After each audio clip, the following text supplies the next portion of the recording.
Chapter 201, Dim Hollow, Part 2. Want some? I offhandedly ask a very twitchy nightshade as we observe a literal wave of spiders crash into about a dozen powerful vampires and their many deathhounds. She shudders at the wave of blue smoke that passes near her and shakes her head. No thank you, I need my mind clear even if we aren't fighting right now. Your loss? I shrug and take another drag, an appreciative whistle leaving me not long after as I observe a gnawed vampire bisect an utterly massive specimen of frostbite spider. I do not remember the giant spiders being this aggressive or strong. Alor comments with a mix of awe and dread. They are usually far more skittish than this. I wave his concerns off. They are simple beasts, and I am using Daedric powers to compel them to listen to me. Anything I command them to do is basically their instinctual behavior, so they do not really feel fear or the need to survive right now. Fascinating, he mutters. I can already imagine dozens of military and logistical applications to such a power. I shrug. It is generally good practice to use Daedric powers only for doing something within the domain of your patron. They will not usually mind you doing otherwise, but they are Daedra, and giving them any excuse to demand something is never a good idea. He scribbles something and pointedly voices Daedra bad. I see you are volunteering to join me on my next visit to Mephala. I turn to him with a raised eyebrow. He bows immediately. Please forgive my cheeky behavior, my lord. Classy, I snort and turn back to the battle. Let us keep our eyes peeled. No sense in dying to arrogance. And we both do, but I do not miss the subdued humph that Nightshade directs our way. Speaking of the battle, the spiders were, as we expected, losing completely and utterly. The speed at which the vampires whittled their numbers down easily surpassed my own little killing spree under the walls of Haraldstead, but that did not matter, not for my plan. Due to living for so long and being able to regenerate from pretty much anything not immediately mortal, vampires tended to favor very aggressive and speed-focused fighting styles, combined with lighter armor. This allowed them to swiftly outmaneuver their prey and defeat them as quickly as possible, thus reducing the risk of silver weapons and magic by a large margin. That also meant that they allowed minor wounds to happen without much care. And all 12 of the fuckers were currently sporting surface puncture wounds all over their bodies, their dogs long since deanimated by the spider swarm, and so the entire unit of vampires was forced to expend large amounts of their stored-up life force to slowly heal themselves as they fought the spider swarm, leaving them more and more exhausted without them even noticing. I noticed that most of the spiders were very dead by this point, so I signaled my 2 companions to hide while I approached the group of vampires with relaxed light steps. The final spider falls, its head completely crushed by the disdainful axe kick of the female Dunmer vampire who looked to be the leader of this group. She looks around, her eyes almost stopping on my shadow-cloaked form, and immediately starts barking orders. You 2 get moving and see if the idiots at the entrance are still breathing. She snaps out and turns to another group. You, get some thralls here quickly. We all need to heal before whoever sent the spiders comes. One of the less powerful vampires, seemingly crazed from blood loss, snarls at her. And who are you to command me? The woman gives him an unimpressed look, and before he can even blink smashes a bottle of what I presume is blood potion into his face and forces him to swallow the entire thing, glass included. The young vampire practically wilts in place as his wits return to him and suddenly tries to look as small as possible. The commander smiles at him coldly. You will be reporting to me for additional training when we return to the castle. He nods rapidly while shivering, and the woman turns to the rest. You have your orders. Get moving already. The 2 vampires ordered to check on the entrance guards start jogging in my direction, and just as they close in on my position, I whisper Teed. And faster than they can react, I lash out with my blade, decapitating one of them and impaling the other. Both die instantly. Before the rest can react, I flick the staff of Magnus and slam the gate behind them shut, cutting off any potential reinforcements. The Dunmer woman glares at me but stays still. It seems that mortal prey has chosen to deliver itself to us. How kind of you to save us the time it would take to dig you out. And how surprising it is to find that there is actually someone mildly competent within your little cabal of bloodsuckers. I quip back and point my sword at them. Every single one of them flinches back slightly. Truly, Harkon really needs to step up his recruitment efforts if this is his best. You dare speak our lord's name? One of the vampires hisses at me, but his commander signals for him to wait. She is still attempting to analyze me, it would seem. The fuck is he, Yahweh? I snap back, but all I get is confused glances. Never mind, I forgot how uncultured you cave dwellers were. I shake my head with pity in my eyes, so arrogant for the servants of a mere Jarl. This manages to set off even the commander as she snarls, Lord Harkon is king. I try not to judge the poor things. Their very bloodline commands them to respect their progenitor, but I fail utterly, a mere Jarl. I state pointedly and start ramping up my aura. Someone like him should have been happy to remain within his little hidey hole, while the rest of us allowed him to continue his pathetic vulture-like existence. I smirk threateningly, and my sword hums in excitement. I am afraid that he has now lost such a privilege, and will be promptly exterminated like the parasite that he is. They all take combat stances, and the very air between us grows tense. The commander narrows her eyes and prepares to pounce. And who are you to dare talk of our lord in such a manner? My magicka surges around me in full force, my aura turning visible to the naked eye, showing all of them just how fucked they were. You see, little farm tool, there is no longer any need to wonder where your god is. The smile behind my mask is all teeth, because he is right here, and he is fresh out of mercy. And then all hell breaks loose. 8 of the vampires rush me with all their supernatural speed, while the commander and another one remain behind and start slinging spells my way. Using Magnus's staff, I lazily redirect the magic coming my way back at their melee fighters, disrupting their formation. Soon they reach close enough to start casting life drain on me. But they are too weak to penetrate my magical defenses and quickly find another, more important issue to deal with as both of my Falmer vassals start casting solar explosions at the floor below me from their hidey holes. Many are singed by the sun magic, and they all retreat, keeping their distance while I engage in a magical duel with the ranged duo.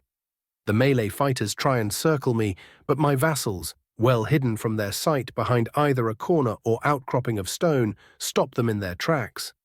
Unfortunately for the seasoned leader of these bloodsuckers, I wasn't just wasting my time talking to them for no reason, so when I noticed that the whole plan went from just killing us with numbers and power to exhausting us using harassment tactics, I chose to snap my fingers, and all the sun and fire runes imbued with Dovazul I carved in secret detonated around me in a display of arcane majesty. A wave of golden fire slams into the vampires surrounding me and rampages all the way to the other end of the room. The flames slam into the walls of the chamber, leaving only ashes behind. Or at least that is what I thought at first. I suddenly duck as a flurry of claws strikes past where my head previously was. A quick shadow walk, and I repel a barely visible figure from impaling a fear-stunned nightshade. Alor over-channels a solar cloak just in time to save himself from another bouncing attack by our enemy. Seeing as this was going nowhere, I decide to simply brute force the entire thing and do pretty much the same thing I did in Fort Dawnguard. I slam my sword hand downwards and channel an utterly absurd amount of magicka, immediately filling every single crevice within the room, and then some with searing sunlight. A pained hiss comes from the other end, and I see what vaguely resembles the lead vampire slump against the wall while convulsing in pain. She glares at me as her skin literally sizzles in a mess of boils. You think that a mortal like yourself will ever be able to face Lord Harkon? She grits out, I am but a pawn on his board. All your efforts he will merely find the cute attempts of a skeever. Cute, I mutter, and with a forceful twist of my arm, I launch my sword at her, immediately impaling her to the wall. Her mouth opens in a silent scream as my sword scalds her very soul, but I have more important things to worry about as I glare at her. Bitch, I am adorable. The only answer I get is awkward silence. Right then, I turn back to my vassals, completely losing any interest in the now doubly dead vampires. Check yourselves for cuts or curses and let us get moving. And get moving we do. The following chambers and caves are practically empty, only a death hound or two patrolling the place, and those were dealt with rather easily by just consuming them with shadow summons. The rest held skeletons or some draugr that the vampires didn't clean out. These I left for my followers, so they could train a bit while I explored the ancient architecture of the place. Yet all things interesting must come to an end, and soon we stepped out onto an ornate platform decorated with gargoyles, a single vampire angrily slashing the throat of a dead vigilant of Stendarr, while his trio of thralls watched with dead eyes. This time I didn't even bother with introducing myself and merrily launched a spear of Sunfia at the back of his head while forcing him into place with a disproportionate wave of telekinesis. The way he simply disappeared when the fire touched him was more satisfying than it had any right to be. I do not even pay the thralls any mind, as all of them soon find themselves with bolts of ice in their throat or heart, or both in the case of Nightshade's target. "What a magnificent edifice!" Alor exclaims, after we make sure there are no more enemies present. This place differs even from the rest of the tomb. I truly look at the chamber for a moment and get the general idea of what was going on. It seems that the whole thing was constructed as a means of keeping everything in pristine condition. The whole building is an active ritual. Alor. I voice sternly, and he straightens up. I want a precise sketch as swiftly as you can draw one. At once, my lord. He immediately gets to work. Nightshade, you will follow me. I state and start walking, the still fresh corpse of a vampire thrall lazily floating behind me. Chapter 202, Serana Volkihar. I approach the stone pedestal at the center of the chamber, my sight working at full power to ensure I wasn't about to get bombarded by some ridiculous trap array that only an immortal mage with too much time on her hands would have the patience to create. Though imagine my surprise when I learned that the only thing of consequence that the chamber held was a large-scale stasis ward of immense power and efficiency, intertwined with another smaller one of its kind. Preparing myself mentally, I placed the hand of the dead thrall on the thin stone pedestal, and a spike immediately stabbed out from it, draining all the blood from the corpse within an instant. Holy shit, thank all the gods for my paranoia. I shudder at the thought of unlocking the thing the old-fashioned way. The great ward unraveled itself with such elegance I would not be wrong in calling it a work of art, though at a certain point it began seeming more tacky than anything to my learned eyes. Without any prompting from myself, the silver braziers moved around the circular grooves surrounding the pedestal, and soon the ward was unlocked. A stone monolith rising from within, and the stasis spell coming to an end. It made sense in hindsight. Why make Serana sleep through thousands of years if you could just freeze her in time? I do not know just how long vampires can sleep in this universe, especially daughters of Coldharbour, but making it so that Serana didn't have to replenish blood for an indeterminate amount of time was definitely a wise choice by Valerica. Ceasing my incessant rambling, I approach the monolith and, following my earlier caution, I telekinetically open it up. And there she stood, just as I remembered, with shoulder-length black hair, glowing red eyes, skin so pale it might as well be porcelain, and clothes that were for whatever reason ahead of the current times of the world yet were created entire eras ago. Yet what surprised me the most was the feeling her aura gave out. It was as powerful as I expected, but the feeling of fragility most definitely didn't fit the image I had of her. Then again, the way in which daughters of Coldharbour are created really should have clued me in on her potential mental state. The moment our eyes met, I felt something slam into my mental defenses, but this was an old game to me at this point. The constant practice I had with Sibyl had helped me stop any and all vampiric seduction, and the constant emotional influence that the Daedra attempted to impose on me left me feeling naught but disdain for Serana's instinctual attempt. Incidentally, Scorch decides this is the perfect moment to appear on my shoulder and mutter something about the vampire having an in-war moment. I force myself not to reflexively shout her to pieces and take a deep breath. Kindly do not attempt that again, or I will literally feed you the fucking sun. She tilts her head in surprise at my resistance, and completely ignoring her attempt at mind rape, she asks without a hint of emotion, "Who are you?" I scoff. Apparently Volkihar didn't teach his brat manners, who would have guessed? She suddenly seems very tense for some reason, yet just as she is about to enter a combat stance, she finally feels the light pressure coming from her left side and slowly turns to see Nightshade pressing a silver dagger just near where her heart should be, while a mid-cast solar spell danced in her other hand. Understanding her situation, she slowly turns to me, still hiding her emotions. I am Serana, though I guess you already knew that if you know of my father. And I am Lord Dagoth Ravin, Court Mage of Skyrim. I bow lightly, at your service. She raises an eyebrow at my title, but doesn't comment and instead asks, what do you want from me? Ah, jumping straight to the point, are we? No questions about the current year or how long you have slept, I ask teasingly, but it falls completely flat, judging from her dead expression. Fine, fine, I raise my hands placatingly. The reason I found you is that your father's cronies would have done so if I didn't kill them all. Unfortunately, that also meant that it would only be a matter of time before he noticed that his servants were gone, and this whole place would soon be crawling with even more vampires, and so I chose to wake you up. And yet you have not taken the chance to kill me.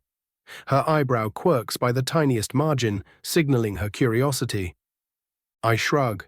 What can I say? I am a sucker for a nice tragedy, and your story made me want to see if you were worth not killing on the spot. And I wasn't joking here. If she proved to be a monster, I really would kill her without any remorse. I might have liked her all those years ago, but this was an actual person, and a creature of immense power as well. Her brows furrow almost imperceptibly, and am I supposed to simply believe that you somehow know more about me? What you think or believe really doesn't matter here, Miss Daughter of Cold Harbor. I stare at her pointedly, not missing the light wince at the mention of her title. I know for a fact that your father has some ridiculous plan that requires you and that nifty little scribble on your back to succeed, and that is enough for me to get interested. Her hand goes to grasp the Elder Scroll slung over her back, but she stops herself as her eyes meet an innocently smiling Nightshade once again, her dagger still very much pressed against the vampire. I have no real reason to take you out as you seem to not share your kind's widespread idiocy. I cut into her no doubt many thoughts, but I need to know here and now if you plan on aiding your father in any way, and kindly do not try and lie to me, for that would be most foolish. I flick the blade of blasphemy back into my right hand to accentuate my point. Her eyes snap to it fearfully before she calms down near instantly and shakes her head. I have no reason to aid my father. He had long since been replaced with a monster wearing his skin. As if a Balite wasn't a monster in the first place. I scoff, and Serana pointedly looks anywhere but at me, her inner conflict plain to see even through her lifeless facade. What do you know about his plans anyway? I return to the point. She once again considers attempting to just book it, but thinks better of it. He wants to defeat the tyranny of the sun, and has been obsessed with doing so for almost as long as I can remember. So just the basics then. I hum. He either doesn't know the steps hidden in the scroll, or does, and has hidden it from you due to just what it contains. You speak as if you already know. Her expression is still utterly calm, but I can sense the immense desire to know behind her cold tone. I shrug. We would have to come to an agreement first. I see no reason to help you if our alliance remains uncertain. She frowns. You spoke nothing of this alliance. Did you really think I would let a vampire of your power simply run around as you desire? I raise an eyebrow. I am the court mage of this province, and the only justification I would have for sparing you would be your help against the many vampire incursions happening all across the holds. Good bullshitting right there. Pop's Scorch laughs through our connection. So you want me to fight my own family? She asks tersely. I shrug. Just the idiots among them. Harkon's plan will inevitably see the Volkihar dead and buried, and I am offering you a chance to avoid such a fate. She stares at me unblinkingly for a long time, no doubt weighing her options, before she finally speaks. I hold no love for my father or his ideals, but... I roll my eyes and audibly mutter, anything before but is bullshit. I note a glint of amusement in her eyes as she speaks up, but... She repeats firmly, I need to see the state of the castle and the clan myself before making any decisions. I palm my face, and you no doubt plan to do it while carrying the scroll right into the jaws of Harkon. She stills at my words and holds back a wince at her oversight.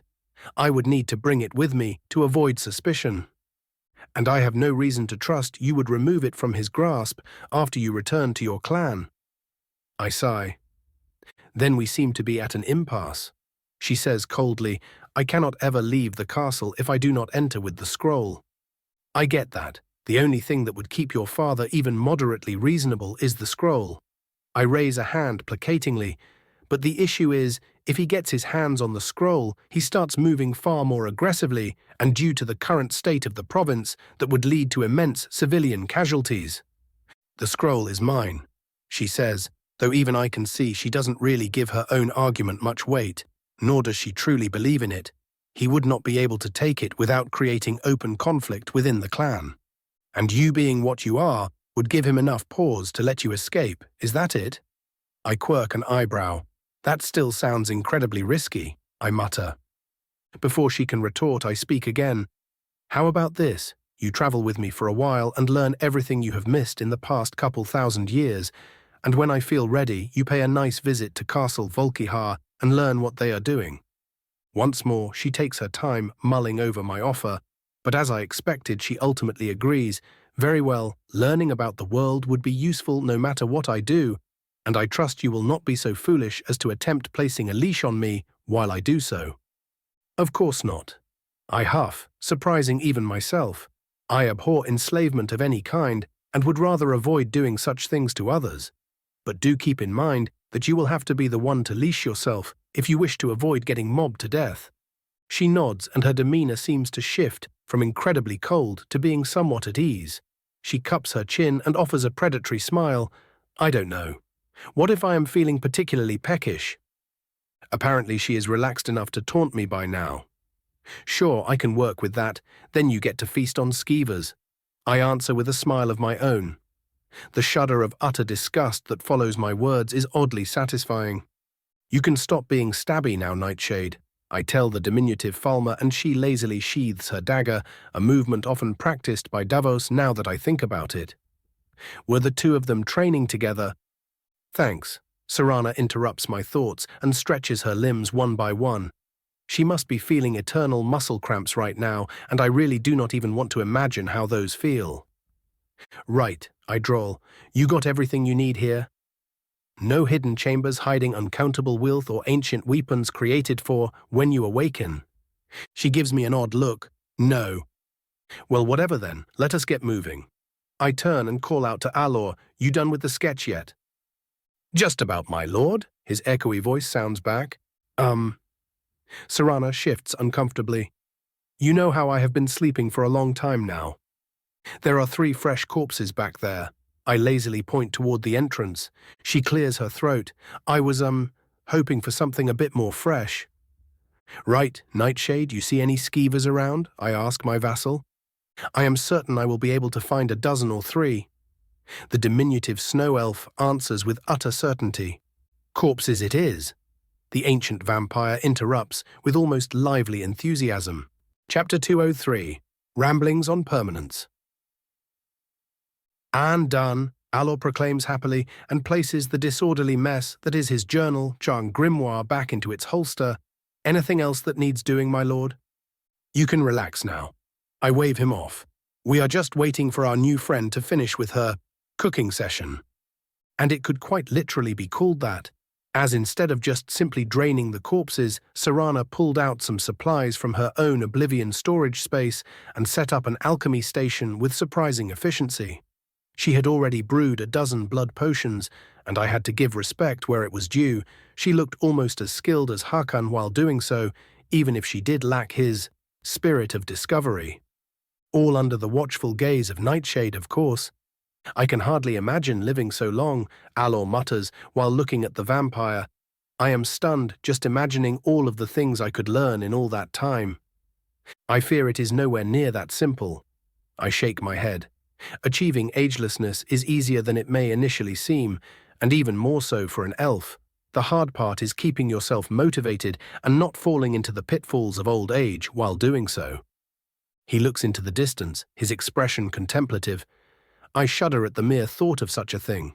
Though I must ask, is seeking immortality a good thing? Did the gods not make us mortal for a reason? Agelessness, not immortality. I correct almost reflexively. One should not fear death, for it is a natural part of life. But if one is capable, then avoiding old age and degradation is perfectly acceptable. Or that is what I believe, at least. I hum, growing equally contemplative. As for the answer to your actual question, agelessness should never be the goal, but just simply another means for your true goals. Seeking to escape the inevitable will merely lead you to making terrible mistakes, and will in the end be utterly pointless, as you had no true goal to begin with. Ah, I think I understand. His eyes widen a bit. If one were to spend their entire lifetime chasing immortality, one would find it to be pointless. But if one was to spend it seeking a goal and achieve immortality in the process, then it would carry actual purpose. I give him an approving look. You are surprisingly wise for someone who was little more than a goblin up until recently. That simply makes the achievement all the more fulfilling. He smirks, utterly unoffended by my comment. Though I have to ask, how are you so certain about these ephemeral concepts? Are you not yourself rather young, my lord? I stare at him for what must have been an uncomfortably long time, as he suddenly shudders and raises his hands placatingly. I will of course understand if you do not wish to speak of it. I have no right to demand your secrets. Pay it no mind. I look away. I do not judge your curiosity, for I am no better. I trail off for a silent while, the clinking of a mortar and pestle and the rushing of water filling the sudden quiet. The answer to your question is a rather simple, yet incredibly complex one. I mutter, one should not fear death, for it is not the end, but just another beginning. That is all I shall say on the matter, and we will speak of this no more. It takes him all of half a second to understand my meaning, and yet in that instant, he looks like he had learned the secrets of the world itself, as if he had just achieved some form of enlightenment. Of course, my lord, he says with his usual respectful tone, this time tinged with true reverence. I apologize for my over-enthusiasm. You sure it was smart to tell him that, Pops? Scorch chirps mentally. I think of a shrug through our connection. Even if he was to start spreading the information, people would just think him mad or an idiot. The kid looked inquisitive, and it reminded me of myself at some point, so I threw him a bone. Whatever floats your boat, Scorch returns with an equal lack of care. By the way, the thirsty Noir seems to have finished brewing her bodily fluids. I hold back a chortle and look to see that Serana had indeed finished packing and was now trying, and failing, to chat with Nightshade, said Snow Elf, contenting herself with merely creepily staring at the vampire. And what kind of elf are you? Serana bends down and almost smacks Nightshade's face with her own. I do not think I've ever seen an Altmer as pale as yourself, so that would probably make you Fulmer. But those were all enslaved and mutated by the Dwemer. She cups her chin while Nightshade pointedly stares at her, her eyebrow twitching. Kindly do not stab the annoying vampire, Nightshade, I say with an amused smile as I approach the duo. I would rather not waste our trip here. If she were alive, Serana would have no doubt be sweating buckets at this point, because in her drowsy curiosity, she failed to notice the annoyed Falmer pulling out her silver dagger. I really have grown rusty, she mutters as she pointedly distances herself from the target of her questioning. That is to be expected of someone who had slept for so long. I shrug. It should be at least a couple thousand years since you were entombed here, and I doubt that even a vampire of your power would keep all of your skills and instincts sharp at that point. And how do you know all of this? She tilts her head, apparently choosing to ignore my previous refusal to explain myself before she truly offered her aid. And so I answer with equal shamelessness, seer bullshit. I smirk.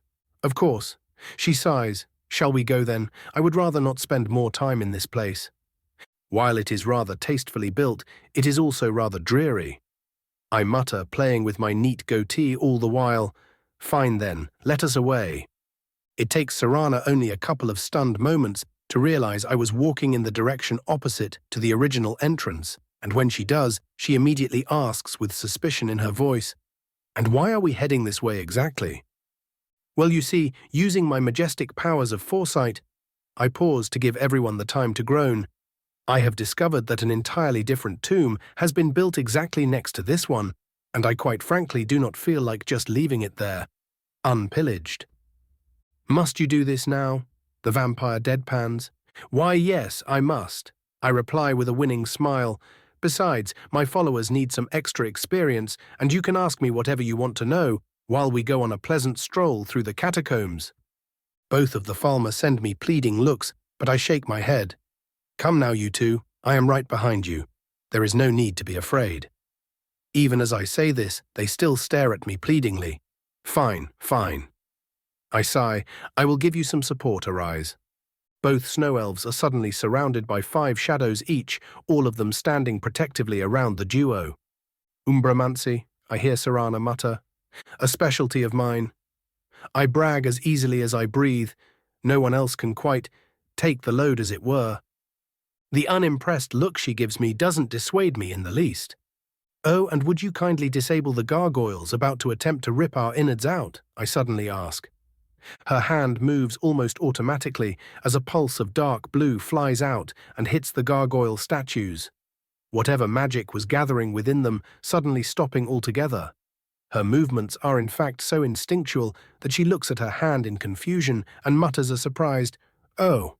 Sabe. Someone seems to have forgotten more than they were letting on. I raise an eyebrow, and she suddenly looks like a deer stuck in headlights. No need for that, my earlier stance remains. Right. She relaxes by a fraction but still eyes me warily as we ascend into the nearby Nord crypt. They are actual Falmer, by the way. I choose to break the silence and distract her from whatever existential crisis she was about to go through. She looks at the duo currently blasting the ash out of a bunch of Draugr in surprise. How? Personal magical power, potent alteration, and a bunch of rituals. I explain flippantly, rather costly, but it does place a cast of magi firmly into my debt, and that is something I can always use. I rub my hands exaggeratedly. She turns silent as we walk even deeper into the tomb, then frowns. You did call yourself some kind of lord. Indeed I did. I nod as I lazily blast a rather powerful Draugr who was just about to shout my vassals to pieces with a bolt of sunfire. While my house is a Dunmeri one, I do not mind recruiting others into my ranks. I do, after all, technically serve the Empire at the moment, and they are rather firm on that little point. The Empire? She questions. The last one I remember was the Remans, but those fell rather quickly.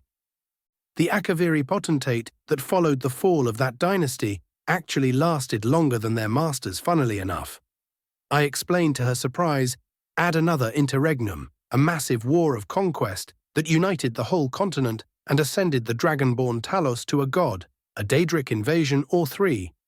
The end of previously mentioned Talos's dynasty during said invasions. Another short interregnum. A reunified empire, a war against the Ultima Dominion ending in a truce that inadvertently caused the current civil war in Skyrim. I take a deep breath after my stream of consciousness turned exposition dump, and that should be the abridged version of the past couple thousand years. Serana has a rather faraway look before seemingly forcing all the information down and muttering, "That is, a lot." Her expression shifts to a more curious one. Tell me, this civil war, is it the East against the West again? Just about, with some minor shifts, of course. I reply with amusement in my voice. She shakes her head. The more things change, the more they stay the same, or so it would seem. That they do, I say absent-mindedly as we enter a vast chamber filled to the brim with Draugr and skeletons, all of whom suddenly zero in on our position with their glowing blue eyes. Well then, we might as well see what you can do. I point leadingly toward the horde of dead things. What, and leave none of the fun for you? She asks tauntingly, though I easily notice the attempt at information gathering. I simply shrug in response. I know what I can do, but do you know what you can? She nods with some reluctance. Very well. She closes her eyes momentarily, only to open them an instant later. Yet where once a calm glow could be found, a predatory gleam now filled the ancient creature's gaze. And then came the magicka burst. As she moved out to engage with the horde of undead, I couldn't help but praise my earlier patience, for I held no doubts we would have all gotten buried in the caverns if the two of us ever came to blows. Chapter 204. By Zenithar. I remember watching Sibyl butcher everything in front of her with such graceful ease that it would look more like a shadow moving around a bunch of armored pigs. I also remember being rather impressed at the time. My current vampiric companion made all that seem like the movements of a newborn child as she barreled through the reanimated dead as if they weren't even there, remembering spell after spell as the fight went on. She seemed to prefer a mix of shadow magic, electromancy, and blood magic, though she kept shifting through all of the school's sans restoration in an attempt to remember what she could actually do. Soon, my Falmer followers had no more reason to fight as all the remaining Draga were hogged by the rampaging vampire, and not long after, all that was left in the chamber were a trio of elves and a very relaxed-looking bloodsucker. Serana remained utterly silent as we looted the whole place of its ancient coinage and weapons, the pile growing ever larger as the industrious Falmer kept bringing literally anything of value to their newfound hoard. As was their right, of course, they were the ones fighting, so they got to loot the whole place. Anything you want off the pile, or do you want me to just give you the value in modern currency? I ask the silent vampire. A moment of relief passes in her expression as she quickly nods. Money, please. I toss her a bag of about 500 septims. That should be your cut without all the processing costs. Consider it a welcoming gift. I offer flippantly. Aren't you generous? She weighs the bag before tossing it somewhere under her cloak and looks toward the exit. Are we finished here? She asks with an inflection of impatience. Should be. I shrug and wave for the Falmer to get a move on, both of them immediately packing their loot and falling in behind us. Right, we are done now. Instead of responding, Serana power walks, or more aptly power stalks toward the exit, forcing us to jog after her. As we exit the tomb, we see her looking into the distance, breathing in the warm summer dusk air with an air of nostalgia and longing. She takes one last deep breath. I really needed that. She mutters and turns to us. Thank you for getting me out of there, truly. That is really messed up to hear with context, I mumble quietly. It was my pleasure. I say a bit more loudly, now that we are out of all the dreadful tomb air, might I formally invite you to visit my manor in Winterhold as a guest while you get your bearings? And there it is. The moment of truth. She knows she can attempt to flee at this point and probably even manage to evade me, but I have at the same time been patient and polite while offering her many of the things she would reasonably want in her situation, making that choice a fair bit harder. The fact that I was also seemingly open about my goals was of course a very big plus, with how she was previously treated by her own family. As expected, good sense eventually wins out, even though she has to practically force herself to say the words, "Very well, I will trust you, lead the way." And so I do. Our descent is rather peaceful, though lacking in silence, as Alor wasted no time in grilling Serana for all the information he could get out of her. The young Falmer didn't even bother having a goal with his questions and merely trying to satisfy his curiosity. I did have to intervene at one point due to the young Mer coming a bit close to questioning her about the whole daughter of Cold Harbor thing, and I did not want to have to watch him get splattered across the dirt due to foolishly asking her to recount the manner in which she was killed. Yeah, calling it that is probably better for my sanity. We reached the village below the mountain sometime before midnight and promptly deciding to waste no more time. Gallivanting around the province, I teleported us and our mounts back to Winterhold, the comforts of my home immediately enthralling the newest addition to my little team. So much so, in fact, that she didn't even notice me leaving her alone in the library, as a very dour Davos informed me of some unfortunate developments. I quietly enter my study and see Davos talking with a masked individual, one of my agents I quickly come to learn. So 4 out of 7 targets were taken out, Davos asks seriously while crossing off a quartet of names on a scroll. Correct, Sergio. The agent, codename Fox if memory serves, nods. The rest are in areas too crowded to make it seem like an accident, so we refrained from attempting it. Good. Davos says reassuringly, we do not need them getting martyred. Better that the superstitious insurgents think their gods are against them instead. I take it the little rebellion is moving along as predicted? I choose this moment to join the conversation. The agent immediately offers me a deep, wordless bow, while Davos merely waves, "Hey boss, good to have you hack." Fox gives his superior what I can only describe as a look so incredulous it bypassed his mask, but my right-hand Mir simply ignored it and got on with his report. The gatherings have been growing in size for a couple of days now, and they plan on making a move soon. He points to the list atop the table. We managed to eliminate a couple of the ringleaders, but those were mostly the merchants and rabble-rousers. The ones who managed to evade us are a priest of Talos, what we presume is a Stormcloak agent and one of the local guard veterans. Better not be one of Tolfdir's. I pray inwardly, and which guard is it? Davos mulls the question over for but a moment and then speaks. I think you have already met him. He goes by Thorgrim. That is. I trail off before settling on unsurprising. Yes, while he is known to have aided you against the late Lord Moabane, he is also known for his barely hidden disdain for elves and magic. Davos lists off with growing disgust, a stereotypical Stormcloak if there ever was one. I nod. I also had something of an altercation with him about some research notes we recovered a couple of years back. Him being so willingly ignorant and stubborn as to attack his own people is honestly not beyond my expectations. I clap my hands. Enough about the old codger. What about the other two?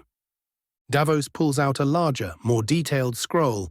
The first is, as I have said, a priest of Talos leading the more vocal of the local devout from within the poorer parts of Winterhold. Gods, do I hate dealing with potential mobs. I comment with some frustration. I am guessing they will try and take up the local guards while the rest actually do the deed. Just about. Davos nods. From what we have gathered, the zealots will try and take the guards' focus with a seemingly peaceful protest, while Thorgrim gathers his loyalists and leads Ulfric's strike team to take out Jarl Asur. I silently walk next to the two rogues and slump into my cushy chair. Invite Captain Hjolmir for an urgent meeting and make sure that our newest guest doesn't wander around while you are at it. What new guest? Davos asks worriedly. I wave him off whisper so only he can hear. Oh, don't worry, it is just a daughter of Coldharbour. His expression turns into a perfect deadpan. Of course, nothing weird about that. Come, Fox, we better get moving. Is anything wrong? The confused agent asks. Move, you will thank me later. Davos practically pushes him in front of him as they both leave the room. Scorch appears on my shoulder and chuckles. It is cute that he thinks he can save him. Oh, Davos, you sweet summer child, I mutter with an evil grin, and both of us burst into a fit of evil cackling that would no doubt get me declared a Dark Lord if anyone heard it. The meeting with the guard captain of Winterhold took me the entire evening, which was far faster than I expected, if I was being perfectly honest. The descendant of Tolfdir spent hours questioning me about anything and everything I knew about the upcoming rebellion.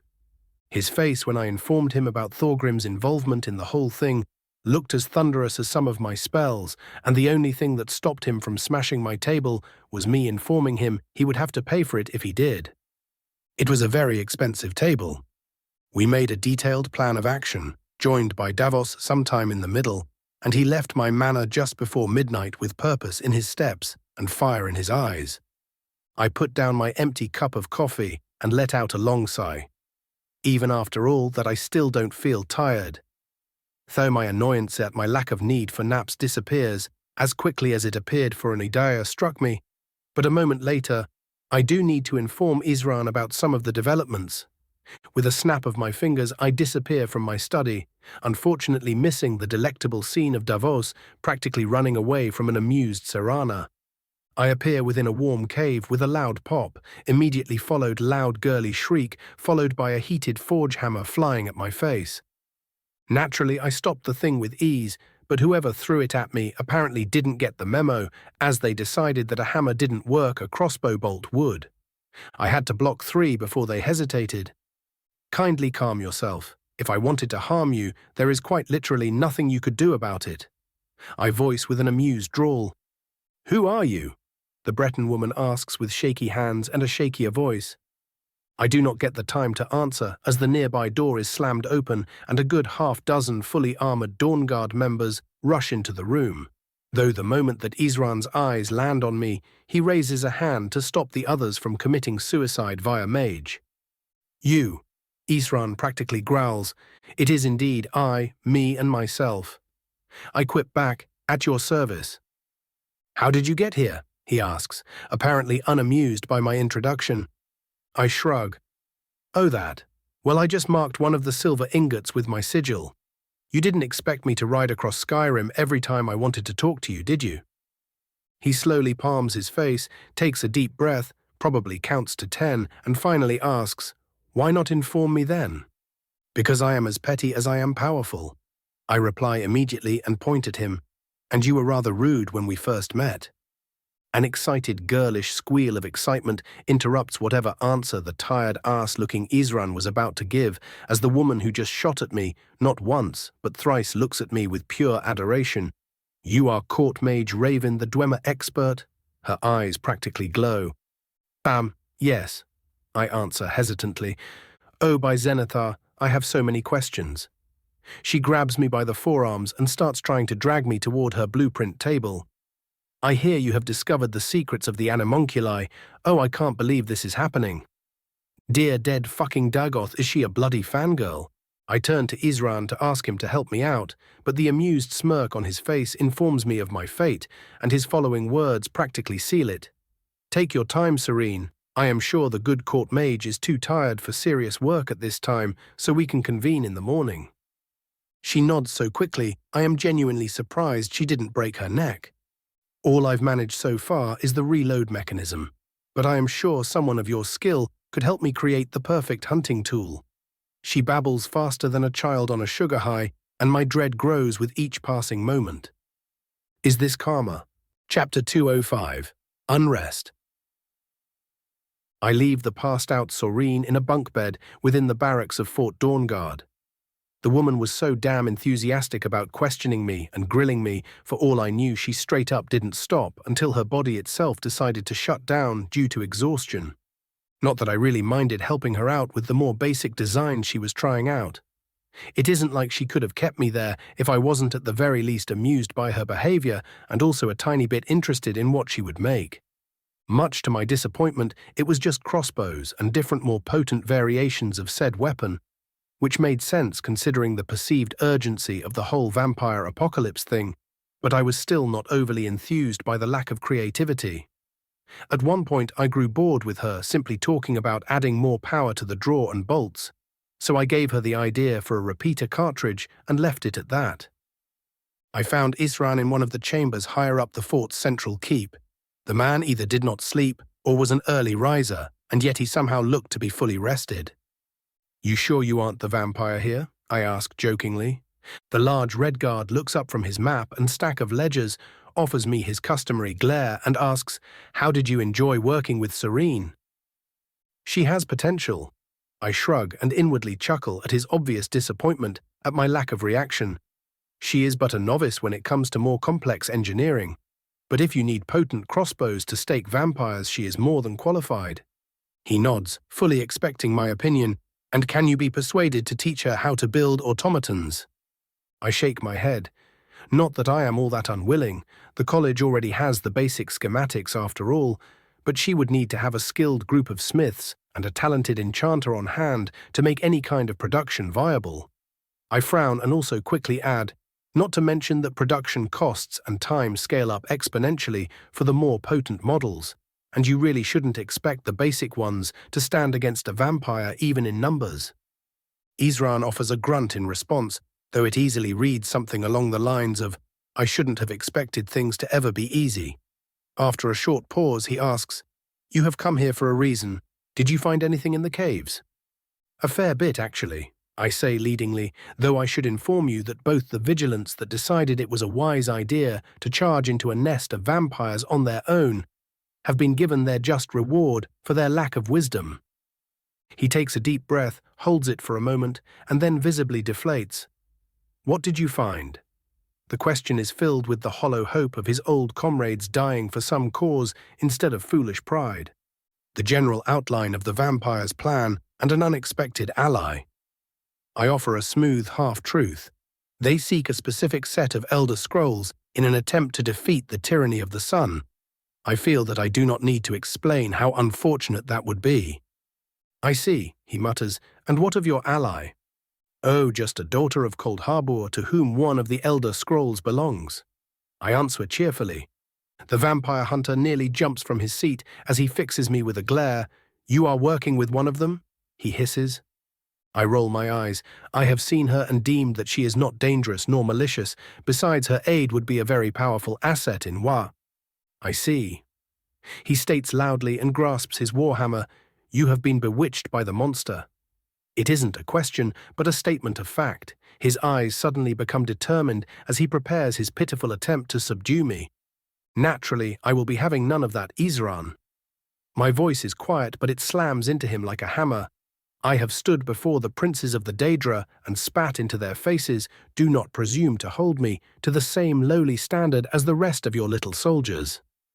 He starts sweating as the world itself seemingly grows angry at his actions.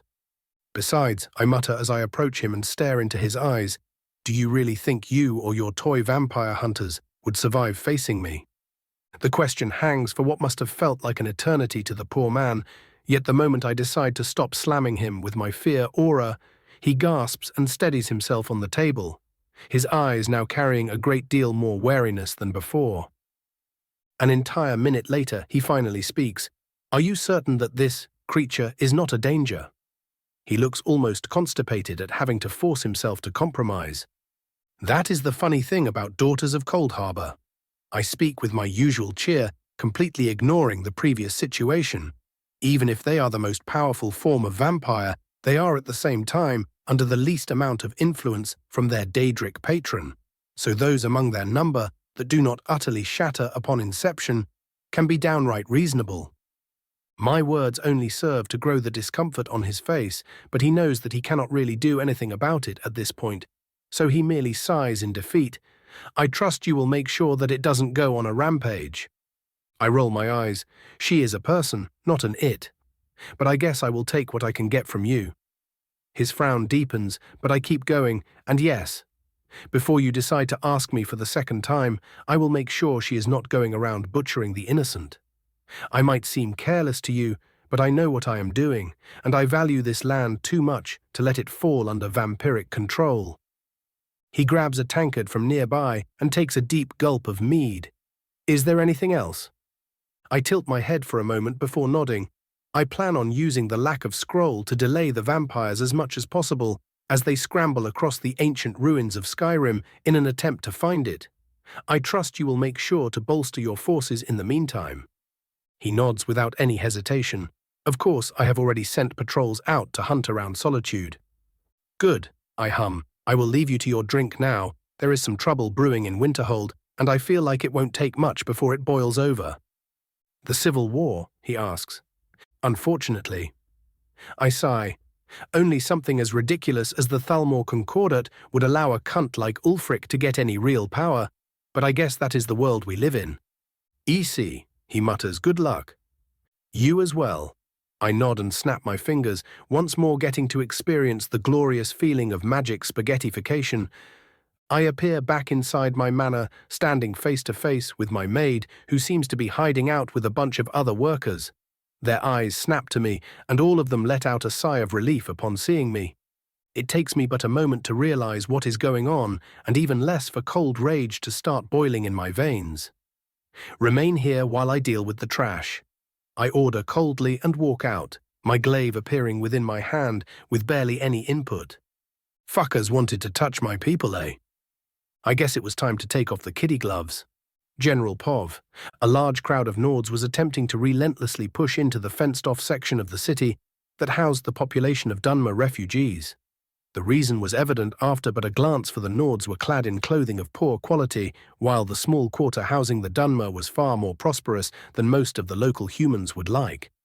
An elderly Nord pushed against the wall of armored halberdiers, guarding the entrance with all of his meek strength, only to get shoved back by one of the guardsmen and fall onto the cobbled street with a loud snap. The crowd stilled as they all looked at the now broken arm of the old man, and the situation seemed just about ready to erupt. And it would have, if not for the sudden feeling of dread felt by the protesters. The ranks of masked Dunmeri guards split at the center as the imposing figure of their lord stepped out in full combat gear. If the crowd turned silent when the old man fell now, they were doing their best to not even breathe too loudly. I have been busy hunting a cabal of vampires for the past few days. The deep voice of the legendary court mage sent shivers down the spine of the 100 or so people in the crowd. Imagine my disgust when the first thing I saw upon my return was the cowering forms of my terrified staff. "Tell me, fools." His words were accentuated both by the Thum and his staff crackling with crimson lightning. "Why should I not kill you all for the attempt?" No one dared to offer a response. "Murren," the Dunmer lord voiced. One of the guards in slightly more ornate armor and a triangular purple banner hanging off his halberd stepped out from within the formation. "Yes, my lord? The city is currently under revolt by seditious elements. Ensure that these fools do not leave and cause more harm." He snapped his fingers and 24 spheres of blackened steel appeared below him, and to the horror of the protesters, they all immediately transformed into crossbow-wielding automata. "You have command of the automatons and 10 guards, the rest follow me." The Nords could only look on dazed as the terrible mage moved on without paying them any further mind, most of the Dunmeri following after him. Aim. Their attention was drawn back to the guard left to watch over them as all of the metal monstrosities pointed their crossbows at them. The guard stared at them through his eerie mask for an uncomfortable amount of time before speaking. "So here is how we are going to do this. You lot will stand there, perfectly still, and I will not have my lord's creations turn you into pincushions." Questions? One of the braver young men among the crowd managed to stammer out, "May we at least help him?" he asked while pointing at the old man. Even through the mask, they could see the elf roll his eyes as he pulled out an ornate glass bottle and tossed it to the young man. "Have him drink this and make sure to return the bottle. It is probably worth more than you are." There was some frustrated grumbling from the Nords, but no one was stupid enough to try anything. It would seem that the crowd was rather lucky, as no Stormcloak agitators were placed among them. Very lucky. Raven's POV. As I walked down the streets of Winterhold, I observed the situation in the entire city, and oh boy was I growing more pissed by the minute. Almost all of the guards were currently busy holding back a lynch mob, while some cunt of a Talos priest was riling up more of the poor idiots while bribing them with either food or promises of glory. At least some of the wizards from the college decided to aid with keeping order with some harmless magic, while the masters looked on from their towers, making sure there was no greater attempt at sabotage. But I only saw one of the chief agitators in the city itself, and the reason why made itself rather clear quickly after that. The rebellious guards were currently assaulting the Jarl's keep, and many were already in the throne room and fighting the young man's housecarls. I started walking toward the keep without a word, my warriors forming an orderly formation behind me and scaring off any curious observer. Using my sight, I found my way toward a side entrance to the keep outside of any open street. We rushed inside, and after a couple of incinerated doors stepped out into the throne room. The scene that greeted me was straight out of a theatre drama. Captain Hjolmir fighting a man in Stormcloak colours to a standstill while the outnumbered housecarls held off the rebellious guards. Thorgrim, the bitter old leader of said guards, was currently bleeding from multiple cuts as he glared at a very furious Torfin who stood in front of the heavily wounded Jarl. "Well, this sure is a nice party," I say in my scary man voice. Why was I not invited? Everyone stopped fighting for a moment as all eyes snapped to me. I lazily flicked my sword in my left hand while my staff crackled with electricity, a collective shudder passing through both friend and foe. And it was at this moment that the insurgents knew they fucked up. Chapter 206, Revolt. General POV. The early midsummer morning in the ancient city of Winterhold was, as usual, a mess of fog and cold winds blowing in from the Sea of Ghosts. There was barely any visibility, and it would remain as such until later in the day. The residents hated it with a burning passion. One might imagine that they would at least appreciate the small amount of warmth in the air and a general lack of snow, but no, the air was wet, the roads were wet, and as soon as they left their homes, their hair would unsurprisingly also end up just as wet. Summer mornings in Winterhold were miserable, and everyone agreed on that. So it was surprising to the point of being suspicious when a majority of the less wealthy population of the eastern section of the city gathered in front of an abandoned, yet still very much intact, temple to Talos. The presence of those who openly spoke in favor of Ulfric Stormcloak and even some of the guardsmen made the scene outright alarming. The crowd surrounded a trio of Nords, the visible duo at least middle-aged, while one was not identifiable. Two wore armor, while one was dressed in the thick furred robes of a Nordic priest of Talos and Shore. Of the two armored men, the most recognizable was Thorgrim, an old guardsman of Winterhold and one of the lieutenants. He was known among the people to almost openly hate all elves, and his hatred of magic was the talk of the town for years. Likely the reason why he was never chosen as the captain of the guard, even after all his long years of loyal service, considering that 1 in 4 Winterhold guardsmen could use at least basic combat magic. The second man openly wore the blue sash of the Stormcloaks, but none of his other features was recognizable as he was covered head to toe in heavy housecarl's armor, with his face hidden behind a long mail aventail. As the final dregs of the assembled crowd finally quieted down, the priest spoke loudly and with certainty. "Welcome, my brothers and sisters. My heart burns with joy to see so many of you were moved by the word of our righteous cause."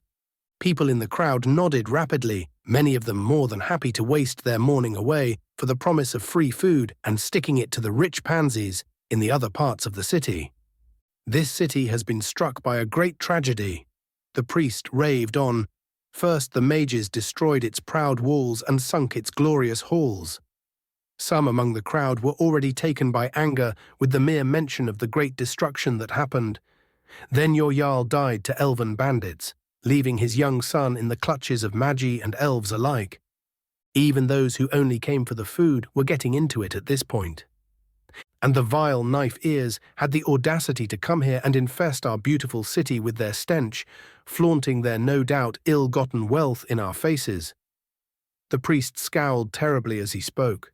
One of the younger men in the crowd tried to speak out against the priest's words, for he knew that the king of Skyrim would never allow someone as wicked as the priest's words proclaimed into his council, that someone being the same person who invited the knife-ears here, of course. But the moment he showed disagreement, an older man next to him smacked him in the head and shoved him back, throwing him onto the ground and right into a small pond of particularly muddy water. The priest, too busy with his speech to notice this, spoke further. "My lord, the true High King Ulfric Stormcloak, weeps for your misfortune, just as he yearns to grant you the tools to liberate yourselves from the elven yoke." The priest's sermon became more and more fervent as he kept speaking. "I call for your aid, my brothers. Help us liberate this city and free our dear Jarl from the influence of foreign schemes." "You want us to fight the guards?" one of the older men asked, his whole being radiating incredulity. "Of course not, dear brother." The priest raised his hands placatingly. "We need you to but cause a distraction while Talos's anointed warriors storm the keep. All you need do is cause a bit of a mess, enough to distract as many guards as possible. So just go and smash the elves' place." The old man snickers. The priest smirks in response. "Nothing would please me more." The crowd started talking amongst each other, and as the noise became too much for them to be overheard, Thorgrim spoke to the other armored man. "Are you certain you can take on Hjolmir? I can't counter his magic other than dodging it." The chainmail-masked man grunted in irritation. "For the last time, Thorgrim, yes, I can fight the Ebon Frost." "And what of the false King's Court mage?" the priest asked quietly. "We need to take the keep before he arrives and delay him as much as possible." Thorgrim shook his head. "I don't doubt for a moment that he would crush us like bugs." The Stormcloak fixed him with a calculating glare. "Just how powerful is this elf child?" "Powerful enough to slay 1,000 Falmer with 3 words. Thorgrim practically spat.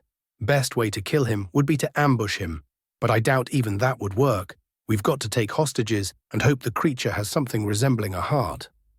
"As honorless as I expected you to be." The Stormcloak snorted in disdain, and before Thorgrim could retort, with what was no doubt going to be a tirade of insults, judging by his red face, the priest interjected, "We should begin soon.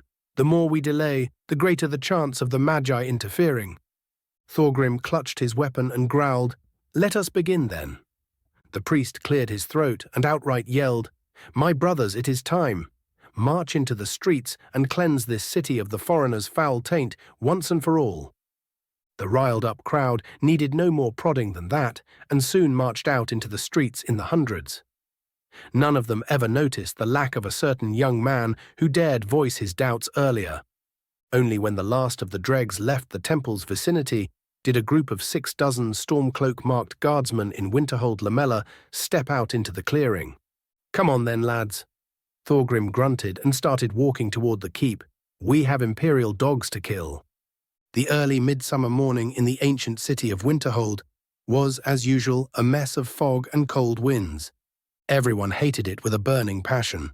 But when a crowd of angry poor people, armed with implements and torches, stormed out of the eastern quarter, most of the residents swore they would thank the heavens for fog and wind the next time, partly because they hoped they would live to see next time. The response of the actual loyal guard was swift, almost too swift, the hidden agitators among the crowd noted. However, they quickly decided that the situation worked for them perfectly and simply went on with the plan. The crowd started smashing the houses and property of non-Nords or their local sympathizers, causing most of said residents of the city to flee toward the guards. Soon the two opposing forces reached each other, and a shoving match followed by harsh beatings of the rebels followed soon after. The crowd was never going to even dent the city's defenses, but the 1,000-something rabble would easily take up hours of the guards' time, just as planned. On the other end of the city, the band of Thorgrim reached the Jarl's keep without any opposition. One of the passing guards asked them why they were heading in the wrong direction, but they simply lied about getting non-lethal weapons, and the man went on his way, completely ignorant of the blue sashes his former fellows wore due to the fog. They entered the keep with much the same ease, for the Jarl never locked his gates to his people. A respectful outlook, but it would cost him greatly, thought the Stormcloak agent. As they walked into the great hall, they saw Jarl Assur reading up on some report, while his steward leisurely scribbled down some notes, both of them enjoying hot breakfast as they were slowly waking up. Yet the moment the rebels stepped into the hall, Assur's eyes snapped up to meet them, and he gave them no time to threaten him. "So, you finally decided to forsake both your honor and your people, Thorgrim." The young man's words stopped the rebel leader dead in his tracks. "You knew we were coming." He frowned deeply. "Did you really think I would allow a known rabble-rouser to move around without supervision now that we were at war?" Assur asked mockingly. "Your every move was watched, and your every action prepared for." "You and your fucking elven trickster," Thorgrim spat. "I see now that saving you from your own foolishness is a lost cause." He unsheathed his weapon. "It seems to me that Winterhold needs a new Jarl to lead it." Assur outright laughed at this, yet his eyes carried steel beyond his years.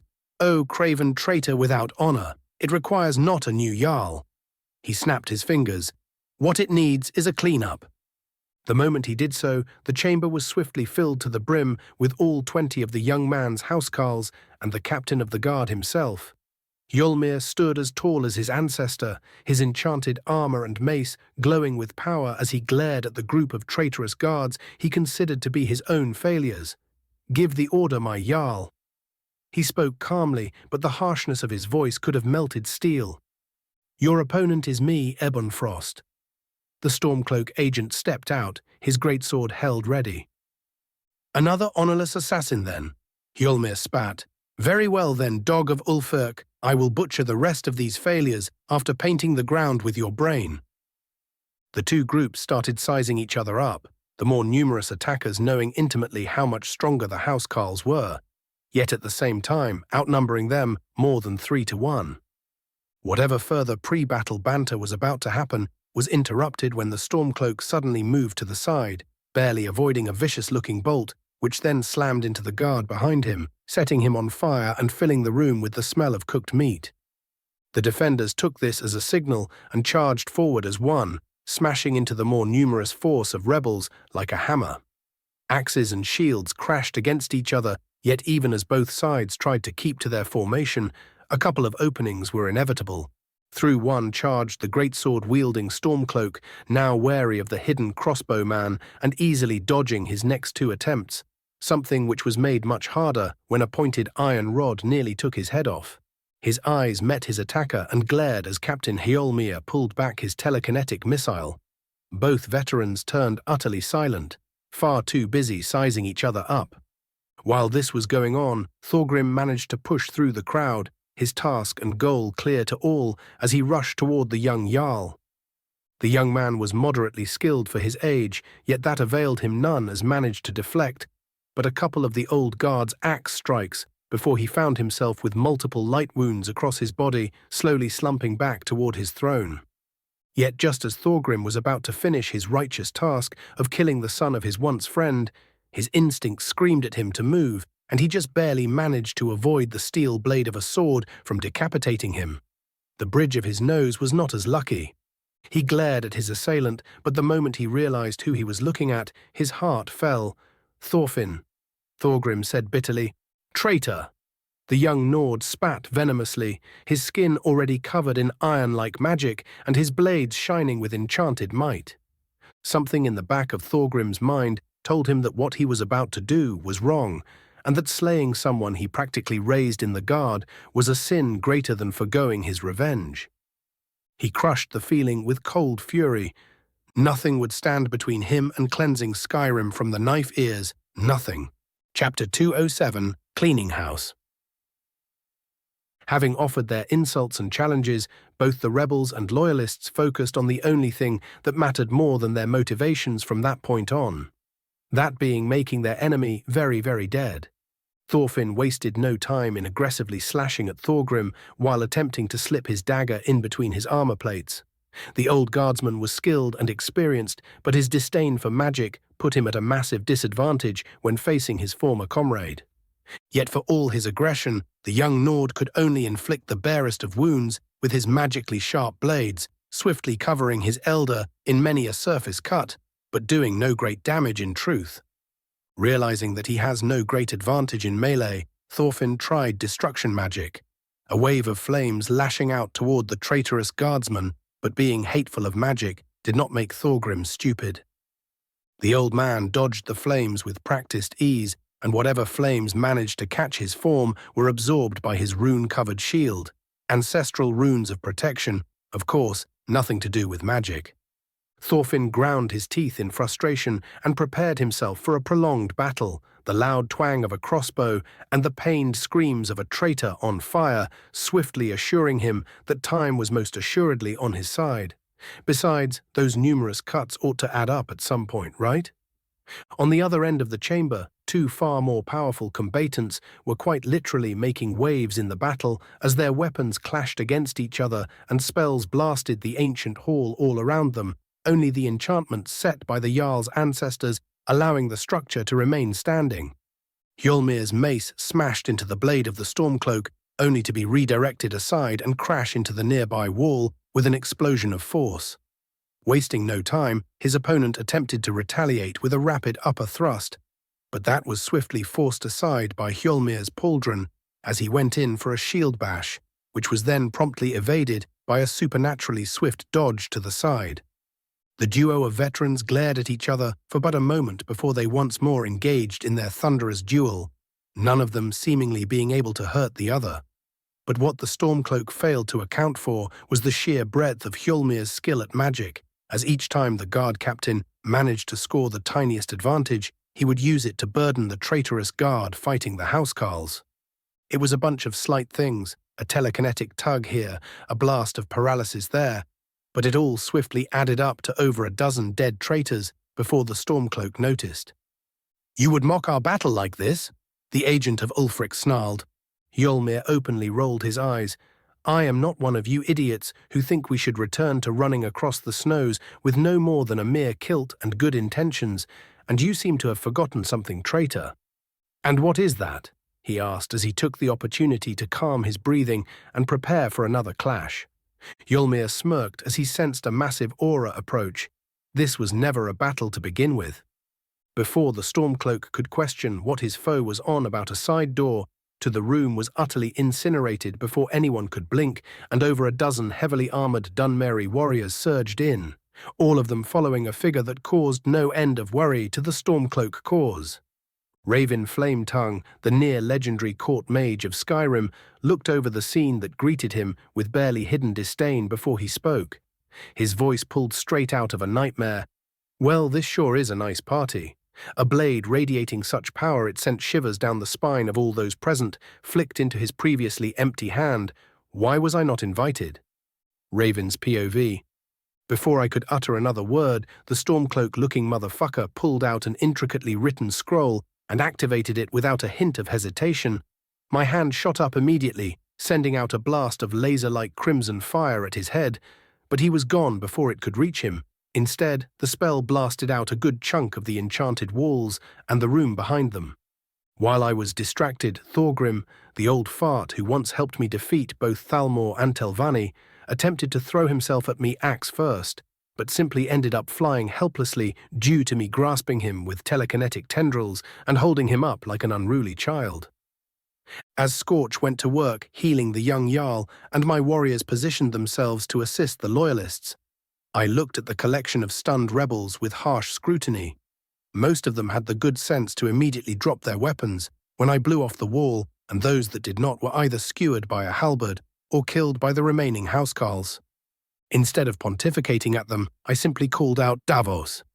Only the slightest shadowy movement atop the room's ceiling informed me of his position as he soundlessly flopped down right next to me, his crossbow still aimed at the enemy. "Hey there, boss." The rebels glared at him with barely restrained fury, the many people-shaped scorch marks on the ground easily informing me as to why. Before I could speak once again, Thorgrim decided to remind me of his existence. "You filthy fucking knife." His jaw slammed shut just in time for him to bite off the tip of his tongue as I raised my hand dismissively. "Shush, the adults are talking." I didn't even look at him, and instead focused on Davos. "Is this all of them?" I asked. "All of the combatants from what I gather." He replies calmly, "The only leader left unaccounted for is the priest, but he should be somewhere in the streets from what I remember." I nodded while staring down an enthusiastic rebel guardsman and the rioters. Another shadowy figure appears next to Davos and whispers something to him. He nods and says, "They were mostly detained, only a group around the abandoned Talos temple remains." The sound of the Jarl thanking Scorch for his healing and the bird responding with, "You are welcome, Lordly Noir," drew my attention back to the room. "Jarl Asur," I spoke to the young man, distracting him from Scorch's shenanigans. "What do we do with these traitors?" He looked over the now disarmed traitors with a mix of pity and anger. "Have them all chained. We will hold a trial as honor demands." I had to admit, seeing him force his fury down like that did give me a bit of respect for him. "Very well." I nod and my warriors swiftly get to work. "Do you wish to join me in hunting the priest down?" He thought about it for a moment before shaking his head reluctantly. "I better remain here and ensure order. You should take someone with you, though." I nodded and immediately turned to my friend. "Oi, Thorfinn, want to beat up a priest?" He sighed. "Why must you word it like that?" "Because it is fun." I snark back. "Come on then, Davos, you stay here and make sure no one does something funny." I trail off and suddenly turn to a now-bound Thorgrim. "Before I forget, a parting gift for you, you complete and utter failure of a person." I make a twisting motion with my grasping hand, leaving behind the sound of a crack followed by animalistic screams. As we exited the keep, Thorfinn asked, "Did you just—" I turned to him with a raised eyebrow. "Do you really want to know?" He gulped, his face paling a bit. "No, I think not." "Wise," I quip as we walk deeper into the city toward the old temple. "Oi, Scorch, remind me to make a countermeasure for teleportation." I mentally message my familiar, who was still busy healing the wounded loyalists. "Should have thought of that already, you complete and utter dumbass." He chirps back, "Fuck off, I was busy setting shit on fire." Understandable. It took us very little time to reach the old temple, Winterhold being relatively small for a city and all that. Everywhere we went, we could see a bunch of guards questioning the unruly locals and sometimes outright beating the non-compliant rioters. Human rights? What is that? Some kind of food? Speaking of an utter lack of human rights, the moment I stepped near the old temple, the sight that greeted me caused me to let out an uncontrollable, "What in the actual fuck?" Minor flashback, general POV. The rabble-rousing priest led the rioters in, storming the city just as planned. And when the guards started suppressing them, he started retreating them toward the temple, all the while encouraging them with word of their gods.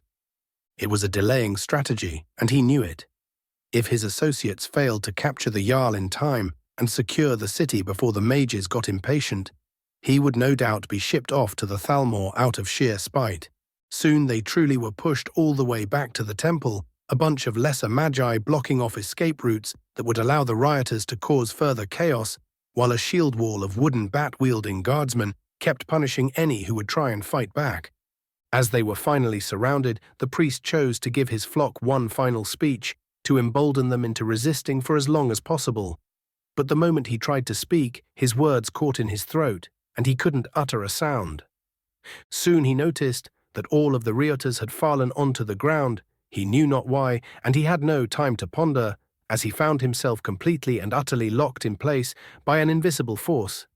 His answer came swiftly and without mercy, as the ground split and a living legend stepped out in front of the guards.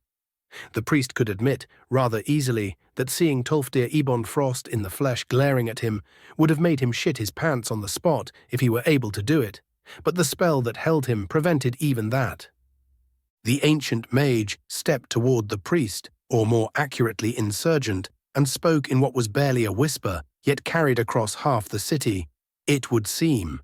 Each word he spoke was like a hammer striking the mind of all who heard him. That people have forgotten what I did to the last batch of fools who thought they could make trouble in my city. His eyes held no mercy as he muttered, "Kindly allow me to remind you." And then, as if he were taking apart a roll of parchment, Tolfdir ripped off the priest's jaw in one swift move. The man couldn't even scream, as he was quite literally disassembled on the spot. Raven's POV. The perfectly clean and pointedly not bloody form of Tolfdir turned in my direction. "Come now, Raven, manners make the man, as they say." "I am Myr," I quipped back. "Don't get cheeky with me." He smirks, his voice carrying all of his usual kindness, all the while he utterly ignored the sea of gore and queasy guards surrounding him. "What?" Thorfinn usefully added. "Come on then." Tolfdir clapped his hands, wisely deciding not to explain himself. All this hard work so early in the morning calls for a nice meal. My treat, of course. He turns toward the part of the crowd he didn't decide to murderify for whatever reason. "I am feeling rather hungry after all," he mutters with a wicked grin. As he walked off, I heard Thorfinn mutter, "Remind me to never ever piss him off." I scoff and start walking. If you need reminding of that, then it is just natural selection at that point. He flips me the bird and starts jogging after Tolfdir. I cast one last look at the scene of carnage, think of the words natural selection, shrug my shoulders, and follow after them. Chapter 208. Suspicions. We did not get even halfway to our meal before we were intercepted by a guard messenger and called back to the keep. I had to hold back my snickers as I watched the poor man wilt in fear while Tolfdir grumbled on and on about impatient youths and not even letting their elders have a meal in peace. The old man was probably doing it on purpose. Judging by how pale he was when we finally reached the keep, the man would probably have a nightmare or two in the following days. There were no grand proclamations nor celebratory cheers. The moment all of the relevant higher-ups were present within the keep, we started planning damage control and how best to capitalize on the traitors' trials tomorrow, and how to best make sure that something as insulting as today's infiltration never happened again. Most of them lamented the fact that they had to be rid of a large number of their erstwhile friends, and in some cases even family, but I considered it a much better fate than them springing this up while we were in the middle of a battle, or, divines forbid, a siege. Now that I think about it, this whole thing stunk to high hell with how obvious and low effort it was. Stormcloak had seemingly shown his hand far too early to cause any greater impact. Almost as if it was all a distraction, the thought came unbidden.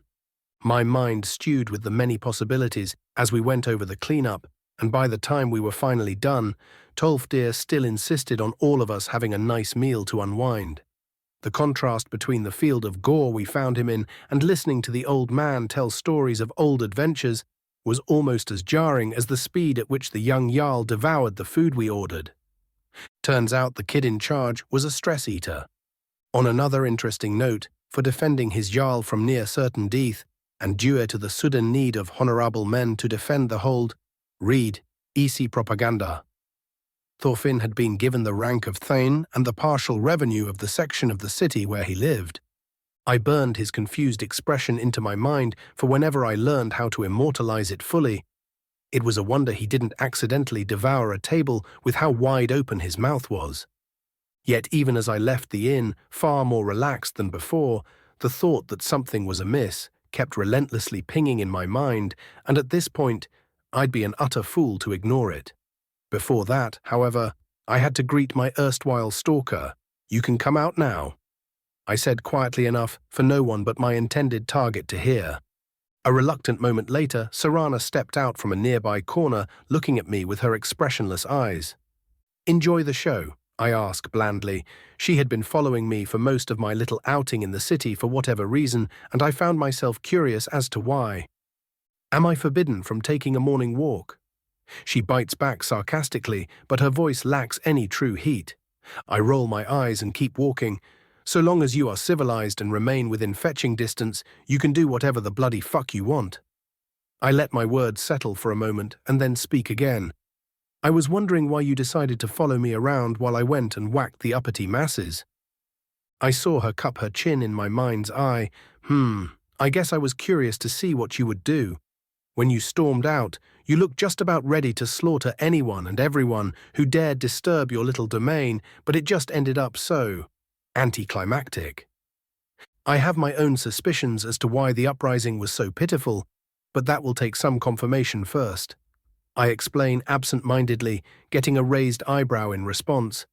As to why I didn't go around slaughtering civilians and butchering surrendered enemies, that should be rather obvious. "Ah, yes." She nods sagely. "Can't have the masses see their glorious hero stepping on them." Something like that.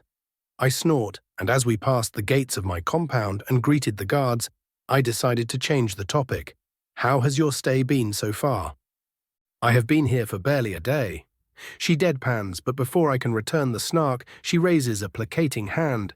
"I have mostly been reading up on history and asking around about the current state of the kingdom, or province as it is called these days." "I do hope you didn't decide to charm my followers into giving your answers." I looked at her, not threateningly, but the implication was easy enough to understand. She covers her mouth, hiding a smile. "You do realize vampires can actually talk normally, do you not?" "Oh, I know that much," I say, and then frown when unfortunate memories make themselves known. I do not speak further until we are seated in my study, myself enjoying my newest vice and Serana drinking some imported wine. A map of current operations against the Stormcloaks materialized atop my table. It was filled to the brim with tiny marks and notes symbolizing certain places of interest and troop movements. It was one of my more recent possessions, and I had it updated regularly by my agents and through frequent messages from Solitude. "So what are your thoughts on the current state of the world?" I ask conversationally as my eyes narrow at a specific point on the map. "The more things change, the more they stay the same." Serana answers with as much melancholy as she can express. "There are so many more people around, and so many new luxuries to explore. But that also means the conflicts are that much bigger." "Ain't that the truth?" I sigh. "What is truly confusing, however, is the current civil war." She continues, "I could understand many things happening in response to the Dominion's expansion and the ensuing peace treaty, but a human supremacist weakening the primary human force baffles my mind." My eyes lead me down the intricately marked roads around Falkreath as I listen to the ancient vampire speak. After a moment of pleasant silence, I shrug in response. Either he is really that short-sighted, or he has been manipulated by the Thalmor for years. Quite frankly, I prefer the latter because the former would speak very poorly of the Nordic population's intelligence. "Quite," she agrees easily, but then her brows furrow in thought. "But why exactly are the Thalmor so fixated on their quest for imaginary purity? I must be missing something. because them trying to conquer and cleanse the world just doesn't add up with their goal of making the Ultima more powerful. My eyes snap to High Hrothgar, represented on the map as a neutral ground. They believe they are after the towers, I say blandly. The towers. She doesn't get it immediately, but the moment she does, she freezes for a short moment. By the gods, are they insane? And there you have it. I look up from my map, a glint of amusement in my eyes. The Thalmor. No wonder everyone hates their guts. Serana slumps into her chair. I chuckle, not like they could even do much against a metaphysical concept to begin with. The worst part of this whole conflict is that it is in the end pointless. Though I guess it does give them the excuse to form their own empire, which fair enough, I guess. I finish with a shrug, to which my guest nods. We sit in companionable silence as I keep poring over maps and reports before it all finally clicks as I look at the passage connecting Falkreath with the Rift. The passage and Helgen were some of the first places the forces of Whiterun had conquered. The entire passage was either collapsed or walled off in specific thin choke points as to make crossing it without massive casualties near impossible. Near impossible without magi or heavy artillery, that is. And considering the terrain there, the artillery was definitely out of the equation, leaving only their mages. Cheeky fuckers can plan. I practically spat, though there was a bit of praise in my voice. Finally found what you were looking for? Serana asks, looking up from the history book she was poring over. Yep. I smack my lips in annoyance. I am going to have to go now. Make sure not to murder anyone while I am gone. As I am about to teleport away, I hear her say, wait. I stop and look at her. Do you need something while I am gone? May I come with you? She asks after only a moment's pause. Many questions appear in my mind at her request, but I simply settle on why. I have been still and cooped up for far too long. It is uncomfortable. It still amazed me how expressive she managed to be with her utterly emotionless tone and almost stone-like expression. Her plight was understandable, however, so I simply nodded in response. I will be teleporting to Solitude first and return swiftly, then you can join me. Very well. She gets up from her seat. I will prepare in the meantime. The moment she leaves my study and I lock the door magically, I activate my mark and recall circle in Solitude, and once again become one with the spaghetti. My passage through the surprisingly active Blue Palace went uninterrupted. People were running about like headless chickens in preparation for something, and even the guards only gave me a passing glance as I walked toward the throne room.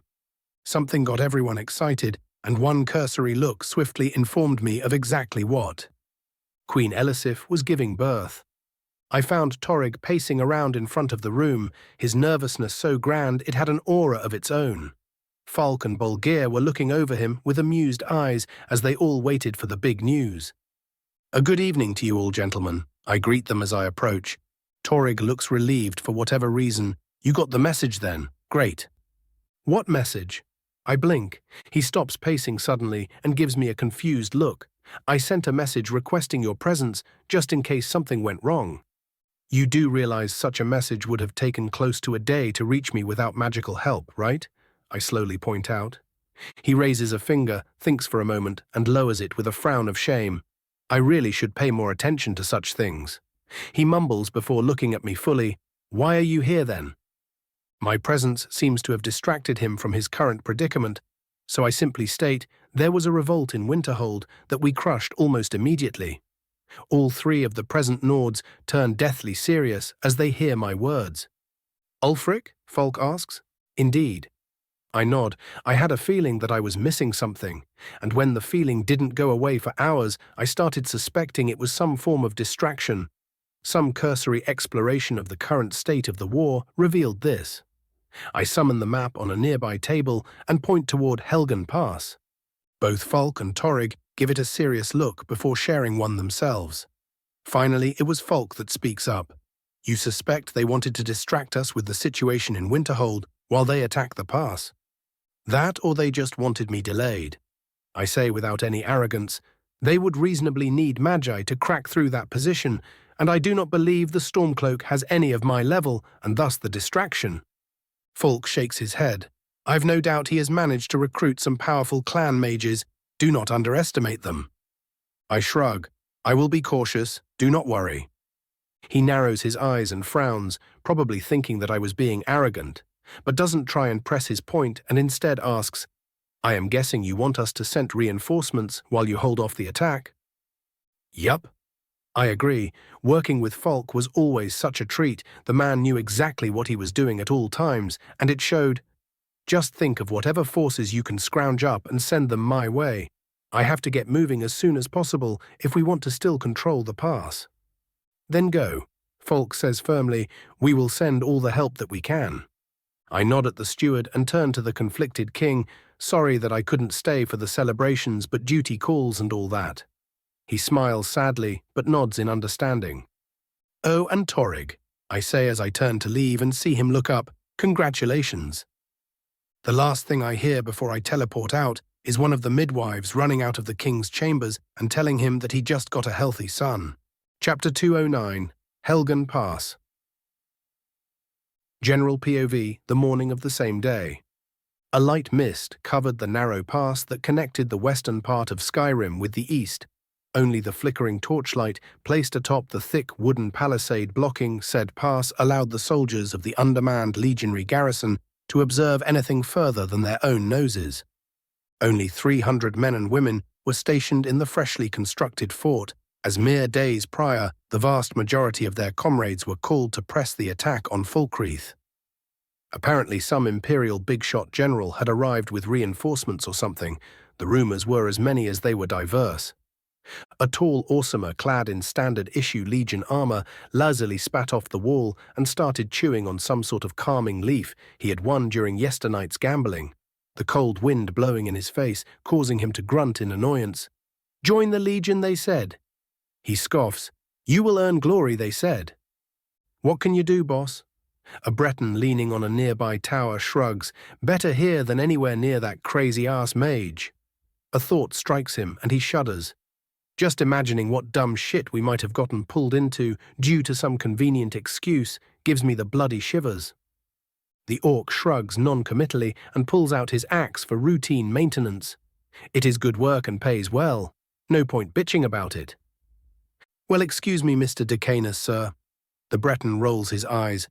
Not all of us are so lucky as to get promoted after our first fight. Zarok, an ex-sprawl criminal and Reach expedition veteran, glared at his comrade and grunted dismissively. Luck had nothing to do with it.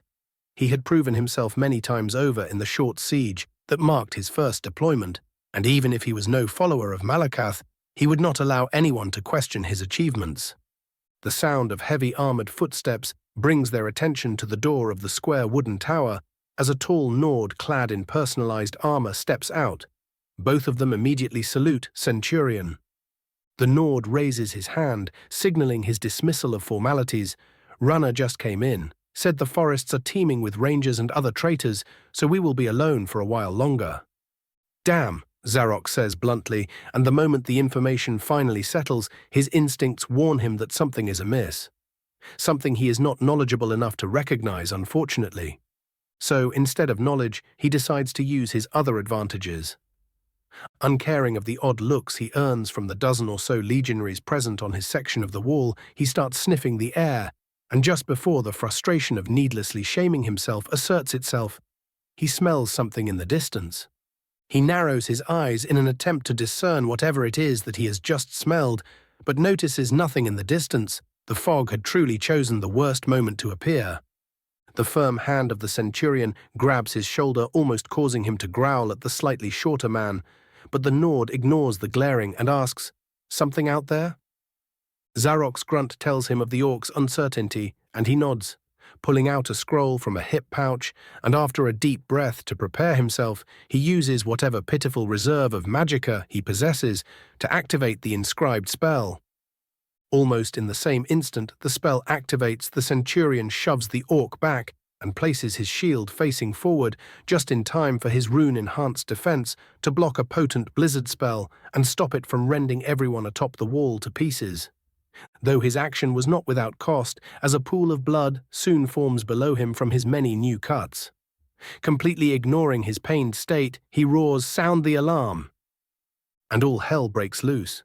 The defenders start scrambling to grab their weapons, while whoever is attacking them decides to stop trying subtlety and just starts brute-forcing large-scale spells at them with reckless abandon.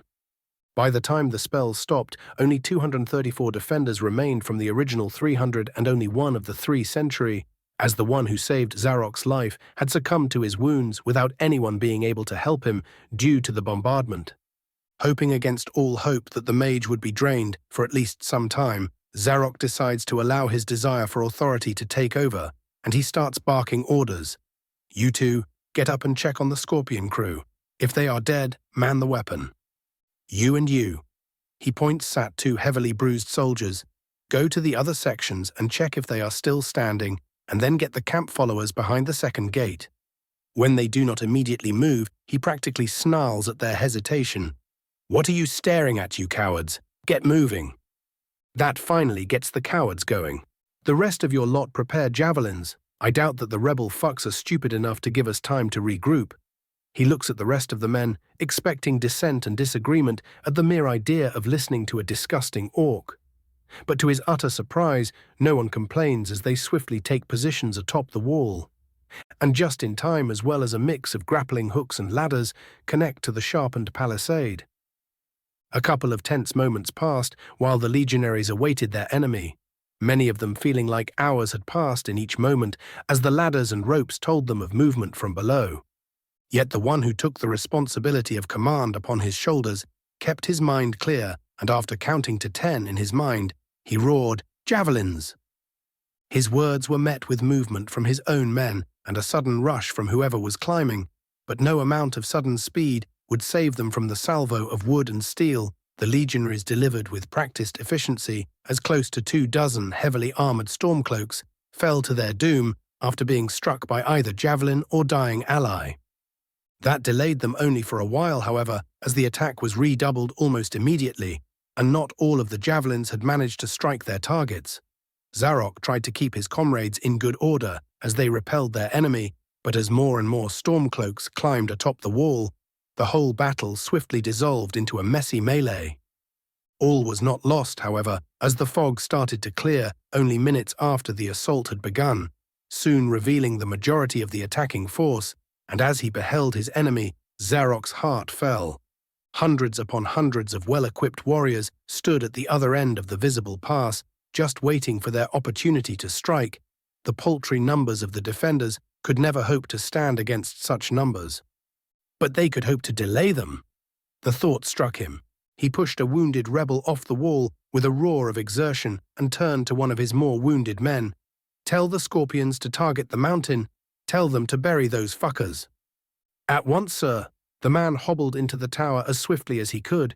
As he waited for his plan to succeed or fail, he noticed a group of rebels in the distance, all of them wearing distinctly mage-like robes and currently channeling another spell assault. Once again, he prepared himself for agonizing death, and once again fate decided to make its play as the Scorpions atop the other towers immediately swiveled toward the Magi and forced them to withdraw. None of them died, however, as one of them rose a wall of stone before the bolts could skewer his comrades. "Fucking mages," Zarok groused as he fed another idiot. Gnawed his axe, "At least the other sections are still standing." The grind of the battle continued for an agonizing amount of time, each second feeling like an eternity as both forces attempted to butcher their opponents before some imaginary time limit was reached. And reached it was as a duo of projectiles struck a massive rock atop one of the pass's walls, causing it to roll down, carrying trees, dirt, and other rocks with it. Within but a single moment the pass was closed off, however temporarily, and all enemy reinforcements stopped. The legionaries took great pleasure in slaughtering every single idiot still standing atop the walls. No quarter was offered or given. All of the centuri were dead when the fighting finally died down, and most of the lesser officers as well. The Stormcloaks were obviously targeting them first, so as to break morale as swiftly as possible. Lucky me that even the fucking rebels don't believe an orc would be in command. Zarok groused as all the remaining officers gathered, and the quartermasters directed the camp followers to clean up the bodies and gather equipment. "So, how many?" A tired Nord Decanus asked the senior quartermaster, a bald old imperial with a magnificent grey beard. 132 still combat capable with 43 too wounded to move around. The quartermaster answered dutifully, "Our munitions are still well stocked, and the potions should stop any of the heavily wounded from dying, but most will not see battle again." Potential reinforcements. Zarok spoke up, though his voice lacked any hope for that possibility. The quartermaster shrugged, "Sent a messenger bird to Helgen, but the best we can expect is some light cavalry, as anyone heavier would just die due to the terrain if they wanted to reach us in time." Unsurprising. Adawa Bosma Decanus frowned. Zarok wiped the sweat and blood from his face with a tired sigh. "We cannot retreat, and we have no meaningful reinforcements to rely on. Guess all that is left is to die well." The gathered officers reacted as most legionaries do to dark humor with disturbing amounts of amusement. "Well said, Orc," the Nord officer grunted, though it might have been a snort. "That leaves the question, who takes command?" "If I may?" The senior quartermaster spoke up, and all of the officers swiftly gave their assent. "The only reason we are even alive is Decanus Zarok here, coming up with a harebrained scheme on the fly, so methinks that he should lead us." The Orc was utterly surprised by the suggestion. For most of his life all he knew was hatred, or at best disdain for his kind. Yet even as he battled with his surprise, the other officers nodded their assent without even a hint of hesitation. "Very well." The old quartermaster nodded gravely, "Then by my authority," and he did have said authority in case of conflict of command, "I grant the rank of provisional questor to Zarok for the duration of this battle, and until a superior officer is here to relieve him of his command." The gathered legionaries saluted him, and if he was a human weakling, he would have no doubt teared up on the spot. The fort was swiftly brought to order under its new commander, and the legionaries did their best to prepare for the upcoming assault. Barricades were placed to funnel the attackers into the smallest choke points possible, while caltrops and other non-weapon sharpened objects were thrown about to at least slow, if not utterly stop the rebels from climbing certain portions of the wall. Zarok had hoped he had bought at least a day with his plan, but fate and the Stormcloaks had other plans as the pile of rubble suddenly started to shake and a passage opened up across its center. An old Nord man walked in front of what was obviously an honor guard of housecarls, all of them wearing steel plate armor. The old man surveyed the fort with lightly glowing eyes before huffing and muttering something to a weary soldier next to him, causing the man to look down in shame. Without any further preamble, he walked further toward the fort, just out of range of the scorpions, and crossed his palms. Immediately a collective shiver passed through the legionaries as magicka became visible to the naked eye, and small ponds of water close to the now identified mage started to freeze on the spot. The legionaries knew what was about to happen. They were all briefed on how to deal with powerful magi, and it was either get your own or get the fuck out. Neither of the options seemed possible at the moment, yet just as the Stormcloak mage was about to launch his spell, Zarok felt something he would not forget until his death.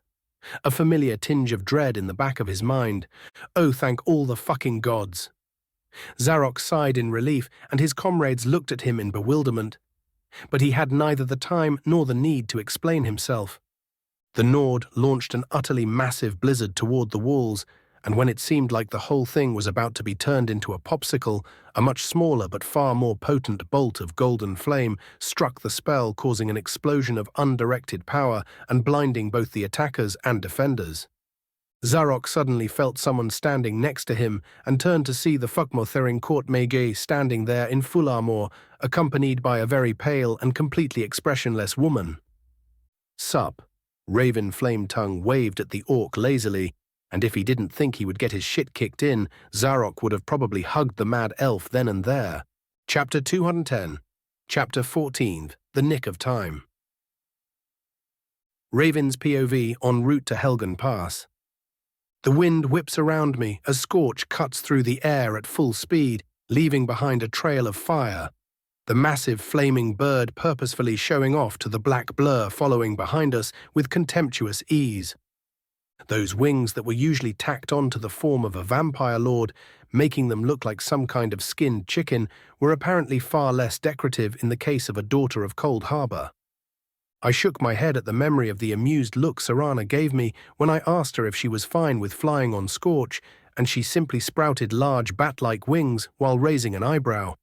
It would seem that me being a know-it-all had earned me a bit of sass from the resident immortal. I could only hope that Harkon didn't get that little bit of power up, as killing his ass while he flew at such speeds would be annoying, even with copious use of precognition. As we flew by High Hrothgar, I felt a new set of eyes focus its gaze on me. The feeling of a mountain staring down at me was anything but pleasant, but I knew that I was in no real danger, as the moment I looked at the source of the gaze, I was met with the sight of an utterly massive, grey-scaled dragon calmly sitting atop the mountain and looking at us with a mix of curiosity and concern. My eyes widened at just how large he was, as he stood at least twice the size of Volthuriel.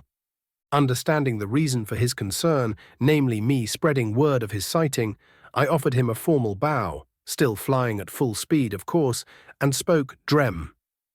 It was no true shout, but I made sure to focus all of my intentions into the word, and that was seemingly enough as the ancient dragon let out a hum that somehow reached my ears and closed his eyes, seemingly returning to his rest. We resumed our flight in silence until we came close to the fortified town of Helgen and set down a good distance from its stone walls. The moment we did so, I heard Serana take in a deep, calming breath, breaking her cold facade for but a moment. "Is that what I think it was?" she asked in perfect monotone, but I could still feel her distress. "If your thoughts were, 'Damn, is that Paarthurnax the one who taught man to use the voice and face the World Eater?' then yeah, it is exactly what you thought it was," I quip without a hint of concern in my voice, still calmly walking toward the town. I feel her eyes bore into my back for a moment before she composes herself and catches up with me. "Why do I feel this is not the most ridiculous thing I will hear you say?" I look at her with a raised eyebrow and an amused smirk. "Because you have good sense." She shakes her head, the tiniest of tugs pulling at the edge of her lips. Some posturing, shouting and browbeating. Later we once more took to the skies, our reinforcements already mobilizing behind us. "That sure is a lot of nuars," a now shrunken Scorch mutters from my shoulder. "Yup," I say with a pop, I am genuinely impressed that the garrison is still standing. "Not for very long," Serana interjects and points to the rapidly splitting rocky blockade and the rather powerful feeling mage doing said splitting. My eyes narrow and I focus on the enemy mage. A moment later I learn what I need and mutter Shatter Shield. I furrow my brows. Ulfric is definitely going all out with this one if he sent one of his best mages forward. "So just a more powerful Noir?" Scorch tilts his head and then shrugs. "Does he burn, though?" I give him a blank look. He is a war veteran that could stand against genuine Altmer Magi. Underestimating him is plain stupid. "I believe we have no more time to chat." Serana interjects once more. "The path is already open." "Not yet," I say, my clairvoyance already working on creating a perfect timing. "He is already charging a spell. Why hesitate?" she asks with genuine confusion. A grin nearly splits my face as I summon my complete armor and step atop a rapidly expanding Firebird. "Presentation." I state as if the word explained everything, and within the same moment, Scorch plunges toward the wide wooden wall of the legionary fort, and right into the path of the giant blizzard. Deciding to keep some of my aces hidden, I summon my glaive and channel a blast of solar flame at the wave of ice, hitting it dead in the center and harmlessly shattering it in all directions. Before anyone can blink, I unsummon Scorch and stand atop the wooden wall, the somewhat familiar-looking orc looking at me with a mix of fear and relief. One rapid identification later, I greet the apparent new quester Sup. I see him slowly mutter, "Sup? What?" before he wakes up from whatever confusion I caused and offers a crisp salute. "Sir, Quester Zarok and current commander of this position reporting for duty." "Greetings, Kestor." I ramp down the spooky effects of my mask. "Get your men ready. I will try and push the rebels back, but be prepared just in case they still decide to press on." He nods and I look to Serana, who simply tilts her head. "I will stay here and look for any overt traps." "Very well." I accept her reasoning and finally look back to the Stormcloaks. The rebels had moved back a bit, making sure to keep distance between each other, while their mage was speaking to a tall blonde wearing light armor. "Have they forgotten me already?" How rude. Not being one to turn down an opportunity, I snapped my left hand toward the old mage, launching another spear of roiling flames, followed by a wave of fireballs aimed at the housecarls. As expected, the old man reacts swiftly enough to protect himself, but has no time to do anything about his guard as a bunch of fiery explosions completely engulf well over half of them, killing most on the spot while heavily wounding the rest. But I was not done yet. With a deep breath, I placed my glaive in front of me and channeled an utterly massive amount of magicka through it. No doubt, if it were not made from ebony, the poor thing would have cracked then and there. A warm aura surrounds me, and the warmth soon turns uncomfortable for the soldiers surrounding me and turns outright painful after that. Thankfully for my men, and not so much for the Stormcloaks, the spell finally reaches its conclusion as an utterly massive runic circle appears above the enemy unit. A mix of arcane, Dovazul, and what I've taken to calling magnesite runes all shining a bright red and gold. The Shattershield mage wasted no time in grabbing his apparent protege and teleporting the both of them out of the way of my spell, just in time for the Grand Firestorm to hit his previous position. No other rebel survived the spell, absent-mindedly casting a wide-range heal, just in case my previous casting hurt anyone. I turned back to the orc. "Now you may make your report." It took a bit of prodding, but after a couple of minutes I finally managed to make the legionaries stop gawking and lead me to the command center. As I walked toward the large wooden building, I noticed a light glare coming from Serana, the smallest of burns on her hand, slowly healing with a loud sizzle. Whoops! As both the quartermaster and Zarok finally finished with their reports, I sighed in disappointment, my hand finding its way to my face without any input. "So we have just under 200 men against an entire army." I mutter, "That is just fucking great." "Army?" I hear one of the Dakani mutter. "Oh yeah." I wave lazily. "There is an entire force of Stormcloaks waiting for a breach just in the next valley over." "Fuck," the same officer appropriately comments. Zarok grunts, seemingly amused. "Guess we die then." "Well, you lot might." I shrug, drawing many confused glances. "If things really get that bad, then I will just disappear." The confusion turns into a mix of anger and understanding, but none of them are quite so foolish as to question me. That may, however, not be necessary. I raise a placating hand. Reinforcements are already on the way, and we need to hold for only a day before the Stormcloaks are forced to retreat. "And you are certain they will?" a Bosmer officer asks. "It would be strategically foolish to continue the attack without a massive numbers advantage." I shrug. I mean, I would love it if they decided to throw themselves on our swords, but I doubt they are quite that foolish, unfortunately. The officers all share a dark chuckle before Zarok speaks again. "You said that we have just under 200 men, but that would include the wounded." "That I will promptly be healing back into a combat-ready state." I interrupt, much to their great surprise. Some might be too traumatized to fight, but they can at least run ammunition. "You can do that?" a Nord officer asks, completely baffled by the very idea. I offer no answer, save for a mildly offended rising of my eyebrow. I leave the headquarters followed by the excited quartermaster, leaving behind a bunch of suddenly hopeful officers, their determined expressions bringing a satisfied smile to my face. "So is this what war is like?" Serana asks as the two of us sit atop the central tower.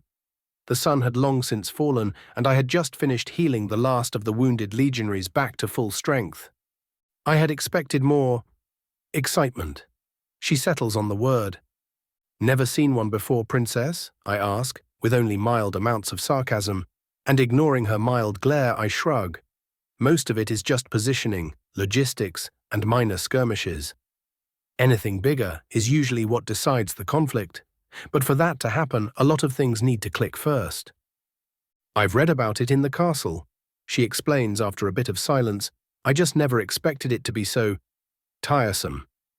To think war was so monotonous, it tired even those not living." I quip and pretend to shiver. How terrifying. "You are awfully fearless for someone standing so close," Serana lazily points out. I shrug. "It is a gift." Suddenly, I see movement in the back of my mind, and my whole demeanor shifts. Stay here, I tell her, and use the darkness of the night to shadow walk in front of the fort, just in time for a whole company of dark cloak wearing storm cloaks to emerge from within the breach, a far greater number of magi standing among them. Well, well, well. I greet a specific robe-bound man among them with crossed arms. How nice of you to visit Shattershield. He grits his teeth in frustration at being discovered so quickly, but like a true veteran, he immediately barks out, "Move on without me. I will face him alone." Much to his suspicion, I do not try and stop them and merely stand there staring at him, and as the final rebel passes by me, he grunts, "I did not think you would be so arrogant." He unsheathes his hammer and bangs it against his shield. "It will be your downfall." I chuckle darkly at his words. Oh, I do not worry, something far worse than I waits atop that wall. I do a lazy twirl with my glaive, further irritating the old Nord by refusing to elaborate, and point my weapon at him. "You, however, I will enjoy pulling apart." Bold words, he states, and we stare each other down. And then, as if in agreement, we unleash our full power and start blasting each other with every intention of utterly destroying our opponent. Author's note, Drem in Trust Peace. Chapter 211, Battling the Shattershield. A devastating mix of crimson lightning and golden fire clashes with salvos of unnaturally cold ice magic, the very air turning dangerous for those without adequate protection as the rebel mage attempts to gauge my defenses and I attempt to refine my combat spell casting by stealing from the man's experience.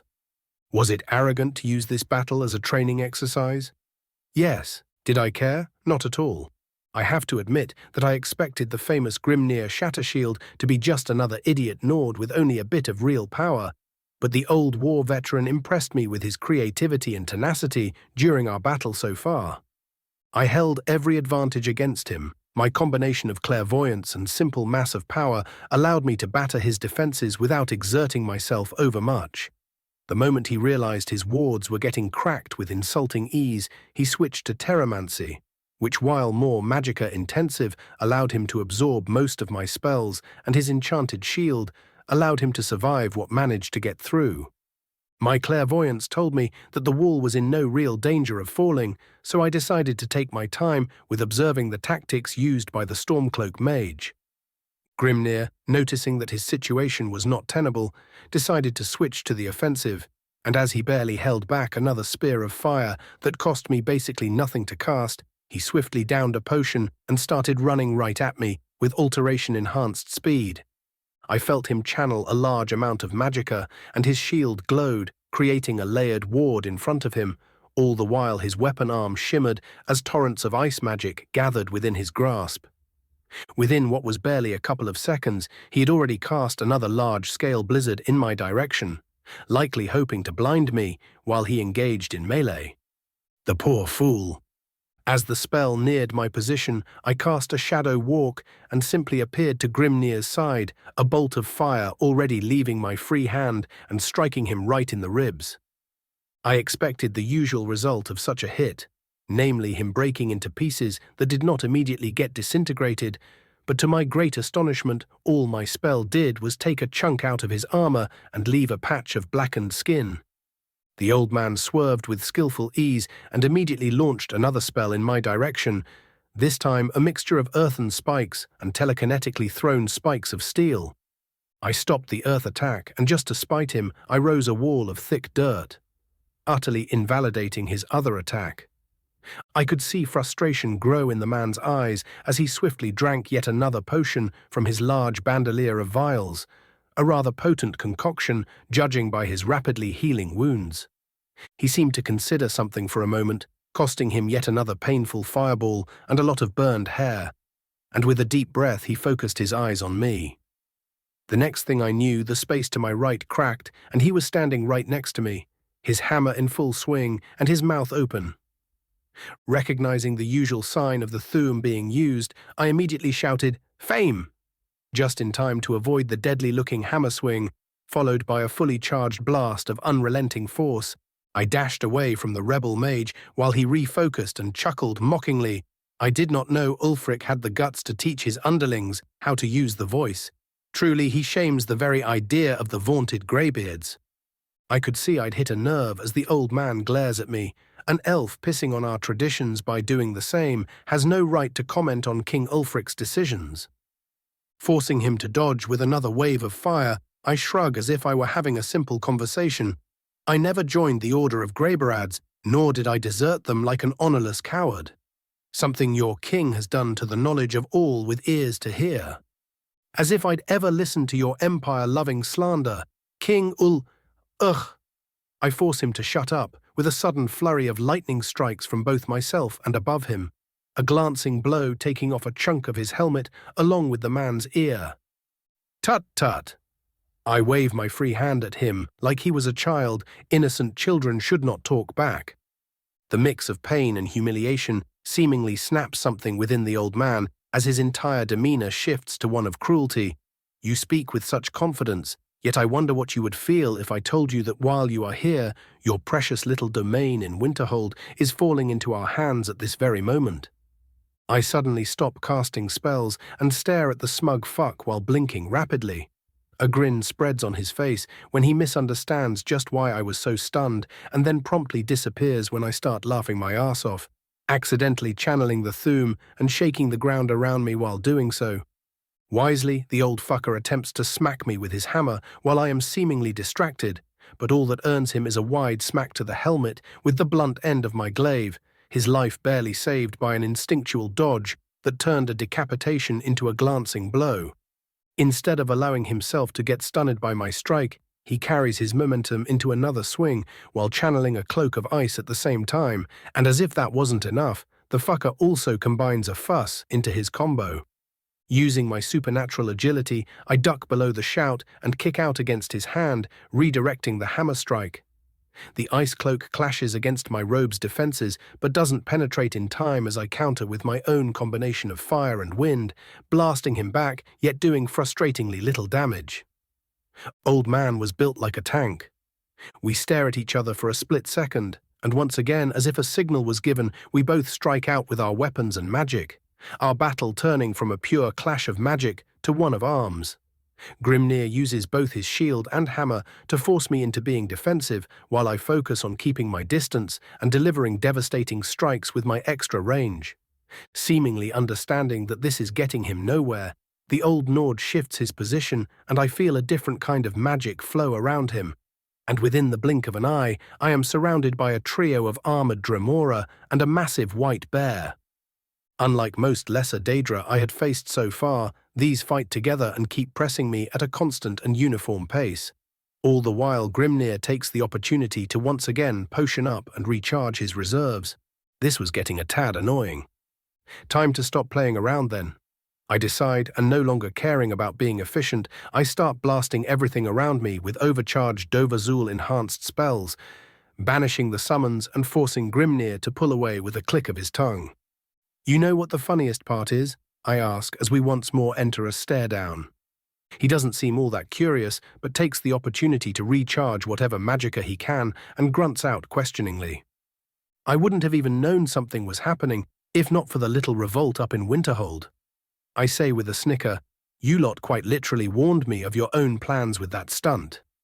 He blinks slowly as he hears my words, and as the information leaves him, momentarily stunned, I shadow walk right in front of him and make a telegraphed overhead swing with my glaive.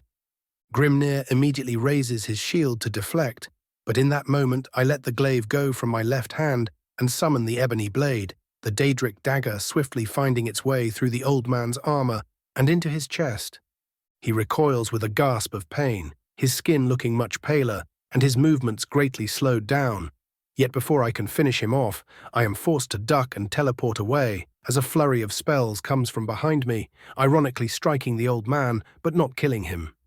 The dozen or so Stormcloak magi that survived their brief and likely traumatic meeting with Serana all rush to position themselves in front of me in an attempt to save who I can only guess is their mentor, all of them sporting signs of battle wounds and spell damage. And as if that was not enough, another force of rebels soon emerged from the pass opposite the legionary fort soon after. A downright frightening amount of the elitely equipped force, giving me the feeling of enhanced vitality, usually associated with tongues, and over 100 archers positioning themselves atop the large pile of rocks, blocking most of the passage. Yet I do not feel even a bit worried as I stare down the small army slowly emerging to meet me. It was all according to my plan after all. A somewhat healed Grimnir steps out in front of his magi and looks at me with a frown. "Are you so arrogant as to still stand before us?" I chuckle. "Oh no, my good man, not at all." My glaive disappears, and in its place I pull out the staff of Magnus. "It is you who are arrogant to stand against me."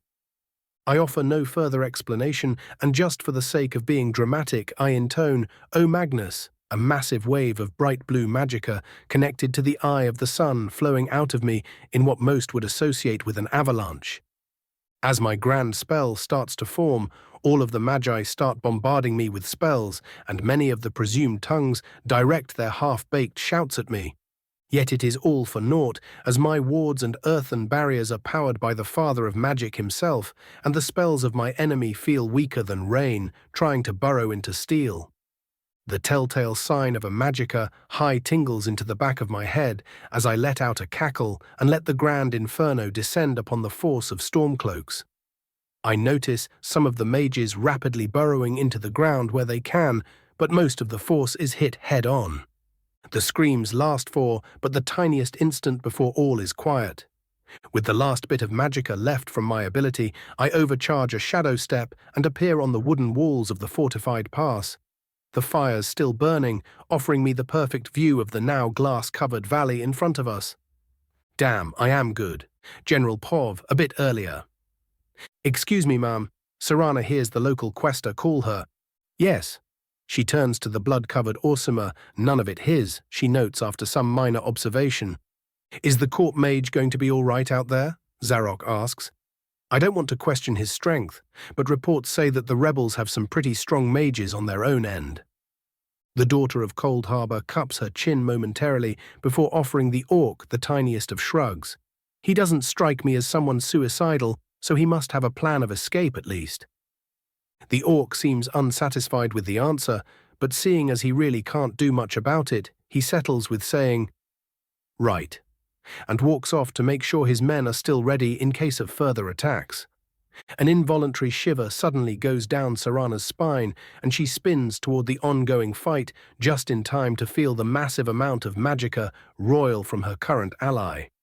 The sight that greets her eyes makes the millennia-old woman gape in sheer astonishment as the Dunmer mage summons a literal sun atop the rebel forces, quite literally baking their entire position and turning the entire surface into fragile glass. She blinks a couple of times, forcing her eyes to readjust to the sudden lack of light before a hatefully hopeful thought appears in her mind. Maybe he really can face my father. She takes a drink of her blood potion, utterly disgusted at her own optimism, though she fails to remove the small feeling of hope in her heart. Chapter 212. Trust. Raven's POV. My internal celebration ends as swiftly as it began as I feel a sudden lack of power. Whatever magicka high-induced bender I was about to indulge in was ruined utterly by the sudden feeling of being metaphorically splashed by a barrel of freezing water. Feeling one's veins bursting with power only for them to suddenly feel completely empty was not a sensation I would ever enjoy, but the massive power spike made it all worth it.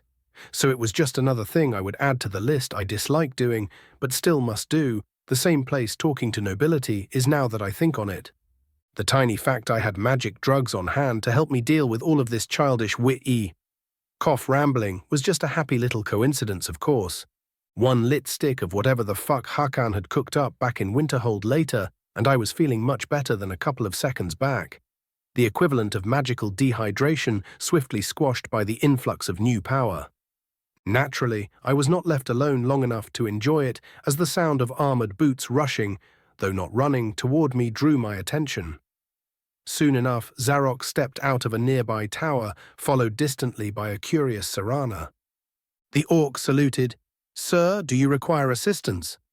His eyes were filled with a mix of dread and awe, with a small undertone of worry. Unsummoning my crown and noticing a couple of the legionaries around me visibly relax, I raised an eyebrow. "No, I think that I will be fine with just a bit of rest." The orc blinks in surprise but swiftly hides it. If that is what you believe, sir, cheeky fucker couldn't stop himself from questioning me after all. Do you want the after-battle report? I sigh tiredly before waving for him to get on with it.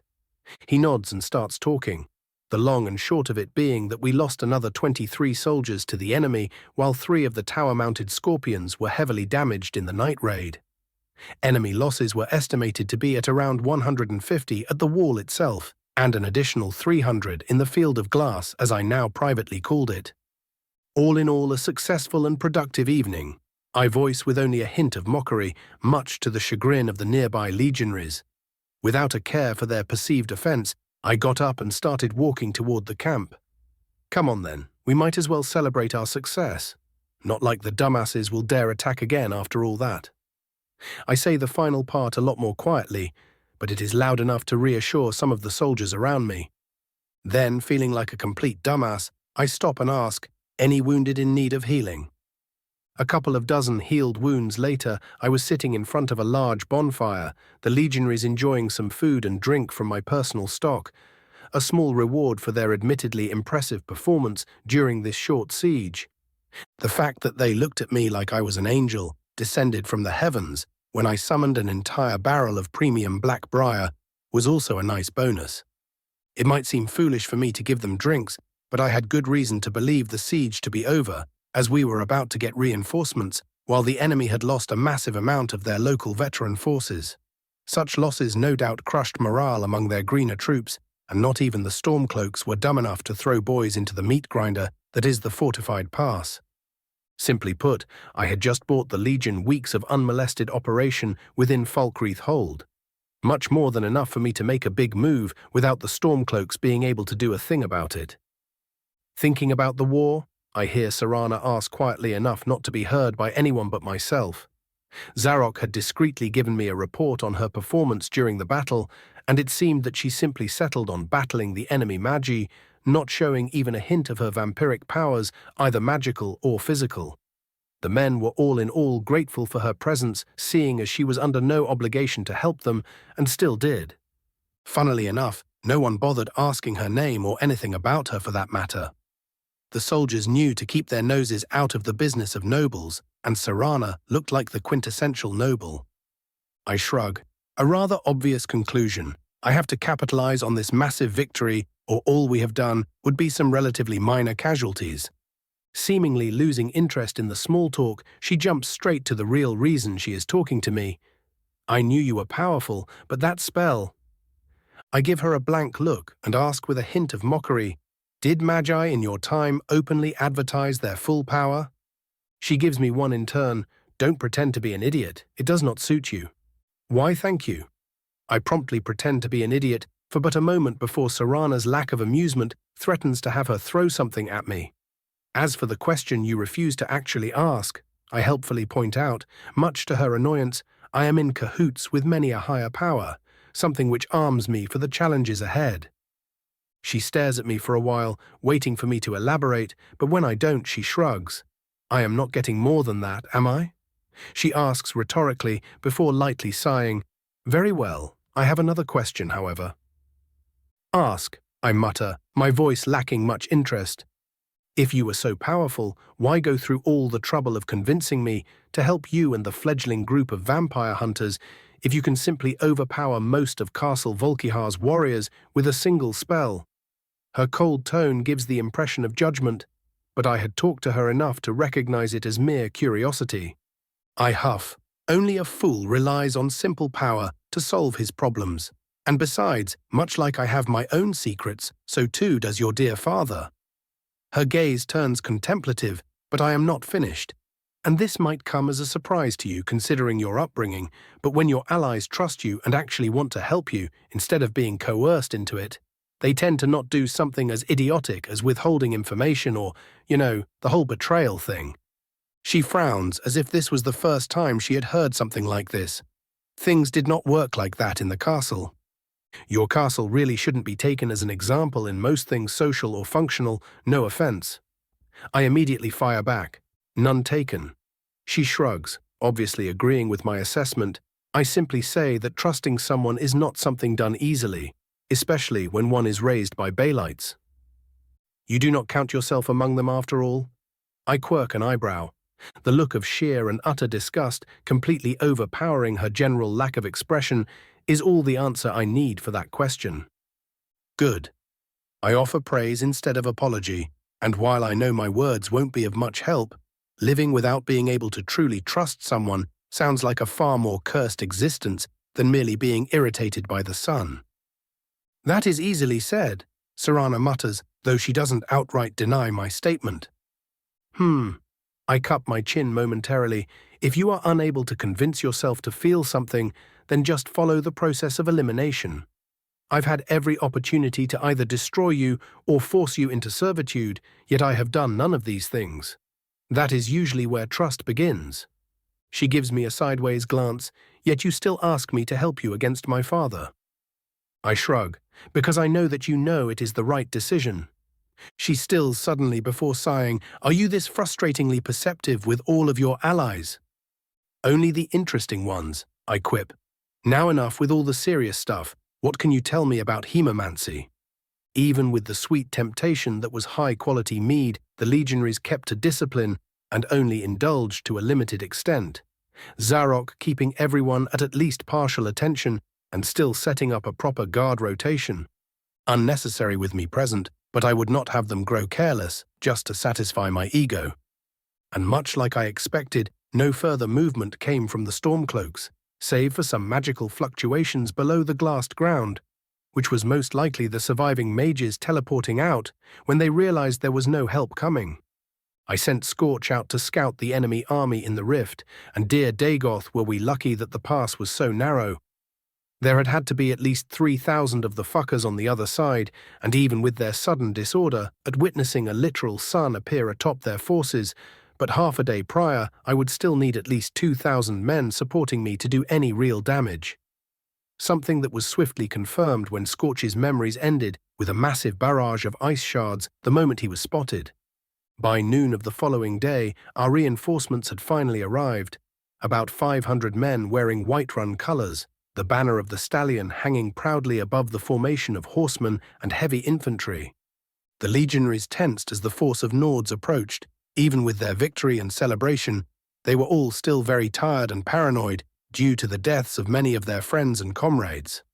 I naturally cared not for such things and stepped out to meet the men of Whiterun. Swiftly recognizing the two men leading them, I rose my hand in greeting, "Ho there, Greymane and Battleborn." Adar Greymane squinted at my approach. "Let me guess, Flametongue, you already had all the fun without us." Ungrim Battleborn rolls his eyes at his friend's words, as if a bunch of sweaty Windhelm cuckolds would succeed where a Daedric prince did not. The duo of Whiterun housecarls guffaw at the man's joke, while I look at them with amusement. I am afraid that I did in fact take all of the fun. You get to sit your asses down while whatever remains of the legionary garrison goes for some paid leave. Surprisingly, it is Zarok that speaks up. "Sir, with all due respect, we can't leave." I look at him with a smile that was most assuredly not a smile and ask, "I am sorry, Kester, but did I stutter?" The orc shivers at my tone and looks away. "No, sir." I thought as much. My smile widens fractionally, looking all the more terrifying. "You lot have earned some rest, and you will need to be properly reinforced and re-equipped. If you thought I wasn't going to reward you lot for surviving that, then I would be rather insulted." Zarok stares at me unblinkingly while his brain resets. "I do believe this is where you thank me," I drawl with great amusement. He snaps at attention as his mind finally reboots. "Yes, sir. Thank you, sir." Right then. I turn back to the duo of Whiterun housecarls. "You two can take your time setting things up as the rebels won't be moving about for some time at least, but I need another thing from you before you do." Adar raises an eyebrow. "What do you need, lad?" Many a legionnaire gawks at his term of address, but seeing as I ignore it, no one speaks up. "I need a map Imperial operations within Falkreath, as well as the position of the command center." I rub my hands while my smile turns slightly feral. I have a city to conquer after all. Chapter 213, Tiberius. General POV. Second Squad head off the Western assault. An imposingly tall Imperial, wearing an opulent red and gold combination of a mage's robe and a legionary officer's armor, orders a unit of equally imposing heavy legionaries, all of them larger than the average orc.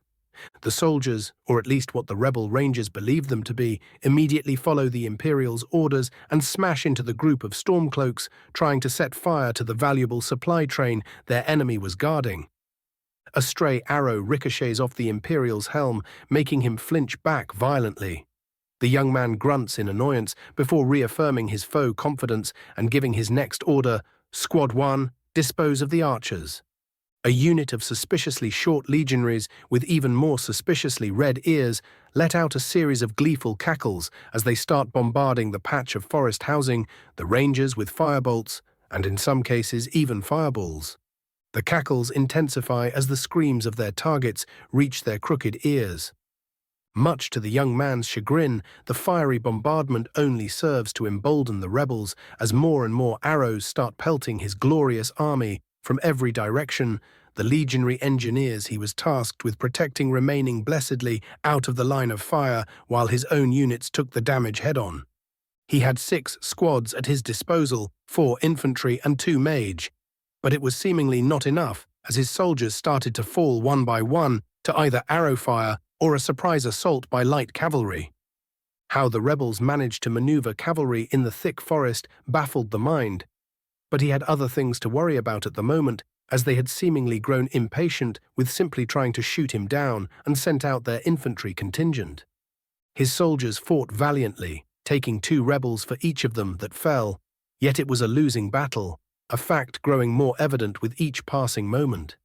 His favored aide, a rather pretty thing he had near him at all times due to no hormonal reason whatsoever, had fallen taking an arrow for him when the rebels finally realized that their enemies were disappearing the moment they were killed and were evidently summons and not mortals. He had hoped against hope that the dumb Nord stereotype would save him, but it turned out that Nords were in fact not idiots, as evidenced by the barrage of arrows he was barely avoiding. He spent every moment not occupied with avoiding a swift and painful death, lamenting his constant refusal to practice defensive magic when he was still at the college. Truly, if one of his colleagues saw him now, they would probably wring his neck for his slothfulness. A cold shiver went down his spine the moment the thought entered his mind. One by one, all 30 of his glorious soldiers finally fell, the young man surviving by the skin of his teeth and via copious usage of combat scrolls. A lesson taught to him by his father: if a problem could not be solved by skill, it could be solved by throwing money at it. Something many a rebel learned to the point of fatality when they were burned by a sudden fireball. Yet for all his fortune, fate had seemingly caught up with him when a furious rebel slammed his metal shield into his armored head, knocking him on the ground and lifting his axe with a snarl, intending to end the young man for all of his slain comrades. Many things happened within the blink of an eye. Human-shaped shadows started emerging from behind the rebels, cutting them down like grass or cooking them in their armor with lightning. The least lucky among the Stormcloaks screamed in abject agony as they were devoured alive by a swarm of minuscule frostbite spiders. Before Tiberius Gracchus could even understand what was happening, the rebel in front of him was engulfed by a blast of bright crimson and was gone, only his boots standing as evidence he even existed in the first place. Sound returned to Tiberius's ears as he finally left his blunt force trauma-induced daze, and he heard magical explosions happening all around him, and before he could further contemplate his situation, he felt someone kick him in the leg, drawing his attention. Bright red eyes met his own as the armored figure called out to him, "Wake the fuck up, Legionnaire, we have rebels to burn." Now that he could do. Raven's POV. Please. An annoying rasp reaches my ears, drawing my attention to a fallen enemy ranger lacking many of his limbs, trying his best to survive by crawling away. No. I snap my fingers, and one red flash later, there is no ranger crawling anywhere. A moment later, Scorch lands on my shoulder and chirps, "That is the last of them, Pops." One mental check later, and I nod. Yup, poor fuckers didn't even have a proper retreat path. The glorious bird boy shrugs. What did you expect? My faith in humanity shall forever be the source of infinite disappointment, I know. I falsely lament as I approach the legionary supply train, and Tiberius is slowly replenishing ranks of Dremora. Said tall imperial mage notices me as soon as I near him and poisons my eyes with a flamboyant bow. My many thanks for your timely assistance, good sir. I am glad that another loyal subject— Oh, for fuck's sake, Tiberius, can you not stop preaching for 1 fucking second? I cut him off with an eye roll, unsummoning my helm in the process. He blinks dumbly for a moment before muttering, "Raven?"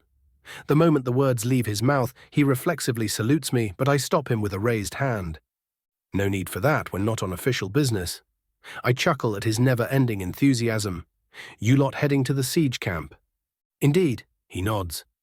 The siege engines were damaged due to the constant raiding, and this caravan was tasked with bringing in replacement parts. See, if you studied alteration properly, you'd just be able to replace all that.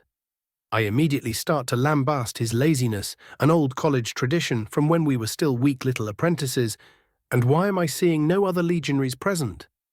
He scratches his cheek while trying desperately to look at anywhere else but at me. Well, I kind of volunteered to do the guarding on my own.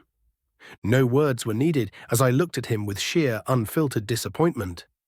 I am not stupid. I had my own soldiers with me, he justifies weakly. I simply raise an eyebrow at his reasoning. We both knew that Dremora could be banished with specialized weapons or scrolls, even spells of a certain level. His shoulders slump. We were losing dozens of men to the constant ambushes, and I wanted to stop any more from dying. My disappointment disappears as if it was never there. Finally, a hint of truth. He removes his helmet and lets out a chuckle. I forgot how uncaring you are for the feelings of others. Only when they are as fragile as your own, I quip back. He shakes his head and starts resummoning his minions one by one. Most of them were as I expected them to be, scamps and Dremora humoring their contractor by wearing Legion armor. Though the last one he summons makes me do a double take. Tiberius, please don't tell me you are using a handmaiden of Azura in your little toy soldier project. He looks away and whistles innocently. Oof, oof, oof, oof, said handmaiden giggles into her hand. Do not worry, my lord. Dear Tiberius is most chivalrous in the way he treats us. The man looks away with a light blush at this comment. I deadpan at her. Are all female-looking Daedra like this? She tilts her head. Whatever could you mean by that, my lord? She sounds confused, but her entire body language is as seductive as can be, without being outright whorish. I scratch my chin thoughtfully. Honestly, that is pretty embarrassing. She flinches as if struck. What? Oh, nothing. I raise a placating hand. I've just had Mafala try and get into my pants so many times at this point that your attempts were the same as those of a child. My voice is kind, but my eyes radiate mockery. The handmaiden's eye twitches, and she almost yells out in frustration. Yes? Well, she tries to get into everyone's pants, so there. My patron's amused giggle resounds in the back of my head, and I hear her say, "Oh, I like her," causing a vicious smirk to spread on my face. Why are you looking at me like that? She asks with narrowed eyes. Oh, nothing. It is just that if I were you, I'd do my best to remain summoned for as long as possible. I tell her with a lazy wave. Seemingly understanding what just happened, she pales and tries to hide behind Tiberius while shivering. Do I even want to know? Tiberius asks cautiously. I raise an eyebrow. I don't know, do you? Apparently even he has a sense of self-preservation as he resolutely shakes his head. We continue helping out the rattled and grumbling engineers for a while longer, and after we were finally joined by Serana, who had been hunting escaping rebels. Reed, drinking the poor fuckers I allowed to escape for this exact purpose, we headed toward the siege camp. Naturally, I couldn't stop myself from asking the tall man, "So Tiberius, care to tell me why you were not using proper defensive alteration in that battle?" His gulp and sudden paleness told me far more than I needed to lambast him the entire walk toward the camp, much to the entertainment of the engineers following us. We arrived at the siege camp and by extension Falkreath itself by the day's evening without any further incident. My appearance caused something of a commotion, but all doubts were swiftly gone as the engineers arrived behind us. a round of loud cheers breaking out amongst battle-weary legionaries. The siege camp was built to the usual legion standard, but scaled up for maximum effectiveness. A trio of palisades surrounded the center of the camp, with each wall being slightly taller the further in they were placed. A series of trenches surrounded the camp and were progressively dug outward as if to surround the city itself. Actually surrounding the damn place would probably take months and would not be worth the trouble, as the trenches were mostly used to counter raids, and the actual encirclement of the city was done by cavalry and light infantry, tasked with delaying any sortie, while reinforcements were dispatched from the legionary base southwest of Falkreath. Speaking of the city, it was as things usually were in this world, far larger than I remembered. Large longhouses surrounding the tall stone and wood keep in the city's center and the vast marketplace surrounding it. The walls were mostly made of stone, but there was a spot or three where they were rapidly patched up, using hardwood of some kind due to the constant bombardment by siege weapons.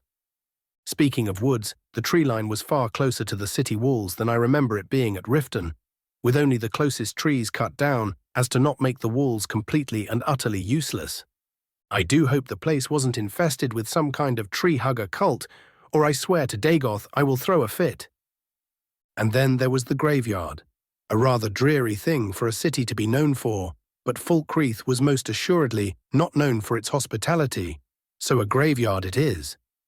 The whole thing stretched out south of the city, taking up almost as much space as the city itself, with everything from dirt graves to mausoleums, dotted around almost haphazardly, yet still somehow looking peaceful and reverent, all of it surrounding a vast church of Arche. I absently noticed a trio of priests going on about their business without a single care directed toward the siege. No one was stupid enough to offend half the province by targeting the graveyard after all.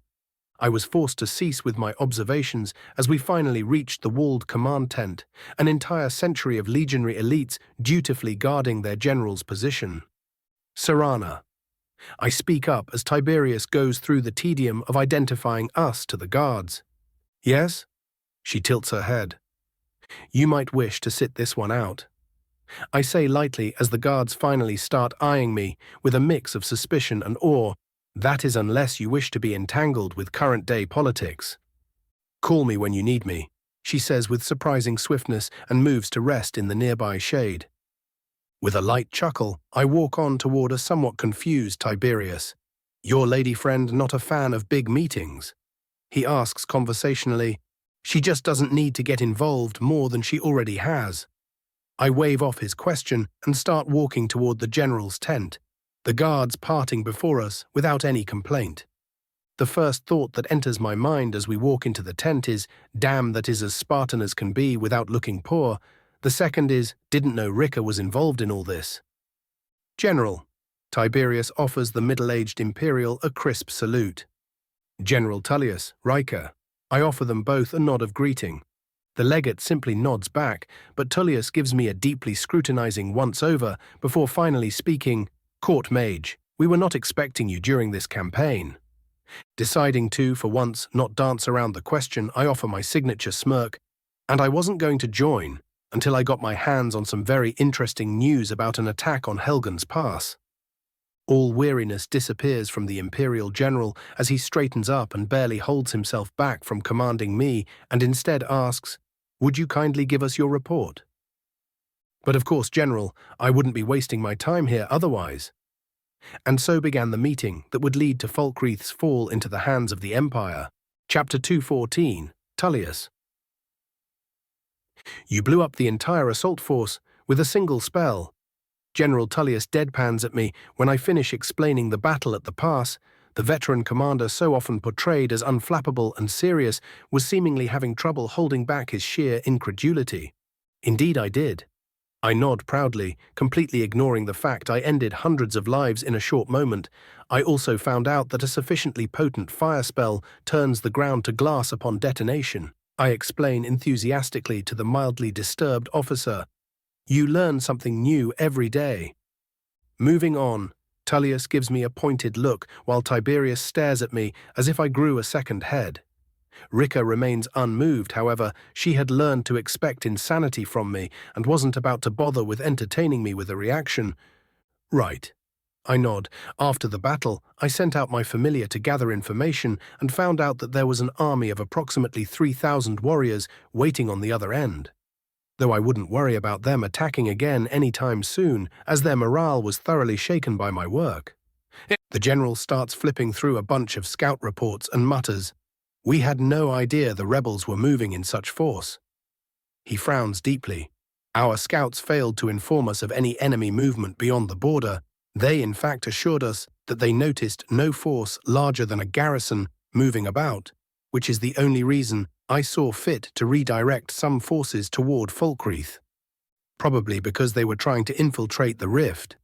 I explain easily, while the local forces are not so skilled as to be able to hide an entire army, taking out a bunch of scouts or just plain misdirecting them is definitely within the skill set of some of the locals, especially when you count in the massive mountain standing in the way of any communication.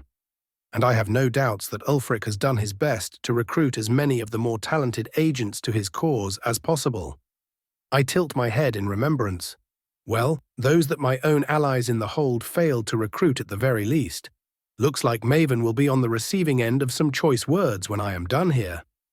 The legionary general pulls out a personal journal and starts making notes on the eastern hold. I have heard that Riften is a cesspool, but there was little tell of skilled agents among their number.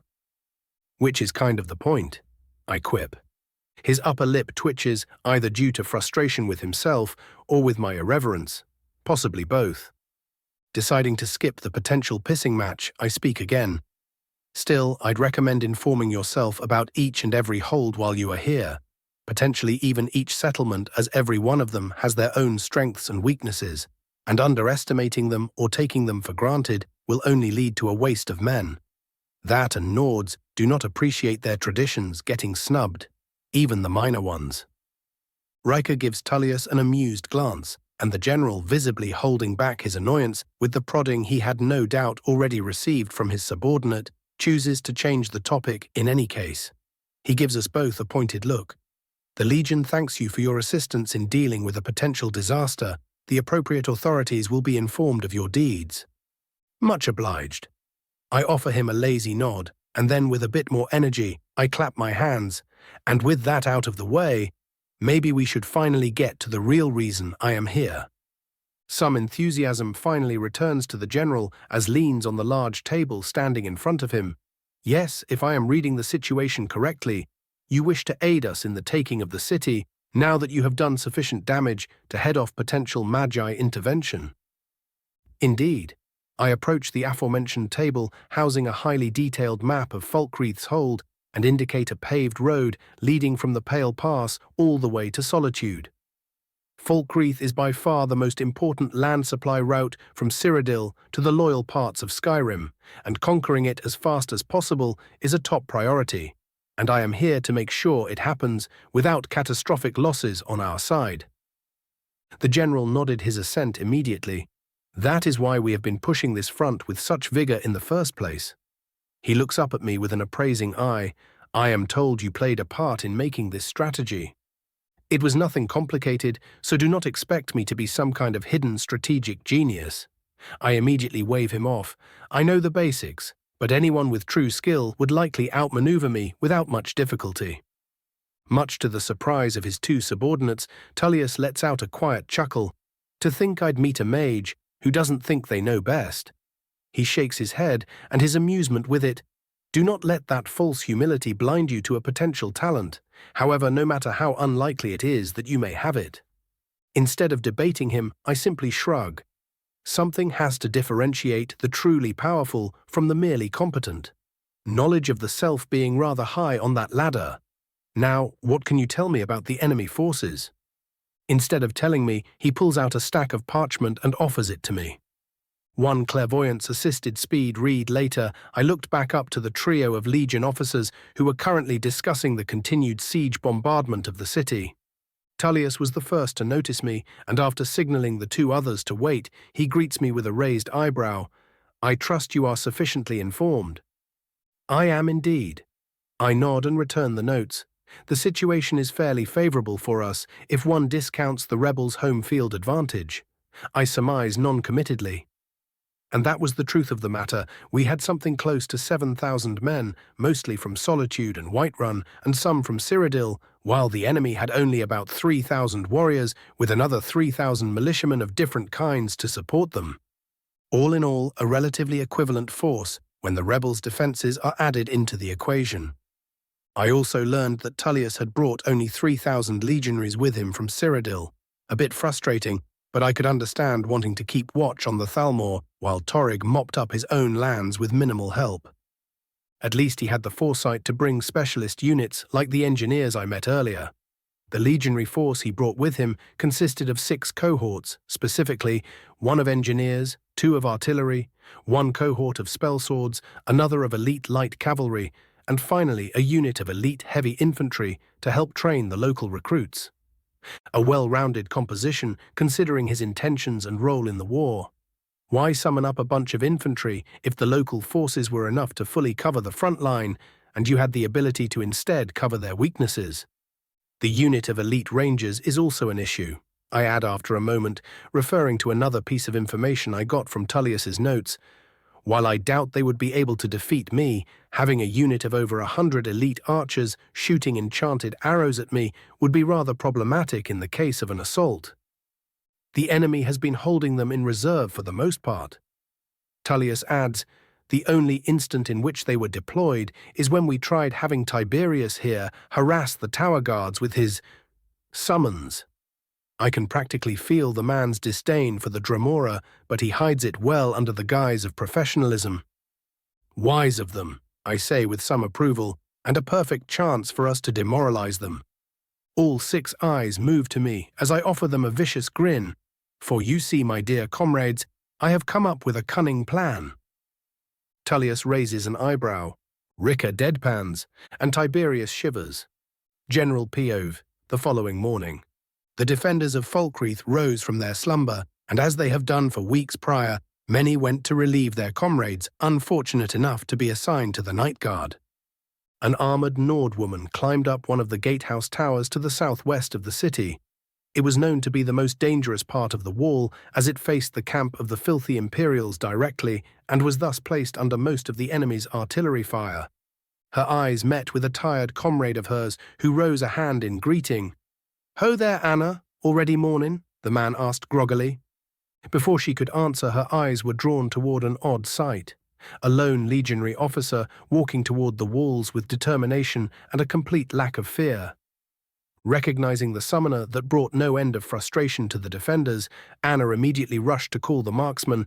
Maybe they would finally be rid of the damn heathen. Tiberius's POV. Fuck, fuck, fuck, fuck. Raven's POV. And you are quite certain I did not just send a promising officer to his death? Tullius asks tersely. Ever since I had voiced my idea, he had been giving me odd looks I couldn't quite place. Relax, General. I wave off his concerns, visibly far too relaxed for the situation at hand, something which annoyed the General fiercely. Worst case, I will just run out there and retrieve him. And what if he is killed instantly? Tullius asks, evidently still not all that content with simply watching things unfold. He has enough cannon fodder to survive, I say flippantly, earning another odd look from the middle-aged Imperial. Oh, come on now, who am I offending? The fucking Daedra. Apparently getting enough of my shit, the General turns to his legate and starts asking for his daily reports from the scouts and quartermasters, leaving me to my devices. The fingers of my left hand move in practiced patters as the glaive in my right glows a dangerous red. An extremely complex spell circle slowly forming in front of me, and my anticipation growing by the minute. Rebel POV.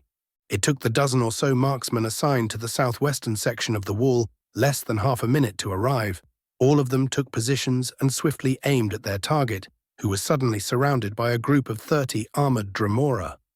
But before even one of them could loose a single arrow, a bright flash of crimson light appeared within the deed center of the enemy camp, and within the blink of an eye, a fork of bring red lightning smacked right into the heads of each and every one of the marksmen, precisely powered in such a way as to splatter their brains all over their allies. One of the more sharp-eyed among them seemingly noticed something in the enemy camp and swiftly hid behind the thickest stone wall he could find. "Ulfa, what is going on?" Anna yelled from her own covered position. The man seemed just about ready to start hyperventilating, but the question brought some focus to him, and he managed to gasp out, Flame-to tongue is here? A wave of despair spread among the storm-cloaked troops atop the wall, and like an avalanche continued through the entire city. And then the Dremora started bombarding the gate with fireballs. Raven's POV. And bullseye, I exclaimed cheerfully, the charred cracks spreading atop the walls and towers, bringing a sadistic smirk to my face. I see your boasts were not empty. Tullius comments from beside me, a couple more raids like this one, followed by a fire attack, and their morale will be broken enough for an easy assault. He easily surmises my entire plan. That was the point, yes. I nod. My presence alone is enough to scare them shitless, apparently. Immediately understanding the source of my certainty, he mutters, "Ah yes, you're—" He trails off uncomfortably. Third Eye General, no need to dance around the subject. I look at him with some amusement. I do know you were at least somewhat friendly with my father. He nods with a hint of sadness in his eyes and mutters, "Yes, he was. A dear comrade." "That you lot betrayed," I quip, but before he can defend himself I raise a hand. "It matters very little right now. I am not my father, nor were you obligated to do something stupid for a dead man." The general offers a stiff nod and looks ready to change the topic, but movement from the enemy makes me stop him in his tracks. "It seems that some of the fools are braver than we believed. A bunch of cavalrymen are about to rush Tiberius." I do not wait for him to comment and start cooking up another long-range spell. He looks at me for a brief moment and nods. "I see you have things well in hand. I will leave you to it." "Have no fear, General. They are all within my grasp," I say ominously as I am surrounded by the crimson glow of my spell. Chapter 215, Fall of Falkreath, Part 1. In essence, the only reason that the Absorb life spell even works for vampires at all is the malleability of our own life force, considering we use it more as fuel than it being what keeps us alive in the first place.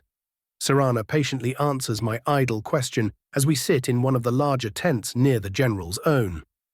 She considers for a moment and continues, "In truth, vampires are not truly immortal in the first place, as we do need to steal the life force of others to fuel our own existence. Our condition is what makes the process efficient enough to keep us relatively ageless." "I see," I mutter as I gaze over the still slightly burning walls of Falkreath. "So if I were to theoretically use the spell, I would either get absolutely nothing from it, get some minor healing, or somehow contaminate my own life force in the process. Did I get that right?" "Essentially." Serana nods. "My mother did many experiments with how the entire process worked, and this is the conclusion that she came to after decades of work. Decades that spelled the doom of hundreds of thralls, no doubt." I chuckle darkly. The vampire looks away uncomfortably. "They were dead the moment they got caught." "Ah, yes, because that makes it all right." I snort, and before she can retort, I shake my head. "No matter. We both know how immoral the practices of your clan are, so there really isn't any more point for me to pour out my vitriol any further." "Then why did you?" She snaps back quietly. I sigh. I am bored. The blank look she gives me before returning to her book makes me snicker childishly before I too return to my own reading. Savos' own notes on transposition was the choice for the evening. Teleportation was neat, and relying on inefficient shadow movement would prove problematic at some point, so I might as well put the work in while I have the free time. The excitement at possibly advancing the spell to the point of breaching the veil of reality was all the motivation I needed to go through the tome's worth of calculations and formulae crammed into the comparatively small book in barely legible chicken scratch. I swear the old fart must have marked the book somehow, so he knew exactly when I opened it and is laughing his arse off right about now. "We will see how you laugh when I spike your food with laxatives, you ancient sweet." Time flew as I delved into the barely legible writing, even though he could use some exercise with his quill work. The Archmage knew his shit, and the way in which he explained concepts I would have trouble understanding with days of work definitely reduced the amount of extra spice that would end up in his food.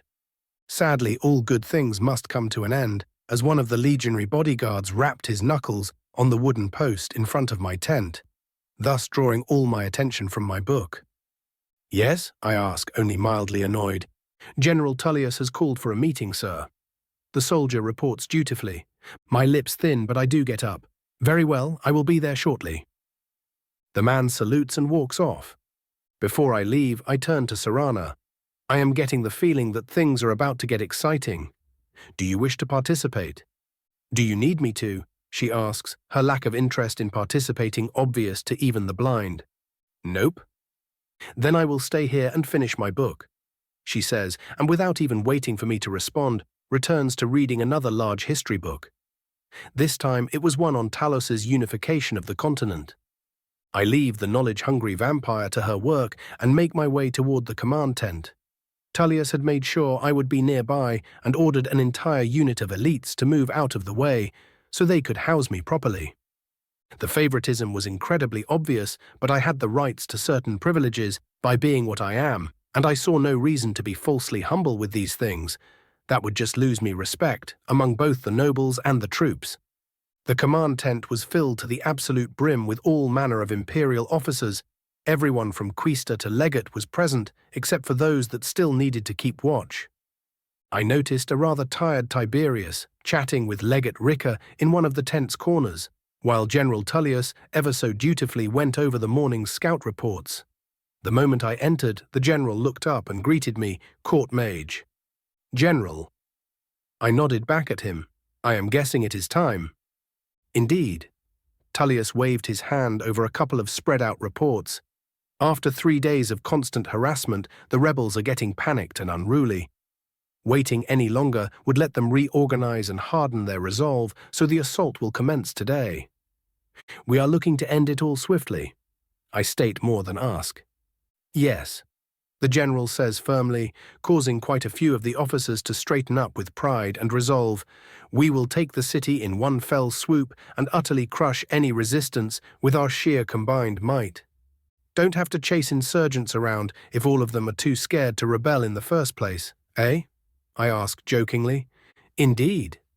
The general's lip twitches slightly, almost forming into a smirk, which is why I will need you to provide some showmanship. The cruel smile on my face sent shivers down the spines of the less experienced officers. Why, General, you needn't even have asked. Just as the morning fog lifted, thousands of legionnaires marched out from the siege camp while the siege ballistae bombarded the different sections of the wall. I walked in front of the formation, Tiberius and his posse in lockstep behind me. The thundering of armored feet bringing an old tune to my mind, and I started quietly whistling as we marched. Something about a bunch of grenadiers, coated in red if I remember right. We did not even bother rising shields or watching the walls for enemy archers. Let us just say that after 3 entire days of being covered by their friends' innards, the rebels of Falkreath had been thoroughly educated about my capability to bring death at range. In short, they knew better. We stopped some 20 or so meters in front of the large wooden city gate, the legionaries marching behind me, growing deathly quiet as I continued walking forward. Now then, how did Tolfdir do this? I mutter to the empty air before smirking and stomping the ground with all my might. Rebel POV. Form up, you maggots, the Stormcloak housecarl snarls at the warriors swiftly gathering into a shieldal wall in front of the city gate. The dogs of the Empire will soon be upon us, and I will not have you shame King Ulfric with your cowardice. Some in the rear ranks mutter expletives, but the housecarl had earned a reputation for harsh punishment, so most keep their mouths shut as he keeps yelling out insult after insult. Though he did not do it without purpose, the war veteran currently busying himself with enraging his own men knew that they were utterly terrified by the events of the past couple of days, and he was doing his damnedest to turn that fear into something a tad more productive. He did not have time for much more after all. He kept going for minute after minute, his throat growing coarse with all the yelling, and just as he was finally about to be content with the furious glares his men were sending him, he heard a loud crunch from the gate. The crack spreading across its entire surface told him enough. He stood before his men, his back turned to them, and raised his blade and shield. Hear me, sons and daughters of Skyrim. Whatever comes through that gate, you will stand your ground. The moment he finished speaking, whatever weapon the legion was using smashed into the gate once again. The rebels prepared to be assaulted by some kind of Dwemer abomination, or even a Daedra. The sight that greeted them may as well have been worse. King Torrig's court mage stood before them, a sword in one hand and dagger in the other, and his mere presence sent shivers down the rebels' spines, sparing not even the housecarl. And then the mage charged, Tiberius's POV. I raise my short sword upwards and command my men, forward for the Empire. We all rush in after Raven, our speed barely enough to stop him from getting utterly surrounded and just enough to give us full view of the sheer butchery he was committing.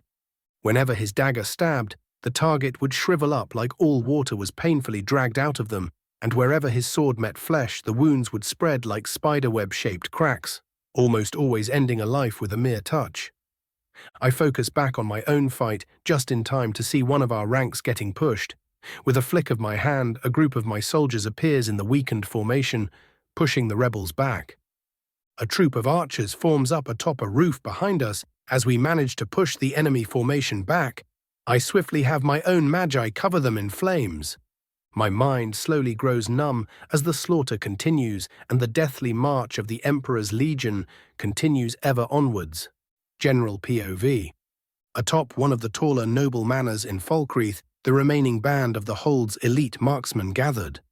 Their resolve was made firm by days of watching their friends die pointlessly, and all 12 of them found their target the moment he bloodily smashed through their comrades' line in the city's central square. They took their positions and prepared their most potent arrows, all of them coated in vicious mana burn imported from Black Marsh. They waited for but a moment, and then as one, loosed their arrows at the vile sorcerer butchering their men. The elf did not even look at them, nor did he make any indication of noticing them. He merely stopped moving for a split second, allowing the arrows to sink into Stormcloak flesh, and then continued weaving through the sea of corpses of his own creation. "The bee bastard can see us." One of the younger marksmen sputtered and snarled at once. "Calm yourself, Eric." An older veteran snapped at him. "Come now, brothers, once again." He commanded, even though deep down he already understood how pointless it was. They never got to draw their bows. A massive flaming bird appeared from seemingly nowhere, swiftly taking off the heads of 2 of the marksmen and setting another 4 on fire with brilliant golden flames. Before they even managed to turn, another got his throat pecked out, while 3 more were burned in the ever-expanding flames. Eric drew an arrow with shaky hands, barely managing to place it atop his longbow, just in time to watch the demon bird peck out the old veteran's eyes out in 2 swift bobs of its vile burning head. Am I getting an eye fetish? Eric was utterly stunned to hear the bird speak with a pure and cheerful voice. The burning eyes turned to him as blood evaporated from the gigantic hawk. "Don't answer that." The bird commanded. All Eric could do before his death was curse his father for making him join the rebellion, and thoroughly soil his pants. Chapter 216, Fall of Falkreath, Part 2. Alternate title, Theatrics 2 Electric Bugaloo. Raven's POV. I was practically in a trance as I danced through the ranks of the increasingly panicking rebels, dozens of them falling to my blades every minute as I stepped forward at a pace that could almost be described as leisurely, only ever getting slowed down when I came face to face with one of the Stormcloak's more elite warriors, but even they did not manage to slow me long enough to make a difference. The legionaries behind me kept formation well enough, as Tullius had made sure to send in his Cyrodiilic veterans with me.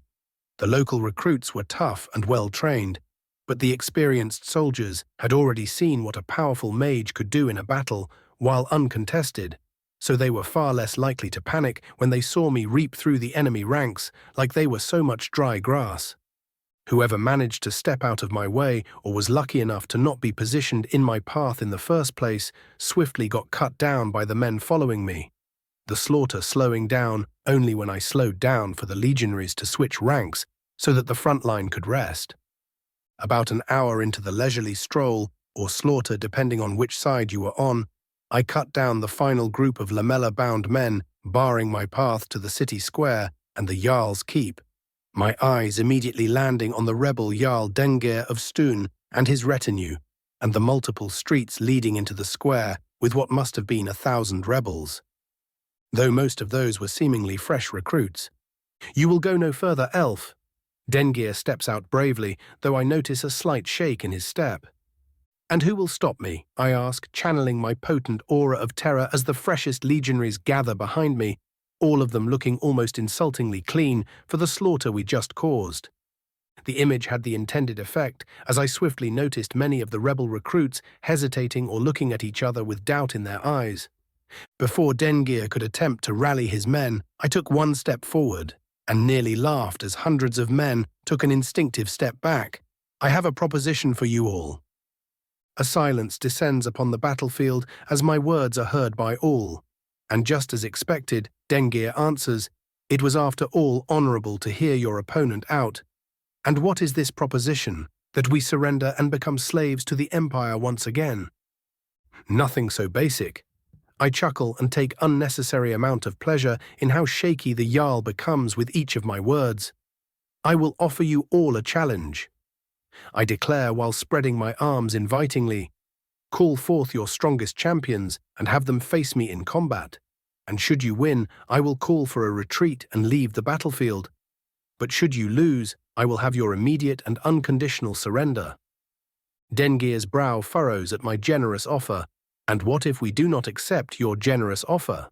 he asks, practically gifting me with the victory. "If you do not, then I will stop holding back and use the voice to burn this entire city to the ground," I say gravely, and by the paleness of the many young men and women in the enemy ranks, I knew they believed me. I grow sick and tired of killing little boys, better suited for tilling soil than wielding weapons. So will you, O great warriors of Ulfric, step forth and fight? Or will you hide behind the bodies of those you swore to protect? And just as a finishing touch, I add, "You have a minute to give me your answer." "You are just buying time," Dengir snarls. "You have been fighting through the entire city already. What is to stop us from slaying you now that you are tired?" A deep, rumbling chuckle shakes the very air as I metaphorically look down at the tall Nord. I have not spent a single drop of magicka since I have entered the city. And just to make my point, I let it all out, coating the nearby buildings with my visible aura and oddly enough causing the weed around some of the houses to grow by a tiny bit. The old Jarl grits his teeth but shuts up and starts talking with his advisors. A nearby legionary officer steps next to me, Tiberius having been relieved halfway through the fight to recharge, and whispers, "Sir, should we not just storm the keep and be done with it? Isn't fighting them yourself too much of a risk?" With a barely perceptible shrug, I whisper back, "If any of them manages to kill me, then we already have a far greater problem than expected, and if I do defeat them, honorably." My mouth twists at the word with some disgust. "The ones that surrender will be far less likely to make problems later. Now get back to the ranks and tell them to look confident." The man nods and quickly moves away, the word of my command spreading swiftly. Seconds tick by as the rebels are stuck in furious debate.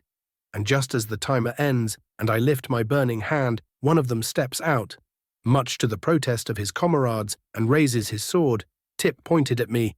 "I will face you, Flame Tongue." "Very well," I nod at him approvingly, my voice lacking most of its previous menace. I step forward, my stance relaxed and my movement lacking any aggression. Even the Jarl grows silent as we start circling each other, the rebel warrior growing more unnerved by the moment as my completely silent steps fall onto the cobbled ground. With an emboldening battle cry, he charges at me shield first, but instead of striking anything, he feels only empty air as I pivot on my right foot, completely stepping out of the shield's way and delivering a swift counterattack with my sword right into his neck. Needless to say, he died immediately. "4," I say ominously and turn back to the Stormcloak leadership, the feeling of fear and panic among the enemy troops slowly turning into dreadful realization. Another brave Stormcloak steps out, this one wielding a warhammer and insultingly little armor. He died without even being able to take a swing. 3, I state lazily, rolling my R's. A shield maiden comes at me next, another sword wielder this time, and to my surprise she manages to hold me back for 3 entire exchanges with rapid reflexes and seemingly supernatural instincts. That did not stop my dagger from suddenly sinking into her unarmored armpit when she made a tiny misstep, however. 2. I say without even turning back to the now utterly terrified fools. A moment passes, but then my mind's eye shows me a man dressed in full Nordic steel plate, wielding a greatsword as tall as himself. This was the local Stormcloak commander, the so-called Sun Killer, who ironically shared a name with the current High King. "Come on then, Dragon Slayer." He points his sword at me while holding it one-handed. "I will have my final battle be worthy of song." "Oh?" I turn to him with a sudden curiosity. "You expect to lose and still step forward?" I ask, this time without a hint of mockery. He snorts. "I like to think of myself as a smart man." Says the Stormcloak. I can't help but snark back. The surprisingly chill warrior simply shrugs in response. "Time will tell who was right and who was not." Admirably put, but you still avoid the point. I too now point my sword at him, but enough words, come and fight me. I cannot allow him to give his buddies too much time to calm down, so to Sovngarde he goes. He nods and grips his blade, and without any further preamble sends out a rapid jab at my core. I naturally dodge immediately, but the man almost surprises me by swiftly repositioning and turning the jab into a swing. Too bad for him, I am a filthy cheater that should be permanently banned from warfare. I rapidly stomp the ground with my right foot and find myself airborne before he can even blink, the great blade passing harmlessly beneath my feet. Before he can reorient, I twist around myself and deliver a rapid kick to his shoulder, lightly denting the armor and sending him sprawling back, though still standing. "You are stronger than you look, elf," he praises, and I sense a battle-hungry smile behind his helmet. "And your arm is still intact."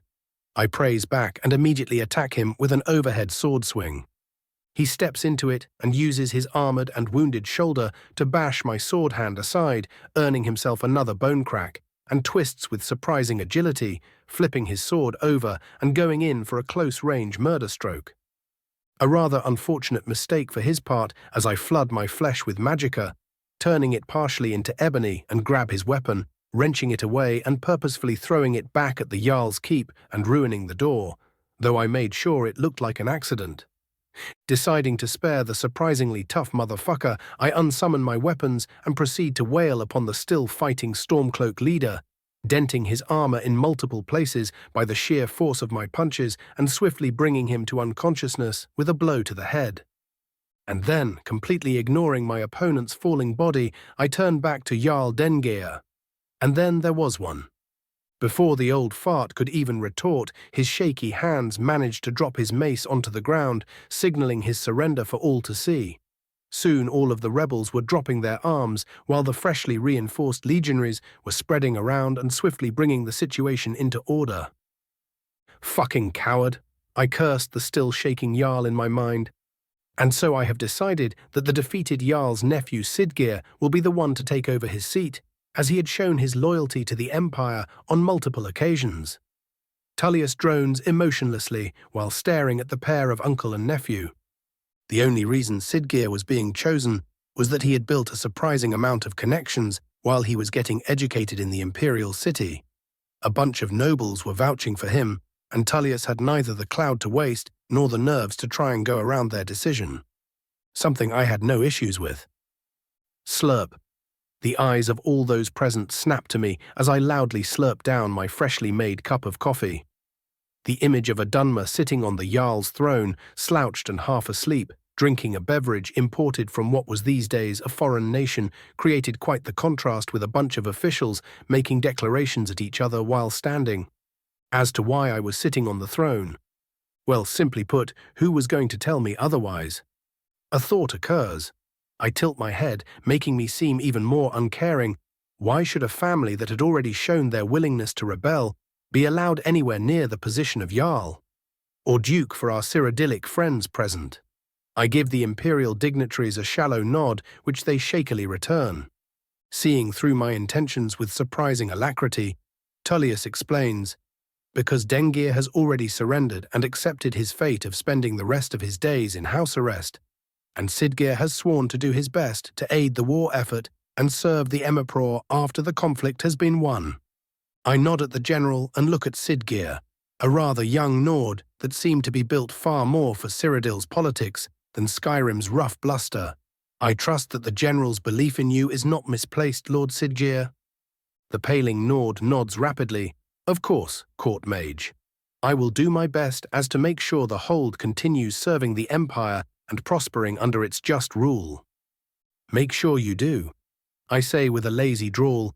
It would be a damn shame if I learned something untoward was happening when I came to check in on your progress.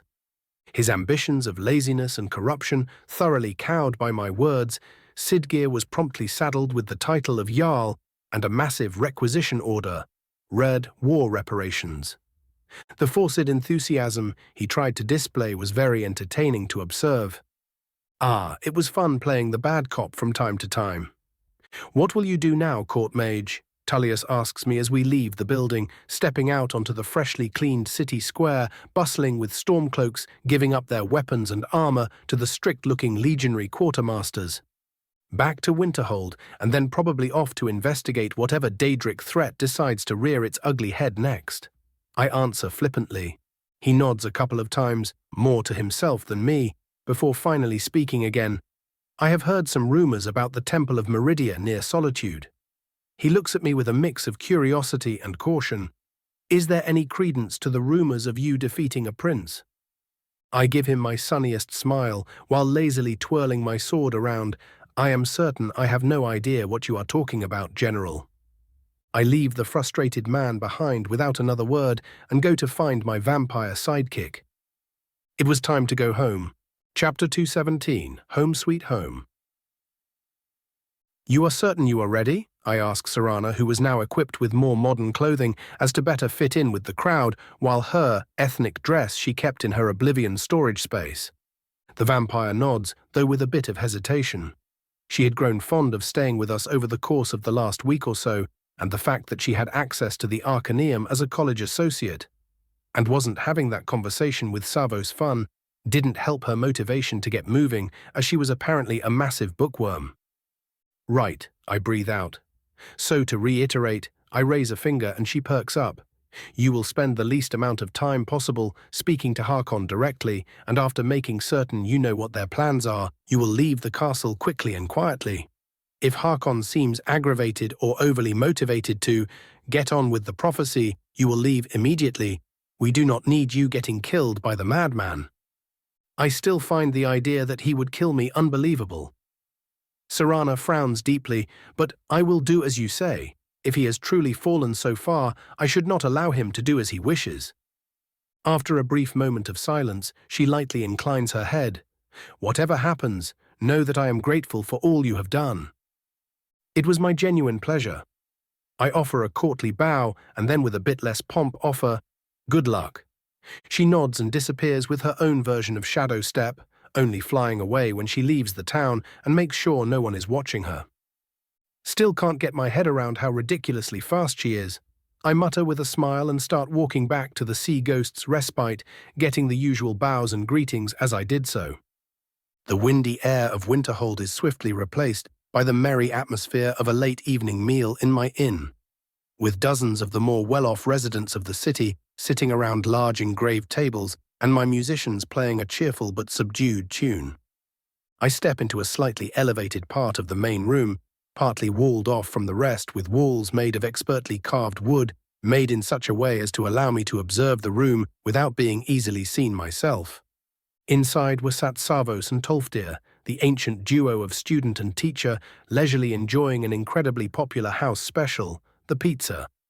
It was only right that they did, of course, for who could deny the divine dish without suffering the consequences? A good evening to you, gentlemen. I greet them and take a seat, my own meal being brought in but a moment later by my ever-attentive servants. Ah, Raven, my boy. Tolfdir gives me a genuine welcoming smile. I trust that you have dealt with whatever unfortunate issue cropped up, and I will give you the report if you want to go over it later. I refuse to retell the battle politely but firmly. I would much prefer to enjoy a peaceful meal without remembering all the gore.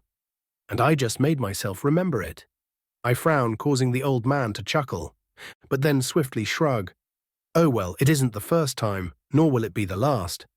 And without a hint of hesitation, I start gorging myself on the pizza. With utensils, of course, I was not an animal. Done with your overly pale friend? Savos asks, a hint of tease in his voice, but he knew not to joke about the topic outright. Yep, I say as I wipe my mouth with an enchanted handkerchief made from wispcloth. She felt that waiting any longer would agitate her father, and the Dawn Guard were given more than enough time and warning to prepare for an escalation. You are certain you know what you are doing? Tolfdir asks worriedly. The Volkihar are not to be trifled with, and any action against them should be taken in full force, something the college will support with all its might. Savos nods proudly. Indeed, it is the duty of the college to deal with such threats if they get out of hand, and even if we may have been reluctant to strike out against the Volkihar, we will offer all of our support should you need us to take them down. Thank you both, truly. I smile at them, but having you all join right now would just alert the lot of them to our actions, so it is best if I weaken them as much as possible beforehand. Though know that I will ask you to put your magic where your mouth is when the time comes. Savos smirks, but of course I dare not do otherwise, O Lord Dagoth. I raise my nose imperiously, naturally. Tolfdir chuckles warmly. Ah, to be young. This naturally causes Savos to deadpan at him, but the old Nord simply raises an eyebrow to which the current Archmage merely rolls his eyes. One of my oldest employees steps into our enclosed section a moment later with a silver tray carrying some kind of cake.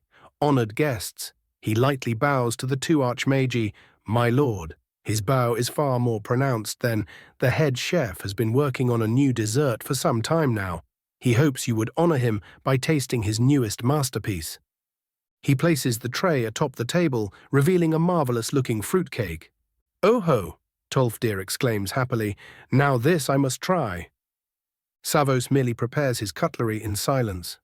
As was tradition, I took the first bite and smiled happily at the explosion of taste, the hint of a nostalgic memory appearing in my mind as the masterfully made cake melted in my mouth. Give him my compliments and congratulations, I say after a moment of silence.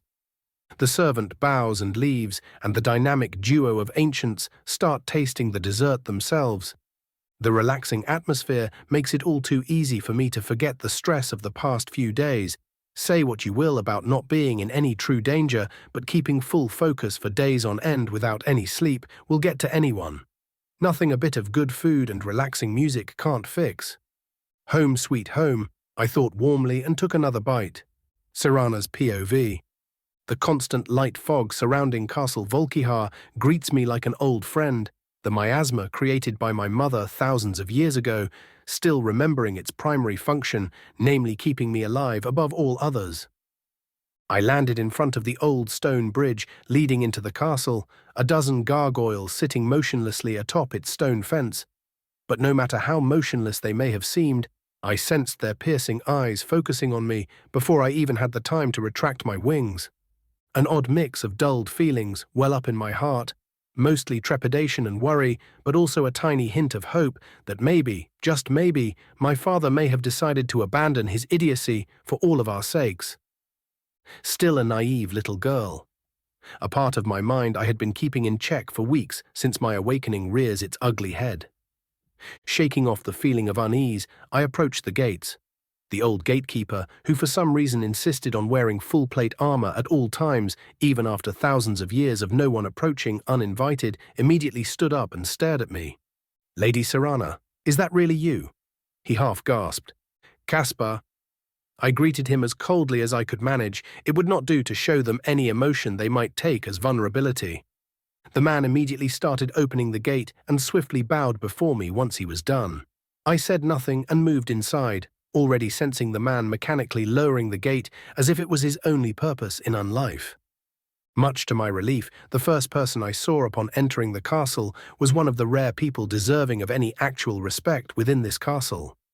Garin Morethi stood there calmly looking at me, and the melancholic smile he showed upon seeing me told me far more than any words ever could. He inclined his head, almost apologetically, as he turned around and stepped into the great hall, loudly proclaiming, "My lord, everyone, Serana has returned." Holding back a sigh of frustration, I stepped out into the hall and nearly winced at the sight. It was all so Dilapidated, multiple passages were outright caved in, and the vampires serving my father were feasting like beasts, openly eating raw flesh with their bare hands, and none of them caring about how dusty the tables and silverware were. Most of them I failed to recognize. Typical.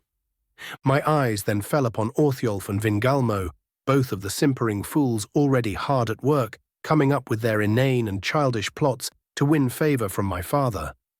At least the fools are entertaining to observe as they play in the mud. It was as if they were all doing their best to create the worst possible caricature of what a noble vampire should be. My observations took less than a second, but none of it was missed by my father, who, with obviously false warmth, spread his arms welcomingly. "My dearest daughter returns at last." "Your only daughter." I hold back a quip. Any of my hopes of ever being anything more than a tool to the man are destroyed utterly by his question that followed immediately after the greeting. "I trust you have my Elder Scroll."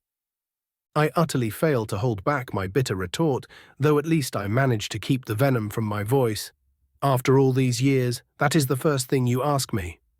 I keep my tone as flat as possible. "Yes, I have the scroll." "Yeah, so much for keeping your feelings hidden from the beasts." And like a dam bursting, the beasts around me start whispering among themselves, like a bunch of pitiful mortals given the tiniest crumb by their gods. "Of course, I am delighted to see you, my daughter." Harkon Volkihar raises his hands placatingly, though his next words carry a hint of threat in them. Must I really say the words aloud? Probably sensing my utter disgust with him, he decides to press on. If only your traitor mother were here, I would let her watch this reunion before putting her head on a spike." How gentlemanly, I flatly point out, my recent host's mannerisms seemingly infecting me for a short moment. Liberating. Harkon's eyes narrow imperceptibly, but I know that my comment has enraged him almost to his breaking point. Not a very high standard. He straightens up. "I am certain you are tired from your long journey back. Go and rest, and we shall catch up when you are ready." "Fine." I acquiesce and brusquely walk off toward my room, as fast as possible without visibly running. I practically smash the ancient wooden door open, my eyes immediately scanning my room, only to find out that it has probably not been touched since I was buried thousands of years ago. My conversation with Harkon replays in my mind repeatedly as I sit down on a half-rotten chair, my breathing growing harder by the moment and the walls feeling as if they were attempting to swallow me whole. Home sweet home, I think bitterly. Chapter 218, A Spontaneous Party. Raven's POV. I tug at the fishing line patiently, the tiniest of vibrations passing all the way to the bait and causing a chain reaction resulting in a rather massive trout landing into the half-filled basket floating next to me. "That is 23 for me," I say smugly. "It isn't a competition." Savos attempts to hide his childish pout with a disappointed sigh, failing utterly. A loud crunching sound draws my attention to my right just in time to see Shalazar simply grab a fish straight out of the water and scarf the whole thing down, chewing it with bones and all like a complete animal. "Right," I acquiesce, pointedly not looking at the visibly amused lizard wizard. After some pleasant silence and a couple more fishes caught devoured, Savos comments, "I do have to admit, this little exercise of yours is a great idea." "Indeed," Shalazar exclaims, his mouth almost disturbingly clean. "To think there would be such a method both glorious and entertaining to advance my art." Almost sensing my discomfort, he gives me a toothy grin, almost shark-like in its appearance, not to mention the food. He does a chef's kiss, absolutely decadent.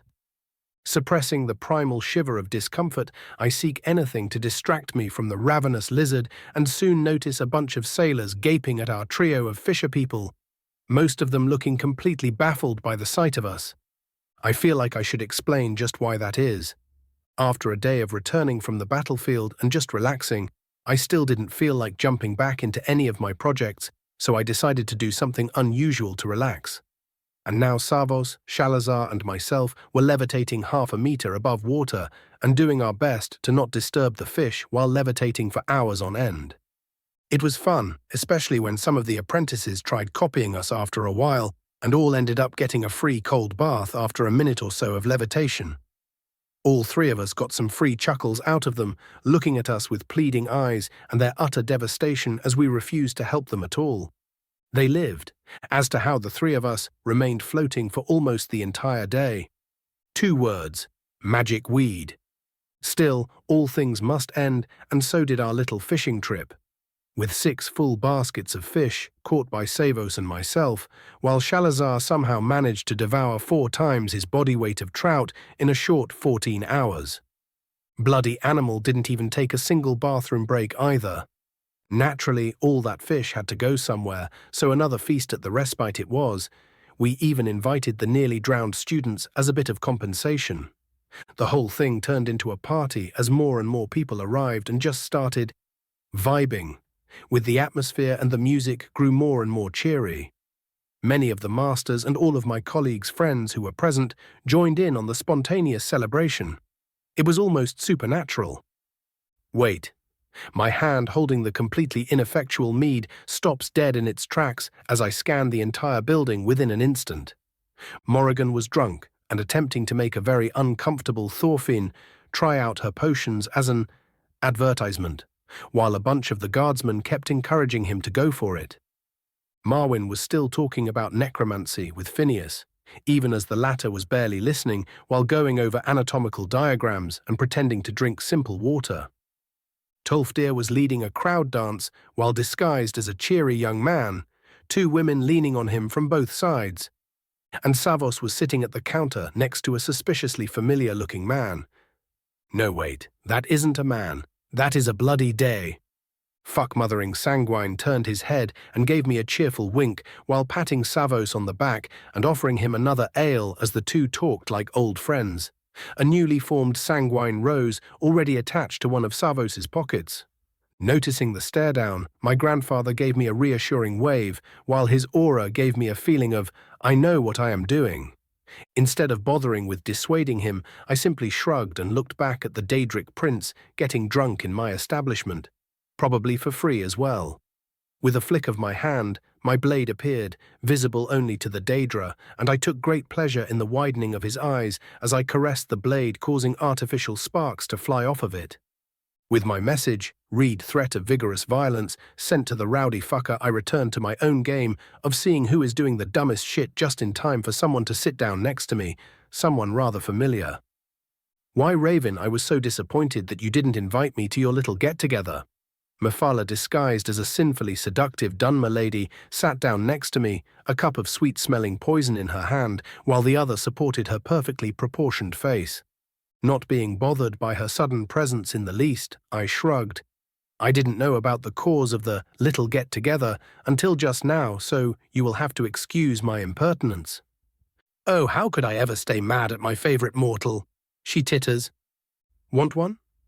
I offer her a cigar in lieu of an answer, which she naturally accepts. 2 plumes of blue smoke and a couple of relaxed sighs. Later, I decide to ask, you have been oddly silent after the whole Meridia debacle. She pretends as if she had forgotten all about it, before awkwardly chuckling, Ah, that? She offers me an eye smile while covering her smirking mouth. After your thorough humiliation of the sun, bitch, we all decided to pounce on her while she was down. You've given me a lot of work to deal with, young man. Her entire demeanor shifts from a seductive young lady into a teasing mature woman. I roll my eyes. Yes, yes. As if the whole thing won't revert back to the status quo in a mere century or so. You Daedra are so melodramatic. Oh, come now, Mephala pouts. You must be at least a bit happy to hear that she got her ass repeatedly and roughly served to her by Molly and the others. And I am sure you did not join in the proverbial gangbang. I deadpan at her, causing her to giggle disturbingly. But of course, who do you take me for? She retorts cheerfully. I let out an amused snort, finally allowing Mephala to see my true feelings as my eyes narrow and let out a violent red glow. Of course I love hearing that she got fucked over by you lot. I practically growl out, only the loud music stopping people from noticing my barely hidden fury. If I didn't have things to do down here, I would have offered to join in myself. Letting my frustration slowly dissipate and taking another long inhalation of magical smoke, I sigh. is what I would love to say if I didn't know for a fact I would end up as a smear on the ground almost immediately upon even dreaming of entering her domain. The smile which had disappeared from her face after my previous declaration slowly returns to Mephala.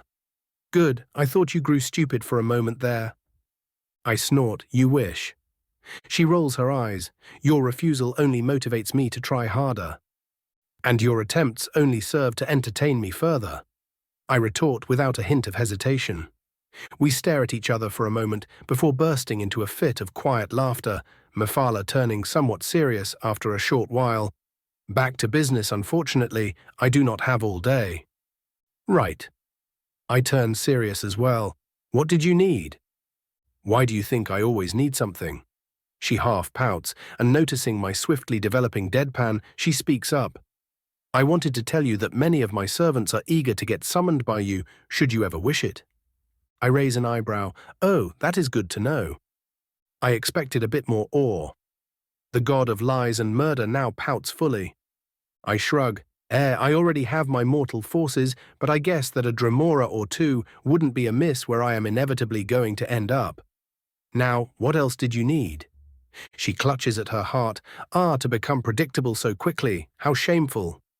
Kindly do not dirty my plush seats with your degeneracy. I narrow my eyes. Too late. She gives me an innocent smile, and I can practically hear the tehe hidden behind it. Taking another shot of marijuana and counting to 10, I open my eyes once more and ask slowly, "What did you need, Lady Mephala?" She seems just about ready to take another shot at bringing me discomfort, but thinks better of it as I pull out a mostly fresh fish from my storage and give her a threatening stare. Fine, be like that. She huffs. I wanted to tell you that if you want to get the mace, you should get to it soon. Molag has been focused on the Meridia situation, but he will inevitably get interested in the mortal world before long. Still interested in the filthy hunk of metal, eh? I ask lazily, but then just wave the question off before she can answer. Fine, Markarth was on my list anyway, considering the filthy Namirans crawling in its dark crevices. Mephala sniffs the air in disgust. Ugh, her. Exactly. I nod with vigorous amounts of hatred in my eyes, though something tells me that another of your colleagues is already involved in the Molly situation. I give her a sidelong glance. Should I be worried? She blinks before seemingly remembering what I was talking about and waves it off. Just do what you want. She doesn't care about her servants nearly as much as the rest of us. And if she decides to get interested? I deadpan, fully expecting the final third of the tribunal to be paying attention to me. Then you deal with her as you desire. She knows not to push too far. Mephala responds with surprising amounts of steel in her tone. Right. I lean back into my seat. Another one? I offer her a second cigar, and she nods eagerly, apparently taken by the neat little things. My eyes drift over the gathered people, all of them falling into more and more ridiculous drunken behavior, thankfully all of it harmless. My eyes widen in sheer horror as I see Shalazar still, devouring fish. It is moments like this I regret my newfound immunity to alcohol. General POV. So that is the reason you don't visit nearly as often? Sanguine asks Savos, not an ounce of judgment in his voice. Savos smirks. Indeed, life doesn't seem nearly as dull anymore. Sanguine pretends to sniff and wipe off a tear. They grow up so fast. He laments falsely before sending another stealthy glance toward Raven, his eyes widening a fraction as he notices his drinking companion. After a moment of silence, Sanguine's eyes gleamed with interest. He does seem rather interesting. Maybe I should visit more often. Do that at your own risk. Savos deadpans with such certainty it outright scares the drunken Daedric prince for a split second. What do you mean by that, Sav? Said Prince asks, swiftly hiding his discomfort behind a curious gaze. Savos merely takes a drink and whistles, pretending not to hear anything. Come on, man, don't blueball me here, Sanguine begs after a bit more silence. Huh? You were saying something?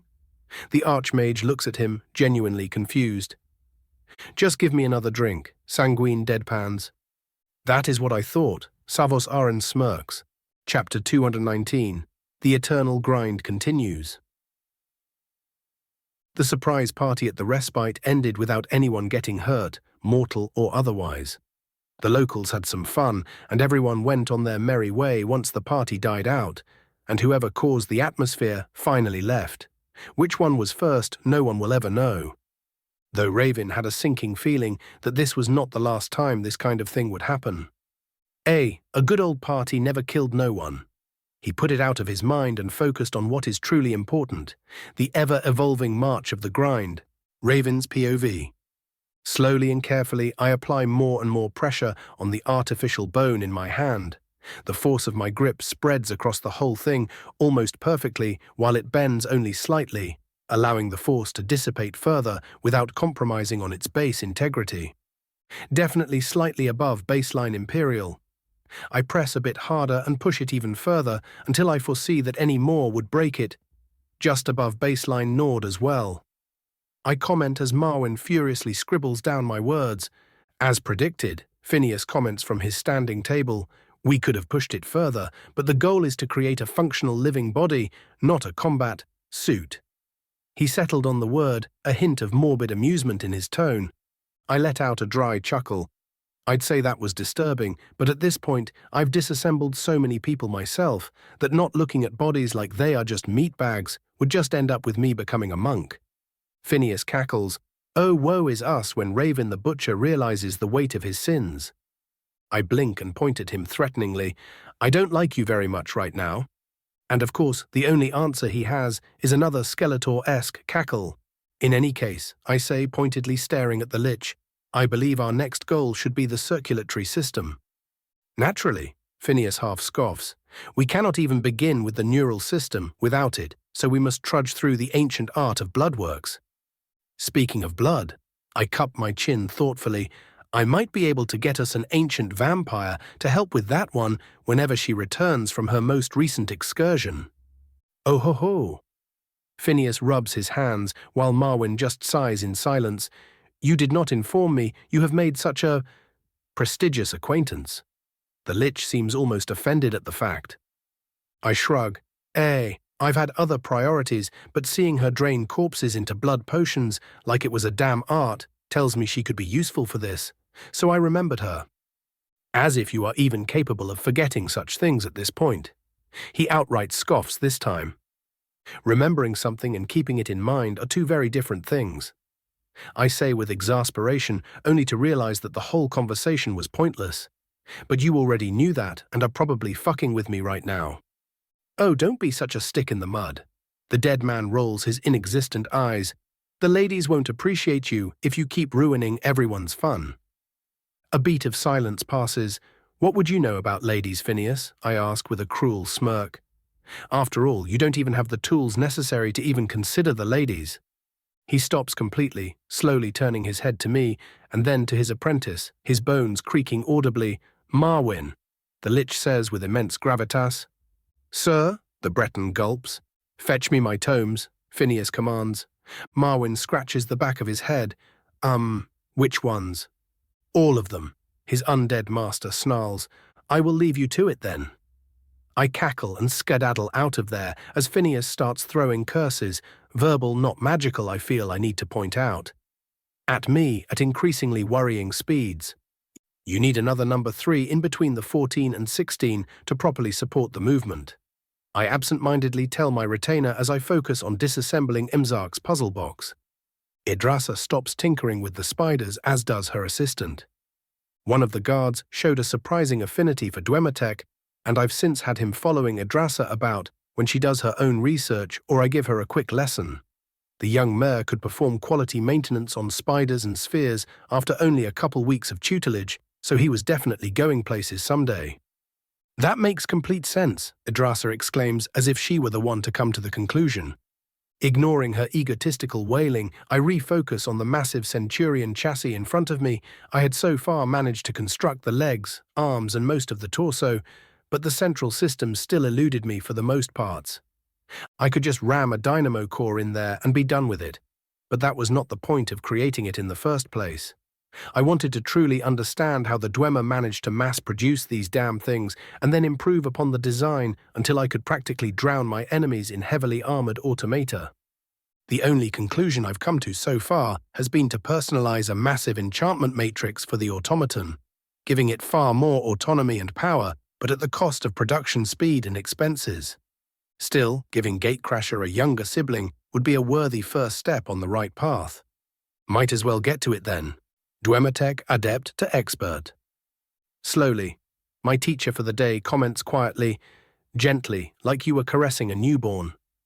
The incredibly thin bubble of magicka surrounding me slowly spreads to the dozen or so scamps we had summoned for the purpose of testing and envelopes them, their expressions growing confused and then content after only a couple seconds of contact. Good. Master Nellerin praises, now invert the feeling, stop holding back and let anger flow into your targets. His demeanor shifts into a far more aggressive one as he speaks. The bubble of magicka grows much more unstable, though nowhere near the point of turning into a destruction spell, and the scamps are slowly forced out of their stupor, their eyes narrowing and involuntary growls leaving their tiny throats. "Excellent," Drevis Nelloran exclaims. "Now calm them down once again." This time it takes my magicka thrice as long to revert the weakling Dremora into a state of peaceful contentedness, but I do manage it with enough focus. Nelloran looks over the scamps, both of us noticing one of them frothing at the mouth, as his mind is no doubt damaged by my meddling, but neither of us cares for the little creature. "You are getting the hang of this surprisingly quickly. It is almost astonishing," he comments after completing his observation. Retracting my magicka, I shrug. This feels like it is essentially just following the principles of alteration and adding a bit of finesse to it, so following the steps is relatively easy. I doubt I will be able to do ridiculous things like the sound trick you did when I first arrived. The illusionist nods, only a tad miffed at my comparison of the two schools, but I had offered a minor favor to him if he helped me learn to fuck with people's minds on a large scale as quickly as possible, so he swiftly refocused on his task. "Very well then, try angering them again, and then we shall move to courage." Dozens of scamps had their minds utterly shattered before we were done. Illusion, Adept to Expert, plus large-scale emotional manipulation. "Come on, get up and attack as one." I bark at a large group of my nearly exhausted guardsmen as the rest of my house members stare at the scene with a mix of fear and respect.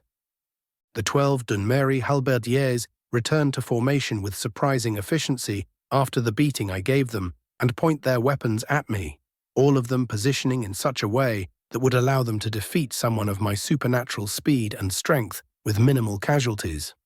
Hjolmir, the captain of Winterhold's own guard force, gives them an appreciative nod as they do so.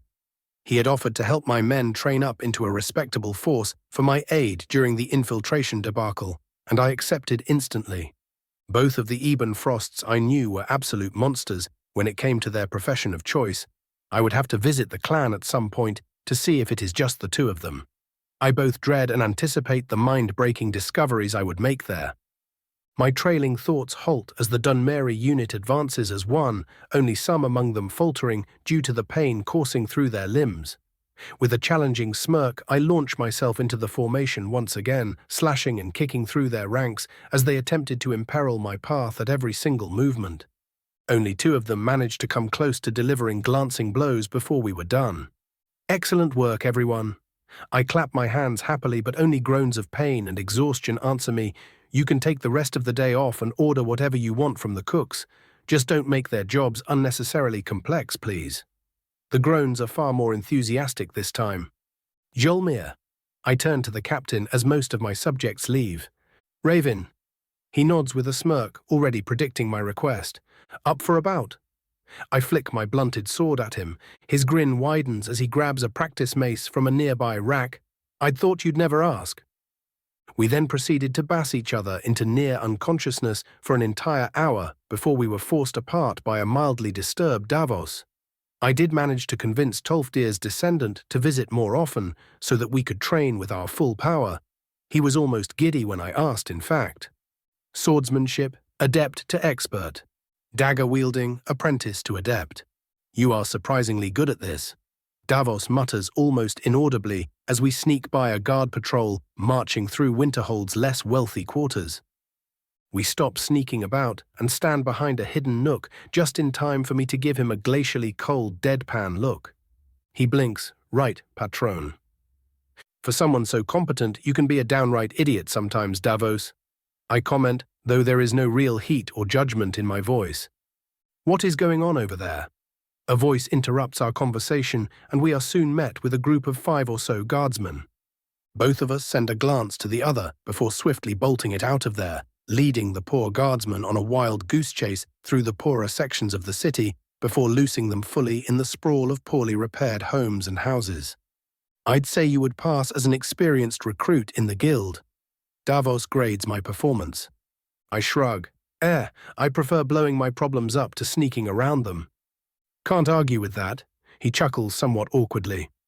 Want to try and sneak into the college? I ask, only half joking.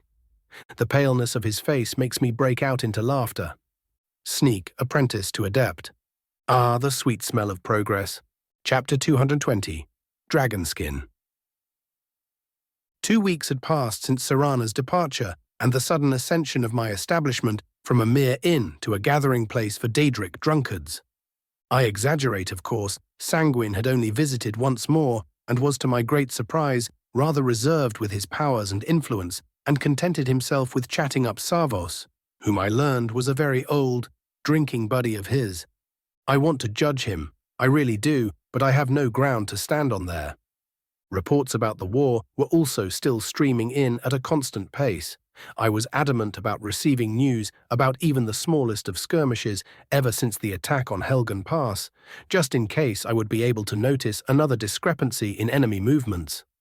Thankfully, there was no need for me to engage in any further warfare, as all 3, now 2 fronts, had regressed to simple constant skirmishes as the 2 forces attempted to scramble and react to the development of Falkreath's fall.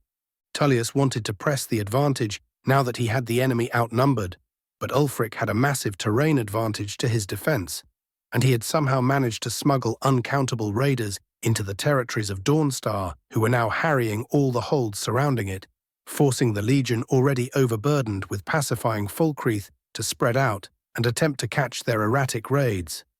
In short, the war was slowing down, and as Skyrim's harsh autumn winds started to blow, snow had already begun to cover the northernmost areas of the province, no doubt delaying any large-scale battle even further. No one wanted to attack Nords during winter, not even the Nords themselves. I ceased my pondering on politics and warfare once I reached my destination. Tolfdir had sent me a message via Wizard's Orb that he was close to making a breakthrough with the Dragonskin spell and wanted me to participate. The fact that using such a spell would push me into low mastery of alteration went unsaid. The metallic doors opened, leading me straight into Tolfdir's own lab and study, where the ancient Nord was eagerly writing on a copy of the spell's ever-expanding runic matrix. The enlarged version covered half the damn wall, and it was a big wall as well. "Ah, you are finally here." Tolfdir greets me without turning around. "I wouldn't miss it for the world." I respond genuinely, "You said you finally had a breakthrough?" He turns around and nods eagerly, his eyes practically shining with excitement. "I have indeed. The final hurdle of replicating the true magical resistance of the dragons was indeed hidden behind the usage of Dovazul, as you have said." He chuckles. "Since you were absent so often, I've had to invest the time to learn the alphabet myself." I wince slightly. "My sincere apologies for that. A raised hand interrupts me. "I did not mind learning an ancient tradition of my people." His eyes narrow. "The only reason I've not touched it before were the Greybeard's teachings. But with what is coming, I cannot allow a potential avenue of defending my people to go unused due to base dogma." I blink slowly, a trace of terror running down my spine. Tolfdir with the Thum. "Fuck Scorch" wisely surmises my thoughts. "Well, I am glad you enjoyed learning it." I praise somewhat lamely before deciding to return to the main topic of today. "Now about that spell." The old man begins excitedly explaining the whole process to me. His enthusiasm at the making of this specific spell was so infectious that I couldn't help but be drawn along with it, and we both spent hours tuning the final bits of the spell, making sure that the thing is as efficient as possible before we even attempted it. Finally, as the sun had started to set, we stopped our brainstorming session, with the wall now being fully covered by a mind-boggling runic matrix. If one were to run a downright unhealthy amount of magicka, for most people, Through said wall, it would find itself covered by illusory scales, which would outright ignore any offensive magic below the expert level and resist most of the things above it. And as if that wasn't enough, it boosted its receptiveness to further alteration as well. I found myself standing at the room's center, most of my clothes save for a pair of pants gone, as I kept observing myself over and over and running constant calculations in my mind. Just thinking about even attempting to do this with my once mundane mind sent a feeling of dread straight into my heart, but I refocused easily enough. It was decided that I would be the first to attempt casting the spell, as I could see the magic moving around without outside interference, and my natural toughness was actually higher than Tolfdir's own, though I doubted it would remain as such now that he was practicing the voice. The time came and Tolfdir spoke, his voice filled with both worry and excitement. "Begin." An immense torrent of magicka surged from within me as I started forming rune after rune, a mix of arcane and draconic, soon covering most of my body in a dazzling display of amber. As the final 13th layer of the spell connected with the first, I felt a sudden metaphysical snap within my mind and felt my skin tingle as it glowed with power. Grey skin was replaced with blackened scales tinged with purple as I felt nearly all of my natural magicka reserve leave my body. I took deep breaths and found that I could move as well as before casting the spell. Even better, I found after jumping lightly. "Raven," Tolfdir's concerned voice brought me out of my thoughts. "Are you well?" I blinked, did a couple of stretches, and scanned myself from within and without. Nodding to myself more than I did to him, I spoke, "Yep, feeling just fine." I flexed my right arm lightly, feeling the magically imbued flesh constrict with immense power. Better than ever, really. He sighs in relief before his eyes suddenly take on a dangerous glint. "Good," he says ominously as a ball of fire forms in his hand. "That means we can begin testing." I couldn't stop the concerned gulp in time as I asked, "Is that really necessary?" "Don't put yourself down like that," he smirks. "How can a mere wall compare to you?" His smirk widens. "And I need to teach you to not ignore an old man's concern." "Isn't that a bit petty?" I ask with growing fear. A second fireball joins the first. "Good luck," Scorch exclaims helpfully. One unnecessarily long testing session later. The spell finally stopped working after one entire hour, the highly efficient magicka cycle working a bit too well for my current situation. I slump on a nearby seat with a sigh, my robes summoned the moment Tolfdir stopped pelting me with different kinds of magic. I didn't even know the man could use master-level spells of so many elements. In conclusion, Tolfdir begins with only slight smugness in his tone. "The spell works even better than projected." "Yeah," I nod, though that isn't much of a surprise when you remember that most of our tests were done on a damned wall. "Observations?" he asks in his teacher voice. And just like that, we spent even more time brainstorming now that we had live data, improving the spell even further and increasing its efficiency to downright scary levels. If I were to cast it again, it would last for even longer and only take 2/3 of my natural magicka. And that was going to be blatantly unfair in battle, considering that I had more than double that just from my rings, and the spell made me outright immune to non-divine fire and made most destruction magic feel like a nice breeze against my skin. And that is without even mentioning the strength increase. If before I could crush iron now, I could outright grind it to dust. Another 2 hours later, and well into the deep night, it was Tolfdir's turn to stand in the room's center half naked. The man was, as one might expect, utterly ripped below those wizardly robes, and now he was about to make himself even more disgustingly powerful. "Good." He took a deep breath, and after a nod from me, started channeling his own magicka. The arcane runes covered him with even more efficiency than when I used them, but his lack of skill at applying Dovazul still had him finishing the casting far slower than I did. The spell made him feel outright invincible to my sight, as he was covered in scales of earthly bronze, incredibly dangerous-looking claws extending from his fingers as well. Was the color scheme a subconscious thing, or did it have more to do with one's lineage? No matter, I had vengeance to serve. Seemingly feeling the sudden danger he was in, Tolfdir looked up from his clawed hands just in time to see me overcharging solar fire in my right hand and crimson lightning in my left. The ancient mage gulped. You wouldn't strike an old man, would you? I smirked at him, my wide smile no doubt giving my face a demonic appearance as I cruelly declared dodge. I left the Tower of Alteration well after midnight, a satisfied sigh leaving me as the catharsis of testing the spell's integrity on Tolfdir still lingered in my mind. He took it all in good humor, obviously, and we spent a short amount of time going over the last bits before I left for another expedition, and he could focus on developing the full flesh version of the spell. All in all, today was a most productive day, especially considering the notification I got when I left the tower. Alteration, Expert to Master, Mind 53 to 55, Vit 46 to 47, Mag 1020 to 1080, Trait Enhanced, Unbound. The bindings of your race are less stringent, allowing you abandon your roots or refine them with sufficient effort. I let out an appreciative whistle, the path of my long-term plans smoothening once more as my power grew and both quantity and quality. Though I felt I was forgetting something important.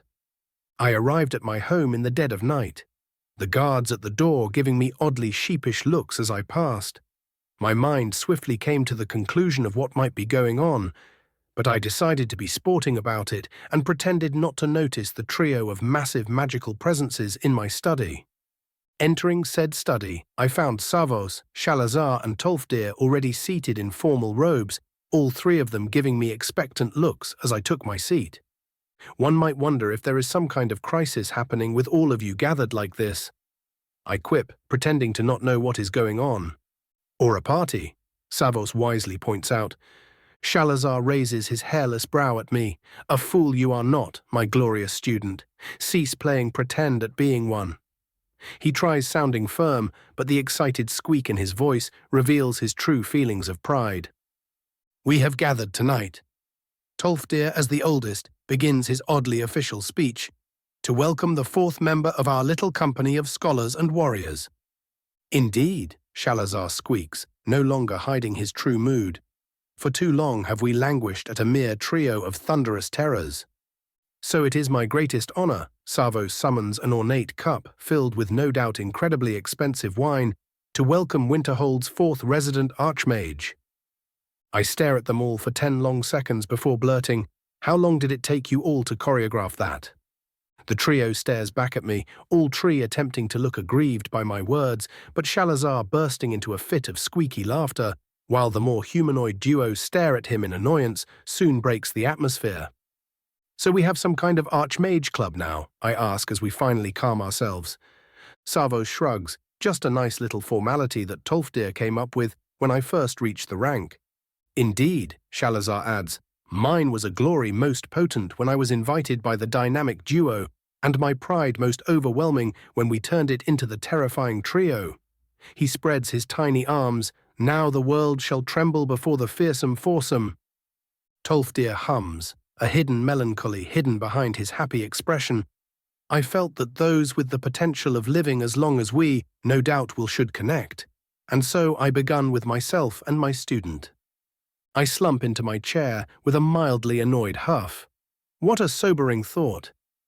A couple of knocks at the door breaks the ensuing silence, and seeing who is on the other side, I bid them, enter.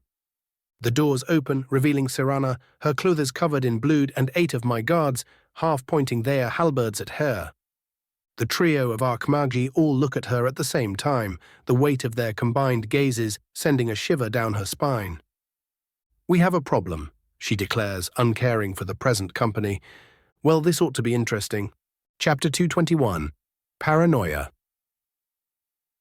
A couple of silent moments pass as Serana finally notices that we were not in fact alone, and that she had just barged into a room filled with some of the most personally powerful people currently alive. All of them currently staring right at her. She begins, her mildly panicked state battling with the need for secrecy. We need to talk. She finally settles on, her expression reverting to one of her more usual coldness. Anything urgent that needs dealing with? I ask, while pointing at my guards who had allowed themselves to calm somewhat due to my own lack of reaction, but were still very much brandishing their weapons at my unannounced guest. She seems to only just notice them, and I swear I see her eyes dart to the floor in shame for a split second. but she swiftly composes herself and half asks, "I don't believe so." I contain a sigh of annoyance and address my guards, double the shift for tonight just in case, full armament as well. They all salute and swiftly start moving toward the subterranean barracks I had built for them and their comrades. My second command naturally had them grabbing as many scrolls and potions they could reasonably carry, while also activating dozens of Dwemer spheres, which would then position themselves at every angle and create a massive kill zone around my home. As the doors finally closed and the sound of rapid armored footsteps became distant, it was Shalazar who decided to speak up. His eager squeak not at all perturbed by the suddenness of the situation, which in and of itself was unsurprising. So what detestable news of immense terror does the blood slurper bring before the mighty quartet? Serana blinks at the tiny Argonian. "I am sorry, Boo. Your apologies are accepted." He looks far too smug for saying that. The vampire's eye makes a minuscule twitch before she speaks once more, this time a bit more firmly and openly showing her teeth to the lizard wizard. "Who are you again?" Shalazar chuckles maliciously. "Oh, I am no one important." And I feel a subtle movement of magicka envelop the one who dared question him. Serana's eyes turn blank for a moment before her expression turns to one of horror. Surprisingly, both to myself and the others, she quickly regains her composed expression and mutters, "Pardon my insolence." "Excused," Shalazar cackles while waving her off and then points at me. "Now, deliver your most terrible news." His voice turns exaggeratedly ominous with each passing word. She gives me a quick look as if to ask if the rest should even be here. Savos chuckles at the exchange and interjects, "Whatever you may discuss here, the three of us will no doubt learn later." His eyes take on an amused glint. "Besides, I am curious as to what kind of aid you are able to offer with this vampire crisis we find ourselves in."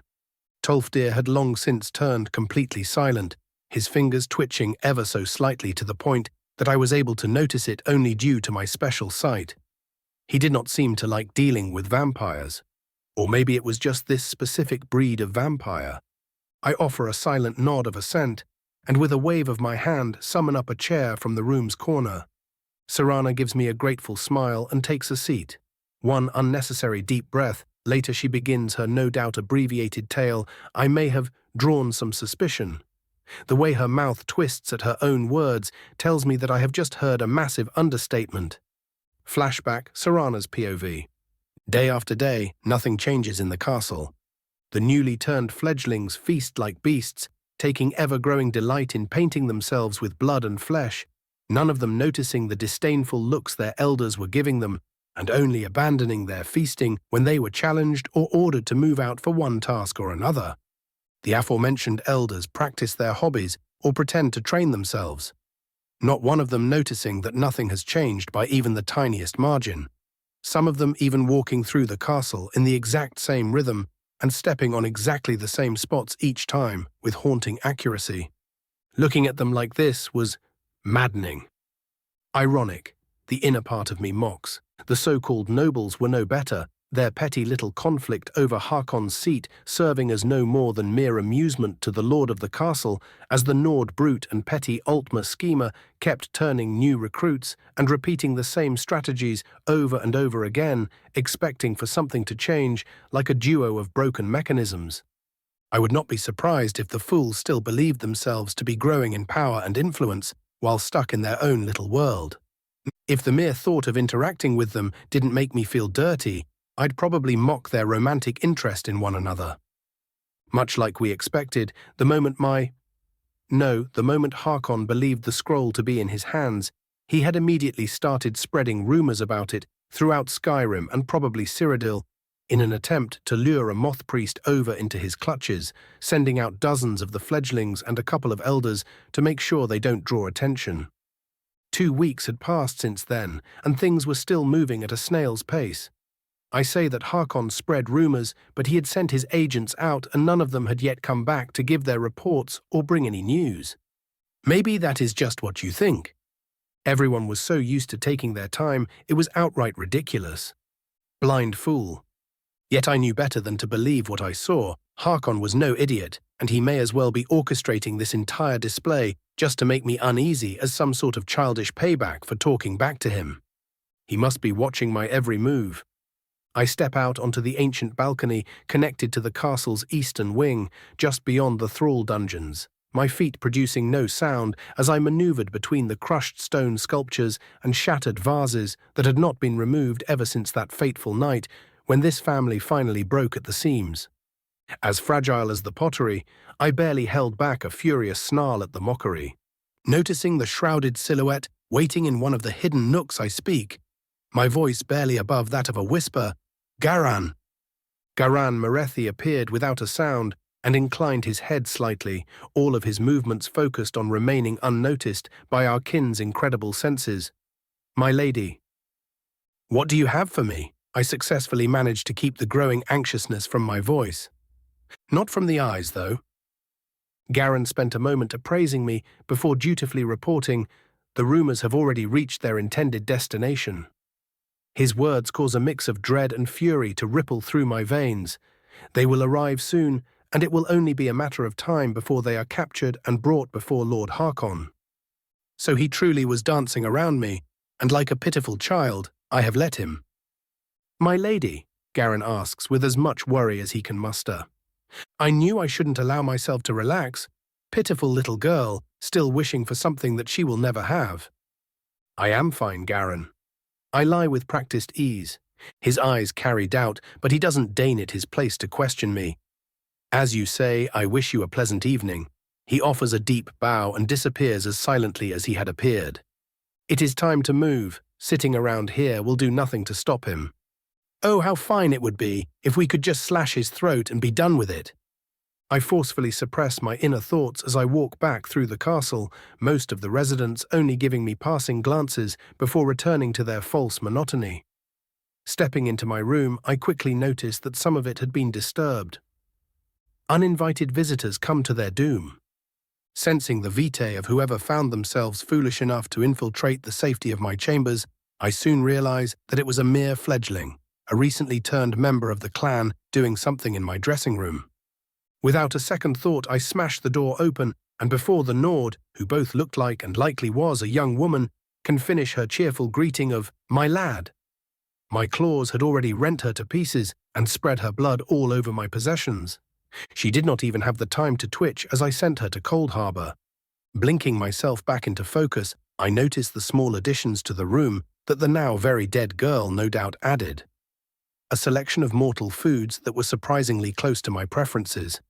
A bundle of now bloody clothes, and another bundle of adventure and romance books that I was known to appreciate. Almost as if she had come here bearing gifts. Almost as if she was sent here to spy on me. Maybe she just wanted to find someone to spend time with in this dreary place. Maybe she just wanted to lower my guard before delivering me under the sacrificial blade. All thoughts cease as one fact makes itself completely known to me. I need to get out of here. I need to get out of here. The walls feel more and more confining and suffocating as I pass through the castle, the passing gazes of the residents no longer looking disinterested but almost hungry as I rush toward the balcony I was on mere minutes earlier. My breathing had grown needlessly ragged as I stepped under the open sky and summoned my wings, launching myself away from the cursed place and moving toward Winterhold as fast as I was able, deep crimson blood still dripping off my clothes. Harkon's POV. I lounge atop my throne as the worm calling itself Orthiolf approaches me, its pitiful little face a poor play at looking panicked. "My lord," it bows deeply, "your daughter, she has left the castle." "Oh," I pretend to be surprised. "She must have wanted to go out for a stroll," I declare in a lazy drawl. The worm looks like it has swallowed a basket of lemons as it forces itself to look relieved. "I see. Apologies for disturbing you, my lord." It bows deeply and scampers back into its filthy hole. "Now then, my dear daughter, what will your childish flailing reveal?" Raven's POV. As Serana finishes her tale, a lot of the parts no doubt left out, judging by her very disturbed eyes, I cannot help but deadpan at her. "Please forgive me for what I am about to ask, but how old are you exactly?" Savos and Shalazar share an amused chuckle while Tolfdir still remains pointedly silent. Serana responds with an unamused glare before deciding to explain herself. The castle. It brought back memories I did not wish to revisit. And that made you act the fool, I ask, a bit too harshly, but not unjustifiably so. Could you not have made a proper plan of escape instead of literally showing your dead cunt of a father exactly who you were working with? My voice grows colder with each word. I needed to be somewhere safe.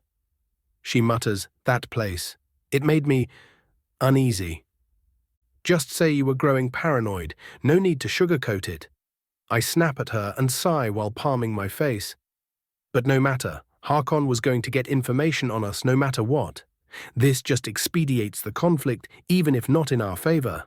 I pause for a moment before inclining my head. Apologies for my outburst. She smiles thinly and returns the gesture. Should I prepare the wards? Shalazar asks, with surprising amounts of glee. I was not completely sure which wards he was talking about specifically, but his expression told me they would not be pleasant for whoever got involved. I merely shook my head. No need. I sincerely doubt they are stupid enough to assault the college or anywhere near it. This only means that Harkon will be more aware, nothing else. Optimistic. Savos half mocks. How unusual. Quite. I roll my eyes and turn back to Serana, a bit of viciousness rising within me at her apparent stupidity, or lack of control over her mental instability.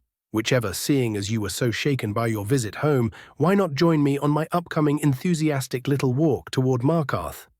That seems... She trails off before settling on sudden. Oh, it may be so. I nod reassuringly, hiding my true intentions with literal divine providence. I am going to be doing some investigating, and I doubt you wish to remain in a cramped space after your experience. So long as we do not have to face another army, I do not mind. She seems to have finally calmed down a touch, and a part of her is even eager to visit the ancient city. Oh, I assure you. My smile is all teeth. You will no doubt enjoy the trip. Shalazar, bursting into cartoonishly evil laughter, did not help her confidence in me. Chapter 222. Destination Markarth. The winding hills and rivers of Skyrim's southwestern hold were a pleasure to observe, as the autumn had already set in and painted the scene with a mix of brown and light gold. The light creaking of wood as we travelled, when combined with the sound of undisturbed nature, created an atmosphere of peace and tranquility all around us, something which pleased my nature-blessed side immensely. I took a calming breath and began sketching the whole thing, failing repeatedly and beginning anew over and over again, probably wasting multiple commoners' salaries in the process, but still stubbornly moving on in hopes of preserving a beautiful memory. When preparing for this journey across the province, I had finally opted to buy a proper carriage. Riding on horseback was fun and all, but even if I had the ability to constantly heal myself to near perfection with restoration, magic suffering unnecessary cramps was just not something I was willing to do if I could just throw money at the problem.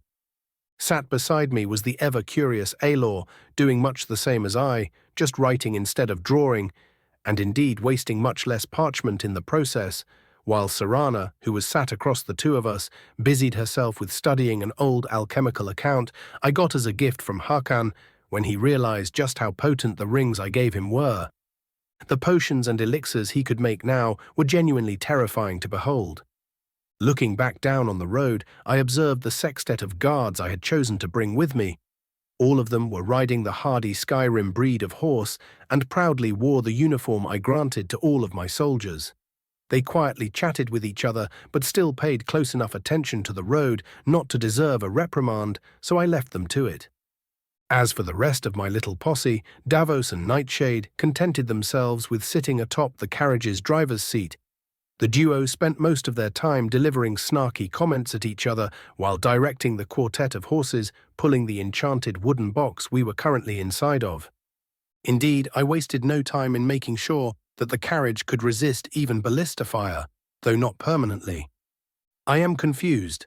Alor throws up his arms and lets out a yell of frustration, his bright blue eyes glaring holes into the highest quality political map of northern Tamriel available on the market that was spread on the desk at the carriage's center. I neatly folded my latest attempt at a proper landscape sketch, and gave the young farmer a very harsh instance of side-eye before deciding to humor him. "Oh, would you like to regale the audience with what frustrates you so, alors?" Noticing the amusement in my tone, Serana also lets out a light chuckle, but doesn't deign to comment just yet. "1,000 pardons, my lord." Alor bows his head, genuinely apologetic, before standing up and nearly smacking his head into the carriage roof. "I just find that the cartographers of today lack both skill and creativity. And I presume you are about to proceed to question their work in a disturbingly nitpicky manner." I raise an eyebrow while my mouth quirks into a light grin. He nods without hesitation or care for being judged. Indeed, for they have made the most basic of errors. He points at the map, namely the western section of Skyrim and the east of High Rock. "Tell me, my lord, do you not see this utterly disgusting sign of laziness and incompetence?" I give the map more than a mere cursory glance and immediately notice the issue. Whichever cartographer deigned to create the thing had apparently thought it would be funny to mark the easternmost part of High Rock as the Reach, the westernmost part of Hafengar as the Reach, and of course Skyrim's southwestern hold as the Reach. Dear divines and Daedra, I do hope that the creator of this abomination is dead. I cannot help but declare in sheer astonishment at whatever the fuck my eyes were just forced to behold. How does someone like this get the title of a scholar? My thoughts exactly, my lord. A hint of smugness worms its way into Aelor's voice. I find that such sloth is insulting to those who put genuine effort into their work. There is another side to all of this. Surprisingly, it is Serana who cuts into the conversation, her alchemy tome neatly closed to her side and her gaze fixed firmly onto the map in question. Alor turns to her, his expression turning mildly bashful. "And what is that, miss?" He tilts his head. "My lady?" He turns to me and gives me a questioning look, as if to ask, how do I address her? I shrug, considering her status "my lady" is appropriate, but you are under no obligation to refer to her respectfully. While she might technically be royalty, her title was a defunct one, and only formality still preserved its validity. Much like my own now that I think about it. Serana, unsurprisingly, agrees without hesitation. I actually prefer a lack of titles. Where I am from, they are usually meant for hiding one's intentions behind false politeness. Then I will do so, Miss Serana. Alor responds genuinely. In any case, what were you about to add? She smirks lightly. Well, I just thought that the Reach is so utterly irrelevant that people use it more like a derogatory term for a region instead of a real name. Even thousands of years ago, the area was still referred to as such, and that was when the Reachmen held actual power. Now look here. Alor immediately points his quill at her challengingly. There is no reason to muddy the scholarly arts with such petty things as insults and small-minded comments. The author was obviously just lazy and not attempting to give out poorly hidden social commentary. The sudden heat in his voice manages to surprise both of us. Oh? Serana tilts her head and looks at him as if she was talking down to a child. But what if he truly was just that petty? That would be insulting the entire scholarly path, Alor exclaims defensively, and I am treated to an hour-long debate about the honor of the scholar's profession, in which Alor tried keeping to his idealism, while Serana promptly bashed his head in with the harsh truths of the world. It was fun. And so I believe that disrespecting the art of the learned is already the first step into whatever warped version you already view it as. Alor declares resolutely. And I agree that that would be the ideal state of things. Serana answers patiently, but that doesn't change the re. I sense Davos knock on the carriage doors before he even does so. Boss, we have arrived.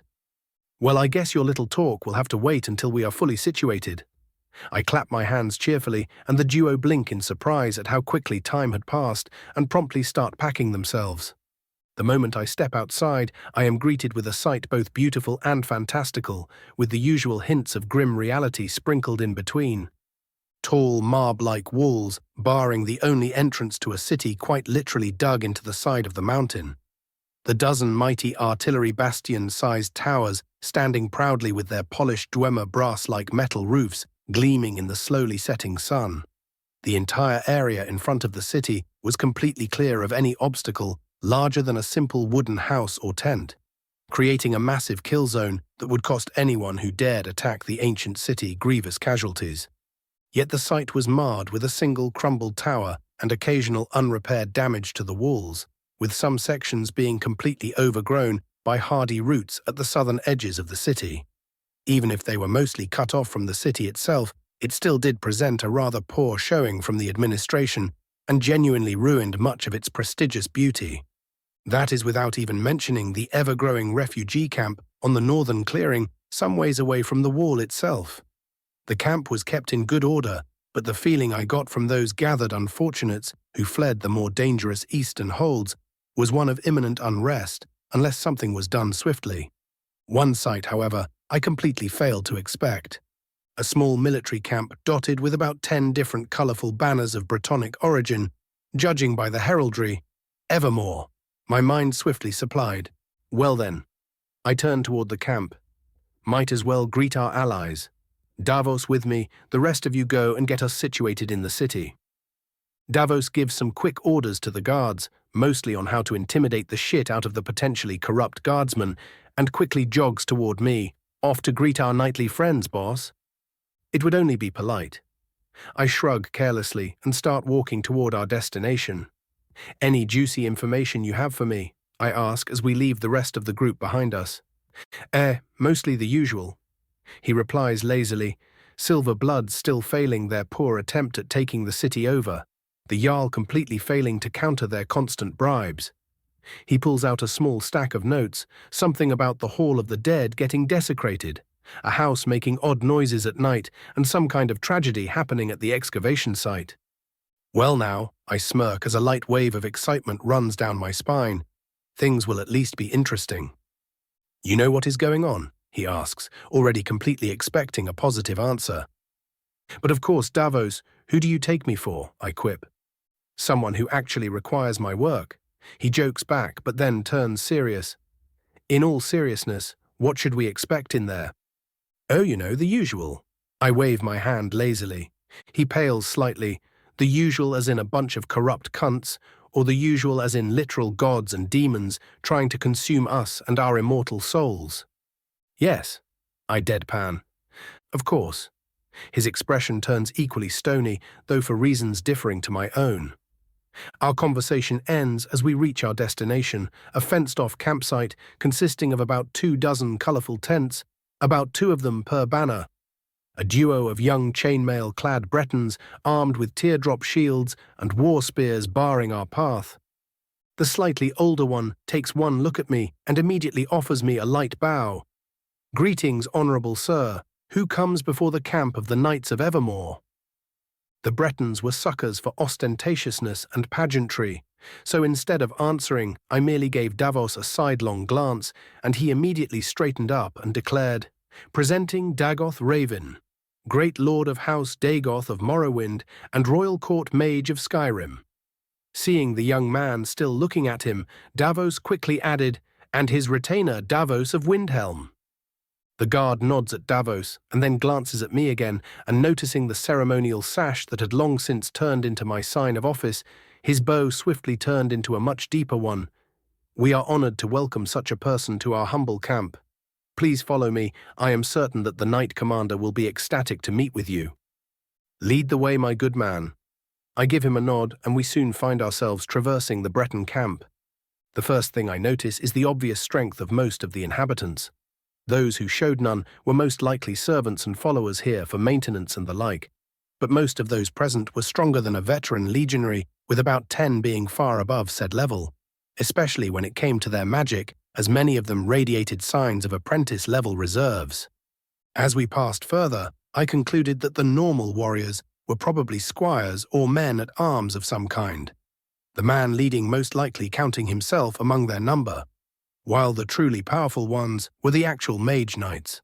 Said knights seemingly being skilled enough to feel my approach, as many of their heads turned in my direction on sheer instinct, even without being able to see me directly.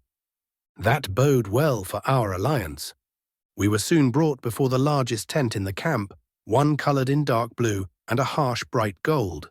the banner of a crossed sword and scroll coloured in gold on a blue background hanging to the side and radiating the telltale signs of some kind of light restorative enchantment. A genuine battle banner? Got to get me one of those when I get back. The squire gave me another deep bow before telling us to wait and entering the tent, while the rest of the camp gave us curious but politely distant looks. My sight quickly informed me as to why, as the supposed knight commander was currently busy lifting ridiculous weights while an old man was telling him some kind of story and healing him whenever he dropped said weights. That is a bit hardcore. It only took the man a bit over a minute to clean up and grab some fine clothes upon receiving my summons, and soon a tall blonde Breton stood before me and immediately offered a legionary salute. Reinhold Bellarmine, Knight Commander of the Knights of Evermore, an honor to meet you, Court Mage. As you have no doubt heard, I am Dagoth Raven. I smirk at the young man. The honor is mine, Knight Commander. I offered a light bow in turn, but before I could continue with the pleasantries, I noticed an odd expression on the man's face. Is there something wrong? I skipped the entire song and dance and asked directly. The man's polite expression soon turned into one I knew all too well. I challenge you to a spar, he declared, and the old man that had stepped out from behind him held back a groan. He was one of those, huh? Chapter 223. Knights of Evermore. I slowly blink at the sudden challenge, more from sheer incredulity than any kind of surprise, and soon offer a swift deadpan, no. The powerfully built Breton immediately deflates and pouts, outright pouts. But why? I swear if the whiny voice didn't come from a very well-built man, I'd have thought I was talking to a literal child. The old man, a mage of some skill as I learned earlier, lets out a deep, tired sigh. Please excuse his atrocious manners, Court Mage. It would seem that the long road has taken its toll on him. He gives the young knight commander a pointed stare, to which the man merely huffs. I find that these politeness and propriety you keep yammering on about are only good for worthless courtiers and corrupt advisers. The young man states firmly, I find that the best way to know someone is by crossing swords, and you, Court Mage, give me the impression of someone worth knowing. Many of the other knights had already gathered as the conversation went on, most of them showing either bemused or annoyed expressions at their leader's shenanigans. You do realize that I am not a knight like yourself? I raise an eyebrow. He chuckles, and his jovial tone turns a tad darker, though still remaining one of praise. No simple mage is known to wade through ranks of filthy heathen reachmen and leave naught but blood and guts behind him. You do realize I am technically a heathen as well? My lips quirk into a challenging smirk. Indeed. The Breton nods and asks with equal challenge, but are you filthy as well? We both stare at each other, and I decide to be the first one to break it as I let out a dark chuckle, soon followed by my host and many of his comrades. I do have business in the city, but I guess the Jarl won't mind a small detour. I straighten up, absently realizing that I was indeed taller than even the mighty knights of High Rock now. Very well then, Sir Reinhold. You will have your spar, but I expect a full report on your recent operations. I might as well get something out of this. I can see the inner conflict he has as he weighs paperwork against a fun fight, but his interests swiftly win out as he shakes his head sadly. The things I must do for a good bout. The sigh that follows is a bit exaggerated, but a moment later he instantly brightens up. Come on then, let us battle. Davos's POV. I suppress a tired sigh as Boss and the Brat march over to the training yard, all of the other knights following behind them and muttering amongst themselves about rumors of Lord Dagoth's prowess in battle.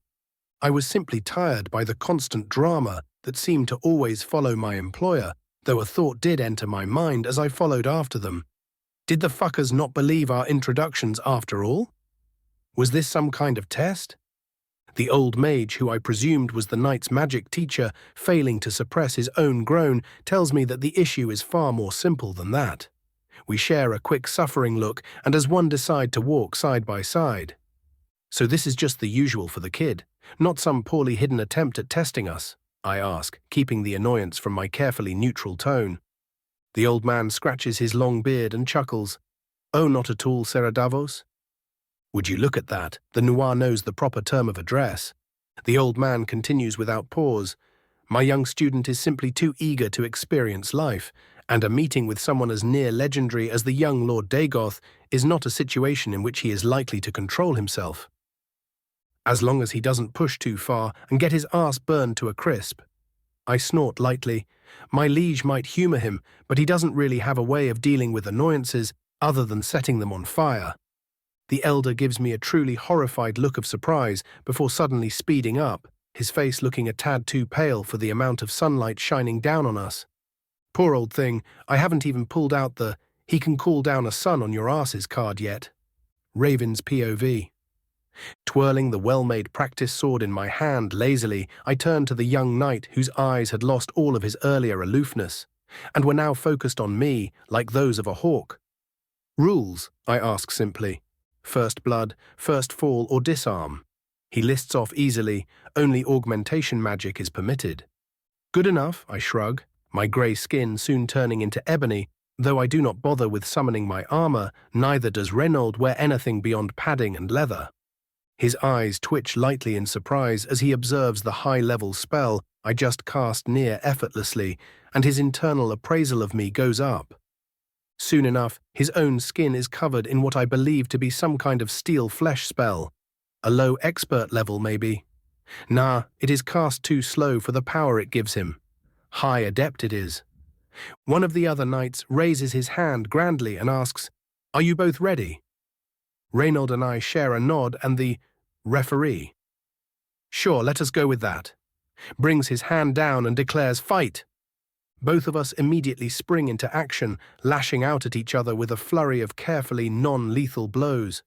Reinhold swings his blade with both hands, his strikes forceful, yet also done with a surprising amount of finesse, immediately forcing me on the defense as he kept battering and redirecting my own blade as if he was stuck in some kind of elaborate dance. A rather brutal and lethal dance, but the point remains. I take a low stance and focus on either dodging or deflecting with my one-handed sword, delivering bone-shaking counterattacks whenever I am presented with even the smallest opening, both my strength and speed far surpassing that of my opponent. Yet imagine my surprise when the boy still managed to push me back over and over again, his sheer skill and instincts allowing him to, with some effort, genuinely outfight me in an exclusively melee battle. But the world should have learned by now, I am one petty elf. Davos's POV. The kid is actually better. I blink in surprise as I see him push Boss back with repeated feints and rapid strikes. I'd expect this kind of thing from a Redoran swordmaster and not some Breton brat, but the world is vast, as they say. Unfortunately for the kid, it is just then that I see Boss's eyebrow twitch in frustration. "And there he goes," I mutter, loudly enough for my current companion to hear, as the old man immediately gives me a panicked look, nearly breaking his neck as he snaps his head toward me. "Is the young lord in danger?" he questions urgently. Deriving no doubt unhealthy amounts of amusement from his panicked state, I wave him off lazily. "Don't worry, I was joking. Mostly." The last part I make sure to mutter inaudibly. The old man grumbles something irrelevant to himself and focuses back on the fight, causing me to look back as well. The boss, if anything, knew how to break someone when he wished, and that was always satisfying to watch. As the kid goes in for another overwhelming swing, Boss suddenly crouches and with a rapid twist kicks the kid right in the chest, sending him skidding back while launching himself backward as well, creating a great amount of space between the two of them.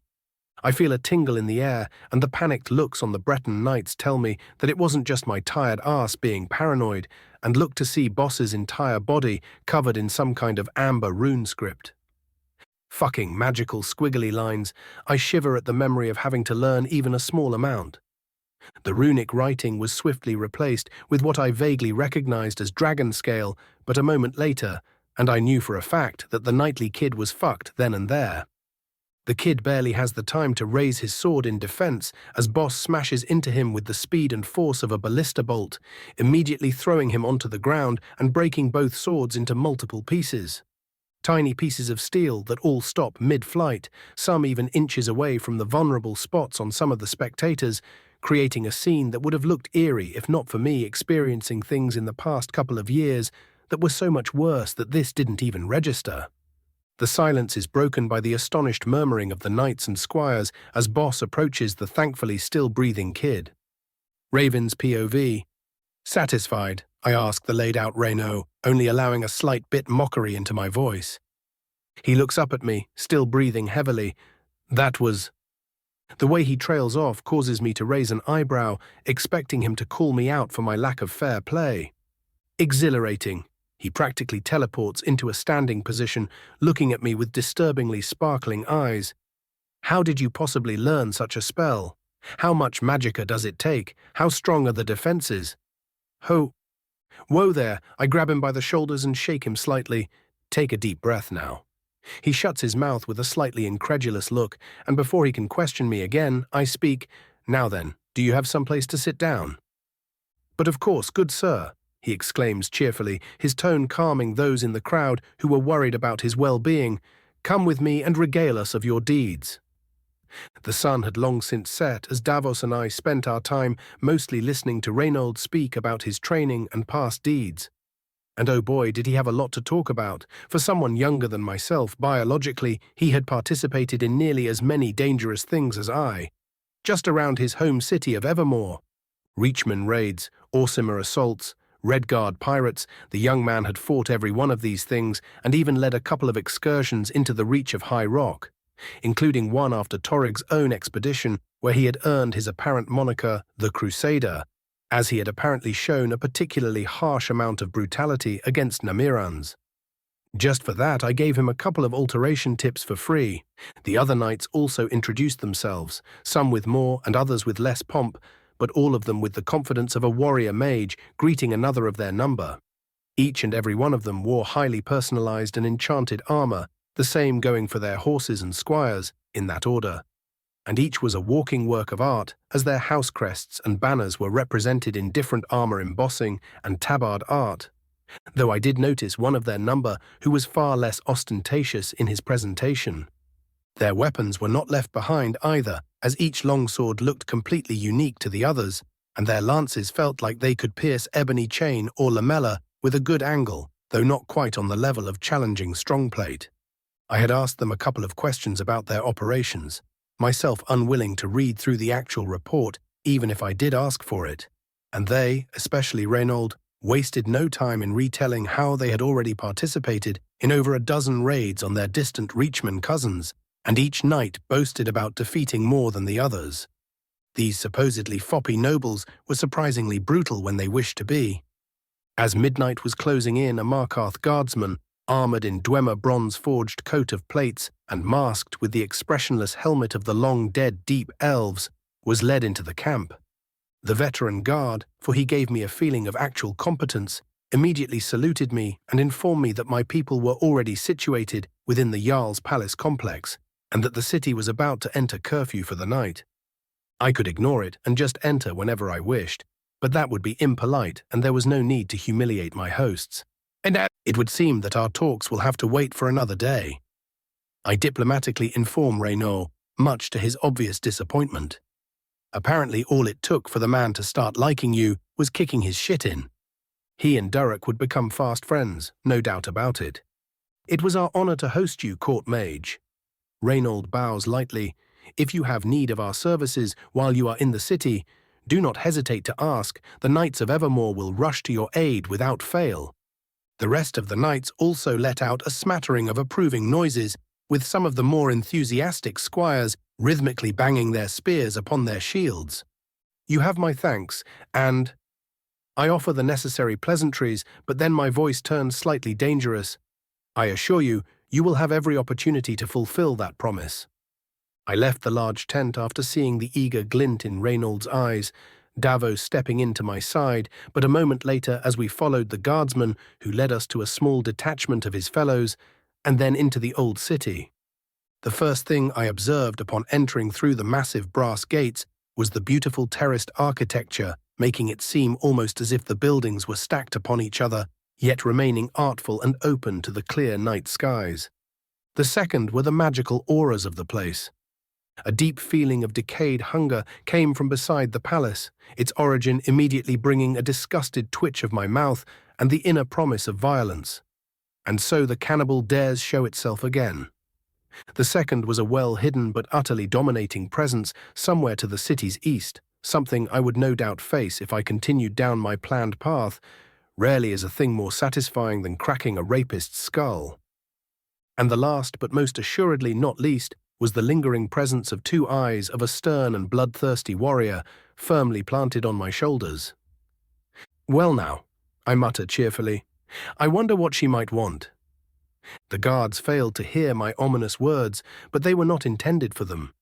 Davos gave me a despairing look, his eyes wordlessly bombarding me with all of the insults welling up in his soul, before he simply sighs in defeat and mentally prepares himself for what was to come. Chapter 220. Understone Keep. Within Understone Keep, the ancient palace of Markarth. I dearly hope that the accommodations provided were to your liking.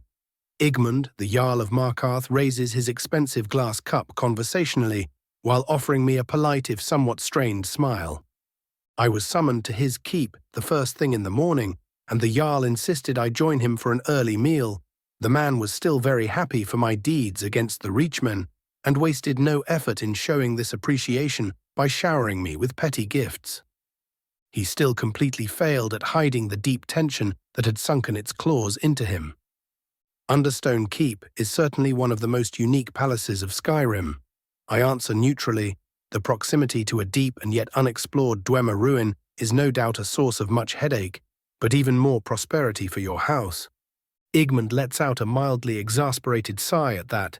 My ancestors were wise to leave the ancient city well enough alone, but my current court wizard is obsessed with the damn things. He huffs. He spends more time tinkering with machines instead of doing his job. His wife, an Imperial by the name of Camelia, who was very poorly attempting to gauge my intentions with her hidden looks, lightly taps his shoulder. "Come now, my dear. There is no need to bother the good Thane with your annoyances. He is already busy with many other things, no doubt." She gives me a pointed look. Uncaring for propriety, I snort. So much for subtlety. The woman looks almost scandalized by my reaction as she covers her mouth, something I have no care for. "In other words, you wonder what I am doing here?" "Yes," the Jarl's wife states firmly, "the naive fool." Igmund inhales slowly and grits out, likely hoping to go unheard by me. "Now is not the time for your probing, Camelia." He goes to say more, but I cut him off. "Problems in the city?" I ask, my voice tinged with cold threat. Now that they have failed at even amateurishly hiding their issues from me, I decided to strike at the heart of the problem.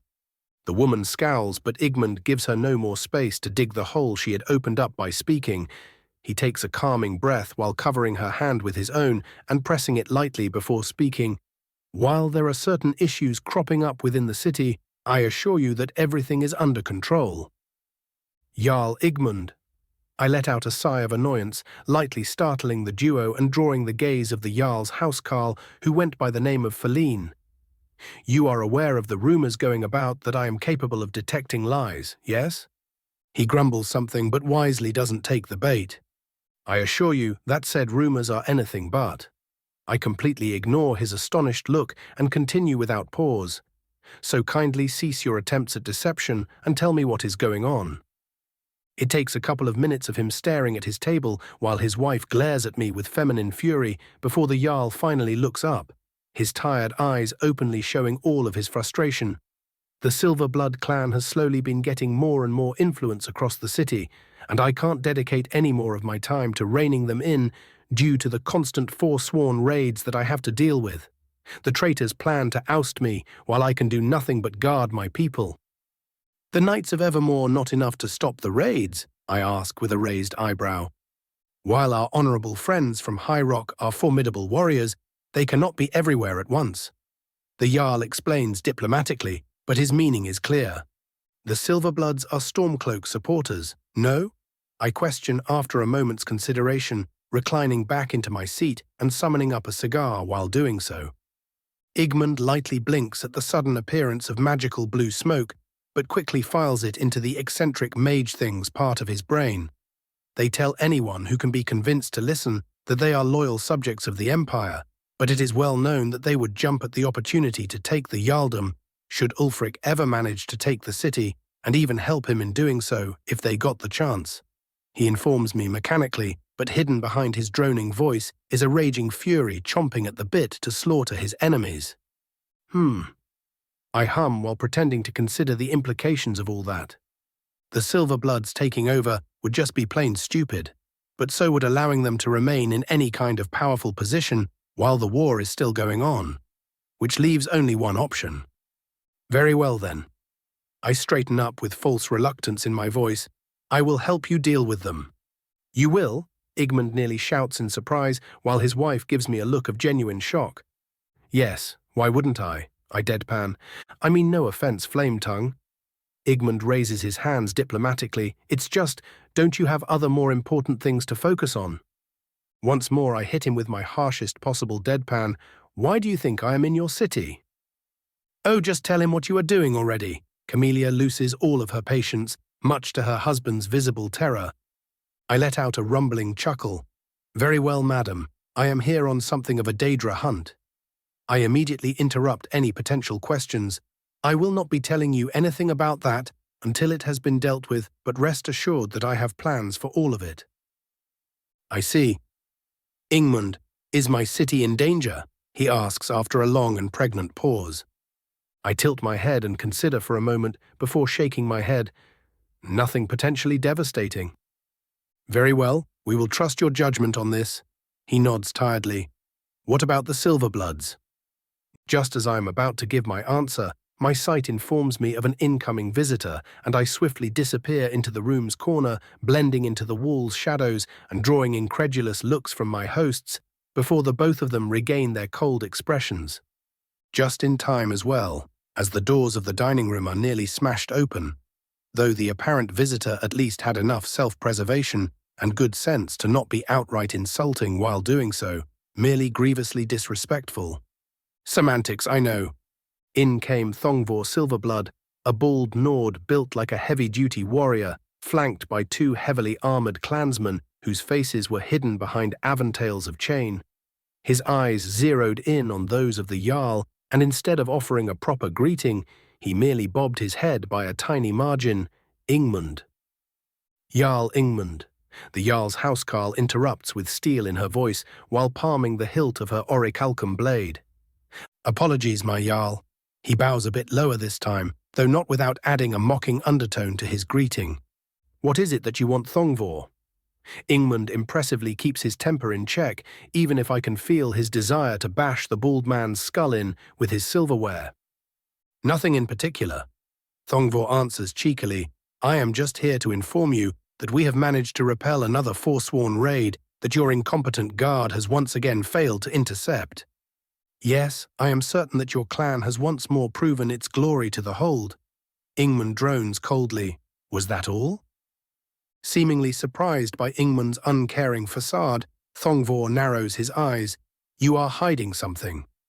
I am certain that I have not yet woken up fully, for I could swear I just heard you question your Jarl, Thongvor. Ingmund tilts his head, his aura brimming with the desire for violence. I am sure you are not quite as stupid as to do just that. Of course not, my Jarl, Thongvor grits out. A good day to you. He bows again and leaves, his guards following after him and swiftly closing the gate behind them. Cheeky little fucker, no? I appear in my seat once again, a half-burned cigar still stuck between my fingers and my face betraying no opinion on what just happened. Ingmund lets out a growl of barely contained rage. I have shamed myself before you, honoured guest. Think nothing of it. I wave him off lightly, though not impolitely. I believe that we have a proper course of action now. Speak your mind, court mage. His hands grip the table so hard I can hear the wood creak. All the while his wife tries to calm him down by laying her hand on his shoulder. Firstly, I am going to need you to compose yourself. I point at him and he starts taking deep breaths. Secondly, I have but one question. Another deep breath, ask, he says. Did you know that the Silverbloods are the ones behind the forsworn attacks? I practically feel the temperature drop as I deliver the news. You are certain? Sheesh, Ingmund's voice was as cold as ice. I clap my hands, and my hosts do not even blink. as one of the agents I had stationed in the city nearly materializes himself next to me with how fast he rushes from one of the nearby alcoves. "Greetings, Silt Strider." I greet him without even looking at him. The Dunmer simply offers a deep bow instead of answering. "Kindly inform the Jarl of all you know about the deeds of the disgraced Silverblood clan." The Dunmer nods and begins rummaging through his pack, while I look to Ingmund. "As for you, kindly make the proper preparations before going for the kill. I would like to be present when it happens."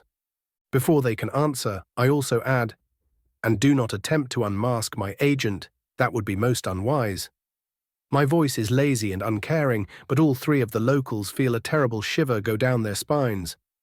"And what will you be doing in the meantime?" Camellia catches on surprisingly quickly. I toss the finished cigar into the air, turning it to ash with a mere thought, and shrug.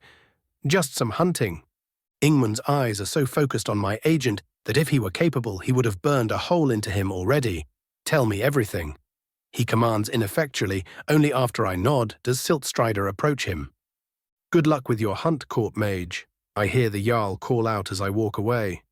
"I won't need luck where I am going," I mutter darkly, barely minutes after I had left the Jarl's personal quarters and after a short but productive visit to the local priest of Arkay. Do I find myself walking down a set of Dwemer-built stairs and into the workspace of one of Skyrim's more renowned magi?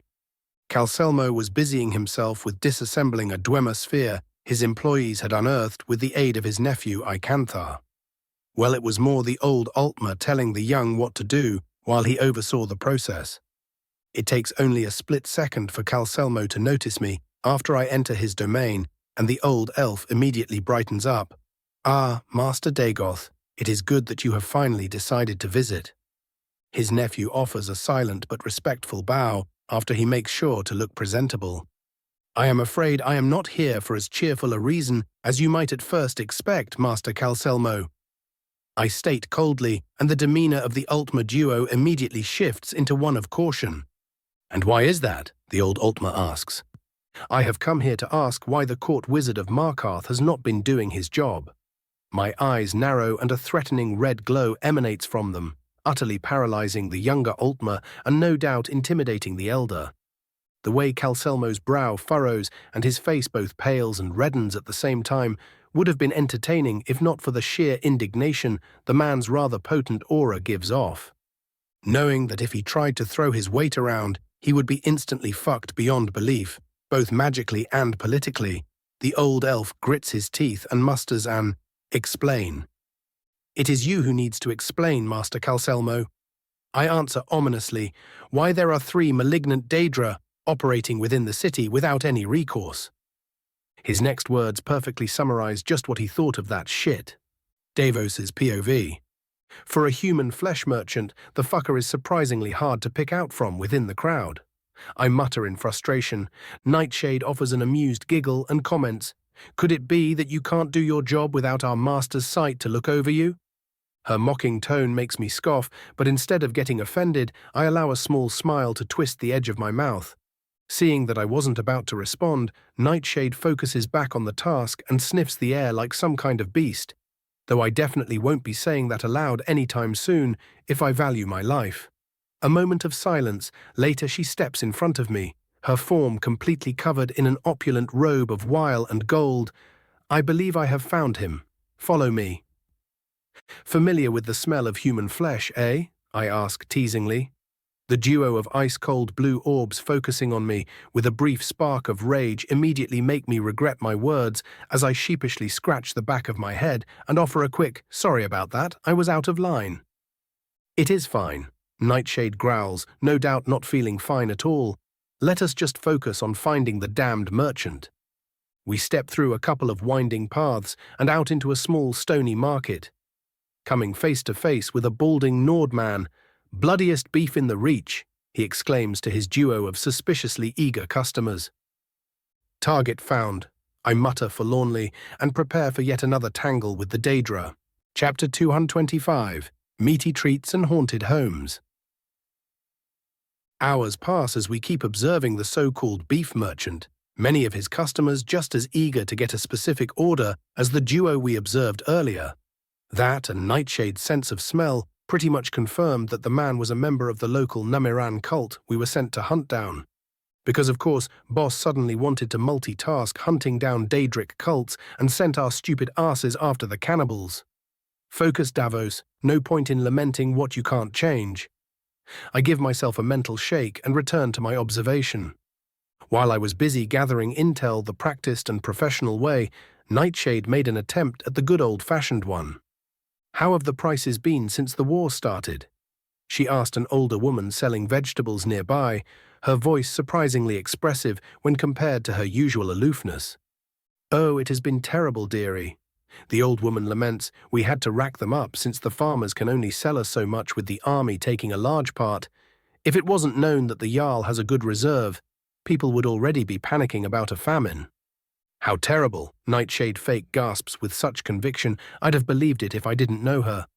The old stall merchant sighs and gives her a grateful look, which is exactly when Nightshade decided to strike. The farmer sent a quick look to the well-stocked beef merchant's stall and muttered, I see some have managed to thrive even now. The old woman scoffs loudly, oh, that bastard Hogni has always managed to keep his stock full. Probably grabs cats of the street and sells them to his idiot friends. She mutters darkly. His customers seem eager, though. Nightshade adds curiously. Bah! The vegetable merchant nearly spat, quickly pulling back into the cover of her stall when she realized she was drawing stares. A moment later she added, the fools probably know damn well what they are buying and are just playing the part. I see, thank you for the talk. Nightshade offers the woman a disarming smile. A bag of potatoes, please. Understanding that their conversation was over, I focused back on the cannibal himself, just in time to hear him whispering to another eager customer of his, another feast has been prepared for tonight, a special one indeed. I can almost feel his teeth gnash with unnatural hunger as he speaks. A brunette Nord woman covers her mouth, outwardly looking intrigued, but in truth hiding her drool. And who will be our guest for the night? His Eminence Verulus himself. Hogni Redarm mutters hungrily. He has been snooping around too much, and Aola feels that he has earned himself a place on our table. The priest of Arche, my mind supplies. Oof-foo-foo-foo. The woman laughs ecstatically. Same place, then? Aye. Hogni nods and then finishes packaging the woman's order and says far more loudly, Here you go, ma'am, finest beef in Markarth. I tune out the rest of their conversation just in time for Nightshade to approach me and ask, What is the plan? No need to complicate it. I shrug. We get the sworn guards, Serana and Alor, and then follow the cannibals when they leave for their destination, preferably before they eat the priest. And if they are protected by their patron? Nightshade asks darkly. I sigh and suppress a shiver that threatens to run down my spine. Then I will simply ask my own for aid. My former friend nods wordlessly, and we spend a few more minutes watching our target, only moving away once a crowd passes us by and we seamlessly blend in with them. Our preparations took very little time, as the guardsmen we brought were already prepared for combat, and the couple of agents stationed within the city, not currently busy with delivering information to the Jarl, were all watching our targets for when they were about to leave the city. Alor and Serana were busy being bookworms in one of our residence's corners, but they knew to be prepared for the upcoming trip, and I doubted either of them would attempt to escape the upcoming mission. Sometime around midday, I saw Boss pass by our residence, followed by the old Altmer court wizard. He didn't even look at me as he passed, but he did point the thumb of his left hand upwards from where the Altmer could not see him do it, thus signalling his approval of my plan. A paper soon flew into my hands on accident, carrying the news that the Namirans were robbing the local Hall of the Dead, and that could be used to track them down. Thank fuck I have to deal with the cannibal and not the rapist, I hypocritically thought with disgust churning in my stomach. A moment later, I saw Serana walk out with a deep frown on her face and stiffly fall in with Lord Dagoth, who looked incredibly smug for obviously cruel reasons. And there goes our heavy hitter, Webweaver, damn it. My attention was drawn back to less unpleasant thoughts when Nightshade poked my side with a blank expression, hiding her excitement as she held a chess set in her other arm. So eager to lose again? I asked smugly, momentarily forgetting the upcoming terrors. Her right eye twitches, and a smile that sends a shiver down my spine spreads on her face. "You will come to regret those words soon," she says plainly. "Fine, we can play." I accept generously. Might as well get all the wins I can before she becomes better than me. Old hag was ridiculously talented. And of course she sensed that. I offer her a strained smile as she stares at me, seemingly having read my thoughts in an instant. "Women." "Are you done?" Nightshade asks with false sweetness. I grumble to myself and take a seat, making the first move without even thinking about it. Today was going to be a long day. Raven's POV. "You are certain that this is where it resides?" Calcelmo questions with no small amount of poorly hidden fear. Not the first time I've dealt with such things. I offer him a non-answer. The Lord of Domination has a rather distinctive aura, as do his servants. "How riveting!" Serana drones stiffly. She was not happy to be here, but she understood that her potential expertise would be useful in case things went to shit.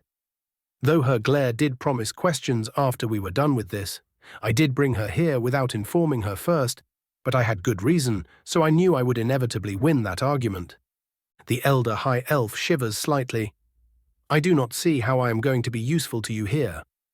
You are here to quarantine the place when I am done with it and make sure no one is dumb enough to enter while I am dealing with it."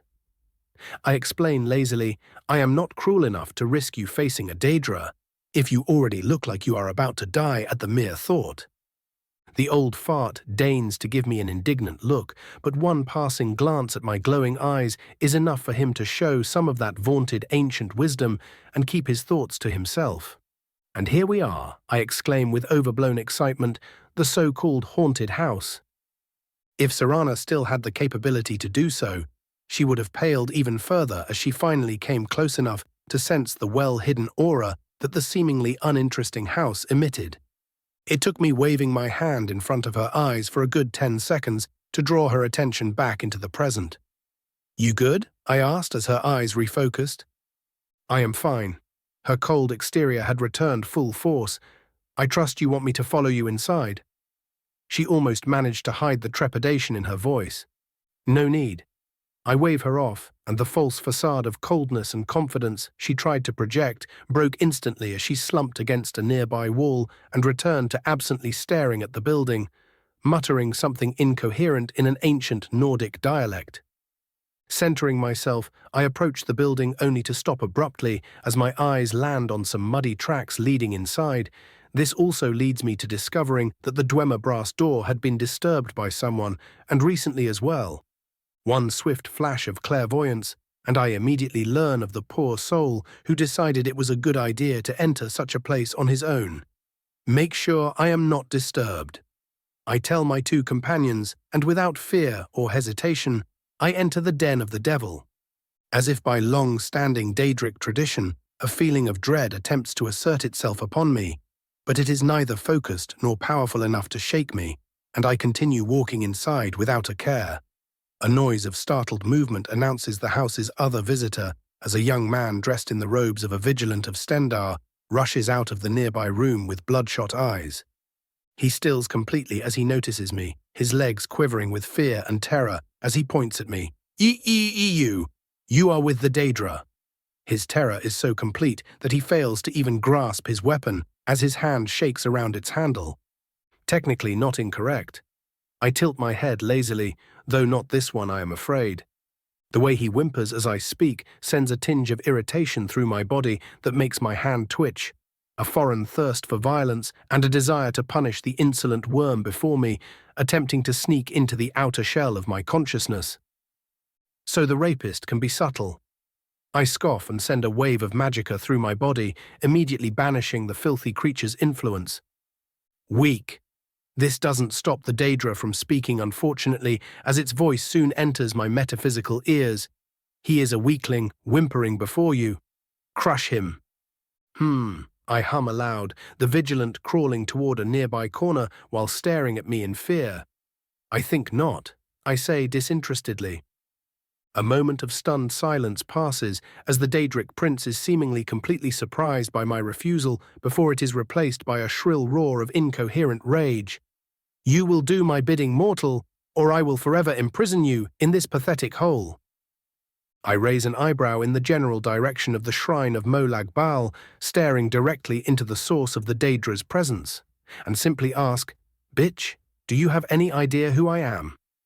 The sheer arrogance of my question is so potent that it leaves the so-called King of Rape speechless for nearly a minute, utterly humiliating the disgusting creature in the process. I can practically taste Mephila's glee as her gaze focuses on me fully.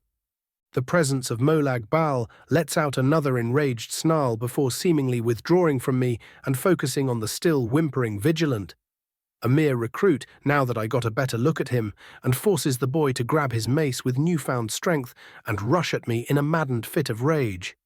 His sudden explosive speed, which no doubt rent his muscles to tiny bits, would have certainly frightened even your usual powerful mage, but I merely gave him a contemptuous look before riding a nearby shadow to his side and delivering a powerful smack to the back of his head, immediately knocking him out. I check on the downed boy, and after making sure he isn't about to die due to Molag's fuckery, I descend into the shrine. Molag's presence grows heavier with each step I take, but this is a mere shrine, and not a true temple, which limits the power he can exert tremendously. The insultingly ineffectual commands of "obey" and "bow before me" are a constant as I pass through the small maze of doors and tunnels. Finally, I stand before the rusted-over shrine to the Lord of Domination, and just to humiliate the fucker even further, I let out a loud snort of contempt, shutting him up once again. "The bigger they are, the harder they fall, no?" I ask mockingly while observing the ward containing the shrine and the mace floating at its center. "What are you trying to do, mortal?" Molag asks, far more composed than earlier. "Fuck you over." I tell him honestly there was no need for subterfuge here. We have not yet struck out against one another. The Daedra offers the closest thing he can to a plea. Unsurprising, considering the propensity of Daedra to recruit the powerful, he probably felt it acceptable to ignore the humiliation I delivered. Not like the Noir is going to get anything out of it. Scorched chortles. Even better. I send a feeling of smugness toward my bird boy. And I tilt my head while finishing up my scan of Boethia's ward. "Your very existence disgusts me on principle." My lips thin with said disgust. "The very idea that you are speaking to me offends me, so begone and prepare your pawns for when I return. For if you do not, your humiliation today will look sweet in comparison to what I will do later. You will pay for your insolence." The once more pissed creature snarls a final time before retreating back into its hole, leaving me alone and staring at the barred treasure before me. So far I had calculated two paths of taking the mace. One would involve brute forcing through the defenses with Magnus's gaze and just yanking the damn thing and praying for the best, while deeply offending two Daedra at the same time. The second involved dealing with the priest of Boethia that had set up the wards around the shrine and making some kind of alliance with him. I let out an irritated breath as I make the only right decision and start climbing back outside. Dealing with the last third of the tribunal was no doubt going to be a massive boon for me politically, but something about Boethia Juts didn't sit well with me. The memory of having to kill someone who trusts you to start her trial was a bitter thing, and something I hated with a passion. I could only hope that the creature had more nuance than that, because I would literally rather die than do things her preferred way. I grab the unconscious Vigilant and toss him over my shoulder, my next destination clear. If I was going to go and rescue a damn priest from the Forsworn, then I might as well grab me some fine knightly fellows for the job. But first, I needed to find me a map. The priest wouldn't scry himself after all. Chapter 226. Not your typical knights. What a glorious day for an expedition against the heathen dogs. Knight Commander Reyno boasts loudly, praising the clear and warm autumn day as the 9 of his comrades rode in perfect formation behind him, followed by their squires who easily marched forth in full combat armor. The old mage and mentor, whose name I learned was Alfred, sighs in exasperation. "Young lord, we are already deep in Forsworn territory. I do not think it is all too bright to be advertising our position so loudly." Reynold huffs, mildly annoyed by his teacher's pestering. "We are marching into their territory in full armor and on horseback. They would have to be complete idiots and blind not to notice us in time." He gives me a conspiratorial glance. Besides, the honorable court mage would warn us if we were spotted. Figured that out, did you? I ask with some amusement, ignoring the old man's grumbling. It was pretty obvious in hindsight. Reynolds shrugs, but I can hear how impressed he is by what he discovered. The way you would always know where I was about to strike went beyond merely being skilled enough to predict my next move. You have some scary intuition. I praise lightly and turn my eyes back on the road while Reynolds raises his nose into the air, his pride evident to all. Recruiting the Knights of Evermore for my little rescue operation was as easy as walking up to Reyno and asking him. That was literally it. It took the young man a minute to get everyone into preparation mode, and we were marching before the hour was out. Locating the priest of Boethia was a simple affair as well. All I had to do was ask Igmund for information on all known forsworn strongholds, and then just spend a metric fuckton of magicka scrying for the priest. Needless to say, I had his exact location within a couple of seconds. And so it was that, accompanied by the knight's full complement and Serana, I left Markarth and headed east, toward an old ruined fortress that went by the name of Broken Tower Redoubt. Now, it would take us about a day of travel to reach the place, and that was without camping on the way. But it was better than rushing a fortified position with only the 12 of us, while the foot squires still trudged behind us. Even if something told me I could probably solo the whole place on my own, and so could Serana for that matter. Enjoying the ride, I turned to my vampiric companion. She sends me a light glare before seemingly relaxing. Anything is better now that we have left the city. That bad, huh? I wonder aloud. And what did you expect? She practically hisses, though too quietly to get noticed by the knights. I wasn't even close to prepared to face that monster. A bit of fear, yes. I nod lightly, trying to signal my understanding, but also fury and hate, the desire to avenge yourself and destroy that which had hurt you. Now my voice turns just a tad disappointed. One must strike back against the world when it attempts to drown them in its misery. Her eyes narrow, her glare becoming anything but light. And you think it is so easy? She questions snippily. Oh, why don't you just get over your fears, Serana? It isn't like a literal god is the source of them. You seem awfully talkative today, I comment suddenly, easily redirecting the conversation with the slightly unstable vampire. And just like that, all of the fire leaves her as she huffs and mutters, a bit brokenly. You try keeping your composure when someone scares the living blood out of you. Ah, but that is where you are wrong, my dear friend. I proclaim grandly. By, at the very least, standing your ground, you have already taken the first step in facing your tormentor. And without waiting for an answer, I rode up to Reynold, who had gotten deep into conversation with one of his comrades, soon drawing me into his talk about sword types, two ancient eyes looking at me with a mix of confusion and frustration for many a following hour. A bright campfire crackled in the dark night as my companions and I huddled close to its warmth. I keep forgetting how cold Skyrim can get. One of the knights comments with a shiver. Reynold lets out an amused chuckle. Ah, but my friend, the cold is merely here to temper us both, body and spirit. He raises his hand boisterously. You weren't this enthused by the chill when you caught a cold a week back. Old Alfred perfectly delivers some fatherly mockery, making Reynold blush with embarrassment. I am curious, I speak up after some comfortable silence. How does one join your knightly order? Considering your options, court mage? One of the nearby knights japes. I offer him a wry smile and shake my head. No, I am just curious, sir. Abelard Westford. The Breton knight inclines his head. At your service. This knight was the only one among his comrades who didn't wear ostentatious armor, even if his set was just as functional, leading me to believe that there was something of a divide between them, of which sort I would no doubt find out. Receiving my own nod of greeting in turn, the man speaks once more. As to your question, a vast majority of our recruits are of a more noble stock. Those with the necessary strength both of will and of pedigree are the ones that usually grace our chapter hall. But not exclusively, I ask, purposefully staring at a group of slightly less handsome or well-groomed squires huddled around their own campfire and then turning straight back to Abelard. Of course not. We are not barbarians. Abelard huffs, only half joking, and utterly failing to hide the hint of bitterness from his voice. Any young man with enough magical and martial potential can attempt the knightly trials. He seems to be praising the rules, but I notice a twinge of disgust in his eyes. Reinhold reads the situation immediately and adds with a bit of shame, lacing his tone, "While it is true that our recruitment is available to all, I will be the first to admit that those of noble stock hold every advantage over their less fortunate kin."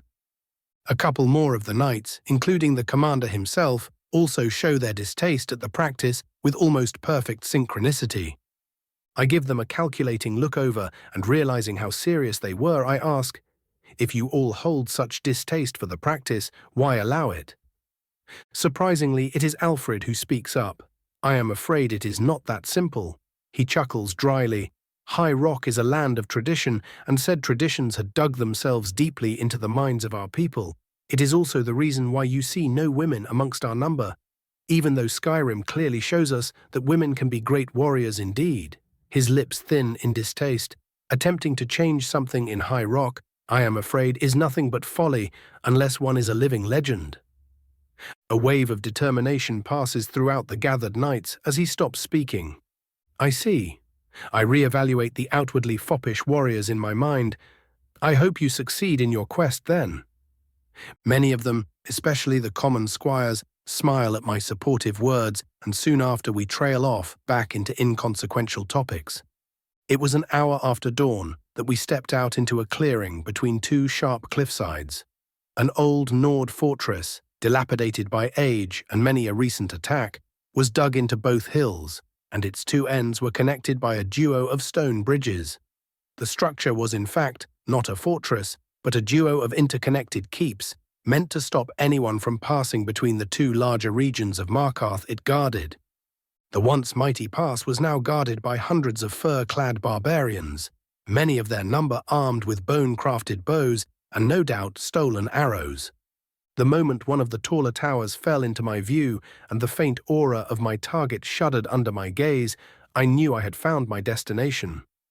An intimidating sight, to be certain. Reinhold comments from atop his heavily armored steed, his voice showing none of the supposed fear or intimidation. "Uh-huh," I deadpan, already seeing about a dozen ways I could just strafe the entire fort and turn it into a pile of flaming corpses. Instead, I look back to the knight and ask, "How do you want to do this?" "We charge," Reinhold says with such certainty it actually took me a moment to realize what he had just spouted. "I am sorry." I blink and slow my words as if I was talking to a child.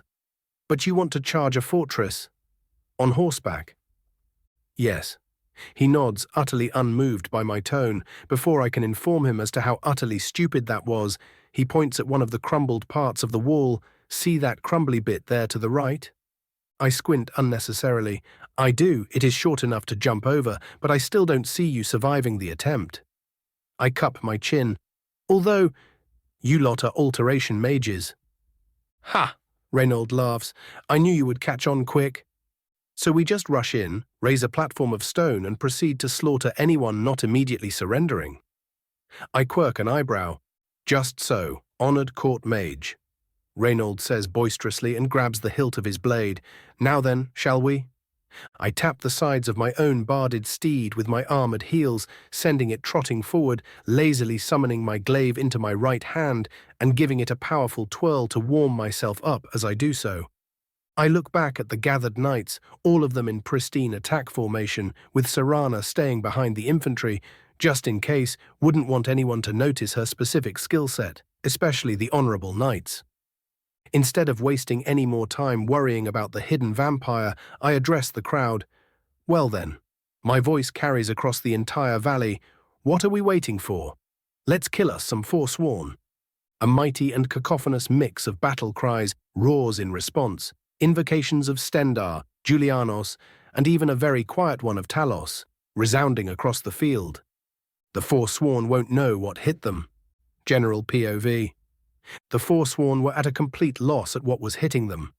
It took the lookouts only but a moment to find the source of the battle cries, but this only served to confuse them further, as they did not recognize their usual enemies among the gathered raiding party. They were given no more time to ponder their fate as 11 riders entered a full galloping charge. At first, the Forsworn laughed at the idiocy of their enemy, many of the archers outright not even shooting their arrows in their belief that the walls would stop any attack. The moment one of them recognized the rider crowned in ebony, every single one of those that did choose to fire regretted it as forking crimson lightning rent their bodies into ash and soon turned its merciless gaze upon the rest of their positions. Even the hidden ones were not spared the wrathful tempest. And as if that wasn't terrifying enough, as the armored horsemen finally arrived at the walls, instead of dismounting and charging through the already somewhat damaged gates, they raised their hands as one and, much to great horror of the Forsworn, a stone platform rose from the ground, allowing the Breton steeds to seamlessly ascend to the top of the great keep's roof. To call what came after that a massacre would have been a complete understatement, as the magic-empowered knights cut through the defenders like scythe would dry grass. Not even the constant reinforcements or the small contingent of witches assigned to the fort were able to meaningfully slow down their advance, and even the vaunted bridges, guarded by spell and spear, failed to stop the reckless charge of Reinald of Evermore. The despairing defenders prepared themselves for one last charge under leadership of their final Briarheart. But even the monstrous half-undead creature had its courage broken when another 30 attackers marched up the platform, an unbreakable shield wall forming behind their knightly leaders. By the time the assault, if it can even be called that, was finished, only one of the knights had suffered grievous injury. A nice consolation prize for the unwashed barbarians, no doubt, but even that was not to be, as the middle-aged knight was healed with but a lazy tap of the court mage's staff. Raven's POV. There is a couple more witches hiding within the east section. Kindly make sure that they do not continue to bother the hold. I helpfully inform the surprisingly bloodthirsty Bretons as they finish butchering the last defenders that still dared stand atop their precious wall.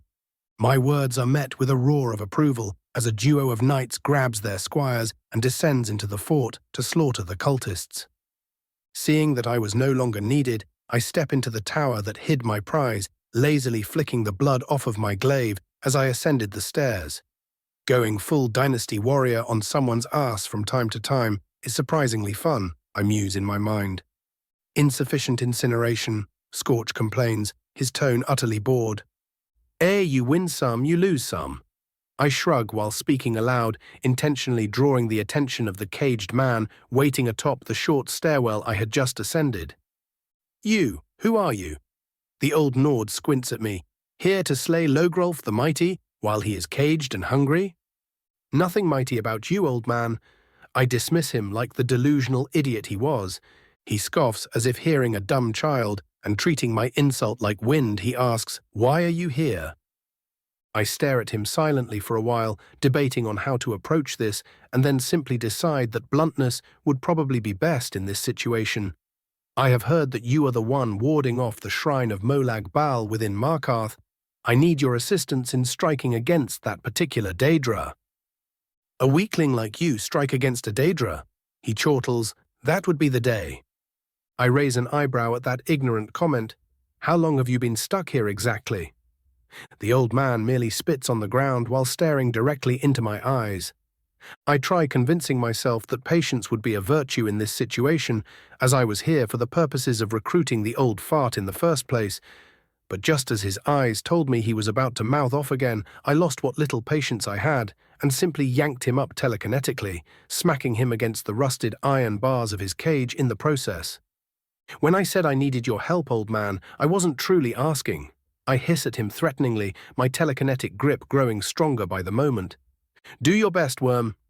The old man tries to spit at me, but I just push the spittle down his own throat with a tiny bit of magicka, causing him to nearly choke as he falls into a coughing fit. Now then, let us try again. I raise him up once more. Quick warning, by the way, I am a near master of restoration, so we can do this all day. I smile at the now shivering man, said smile no doubt reminding him of a hungering Dremora.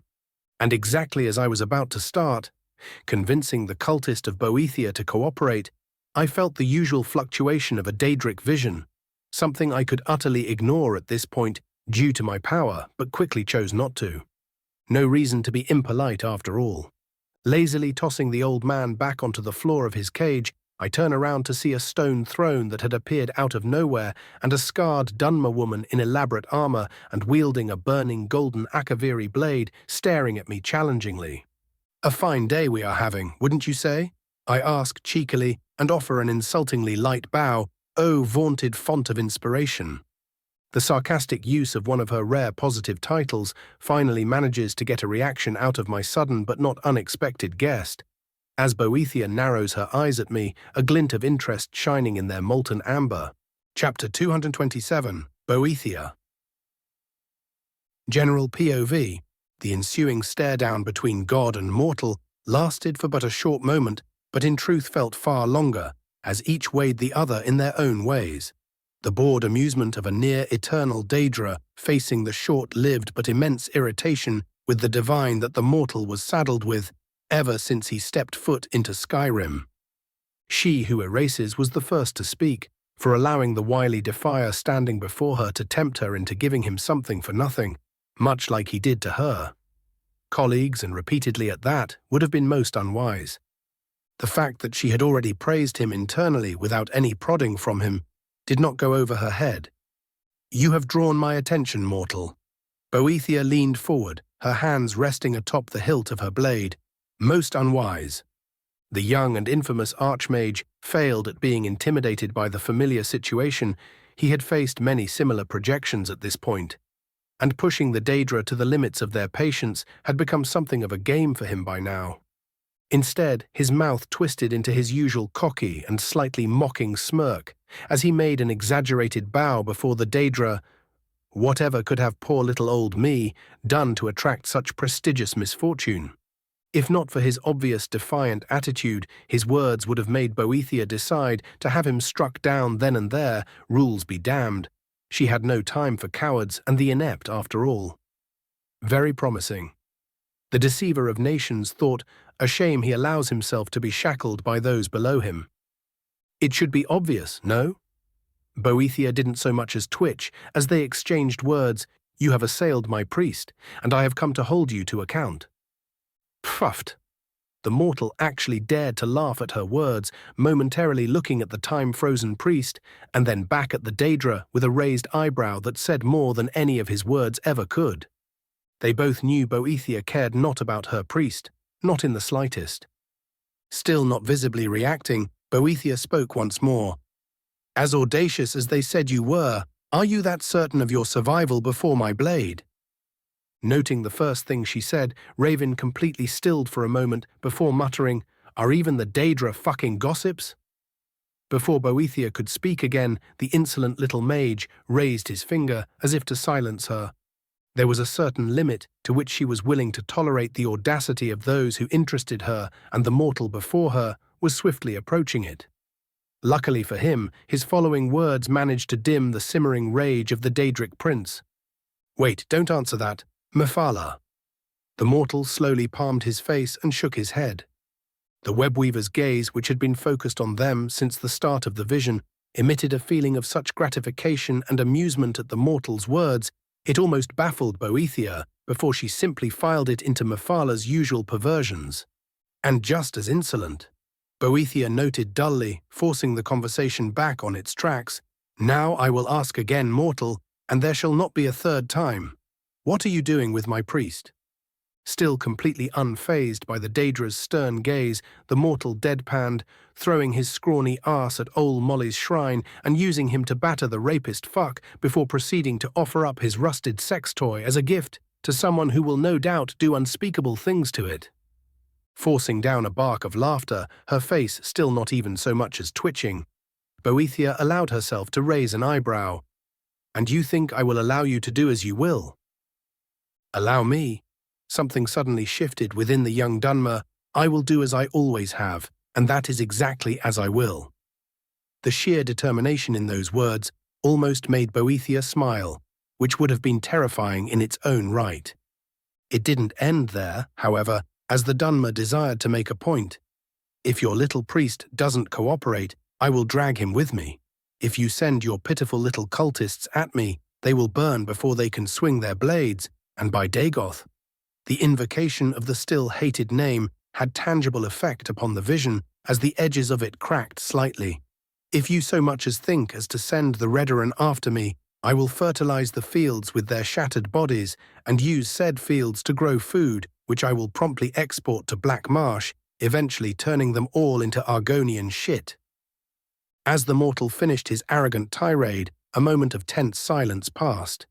Boethia was not one for being often surprised, but the sheer conviction with which the Dunmer proclaimed his might resonated so well with her own views that she found herself momentarily contemplative. Just enough time for the mortal to mouth off again, much to her hidden irritation. Though I would prefer not having to deal with all that. I've got better shit to do than waste time cutting down your sycophants. Another silent moment passed before Boethia spoke once more, her desire to know why she was so disdained by this oh-so-promising creature finally coming to the fore.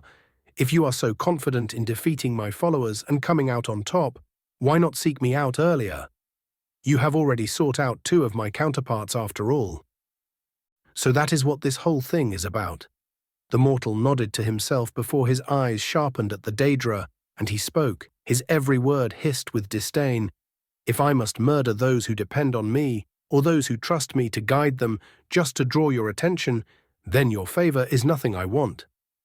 The stare became less intense as the mortal huffed, and even if I did get your favor, I'd just end up in an eternal deathmatch with your other followers, something I've said I have no time for. You do not wish to prove yourself? Boethia prodded with a deep but mesmerizing voice. You do not wish to step on those weaker than you? Her eyes blazed with a light that drew most mortals in, yet not this one. You do not wish for power? The mortal studied her briefly, internally debating her offer, she thought, before the cocky smirk from earlier returned to his face in full force. Nah. For the first time since the start of the conversation, Boethia's self-control slipped as her eye twitched. What do you mean, nah? Exactly what I've said. An aura suddenly rose around the mortal, much the same as the one he heedlessly created when invoking his ancestor, slowly sending cracks throughout the vision. The only person I need to prove myself to is myself. The mortal's red eyes blazed with power. The only weaklings I will step on are those who dare face me. The vision was barely held together by the projection's power, and no power you offer is worth the sacrifice that I cannot get on my own. And just like that, the vision finally snapped and then shattered. The last thing the young Lord of Dagoth heard from the still calmly seated Daedra was a raspy, creaky thing that, if one tried hard enough, could barely be recognized as a huff of amusement. Raven's POV. As I finally made certain that no further presence of the Daedra remained, I slowly unsummoned Azura's star, a small precaution for if I had to slam Boethia with the massive amount of soul energy I had stored just in case she decided to be a spiteful little shit. The moment I did so, my head throbbed something fierce as the constant overuse of clairvoyance during the entire conversation had strained even my mind. I might have been blustering with arrogance back there, but there was no doubt the Daedra would have actually attempted to squash me if I went too far with it. The hardest part in all of this was using Mephalah's blessing to lie to myself and magically convince me that I really was going to do what I said I would if Boethia decided to send her goons after me. Instantly gaslighting myself was doubtlessly one of the worst ideas I've ever had, and I wasn't about to repeat the experience, but it was indeed necessary here, as I sure as shit wasn't about to succeed in lying to the great deceiver of nations herself. Something told me she wasn't anywhere near done with me, however, and I really did not need that right now. Doing what I usually do when I am stressed, I summon up a cigar and light it up while turning back to the still recovering priest. And like nothing had happened, I ask him, "So what is it going to be, old man? Are you going to be stubborn, or can we both go on with our day? I need no aid in my duty save the will of Lord Boethia." The priest barks out, though his retort was not quite as effective as he intended, seeing as he was on the ground and covered in dirt. Lord? Oh yeah, Boethia is known for switching around. I file that little tidbit of information before scoffing at the old man. I got the general gist of what Boethia liked from our conversation, so this should be simple with a little bit of that Mephalah juice. Really? You think yourself so strong that you can stand against Molag Bal on your own? And do you? He retorts heatedly. Completely ignoring his well-made point, I give him a visibly disappointed look. What use is your pride when together we can show our strength against a Daedric prince? Why force yourself to remain weak if your defeat of Molag would no doubt impress even your lord? Even with my patronizing tone, the utter disdain in the old man's eyes is slowly replaced by greed. Yes, he was in fact that easy. Seeing that I add the final nail to the coffin, would Lord Boethia not reward his valued priest if he performed such a deed? Imagine the power. You could be a champion unmatched in his eyes. Maybe even the ebony mail would fall into your hands if you struck a blow big enough. And just like that, I had him. The poor fool. Fine, elf, the old man barks imperiously. I will help you since you are too weak to fight on your own. Now get me out of this cage.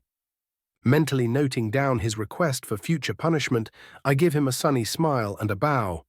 But of course, Logrolf wasted no time in gathering his things that the Forsworn had left in the adjourning room, a witch's residence, I realized, and after he finished putting it all on, I could quite easily see how the man was associated with Boethia. Thick black robes, steel chainmail, breastplate, gauntlets and boots, and ironically enough, a cruel mace that looked to be more fit for breaking stone than it did for breaking people. As I waved for the old man to follow me, I could practically taste his desire to kill me for his wounded pride. But he had enough sense not to commit suicide by yours truly. For now, and just as well, seeing as Scorch was staring down at him from the ceiling, a bolt of golden fire flying around the bird in lazy circles, but ready to blast his arse at a moment's notice. Soon enough we stepped out onto the large keep roofs, just in time to see the knights holding some kind of incredibly one-sided trial against a duo of bound Forsworn witches, rather young ones as well, all the while some of the men-at-arms gathered wood and piled it onto a pyre. I approached the gathering of Bretons, and my discomfort grew by the moment as I realized that those witches weren't merely young, they were straight-up kids, even by Skyrim standards. And Serana was staring daggers into the back of Reinald's head. Damn, I could already tell this was not going to end well. Chapter 228. Warped Morality. And so in the name of the divines, I proclaim you guilty of being heathen witches, unable to live in peace with your fellow man, and thus sentence you to death. Reinald grandly sentences the duo of literal children to death by fire. All the while, Serana looks just about ready to rip him a new one if her twitching right hand with slowly elongating claws is anything to go by. The squires quickly get to work tying the two up, but before they can even light a torch, I finally decide to cut in, hold. The intimidation of the Thuum, combined with a mass calm spell, immediately gets everyone to stop moving and pay attention to me. All of my earlier joviality and cordiality with the knights was gone as I approached them fully armed and armored, the priest of Boethia standing uncaringly in the back, but even he showed a hidden disdain for what they were doing. Reinald, in his apparent infinite wisdom, decides to think I wanted in on the action and smiles at me. "Ah, court mage, you are just in time. What are you doing, Knight Commander?" I cut him off coldly, the chill in my voice making many of the less experienced Bretons stiffen and causing Alfred to give his student a disapproving huff. Completely ignoring his teacher, Reinald still continues pretending nothing is wrong. "Why punishing the heathen filth for their crimes, of course," he says proudly. "Heathen filth," I mutter before lightly tilting my head. "What is a heathen, Reinald?" "Anyone who strays from the light of the divine," he blurts, and Alfred straight-up face-palms. "It would seem I have overestimated you," I say with disappointment and refuse to elaborate further as he gives me a confused look. Instead, I look to the duo of girls. "And you feel that these two deserve such punishment?" He blinks. "Did you not tell us that there were witches hiding within the fort?" I outright groan at this. "I thought I saw the usual underfed Forsworn, not a pair of fucking children, you psychopath." A bit of my power seeps through, causing the stone roof we were standing on to crack up slightly, but thankfully not outright break. I had enough sense to swiftly repair that with some rock manipulation. This time, Reinald finally gets the hint and flinches as if struck, but they worship Daedra. "So do I. What are you going to do about it?" I bark at him and round on the two shivering children. You two, have you been initiated into the cult? And don't lie, it would waste both of our time. The slightly older one attempts to cover the younger with her body while looking at me with terrified and knowing eyes. My reputation had well and truly spread amongst the Reachmen, and I had well and truly become the boogeyman to many of them. It takes her some time for her to gather her courage. All the while I am forced to listen to Alfred silently hiss at his students about not offending other state religions. The young knight was no doubt talented and charismatic, but his closed circle of friends and contacts had seemingly created a very warped view of the world and how it should work. Finally, the witch apprentice manages to stutter out, "Mice, sister on only, just started b-b-b-b." Her eyes try to meet mine, but she curls up onto herself in fear the moment she catches a glimpse before finally forcing out, "I was initiated yesterday." My lips thin at this, in annoyance. Renounce her right now. "You know I can't do that," she snaps at me with a sudden and desperate coherence. "I'd be tormented forever after death." Even the recently eager squires flinch back at the desperation in her tone. "Do so, and I will free you from that fate." I respond without any hesitation and with clear certainty, my blood boiling at the very idea of denying Namira even the smallest possible prey. Her eyes tell me she isn't unwilling, understandable, considering how brutal the cultists of Namira were, even to their own children. I do not even know what I am supposed to do. She yells again, though her voice is slowly losing its vigor as she falls deeper and deeper into despair. "A simple declaration will do." I drone simply. She starts breathing heavily, and neither the squires nor the knights daring to utter a word at what I had turned from an inquisition to a conversion. Serana was paying very close attention to all of this, however. Her situation had no doubt made her relate to the duo of witches, at least somewhat, and the result of this would likely have a heavy effect on her. As she seems to finally be ready to speak, her voice is stuck in her throat, as if something was stopping her from speaking altogether and would soon stop her from breathing as well. It would seem that we had drawn the eyes of the cannibal cunt. The girl's despaired eyes turn into outright panicked ones as she realizes what is going on, and the knights, Reinhold especially, also seem to feel the sudden intrusion and slowly raise their blades, while the squires loosely form up with each other. All of it would be unnecessary, however, as I made my move and simply spoke no. My aura rippled out, the ability to deny outside influence, having grown since I had acquired it about a year ago, now allowed me to banish unanchored attempts with relative ease. Though something was obviously not working correctly, as a small strand of the disgusting Daedra was still managing to hold on to something. Onto the child, I swiftly realized. "It would seem that your newfound patron has found it fitting to interfere." I say casually at the now partially freed child, "I need you to do what I have asked." In the next instant, my sword appeared in my hand, and I pointed it at her as unthreateningly as possible, and then simply touched the blade. She seems just about ready to fall apart, something I would very much like to avoid, as brute forcing the issue would probably have some uncomfortable consequences. Or not. But I wasn't about to murder a child to find out. However, just before she is about to break down, her little sister grabs her hand and stares at her with hopeful blue eyes. No words were said between them, but whatever they shared must have been strong, for only a moment later, the older sister spoke. "Namira, Lady of Decay, your truths are false, and I renounce my worship of you." And she grasped the blunt side of my blade. There was some kind of ripping sound as I saw the girl sag with obvious relief, and she no doubt felt her bindings come off in the same instant. A loud screeching sound, heard by our souls more than our ears, resounds across the small valley. A snarl of rage, no doubt, but it soon dissipates and leaves the place much cleaner than it was earlier. Even the Bretons relaxed somewhat, though most were confused as to what just happened. All of them save for Alfred, who was looking at me with astonishment and respect. Seeing the two forsworn children hugging each other and crying, and a chibi scorch chirping lightly atop their shoulders for whatever reason, I rounded back to Reinhold and pointed at him. "You will take these two, feed and clothe them, and get them to solitude safely. And the next time you attempt to murder a child like this, or in any way for that matter, I will have you whipped to death. Am I understood?" I bark out harshly. The young knight commander clenches his jaw, his pride warring with his understanding of the consequences of his actions. Good sense seemed to win in the end, however, as his shoulders sagged and he bowed lightly. "I will follow your orders, court mage."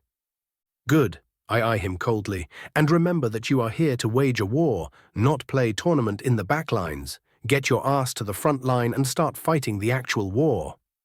"But the Forsworn," he exclaims, genuinely confused as to why I would, in his eyes, leave the hold undefended from their attacks. "Why do you think I am here?"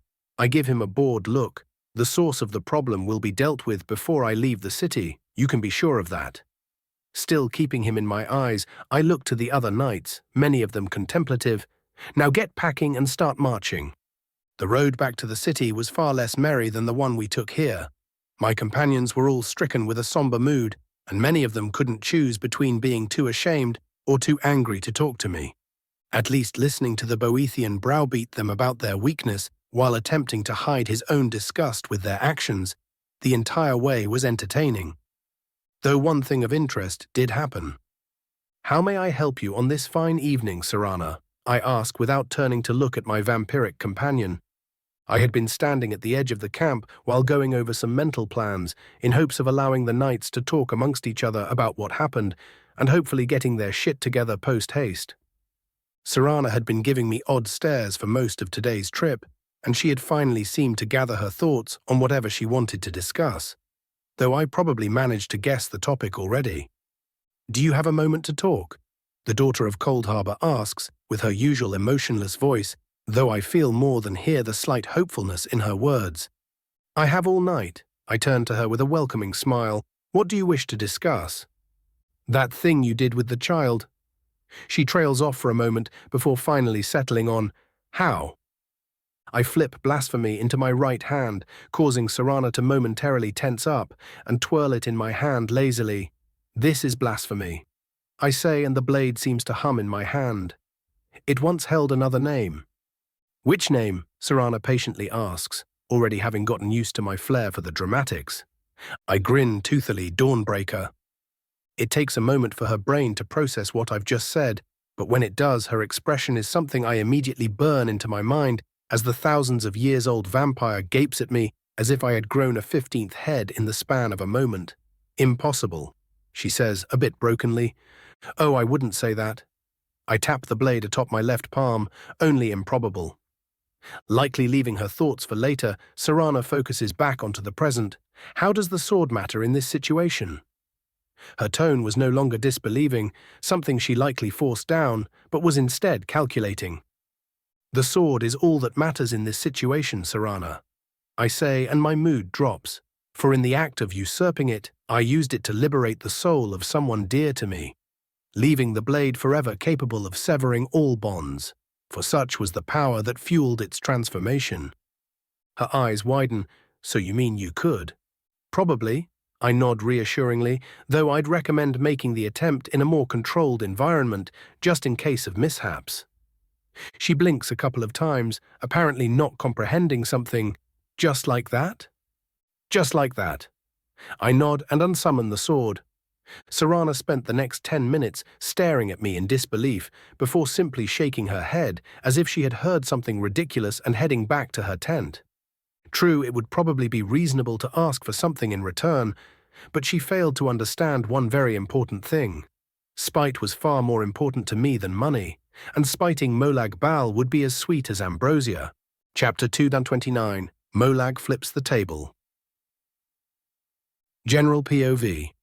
A trio of guards armored in Markarth steel and wearing the city's livery huddled near each other as they grit their teeth at the chill of the autumn night. The metal they wore did not help with the hold, and what little mead they were allowed to imbibe was not enough to stave off the onslaught of uncomfortable shivers. 3 stinking days and still nothing. One of them grumbles while nursing a bottle of diluted mead. "What are we even doing here?" he asks his frowning superior. That court wizard Calselmo says the King's Court mage wants the area quarantined. The leader, a veteran lieutenant of some repute, answers simply, "And you should feel lucky nothing has happened yet. Assignments where mages get involved are never safe." "What now?" the inquisitive guard who must have been sneaking in a fair bit more of the mead than permitted slurs out. This time the officer gives him a pointed stare, wordlessly reprimanding him for already forgetting his task and promising punishment for later. No one is to enter or leave this place, especially not the house. Come on, Hjolvi, stop being such a wuss. The third guard cuts in. If the bloody Royal Court mage says something needs guarding, then it bloody well needs guarding. Bah! The now-named Hjolvi scoffs. If he wants the damn place guarded, he should guard it himself. What even is inside, some evil temple or something? He asks, intending it as a joke. The now deeply pointed stare his superior gives him quickly wipes the smirk off his face as both he and his other colleague mumble out an, "Oh." They return to their silent vigil, only internally cursing their lot in life instead of aloud this time, for a while longer. Nothing seems to happen for hours to come, leaving the guards overly relaxed and all around uncaring about their job. That is, until one of them hears shuffling movement in a nearby alley. "You hear that?" the third guard whispers to his comrade while grabbing his gleaming dwarf metal axe. "Hear what?" Hjolvi gets up from a pair of crates he'd stacked up in the meantime. "Someone is doing something in that yonder alley." His comrade points, and then shifts his gaze to his commander, who was currently having a conversation with court wizard Calcelmo, who had joined them sometime in the past hour to kill some time, as even the old mage was annoyed with the posting. "Oi, bossman, come here for a moment." Calcelmo raises an eyebrow toward the veteran, who immediately rounds on his subordinates and gives them his signature harsh glare for their unprofessional behavior.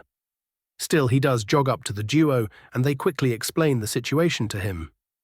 Instead of reacting in any way, he simply explains, "It could be pickpockets or someone curious trying to sneak into the quarantine zone. Do not leave your posts. Worst case possible, it is some kind of trap." Just as he finishes speaking, a muffled scream comes out of the alleyway, and he fails to notice his two subordinates suddenly looking a lot less focused and their eyes becoming completely blank. "We've got to see what's going on in there, boss." Hjolvi implores him, while the other nods robotically. Even the veteran feels a slight need to go with them, but his years of experience taught him to not always trust his guts. But it was already too late, for by the time he had regained his focus, his two men had already run off toward the alleyway. Unknown to them at that moment was the fact that this sealed their fates to something much worse than death. "Master Calcelmo." The veteran makes a split-second decision and returns to the court wizard. "We have a problem." It takes him moments to explain the situation to the mage, but by the time he did, he already felt something was very, very wrong all around them. The distant whimpering coming from the accursed alley and the sudden shifting in the shadows, followed by silent but numerous footsteps, did not help his mood. "I would harden your heart, Lieutenant," Calcelmo says, and pulls out a gnarled staff from somewhere. "We are guarding a shrine to Molag Bal, and there is a certain creature under his yoke that can cast compulsions like those that took your men and are also known for attacking at night." "Vampires." The guardsman spat and immediately downed a strength potion those of his rank were provided for such situation. "Indeed, my good man." Calcelmo nods gravely. "I'd gather the rest of your comrades, who are still of a sound mind, and make way to guard the door. The vampires must not get what lays within that accursed house." "Yes, sir." The guardsman salutes and runs off to gather whoever was left alive. "Fucking Dagoth." Calcelmo curses and starts summoning his Dremora. Raven's POV. My nose itches slightly as I ride up to the city with my escorts. Odd considering my resilience, but after a quick scan of my body, nothing was wrong, so I just shrugged and continued on my way. The knights wanted to visit the Jarl and personally deliver the news of their newest victory to him, which I did not mind at all. The squires we had to leave at the camp, however, no reason to flood the city in the middle of the night and all that. Fuck do I love double standards when they are in my favor. The tensions between us had lessened somewhat the closer we got to the city, as while their pride was a bit hurt by the reprimand I gave them, their reputation was quite safe, so they were content to just forget it all ever happened. At least I didn't feel like they were about to accident the two girls to death when I wasn't looking and would get them to their destination without incident. As we approached the great bronze gates, the guards eagerly opened them for us, without even deigning to question our approach.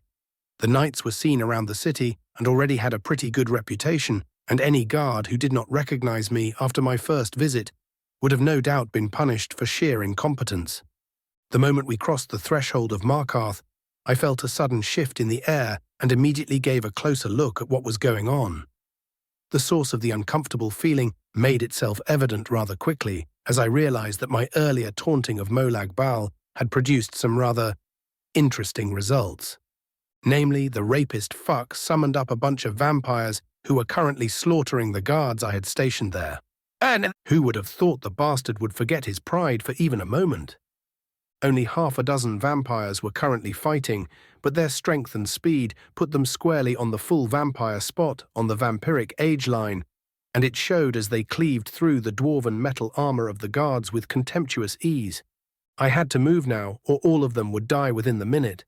The house being completely shrouded from my sight also did not give me a good feeling. Remembering what happened the last time a Daedra did something like that was not fun, and I felt an even greater urge to get there as quickly as possible, as a smaller distance would probably permit me to pierce the veil that hid it.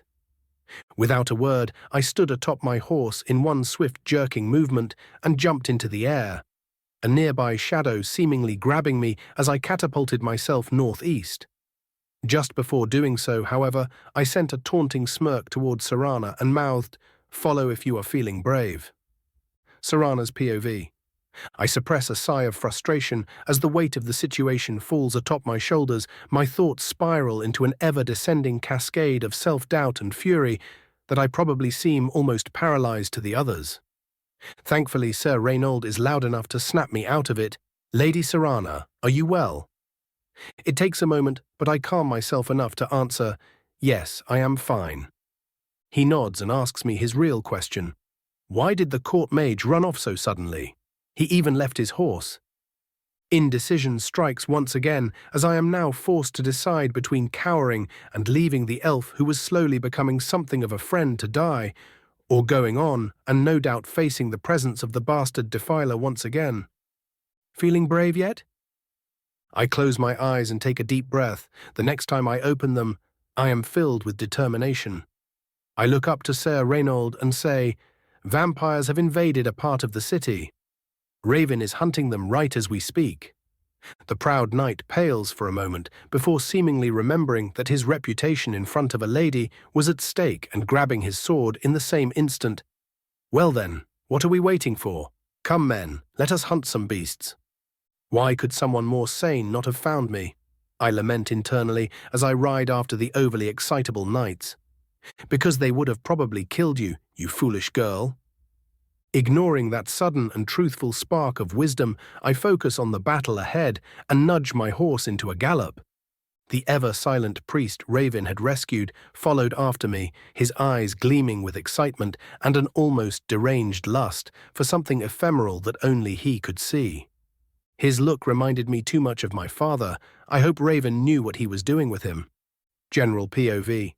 Blood and bones littered the area around the cursed house. A sextet of vampires surrounded two heavily bound prisoners, a Breton and an Altmer, both of them heavily battered but otherwise still very much lucid. "Tell me about the wards, Worm."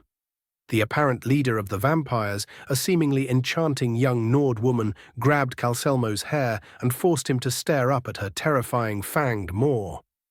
The vampire looked almost manic in the old elf's eyes, but Calcelmo would never permit himself to be called a coward, especially after spending so long living with the Nords.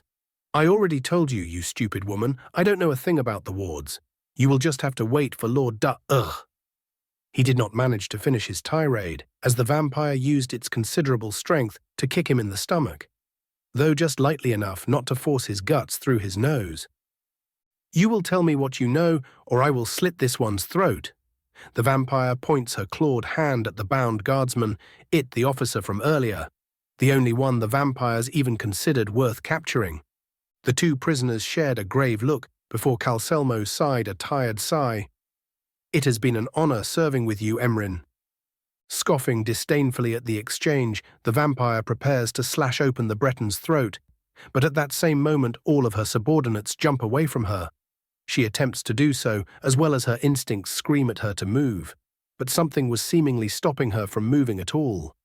The last thing she saw before golden light took her entire world were tendrils of shadow twisting around the entirety of her body.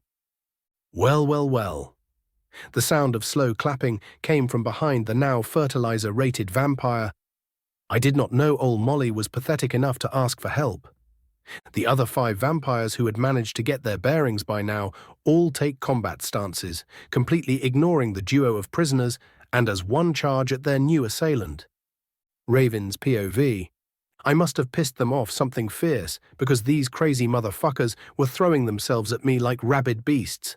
They were far stronger and faster than their equipment and skill set would imply, and I was thus forced onto the defensive, only delivering glancing blows and the like with my sun magic, as I did not want to hurt Calcelmo and his friend with anything more destructive. Something is empowering them then. The answer came to me readily as I suddenly summoned my sword and stabbed it through the neck of an over-enthusiastic and probably young vampire and set off a minor magical explosion due to my own power connecting with an uncontrolled blob of Daedric energies. It would seem Molag was not content to simply play ball tonight, which is why, the moment I managed to get myself some breathing room by casting a cloak of solar power and sending Scorch to heal and release the prisoners, I did a rapid scan of the house and its basement and immediately found out what was happening. The little group out here wasn't even the main force. They were a delaying tactic while the rest attempted to unbind the damned mace. We can't be having that, now can we? I send out a omnidirectional telekinetic blast followed by an enlarged solar cloak, taking the opportunity to dash toward the brass doorway. One of the vampires seemingly realized what I was doing and pointed at me, "Stop him now." I simply shake my head, mutter an arise, and turn to the heavily trapped and fortified door. In truth, I was not so worried that the vampires would succeed in unbinding the mace, nor would they get all that much use from it if they did. But giving Molag Bal a single tiny victory was not acceptable, so I fully resolved myself on fully defeating all of his slaves as quickly as possible. I take a moment to appreciate the ingenious trap array that whichever vampiric tinker had managed to set up in the short time they had since the start of the attack. Then I take a deep, long breath. Chapter 230. Molag gets flipped. Off. General POV. The sound of harsh chanting penetrates the thick walls of the haunted house, creating a deep, resonating echo throughout the old building so ominous it would scare even the most hardened of adventurers. An old man, though his glowing amber eyes would swiftly inform anyone that he was anything but, sat atop an ornate chair and stared at the doorway in front of him. An orichalcum blade sat at the table in front of him, and a crossbow of the same metal rested within his hands. "Any progress?" the vampiric elder asked softly, yet his voice carried further than one might think possible, the intense urge that led him here in the first place still scratching harshly against his mind with the demand for urgency. A fledgling vampire who was sitting nearby leaves the room and returns only a short minute later. "Nothing yet, master. The wards set up by the Boethian are potent and powered directly by his patron." The elder frowns, ignoring the growing feeling of fury the Lord of Domination wished to impose upon him. "It is as I have feared then. We will most likely have to sacrifice the Boethian.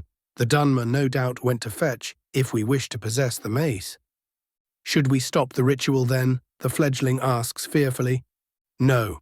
The elder shakes his head, a conspiratorial glint in his eyes.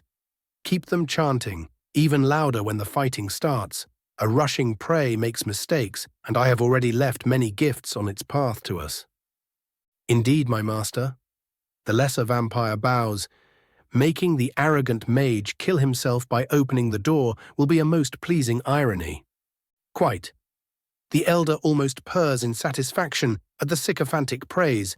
"The fool will be half dead by the time he reaches us, for no mortar—" He suddenly stops talking and mouths an "oh," before hurling himself to the side and leaving the confused fledgling to stare at him for all of about 2 seconds. "Rodar!" The ground shakes as the vampires feel, more than see the entire trap-filled room before them gets flattened and the doorway before them, including much of the wall connected to it, is ripped apart. The hundreds of poisonous bolts placed in the numerous traps meant to harry their attackers flying everywhere and threatening to impale any who was foolish enough to still be standing. The fledgling had bigger things to worry about, however, as the stream of invisible force, which rent half the house to tiny bits, reached him and turned him into so much chunky paste, painting him on the now crumbling wall behind him. Is the elf mad? We are inside of a bloody city. The elder vampire stared disbelievingly at the cloud of dust, slowly swirling into the shape of a tall elf clad in armor that would easily belong in a vampire coven if only a couple more spikes were added. The elf's burning eyes immediately zeroed in onto the elder vampire, and a sword that felt as terrifying as the sun to the old vampire appeared in his hand.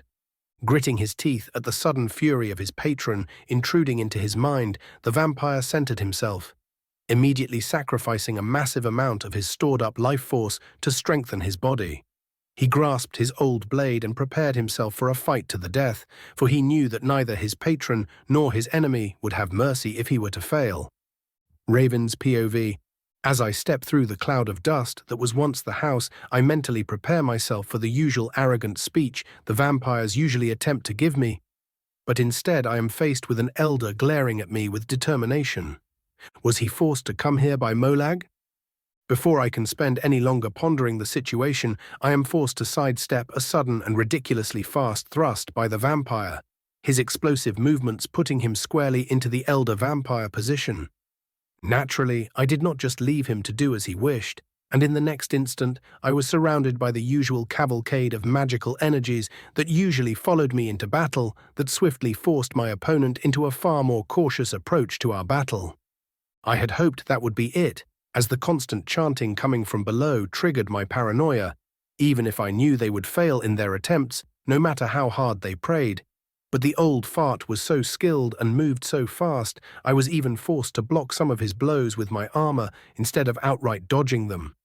The precision with which he targeted my vital areas was outright unnerving. I tried simply blasting him with a massive ball of sunlight, but by the time the spell had reached him, he had managed to surround himself in a cocoon of blood and immediately retaliated with a crossbow shot. I barely even managed to see his hands twitch as he pulled out the damn thing. I managed to duck just in time to feel it ping against one of the spikes on my crown, and the force of it made my head jerk back a bit, an opportunity the vampire used to once again thrust for my throat. Which is exactly what I was waiting for. An immense burst of magicka sends a ripple all around me, raising the recently fallen dust and once more creating something akin to a smokescreen, as the dragon skin spell clicked into action just in time for me to grab the vampire's sword arm and kick him at the same time, ripping the entire thing off in one swift motion. Before I could go in for the kill, the elder was already halfway across the room and running toward the tunnels. A swirling purple spell circle lit up in his remaining hand as the floor burst with sudden force and numerous gargoyles, which looked as if they were buried there for centuries, burst out, all of them glaring at me hungrily. With a jerk of my hand, I summoned my shades from the outside to even out the battlefield, my sight already telling me that the two remaining vampires were moments away from getting cut down by the approaching Evermore knighthood. The stone golem-like creatures surrounding me did not simply gawk at me while I did so, however, as I was soon dancing around a storm of claws and teeth and cutting them down one by one. Though they were surprisingly resilient, even against my sword, their stone bodies forced me to strike perfectly or risk having my blow reflected, which was about to get worrisome as I saw the lesser vampires and thralls, who had long since stopped chanting, slowly preparing an offensive, while the elder drained some of the less fortunate thralls to death in an attempt to regenerate his arm. As I was forced to dodge yet another swing by a massive gargoyle specimen, I summoned up the ebony blade and slid it into the creature's eye socket, only for something surprising to occur. Whatever spell was holding the damn thing together was unraveled in an instant, and the golem crumbled into pieces of precious metals. All of the gargoyles stopped their assault, their primitive minds seemingly detecting what was happening, but it was already late for them, as I threw the dagger into the air and started telekinetically guiding it throughout the room at ridiculous speeds, dismantling the gargoyles just as the other cultists of Baal made their move. The group of vampires were all completely stunned by the sight that awaited them, As the last of the gargoyles was smashed into pieces below my feet, they hesitated only for a moment, some of them looking like they were ready to flee as they preferred actually living through their immortality. Another pulse of Daedric power killed any chance of that happening as they all suddenly turned just a tad more feral and began their attack. However, some of them slowed down as they saw me unsummon my shades and just stand there without reacting in any way. You could even say I was just standing there, menacingly. A majority of them did not waste their time with gawking and just kept running at me with a variety of weapons in their hands, and just as the first was about to reach me, a bolt of sunlight smashed into him, not outright killing him, but still sending him reeling backward as the whole contingent of the Knights of Evermore suddenly charged through the openings in the wall behind me, the priest of Boethia following suit with his gnarly mace in hand, swiftly followed by Calcelmo and the other prisoner. Interestingly enough, Serana chose to remain unseen for now. Without batting an eye, I barked out, "Reinhold, Calcelmo, deal with the vampires here, Logrolf with me," and charged at the mass of thralls and vampires, Scorch appearing just in front of me and scaring any bloodsucker away that still held even the barest sense of self-preservation. They tried stopping me and the Boethian, but the knights knew their craft well, and soon our enemies were getting cut down one by one. But I had no time to enjoy their demise, as giving the crafty fucker any time to prepare was not a good idea. As we descended the tunnels, I was once again graced with the disgusting voice of Molag Bal. "Arrogant mortal, you return to me once again." "Can't leave a job half-finished, now can I?" I quip, but do not slow down. "Why do you persist?" The more tempting form of Bal's voice rumbles out, "Slay the servant of Boethia in my name, and you shall have power." The old Boethian actually slows down a bit and glances at my back with an obviously paranoid look in his eyes. A vicious smirk spreads on my face. "You know I may have been tempted originally, it's just that." "Just that what?" the Daedra asks impatiently as we round another corner of the tunnel network. I giggle childishly. "It is just that listening to you beg is far more appealing." A loud snarl rattles the entire tunnel network, sending Logrolf stumbling and merely rustling my robes.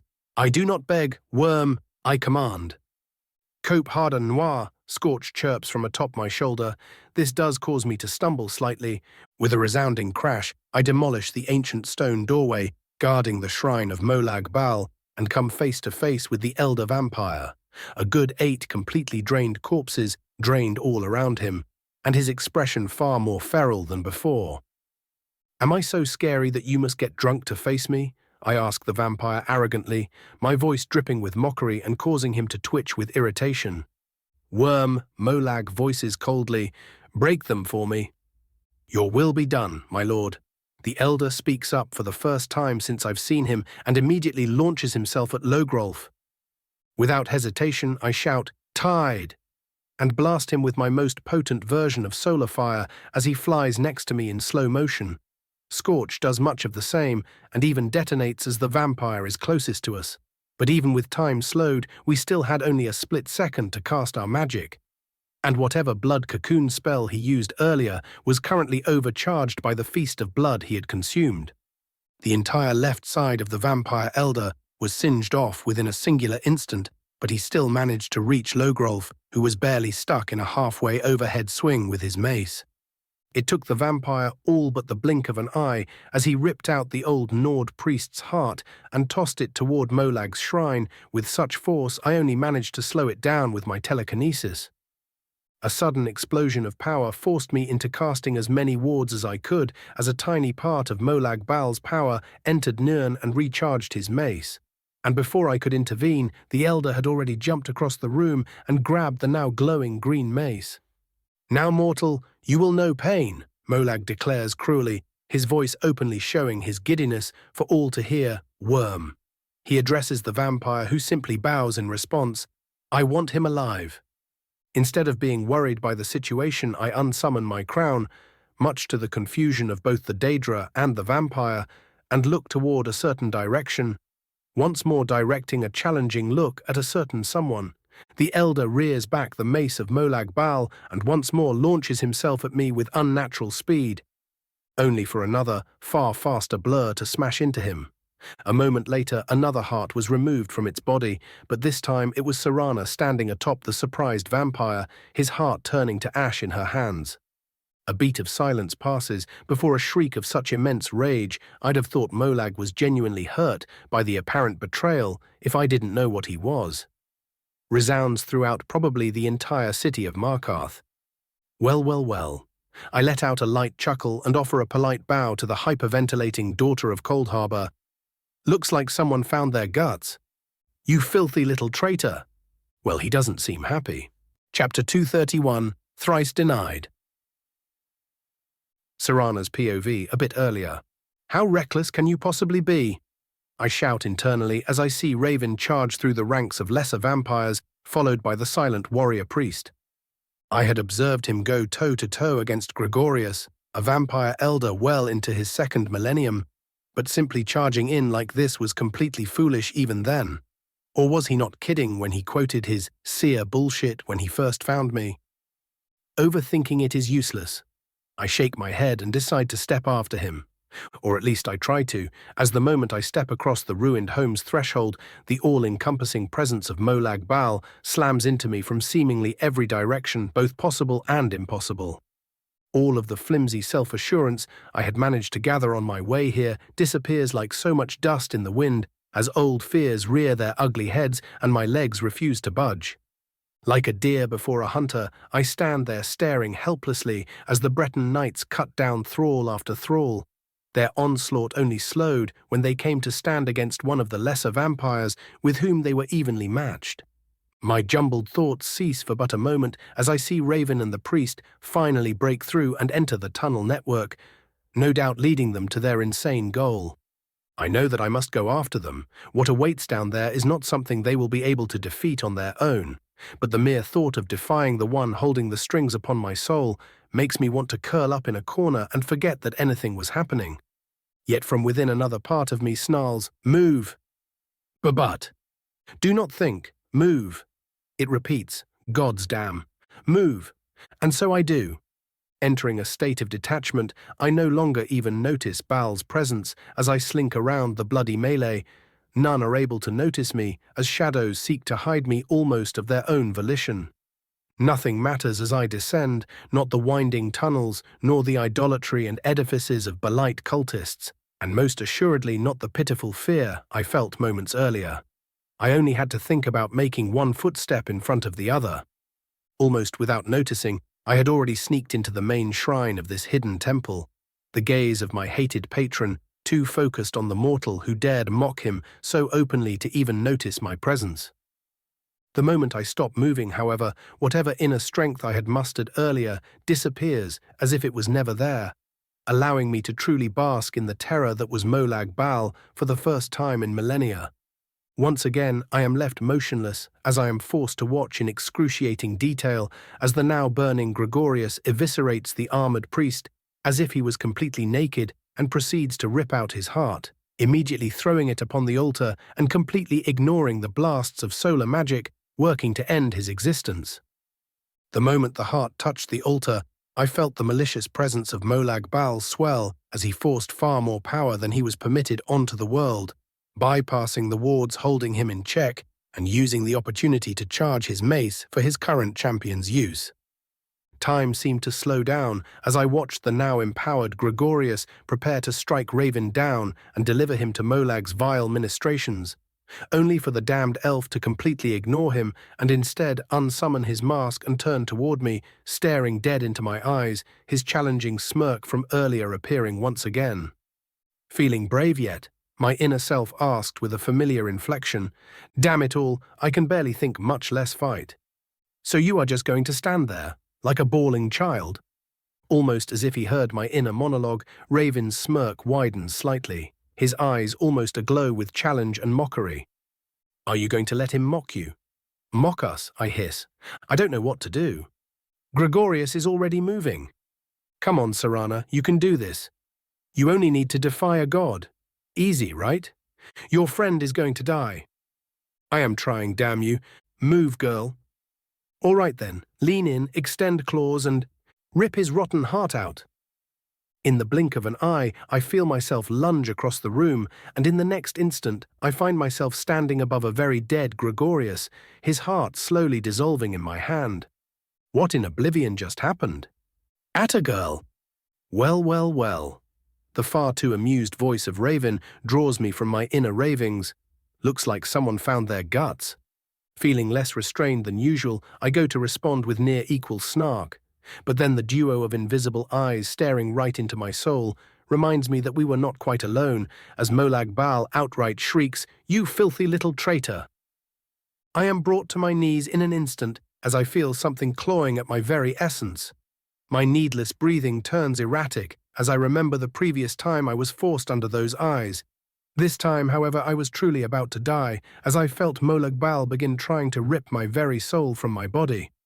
Grasping at straws, I desperately looked up to Raven and would have probably been stunned if not for the mind-shattering pain I was in, as I saw him standing there, still with the same confidence he showed earlier, his blade glowing with near-blinding light, pointed right in front of me, just within my reach.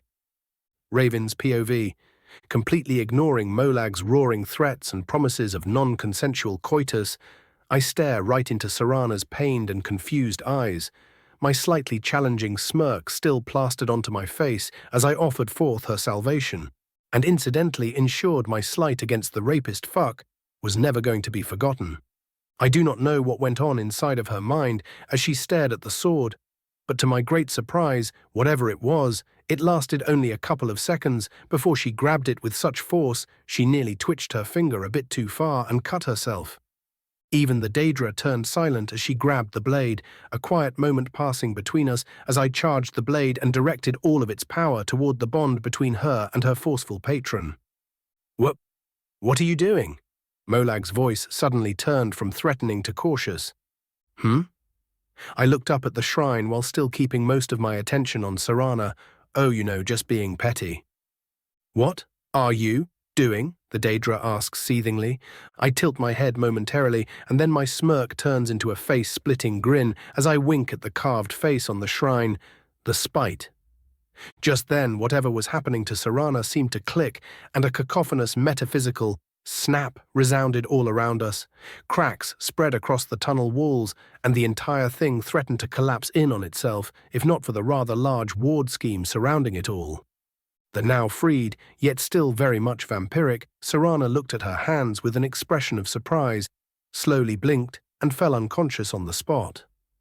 I was nice enough to levitate her into a comfortable corner when she did. A few silent moments pass as I feel Molag's glare, and his voice returns, this time firm instead of angry. "You will pay for that." "Not if I kill you first." I respond without hesitation and start walking toward the mace on the ground. "Fool," the Daedra scoffs, "you cannot kill an immortal." "Maybe." I shrug and grab the mace, immediately suppressing its attempts at subverting me, but I can damn well try. "Your arrogance will be your end," he says with deceptively calm certainty. "It will." I nod, accepting the fact, but you will not be there to see it. I circle around the shrine, the ward around it already showing degradation as the faith and patronage that powered it had started disappearing with Logrolf's death. Then an idea strikes me. The staff of Magnus appears in my hands, and I start channeling a massively more complex set of runes into a ward which would surround and power the current one. As I do so, I mutter, "Prince Mephala, would you kindly grace me with your presence?" It takes her less than a second to answer. "My oh my, I thought you would not remember me, my dear." I feel two slender hands embrace me from behind as a voice purrs into my ear, and there at the foot of the shrine stood a horned silhouette, glaring at the both of us. "Wench," he grits out. "How uncouth." Mephala titters. "Are you always so unpleasant to your guests?" The silhouette's burning eyes narrow as he once more grits out, "Why?" "Why what?" Mephala tilts her head innocently, but before the increasingly frustrated Molag can respond, she continues, "Why ask my chosen to desecrate your shrine and your artifact?" I can hear him grit his imaginary teeth so hard they sound like they are about to break. "Yes," he finally forces out. "Remember those servants mine you forced your filthy self on to the point of shattering their minds some 30 years ago?" Mephala asks cheerfully, but her aura is anything but. Molag stares at her for an astonished moment before exploding, "You would start a war over something so petty." "The fact that you do not consider the war already started says enough." Mephala tuts at him as if he were a child, and then pats my shoulder. "Now, Raven, why don't we show this bastard what happens when someone challenges us?" I roll my eyes at her wording, but still point my staff at the shrine. "Indeed, let's." A massive pulse of magical and daedric energies smashes into the silhouette of Molag Bal, the final words of "I will D," not even getting to be heard as his presence was banished, and the shrine now fully overtaken by that of the webweaver. Paying the disgusting shrine no further attention, I turn to my giddy patron, her entire presence radiating smug satisfaction with an undertone of genuine catharsis at the successful vengeance of her subordinates. Wordlessly, I offer her the mace, and she picks the unwieldy hunk of metal with complete ease.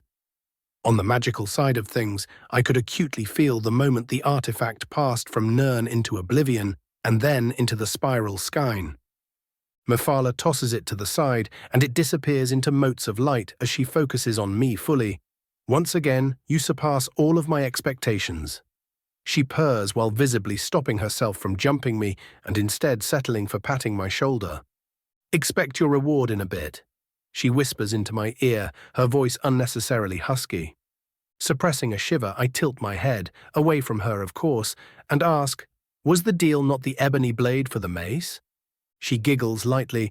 "Oh, it will be as much a reward for me as it is to you. Bye now." I do not have a good feeling about that.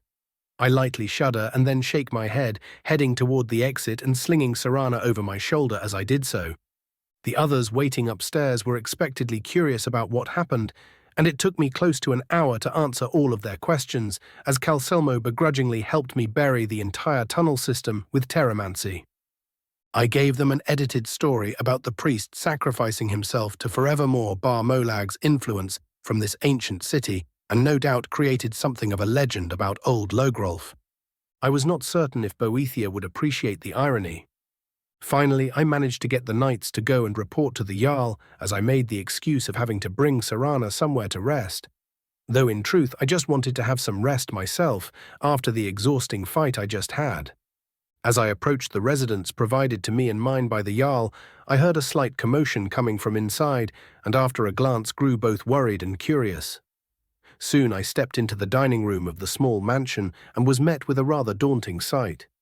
All of the mer I sent after the Namirans did manage to return, but each carried a haunted look, and even as they were surrounded in a feast's worth of food, none deigned to touch their meal. With sluggish hesitance, all eyes turned to me, and I had to signal for my guards and Alor to remain seated, as even in their current state they attempted to raise and salute me. My retainers looked just a small bit better, as they were only tired instead of outright traumatized. Both of them simply gave me looks of heatless anger and returned to grumbling something to each other. One quick trip to a nearby room and one tucked-out vampire. Later I sat next to Davos and offered him and Nightshade a cigar each, something they took eagerly. "So, Davos, what happened?" I ask, as the silence grows too tense to bother tolerating. His dead eyes did not Chapter 232, Fleshcrafter's Demise. General POV. Where to even begin? Raven's right-hand man runs his hand through his hair tiredly. "How about at the beginning?" Raven snarks immediately. Completely unsurprised by the response, Davos deadpans, "Right," and begins his story. "So there we were having a relaxed game of chess, when just a bit after you left with Serana, one of the agents informed me that the cultists were leaving the city. All at once, or," Raven interjects, "all at once." Davos scoffs. "They weren't suspected to begin with, so the extra caution was unneeded." "Right." His boss nods. "Nothing too suspicious on the surface level." "In any case," Davos returns to the point, "we left just a moment after you yourself went to investigate the haunted house." Davos's POV. A light, barely audible thud informs me that I had a guest. One cautious glance informed me of the rest. Snake, I nod in greeting. "Your report." "Targets are leaving the city as a group. So far no one has raised any eyebrows, as it is probably a common occurrence. Tough one of them was leading a rather unfocused priest of Arche with him. They are heading southeast, probably toward an old ruin, or maybe even a tomb. The thin elf reports dutifully. Can't have their filthy temple out in the open. I grumble with some frustration. Then again, we wouldn't even be having this conversation if they did. Indeed, Snake chuckles. The Lord would probably set it on fire just because he could. It is a bit more complex than that, but he doesn't need to know that. Instead of elaborating, I merely get up from my chair and wave him into following me. If they are already moving out, then we should do so as well. Losing track just because we were too slow would be embarrassing. I do hope that we aren't about to enter another charnel house. General POV.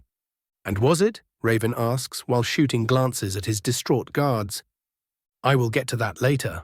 Davos pointlessly attempts to delay reliving the situation. How about you let me finish retelling the pursuit first? Raven nods, his face serious for once and lacking any of his usual joviality. Go ahead. Davos's POV. So, Lord Davos, what can you tell me about this Namira? The ever-knowledge-hungry Falmer kid asks with genuine curiosity. Just Davos is fine, kid. I am a gutter rat, just like most of us in Skyrim.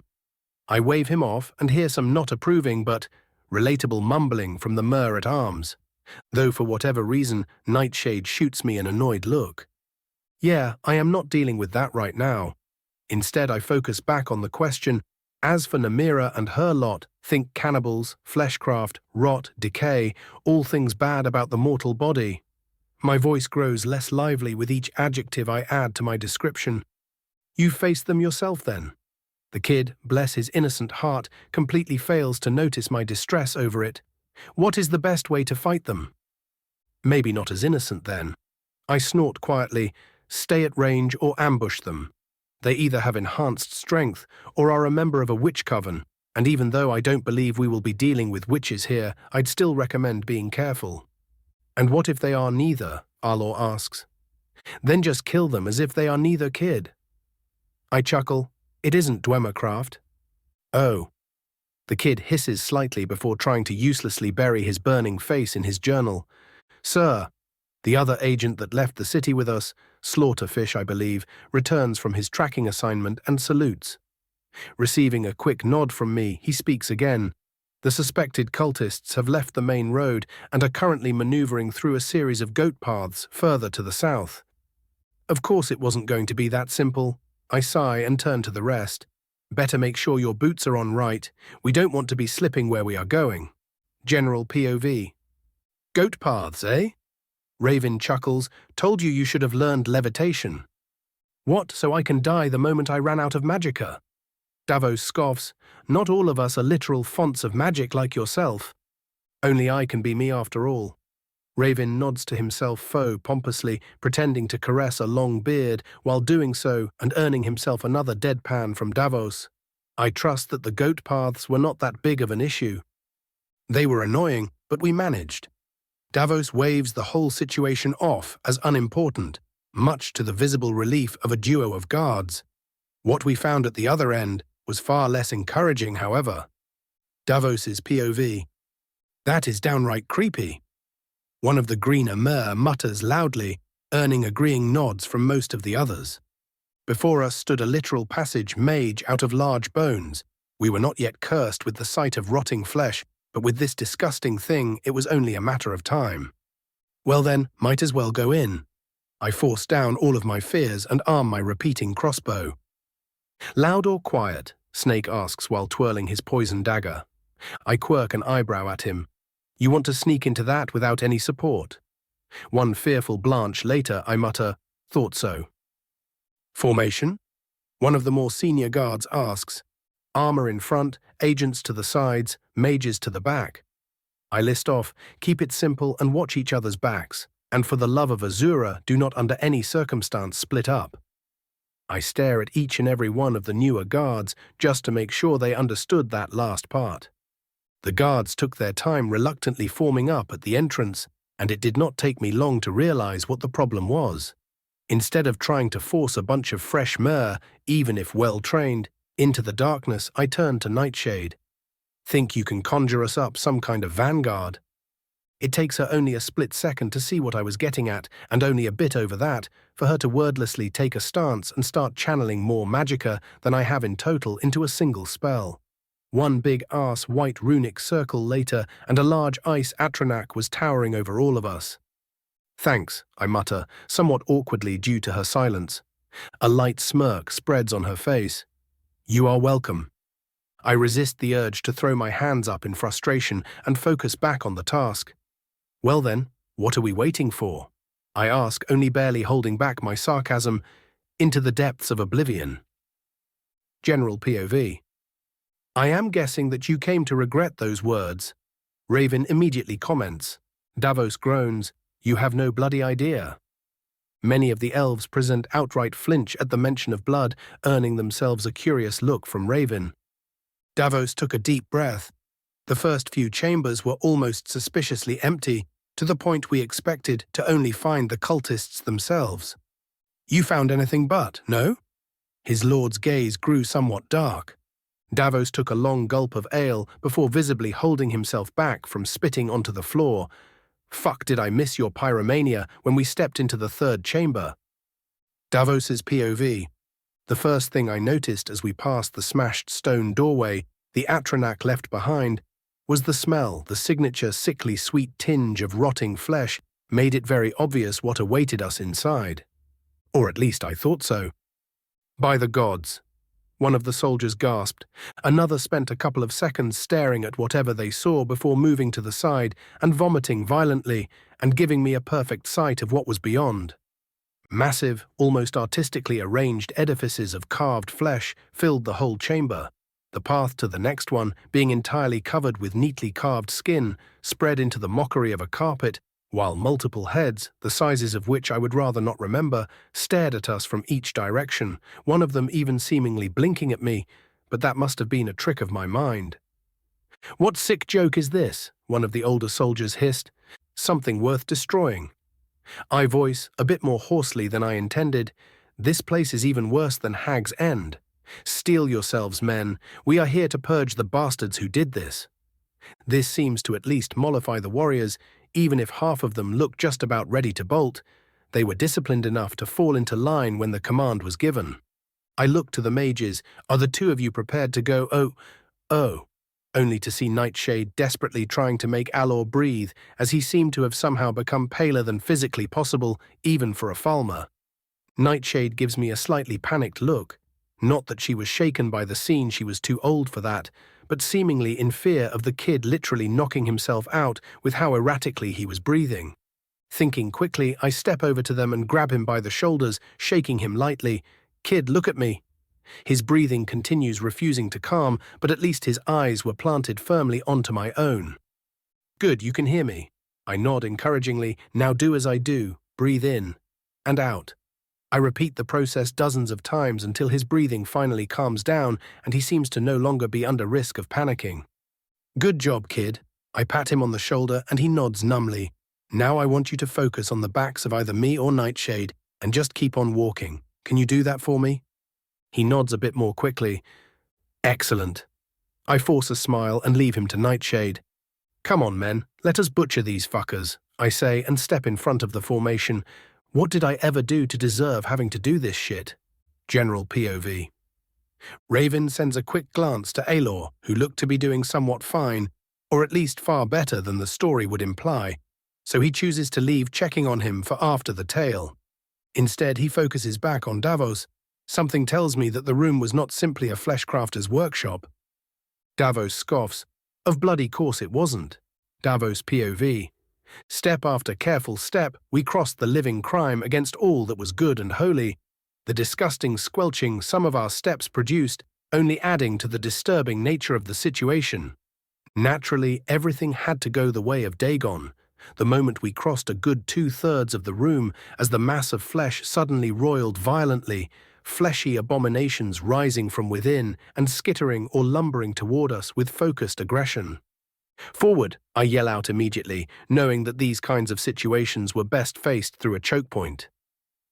Everyone started running, even Alor, though he looked close to falling over on multiple occasions. One of the guards slipped, but a guildsman stepped out from nearby and helped him up to his feet before running forward himself. I share a glance with Nightshade and she nods, sending her Atronach to hold the abominations back as we cross the final stretch, the guards forming a wall of halberds the moment all 11 of us were inside. Though the sight that greeted us as the Atronach was finally overrun and forced to detonate chilled our bones. The mass of flesh was far larger than I originally imagined, and most of it had mobilized by this point. I knew in an instant that we would never survive facing that without some heavy magical support, and Boss was no doubt half a hold away by now. Shit, I mutter bitterly and prepare my crossbow. Wall of flames now, Nightshade commands suddenly, and the well-trained soldiers of Dagoth all point one of their hands toward the entrance, casting a flame spell as one. A moment later, I too joined in the group spell. She probably had a way out, and I sure as shit didn't, so I might as well see what she was going to do. As soon as she got some cover, Nightshade knelt onto the thankfully fleshless floor of the passage and started channeling a brown-tinted spell, the stone in front of her slowly rising into a thick wall. A couple of the fleshy creatures screeched in pain, but most backed off. Whatever basic intelligence they possessed no doubt told them that we would run out of fire sooner or later. And so we did. One by one the soldiers' flames sputtered out, soon followed by my own, and Nightshade was nowhere near done with her own casting. One of the creatures vaults over the short stone wall, half blocking the passage, and just as we prepare ourselves for a disadvantaged grind against the undead abominations, a near-blinding light sears our eyes as a bolt of sunlight smashes into the disgusting fleshy spider thing and disintegrates it on the spot.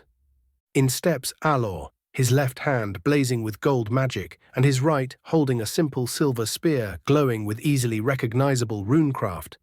With a snarl that I never expected to hear from the kid, he starts barraging the creatures outside, doing actual damage with solar explosion after solar explosion, killing a good fifth of them before the wall became too tall for him to aim properly and was then sealed. Just before the other side was fully gone, the kid yelled, "And stay there, you filthy abominations!"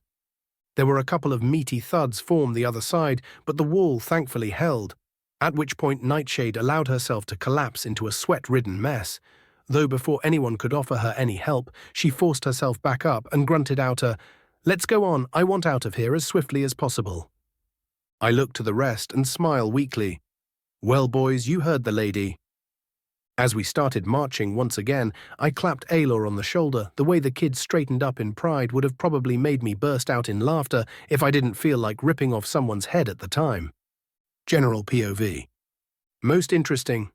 Raven hummed, "I am glad you made use of that spear, Alor. And I am glad you gave it to me." Alor tries to make his response sound like a joke, but it just ends up sounding strained. Shaking his head, Raven looks back to Davos. "I am guessing that the blood and gore got only worse as you went in."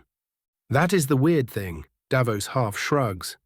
"Things got cleaner and cleaner as we went deeper, to the point of me thinking that only some of them did the weird fleshcraft thing. And much like these things usually go, the moment you stepped into the final chamber, things got unfathomably worse," Raven asks expectantly. "Nope," Davos retorts immediately. After a bout of staring, Raven palms his face. "What exactly do you mean by nope?" "Exactly that, nope." Davos smirks slightly at finally managing to annoy his boss, but knows better than to push further. "They were all pathetically weak. I was honestly going to believe that the flesh monster was unrelated, if not for the leader literally screaming at me to the contrary." Somewhat confused, Raven simply waves him on. "Might as well just tell me the rest." Davos's POV. Growing more and more concerned by the lack of monsters, or even Draugr, we stepped further and further into the ruin. A couple of trinkets were found, and I had no qualms about letting the men grab them after Nightshade checked them for curses and the like. We all needed something to push us forward after what we saw. Finally, we approached a stone doorway engraved with Namiran markings, the sound of guttural chanting coming from the other side. "Prepare yourselves." I half mutter, half bark. "Our targets are near." The door was soon confirmed to be unlocked and untrapped, and as one we barged inside, expecting to be met with nightmarish monsters, only to see a bunch of city folk chanting while gleefully staring at a bound priest. I did not even blink before I pointed my crossbow at the lead cultist's hand, which held a sacrificial dagger, and pulled the trigger, disintegrating the bitch's hand in an instant. All of the cultists snapped their eyes into our direction, and they grew fearful at the sight of us. "You?" The leader points her remaining trembling hand at me. "Who are you? How did you get past the wall?" "The wall? Apt, I guess." I allow myself a smirk as I realize that these were just basic men and elves using their pitiable Daedric powers to commit mindless cruelty onto their fellows. As my men take their aim and prepare to charge, I loudly clear my throat. "By the order of Court Mage Raven Dagoth, all of you are sentenced to summary execution for malicious Daedra worship and the murder of countless innocents. May your filthy patron have mercy on your souls, for we shall not." And then General POV. Nice speech, by the way. Raven nods approvingly. Davos rolls his eyes. I spend way too much time near a certain someone. "Hey, presentation is important," Raven retorts petulantly, but quickly settles himself. That does not explain one thing, however. Somewhat fearfully, Davos asks, "And what is that?" "Even with seeing the fleshy abomination and fighting the cultists, all of you look way too worn out." He explains with narrowing eyes, "That is without mentioning that you took nearly 2 extra days to come back." Davos looks away while everyone else glares at him and Nightshade. "What did you do?" Raven asks. "Wheel." Davos's POV. The cultists fall as quickly as one might imagine they would. A bunch of civvies facing off against trained warriors stood no chance, and they barely even outnumbered us. The leader was something of an issue, but Nightshade and I had her well in hand, with said snow elf basically freezing the bitch onto their altar to Namira with a simple frostbite spell. For a moment I could swear that the patron of these disgusting fucks was staring at us, but the feeling left as quickly as it came. Apparently even the goddess of rot disdained these cultists. Instead of finishing the cult, Leader Off Nightshade turned to me with a vicious glint in her eyes and asked, "Would you like the honors?" Offering her a genuine, if slightly disturbing, smile, in return I used almost all of my magicka to form an overcharged firebolt in my hand. "Why yes, I certainly would," and cast the spell at her. General POV.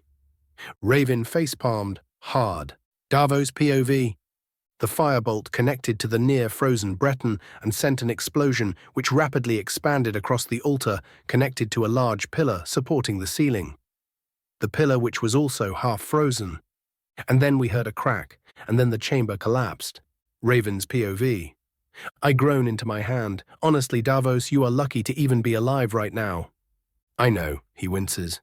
"If you didn't have magic, most of you really would be dead before I arrived," I explain helpfully. "I know." He outright groans, showing actual shame for the first time in forever. One thing still doesn't add up. I cup my chin while staring at my servants. If you are so discomforted because you were buried and not because of the flesh monsters, why are none of you eating anything? "Well, you see," Davos raises a finger and then lets it fall onto the table with a helpless shrug. "I didn't make sure the wall was perfect, and some of the rotten smell wafted all the way to our location after the collapse." Nightshade explains in perfect deadpan. I facepalm again. Chapter 233, Rest and Rambling. Still palming my pace, I let out a long exhale before sitting up properly and forcing myself to appear lordly. "No matter, even with your chablunder." Nightshade twitches slightly. "You did still complete your mission." My soldiers visibly relax at my words. "Did you manage to get the priest as well?" I add, almost forgetting the Archaean due to the day's excitement. "We did." Davos nods immediately, all too happy for the change of topic. "He was a little banged up, but since it was nothing life-threatening, we just left him at the local temple. The acolytes should be good enough to nurse him back to health." "If you think so." I shrug and look back to the soldiery. "Speaking of, any one of you lot need a round of healing. No reason to suffer needlessly, even if it is a minor thing." A couple of them perk up and nearly push each other out of the way as they inform me of any bruising or some other irritant that wasn't potion-worthy. Instead of bothering with healing them one by one or dealing with their apparent eagerness, I simply snapped my finger, forming a golden circle the size of the entire room under me and sending out a pulse of highly charged positive magicka and immediately getting rid of whatever minor problem they had. This also included the nausea, apparently. My presence was likely the only reason they did not fall upon the food in front of them like rabid beasts and instead contented themselves with simply eating quickly but politely. With that done, I looked back to the duo of leaders, who were also eyeing the food with some eagerness. You can relax for the day, even if there might be a scuffle later on. Our target is going to be either corrupt guards or traitorous merchants, so there should be no issues in dealing with them. Thanks, boss, Davos says in relief, while Nightshade nods wordlessly. In any case, I am off to see the Jarl, I say, slowly getting up. Make sure that the rest are not about to make a mess and send someone to inform me the moment Serana wakes up. Sure thing, boss. The halls of Understone Keep were inured with a heavy sense of tension as I stepped inside. Many eyes immediately fell upon me as I passed, but then swiftly returned to their duties. Absently, I noted that a good third of the guards were not wearing their usual armor, and instead looked to be more in line with the housecarls of the landed thanes of the city. Even a pair of Evermore squires could be seen patrolling the halls, replacing the corrupt ones already. Either he is a fool or is baiting the Silverbloods. I certainly hope it is the latter. My thoughts are interrupted as I stop walking and look to the right, just as Calcelmo hobbles out of his little museum. The moment his eyes land on me, his hurry's expression shifts into a glare of not quite hatred. It was cutting it close, however. Master Calcelmo, I greet politely, pretending not to notice his expression. Master Raven, he grits out, would you kindly follow me to my study? I have things we need to discuss. I raise an eyebrow at this, though I was pretty certain what he wanted. Truly, I ask with faux eagerness, lead the way then. We pass by the many guards without saying anything else. Whatever was simmering within the old Altmer was definitely not something he wanted overheard. Or maybe he was just being polite about it. Finally, we stepped into his little Dwemer workshop, Chuck Excavation Center, and after he made sure his nephew wasn't about to blow something up, he led me toward a carved-out room housing a small library and many scattered Dwemer parts. Definitely alteration made, I note, noticing the two smooth walls. Calcelmo takes a seat at his table and offers me one as well. After being seated and waiting politely for the elder to gather his thoughts, I speak up. Well then, what did you wish to discuss? He pours himself some kind of shimmering wine, no doubt made through dubious alchemy, and takes a short swig. You noted the sudden influx of new guards, yes? I did indeed, and I have to say I am still on the fence between being impressed or disappointed. I nod, taking the cup he offered me.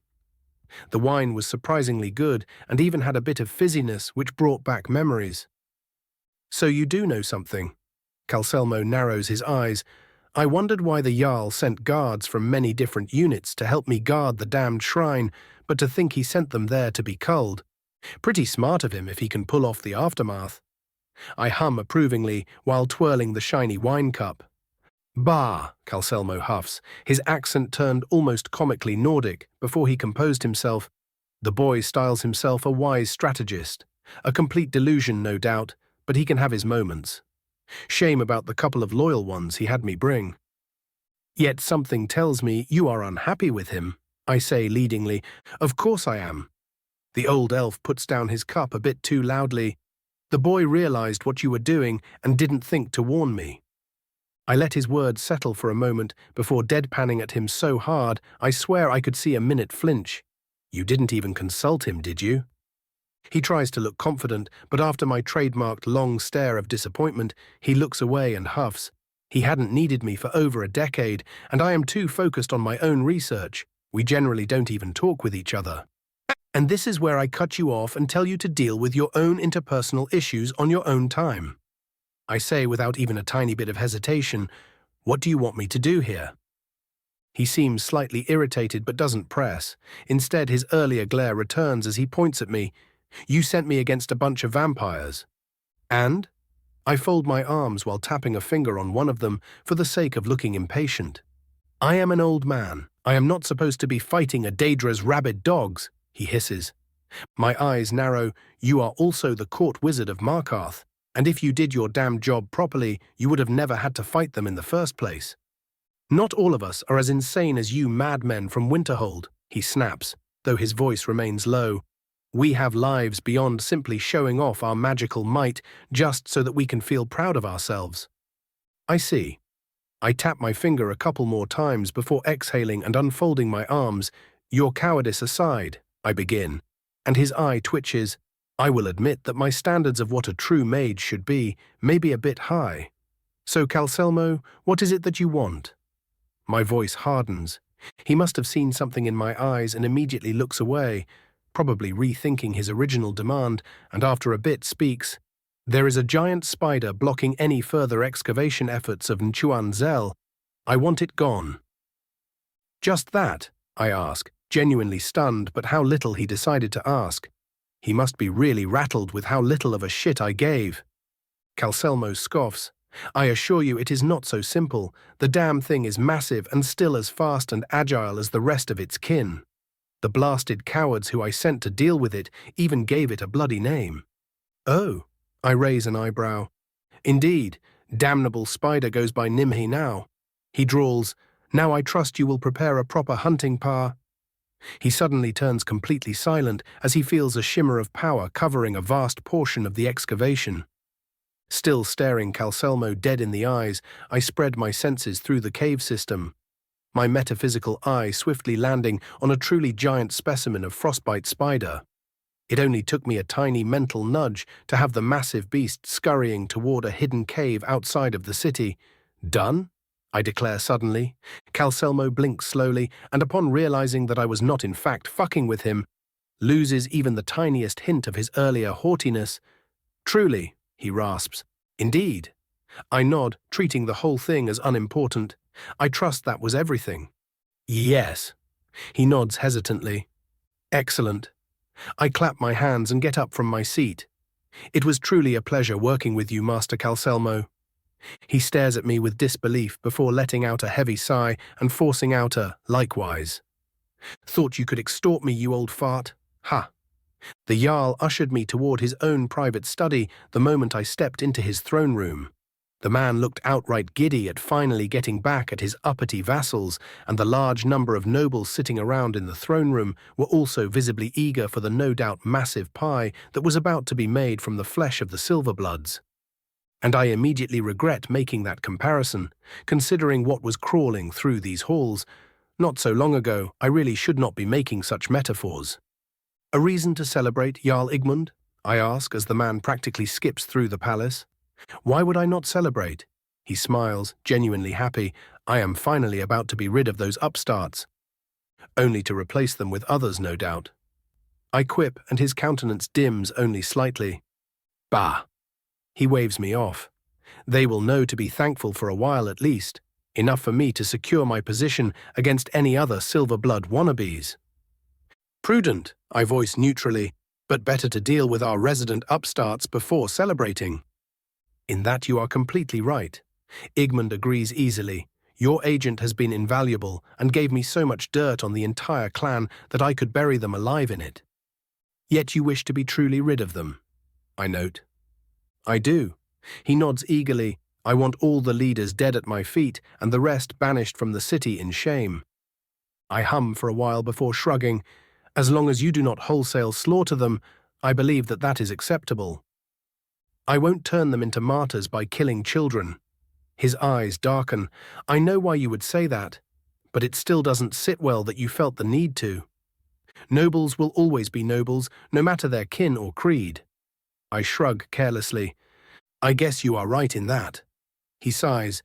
Now then, I have some ideas on how to deal with the bastards, but your input will no doubt be helpful. I offer him a slight inclination of my head. I am at your service.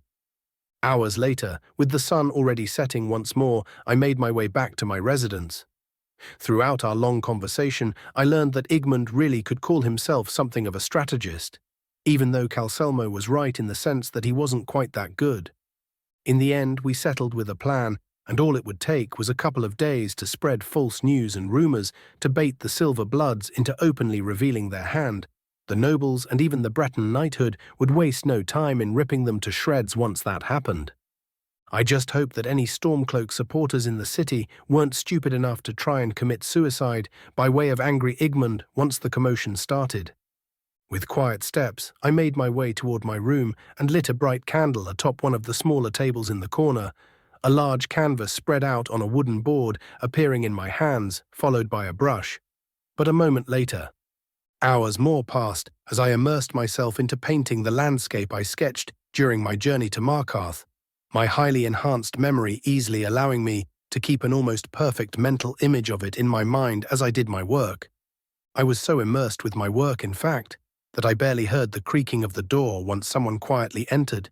It did not take me long to realize who it was. "A fine evening for a midnight stroll, no?" I ask as I get up and dismiss my painting equipment. The very distraught visage of Serana shifts slightly, though I fail to decipher why, and she nods quickly, already turning toward the exit as she did. Time to see just how far the power of the sword goes. Chapter 234, of Friendship and Intrigue. Serana remains quiet as I lead us out of the palace compound and up one of the walkways leading into the wealthy upper parts of the city, carved into the side of the mountain. Only after a good 5 minutes, at which point we had already reached a stone balcony overlooking the city walls, did she finally appear ready to talk. "Feeling all right?" I ask patiently, my eyes planted firmly onto the vista of Markarth's hold. She struggles with her answer. "I do not know." "Take your time, we are in no rush." I offer patiently, still enjoying the view, and she does indeed take her time, joining me in my staring into the distance and gathering her thoughts, nervously gripping the stone fence with her slightly twitching hands from time to time. Finally, after a very long while of simply enjoying the silence, she suddenly takes a deep breath and begins to speak. "I feel as if something has been ripped out of me that I will never get back." I give her an appraising look and stealthily scan her with my magic. After failing to notice anything detrimental, I finally speak. "I do hope you are not suddenly feeling unwell." Her expression turns wry at my words, likely at having pieced together what I have just done. Before she shakes her head slightly, "Nothing of that sort. I just feel the lack of a presence that has been with me ever since." "Your transformation," I offer diplomatically, and she nods with some relief. I cup my chin thoughtfully. I did not think that the Daedra-bound feel their patron's presence so acutely. "Not all of us, no." She shakes her head. "I have just been bound to him for so long that I feel lost without the constant oppressive presence in my mind. Now everything seems so silent." She winces as she says the last word. "To pry or not to pry?" I think not." I ignore my stray thoughts and instead ask, "Would you mind describing exactly how you feel? I might be able to help." She gives me an odd look. I did not know there was magic that could fix something like this. I stare at her for a silent moment before letting out a snort and bursting into a fit of quiet laughter, earning myself an offended stare in return. "Oh, by Dagoth, no." I chuckle a final time and raise a placating hand. "You do realize that these problems are usually far easier to deal with by, talking about them." She blinks slowly before looking away in shame. "I did not." "Oof." I mutter silently before forcing my cheery exterior to the fore once again. "Come on then, tell me how you feel." She takes a moment to compose herself and begins, "Everything feels lighter, like a weight I did not know was there has been lifted from my shoulders, yet all of my powers save for the more extreme forms of vampiric domination are still with me. I guess the best way to describe what I feel is I am more alive than I have been for thousands of years, yet it all feels so wrong." Ignoring the immense urge to question just how she knows which types of vampiric charm she still has, I tilt my head. "And what is the issue then? Your very soul has been liberated from your tormentor. It was obviously not going to happen without consequences, but most of those are just things you can deal with in time." Time. She practically spits the word out. Time is the exact issue here. I have spent so much time under his thrall that I feel completely lost as to what to do now. The very idea of moving on feels foreign to me. "Then simply do not think about it and do it." I shrug, earning an exasperated look from the vampire.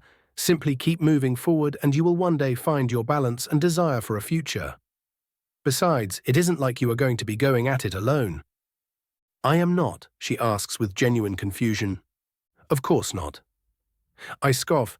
I don't plan on dying anytime soon, and I have no doubt you will make many more connections who will help you every step of the way. After all, isn't that what friends are for? For a moment, she looks like a deer stuck in headlights, her thoughts, instincts, and experiences battling against each other briefly before her mouth twitches upward slightly in the closest thing she can manage to a genuine smile. Yes, friend sounds nice. And at that exact moment, almost as if Akatosh or Oriel, as that would fit far better in this situation, wanted to fuck with us, the sun crested above the distant mountaintops, covering the city in a wave of pleasant gold. Unfortunately, I did not quite have the luxury of enjoying the sunrise as I quickly turned to Serana, fully expecting her to demand that we leave only to find her staring directly into the rising sun, with a small tear running down her cheek. She choked slightly. I do not feel rejected by it. Dear fucking Dagoth, blasphemy is broken. You only notice that now? Scorch radiates smugness from his little pond of magicka. Ignoring the stupid bird, I tap the vampire on her shoulder supportively. That is great. But she ignores me completely, her thoughts still completely consumed by the distant ball of fire and magic. Realizing that she wasn't about to snap out of it, and unwilling to do it for her, I settled on watching the sunrise myself. It was after all a beautiful view indeed. To say that Serana was embarrassed when she finally did snap out of it would be an understatement. Even with that, however, the overwhelming happiness she felt at being able to walk around without being judged by existence itself easily surpassed any form of embarrassment, and she spent most of the remaining day basking in the fact that she could take a pleasant stroll. We settled into a peaceful rhythm in the following days. As things were being prepared in the background, me and my people simply kicked back and enjoyed the city like a bunch of lackadaisical tourists, drawing many curious looks but no complaints as we were spending a fair bit of money wherever we went. It was only 5 days later that I was summoned by Igmund. Things were about to kick off, and I could simply kick back and enjoy the proverbial fireworks. General POV. Hundreds of underfed Bretons clad in rags and furs and wielding improvised weaponry stood before a large, recently unbarred Dwemer gate, the leader of whom stood at the back, talking with a tall, noble-looking Nord man, dressed in much the same manner. I thank you for all your help, Wrath. My people will not forget you when the time comes. The elderly Madanak offers the Nord man a grateful nod, the closest thing to a bow, as he was still considered king, and kings do not bow. Think nothing of it, my friend. The stocky, dark-haired Nord noble offers a sincere-looking smile in return. I'd do anything to get back at those traitorous bastards that had me locked up in here, and you have been good to me. Of course, friend. Madanak affirms, before picking out a key from his pouch and offering it to the Nord. Here, there is a secret door next to my bed that will lead you out of the city. I wouldn't want you to be implied with our escape. The Nord blinks in surprise, though not for a reason Madanak would think, and takes the key wordlessly, only for the forsworn king to grab a bundle of fur clothing and also shove it into the Nord's hands. And take this as well, it is blessed with the old magics, something to remember me by.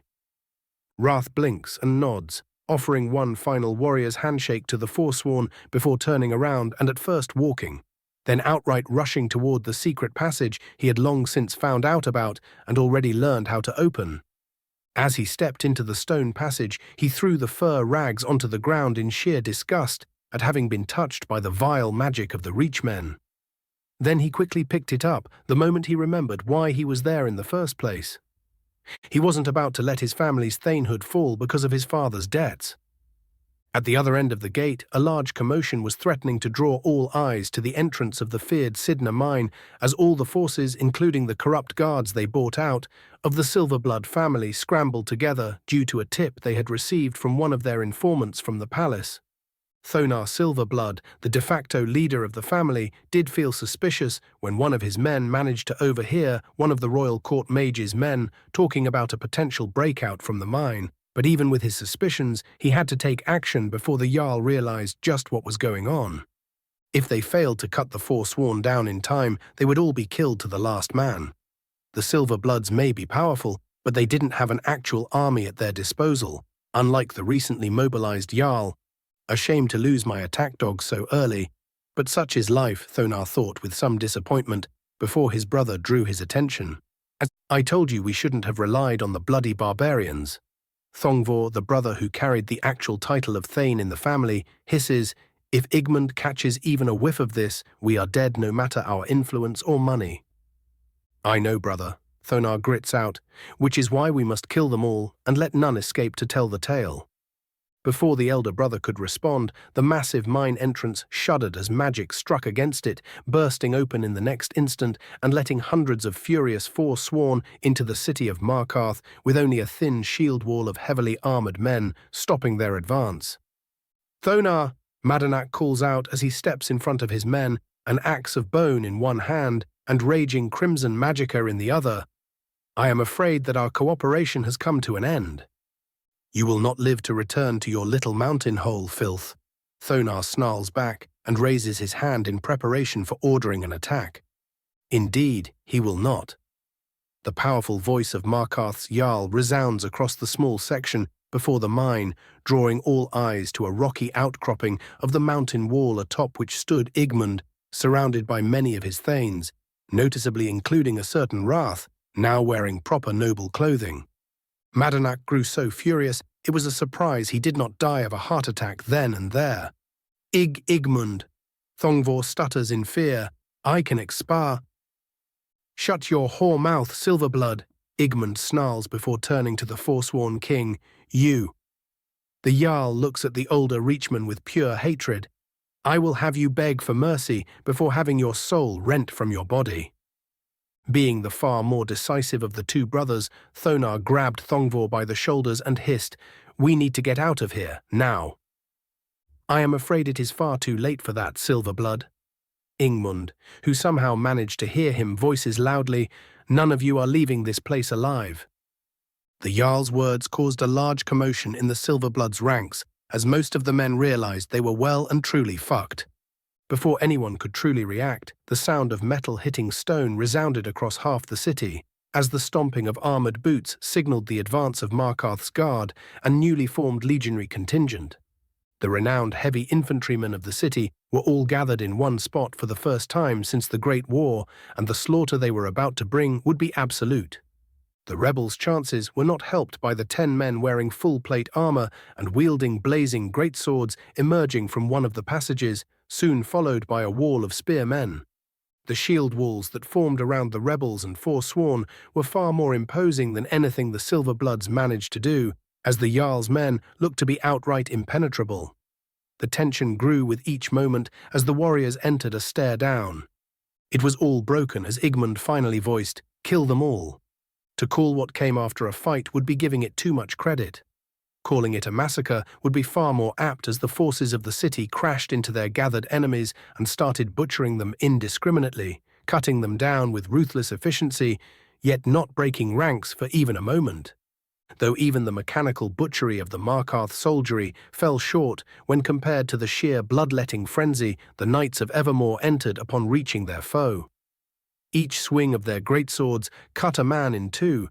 Sometimes even multiple would be hewn as the rags of the Forsworn failed to even slow the swings of the knights' mighty weapons. Madanak was a very old man by now, used to suffering and to defeat, so the moment he saw where the battle was going, he decided to make his escape. It was cruel. It was treasonous. But his people needed him, and no one else would unite the Reachmen before they were all culled by Skyrim's arch-witch. The stories he heard made even him, the man who faced down the entirety of Skyrim, afraid.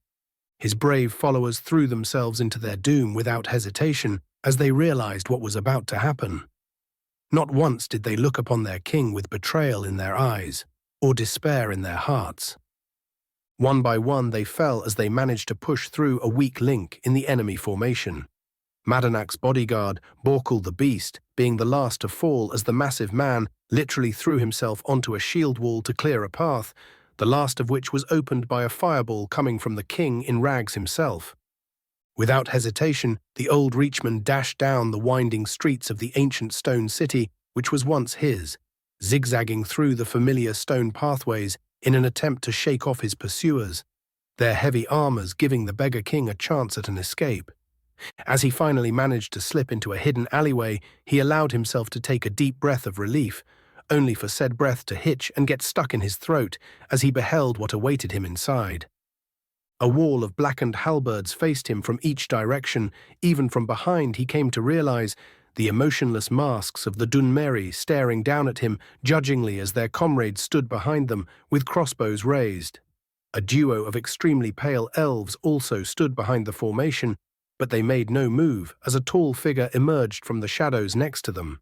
And it was at that moment that Madanak knew his people would not know freedom. Still, in an act of desperation, he gathered all of his magicka and called forth the fire within his soul, aiming to take as many of the elves with him as he could, only for his arm to be seized by a sudden force, the raised hand of Torrig's Arkwitch twitching only slightly and immediately tearing said arm off without even the slightest bit of resistance.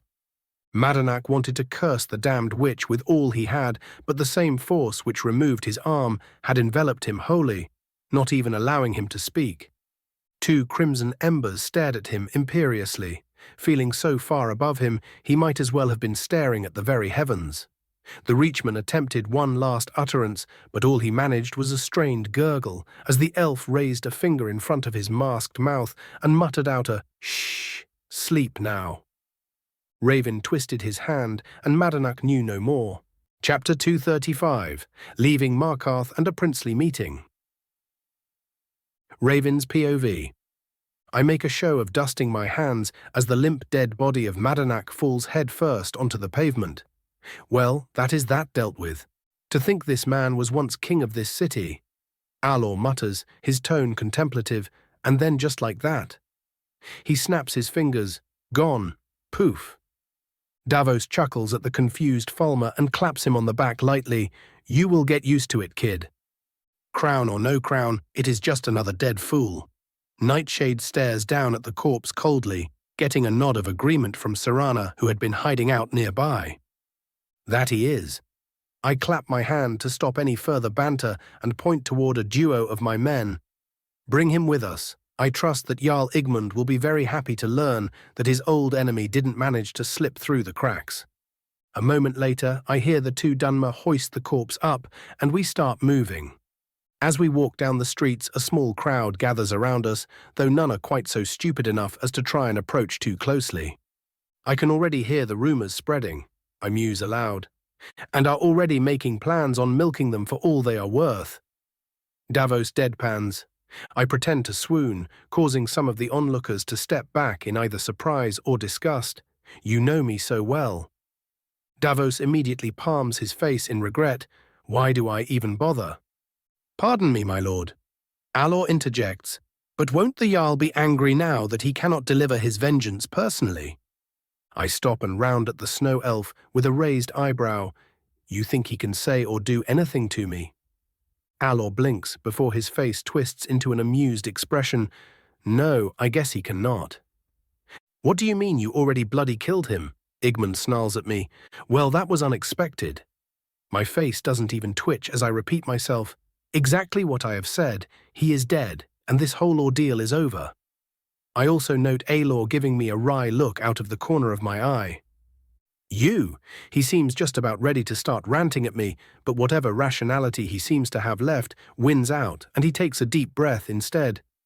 Apologies, I have looked forward to beating the bastard to death for so long that I could not hold back. Understandable. I accept the offered olive branch. What about the Silverbloods? Both surrendered. Igmund scoffs, like complete idiots. Well, no Sovngarde for them, I guess. I shrug, earning myself a dark chuckle from the Jarl. Their public execution is scheduled for tomorrow morning, and their family is to be banished to their distant cousins in Solitude, where they will be someone else's problem.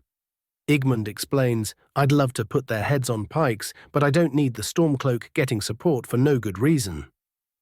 That would be most unwise, I offer neutrally, though it might have been better to just get rid of the brothers without anyone knowing a thing. At least the public execution will serve to assure the people that the source of the forsworn was dealt with. Aye.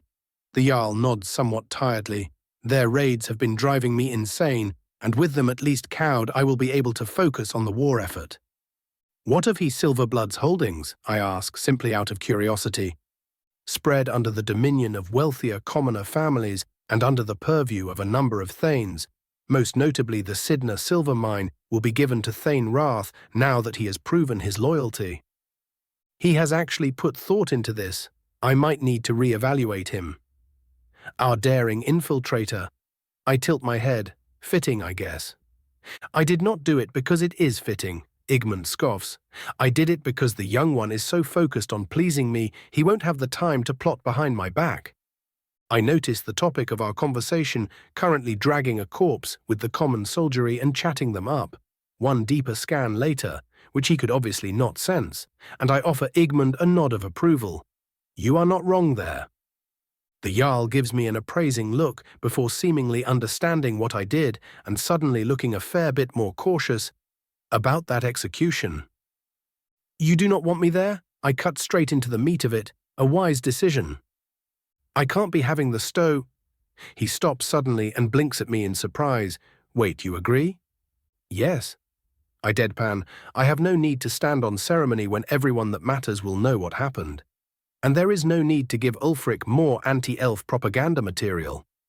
He mutters well, that was easier than I hoped, to himself, probably thinking that I cannot hear him, and looks up at me. How much longer do you plan on staying in the city?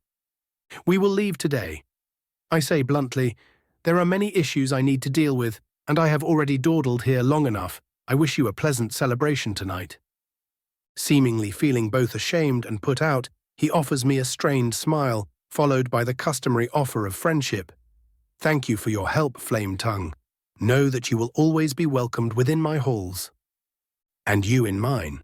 I offer in return, and after a strong handshake, leave the Jarl to his plans.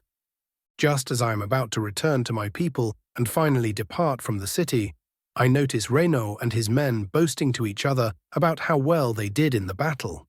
They were so boisterous, in fact, that they nearly missed my approach until I was right behind them. Ah, Renaud rounds on me. Court mage, I trust that you have caught the vile ruffian. I have, I nod. However, I have no time to recount my deeds, as I have come to tell you that I will be leaving the city within the hour. But what about the celebration? Renaud seems genuinely distraught. Duty waits for no man or mer, I am afraid, I say, pretending to be disappointed, which seems enough to placate him as he nods sadly. I see. His expression brightens. Very well then, know that we shall raise a toast in your name, and rest assured, good sir, that the wards you have placed under our protection will find neither harm nor sorrow under our care. Good to hear. I smile at the man. See you on the battlefield, Knight Captain. You can bet on that, Court Mage. He raises his sword in a salute, and all of his men follow him a bit too dramatically. If I didn't see them butcher a bunch of idiots barely an hour back, I'd call them complete posers. Scorch quips. Why not both? I ask back, earning a shrug, and head toward my group. It was time to finally leave this city behind and focus on the bigger problems looming ahead of us. By the time we reached Solitude 4 days later, the first snows had already started falling, and even covering certain mountains. The Skyrim weather was always harsh, but this winter looked to be an exceedingly unpleasant one for those less fortunate with their lot. Honestly, the weather bothered me far more than the bunch of idiot bandits who thought that raiding my party was a good idea. Needless to say, the roads were just a tad safer after we passed, and an entire bandit camp had been thoroughly integrated back into the soil.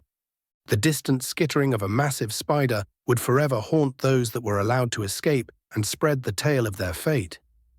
As we ascended up toward the noble quarter of the city, I got a perfect view of the massive Solitude sprawl and saw it appear far more bustling than I ever would have guessed, as even while it still looked somewhat ramshackle and destitute in certain areas, I could see large amounts of workers milling about a large marketplace, while many a new shop was opened all across the vast quarter. The fact that I had a hand in this newfound prosperity did bring a smile to my face. a smile which only widened as I saw my dearest Lady Elenwen riding out of the city and nearly made her fall of her horse in reaction to my focused gaze. It took the legionary guardsmen one good look at me, and they immediately let me inside the city, and after telling my people to make themselves at home in the Mage's Tower, I made my way toward the throne room, drawing many looks from the visiting lesser nobility. I even got to experience seeing a kid playing at being me while destroying his friends with a mighty fireball. That got a good chuckle out of me. The housecarls saluted as I entered the throne room, the lesser nobility parting in front of me like water before a rock as I approached Torrig, who was currently busy talking to General Tullius and his steward Falk Firebeard about troop movements, while his ever-stoic bodyguard Volkihar Bearclaw stood vigilantly to his right.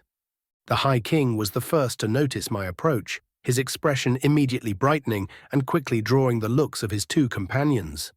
The steward nodded in greeting, though most of his gaze was still locked firmly onto the map he was holding. The general simply stared at me, only letting out a short hum in greeting, evidently being curious as to why I was here. Well, I could always tell him I work here. I muse but choose to not waste time and instead offer the High King a short bow, King Torrig. The young king lets out an exasperated huff at the formality, but seeing as we were currently being stared at by a bunch of petitioners, even if they were mostly out of hearing range, he chose not to comment on it. Instead, he smiled in greeting. Finally, you return, Raven. I thought I would never get to introduce little Trygve to the reason he still has a father. I raise an eyebrow at that. There is no need for such dramatics, but I wouldn't mind meeting your whelp. Torrig points at me with faux accusation. That is your prince you are talking about. He japes. 1,000 pardons, your kingliness. I bow dramatically. It won't happen again. We stare at each other for a moment before bursting into laughter. Apparently someone was not as amused as Tullius cleared his throat and began, "If you are quite done." And Torrig had the decency to at least look ashamed. I, of course, had no such issues and simply turned to the general. "Yes, General Tullius? We have been hearing all manner of rumors coming forth from Markarth, mostly about your sudden presence there." His gaze turns a fair bit sterner. Then came the news of the deposition of an entire clan and the death of the missing king of the Reachmen. The general shares a quick look with Torrig, who nods and speaks. An explanation would indeed be welcomed here. As you wish. I nod and pointedly glance toward the petitioners, though we may wish to retire to a less acoustic environment. And so we did, just after Torrig made sure that no proud noble was offended by it, of course. No need to antagonize people needlessly, especially when you are currently busy with a statewide civil war. I gave them a full report on both the cults, the Forsworn, and the Silver Bloods, even going so far as to regale them of the capabilities of the Breton knighthood, which earned a very satisfied smirk from Falk, a truly rare occasion. General Tullius was also very satisfied with the development. The lack of troops from Markarth was starting to be noticed at the front lines, and while the city's force of heavy infantry was not going to be all that useful, with the current skirmish-focused phase of the war, they would still allow for other troops to focus on such tasks instead. Torrig was simply happy that his people were now under less risk, and even swore that he would make sure the innocent Silver Bloods would find their place in his city, an offer he also wanted to extend to some of the less fanatical Forsworn once they calmed down somewhat. By the time we were done, the sun had already set, and the general and steward left me and the king to our own devices. Torrig wasting no time in practically dragging me to his private quarters, and before a surprised Elisif. The queen consort of Skyrim had been angry with me for a fairly long time after the Kingsmoot debacle, as I was the one who made sure she could not leave her room at the time. Motherhood had seemingly mellowed her out, and the young woman greeted me warmly and without a hint of her earlier fury. Torrig had a goofy smile on his face as he showed his son off, going on and on about how he had his eyes, or his cheekbones, or any other minute detail. Both Elisif and I shared a look of exasperated amusement as he kept praising his months-old child to me. I did make sure to scan the child and took great pleasure in telling the parents that he was in perfect health. Elisif, being rather tired from her over-energetic brat's antics, shooed us out of the room not long after. Torrig let out a tired but contented sigh. "What a woman," he mutters. "Kindly drool over your wife when I am not there," I quip, causing the young king to scratch the back of his head in embarrassment. His look suddenly turns a fair bit more serious as he asks how long until it arrives. "Just about a year or so. I can't make a precise prediction, but any later would be odd," I inform him flatly, though I fail to suppress the mix of dread and excitement that appears in the back of my mind. "So we still have time," Torrig nods. "I have been making sure to have the cities prepare, but the mere thought of those beasts attacking even Solitude makes me dread the casualties. In this instance, I advise that you trust in the divines," I say cryptically. "What does that even mean?" Torrig huffs. "Not something that is mine to reveal, unfortunately."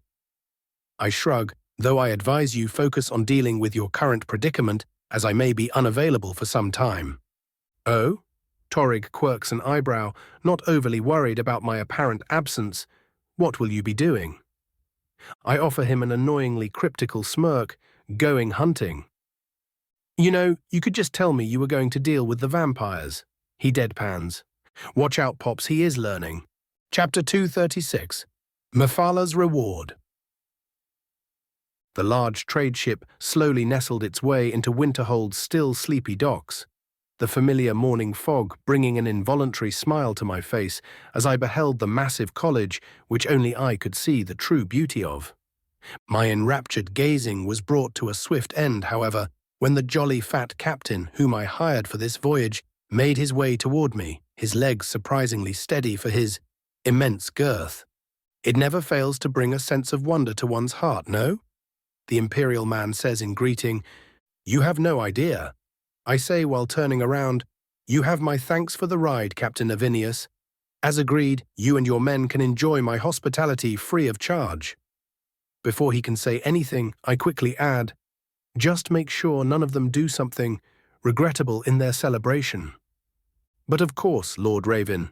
He bows as much as his bulbous form would allow. "My men shall be the picture of decorum." He quickly looks up toward the dock and offers a practiced apologetic smile. "Ah, but I must leave you now. We will be docking within 10 minutes. "At your leisure, Captain." I offer him a nod and return to looking at my home. "Will that be all, Carsus?" I ask as I finish signing yet another delivery order for my ever-expanding enterprise. My personal steward bows. "That is all for today, my lord. I wish you a pleasant evening." As he leaves me alone, I lean back into my chair and let out a contented sigh. Our arrival back to Winterhold was a relatively subdued affair, all things considered.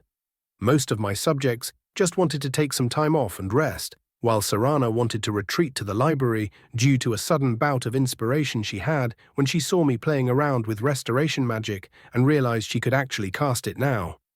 I shudder at the thought of the monster I've inadvertently created.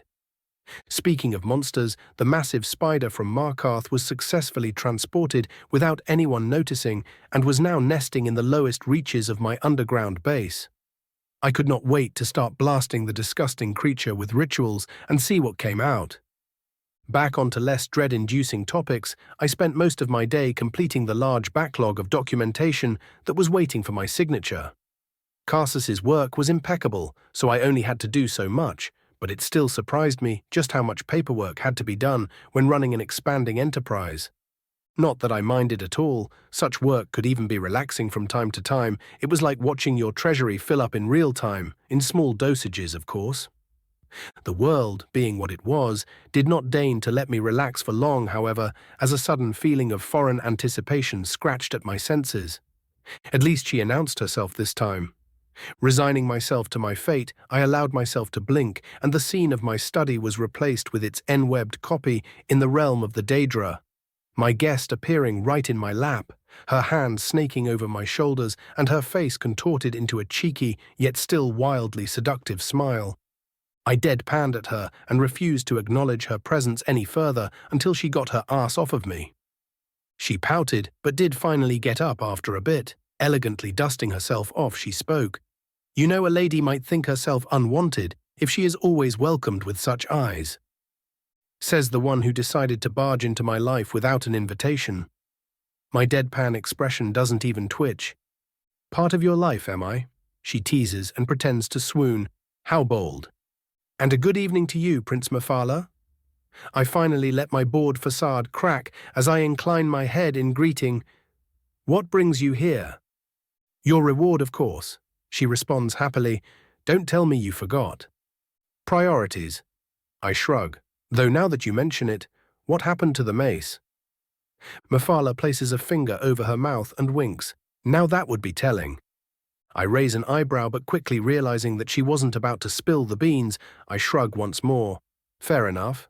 Might as well focus on something useful. What kind of reward were you planning to give me then? Eager, are we? She teases before snapping her fingers and making what looked like an incredibly attractive Dunmer woman, wearing a beautiful but not eye-catching dress and armed with numerous hidden knives next to her. What drew my attention, however, were the woman's vacant eyes. And this is, I ask disinterestedly. This, Mephala says grandly, is Mephis. And? I raise an eyebrow. You really can be difficult sometimes. She pouts but doesn't seem truly irritated. As I was saying, this is Mephis, what you may call a blank slate. A servant you can mold however you desire that will serve your every single need. Ah yes, because looking at a brain-dead Mer is no doubt going to make me want to ravish her. I deadpan at Mephala's suggestive tone. The Daedra giggles melodiously. Do not worry, she isn't as useless as you might imagine. She is, in fact, rather powerful, and will be able to sniff out any and all assassins on mere instinct alone.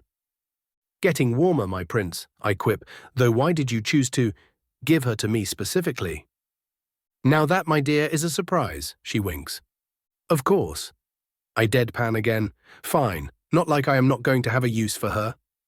Just out of paranoia, I give the woman construct thing a quick scan with my magic, and another with my system for good measure. I pointedly do not react to what I find. That is great to hear, dear. Mephala smiles and snaps her fingers. I get the contract notification, which is worded clearly for once. The lengths that she was willing to go for her little trick to work would have been funny if not for the constant spiking of my paranoia happening at the same time.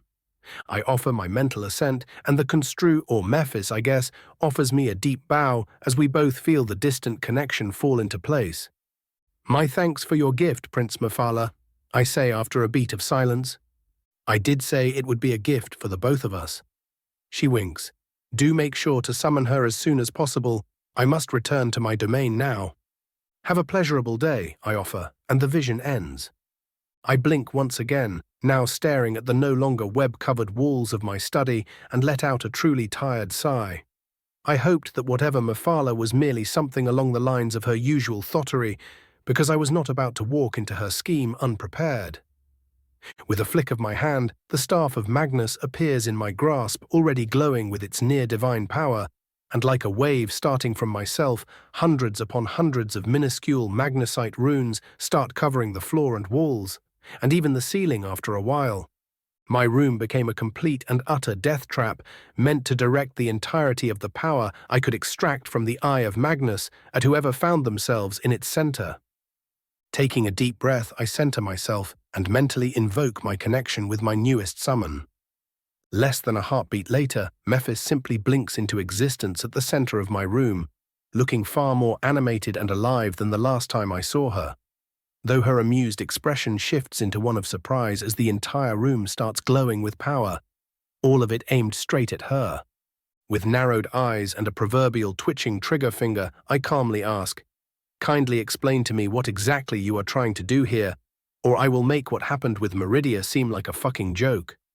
Mephis, or more accurately, the small fragment of Mephala, blinks in surprise before her face is overtaken with a rapturous expression. "Oh, you just keep on getting better and better." She mumbles to herself, the hunger in her voice evident. "Mephala," I grit out, "explain." What is there to explain? She tilts her head, completely uncaring about the mass of magic aimed at her. "I wanted to have some fun and help you in the process. Is that so wrong?" "Ah, yes." My eye twitches. "Help me by using me to enter the world and do as you will." She scoffs lightly. "Come now, Raven. You know well enough that I can only use so much of my power to influence the world before that annoying dragon interferes. Besides, I did not lie when I said I wanted to help you. Not lying, I drawl, like you didn't lie when you failed to inform me of my new servant's more quirky features. I simply forgot. She smiles sunnily. I exhale heavily before allowing a smirk to form on my face. You seem to have failed to take one little thing into account with your little plan. Oh? She leans in, genuinely curious. Instead of answering her, I send a mental command toward her body, and without any control from the fragment of the Daedra itself, it immediately takes a seat. I would have been smug as all hell if not for the entertained glint in her eyes that followed. Oh my! Mephala gasps falsely. It seems I am at your mercy. You wanted this, I say flatly and with a fair bit of disgust. I am certain I have no idea what you are talking about, dear, the unmoving Daedra says cheekily. I stare at her for a while without uttering a word before slowly palming my face and letting out a tired groan. Apparently I forgot just who I was dealing with. The folly of youth. Mephala sighs dramatically. Whatever. I roll my eyes and deactivate the ward array, allowing the runes to dissipate and the stone bricks to return to their original unmarred forms. Mephala tilts her head. I expected a bit more resistance if I am being honest. Would it have changed anything? I ask blandly. No, is her cheerful response. A quiet knocking on my doors interrupts our conversation, and a moment later Davos enters my study, his eyes immediately landing on the seated Daedra. I didn't see any guests enter, he mutters, a bit alarmed. This one is rather special, I say wryly, earning a beaming smile from my guest. Davos, this is Mephis, an important guest. He merely offers a disinterested nod and a bland, a pleasure. Though I do notice him taking in each and every bit of information he could gather from her presence, his mild disrespect, probably an attempt of getting anything out of her. What did you need, Davos? I ask him, ignoring the incredibly amused Daedric prince, currently planning on how best to scare the shit out of my right-hand man. A Nord scholar of some repute by the name of Catria wants to see you, says she has information about some kind of old Dwemer secret and wants your cooperation in finding it. Catria. I scratch my chin thoughtfully. It's the magic uranium, Scorch informs me after a moment. That one? I blink, my rapidly changing expression no doubt entertaining my guest greatly. Seeing no reason to deny her, I nodded at Davos. Send her up. Sure thing, boss. He salutes, but just as he's about to leave, Mephis speaks up. My thanks for your hospitality, Lord Dagoth. I am tired and need some rest.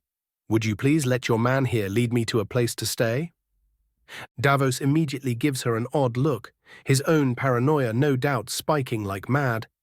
But unfortunately for him, I have had way too much Daedric bullshit for one day, so I simply say, but of course, Davos, escort the fair lady to one of the servants' rooms. Earning myself an amused snort from the rogue. Poor guy, he has no idea what he is getting himself into, Scorch laments. Mephis! Eye twitches, but she doesn't say anything. Oh no, she was far too entertained by the prospect of fucking with Davos to even bother pretending to care about her accommodations. Probably had something to do with the fact that she could retreat the fragment of her consciousness from that body at will. As the two leave, I send a quick prayer to the gods for Davos's safety and lean back into my chair, massaging a burgeoning headache. Chapter 237. Stirring the Dawn Guard. General POV. Davos, was it? His lord's guest asks, her voice carrying a hint of dangerous intrigue. Really should have asked boss just who in oblivion this is exactly. Davos grumbles internally before offering the woman a disinterested shrug. That's the name. Oh, I've heard so much about you. Mephis squeals just loudly enough to catch a couple of passing glances from the guards, but not enough to draw actual attention. A mer born in the lowest dregs of Windhelm's elf prison, only to join the local guild and then rise to the position of a great lord's right hand. Truly an inspiring tale. Why does she know that? I made sure that no one talked about me. Davos panics slightly, but keeps his expression from changing. You know much. Too much, some would say. Mephis winks and lets out a peal of mildly unnerving ufufu laughter. Right. Davos furrows his brows as his mind goes into overdrive, attempting to connect the dots. One question bothering him far more than anything else: why does she feel familiar?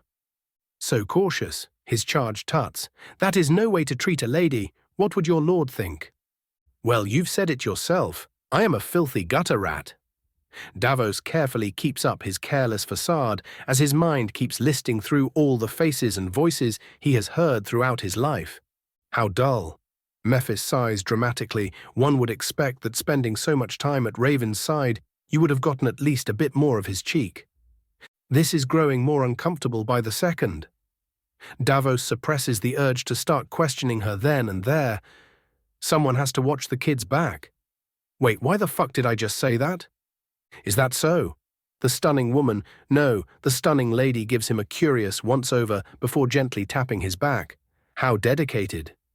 A shiver of something runs down his spine, and he thanks all of the gods when they reach their destination only a few moments later. There you go, lady. Enjoy your stay and know that dinner is served in about 2 hours, so make sure not to miss that. His voice was audibly tense now. Time passes so quickly when you are having fun. Mephis pouts before offering him a bright smile. Well, it isn't like we don't all the time in the world. Enjoy your day, little Davos. Still a bit out of it, Davos only nods and turns to leave before he stops moving altogether. Little Davos. The short Dunmer's brain short-circuits as his entire mind is overtaken by the memory of a certain night in the Blue Palace's Mage Tower. Oh no, he says with despair clear in his voice. Finding himself unable to move, he can only stare at the wall as 2 dainty hands coil around his shoulders from behind as Mephis takes a deep inhale right next to his ear and ecstatically whispers, "Oh yes." Raven's POV. Scorch and I both let out a loud synchronous wheeze as we observe Davos having a small mental breakdown while literally being embraced by his patron deity. I knew Mephala wouldn't do anything to him, as that wasn't her style, but a small part of me did still feel bad. I really should get that man something nice for all the trauma he gets from serving me.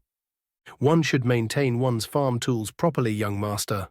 Scorch points out pompously and disappears before I have the time to smack him. A subdued knock saves the bird's life as I telekinetically open the door, letting in a mature Nord woman wearing a mix of robes and light armor into my study. Though it wasn't the clothes that drew most of my attention, it was the ridiculous amount of leather-bound books she had attached to nearly every conceivable spot of her outfit. The wind-enchanted bow hanging off her back was also worthy of some note. Catria, I presume, I ask while pushing a chair forward and allowing her to take a seat. The woman almost topples over from the weight of her cargo, but rights herself just in time, almost as if she had practiced the movement prior, and directs her eyes toward me. I, Flametongue, Dwemer scholar and historian Catria, at your service. She attempts to offer a slight bow, but hearing the chair creak, she settles on an inclination of the head. I hear you have an offer for me, I ask, and she nods enthusiastically. Just as she is about to begin her tale, her excitement obvious, I raise a forestalling hand. Why don't you make yourself comfortable first? One sheepish look and one ungodly stack of books. Later she begins her tale. And she keeps going, and going, for the entire hour. I felt like stopping her at multiple points, but I had to admit, the woman could spin an enticing story, and I simply let her keep spinning, even if I knew that at least a third of what she said was bullshit.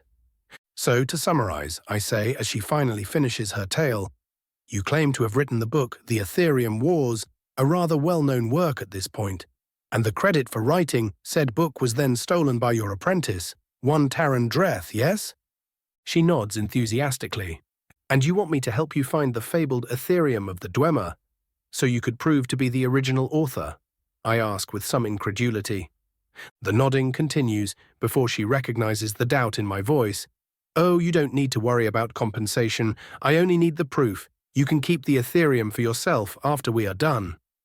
I blink slowly. Is she that hyper-focused on her dispute or just plain stupid? Why not both? Bird Boy quips. I see. I frown. Your offer is... She covers her mouth with both hands, fear evident in her eyes. Oh, please don't tell me I've traveled all the way from Falkreath to be ignored. I need proof of my work. Divines, damn it. Acceptable, I finish while giving her a slightly exasperated look. She at least had the decency to look sheepish. Before she can grow too excited, I add, though I will be unable to personally aid you with the search, I will send one or two of my own along with a few guards. Is that acceptable? I was obviously going to arm them to the teeth and drown them in automatons, but she didn't need to know that now. Yes, she squeaks in surprise. That is far more than I expected, truth be told. Does she really not know the value of the Ethereum? I pointedly do not raise an eyebrow as genuine bafflement bubbles within my mind. Instead, I telekinetically ring a small bell outside of the room, causing a guard to open the door and pair inside. Call Yggdrasil and Eldor, I say simply. The armored Dunmer bows deeply. At once, my lord. I can't wait to see her face when I tell her she is about to be trudging through caves for months to come. Yggdrasil's face was indeed priceless, but only for a brief moment, as she understood that as much as this was a challenge, it was also an opportunity to madly enrich herself and build something of a power base within the house if she played her cards right. She was not stupid enough to try and hide her ambitions from me, so I allowed it. Before Davos could find me and start threatening my poor, innocent hide, I quickly found Serana, who was engrossed in some reading at her usual spot in the library, and invited her for a visit to the Dawn Guard. My bullshit senses were tingling, and Harkon's goons have been quiet for some time now. No doubt the Moth Priest was already wondering Skyrim and I would get news of his location soon enough. As for why I wanted to bring the literal vampire progenitor to a den of vampire hunters, I simply did not care to tiptoe around the situation just so people could be comfortable. No one would be dumb enough to stir shit up too far in my presence anyway. Well, if they valued their lives anyways. And so, just as Davos was about to barge into the library with a panicked look on his face, I grabbed Serana by the shoulder and tugged on my connection with the bar of silver sitting at the center of Fort Dawnguard. A blink later, we found ourselves standing in the center of the vast circular keep at the heart of the old fortress, a startled young Nord jumping away from us with a shrill eep. I simply stared at him wordlessly until he got uncomfortable and ran to fetch Isran. Serana, who had become a fair bit more expressive since her time in Markarth, gives me an amused look, and this is who they wanted to send to hunt us. I shrug. Kid can probably point a crossbow well enough. Kid, Serana raises an eyebrow, are you not of a similar age yourself? I make a shushing gesture with my finger and wink. Now that would be telling. Before the confused vampire can even process my words, the ever-intense leader of the Dawn Guard barges into the central hall, his eyes immediately zeroing in onto my companion and the scroll hanging on her back. Then something completely unexpected happens. Instead of attempting to cleave her head from her shoulders with a blunt object, he merely grits his teeth and turns to me before grinding out, "Come with me." A couple of curious glances are sent our way by those Dawn Guard grunts present in the fort, but as they see us walking about with Isran, they soon return to their jobs, completely ignoring the glaringly obvious vampire in their midst.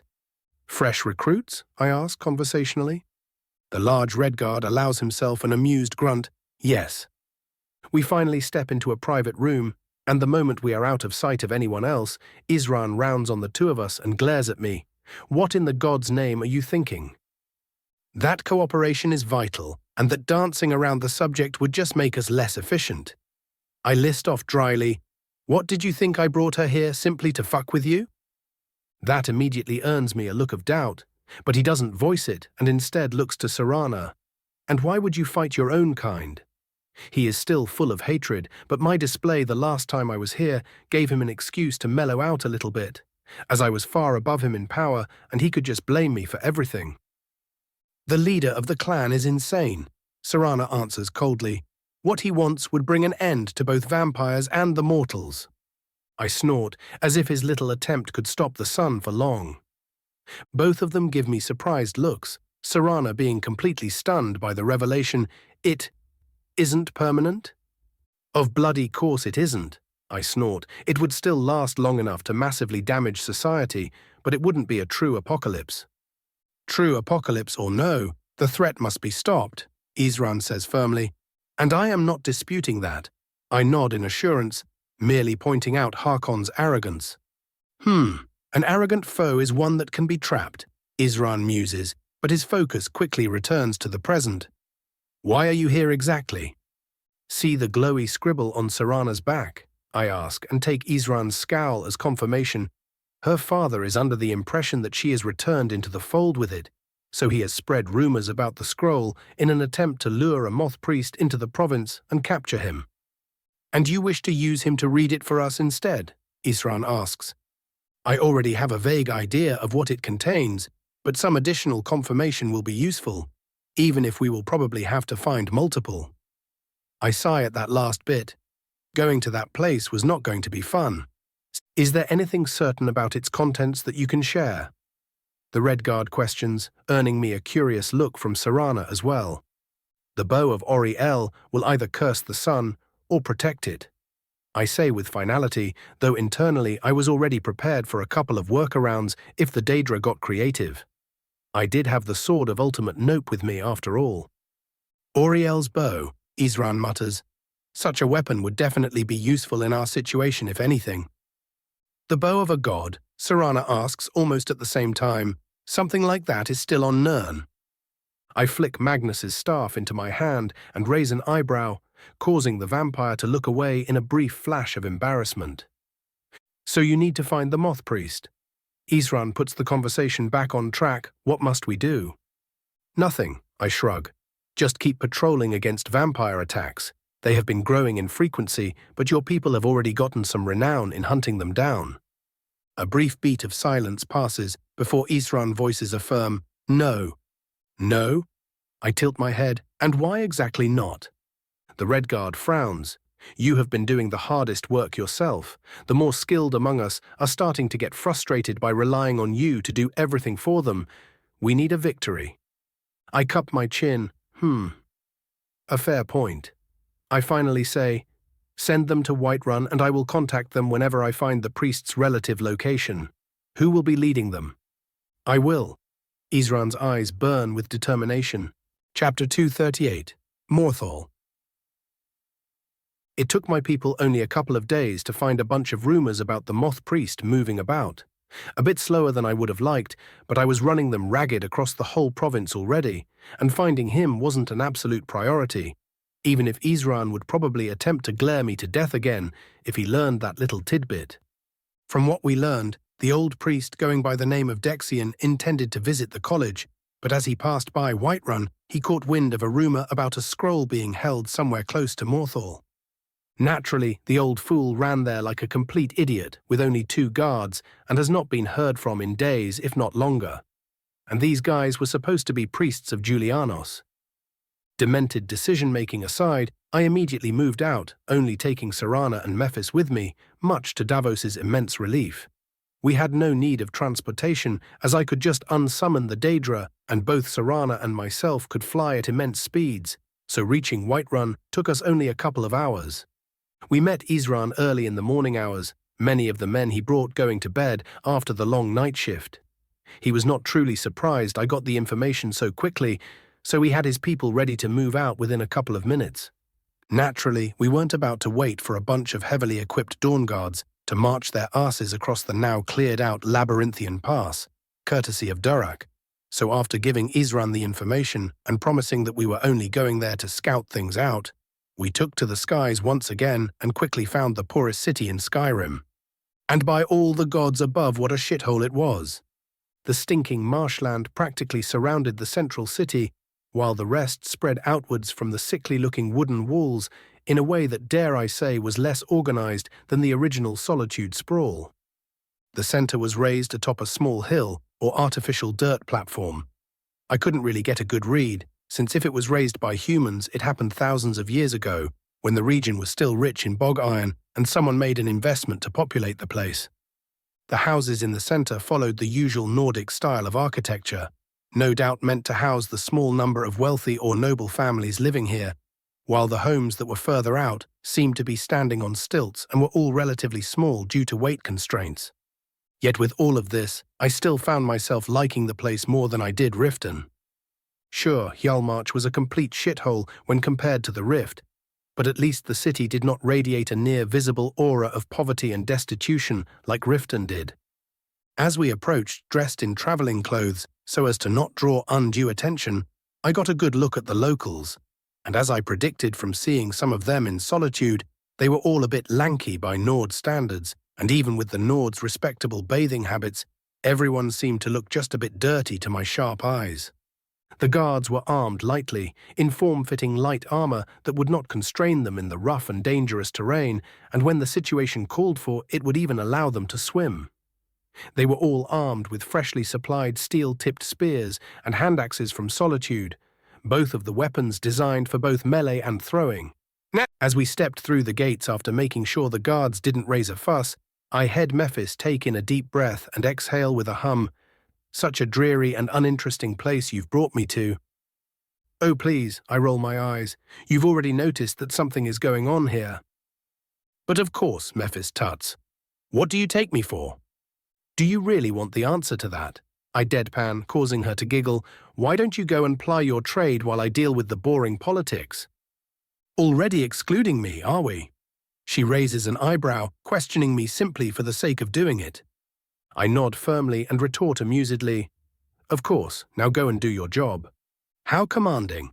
She swoons lightly. Very well, I am off, your lordship. She offers one last wink and heads toward the tavern. I still do not like her, Serana mutters as Mephis leaves us alone. Why does she need to be here? All Serana knew about Mephala's meat puppet was that she was a Dremora, gifted to me by my patron, that would follow all of my commands and was very adept at everything that had anything to do with being a rogue, from seduction to thievery to assassination. Her presence entertains my patron, and an entertained Daedra is a helpful Daedra. I explain easily as we head toward the Jarl's Longhouse, a structure seemingly barely above the standards of the local nobility. Serana shifts uncomfortably. Trusting a Daedra is never a good idea. Trust? I turn to her with a raised eyebrow. True, I might trust that she will act in a certain way, because that is her want. I will never trust her as a person. Her servant. I barely stop myself from accidentally blurting, she is bound to me far more than any other Dremora out there. It takes only the lightest twitch of my intent, and she is back to the spiral skein. Still visibly uncomfortable with the idea, but somewhat assured by my words, Serana nods slowly. If you are certain. I am confident, but never certain. I shrug, but that is enough of that. It would seem the locals have prepared a welcoming drama for us. As I say that, I point toward a crowd gathering in front of the Jarl's Longhouse, armed with torches and pitchforks, a bunch of them yelling at who I guess is the hold steward. Why hasn't the Jarl done anything? One of the more well-dressed Nords in the crowd asks, We all know that the fire was no accident, so why have the guards not investigated yet? The steward takes a fortifying breath before speaking. The Jarl is already investigating the fire. I need you all to return to your homes and allow us to do our jobs. This unrest will bring us nothing. Threatening martial law already, Aselfur? The presumed nobleman scoffs, as I expected. Before the steward can give his answer, the man waves for the crowd to follow him. Come on, people, we are obviously not getting anything out of him tonight. As the crowd disperses, many of them grumbling, the steward lets out a tired sigh. His troubles were, however, only beginning, because it was exactly at that moment that I decided to make my presence known by loudly clearing my throat. Aselfur turned to me, his eyes widening by a fraction as he recognized me even without my usual regalia. What are you doing here? He asks before he can compose himself. I raise an amused eyebrow but say nothing. Right, apologies. The tired man mumbles, Greetings, court mage. What brings you to Morthal? I seek a moth priest, I tell him plainly. Then you are out of luck. His shoulders sag. The Honourable Dexian has left the city 5 days ago, and the scouting party we sent after him found signs of struggle an hour's walk from the gates. Both him and the guards were gone without a trace to follow. My mind races briefly before I come to the obvious conclusion the local vampire Lord Wannabe was in cahoots with the Volkihar and was asked to hold the priest for them. Too bad for them, I decided to butt my nose into their dealings. Then it would seem our issues are one and the same, I say after a brief pause. The steward looks at me with obvious confusion. What do you mean by that? I would have thought you have gotten used to mages being cryptic by now, I muse. Suddenly he looks even more tired than before. You are like her then. The comparison offends me, but I do not wish to waste time with the specifics. I wave his question off, much to his chagrin. How come the Jarl was not able to see something was going on? He looks around worriedly before whispering, because the Jarl has been bedridden ever since this whole thing had begun. Whenever she tries to look into what is going on, she gets a painful headache and she can't quite control it. Of bloody course she cannot, I say dryly before muttering, bloody untrained fools. So you will help us? Asilfa asks hopefully, not even bothering to ask about my capabilities. I will, I nod lightly. At least then the crone might actually learn her lesson, take the time to learn how to cast proper spells. It still irked me that the old woman constantly tried to instinctually cast a massively complex spell. Sure, she was talented in mysticism, but that did not make her any less of a weakling, or the side effects any less problematic. The steward pointedly pretends to not hear the second part of my statement, and instead asks, "What do you need to know?" "The general idea of what happened for one." The man sighs tiredly once again and begins his tale. An honest working man by the name of Hrogar had apparently started seeing one of the less respected women of the city by the name of Alva, and a month later his home, including his wife and daughter, was burned. Many thought it to be an accident, but when Hrogar, without even mourning his loved ones, moved in with Alva and seemingly forgot them overnight, people got all kinds of suspicious. It took only one of the more opportunistic nobles to start stirring the issue up, and people were already walking the streets at night, many of them armed, in some vain attempt at hunting down the culprit. Funnily enough, no one dared enter Alva's home. Everyone was suspicious of her, yes, but no superstitious Nord was about to head into the bad juju land without some very nasty weapons at his back. Just in case I do a quick scan of the city and hold back a grimace as a widespread ward seems to attempt to latch itself onto my mind, but finds both me and my spell too potent to do anything. At least I had the general location of its origin now, but I would still investigate the entire situation first. We did have to wait for the Dawn Guard to get here, and that would take at least a day, even with the shortcut. I see, I say as he finishes the story. There is certainly some kind of coercion going on there at the very least. Though I suspect the problem is greater than that. I will investigate the situation and see what I can do about it. The steward looks at me hopefully. "Thank you, and please inform me if you find anything." "Naturally," I lie smoothly and quickly leave, followed by Serana. "You really seem to not like the Jarl." Serana speaks up as we head toward the burned house near one of the taverns. "She likes to play at being a seer," I grumble. "Rather offensive when you are a genuine seer yourself." Serana actually giggles at this. "Oh, I did not take you to be so petty. My natural majesty usually hides it well." I raise my nose. We share a quiet chuckle and keep walking in pleasant silence. "Speaking of seers," Serana begins slowly, "what do you actually know about what is going on?" I quickly relay to her all I have surmised so far, including my suspicion she had knowledge of vampires in the city itself. I did not have the actual location of the main vampire's lair, so finding the ones prowling the city would probably lead me to it. I was not about to spend my days searching for a single cave in a massive swamp, even if it killed me, and I would murder as many vampires as I had to prove that point. Chapter 239, Laid to Rest. Mephala POV.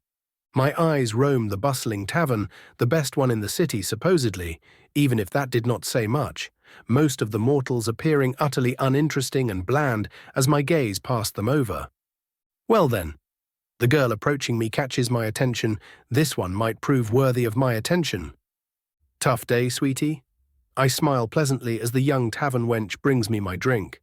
She blinks, briefly startled by my melodious voice, and looks me over, a slight blush covering her cheeks as her eyes wander. We manage." She fidgets nervously. I tut at her, "You manage?" My face twisting into a light scowl, the slight gesture of support easily earning me the bored creature's trust. "We can't have you falling over now, can we? Why don't you take a seat?" I really shouldn't." She fidgets, a rather pretty little thing, no doubt to be snatched by some lumberjack or marsh hunter to live a life of mediocrity in mere months. At least she showed off a bit of her figure while she still had it. Only shoulders and a bit of cleavage, and the Nords fall over themselves, the prudes. Oh, come now, what is poor little me going to do? I tap the bench to my right, my fingers moving hypnotically and her eyes following them in a daze. I am sure your employer won't mind you keeping me a bit of company. After all, I am a well-paying customer. And just like that, the feigned hesitation disappears, and she sits down, a bit too close even. How very bold. I giggle breathily, sending a shiver down her spine. Now, my dear. I barely touch her exposed shoulder, and she immediately looks away, her ears reddening. How about you entertain me with some intriguing gossip, and in return... Her head immediately turns back to me, anticipation clear in her eyes. I do so love applying the personal touch to these things from time to time. Tempting mortals with your mere presence gets oh so boring after a while. Another thing to thank my not-quite-so-mortal chosen for, I guess. My split second of thought was apparently too much for the little thing, as she asks, in return. I offer her a conspiratorial smile and whisper, I teach you how to snag yourself someone not completely worthless. She shivers for a moment as my breath caresses her reddened ear, but suddenly composes herself.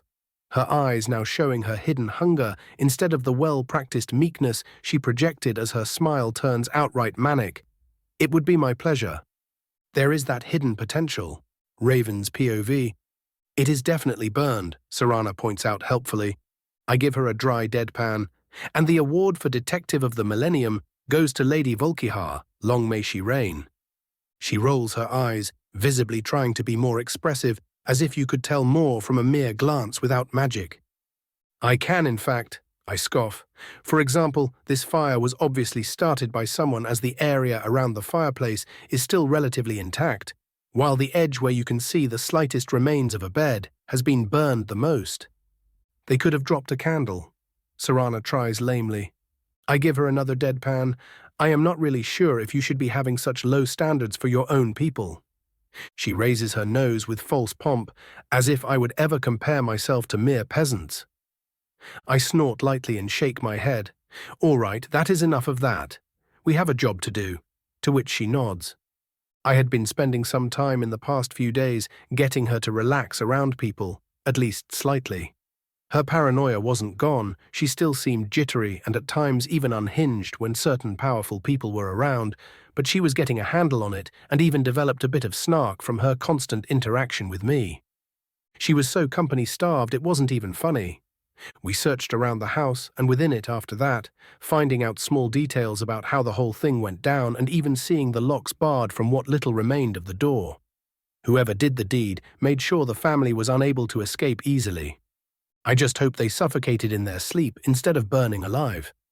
Unfortunately, a bunch of people already went around the house multiple times, so no tracks were left to be followed, making any kind of mundane investigation unable to provide extra relevant information. Finally done satisfying my childish urge to play detective, I dust the ash from my gloves and cast a quick clairvoyance. Just an underpowered version, as I didn't want to alert whoever cast the ward too much. As the spell-induced hunch enters my mind, I mutter a huh. What is it? The bored voice of Serana reaches me. I frown. I just tried finding some hints, but it is pointing me toward the graveyard. Well, what are we waiting for? Serana, already moving, asks. The graveyard is that way. I lazily point in the exact opposite direction. She stops, takes an unnecessary breath, and wordlessly starts marching after me. General POV. A hooded woman knelt above a marked mound within the bounds of the Morthal graveyard, her pale hands shivering as she weaved her pathetically weak blood magic into summoning a spirit of the dead. The screams of the murdered child rang out in her mind as the silhouette of a little gnawed girl appeared above the grave. "Leolette," the small child exclaimed happily, "here to play again?" The fledgling of Alva shuddered at how cheerful the ghost seemed. "Yes, dear." She croaked, "We can play." The ghost of Helgi, the child of Hrogar, whooped loudly before rapidly asking, "What are we going to play today? Can we do hide and seek? Please." Leolette smiled sadly and tried to get up, but suddenly realized that she couldn't so much as twitch, as her shadow seemingly enveloped her.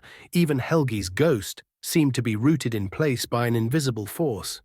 For the briefest of moment, she felt an immense magical presence behind her, her senses screaming at her to get out of there as mere proximity threatened to burn her alive, before a calm voice tinged with barely restrained fury rumbled from the same spot. "Well now, what do we have here?" Raven's POV. "Hey," the ghost of the child, whom I've allowed some movement, points at me. Let go." "Patience, child." I raise my hand placatingly and approach the kneeling vampire, who grew more panicked by the second. I lay my hand on her shoulder, lightly digging the ebony gauntlets into her flesh. "Tell me, vampire, were you the one to burn the house?" Her words choke in her throat as the child's ghost gives her a curious look. "I can feel your regret and self-loathing. What point is there in hiding the truth?" I ask calmly, yet my fingers press even harder, now drawing blood, and slowly start charging my presence with positive magicka. The fledgling lets out a pained noise at that. She considers lying, but as her skin starts to flake, she thinks better of it.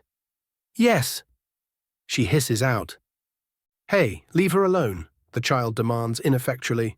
"And tell me." I outright pierce her shoulder now. "Did they suffer?" She outright whimpers now. "Yes." My eyes narrow, my aura shuddering out of control for a moment and half skinning the filth. "And under whose orders did you commit the deed?" I question harshly. I can feel her desire for the soul-searing pain to end battle, the ingrained loyalty to her sire, but as usual self-preservation wins out as she mutters. The mutter quickly turning into a despaired yell. "Alva! It was Alva!" "I see," I mutter and then command, "Be gone," and with a flick of my hand summon a horde of tiny spiders who swiftly envelop and devour the creature. She did not even have the time to scream. "Where did you send her?" the child asks me innocently. She doesn't even realize. The realization strikes me, to a better place. I settle on the complete opposite of the truth, my voice far less forceful than moments earlier. "Can you take me there too? I really want to play with her." The child pleads. "No, you really fucking don't." I give her a pitying look. "Do you not want to see your mother?" Something in the child's expression cracks. "It hurt." She looks down. "I don't want to hurt again." "What is your name?" I ask with a forced smile. "Mine is Raven." "I am Helgi," she pipes up with some of her earlier cheer.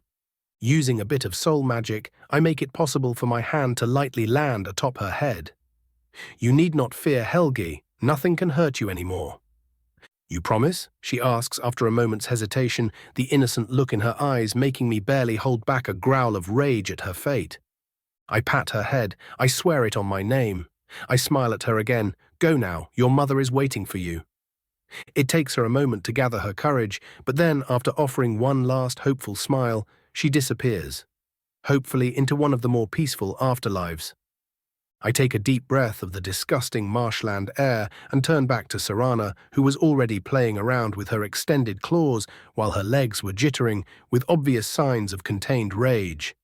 "So," I begin, my voice cold as ice. "Wanna go stab a bitch?" Her eyes flash a deep bloody red. Yes, I very much do." The moment we passed by the city's central tavern, a shrouded figure fell into step beside us. Without even turning around, I asked, "What did you find out?" Mephis scoffs. "This whole city is entirely uninteresting. Only 24 cheating couples, and a mere 3 of them doing anything barely worth mentioning, and they aren't even being creative about it, or so the rumors say." "That is not what I asked," I deadpan, earning a giggle. "Then you should have been more specific." Before I have the time to groan, she raises her hands placatingly. "Fine you spoil sport. I learned about a bunch of locals disappearing over the past year or so. Apparently many of them were in contact with a certain Alva, a supposed seductress, drawing the gullible young men into lives of banditry and other equally idiotic claims. Blood thralls or recruits?" Serana mutters. "Whoever is behind Alva is building a coven." "A vampire?" Mephis asks, though her tone tells me she is unsurprised. "I guess there are less subtle ways of telling the paranoid locals that you are a Daedra worshipper." Serana gives her an odd look at the apparent disdain in her voice, but she chooses not to comment. "Our primary target is her master," I interject. "She should have the information on their location." "And our own blood fiend can force said information out of her," Mephis chuckles, ignoring Serana's glare. Well then, what are we waiting for? She asks and walks in front of us, straight toward Alva's home. I do not even try to be subtle, as I simply kick down the wooden door with a dragon skin-empowered foot, the slightly rotten wood splintering into tiny shards the moment my boot connects. A surprised Nord man, Hrogar I presume, stands up from his dinner and goes to grab his axe, but I simply use telekinesis to smack him with a nearby pan, knocking him out on the spot. We continue our march through the house without pause, ripping off the cabinet, hiding the passage to Alva's coffin, and coming face to face with the very panicked vampire slowly getting out of said coffin. The massive blood-red runic matrix covering the entire room lights up for a brief moment but ceases just as quickly as stone spikes rise up in vital points of the ward, destabilizing it and turning it useless. That is what you get for using blood to draw your wards, you fucking amateur. Serana appears in front of Alva in a blur of movement and locks eyes with her. Who is your master? Serana asks. Ugh. Alva clutches her head in an attempt to resist the command, but it takes only the slightest glow coming out of Serana's eyes for the resistance to break completely as she drones in a completely dead tone, Morvarth. Did he recently capture the moth priest Dexion? Good thing she remembers the actual objective. Yes. Where is his lair? Serana presses. 4 hours north of Morthal. Go east by Alchemy Farm, pass hunting camp, cave under large willow tree. Alva drones emotionlessly. Serana gives me a questioning look and one quick clairvoyance. Later I get a vague feeling of the general location and nod, signing Alva's death sentence as Serana lashes out with her claws, severing her head in one swift movement. That was satisfying, I mutter appreciatively. Serana gives me a weak smile. It was. If you are quite done with your little interrogation, there is a small crowd gathering outside. Mephis's cheery voice comes from upstairs. I groan. Chapter 240, Morvarth. As I ascend the stairs and exit the now ownerless house, I come face to face with a small crowd of Nords. The same crowd that was pestering the steward when I arrived, in fact, and with the same nobleman from earlier standing in front of them and already getting his poor ass swiftly wrapped around Mephis's finger. It doesn't take him long to notice my silent hovering. You, what are you doing in there? He points at me and asks suspiciously. You don't look like a guard. I point out lazily. His face reddens slightly. I don't need to be a bloody guard to protect my home. Now what in oblivion did you do in there? I won't ask again. He grips the sheathed sword at his side, but his quivering legs give out his true feelings. Cute, I deadpan. But there is no need for pointless escalation here. I continue just before the man can blow up on me. The one you knew as Alva was a vampire, likely behind the multiple disappearances happening in the past months. I just finished killing her and freeing her newest thrall. The crowd goes completely quiet at my declaration, the nobleman frowning deeply and muttering, Truly. But another priority seemingly takes over as he looks up with some hope. Hrogar is alive. Indeed, I nod. I simply knocked the man out before my compatriot ended the vampire. He should be all right after a couple days of rest, but his mind will be under understandable strain when he learns what happened. Aye. The noble nods sadly, though I do notice a raised eyebrow at the terminology I use, at least the man will live. Not something that can be said about many others, I'd wager, I add, though I will make sure that whoever was behind Alva pays the same price.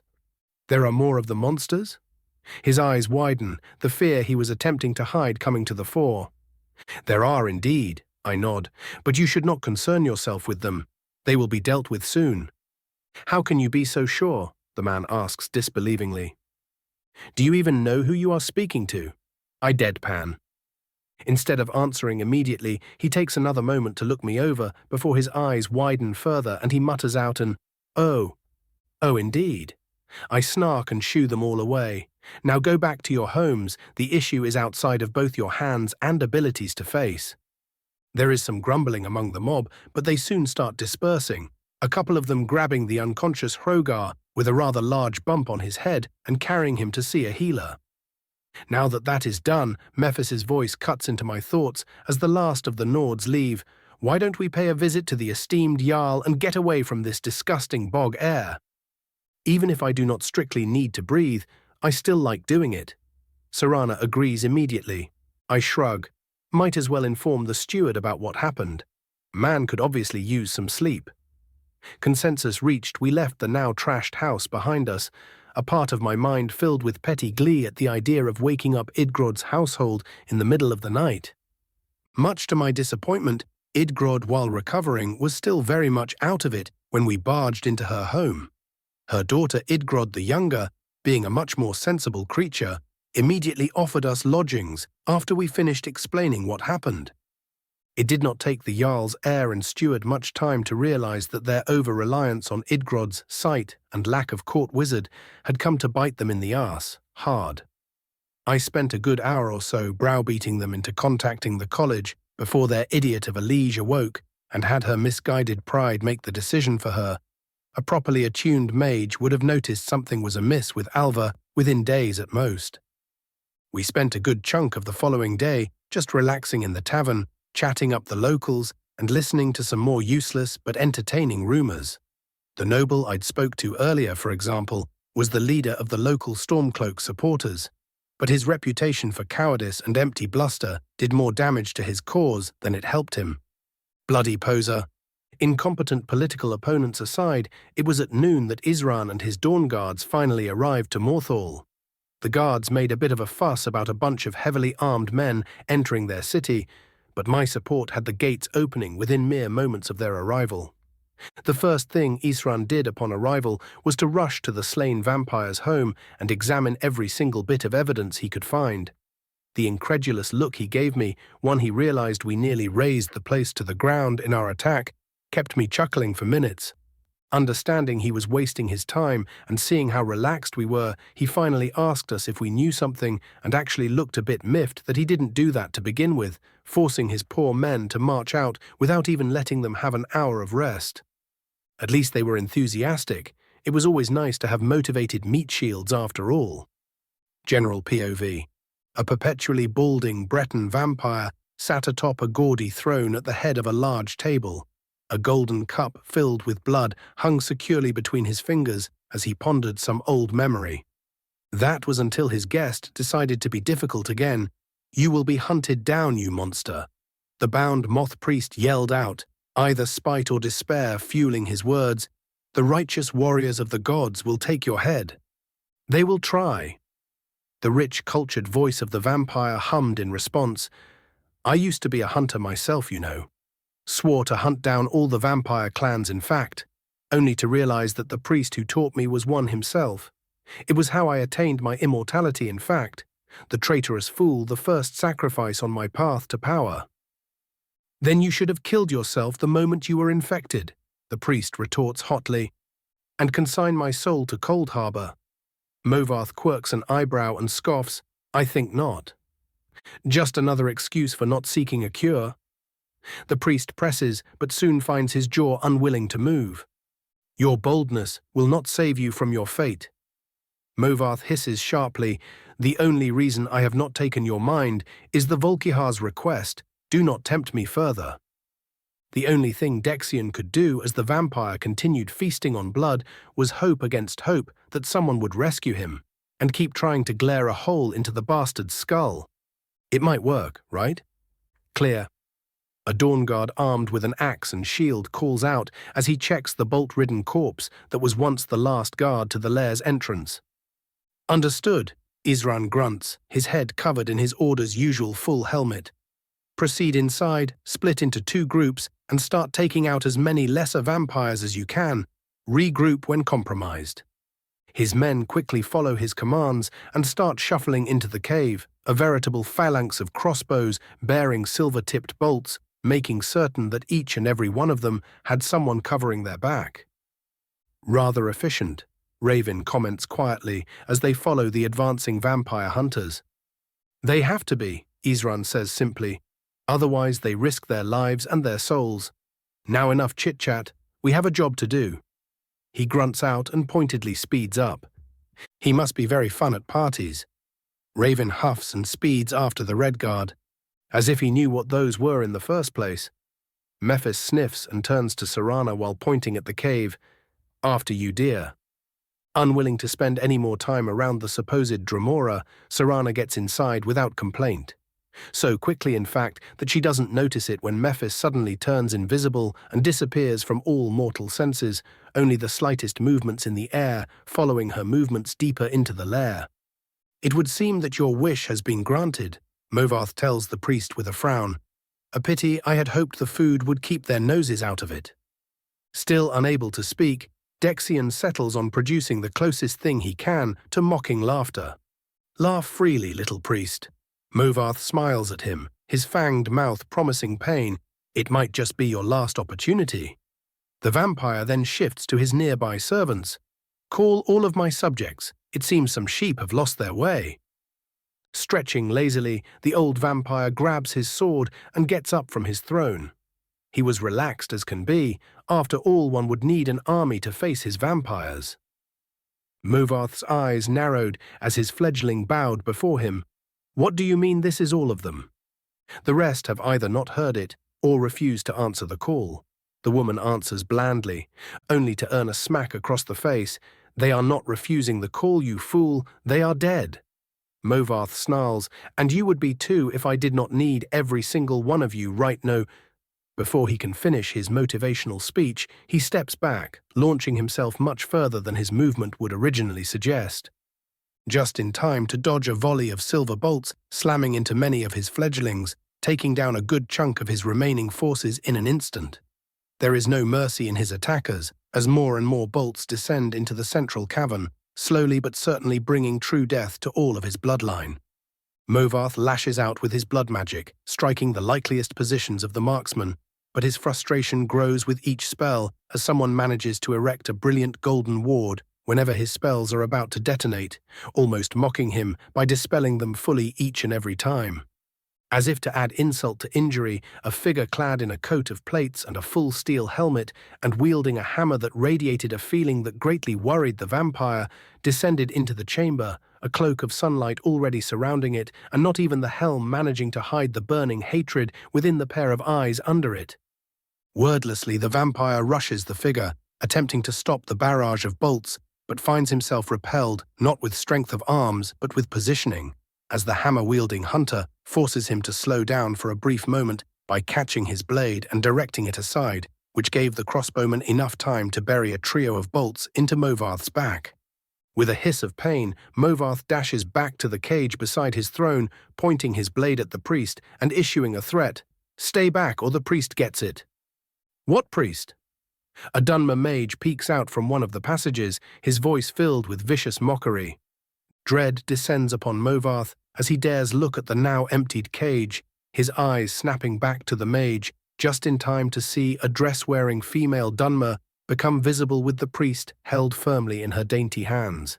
His brain finally catches up with what just happened, as he realizes he had been standing still for over 10 seconds. He is only left with enough time to look down at his bolt-ridden body before he disintegrates and his screaming soul is yanked toward the deeply disturbing fate reserved for his kind. The Dawn Guards let out a mighty cheer as the master vampire turns to ash, though none forget to reload their crossbows just in case. Even Isran allows himself a smile that no one is able to see. The moth priest begins offering his deep thanks to his rescuers, but is soon silenced by the raised hand of the dark elf mage. "I am afraid that the celebrations will have to wait," Raven says with annoyance in his voice. "It would seem that the departed Movarth was meant to meet with the Volkihar today, and his visitors have just entered my range." "Shit." The priest curses and then quickly pretends he said nothing as all eyes fall onto him. A beat of awkward silence passes before it is utterly crushed by Isran barking order after order, his men scrambling to prepare an ambush and offer a proper welcome to their uninvited guests. "That is a lot of noirs," Scorch quips helpfully. Chapter 241, A Cavernous Showdown. Raven's POV. "That is a lot of noirs," Scorch whistles in my mind. "And their power is nothing to scoff at." I comment idly, mentally going over my stock of potions and tossing a couple of them to passing Dawn Guards. Isran stops barking orders for a moment and asks, "What can you see?" I focus harder on my sight and my lips thin slightly. Over 100 approaching at full speed, many of them respectably powerful. It would seem that we were expected. Isran immediately rounds on Serana, though he manages to keep himself from acting too aggressively. "Do you have something to do with this?" he asks grimly. Before Serana can deliver her probably scathing retort, Mephis interrupts with a giggle. "Ah, what sweet paranoia." She licks her lips. "Please do let it take over. I would love to see you humiliated." He grunts out a couple of rather unkind words, but thinks better of pressing the issue in our current situation, and instead looks at me, "Control your servants, Dagoth," and walks off toward his men. "Don't worry, she knows not to act up," I quip, earning myself a pout from Mephis. "Do you think Harkon suspects our involvement?" I ask Serana. She nods with a deep frown. "Without a doubt, he is nowhere near as foolish enough to miss my betrayal by now." "Unsurprising," I sigh. "One does not live as long as he did by being an idiot." For all his pride, he knows not to draw attention or act without caution. Serana agrees with a mix of irritation and firmly ingrained fear. "Any idea on who he might have sent?" I ask as I position my shades around the entrance while summoning several Dwemer crossbow spheres alongside Gatecrasher and commanding them to take the high ground where possible. Mephis had already disappeared alongside Dexion. Best make sure that the reason we were even here didn't get chopped up in the fighting.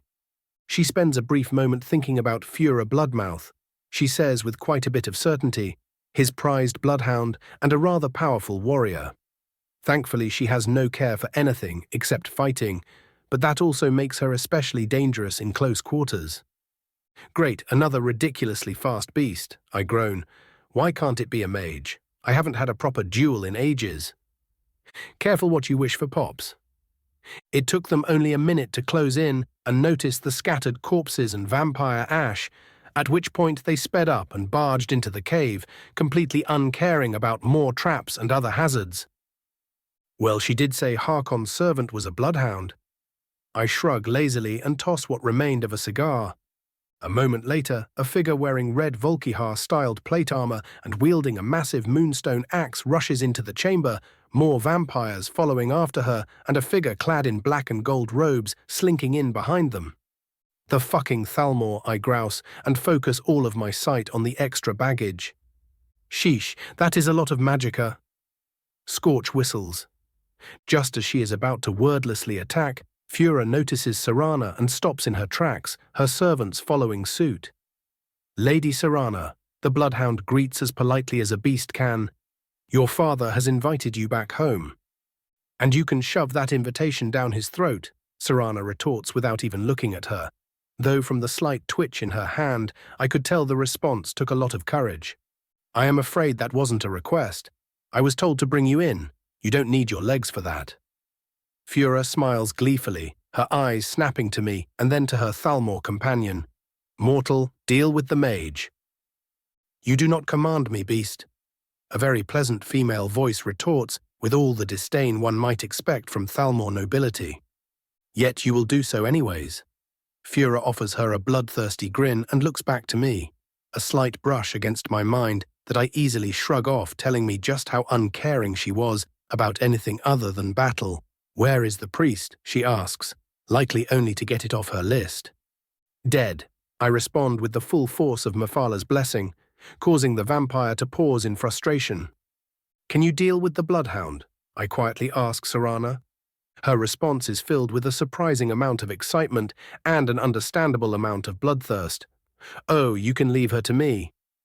I nod and flick my hand, the staff of Magnus materializing and immediately drawing a covetous stare from the shrouded Thalmor. "Well then, dear guests," I raise my free hand invitingly, "shall we?" They do not get the time to answer as Gatecrasher launches an explosive bolt straight into their loose formation, the discharge of blinding crimson light followed by dozens of crossbows firing.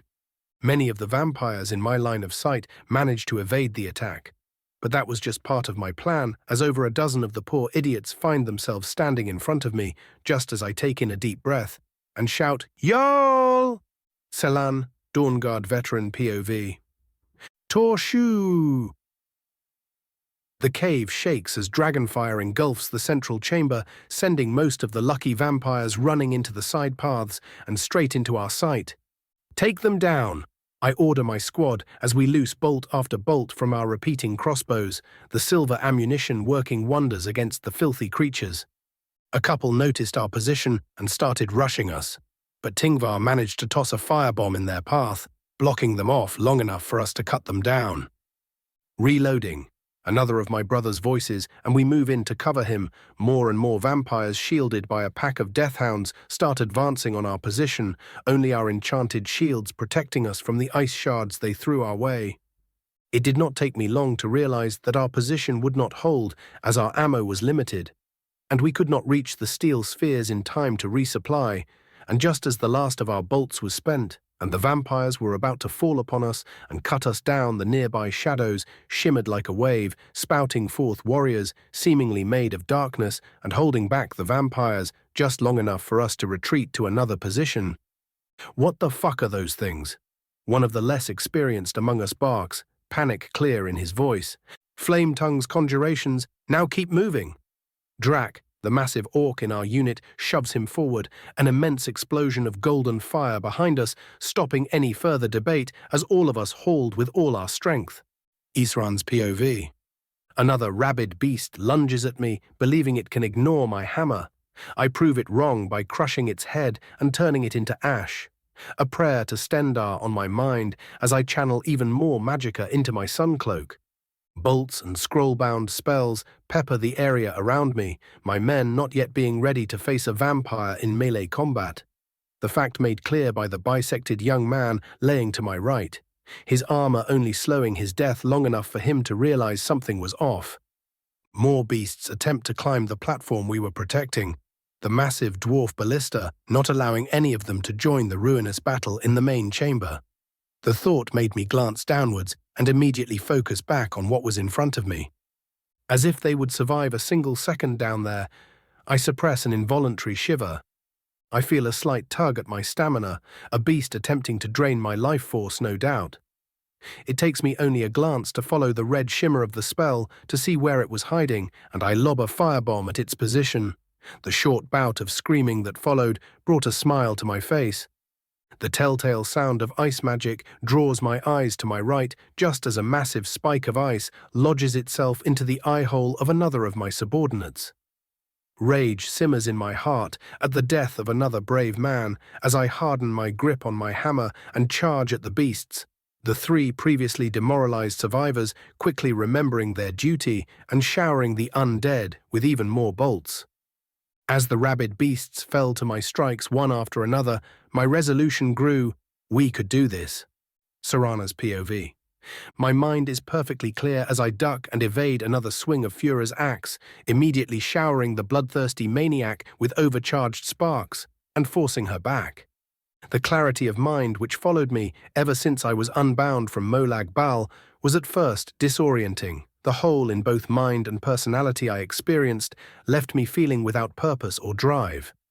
Yet with each day I spent among those full of life and hope, I felt as if my soul itself was slowly knitting itself back together. I no longer felt my blood boil as it once did, my bestial instincts honed by an unclouded mind, allowing me to easily evade and redirect the now all too slow attacks of my father's pet. Each of her failed attacks earning her a gash she was forced to heal with her dwindling life force.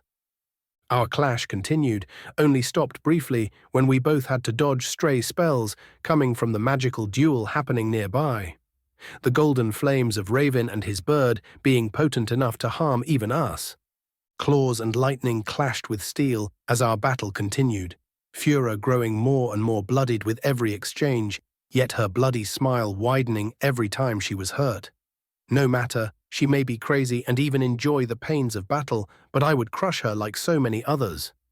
Naturally, the world had to prove me wrong almost immediately as I felt said. Life force suddenly swell and rush into Fura's hands, her axe lashing out and striking my stomach with the force of a giant, my spine breaking like a twig. The now starving Fura jumped atop me, barely leashing her desire to claw out my throat. She went for my hands, attempting to rip them off and stop me from fighting back. Yet even with all the pain, I was not panicked, nor did I fear defeat, for my mind was overwhelmed with an all-encompassing need, something that all other vampires found outright revolting. I needed to bite the life out of her, and so I did. Before she could even blink, my fangs pierced her throat, and the disgusting blood of Molag flowed down my throat, tasting of the sweetest nectar. My wounds healed in seconds, my spine connecting with a dull snap. I stood up, my mind clearer than ever, and my veins bursting with power. Raven's POV, start of the fight. My throat burns only slightly as I force the hangers-on apart from their leaders, Serana wasting no time in lunging at Fura and drawing her away from the Thalmor and myself. Now that the mooks are gone, care to introduce yourself? I ask with fake politeness, my words suffused with Mephala blessing. The Thalmor studies me for a moment before smiling slightly.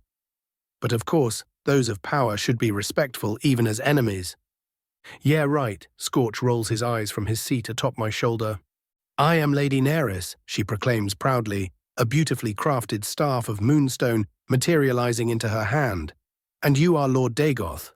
She smiles challengingly, a rather large thorn in our side.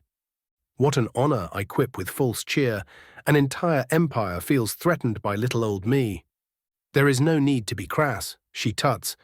One of your power should hold themselves to a higher standard. What is this? An etiquette lesson from an Ultima purist?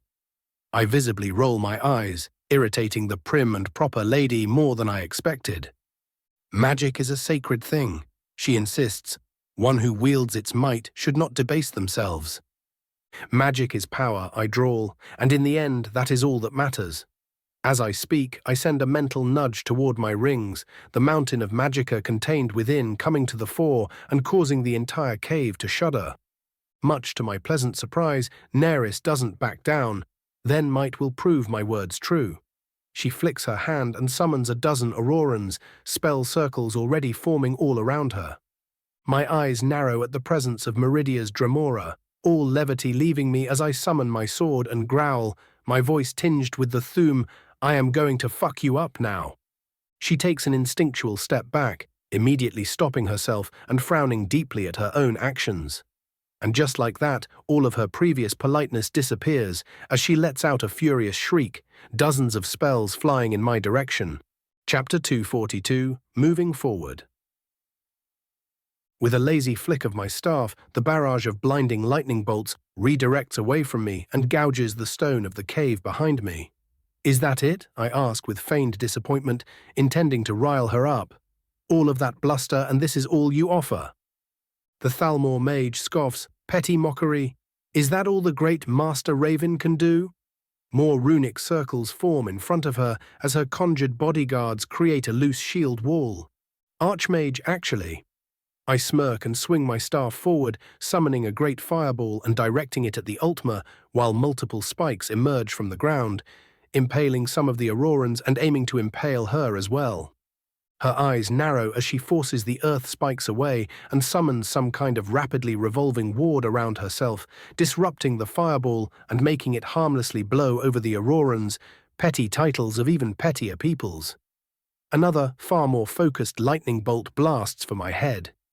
Instead of blocking it, I simply tilt my head a split second before the spell is complete, letting it pass by harmlessly while only barely touching my robe's defenses. As I do so, I point the staff of Magnus at her chest and direct its destructive powers into a beam of pure magicka capable of ignoring all magical defenses.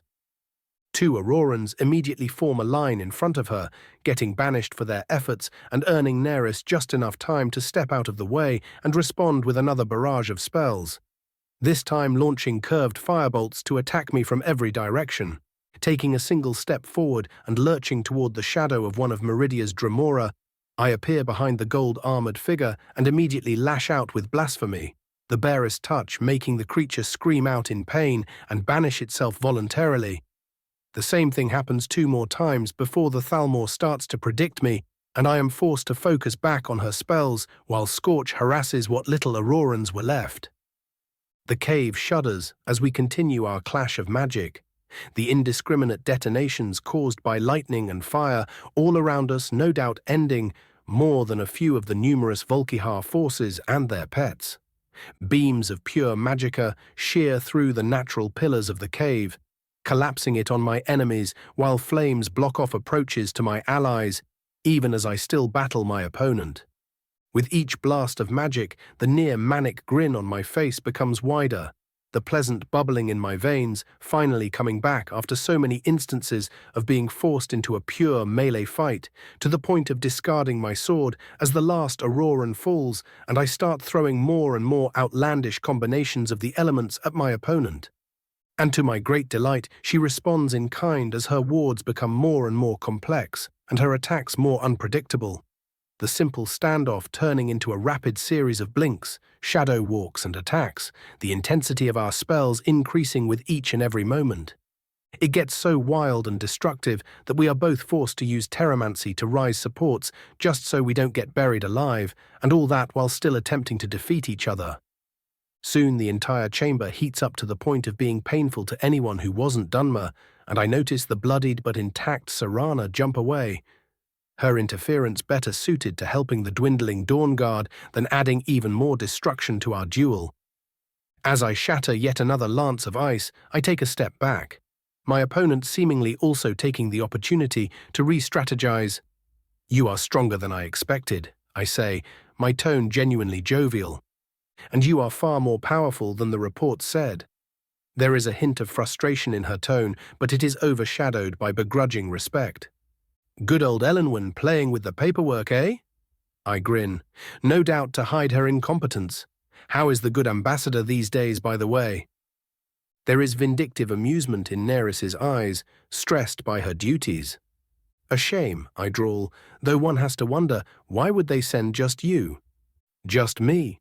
Her eyes narrow slightly. "I assure you, I am more than enough." "So you say, but hear me out here. Counterpoint." I raise a hand and snap my fingers, causing every single automaton still standing, and as one they aim at every possible point of teleportation and fire. Neris immediately starts attempting to dodge the bolts, but her actions quickly prove futile, and she is forced to use telekinesis to hold a couple of them back. The split-second pause in her movements gives Scorch just enough time to emerge from the nearby ceiling and land on her head, cutting her up and causing her to screech in panic. A blast of lightning exploding all around her and sending the bird boy flying away. Completely ignoring the unfocused attack and tanking it with my robes, I dash through the magical explosion and swing my staff, the glaive instead of the stick, and deliver an ebon-flesh-enhanced strike to her own staff, shattering it in the process and sending her tumbling to the ground, the artifact's detonation only making me skid back slightly.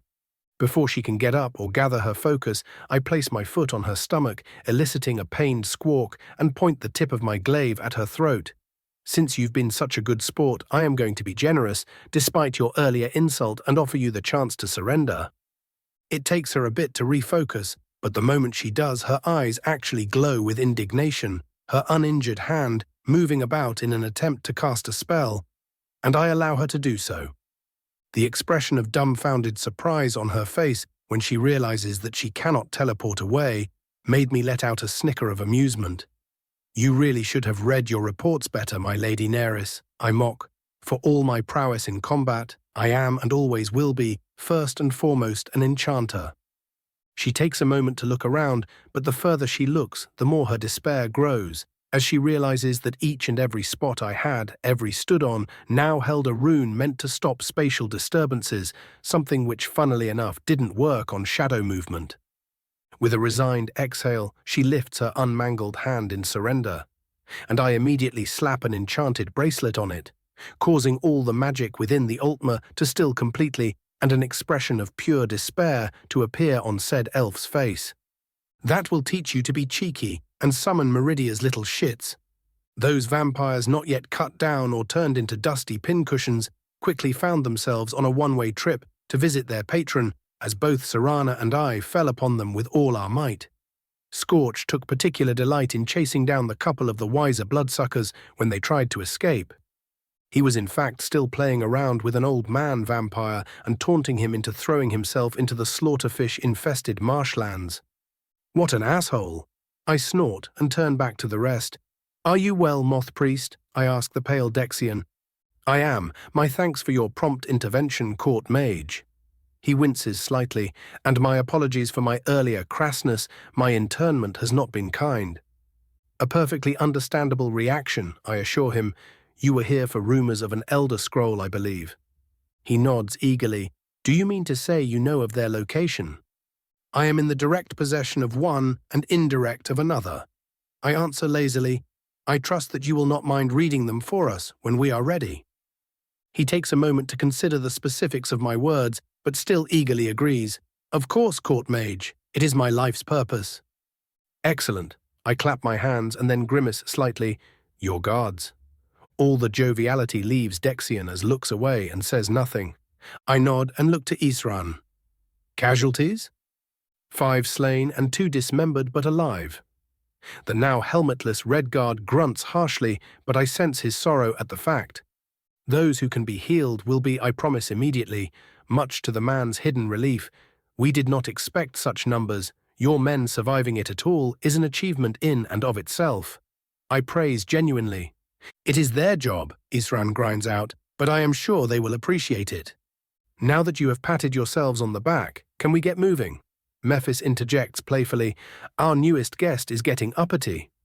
She taps the head of the gagged Altmer, now dressed in plain robes, sitting to her side and attempting to glare a hole in her face.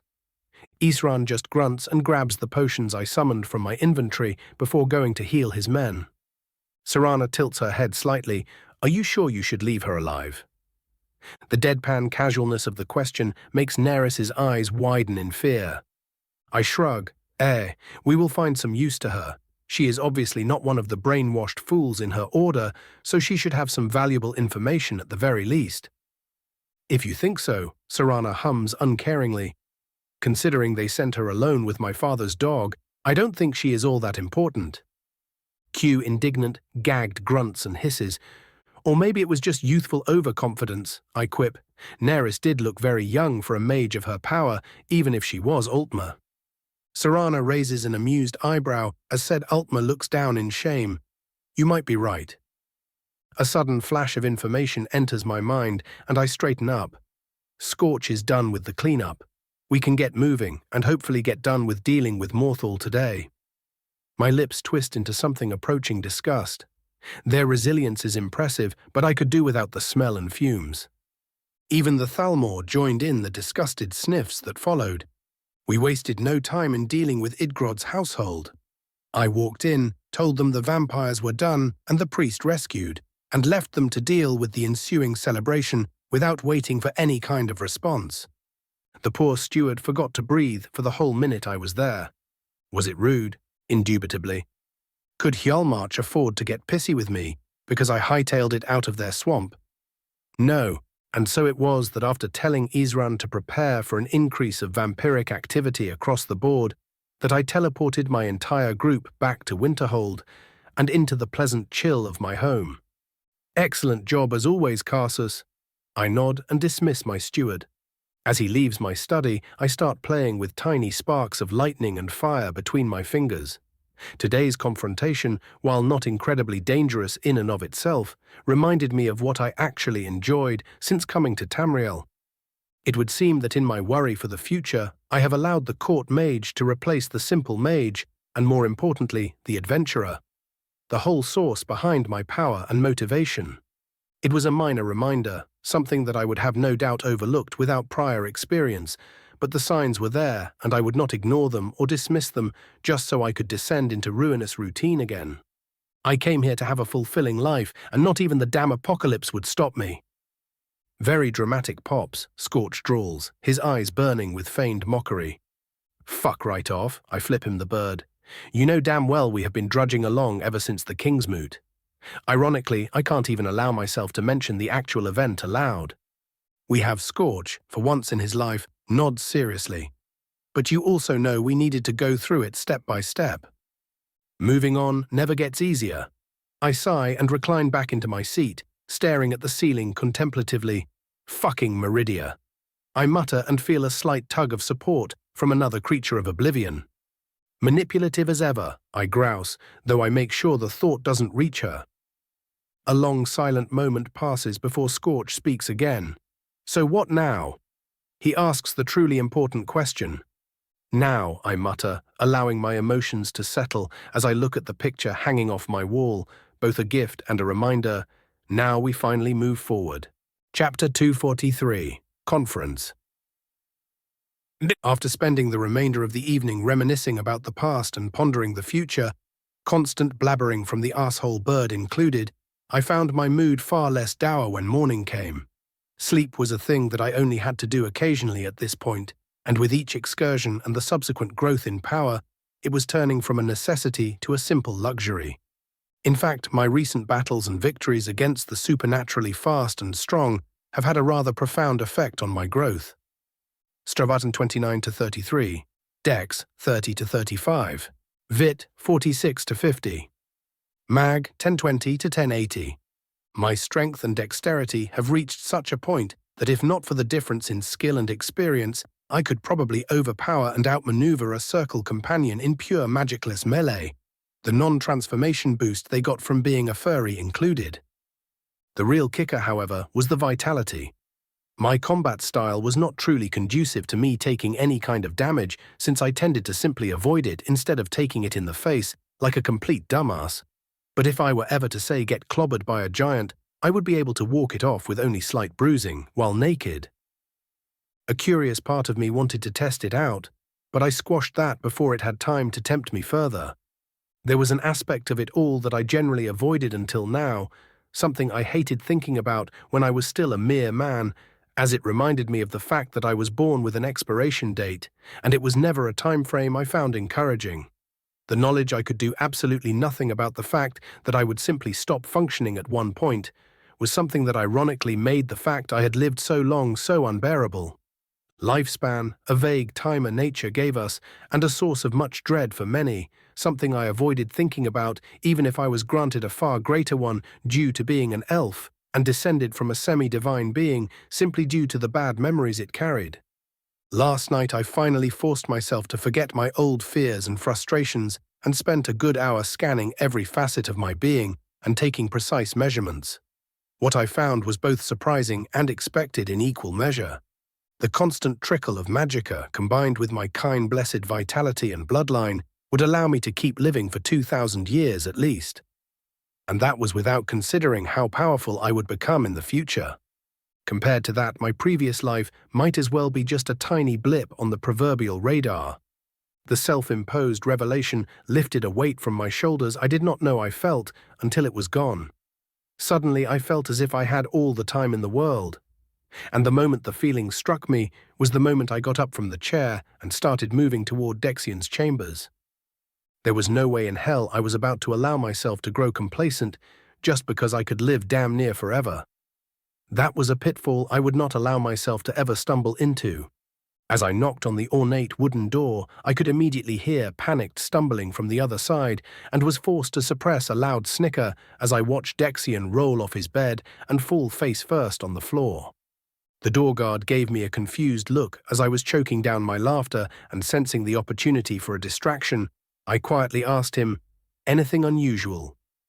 The youthful Dunmer, a quarter refugee if memory serves, gave the door a somewhat nervous glance and whispered back, mumbling and pained grunting in his sleep, "Nightmares no doubt, seeing as you've checked on his health yourself, my lord." "Most likely," I nod and add, "Still, in the future, if a guest sounds pained, do check on them just in case." "As you command," the elf salutes. About a minute of attempting and utterly failing to look presentable, Dexian opens the door, a big bruise on his forehead and dark circles under his eyes. He blinks the sleep out of his eyes and greets me, "A fair morning to you, Lord Dagoth. Please pardon my current state. My ordeal with the vampires has not yet worn off, I am afraid. And it likely won't for a while yet, I am sorry to say." I offer a sympathetic smile while flicking a restoration spell and healing his bruise and summoning a potion of stamina, something he took eagerly the moment it appeared. I hum lightly as he chugs down the potion. "If it is no trouble, I ask that you make your way to the library. Once you are ready, the guard will show you the way." All the tiredness disappears as his entire posture takes in an air of excitement. Are you going to show me the scrolls? Indeed. I nod and his face brightens like that of a child. Though you will only be looking today, some other preparations will be necessary before the reading. He deflates slightly, but still eagerly nods. I will be there as soon as possible, and swiftly closes the door.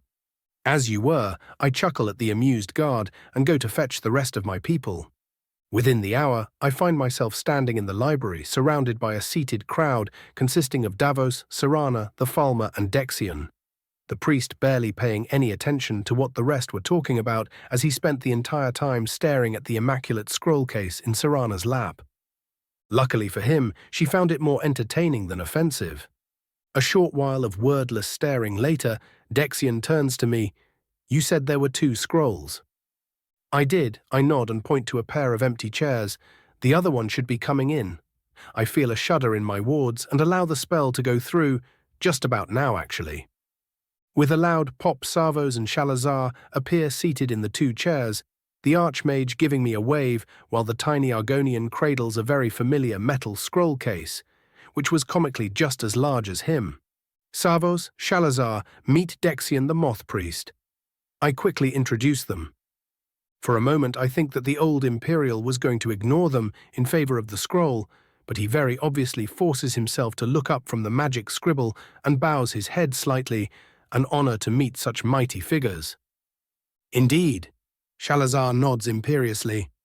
Being the more diplomatic of the 2, Savos smiles. The college is honored to aid our brothers from the White Gold Tower. I clap my hands, drawing everyone's attention. Now that introductions are over, I believe it is time we address the reason I have called you all here. Enlighten those who cannot see, O student mine, Shalazar squeaks commandingly, and I do as the Great One commands.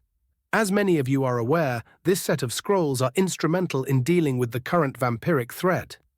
I look to my right hand. Mer Davos, if you would? Of course. He nods and pulls out a folded scroll and starts reading it. Since last month, there have been vampire attacks in many settlements, both major and minor. Notably, Whiterun, Riverwood, Falkreath, Markarth, Solitude, Morthal, and most alarmingly Riften and Fort Dawnguard to its southeast. Which is to say that their operations have expanded from merely Harfingar to near half the damn province. I finish for him, and this will no doubt grow further out of control as time passes. I briefly pause for dramatics. Thus, we must deal with the Volkihar clan and their apparent alliance with the Thalmor before the situation becomes impossible to deal with. And the scrolls are supposed to help with that, Dexion asks eagerly. 2 entire scrolls, a momentous event by all accounts. 3, I correct, startling the man and causing Serana to frown deeply. 3?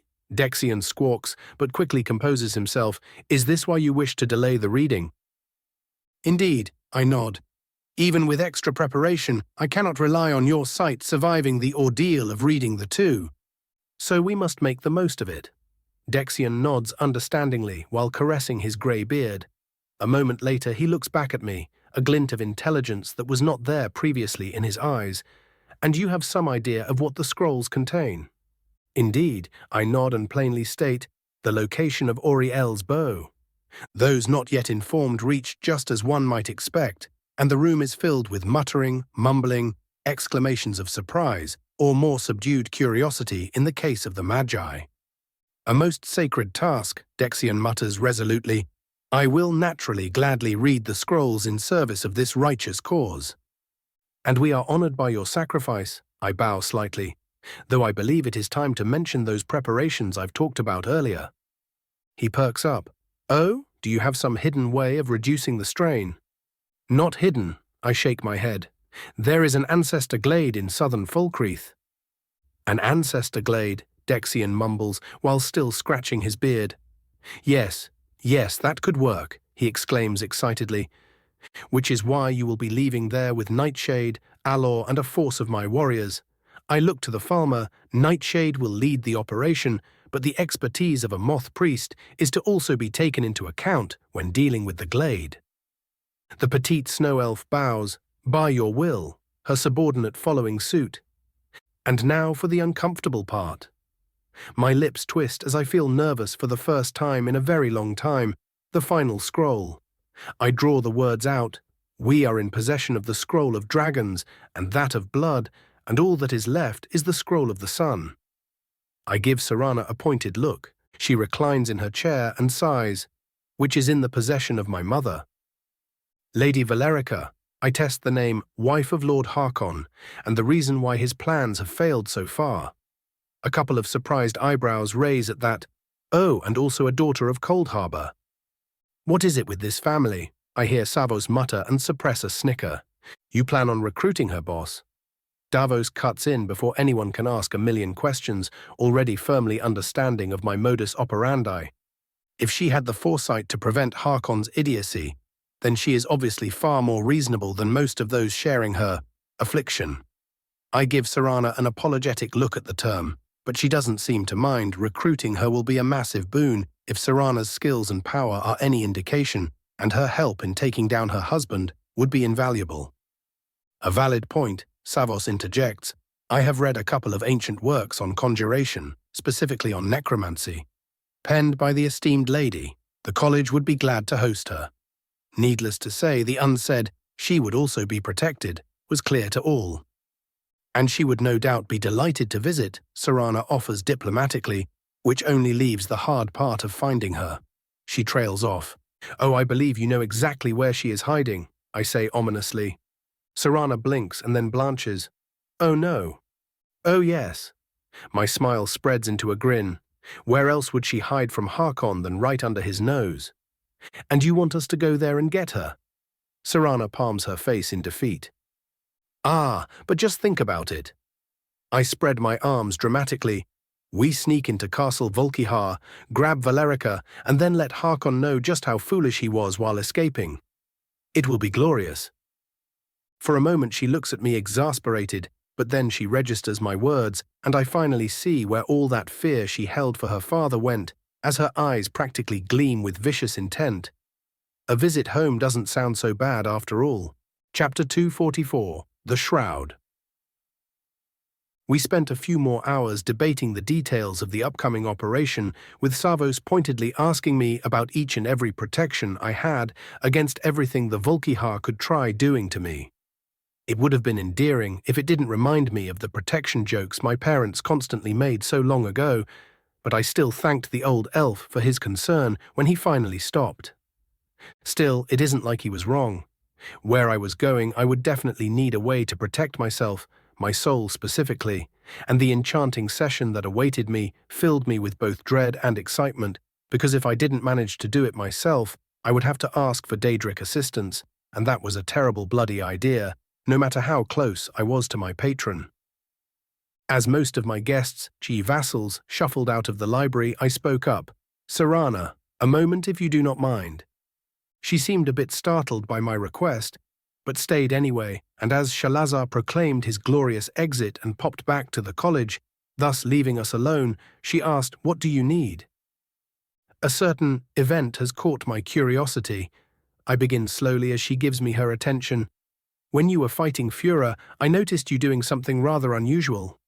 I drank her blood, Serana deadpans. I nod. Exactly, and pardon my lack of knowledge, but vampires are known to react rather violently to such attempts. And yet I did not, she finishes for me. Quite, I offer a pleased smile. You can plainly see why that would make me curious. What does it matter to you anyway? She asks defensively. Mere curiosity, and a possible avenue of research if you are willing. I shrug. If you are not, then I naturally leave you to your secrets. She stares at me silently for a while, and just as I am about to accept that she is unwilling to talk about it, she finally speaks. When I drained her fully. An important part of it, no doubt, a part of her power was subsumed into my own blood. I thought it was temporary at first, but it hasn't diminished even slightly since then. I scratch my chin. It would seem that your liberation has had a couple of unsuspected effects. Did you notice any additional side effects? She looks away for a moment. Ever since then, I have felt an urge to battle and hunt. Some of my thoughts were almost eerily similar to what Fura used to say. Were? I latch onto the word. She nods. The effect has been diminishing slowly. It is still there, but it will fade within a day or two at this pace. And you did say she was rather powerful, even if focused exclusively on physical power. I hum thoughtfully. Do you think you can do this again? Yes. There is no doubt in her voice as she answers, the hole left by him when you set my soul free has been slightly filled when I consumed. She winces, furor, and my very being demands that I see it till the end. Could it be some kind of ploy by Molag to see you tethered once more? I ask simply because the whole thing sounded too convenient. If she were physically capable, she would have no doubt paled upon hearing me. She did jerk away violently, though, and stared at me, looking just about ready to have a panic attack. Sword. She practically orders. Who am I to deny such a polite request? With a flick of my hand, blasphemy finds itself pointed at her core, and she immediately grabs the blunt side. When absolutely nothing happens for an entire silent minute, she lets out a deep sigh of relief and falls limply into a nearby chair while palming her forehead, following the instinct to wipe the sweat that wasn't there. Did you really need to do that? She asks with a mix of exasperation and relief. One can never be too sure. I shrug, but I do apologize for scaring you. She waves me off, all previous decorum forgotten in the face of existential dread. It is fine. You were looking out for me in the first place. That I was. I say genuinely, I will leave you to your rest now. There are a bunch of things I need to get done before we move out. We will reconvene in the evening and finish planning things out before moving out. She just waves wordlessly and grabs a nearby book, a tome on sun magic, ironically enough. An incredibly thin shroud as dark as the void itself and covered in barely perceptible purple magnesite runes lies at the enchanting table in front of me. It is so light that I barely even feel it when I touch it, and it is so large it can cover me even when I am in full combat gear. I have spent an immense amount of money getting the resources for making this item, made from the silks of specific spiders in both Morrowind and Black Marsh, and imbued by umbral energies for a prolonged period of time. The Telvanni Magister that sold it to me was known to experiment with materials like this, and knew that he was likely the only provider, so the price he asked was a sum well into the upper six figures. A price I paid gladly for the safety of my soul. Just as I was about to begin the enchantment process, I felt Mephis materialize beside me, a curious look in her eyes. Keeping busy, I see, she says in lieu of greeting. I am, I confirm easily while checking on the runic matrix one last time. The coming fight will be neither easy nor safe. She hums and takes a deeper look at the shroud, her eyes drifting across the scribbles with visible curiosity. Oh my. She covers her mouth in mock surprise. You are going a bit deeper than merely sneaking into the castle. Yes, I sigh, completely unsurprised that she could connect the dots. Some things just need doing, and this is one of them. You could just ask, you know, she says with a surprising seriousness. I could. I agree once again without turning around. But that would make me reliant on you, and that is not something I find palatable. And you are not already? She asks rhetorically, though she makes sure it doesn't sound too demeaning. You use both your position and my worshippers for your ends, and now a projection of myself. Is that not reliance? A rather unexpected tonal shift from you. I turn around with a raised eyebrow, completely unbothered by the turn of events. Why the sudden interest? She giggles. Maybe my poor maiden heart is shaken by your constant mistrust. Maiden?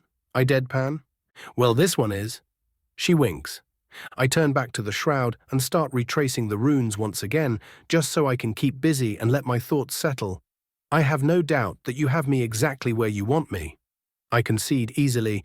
You are a being older than the world itself, and attempting to go around your schemes is no doubt just another one of them. A webweaver through and through indeed. I do not need to look at her to feel the hungry gaze on my back. Do praise me more. She purrs. I roll my eyes and sigh. Must you do this every time? Yes, sir, of course, I deadpan. Back to my point. I turn and give her a pointed stare. I can accept being partly entangled in your proverbial web. Proverbial? She raises an eyebrow almost challengingly. Yes. I nod without hesitation, eliciting an amused smile from her. But if the web becomes too tight, I will not hesitate to burn it. How very defiant. She tuts, and in the next instant her eyes narrow hungrily. And how tempting. You can look but not touch, I point at her, eliciting another mildly disturbing giggle. My point is. I give her a pointed stare so she doesn't interrupt me with more of her perversions, and to my surprise she accepts with only a pout. This shroud is meant to guard my soul, and you know damn well I am not about to let anyone, not even you, touch it. Not even me, she quotes. How flattering. I try. I snark, much to her delight. I am going to enchant it now. You can watch from a distance, but kindly do not ruin what little trust I have for you with a childish joke. I may have said it as a request, but the moment the words leave my mouth, her body moves out of the way and blocks any energy from within her, rendering her completely powerless, or at least her puppet body. I do my very best to ignore the disturbing heavy breathing that follows. Finally, certain of not being further disturbed, I pull out Azura's star, the ancient soul gem brimming with so much soul energy I could probably power the White Gold Tower's defenses for a good century, and without so much as a blink, I direct the entirety of it toward the barely visible shroud on my table. Hours pass. The shroud hungrily consumes the energy from the star, gorging itself on more and more until barely anything is left, and even then the silken monstrosity demands more. So still unwilling to taint my creation with Daedric power, I summon the Staff of Magnus and with a mental flick connect myself with his eye. The endless torrent of pure magicka slams itself into the enchantment, suffusing it fully with its power and making the runes upon it glow with its familiar light. My trepidation grows with each second that passes. A small part of me afraid of what I would have to sacrifice for this. But to my relief, the moment I count 5, the enchantment clicks into place and sends a shudder of power through the room, shaking up many of the implements within, but doing to actual damage as I was prepared for something like this. A moment later, the shroud disappears and reforms over me, perfectly covering my form and making me look just like a darkened silhouette. The lightest gasp awakens me from the revelry of my success as I hear the sound of genuine surprise coming from the Daedra. I cannot see you, she mutters, genuinely astonished. Obviously, she was referring to her metaphysical senses as she can still observe me with her eyes. I turn around and spread my arms grandly. Understand now. I do indeed. She smiles, the hunger she showed previously a far more subdued yet present affair. I should not be surprised at this point, but you somehow managed to do it again. She praises, very well, I will admit my defeat this time. She inclines her head ever so slightly, do enjoy yourself, and disappears. Thought Scorch scoffs mentally. Quite. I snort and analyze the fruits of my labor. Mind 53 to 57, Mag 1080 to 1130. The Shroud of Raven, an item not meant for mortal hands, yet one made by them. None may observe the bearer against their will while they are covered in its silken grasp. Self-repairing, soul-bound, intangible, eternal. Light Eater. The shroud will consume anything that might make the bearer noticeable, whether it be light or sound, in such a way as to make physically detecting the bearer near impossible. Hallowed seclusion. Any kind of metaphysical sense is blocked completely. From mere magic sight to conceptual detection, not even death itself will find the bearer while hidden under the shroud. Soul Shroud. The bearer's soul is intangible to all and cannot be interacted with without their express permission. I take the time to blink away my astonishment before allowing the manic laughter to erupt. Fuck you, death. My hallows are better. Chapter 245. Just a quick trip south. General POV. Far away from a certain cackling elf across the Gerald Mountains that separated Skyrim from Cyrodiil, and many a moon before he blessed the world with his newest creation, his 2 apprentices found themselves once again questioning their life choices. A tall Altmer wearing light armor that could be mistaken for fancy clothing, a slightly glowing lute on his back and an old blade in his hand, followed after a heavily armored Nord woman with slightly pointed ears, her eyes narrowed in a mix of determination and frustration. Can you tell me again why we are drudging through yet another cave? Marco asked sourly, but didn't stop following his companion. I thought we came to Cyrodiil for some family secret of yours, instead of, hunting down every group of bandits we come across. Even as he complained, his eyes focused firmly on his surroundings, the ancient blade in his hand held firmly in preparation to respond against any threat that might crop up. "Come on, you wuss. You saw how horrified that old woman was. How could I possibly say no?" Minthara huffed insincerely. Besides, being able to earn an honest pay while on the road is the most basic aspect of adventuring. "Oh, I see how it is." Marco nodded sagely. "You just want to get paid. So much for the great heroine sent forth by the gods." "What? That's not—" she stutters indignantly. "We ran out of the fancy rations yesterday." Marco deadpans, hiding his own frustration. "It really isn't that hard to figure out." The Nord looks away, hiding her embarrassment. "It's not my fault that Raven refused to let us eat anything that wasn't worthy of a noble's table while we were in Winterhold. My taste buds are forever ruined." "Not like having a refined taste is a bad thing." The elf shrugs. "Just don't see the reason you feel the need to hide the fact that you are in fact doing this for money." "Maybe I just want to feel good about it." She rolls her eyes and adds mockingly, "Besides, I don't hear you complaining, Mr. Oh, this jerky is too tough." "Never pretended otherwise," Marco shamelessly surrenders. "Of course," Minthara grouses. Well, what do we have here?" The mildly unsettling voice of an older man echoes throughout the cave, the two adventurers immediately moving into a defensive posture as lightly armored figures emerge from many of the hidden crevices of the cave. "Two little brats on a walk?" The presumed leader of the bandits asks mockingly, his toothless grin making him look almost comical. "Or are you here to offer tribute?" A couple of the bandits chuckle maliciously. "I am afraid not, my good man." Marco offers him a charming smile, immediately catching the attention of all the bandits with his well-trained voice and posture. "For you see, your pillaging ways have brought all kinds of attention to your head, and we, gracious in victory as we are, offer you the chance to surrender peacefully." "Gracious?" The bandit boss tilts his head, testing the word a couple more times. "You some kind of fancy noble or something?" "Close enough." Marco nods smugly. "Tell you what." The boss points at him. "Leave the bitch here and you can leave. I don't need no trouble with nobles." A good half of the bandits make noises that would most assuredly not be acceptable in polite company, one of them even describing what he was going to do. In great detail. Wordlessly, Minthara starts twirling her hammer, her expression the image of good cheer. "Terribly sorry to say this, my good man, but I am afraid I cannot do that." Marco shakes his head sadly. Whoosh. "I am a prideful elf, and leaving my fellow to your no doubt great company sits ill with me." Whoosh, whoosh, whoosh. "And besides," Marco smirks, "I'd have to survive the attempt in the first place." Boss?" One of the nearby henchmen taps the man's shoulder. "I think we might want to move right about now." Whoosh. "Nonsense," the bandit leader scoffs. "The brats are just being is as far as he gets before a flying warhammer passes through his head, showering everything around him with red and without slowing down slamming into the wall behind him, cracking it and causing the whole cave to shudder. Now then, Minthara cracked her knuckles, the sound being so loud and unsettling some of the bandits flinched backward. "Which one of you said they were going to make me squeal?" No one answered. "No one?" she asks with a raised eyebrow. "I guess I will just have to make sure then."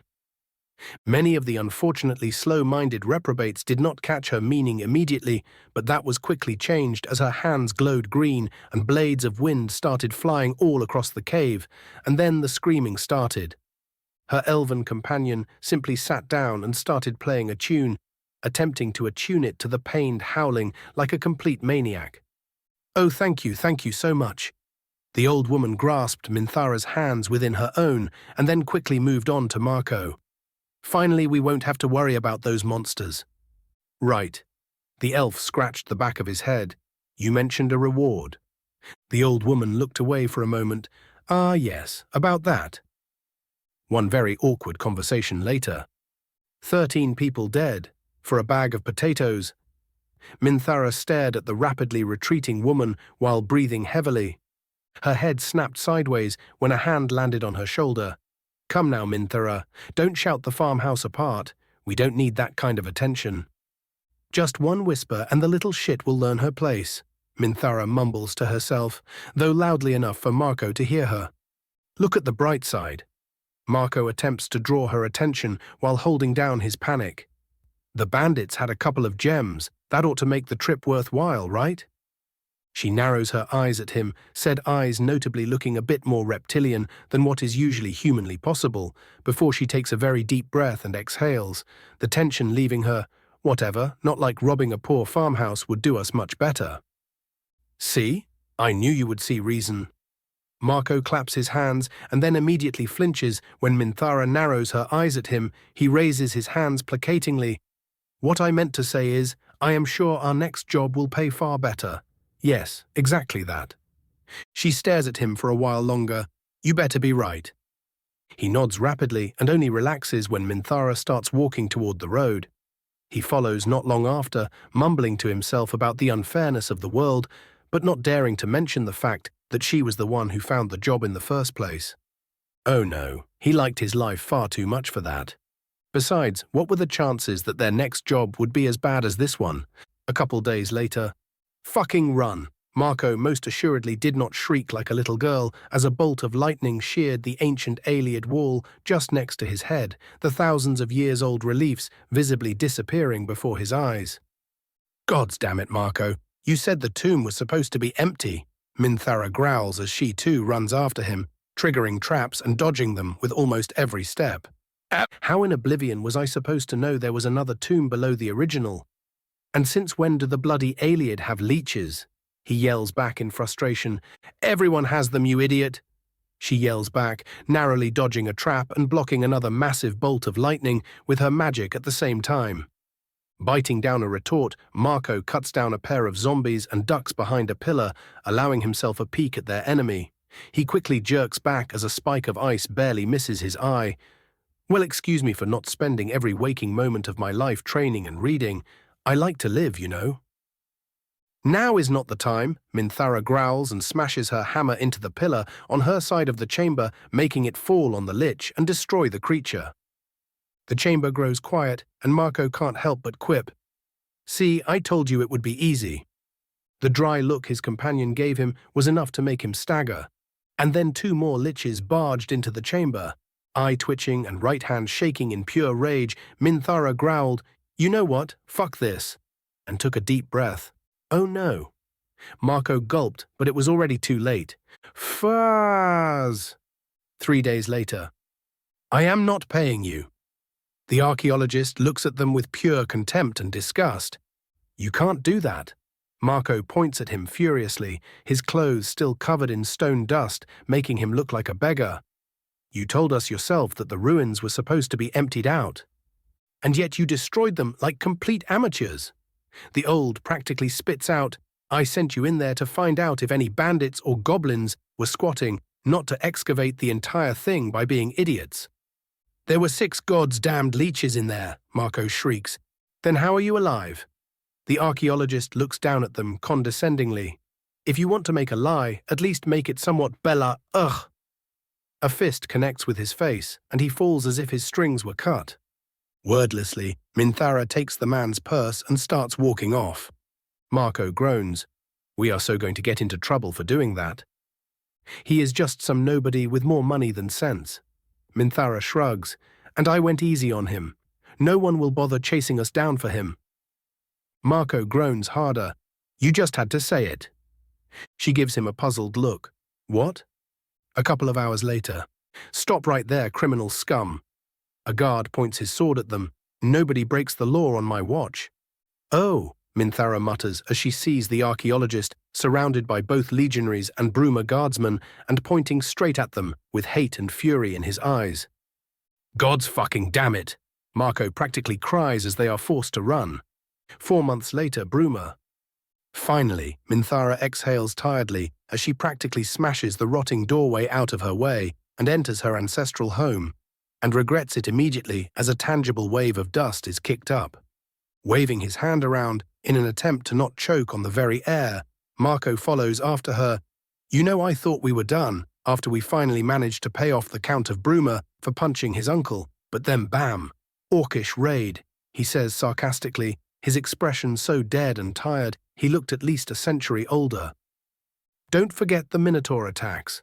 Minthara grouses, her hands already searching every nook and cranny she could find, though she fails to stop the unbidden shudder at the memory. They were armed with proper weapons. Why couldn't they at least wear a sash? Even Marco blanches at that one. What a way to ruin a man's confidence. He looks into the distance wistfully. They turn silent as Minthara continues rummaging through her ancestral holding. The ancient house was so well hidden in the poorer parts of the city, it somehow avoided anyone finding it for an entire century, resulting in a very thick covering of dust. So thick, in fact, that it almost reminded them of the Skyrim snowfall, if only far more filthy. The moment the connection was made, Minthara's Nordic instincts kicked in, and she observed the entire room with far more attention, quickly finding a busted wall in one of the deepest corners of the house, and pushing through it with barely any effort. The rotten wooden stairs creaked ominously as they descended into the basement, their path ending in a tiny room barely large enough to fit 5 people standing. The room was completely empty, save for a small iron plaque hanging off a wall. With great care, Minthara picked the plaque up and cleaned it up with air magic, revealing a carving reminiscent of a map, and a small inscription below it, no doubt made with magic. My proud descendant, you who seeks the key to both past and future, follow the path to the temple dedicated to the ruler of the clouds, and all shall be revealed. Minthara reads aloud. She stares at the plaque for a silent moment before both her eye and hand starts twitching violently, the tiny slab of iron denting slightly from the force, and then like a dam bursting, both of the adventurers start cursing like sailors. They were nowhere near done. Chapter 246, Side Quest 3, Cloud Ruler. Another 2 months later, Minthara's POV. The thick forest finally parts as we emerge onto a rocky clearing, the crisp mountain air bringing an immediate smile to my face as I was reminded of my true home. I couldn't wait to get back to Skyrim. Even if my family was supposedly from Bruma, the place just made me all kinds of uncomfortable. My reminiscing is swiftly cut short as my eyes land on a ruined structure, the architecture of which looked so odd and foreign that the uneducated would think it some kind of alien remnant. I immediately recognized it as Akaviri, which most likely meant blades. Would you look at that? The grouchy voice of Marco reaches me from behind, his shoulders slumped from the constant climbing and his eyes too tired for his usual cheer. The map didn't send us down a cliff for once. Part of me really wanted to defend whichever ancestor left the clue for us to follow. I really did. But after going through so many ever-increasingly ridiculous obstacles under its guidance, all I could do was not curse them aloud. Still did it in my head, though. I think we are finally there, I say hopefully, and the feeling that led me to travel to Cyrodiil seemed to agree. It was an odd thing, letting myself just get pulled around by mere vagaries, but a deeper instinctual part of me understood that it had to be done. Like the last 5 places we've been to, Marco asks mockingly. He was growing more frustrated with our quest by the day and has long since stopped caring about my glares. Who knows, maybe he will one spine, one can only hope. I am certain this time. I still narrow my eyes at him and palm the now thoroughly dented iron slab tied to my belt. The inscription mentioned a temple, and this looks very much like one. Or, he raises his index finger dramatically, it could be the residence of a local half-snake vampire. Didn't think about that one, now did you? There are no Saishi left in Tamriel, I deadpan. None that we know of. And remember, vampire? The elven Ponce points out helpfully. I exhale slowly. Fine, you damned child. There might be one, but that was not the point. I am actually certain this time. He suddenly turns serious. The feeling? He asks. I nod and start walking up toward the dilapidated Fort Chok temple structure. It feels like whatever I was looking for is inside. You never did explain that to me, Marco says curiously as he follows me. What exactly do you feel?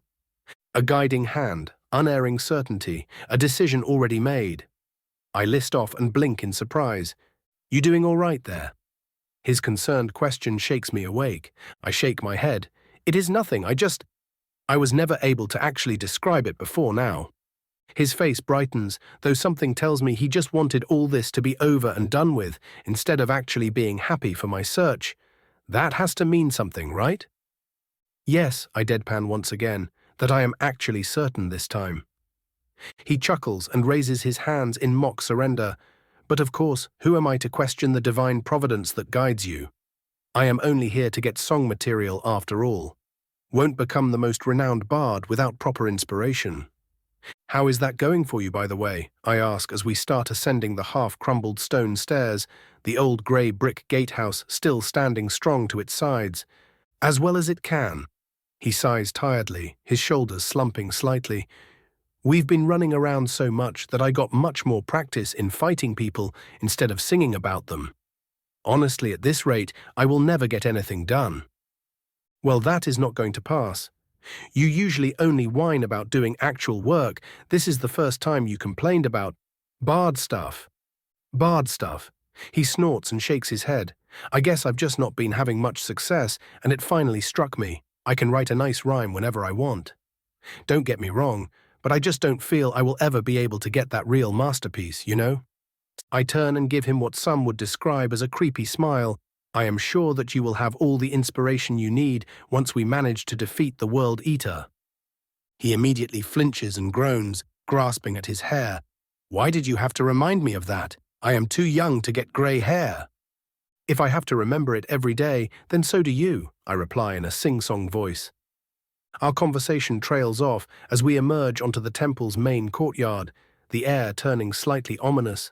I notice numerous fallen skeletons armored in what I believe is blades armor, their eponymous swords discarded to their sides like so much trash and left to rust as their wielders rot.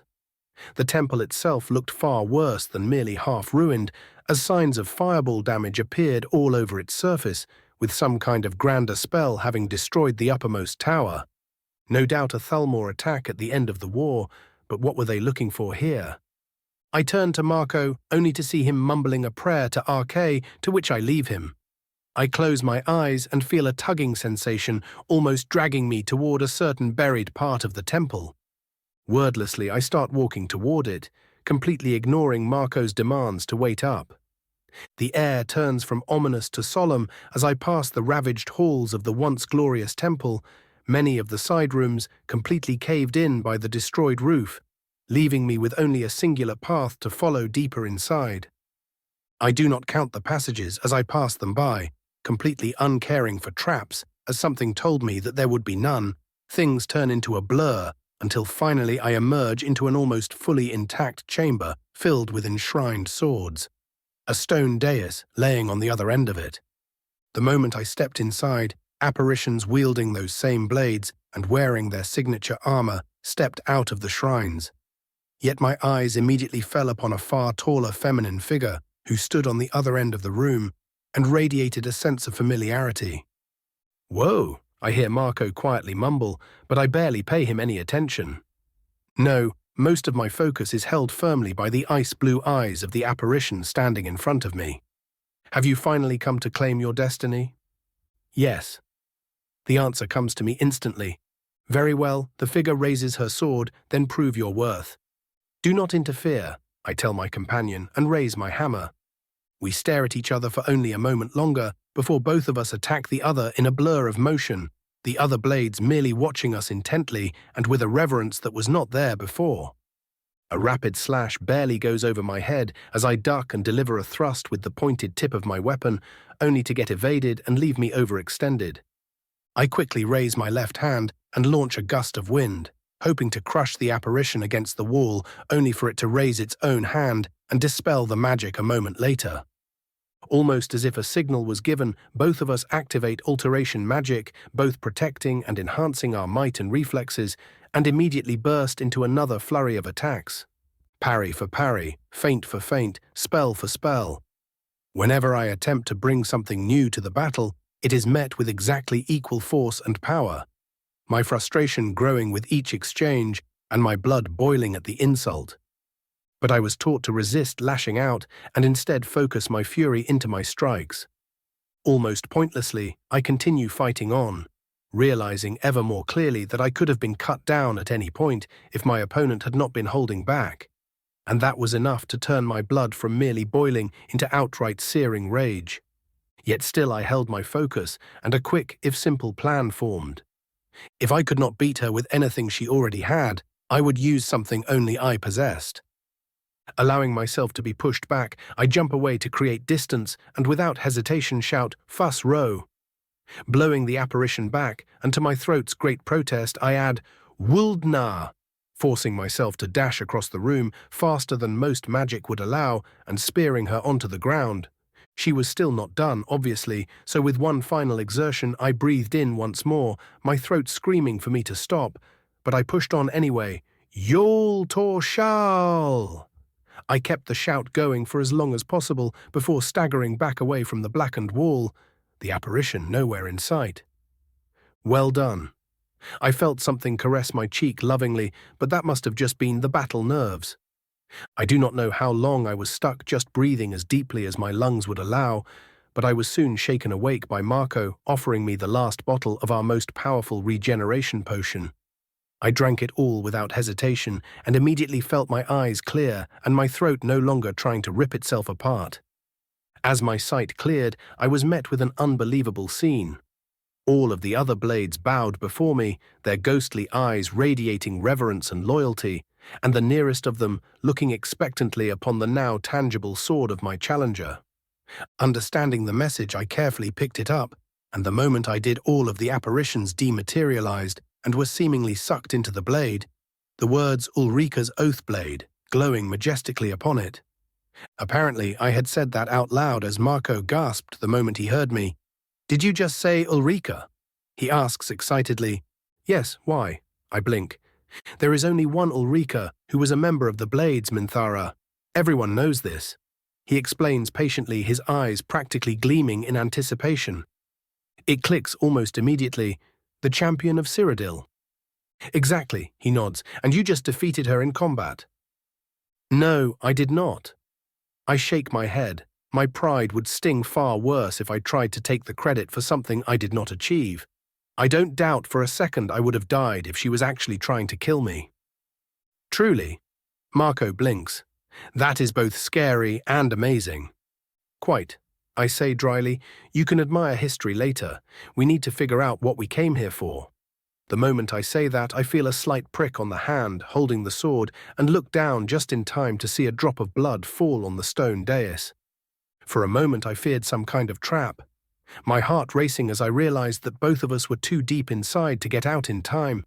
But as the droplet fell, all I felt was a slight shudder, and looked up to see the stone wall before the dais lower and reveal a passage deeper in. Once more I feel the odd draw beckoning me forward, and I step into the darkness, magical torches coming alight with each step I took. The passage led us to a large room, somehow completely devoid of dust, and all of it looking as pristine as if it was built yesterday. A small leather-bound book lay atop the central table, immediately catching my eyes. Without hesitation, I took a seat on a nearby bed and cracked it open, and immediately squinted as my eyes were met with a tiny script, written with crumbling charcoal. 27th of last seed. 3E433. I finally managed to get out of those damned sewers. How in all the gods' names he expected me to protect the amulet, I have no idea. The old fool was probably riddled with potions of all kinds by the time he reached me, so the fumes must have gotten to him. Still, it was a man's last request. No matter how much of a ponce he was, so off to the chapel I go. "A diary," I mutter, and quickly turn the next page. The handwriting was much improved, no doubt due to a less stressful situation, but it was still written with some frustration. 29th of last seed, 3E433. What kind of idiot leaves such an important item inside a god's damned wooden box? The page goes on to describe in gratuitous detail what the booklet's owner would do to someone named Joffrey. "Wait a moment," Marco voices as he peers down from my side. This must be Ulrika's diary." And just like that, I am completely absorbed by it, flipping page after page and uncaring for the time. Hours pass as I read through the pages containing both victory and triumph, determination and horror. The further in I go, the more convoluted the story becomes, with almost all of the Daedra being involved in one manner or another, and an incarnation of Pelennor being mentioned. hunting down the Dark Brotherhood nearly to the last man, slaughtering a village of goblins, banishing Manimarco, the triumph at Bruma, and finally the mantling of Akatosh and the humbling of Mehrunes. Finally, I reached the most recent pages, written far less frequently, but I swiftly managed to piece together that there was something going on between the champion and the last septim, something which ended up continuing the imperial bloodline. I go now to face the machinations of the vile Lord of Madness. No one else but I can do so after all. Forgive me, my child, that I will not be able to see you grow up and be happy. I flip to the last page and my eyes widen at what I see, and to you, my descendant with hair of fire and soul of a dragon who visits my visions, the world is cruel to demand more from our family, crueler even to once again place the world upon our shoulders. To you I leave what has always belonged to you, may it serve you as it did your ancestors. With a flash the book disappears, leaving behind a metallic necklace that looked like a simple if a bit oversized silver ornament, with a large diamond-shaped hole in its center. Chapter 247, Side Quest 3, Finale. A Fateful Meeting.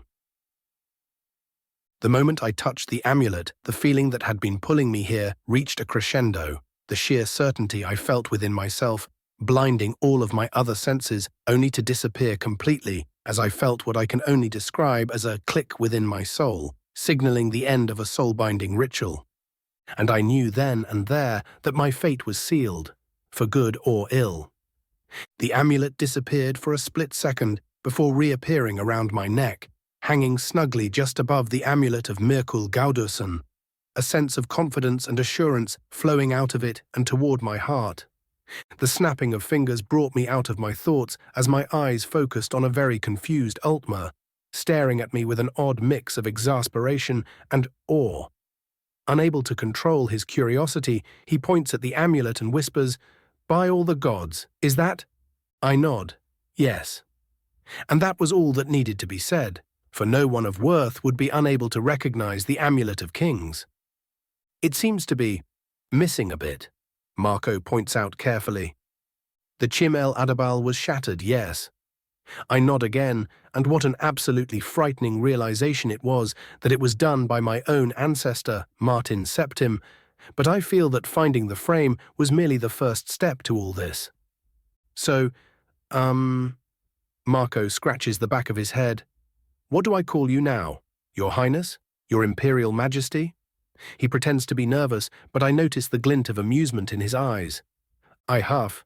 An empress is nothing without an empire, and besides just having the bloodline does not mean I immediately get to sit on the throne. You don't merely have the bloodline. He points at me childishly. You are an actual dragonborn, divine right to rule and all. And I am sure the masses will trample over each other to bow before me, I drawl, causing him to let out an amused snort at the image. And even if I wanted to rule, we have more important things to worry about. He fails to suppress a wince at that, ah yes, can't have an empire if it gets eaten by an angry god. Something has been bothering me ever since we left Skyrim, I mutter after a brief silence. Just before we left, Raven called me and I quote, Miss Earlybeard. Marco looks up and exclaims, Hjalti Earlybeard, as in Tiber Septim. Do you think he knew? Obviously, I roll my eyes. Why else would he call me that? To fuck with you? He snips, and we both let out a snort at that. That was no doubt one of the reasons. I agree with some amusement, but something tells me he knew all along, much like he knew about me being dragonborn. But how? Marco asks. How would he ever know that? I would say it was the Elder Scroll, but that can't be it since he found me before that. I trail off. He did get very good at being a seer after that, but do you think he was able to do it even before? What, like some kind of spontaneous vision due to his heritage?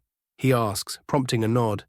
I guess he could have seen something and wanted to make sure you had the best chance possible. Even if he can be a bit of an asshole, he is a good person and probably wants to stop the end of the world just as much as you do. Probably more. I sigh, remembering his constant preparations. It still makes me uneasy that he knows so much and I don't. He said it himself. Marco points out, if he just dropped it all on your shoulders before you were ready, you would have simply crumbled under the pressure. I would not, I retort almost on instinct, but immediately stop as I see Marco raising his hands placatingly. I don't mean you as you are now. He patiently explains, I mean the you he found in the sprawl. The hopeless thief who just found out the world was far bigger than she originally believed. I slowly exhale and let my frustration deflate. Yeah, I guess you are right there. A moment later, a grin spreads on my face. Now that he no longer has that excuse, I am so going to interrogate him when we return. Good luck with that one. I will be safely a city away while the two of you talk. Marco chuckles. And speaking of our dreadful dark overlord, don't you think it is odd how he seems to behave both young and old at the same time?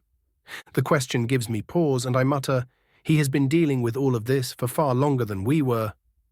Marco sucks in a bit of air. Damn, no wonder he can be so unhinged at times. Speaking about it won't give us any answers right now. I sigh and slowly get up. Let's search the place and get moving. Skyrim is over a month away on foot, and we better start early. In the end, we did not get moving for an entire day. The temple held far too much history and artifacts for the Thalmor to have taken it all. So after searching through the entire thing and finding anything from old equipment to ancient texts to even a shrine to Talos, we simply decided to camp out in the ruins, relying on the fact that it was well hidden to get a good night's rest. Which did not say much, as I was unable to get even a little sleep. The earlier revelations left me with too many questions, and my mind would not rest for even a moment as I pondered at my fate and the chain of events that brought me here. The biggest question being, why me? What made me so different from others that made Akatosh choose me specifically? Was this some kind of divine test? Or was I simply destined to this fate from the moment of my birth? Did I ever have a choice in anything to begin with? New doubts kept popping up with each half-baked answer I came up, and I felt disgusted that I was wasting time feeling sorry for myself. So instead of moping like a child, I decided to seek inspiration from the one who went through something similar and spent the rest of the night reading Ulrika's journal, which was somehow stored in the amulet itself. I sought to find some hidden meaning, a magical spell that would make all the doubts go away, something to avoid the issue instead of facing it. All I found was trials, tribulations, and suffering, and standing against it all were simple determination, spite, and stubbornness. And in the end, that is all it boiled down to. I could mope, or I could get to work, and I would never allow myself to be called lazy. It took us 4 days to descend the mountain, and another to leave the forest, the entire trip passing peacefully, almost as if the world itself was offering respite for a past trial, letting us gather our bearings and prepare ourselves for the path ahead. That thought disappeared the moment we stepped onto the clearing around the imperial road that led to Kolovia. A majestic crimson tent, marked with the emblem of the Empire, stood erect, surrounded by a small camp, manned by dozens of cloaked figures, half of them immediately focusing on the two of us, while the rest remained relaxed. Something told me that simply walking away wouldn't work. And so, with a heavy sigh, I started walking toward the encampment, the frustrated grumbling and cursing of Marco following me the entire way there. As we approached, I got a better look at the cloaked men and nearly came to a stop. Under their cloaks, I could see masterfully crafted armor of reddish-brown, accented with gold. The Penitus Oculatus, my lessons on politics supplied, Minthara Dragonbane and Marco of Solitude, a tall imperial firmly asks as I come near. There is no way my title has spread all the way here, so they sought me specifically. Yes. I nod tersely. Attempting to lie here would probably be worse than simply stating our business. The man nods, and then to my shock proceeds to offer a slight bow. Please enter the tent. You are expected. You may keep your weapons. I stare at him in complete confusion for a moment, and all he does is smile patiently. Marco clears his throat. Maybe we should? He points toward the tent. Hiding a slight blush, I offer a quick apology to the amused soldier and get moving. As we pass, many of the legionaries offer us respectful nods, but none of them say a thing, an odd sense of anticipation filling the air. The moment we step into the tent, all outside, noise disappears, replaced by a cozy atmosphere indicating some form of comfort enchantment. A bald old man sitting at an elaborate table points to a pair of chairs. Sit, if you please. His voice is polite, but carries a lifetime of experience of someone used to holding supreme authority, and both of us obey without even thinking. The man finishes scribbling down a letter and folds it neatly, pressing a golden seal onto the warm wax and moving it to the side. You and I have much to discuss, Lady Septim. The eyes of Emperor Titus Mede II twinkle with amusement as he looks straight at me. My eyes snap to one of the unfolded letters on the table, the emblem of the three-eyed beetle with a blade under it marked in a very familiar purple, sitting proudly at its end. God's damn it, Raven! I curse mentally. Raven's POV. I narrow my eyes and look toward the southwest. Did someone proclaim their undying love for me again? I mutter, "Nah, Pops, that was just your ego." Scorch chirps. "Ah, of course." I nod imperiously and turn to Serana. "Everything ready on your end?" She pats herself down and mentally searches her Oblivion storage before nodding, checked 3 times over. "Capital," I clap my hands. "Davos?" The Falmer and Moth Priest have already moved out. He informs me, "I've had Carsus up the recruitment drive and we've raised security wherever we could. Unless we get a dragon on our asses, we will be fine." "Don't jinx it," I point at him and he pales slightly. "What of the Dawn Guard?" "Isran has already started multiple raids on known Volkihar lairs." Davos shrugs. "Won't do much, but it will serve well enough as a distraction." "Which is the entire point," I deadpan, to which he simply shrugs once again. "Shouldn't we get moving?" Serana interjects. "I don't want my father catching wind of this." "Very well then." I nod and clap my hands. "Let us go get us a scroll." "And my mother," Serana deadpans. Yes, of course. The scroll and the scary vampire lady." I roll my eyes, grab her shoulder and magically yank us to solitude. Chapter 248, The Volkihar Heist. "There it is, home sweet home," Serana voices blandly, "bigger than I expected." I note idly as I observe the dozens of tall towers, many of them in ruins, looming over a veritable fortress island, and also far more disgusting, I add with a mildly offended sniff. Quickly catching my meaning, she asks, "How so?" I cup my chin and narrow my eyes, think of somehow turning unbridled cruelty and decadence into a color and have it virtually bursting from atop the entire structure. And that was the best way I could put what I was seeing into words. The aura of the place was genuinely disgusting to look upon. The echoes of everyone ever tormented within scraping at the edge of my senses. Honestly, if not for my strength and experience, I'd be scared shitless right about now. "Oh." Serana cringes lightly, but I tap her shoulder and draw her attention before she can go down that particular thought spiral.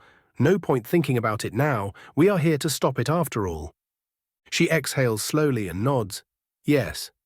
Yes, we are. "Speaking of, how do you plan to sneak us in?" I ask the important question. She looks around for a moment before noticing something. There is an old enchanted boat here that can only be used by someone from the castle. They don't usually check on it, as most either stay in the castle permanently or use magic to leave.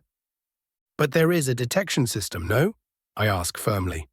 She thinks for a moment and nods. "Yes, but you assured me that that would not be a problem."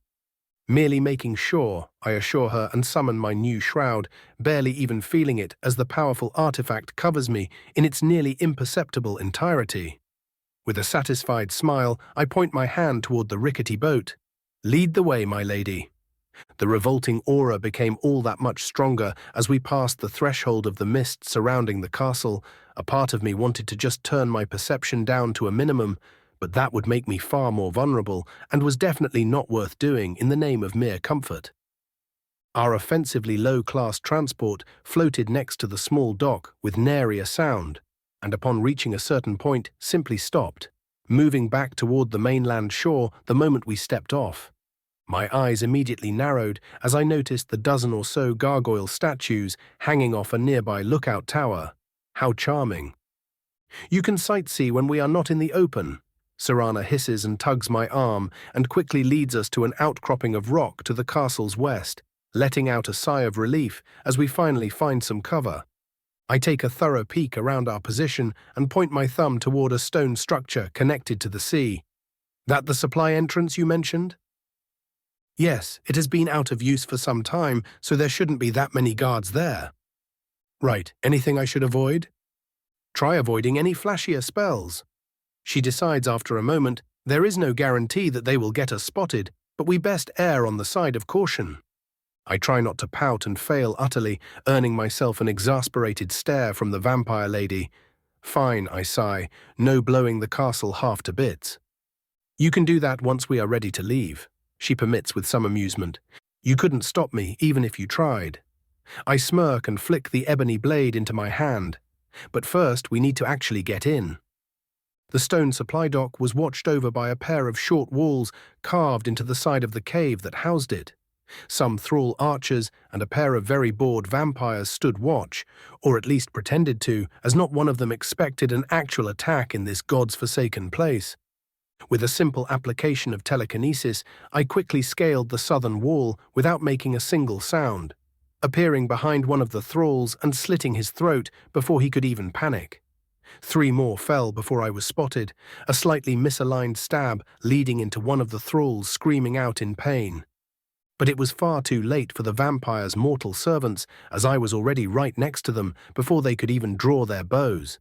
My dagger sucking out their life force so quickly, a couple of them were partially turned into dust before I could pull the strike back.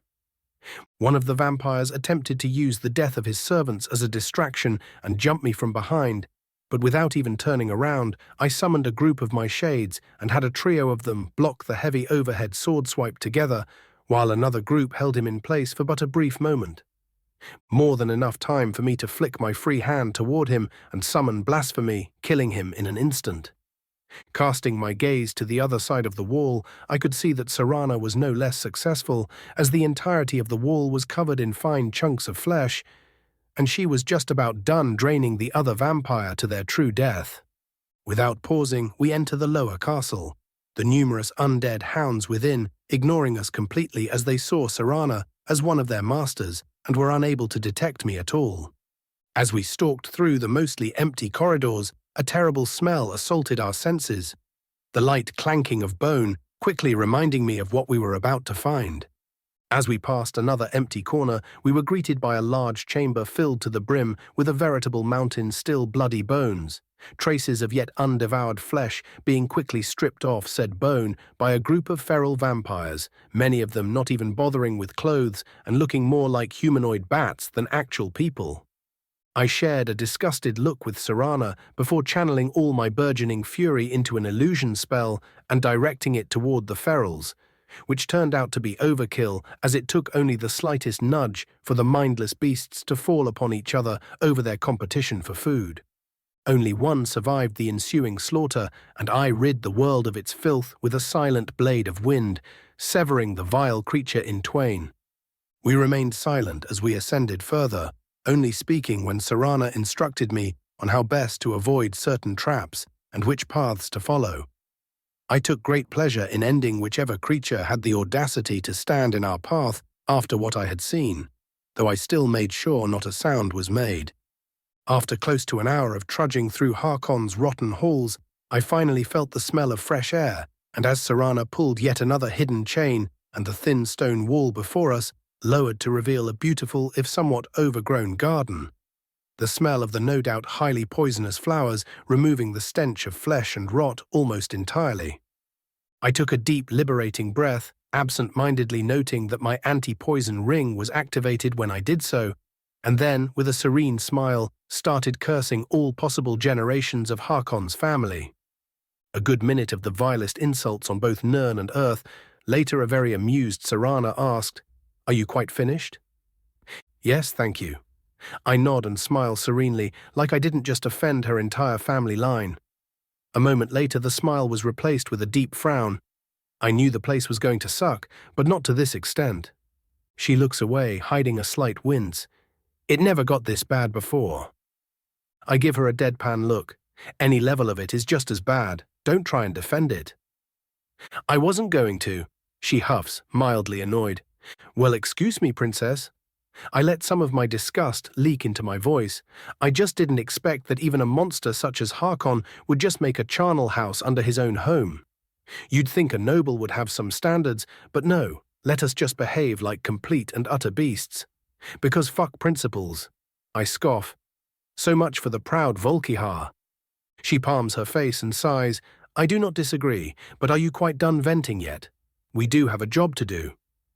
Catching myself, I exhale and allow my frustration to leave me. Yeah, fine. I sense some kind of mechanism under the sundial-looking thing in the center there, so we should start from that. I point at the stone construct jutting out from the middle of the garden.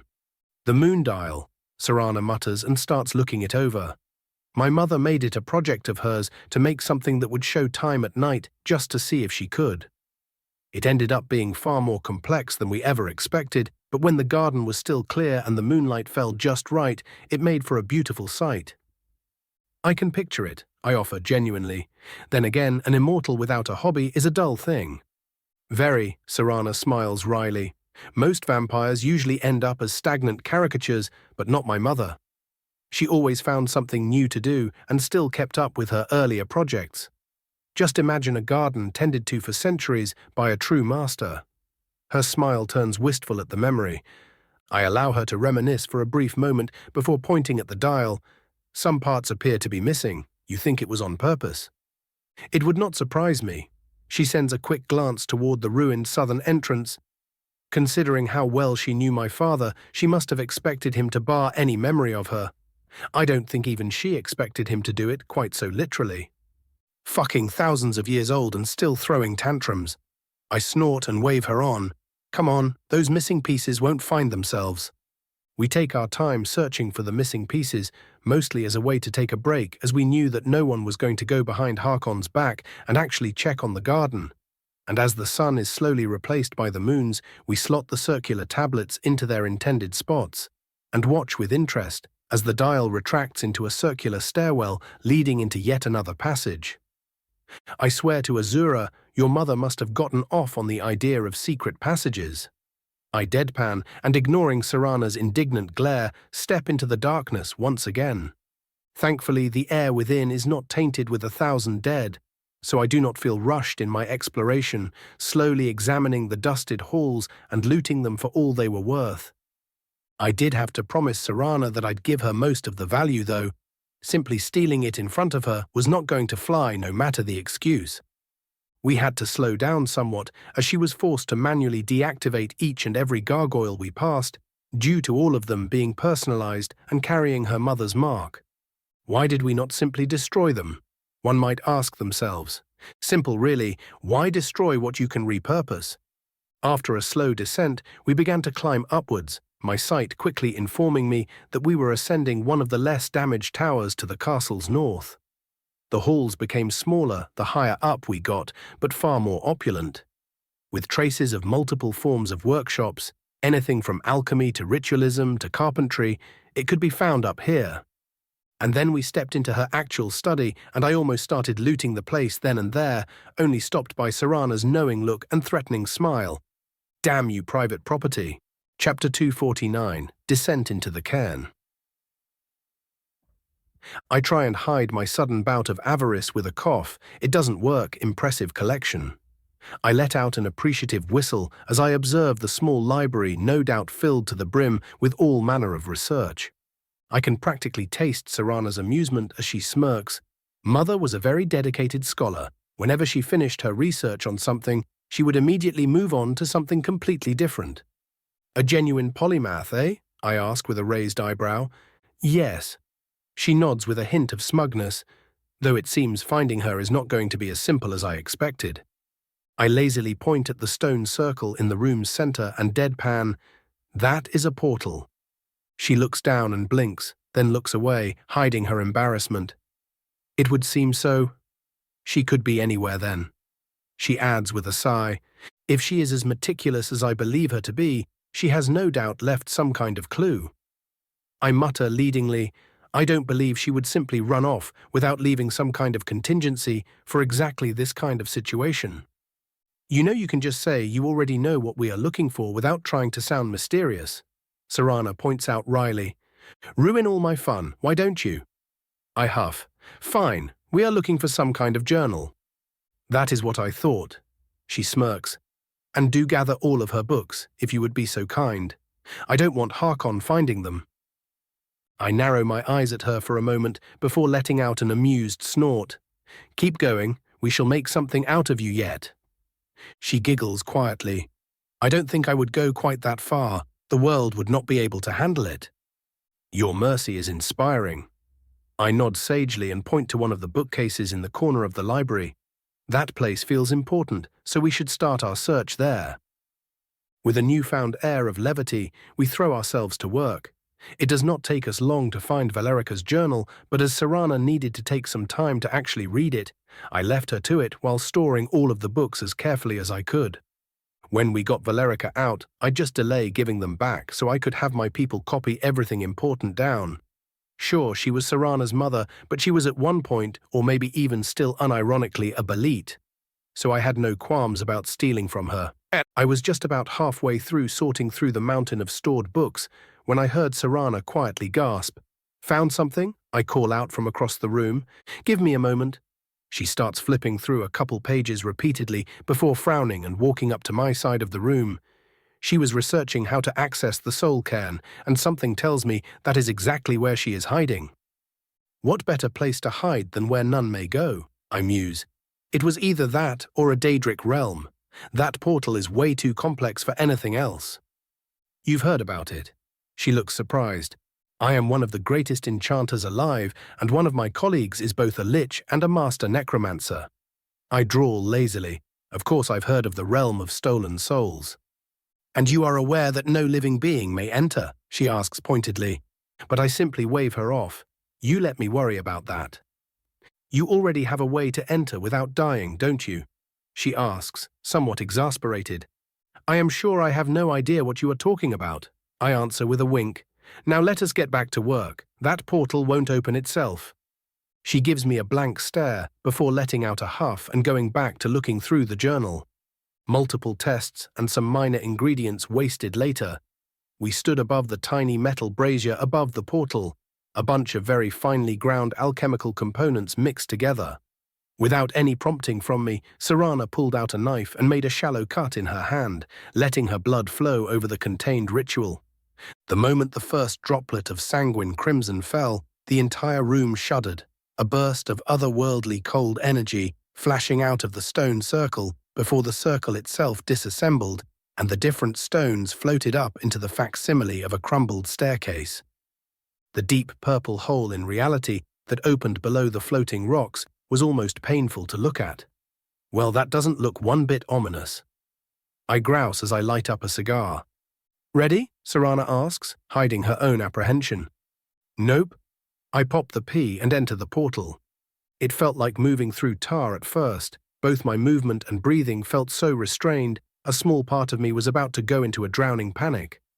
Thankfully, the feeling persisted only for a short while before I felt myself get both shoved and pulled forward, and faster than I could blink. I was standing atop a certain staircase. I moved to the side just in time to stop a disoriented Serana from stumbling down, the vampire offering me a grateful nod as she regained her balance. Here we are. The soul cairn. I squint, and what a shit place it is. Grey ash covering most of the land, looking like some kind of macabre, colourless beach, rotten tree-like growths that were closer to stone than actual wood, and above it all a deep, dark blue and purple sky with a swirling energy siphon to top it off. The whole landscape was covered in cracks that seemed to leak soul energy. Buildings of blackened stone brick made to look everything from small grave shrines to mausoleums and even towers jutted the land in a haphazard way. All of it made so much worse by the innumerable souls staring into the distance, their lack of hope tangible in the air. Calling it a mere shithole was understating it, but I didn't have all day to come up with sufficient insult, so it will have to do for now. It feels cold, I hear Serana mutter. I give her a dubious look. Aren't you always cold? Not what I meant, she grumbles. It is a deep, soul-searing cold. Very poetic, I snark. And since you aren't attempting to walk back up, I trust you aren't in immediate danger. No, I would have to stay here for a very long time for it to have any effect. She explains with a shake of her head. Speaking of, how are you not feeling it? Oh, I know it is there. I nod eagerly. I just have multiple layers of protection on me at all times. How responsible. Scorch snarks as I feel him metaphorically glare at the entire place. Something told me he was going to complain a lot if I summoned him here. As if that would stop me. How lucky. The thousands of years-old vampire pouts at that, suppressing a cold shiver all the while. I chuckle and point a thumb at myself. Enchanter, remember. She narrows her eyes. Maybe I should also get into enchanting. It was obviously supposed to sound like a threat of her surpassing me, but unfortunately for her, I was not about petty pride and merely spread my arms welcomingly. By all means. She grumbles something to herself and wordlessly starts descending the stairs.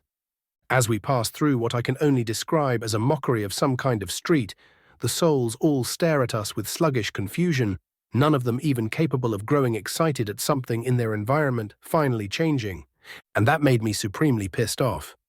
Before I could truly consider things, my hands were already moving, blasphemy flicking outwards and carving a set of runes as my sight gave me a full bird's-eye view of the area. "What are you doing?" Serana asks cautiously. "Don't worry about it." I wave her off, sheathing my blade and already planning the next spot along our path. "That does not look like something I should ignore," she points out. "Don't worry about it." I grind out with narrowed eyes, but sigh as I realize I was being a dick. "Sorry about that. I just feel like I need to do something about this disgusting place. It won't get us killed. Probably." She palms her face. Just make sure to tell me if we are about to get noticed. I'd rather have some warning before my soul was ripped away from me. Again. "But of course, madam," I mock bow. "'Tis the most basic courtesy to tell someone if they are about to die a horrible death." We share a morbid chuckle and continue following the path, my hand flicking out from time to time as if I was marking the distance of our journey. As we passed a small area of stony shrubbery, I could hear a very distinct voice cursing at something. One shared look later, and we were both heading that way. And as we stepped into the clearing, our eyes were blessed with a most magnificent sight. For there he stood, his voice that of a centurial chain-smoker, his build the most magnificent among the Dunmeri, and his glorious bald head marked with the scars of battle. The captured soul of St. Giab turned its eyes upon us, the glorious wisdom held with eye. "Just stoop!" Scorch groans as if in pain. "Fine, fine." I cackle mentally. "You, who are you? Another jealous interloper here to interrupt my work?" Jube asks us, hiding his obvious panic behind false bravado. A cruel smile spreads on my face as I introduce myself, Lord Dagoth Thrur. The dead saint screams like a little girl and jumps away, before seemingly realizing that we were in the open and scratching the back of his head. "What do you want?" "Do you know where you are?" I answer his question with another. "Some kind of prison?" Jube shrugs. One moment I was being stared at by a Dremora wielding some kind of funny backrock, and the next I was stuck here. "Yeah, I don't know how to tell you this, Jub, but you were murdered and your soul trapped," I tell him solemnly. I can see the hope drain from his semi-ethereal eyes, his desire to just curl up on the spot, turning palpable. But there was still some steel in the slayer of the cliff racers as he forced himself to ask, "What do you want, and how do you know my name?" "I want to offer you a way out of here. I offer sincerely, one of your stature should not wallow down here for all eternity." "Ah, so the stories of St. Giab have already spread far and wide, I see." He stands a bit prouder. "Makes dying in pain and getting my soul ripped away almost worth it." "It really isn't," I deadpan. "You are a household saint only known to some." His smile cracks a bit, but that lasts only for a moment. "None may take away the glory of Jube, not even the servants of the Shamat," he proclaims proudly. "Do you want out of here, or no?" I ask with a raised eyebrow. His bravado crumbles instantly, and he bows lowly. "Yes, please." I flick blasphemy into my hand and touch his form, setting him free from this place. "Follow the path behind us. There is a stairwell there that will lead you to Nirn. Your soul should go to the afterlife after you pass through." "You have my thanks." He bows even deeper and immediately runs off. "Finally done with your adorations?" Serana quips, referring to the massive icon of St. Jayob I had in my manor. I shrug. I could save him, so I did. Of course. She tuts at me like I was a child. We continue exploring the cairn, witnessing many despair-inducing scenes of ghosts calling out to someone, of those still begging for their lives, or at least the freedom of their souls, even of a group of ghostly children playing around a spectral campfire. I fucking hate this place, I mutter as yet another rune is placed on the ground. Then we should hurry up and get out as soon as possible. Serana prods, though even her voice is filled with disgust. We step through a gate of blackened stone, our eyes immediately drawn to a massive mausoleum surrounded by bone standing at the center of this part of the cairn, like some kind of hub. It would seem we have found our destination, I note, and start preparing myself for what was to come. Chapter 250, Valerica Volkihar. You think she is in there? Serana asks, both excitement and trepidation dancing in her expression. Yup. I nod with certainty. It wouldn't be sufficiently dramatic otherwise. You do know the world doesn't need to follow the rules of drama, right? It is cute how she is trying to convince herself of that. I turn to her and quirk an eyebrow, saying absolutely nothing. After a brief bout of staring, she huffs and looks away.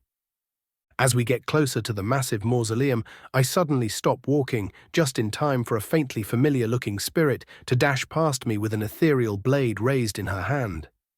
The elaborately robed Altma rounds on me and raises her blade once again, practically frothing at the mouth. I will kill you. As yet another pathetically telegraphed sword swipe passes by me, I flip the ebony blade into my left hand and stab it in the back of her neck, draining away what little vitality or spiritual cohesion she had left. And then, coating my foot in energy, I punted her in her backside, sending the weightless thing flying off into the distance. Sheathing my blade, I regain my relaxed expression and start walking like nothing happened. Friend of yours? Serana asks. Thalmor Justiciar, actually. I correct her without inflection, tried to revive a Falmer colony and send them to raid Skyrim in the thousands. I took exception to that. Still, I got my hands on her basic research into revitalization from her, so at least she was good for something. So no one important then. Exactly, I grin. It doesn't take us long before we reach our destination, no other interruptions being forthcoming, but at the edge of my senses, I could feel the guardians of this place slowly awakening and beginning to react to our intrusion. That was for later Raven to deal with, though. Now I had to pacify a control-freak vampire older than most nations. As we ascended the staircase, I could feel the gaze of something old fall over us, the slightest instance of panic emanating from the same source as it observed Serana. Before we could even finish climbing, Valerica had already run up to the visible barrier, keeping her within her home prison, and was staring at her daughter with both horror and astonishment, completely ignoring my presence for the moment. Serana! The vampiric lady almost choked. What are you doing here? Serana stared at her wordlessly, her thoughts no doubt awhirl with the volatile mixture of things she wanted to say, but in the end she simply settled on a cold, if hopeful, mother. What are you doing here? Valerica questions, still too surprised to return to the controlling matron I knew her to be. We are here to get you out, and for the scroll. Serana visibly forces herself to remain concise. We are ending Harkon's plans once and for all. What are you talking about? Her mother sounds outright bewildered now. Who put these foolish ideas in your head? I can feel Serana restrain her desire to snarl, but she does narrow her eyes. I have not come here to have you question my reasoning. I have come here to set us both free, permanently. She could have spat on her face, and Valerica would have probably been less furious, but her extensive life experience won out as she forced down whatever heated retort was no doubt at the tip of her tongue. You have no idea what you are talking about. I am no longer here of my own will, and the masters of this place never let a soul escape their grasp. Leave while you still can, she demands stubbornly. Serana slowly palms her face and takes a deep breath of the frigid air. You obviously did not hear me clearly. We are getting you and the scroll out, and that is final, and no amount of misplaced pride will stop us. Valerica looks at her like he has just said the most idiotic thing ever. Even if you manage to free me from this place, and I assure you, you will not, The moment Harkon gets his hands on either one of us, his plans will succeed, and both of us will suffer fates worse than death. So what? Serana outright glares now. We hide for the rest of our lives, run from a shadow that will never leave us, bury ourselves for literal millennia. Why not just kill ourselves and save the world the trouble? Valerica flinches back as if struck. You don't know what you are talking about. I did everything to keep you safe. You buried me alive and left me to rot, Serana snarls. Did it ever even occur to you that I never wished to be part of your and Harkon's power games? Maybe I just wanted to actually live instead of being used as a weapon in your personal petty war. Her daughter's words finally seem to sink as her shoulders slump, and Valerica finally realizes what an absolute twat she is being. It seems I was too blind to realize what we were doing to you. I am sorry. Serana glares at her for a while longer, then visibly deflates and mumbles, I just wanted my family back. Oh, my dear child. Valerica extends her hands toward the barrier, her voice breaking. Seeing as that was pretty much done, I clear my throat loudly. Pardon the interruption, ladies, but we do have work to do. Earning some immediate stink eye from Serana. Valerica rounds on me, all her previous vulnerability gone in an instant. And who are you to meddle in our affairs? The tone is so imperious it would have fit in the white gold tower like a glove. But I was not about that life. To you, wife of a mere disgraced petty king, I am his exalted lordship Dagoth III, Raven the Flame-Tongue, court mage of Skyrim. I can see I hit a nerve there as her countenance becomes slightly more predatory. A mere mortal can hold as many titles as he wishes. It changes nothing. Are you quite sure about that? I ask cheerfully, and flare the full brunt of my magicka, no doubt blinding her with the veritable sun that was my presence and causing her to flinch away. Forgot to add, I am also an archmage. I smile smugly. Once more her posture shifts, this time into a far more personable one. It would have been disturbing if I did not do it on the regular myself. I see, she states simply, but I hear the unsaid, yeah, I see you as a peer now, speak as you wish. Excellent. I clap my hands with false cheer, now that the pecking order has been established. Her eye twitches. We can finally get to work. I see two options before us. Do tell. I can practically feel my smugness scraping against her nerves as she asks. Option 1. I raise a finger. I brute force cut through the barrier and no doubt alert every single ideal master in the area. We grab the scroll and get out before we all die a horrible death. I do hope that option 2 is less suicidal, Valerica says in near deadpan. It is likely the one you are thinking of, and my preferred solution. Serana and I go and disable the trio of hubs currently funneling power into this barrier, and we alert only some of the Guardians, giving us more time to both prepare and escape. I see. Valerica pauses. I trust you will keep her safe? I scoff. Your lack of faith in your own progeny is genuinely insulting. The barest hint of a smile twists at the edge of her lips. Very well, I will wait here. Serana shares a quiet goodbye with her mother, and we swiftly depart. Those bones won't rattle themselves after all. The massive club of mammoth bone whooshes over my head as bombard the gigantic construct of bone with solar magic, encasing it in fire and extinguishing the final linchpin on Valerica's prison. I carve a small rune on the tiled floor and sheathe my weapons, allowing myself to finally relax within the veritable sea of blackened bone laying all around me. Soon Serana descended from the towers, having finished off the 20-ish archers that awaited there, a fancy-looking elven bow in her hands. They were far stronger than I remember. I note idly as we start looting the place for all it was worth. Still relatively weak, but I can totally see someone overrunning a town with 100 of these. You fought them before? Serana asks, as she grabs an entire stack of gleaming soul gems. Once, in Meridia's temple. I nod, and seeing her looking at me questioningly, I grin. The one that no longer exists? Yes.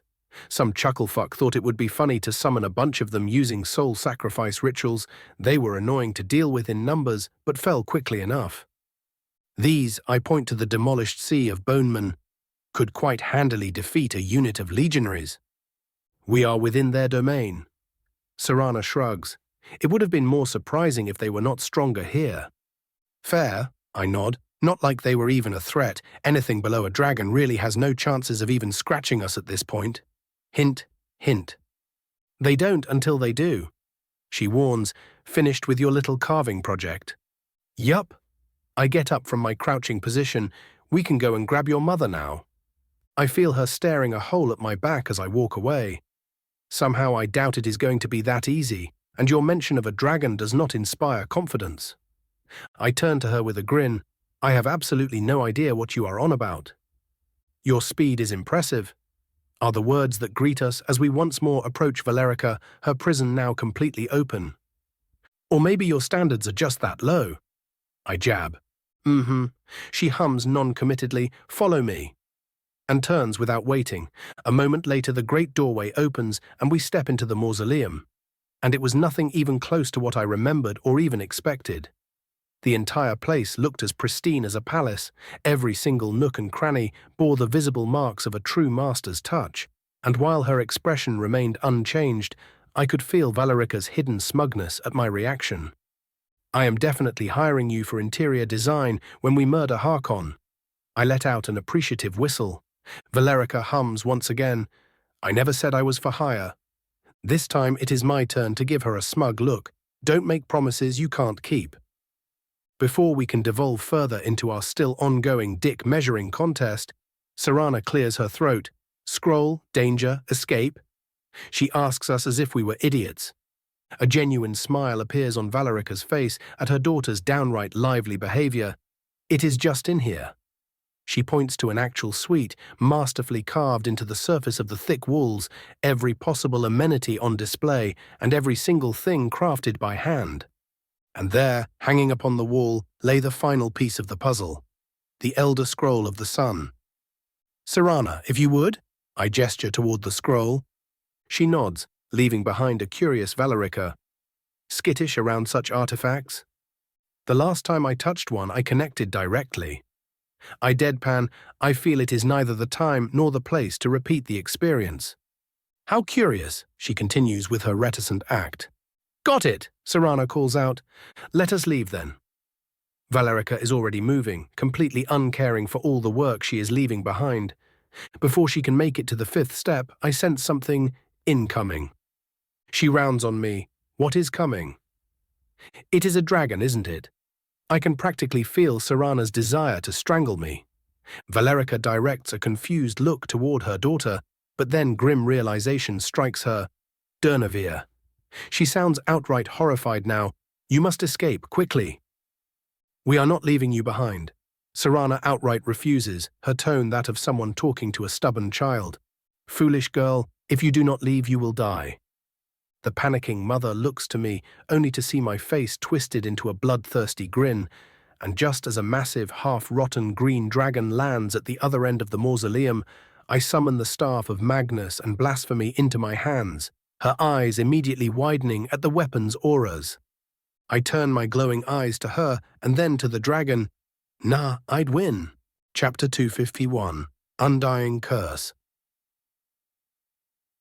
Leaving Valerica stunned into silence by my declaration, I focus back onto the dragon peering down on us. He was larger than Volthuriel, yet still a fair bit smaller than Parthenax. His sickly green scales looked to be almost seeping with some form of disease, yet it made him look no less powerful.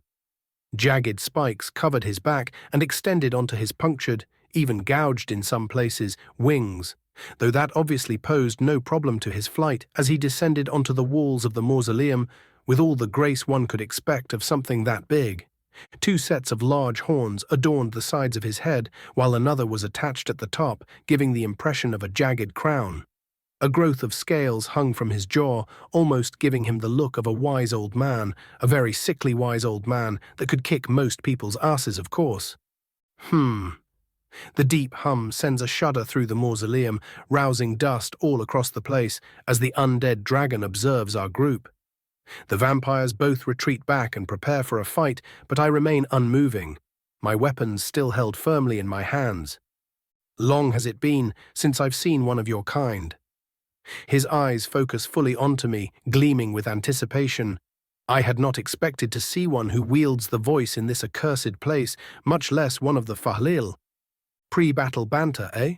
I can live with that, and imagine my surprise when my research hinted that one of Akatosh's own sons was bound in service to a bunch of mindless soul thieves.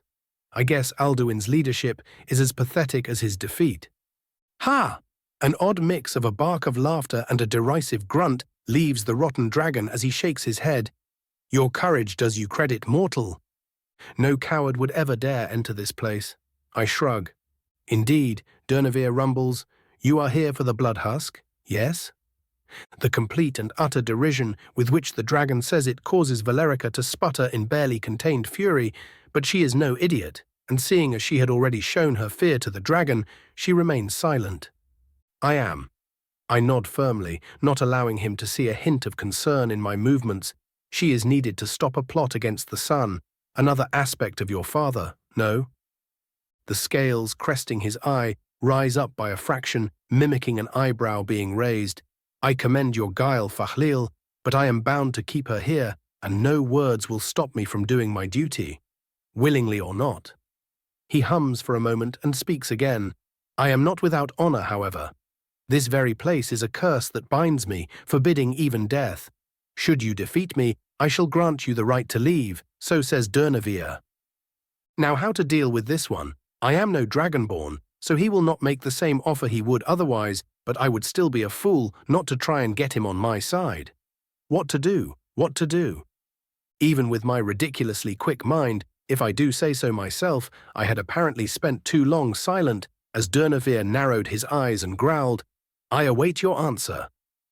Mentally flipping through a massive amount of possible rituals before he grew too impatient, I finally managed to find one that could theoretically work. My eyes widening briefly as I looked back up to the lumbering undead. I have a counteroffer. He was visibly getting impatient now, a low growl leaving his throat once more. The eternal curse of boredom was truly gnawing at his mind in this place, and he was no doubt eager to batter me into a smear to vent his frustrations. Yet at the same time, he knew damn well that he had all the time in the world, so he chose to humor me. I shall hear it. Put simply, it is obvious to me that you are even now trying to go around the chains that bind you. Your offer in your master's name tells me as much. His eyes narrow as his stare becomes even more focused, but he does not interrupt, which I take as permission to continue. How about this? If I win instead of merely letting us go, you swear yourself into my service, and I get you out of this place forever. He is silent for far longer than I was. His expression was unmoving, but his eyes told me all that I needed to know, as I sensed the small instance of hope get ruthlessly crushed by millennia of depression. Ultimately, he ends up simply shaking his head with a cold snort. I know not whether to take this as incredible courage or petty insolence. I feel no need to insult one who proclaims himself cursed in his own name. I retort without derision. Think about it. Would you not like to feel the wind against you once again? You would have me believe that a mere mortal can do what I could not. He questions angrily. None may steal from the ideal masters and live, not even I. Grinning confidently, I flick blasphemy in front of me, the dragon's eyes immediately focusing on it and widening by a tiny fraction as he realizes just what he is looking at. Meridia called me a mere mortal as well. For a moment he is silent, then he starts to rumble, and then an outright giddy laugh comes from his very core. Very well then, let us do battle, and if you are able to do as you claim, you shall be Thur. He spreads his wings grandly and shouts, Vokun a alok. As the words of power echo through the mausoleum, there is no immediate effect at first, but a mere blink of an eye. Later, all the shadows in front of us starts to bubble, and over 100 Draugr-shaped shades, colored in black and accented with sickly green, emerge and face us. Already moving, I summon up Scorch and start flying. You two deal with the shades, I will fight him in the skies. I command the vampires and summon up my own undead servants. Serana immediately gets to work, using her recently discovered preference for getting close and personal. She starts to dash through the different groups of enemies and rip them to shreds as she passes. Valerica, on the other hand, takes a moment to give me one last assessing glance before she raises both her hands and starts casting alteration spells. rearranging the entire mausoleum with perfect precision and herding the shades into their death. Her spells were immensely complex and precise, lacking true power, yes, but the finesse with which she cast them gave me the impression this was the same as casting flames for her. Focusing back onto the ascending dragon, I command the incredibly irritated Scorch, courtesy of the locale no doubt, to get us in close, and he flashes toward our target, leaving behind a trail of golden flames that seem to physically clash against the very air. Durnavir's head immediately zeroed in on us. He did not hesitate for a moment before speaking a fucking soul tear into existence, Ri Vaz Zol. Using Scorch as a springboard, I jump up and unsummon him, letting the shout hit me and do absolutely nothing, as my shroud made my soul completely untouchable. Scorch appeared below me just in time for me to take aim with the Staff of Magnus and direct it at Durnavir. Dumping a quarter of my total magicka into a supercharged firebolt, I launched a laser beam of sunlight at the dragon's core. With a speed belying his stature, Durnavir spun out of the way, dodging the spell almost completely, but still losing a back foot in the process. As he twisted around, his eyes flashed, and he pulled out the old reliable Fus Rodar. This all happened in a single second, so all I had the time to do was shield my face as I was launched flying back, the rotten dragon moving in to catch me in his jaws. Luckily, I was not without options, as I metaphorically yanked onto a shadow cast by one of his back spikes and appeared just above his neck.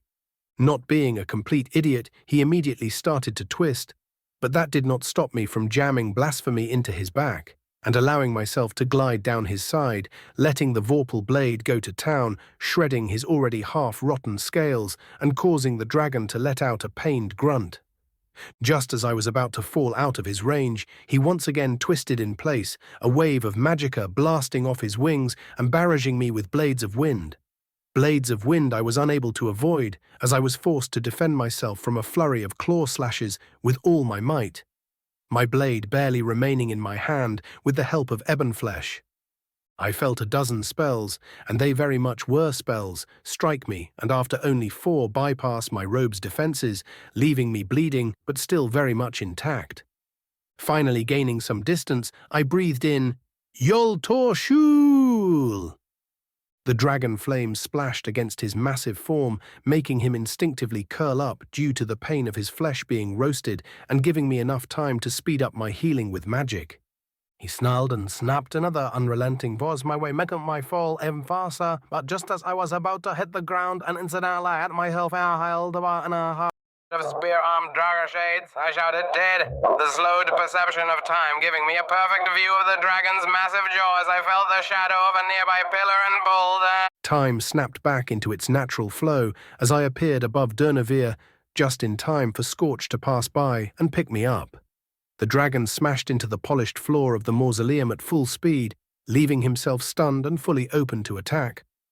Naturally, I chose to oblige. The Staff of Magnus crackled with power as I summoned a veritable sea of spell circles and pushed almost all of my personal and ambient magicka into them. The false skies above us burned gold, and all of it was directed at the still recovering Child of Time. Yet I was still not done. My study into the voice may have slowed down, but that did not mean I ever stopped practicing, and knowing what I was about to face, there was only one real option to focus on. And so I breathed in. Jorzar Frul, General POV. Durnavir had just enough time to look up as he heard the accursed shout of the mortals. The dreaded clear blue wave of energy struck him head-on, and he felt his scales become as soft as human skin and his immortal soul loosen from his body. And then came fire. He had never felt such pain as both the accursed blasphemy of the mortal and his weakness to the sun made him almost unmanifest on the spot. But Durnavir was no weakling. His will was far stronger than most of his kin, for even after millennia of torment, his mind remained his own. So as the courageous mage staggered atop his burning steed, he forced himself to look at him through the flames, Az Slen Nurse. The elf tried to use his shadow trick to escape once again, but the cursed dragon had gotten wise to his reliance on seeing the future and simply employed his own. It stung his pride to do so even for a moment, but he would not allow himself to be defeated so easily, no matter how much he may desire this defeat. The elf was struck by the shout head-on, surprisingly not fully turning to ice, but still getting covered in it and smashing against one of the walls, losing both legs and an arm in the process. The dragon staggered up onto his feet, growling in frustration as he felt the entirety of his left side completely unresponsive and his wing mangled beyond swift repair. He prowled toward the downed elf, his servitude to the ideal masters not allowing him to even think about sparing him. But in his focus on battling the brave mage, he had already written off his cowardly companions as weaklings, something he swiftly came to regret as he felt the blackened stone below him extend into spikes and attempt to impale his no longer weakened flesh. It did work to slow him, however, just enough for the other husk to dash next to him and deliver a magic-empowered kick to his head, sending him sprawling to the side, but not before he used his still-functioning wing to bat her aside and batter her with blades of wind, almost completely shredding her in the process. The other husk let out some kind of roar. Or was it a wail? And suddenly the spikes came in much greater quantity and size. He tried recalling his servants to aid him, but all were too damaged in the fight to respond, and he realized with some amusement that he had been having too much fun to even pay attention to them. Finally, after getting impaled for the 14th farther damn time, he found the elder husk and immediately shouted, "Yoltor Shul!" It of course dodged, but that was not the goal, as it was still set aflame and forced to retreat, giving him enough time to finally claim his triumph and assert his righteous dominance over the mortal. He approached the now steaming shard of ice almost giddily and breathed in, only to feel a dagger of pain stab into his right eye and make him snap away. Regaining his focus, he looked back only to see one of the pathetic souls owned by his masters, looking at him proudly, a stick fashioned into a dagger oozing with what was once his eye. Fall before Giub the Eradicator, the soul acclaimed even as it shook in fear. Even as it shook, so did it once again charge at him, Giub the Magnific. He chomped down and consumed the soul. Such courage earned it a place in his legion after all. Durnevere turned back to his prize and barely held himself back from gulping as he saw the divine staff that tore him asunder pointed right at his face, and the elf glaring at him with something approaching hatred. He did not even get to twitch as his head was blown off. Shout translations: Durnevere, curse never dying. Falil, elf, Thur, overlord. Vokun ar Alok, shadow servant arise.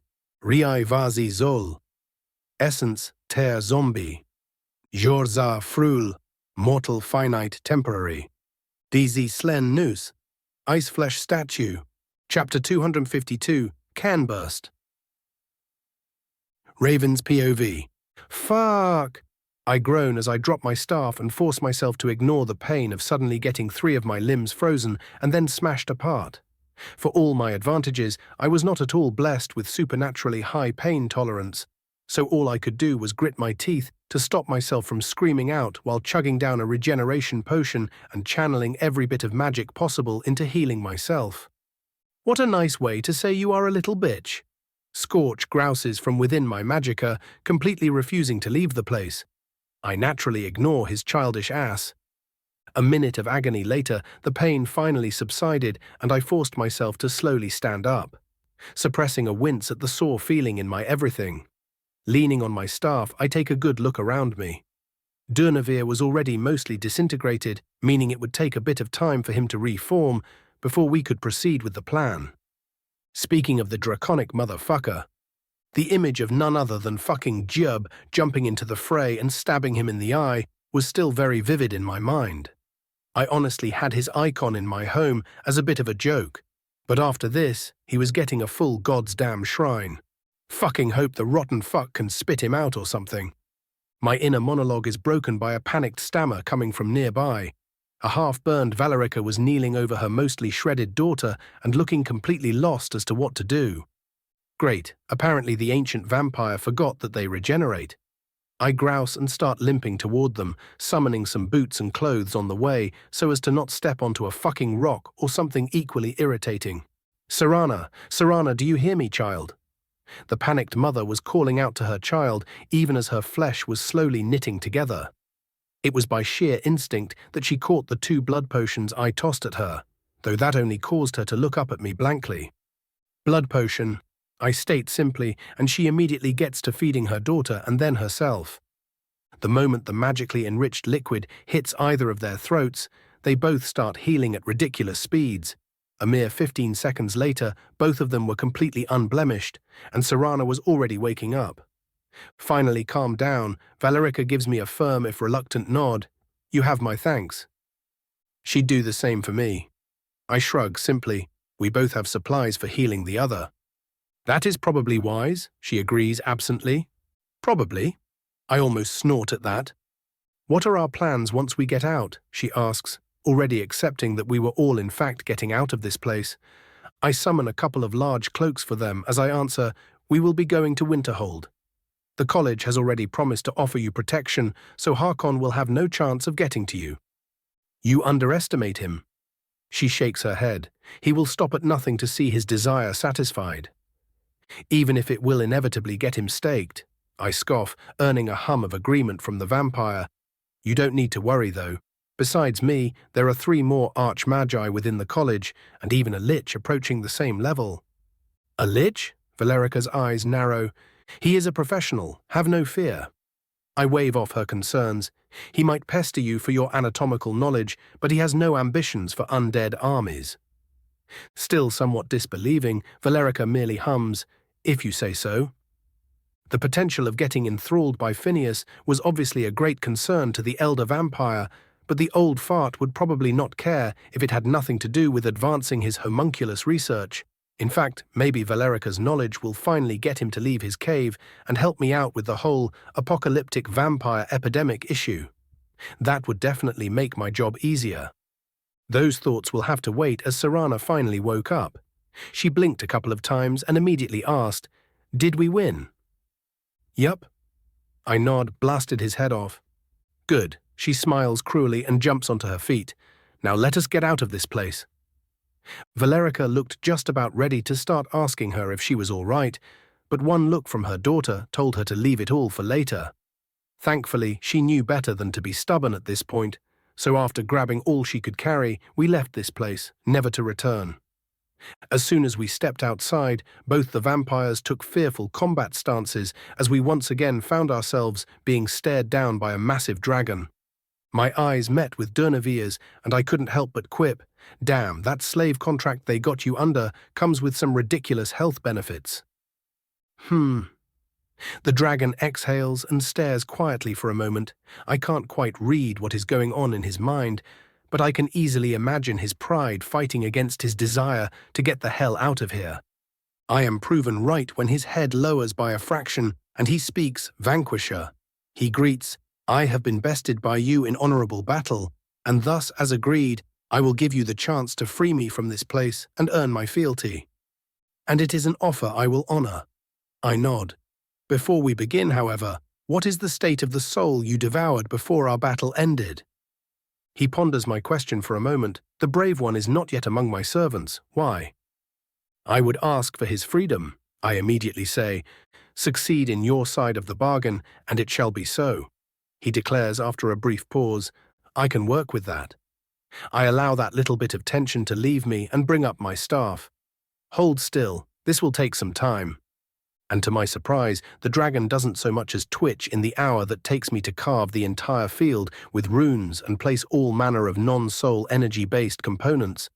I wasn't about to use that in this place of all places, mostly comprised of the incredibly expensive Vala stones and some experimental potions I got from Harkon to copy the shit out of and make more powerful. As the final rune was carved and the final stone was laid, I stood before the still patiently staring Durnavir, my staff at the ready. There was only one last thing to do before this began. "Once it is complete, we will need to run as quickly as possible. Are you prepared?" "May Father's wisdom guide your hand," was all he said. Accepting his words, I centered myself, mentally marking the entire ritual site, and after one final deep breath, I summoned blasphemy and stabbed it into the ground, sending out a massive pulse of magicka as I did so. The whole area in front of the mausoleum lit up like a Christmas tree, the power of the ritual moving further and further away and filling up the immense concentric circle of runes I carved. And then it touched the first of the runes I made during my exploration. and then another, and another. Soon the whole section of the soul cairn I had passed by was shining in glorious solar gold, and I could already feel the masters of this place slowly awakening from their slumber. But they were already too late, because the moment the ritual reached the final mark, I pulled. The very energies holding this place together converged toward Dernivier, slamming into him from all sides and almost sending him staggering back. For a moment nothing happened, Serana looking just about ready to ask me if anything was wrong, but then the dragon's skin started to bubble, and I was forced to create a ward to shield the vampires from the sudden burst of sunlight, followed by a torrent of shadows. A sudden vision enters my mind of massive battles amongst dragons and of their war against their rebellious human servants, of how they fought invading elves and bargained with the Daedra and Daedra, of how Alduin led them and failed in doing so. Thousands of years of history passed in a flash, and I found myself looking at a curious new realm in Oblivion, and the necromancers that made it their home. The vision shifts to eternal enslavement and all-encompassing rage, followed by thousands of years of depression and lethargy. Before I could even begin to comprehend what I had just seen, the vision ending as quickly as it began. The click in my mind signaling the end of the ritual was followed by a powerful roar of jubilation as all the roiling shadows were pulled back toward their origin, and from them emerged a completely different creature than the one before. He was slightly smaller than before, but his new form made up for it thrice over. Shimmering black scales accented by flecks of gold covered his now healthy and regal form. The horns upon his head were no longer jagged and jutting outwards, but were instead pulled back into the facsimile of a crown oddly reminiscent of my own headgear. And instead of the deep green that once shone from his eyes, now burned a pleasant solar gold. The jubilant dragon looked down, and to my surprise bowed his head low, Thuri. I kept back my desire to laugh maniacally, and immediately asked, "Does everything feel all right, Dernivier?" "No." He stops me firmly. "No?" I raise an eyebrow. "Dernivier is no more," he declares, "for today marks the birth of Kreinarvokun." I mentally translate that and cannot help but smile. "I am honored by your choice. I have seen the depths of your being, Thuri." He gives me a knowing look, his head still bowed. To name myself anything but would be an insult. A loud crack resounds through the air, and I hear Serana calling out, "We need to move, now." I look around to see the space around us slowly starting to crumble. "Shit, you are right." Without the barest hint of hesitation, "No, Crine. Yeah, I am calling him Crine," lowers himself and shrugs one of his wings, signaling for us to get on. As we all climb up, he turns his head back to us and smiles. "Try not to fall off." Immediately catching his meaning, almost as if he mentally told me what to do, I use telekinesis to hold us all down. And just in time as he breathes in, "Wuld na kest." We flash through half the damned cairn as it cracks all around us, the very ground breaking open and letting the souls fall out of its bindings, immediately being pulled away by something as they left the ideal master's territory. As we approached the portal, I felt a gaze at my back and turned to see a massive skeletal hand moving to grab us, far faster than even the newly reborn dragon could move. Exactly as that happened, however, an unbelievably potent beam of silver light burst through the cracks below it, batting it away and searing the bone to near the point of disintegration. As Crine passed the purple portal waiting above us and we left the crumbling and bursting cairn behind us, I felt a ping in my head. "You have been blessed by an instance of Arkay's protection. The god of the dead looks favorably upon your deeds." "Get fucked, you soul-thieving man-children," General POV, a bit earlier. "My lord," a fledgling vampire rushes into the throne room of Castle Volkihar. Harkon debates simply killing the annoyance for a moment, but holds himself back. "Speak." "Someone has infiltrated the abandoned section of the castle." Harkon was standing before he could even process the words, "Everyone with me." As the final traitorous gargoyle fell, Harkon couldn't help but snarl in anger, his servants backing away just in case. He ran up toward his wife's laboratory, nearly salivating at the idea of catching both her, his daughter, and the irritating mage, trying to outsmart him and doing all kinds of ungodly things to them, before finally killing them. Yet just as he was about to reach the door, the entirety of the room burst into pieces, opening the tower up to the skies and giving him a full view of a massive black dragon flying away at full speed. And as if that wasn't enough, the entire opening was soon struck with a sea of golden fire, a parting gift and insult from his enemies, who were no doubt laughing at his foolish expression. My lord? That same fledgling dared to speak, are you? Before he could even blink, he was already a smear on the wall, and Harkon could suddenly think just a tiny bit clearer. He turned to the rest of the inconsequential servants that followed him, and they all took a step back. It did not save them. Kianarin, Vanquisher, Kreen Vokun, Sun Vassal, Servant Shadow, Vuldnar Kest, Whirlwind Fury Tempest. Chapter 253, The Orb, TM. Savo's POV. I slump into my chair after a long day of annoyances and curse. I swear to Julianos, if I hear about another idiot purposefully caving themselves in just to steal a petty trinket, I will lose it. Have you considered burning them? Brightburn asks unhelpfully. Yes, obviously. I grouse.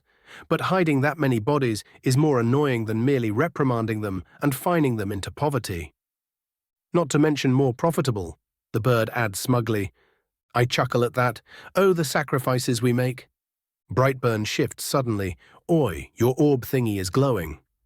I look to the side of my table and find that my orb was indeed glowing, a message of some sort going by the pattern. It takes only brief skin contact for me to connect to it and open up the ingenious messaging system Raven had set up. Big D, oi Gramps, grab the Azura botherer and have him set up an illusion ward at the northern garden. Make sure that no one can see what is going on inside. I am coming in with something big, and I don't want the entire city to panic. And of course, not even a second passes before Shalazar butts in. Lizard Wizard, oh ho ho ho. This is going to give me a headache, isn't it? Even my familiar gives me an amused look. Savos, what exactly are you bringing, if I may ask? Big D, now that would be telling. Lizard Wizard, ho ho ho. I groan. Savos, why must you do this every time? Big D, because you are a pleb and refuse to play along.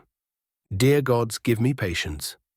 Savos, I am not coming up with a dumb name just to satisfy your traditions. Big D, sigh. To think I once considered you fun. Lizard Wizard, he too shall learn one day, O glorious student mine. I cast fist, truly disappointing. Even you, Tolfdir. I bury my face into my hands and speak to my familiar, get me Nellaren. Is everything ready? I ask the illusion master as the cold sea winds batter my robes. He nods, hiding his annoyance at being woken up. Yes, Archmage. No one will see anything or anyone. Even should someone walk in, they will see nothing if they are not keyed into the wards. Excellent, Shalazar squeaks and hops. Prepare yourselves, my mighty colleagues, for our bones shall be rattled most thoroughly. Tolfdir hums quietly. I do wonder what has got him so excited. Another dramatic entrance, no doubt, Phineas grouses, though he fails to hide the tiny hint of amusement in his voice. We are left with little time for further pondering as the distant nightscape seems to shimmer, and from just above water level a massive shadow rises up, before any of us can so much as twitch. A ebony black dragon lands in front of us, in perfect silence, Raven standing proudly on his back. You know what? I mutter, I am not even mad. Raven's POV. A fine evening to you, my dear gentleman. I spread my arms grandly as I levitate down from Krine's back, the vampires following suit and getting off at his sides. A most majestic display, Shalazar proclaims even more grandly, as expected of my student. Phineas and Savos mumble their reluctant agreement, while Tolfdir's own eyes remain focused firmly on Krine, his magicka bubbling just below the surface in preparation for a possible battle. Your guest, do you trust him? He asks me. Certainly. I nod immediately, and for the sake of politeness, point to the elder vampire. Everyone, may I present the Lady Valerica Volkihar. She is to be our guest for the foreseeable future. But of course, we of the College of Winterhold are happy to host one of her renown. Savos offers her a light bow, earning a smile from the ancient vampire. At least someone here knows how to treat a lady. Valerica directs a narrowed look towards me. I naturally ignore her completely. You all already know Serana.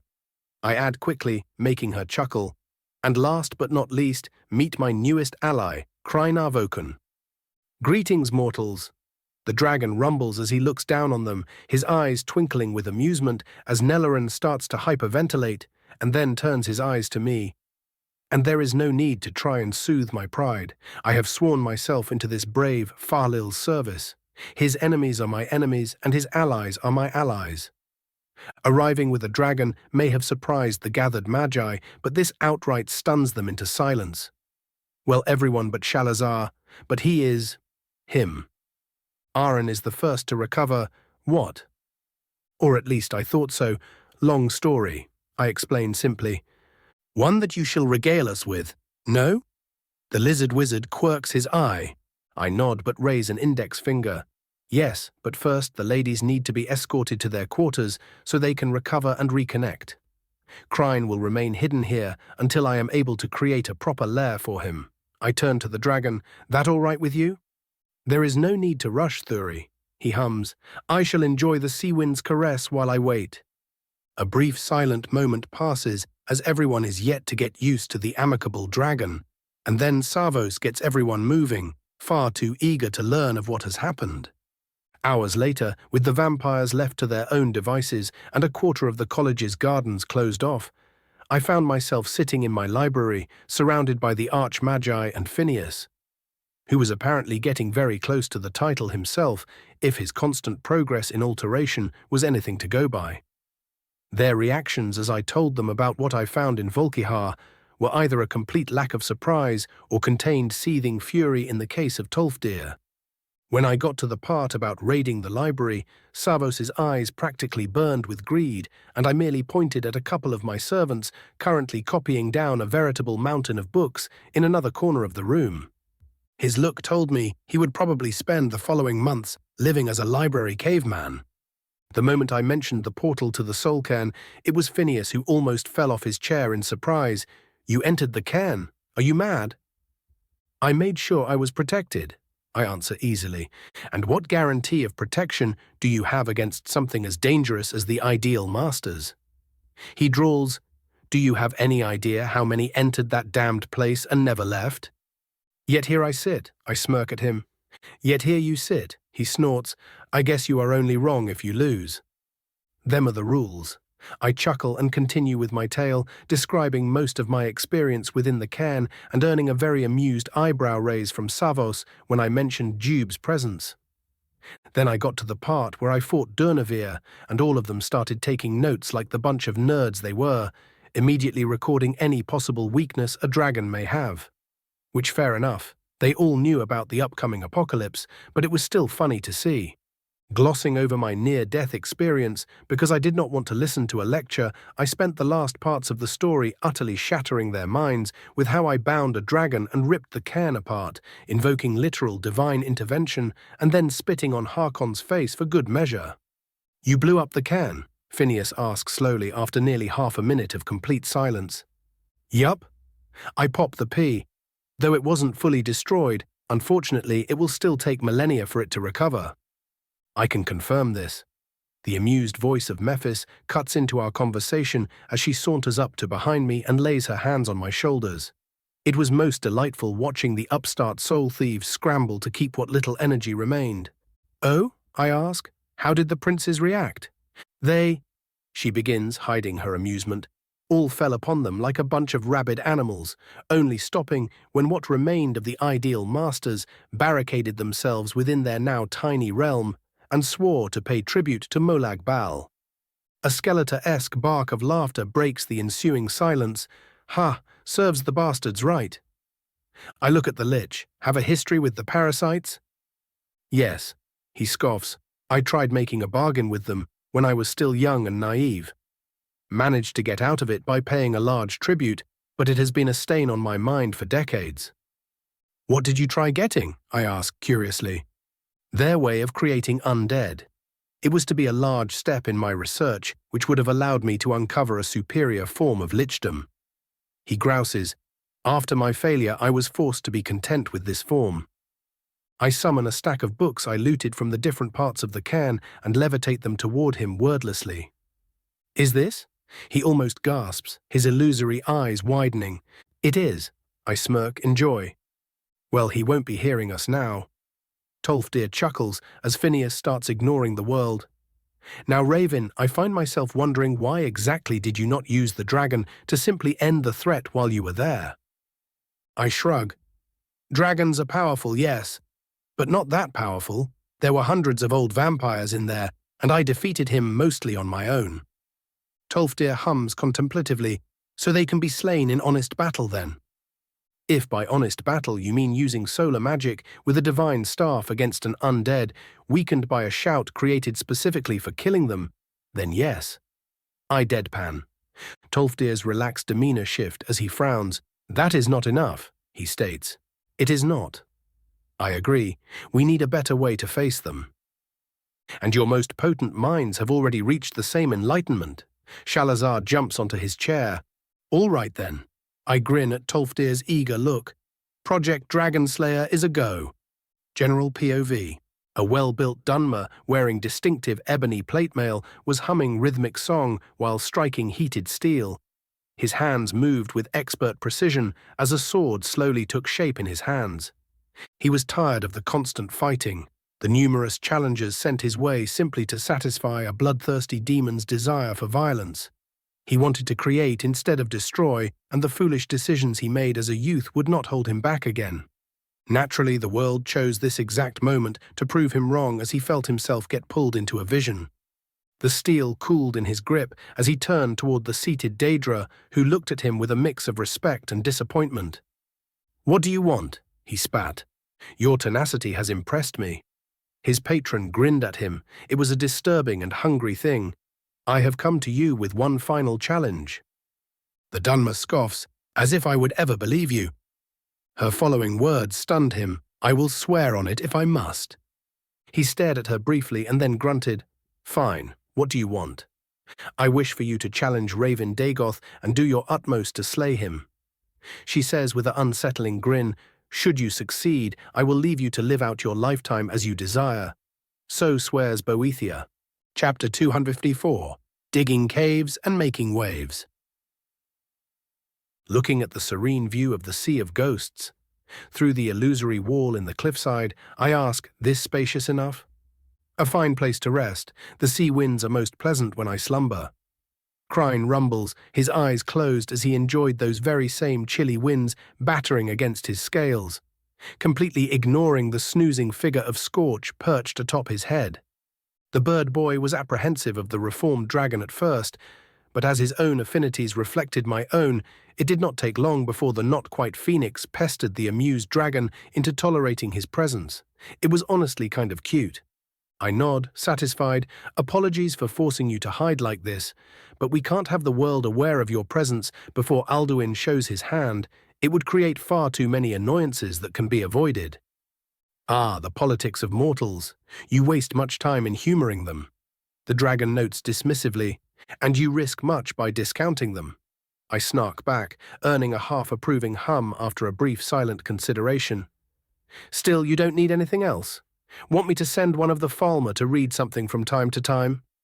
He lets out a low chuckle. "You need not worry about my comfort. To wait mere months is not a bother for one of the Dova, and I can bask in the skies when Father's light leaves the horizon. Still, I did enjoy the tribute of mortal bards once upon a time. A well-crafted epic would be welcome. I will make sure someone with enough discretion visits you then." I assure him easily and turn to leave. "Enjoy your rest." "Thuri," is all he says as he lays his head onto the stony floor. It had been a couple of days since we returned from Castle Volkihar, and for once I appreciated the utter monotony that followed. Too much excitement can get to even one, such as I, or so it would seem. Cairn had been the image of patience and tolerance, even humoring Shalazar's many questions and finding the tiny lizard wizard amusing if anything. The dragon's personality was a complete flip from what I expected it to be, even with the ritual. He was patient, reasonable, and dare I say wise. Whatever he saw in my soul, combined with his newfound freedom, was a character-defining moment, a rare thing of true consequence in the life of an immortal. Speaking of defining moments, I had him liberate Jube's soul, and after thanking him profusely for his aid and probable rescue of my life, I offered him a choice between finding a way to revive him, as his spirit was still very much present, or guiding him to the afterlife. And like only a true hero, could he choose the afterlife without hesitation. When a vision of Azura herself came to pick him up, I could barely hold back the cackling laughter that threatened to burst from within me as the literal meme character was taken to the heavens by the very hands of God.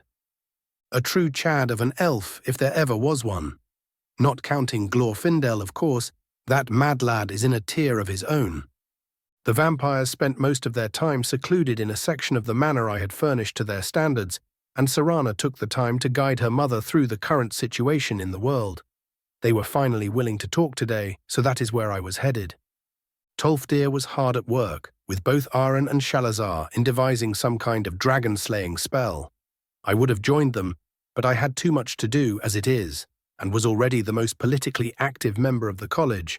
Besides, I could always just have them teach it to me when the time came. It wasn't like I was out of options when it came to butchering rogue time spirits, unlike them. Speaking of options and my successful, almost solitary act of dragon slaying, it wasn't without consequence. I performed a deed most glorious, and even without many others knowing about it, the world offered its just reward. Strasser 33 to 36, Dex 35 to 38, Vit 50 to 55, Mind 57 to 60, Mag 1130 to 1250, 3700. The changes did not come instantly, but with each day that passed since I busted the Cairn, I felt myself growing without the need to do a thing. It would obviously peter out very soon as I was no Dragonborn, but the feeling of becoming more without doing a thing was the definition of intoxicating as always. And as if the stat growth was not enough, I also got this little thing. Dova Thur, you are the lord of a dragon without being one yourself. The very act and manner of binding a being of such power and dominant nature has caused a bleed over from you to your new vassal, attuning it to yourself and your powers, and shifting it from its original affinities to more resemble your own. Features: telepathic link, increased shadow affinity, increased sun affinity. War Crown of Kogaroon. Royal Guard slots 13 to 26. And just to top the whole cake off, using Dragonrend at its full power also pushed me into a higher realm of Dragonspeak. Adept tongue to expert tongue. It was at such times I regretted anyone knowing about the system and its classifications. So many tongue jokes wasted. Truly my existence was a cursed one. But that was enough stroking of my ego. The Dawnguard responded very well to my successful extraction of the scroll, with Isran even sending me a half-polite congratulatory letter, though it was worded more toward the praise of slaughtering numerous vampires than any praise of my character, as usual. He had already sent entire units of his Dawnguards toward the Ancestor Glade, as the Volkihar were forced into a temporary retreat due to the attack on their home base, and the attacks on the populace had lessened dramatically. He still failed to respond to my slightly exaggerated report on the entire excursion. Probably because he either felt it fictitious or just did not want to bury his pride and praise my most glorious self. Damn, Scorch was influencing me. The recruitment drive had picked up madly after my victory at Falkreath. Ulfric had apparently blamed the Dunmer for my interference and was now outright cutting down the supplies he sent into the closed-off Grey Quarter in an attempt to get some of the residents to shift to his side due to some kind of idiotic, misguided hatred for me. Honestly, if that is the way his mind operated, I am not at all surprised he started his rebellion.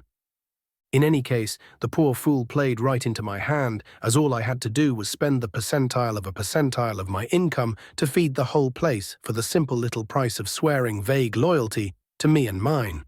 Truly, the propaganda wrote itself.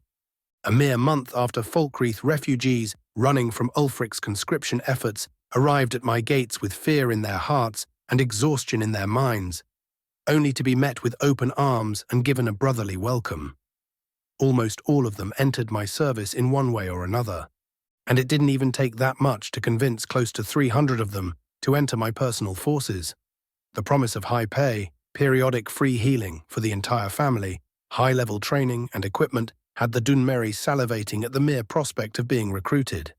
This naturally led to raised standards, but even when the cowardly or reluctant were filtered out, they were allotted different purposes within my burgeoning noble house.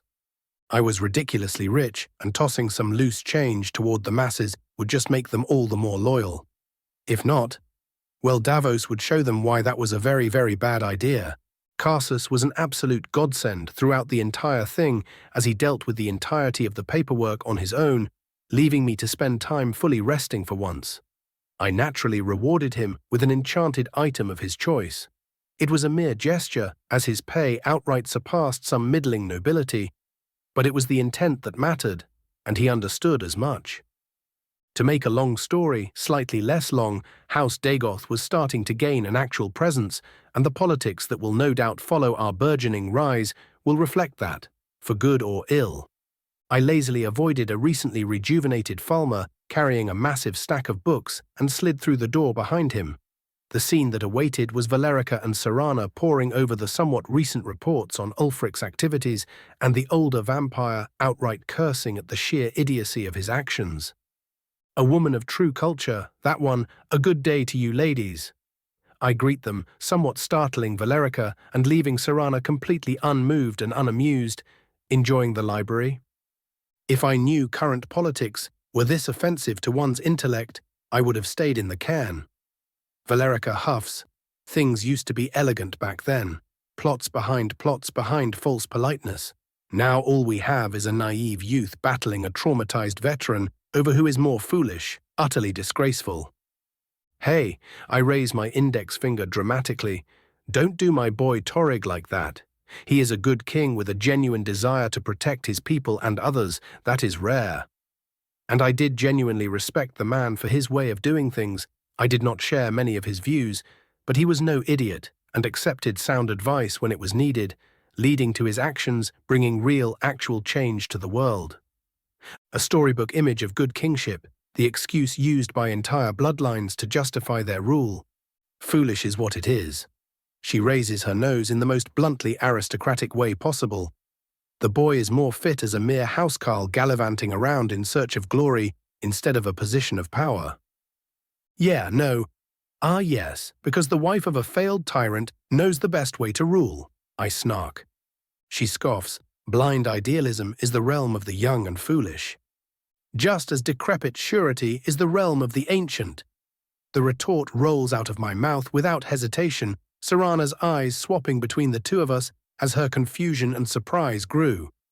To speak with such assurance without a hint of understanding is the sign of the arrogant, she shoots back, and to discount the words of all but yourself is the sign of conceit and idiocy.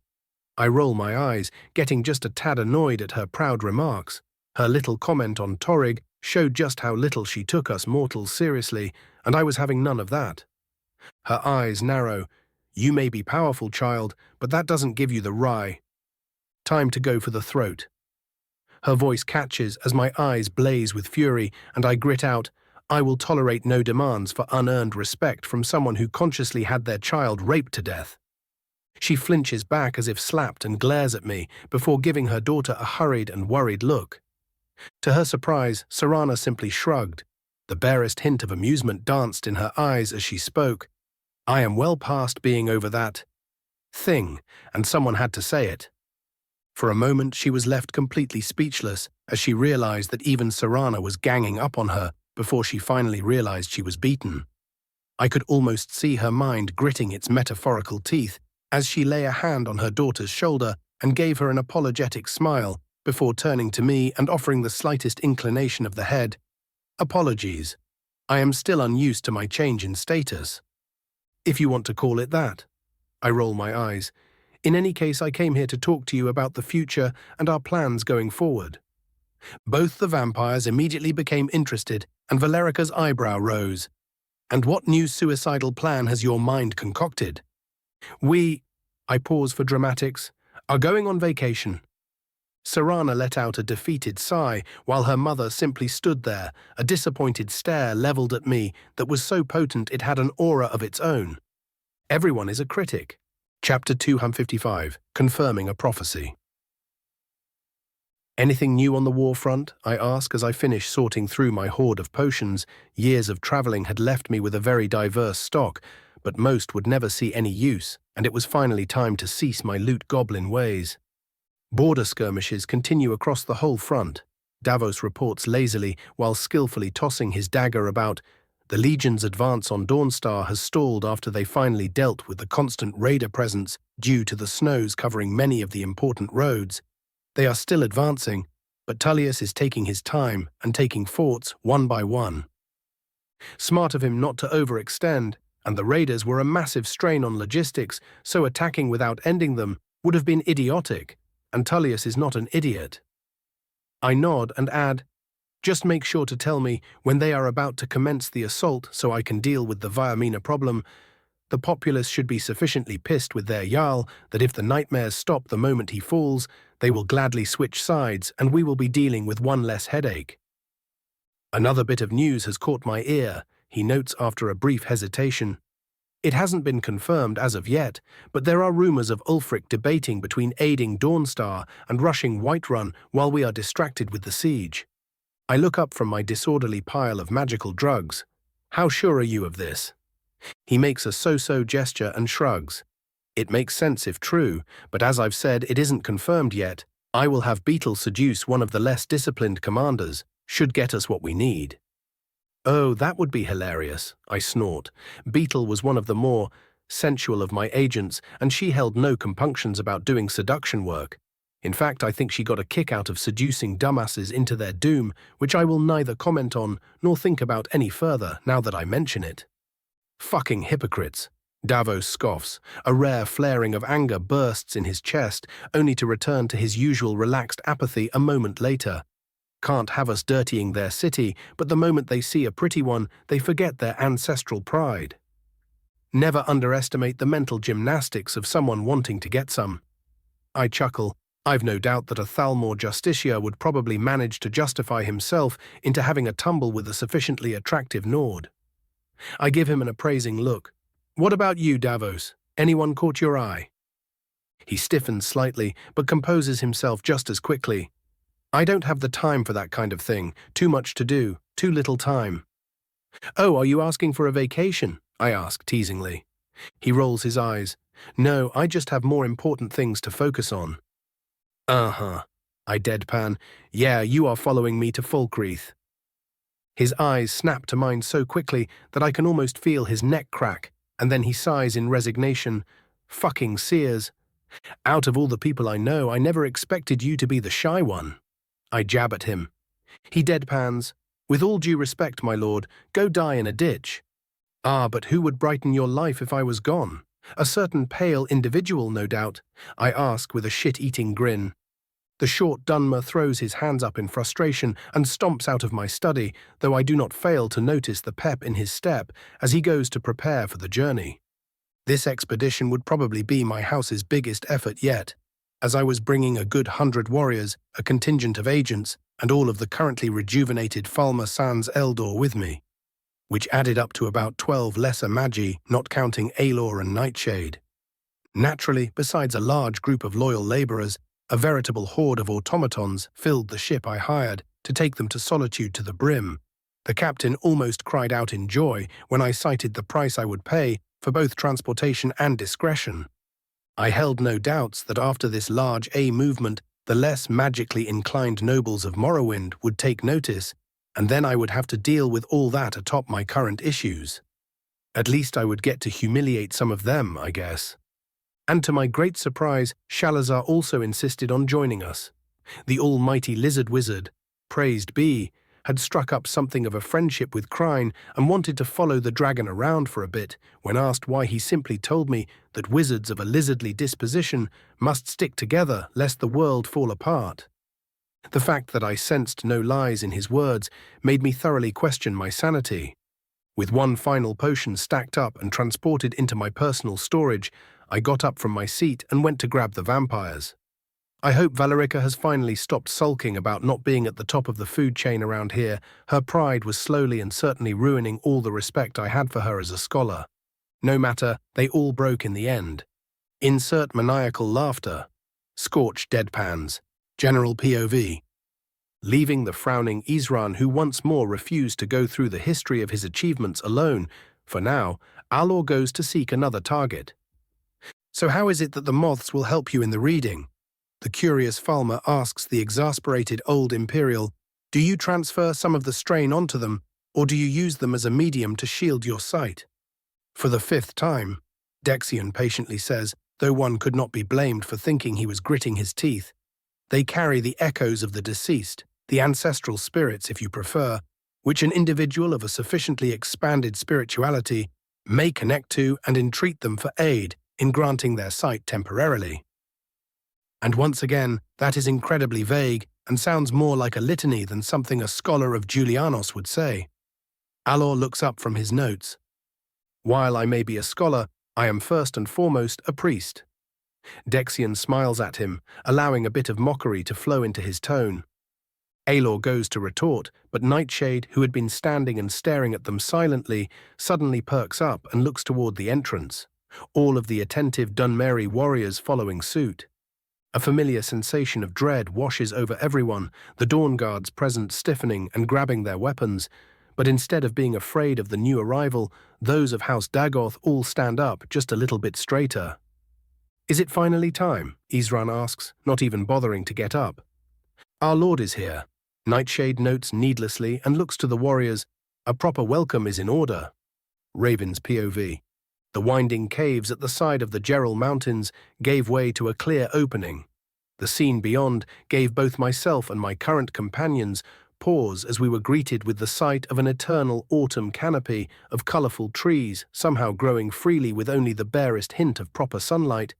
A shallow pond of what I could only guess was natural mineral water surrounded ancient-looking stone edifices lacking any mural or carving.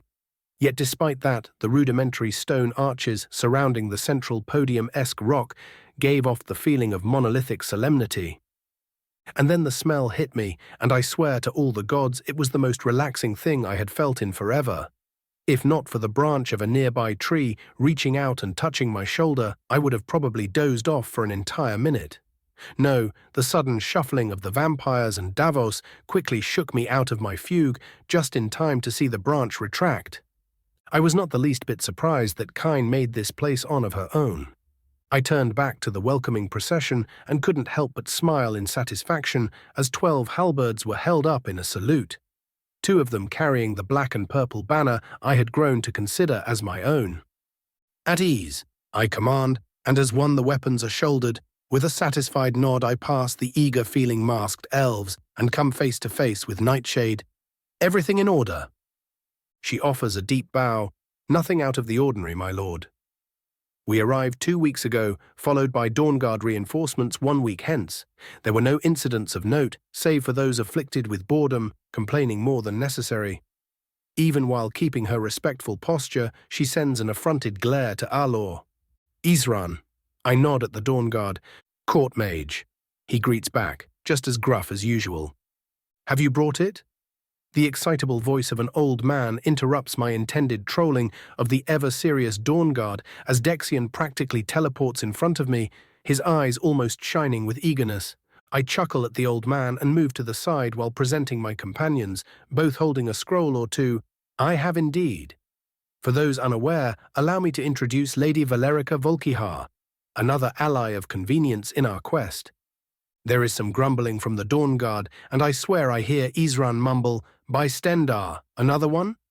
But they had learned their place by now, so grumble is all they do.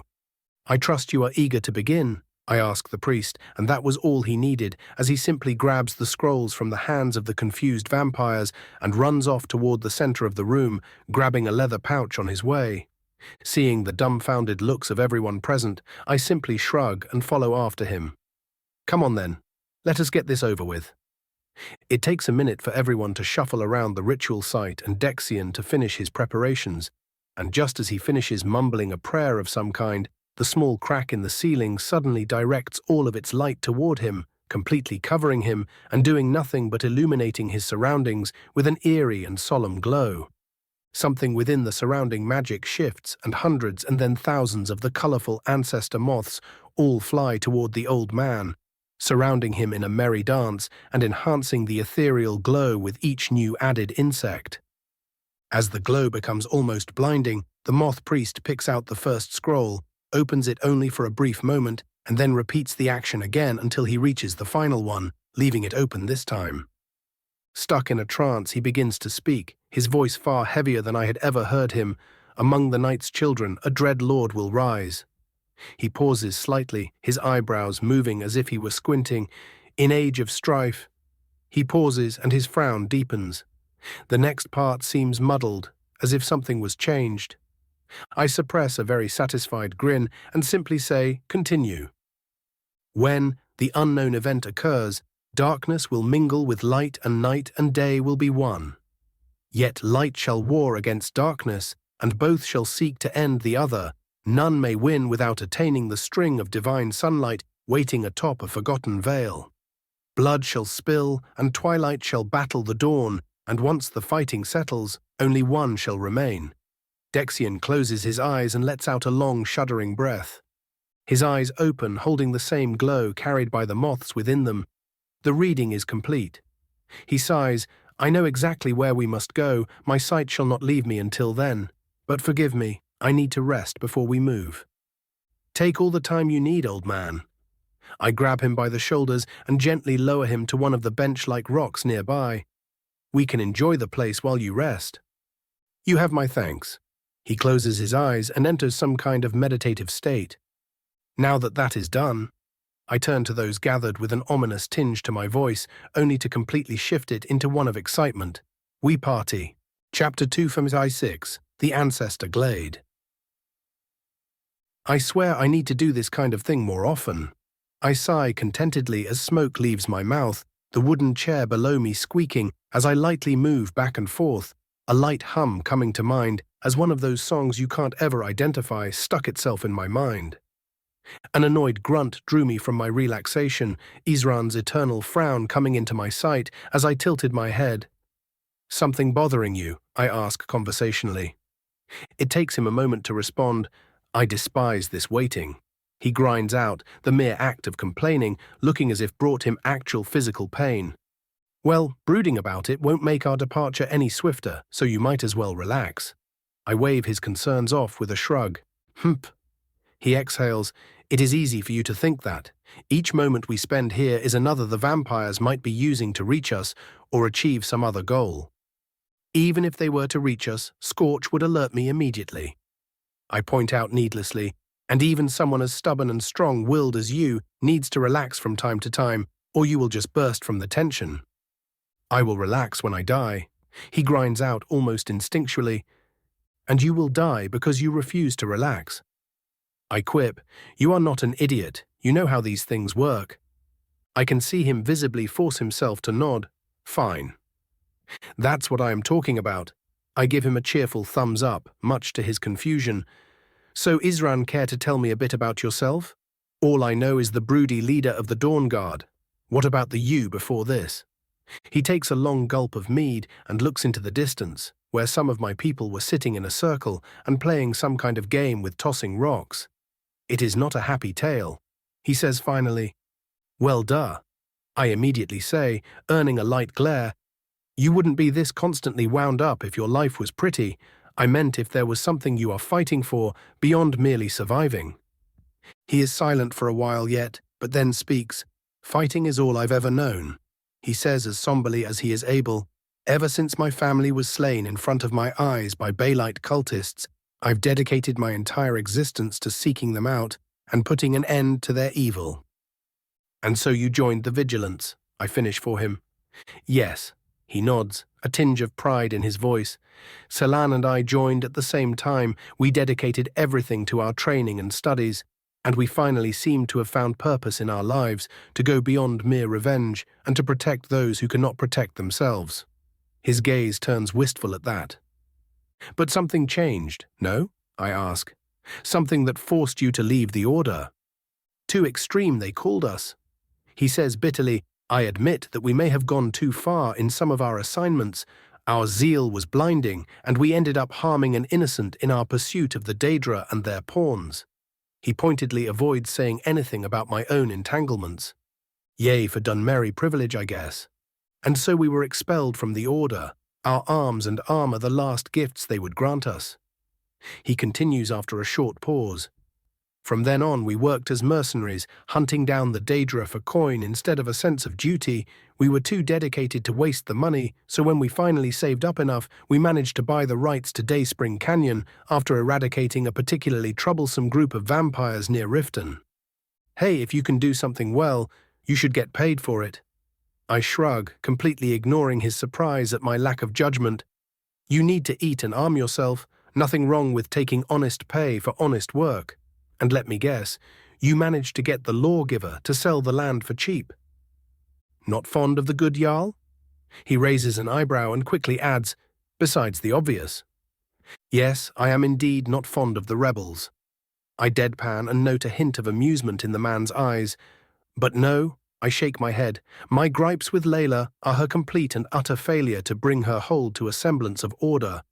I see more than most, and Riften was a genuinely disgusting place to find oneself in. Ergo, someone that incompetent would sell a powerful fortress for a mere pittance.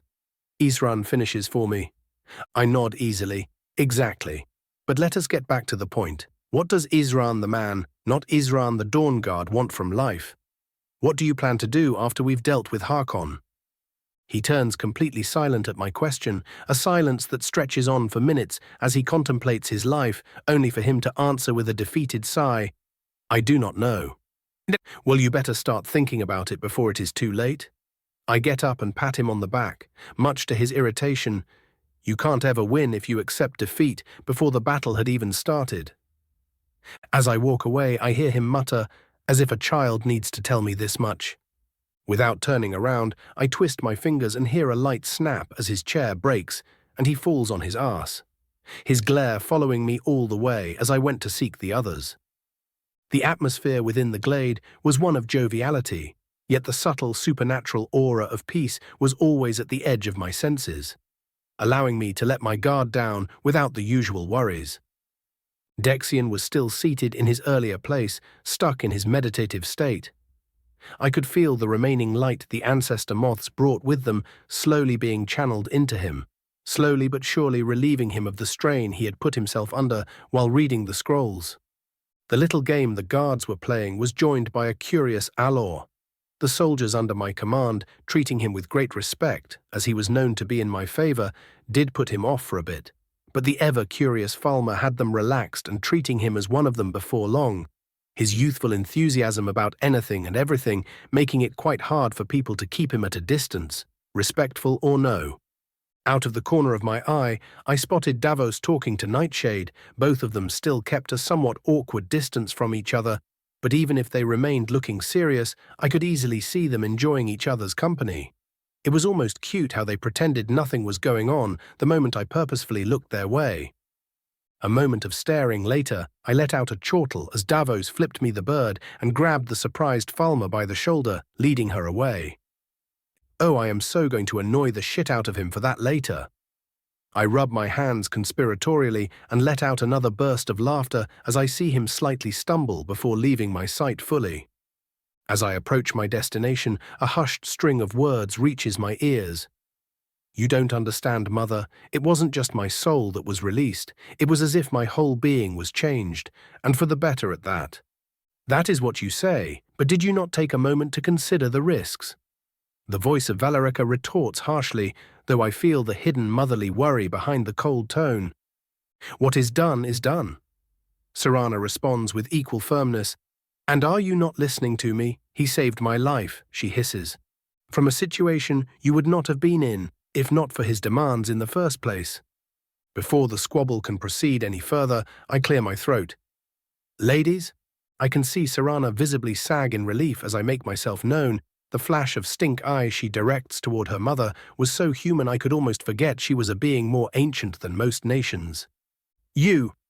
Valerica rounds onto me, though her demeanor swiftly becomes a bit more respectful and subdued after I simply raise my eyebrow. I wasn't taking any shit from her, no matter the situation. She takes a calming breath and speaks. What did you do to her? If you are referring to the sudden lack of hate the sun holds for her, I simply freed her from her bindings. I say easily, as if that explained everything. And what about the consequences? The worried mother asks, almost frantically. Did you check to make sure your actions did not leave her weak or worse, mortal? Firstly, she is a capable enough mage that mortality really isn't the issue here. I give her a pointed look, and secondly, we have been testing the consequences ever since, and she has shown no negative results. In fact, she has grown stronger and far more powerful than before, even unlocking a new ability. And you are certain of this? Valerica taps her foot. Is there nothing you could have missed? I roll my eyes and assure her I had the other archmages give her a check. She is in no danger. Fine. The older vampire exhales, visibly deflating before she turns to her daughter. And what of this new ability? Serana gives me a questioning look, but I merely shrug. She turns back to her mother. I can drain other vampires and steal a fragment of their power. Valerica turns completely silent, her eyes moving from her daughter and then to me, the cycle repeating itself for a good couple of minutes. The words that leave her mouth next leave me palming my face and Serana looking at her with complete and utter disappointment. You must be the one to slay Harkon then, Valerica declares with complete certainty. What? The younger vampire mutters flatly. Already used to the song and dance, Valerica immediately explains herself. If you wish to never be anyone's tool again, then you should become so powerful that no one will be able to even consider it. Harkon will die, of this I have no doubt. She gives me a nod, but we must consider what comes after. I do not know, Serana says uncertainly. It makes a fair amount of sense, actually. I interject after a brief consideration. If you can stomach doing it, then you would be taking both his power and position, which would allow you to keep what vampires remain under control and any mortal forces from demanding your head. You agree? Both the mother and daughter say at the same time, then share a surprised look. I do indeed. It would be foolish to waste such an opportunity. I nod, though obviously if you don't want to do it, then no one will force you. I give Valerica a pointed look. No one. Of course. The mother nods easily. Serana fidgets uncomfortably, obviously confused and surprised by the development, so instead of forcing her to decide now, I speak. In any case, that is something that can be dealt with later. This place is too bright for that kind of gloomy talk, so we should make the most of it. I turn to Valerica. So how about that wood carving technique? Seemingly amused by my blatant change of topic, the elder vampire lets out an amused huff. Fine, sit down and take notes, I will not repeat myself. We spend the rest of our time discussing far less worrisome things, both of the vampires finally managing to relax after an entire hour of my prodding. I even managed to make Valerica admit that I was her superior when it came to enchanting, and all it took was summoning my shroud. Damn, does that woman have some high standards. Our rest lasted for almost the whole day, the tense group of dawn guards joining in with the soldiers after they realized nothing would happen in my presence. We spoke and made merry until everyone was content and rested. Then, as Dexion rose from his meditation, we marched north. It was finally time to get me some prime real estate. General POV. A mere 3 hours after Raven's party left, a large group of heavily armed vampires arrived at the glade, only to find nothing at all save for an extinguished campfire and the tracks belonging to the Holy Ground's previous visitors. It did not take them long to come to a conclusion about what happened, and as blame was assigned, a bloody fight erupted, leaving only a couple of them alive at the end of it. They all ran to Cyrodiil in hopes of avoiding their master's wrath. The Imperial Province's vampires had them hunted down within the week. No one wanted the heat of Harkon's brood anywhere near them, especially not the masquerading nobility of the Heartland. Chapter 257, Professional Help. A dark-skinned man dressed in expensive clothes collapses next to me, his pants thoroughly soiled, and the guards utterly disinterested in aiding him, as I walk down the familiar streets of one of my favorite cities in the province. And what exactly are we doing all the way in Whiterun? Serana asks dubiously. I turn to her with a conspiratorial grin. Why grabbing a couple hunting dogs, of course. It takes her only a short moment to catch the true meaning of my words, and she fails to keep the immediate scoff of disdain from leaving her. Werewolves? How great. They may be furries, but they are also pretty useful in a fight. I shrug easily. A silent moment of walking later, I nearly stumble as I hear her ask, "Raven, what is a furry?" Gods damn me and my big mouth. Ignoring her question for both her sake and my own, I keep walking toward the funny upturned boathouse that the companions called their home. I was not originally planning on involving the mercenary order in my expedition, but seeing as the larger part of my people traveling all the way from Solitude would still take some time to reach the destination, Dexian pointed out I could take the time to get some professional help. The rest of my people and the unit of Dawn Guards were already waiting there, courtesy of Scorch, simply carrying a slab pre-carved with my mark and recall sigil. While I could use blind teleportation at this point, doing so over long distances and while taking others with me was less than advisable, so I still stuck with the old tried and tested method. Less limbs lost that way. I suppress the shiver that threatens to go down my spine at that particular memory and push open the beautifully carved double door in front of me, the rambunctious air of the place slamming into me like an avalanche. That and the smell of spilled mead, of course. Much like the previous times I've visited, the whole place goes completely quiet and all eyes snap to me, a couple of chairs already getting pushed back and scraping loudly against the floor as my friend gets up to greet me. "Raven!"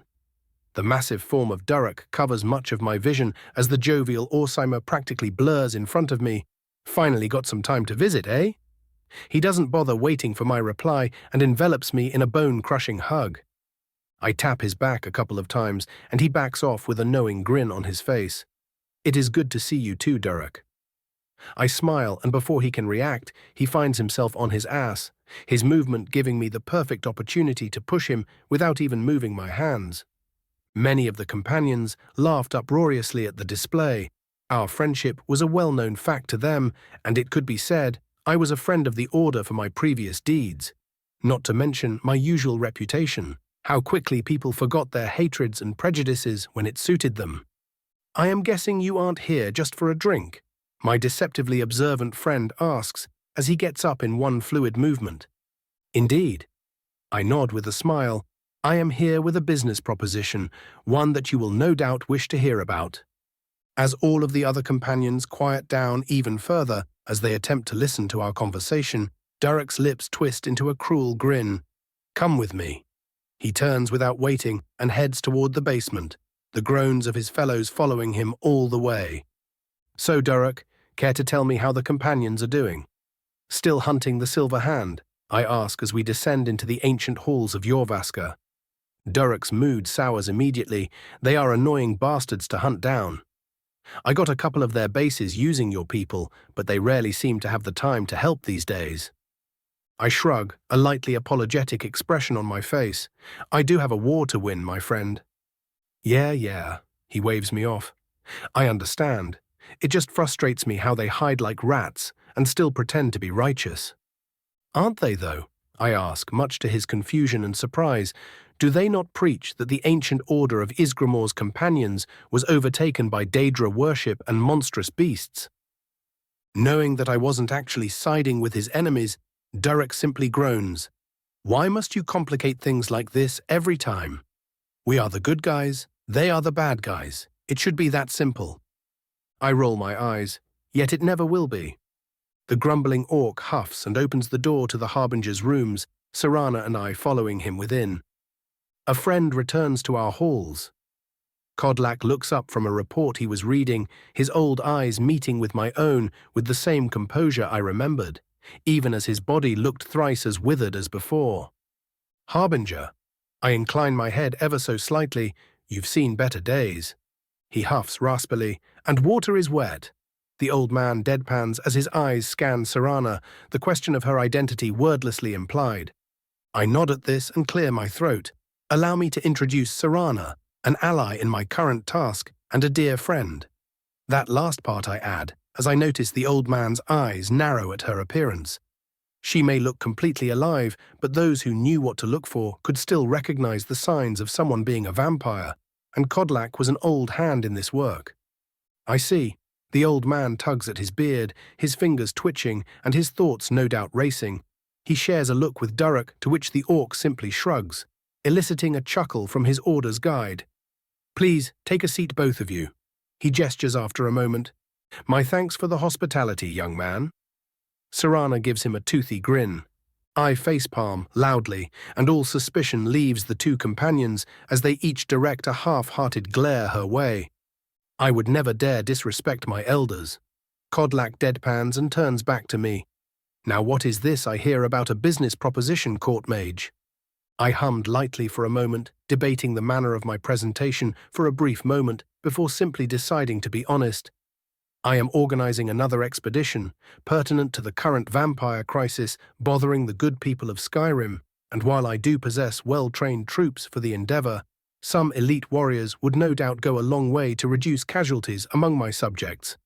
Before he can comment, I raise my index finger. I will only be accepting circle members for this one. You certainly don't ask for much, the old man hums. There are a few members present. I trust you are in something of a rush, no? Indeed, Harbinger. I nod. I need them ready as soon as possible and will provide transport myself. He caresses his beard and pretends to think they would need to rush preparations, drop anything else they planned on doing, enter a hazardous place with no prior information. His words slowly trail off as my face turns into a complete deadpan. Whitemane, I am literally one of the richest nobles in the fuckmothering province. Just have them pack up and ready to move.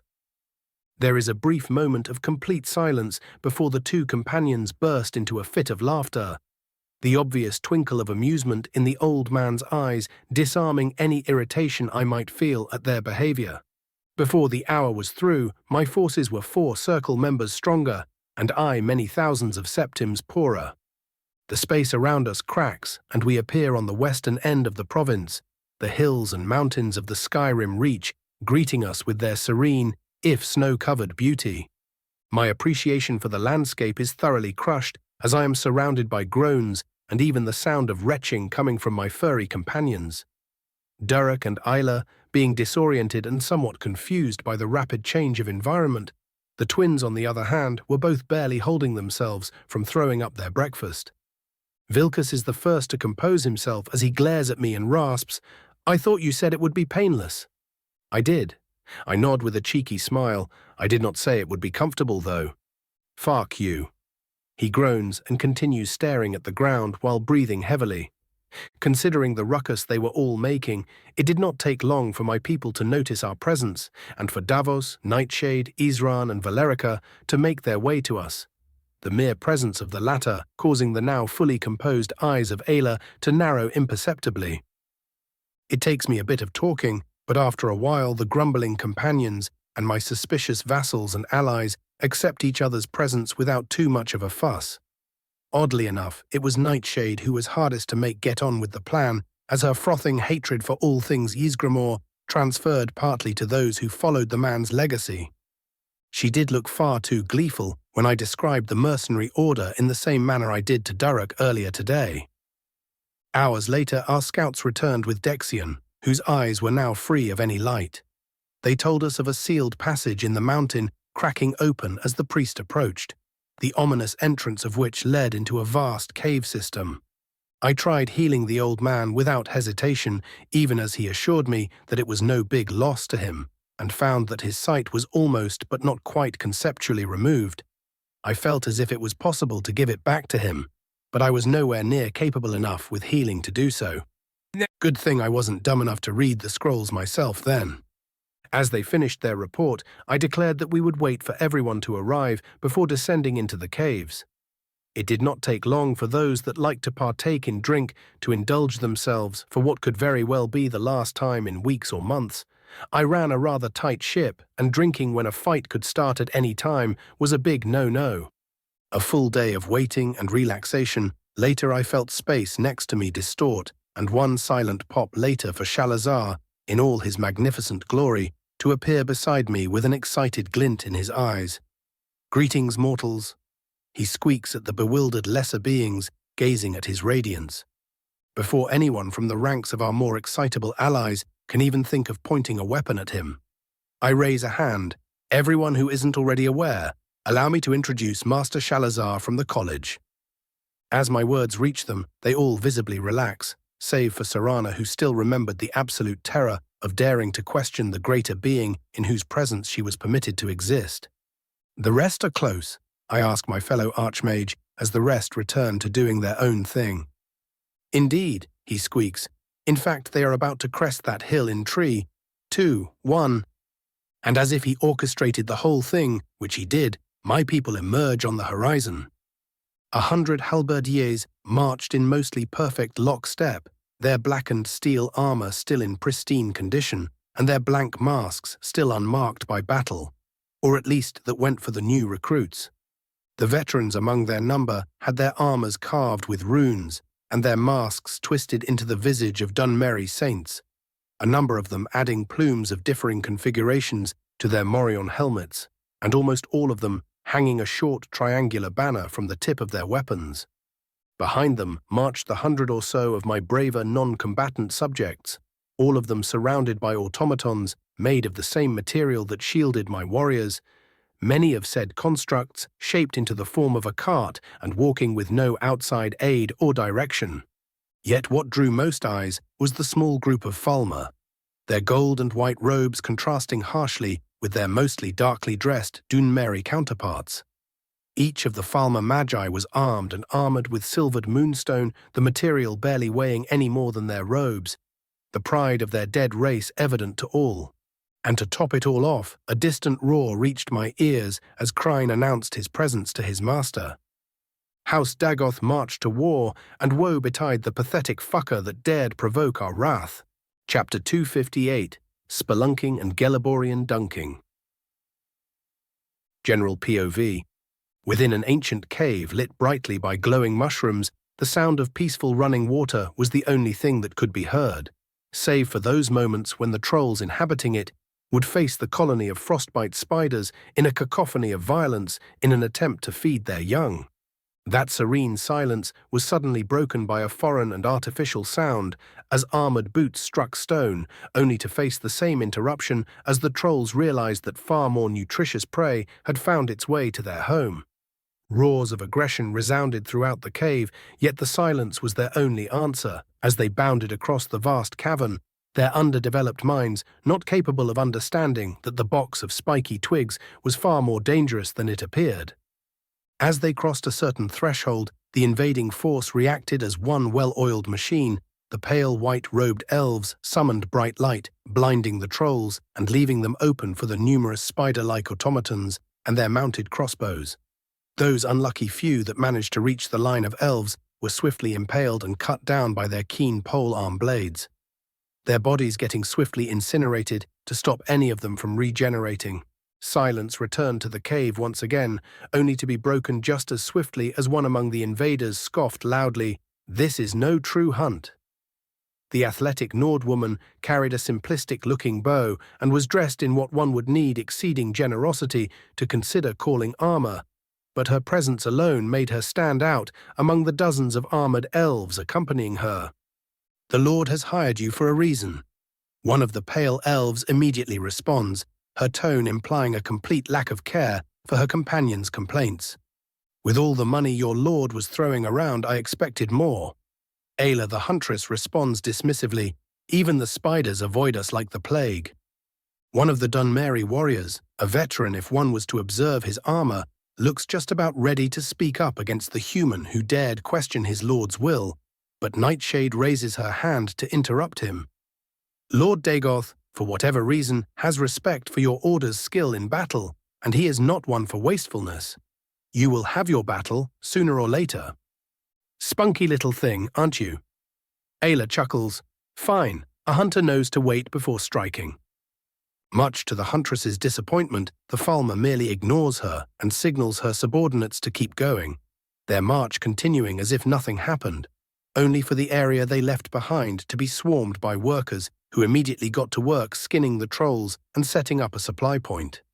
Such scenes were widespread throughout the large cave system as 3 different groups roamed the underground wilderness, clearing it out step by meticulous step, All the while the leaders of the operation followed behind leisurely and without concern, for they knew nothing in this cave would endanger them, the thousands of arachnid eyes inhabiting this place guiding their every step. Hours later, Nightshade's group met the other two as they all emerged from differing passages into a vast intersection, the many smaller subsidiary streams gathering into a fully fledged underground river. The leaders of the different squads met up in the center, Vilkas raising his hand in greeting as his fellow companions joined him. "Ho there." He greets, "Your part as boring as mine." His twin brother shrugs. "The trolls make a nice sound when I smack them." Ayla huffs, "I barely even need to draw my bow." "And where is the kid?" Vilkas asks, referring to Durek. "Talking with the mage." His brother tells him, "Making plans or some such, seems excited." He could at least share what he knows. Ayla almost pouts. Someone clearing their throat draws their attention, and their eyes all turn toward a short Dunmer in elaborate light armor. "Or you could, just ask." Davos deadpans at them. "You knew and didn't tell me," Farkas asks, sounding genuinely hurt. Such was his honest disappointment that even Davos felt a bit awkward. "Sorry, kid," he apologizes lamely. The silence stretches out for a while before Ayla sighs. "Care to share, then?" "Right," Davos shakes his awkwardness away. "Boss said to expect a horde of Falmer." The companions deadpan as one. "Potentially those of the vampiric variety, frost giants." "Finally something good," Vilkas comments. "And a pair of dragons." Davos finishes simply, "I am sorry, for I must have misheard you." Vilkas narrows his eyes. "Did you just say dragons?" "Yup." Davos nods, his drawled answer a perfect emulation of his lord. "Why else would we hire you lot?" "Well, shit," Ayla blurts, her current boredom seeming far more interesting all of a sudden. "Don't get your loincloth in a twist, girl." Davos rolls his eyes. "It is not like you are going to be fighting them alone. You are here, so we don't waste good men holding the beasts down while the mages kill them." "So what, he hired us to be meat shields?" Vilkas asks heatedly. "By Ariel, will you be silent and listen?" Nightshade finally has enough. "You do not fight dragons with numbers, you fight them with power. Sending weaker warriors against them is just giving them free food, so keep your foolish indignation in check, or I will shove my foot down your throat." "Don't threaten me with a good tie," Vilkas starts, only to be interrupted by Ayla, incidentally saving him from a throat punch from Davos. "And you know this how? From what I know, the dragon in Blackreach was drowned in an entire army of your kind and had to be ambushed to die." Nightshade's eyes narrow, but she doesn't take the bait, and instead simply says, "That is not the only dragon Lord Dagoth has faced. You will understand once the time comes." The nervous voice of a young man cuts in. "Shouldn't we be moving along right about now? We do have a schedule to keep." Alor visibly winces as all eyes turn to him. "Just thought I'd mention." "Fine," Vilkas grunts. "Your master has shown himself to be honorable once before. We will keep going."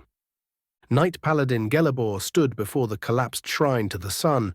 His ancient armor was pristine to look at, and combined with his stature, gave off the impression of someone powerful. His mind, on the other hand, was another thing entirely.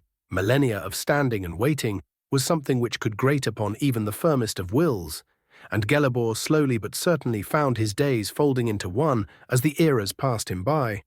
His eyes snapped into focus as he looked up, the sound of marching boots making it painfully obvious that he was no longer the only intelligent creature present in this place. Part of him demanded he grab his blade and defend his post till his last breath, but a larger, more sensible part told him to wait and observe before committing into action. It did not take long before his visitors entered his vision, his eyes widening slightly as he observed the veritable army within the caves, only to practically bulge out as he noticed the pale elves among their number. Impossible. The words left him before he could stop them, though in his surprise one could not fault him for not caring enough to do so in the first place. As soon as he spoke, the interlopers noticed him, the entire unit fanning out to the sides and half surrounding him within mere moments. But thankfully they refrained from actually attacking. The ranks split at the center, and two short elven figures emerged, one pale and one ashen. Gelibor could barely keep the complete and utter shock from his voice as he greeted them. "Greetings, pilgrims. Welcome to the way shrine of Auriel." The ashen-skinned elf offers him a deadpan stare in response. "You practiced that one before the mirror?" Earning an amused chuckle from his, obviously snow-elven companion. Gelibor failed to hide a wince at the Mer's reaction, his long years of isolation not lending themselves into honing his social skills. "That matters little." He frowns. "I am Knight Paladin Gelibor, guardian of this shrine and the Chantry of Auriel." His eyes focus fully on the other Falmer. "I did not know any of our people still lived. Tell me, young one, from where do you hail?" He expected many responses from his fellow snow elf, whether it was happiness for finding another of their number or surprise at his existence. It made little difference. What he most assuredly did not expect was for her to give him a look of such pure and unfiltered derision that it made him step back on instinct. "And this concerns you how?" Nightshade's tone was such that it could freeze the very air. "Forgive me, sister, but I did not know any of our people yet lived." Gelibor replies, trying to sound reassuring. "1,000 still live." Nightshade responds without inflection. Gelibor stops breathing for a moment. "You don't meant—" "Oh, but she does." A rich, noble voice interrupts him, and the shadows beneath the two elves seem to ripple, bringing forth the presence of one who seemed to be a noble among the Dunmer, a very powerful and dangerous noble at that. Raven's POV, slightly earlier. "Why don't you just—" The orc snaps his fingers and makes a whoosh sound, instead of having your people do it slow like this. Serana pipes up, her curiosity obvious, yet her mother merely rolls her eyes, already aware of my reasoning. It is to bloody them and give them some actual experience. I answer, they are well trained, but nothing can substitute actual battle when it comes to learning warfare. Fair enough. Durek shrugs, not like I even enjoy fighting trolls anymore. One must diversify his intake to preserve a balanced lifestyle. The glorious squeak of Shalazar graces our ears as the lizard wizard nods sagely. Just as I am about to respond, I sense what is going on in the front and turn to the rest. It would seem that we have reached our destination. I will wait for you there. And disappear into the shadows just in time to greet the fucktard known as Gelibor. The dumbass stares at me for a moment before, in an attempt to preserve his veneer of politeness, inclining his head. Greetings, are you the leader of these Mer? Why, yes, I am. I smile and bow mockingly. Lord Dagoth at your service. He stares at me for a moment before reciprocating, Knight Paladin Gelibor. His eyes move between me and Nightshade before finally settling on me. What is your purpose here? He asks simply. We are here for Auriel's bow, as you might have guessed. I answer flippantly, and for the valley, of course, can't have such prime land gathering snow if it can be used for better things. Gelibor's eyes narrow. You would usurp the final resting place of my people. Final resting place? I tilt my head, feigning confusion, and who are you to decide if your people are dead or not? Just because one of the betrayed has managed to regain her form doesn't mean, he begins, obviously lost at the development, but the clap of my hands interrupts him. 13 other Falmer emerge from within the ranks, all of them looking at Gelibor with either mixed feelings or outright disdain. A question soon comes out against his will. Why do you gaze upon me with such eyes? He asks them, bewildered. I chuckle at his confusion. Why, because I told them exactly what you have done for your people ever since their enslavement. The priestly knight seems genuinely confused all of a sudden. I have guarded my people's heritage for thousands of years. Thousands of years, yes. I deadpan, uncaring about disrespecting a religious fool, and it took me a mere 2 to learn how to rejuvenate them into their original forms. And what would you have me do? Gelibor gets a bit heated. I am no mage, nor am I learned beyond the faith. I did not even consider such a miraculous act possible. Thousands of years. Nightshade cuts in, her tone capable of cutting ebony with its vitriol. Gelibor stares at her for a long while, his expression shifting from frustration to despair, to defeat, and then to acceptance. I see. He nods. You have a right to be angered at my inaction. This is not untrue. But I did not merely stand here and do nothing for all those long millennia. Oh, I pretend curiosity. Do tell. Chapter 259, Story of the Vale. As the ancient snow elf is about to start explaining himself, I stop him with a raised arm and turn to my people. At ease, we are under no threat here. They waste no time in relaxing and slowly setting up a camp. Turning back to the priest, I snap my fingers and summon a bunch of chairs for us and the other Falmer. This conversation would be pertinent for them, so I saw no reason to exclude them. My thanks, Gelibor says after a brief pause and takes his seat, visibly melting into the comfort of a good seat he had not felt in millennia. As everyone is seated, Aelor long since having brought out his tome-sized journal, I speak. So, Knight Paladin, would you care to enlighten your distant kin as to why you gave up on them so completely? For all his pretense of politeness, he fails to suppress his frown at my phrasing. Must you vilify me so without listening first? Fine, I raise my hands placatingly. I apologize, please do go on. Very well. He relaxes somewhat. It all started with the downfall of my people. He goes on to describe the events that led to the war between the Atmorans and the Falmer, how a group of elven supremacists attacked the humans' first settlement, and the terrible retaliation such a misguided action caused, how he and his fellow monks retreated to the Forgotten Vale, which housed the grand chantry of Auriel, and how they hoped to revive their people under the leadership of his brother, the arch-curate Verther. The aged elf turned deeply melancholic when he got to that part. The tale he told was one of faithful hope, of families being started, and of a new culture slowly developing within the valleys and caves, only for it all to be crushed as massive hordes of their disfigured brethren, many of whom carried the touch of the Lord of Domination, swarmed into the Vale and slaughtered or enslaved all they could get their hands on. Arch-curate Verther battled them with all of his might, leading a fighting retreat into the very chantry itself, and reaping hundreds of the goblinoid Falmer. By the time his people had reached the temple, it was already far too late for them. A force of vampiric invaders managed to storm the sacred site from the mountains above, slaughtering all the snow elves Verther managed to save. Only a few survived that fateful day. We clung to life by locking ourselves into the deepest part of the temple, our supplies dwindling day by day. Gelibor laments, even then we still had hope. But then we realized that Verther had been bit, and he could no longer feel Auriel's grace. Molag is an insidious cunt. Who knew? I quip. Insidious is very correct. Gelibor huffs sadly. Verther tried and tried to cure himself, but it was as if the vile Daedra itself was preventing any available cure from working, and slowly hope gave way to despair. Please don't tell me he didn't suddenly decide to slaughter everyone. I deadpan. No. His eyes turn empty. He did far worse. I palm my face. He turned them all, didn't he? He did. Gelibor nods. Such was his rage at the apparent betrayal of Auriel that he swore he would destroy the very sun, and decided to persuade our remaining brothers and sisters into following his foolish quest.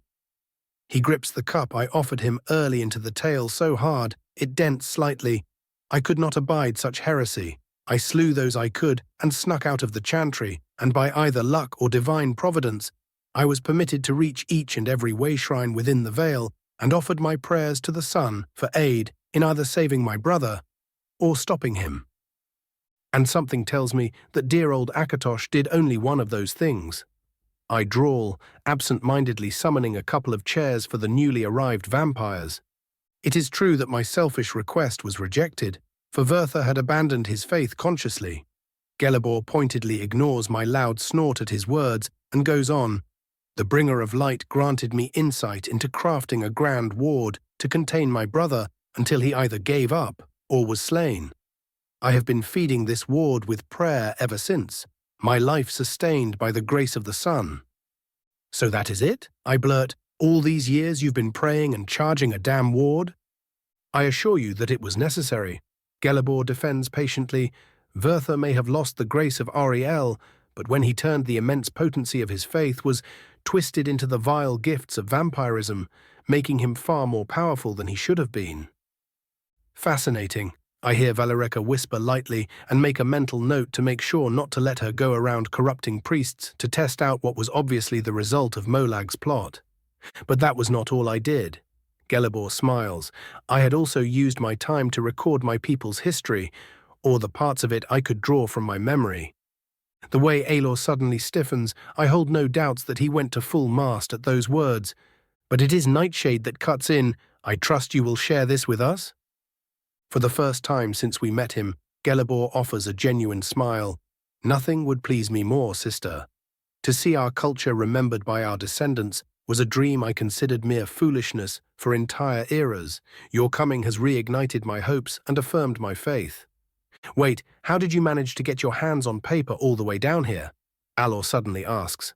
"I didn't." Gelibor smirks. "I chiseled everything onto slabs of stone by hand." Finally, a reason to respect him. I praise internally and point to the young scholar. "Alor will no doubt love to copy down everything you had written, but I feel we should return to the issue at hand." "Indeed." The ancient elf straightens up. "Your desire to attain the bow of Auriel and occupy his temple as your own. I do not care for the temple itself." I wave him off flippantly. "I have caught glimpses of the Vale and find it a perfect spot to house my people away from the dangers of the warring chaos of Skyrim. Besides, we will be killing Vertha for you, and someone will need to continue operating the Chantry." "You would have me remain, even with your disdain for me?" Gelibor asks, seemingly confused by the sudden shift. "It isn't me that you will need to convince." I shrug and point at the gathered Falmer. "If you manage to have them agree on your stay by the time we are done, I will have no reason to refuse you or them. I, for one, believe that simply tossing you away due to your lack of action would be wasteful. But those who have suffered the consequences are obviously the ones who need more convincing."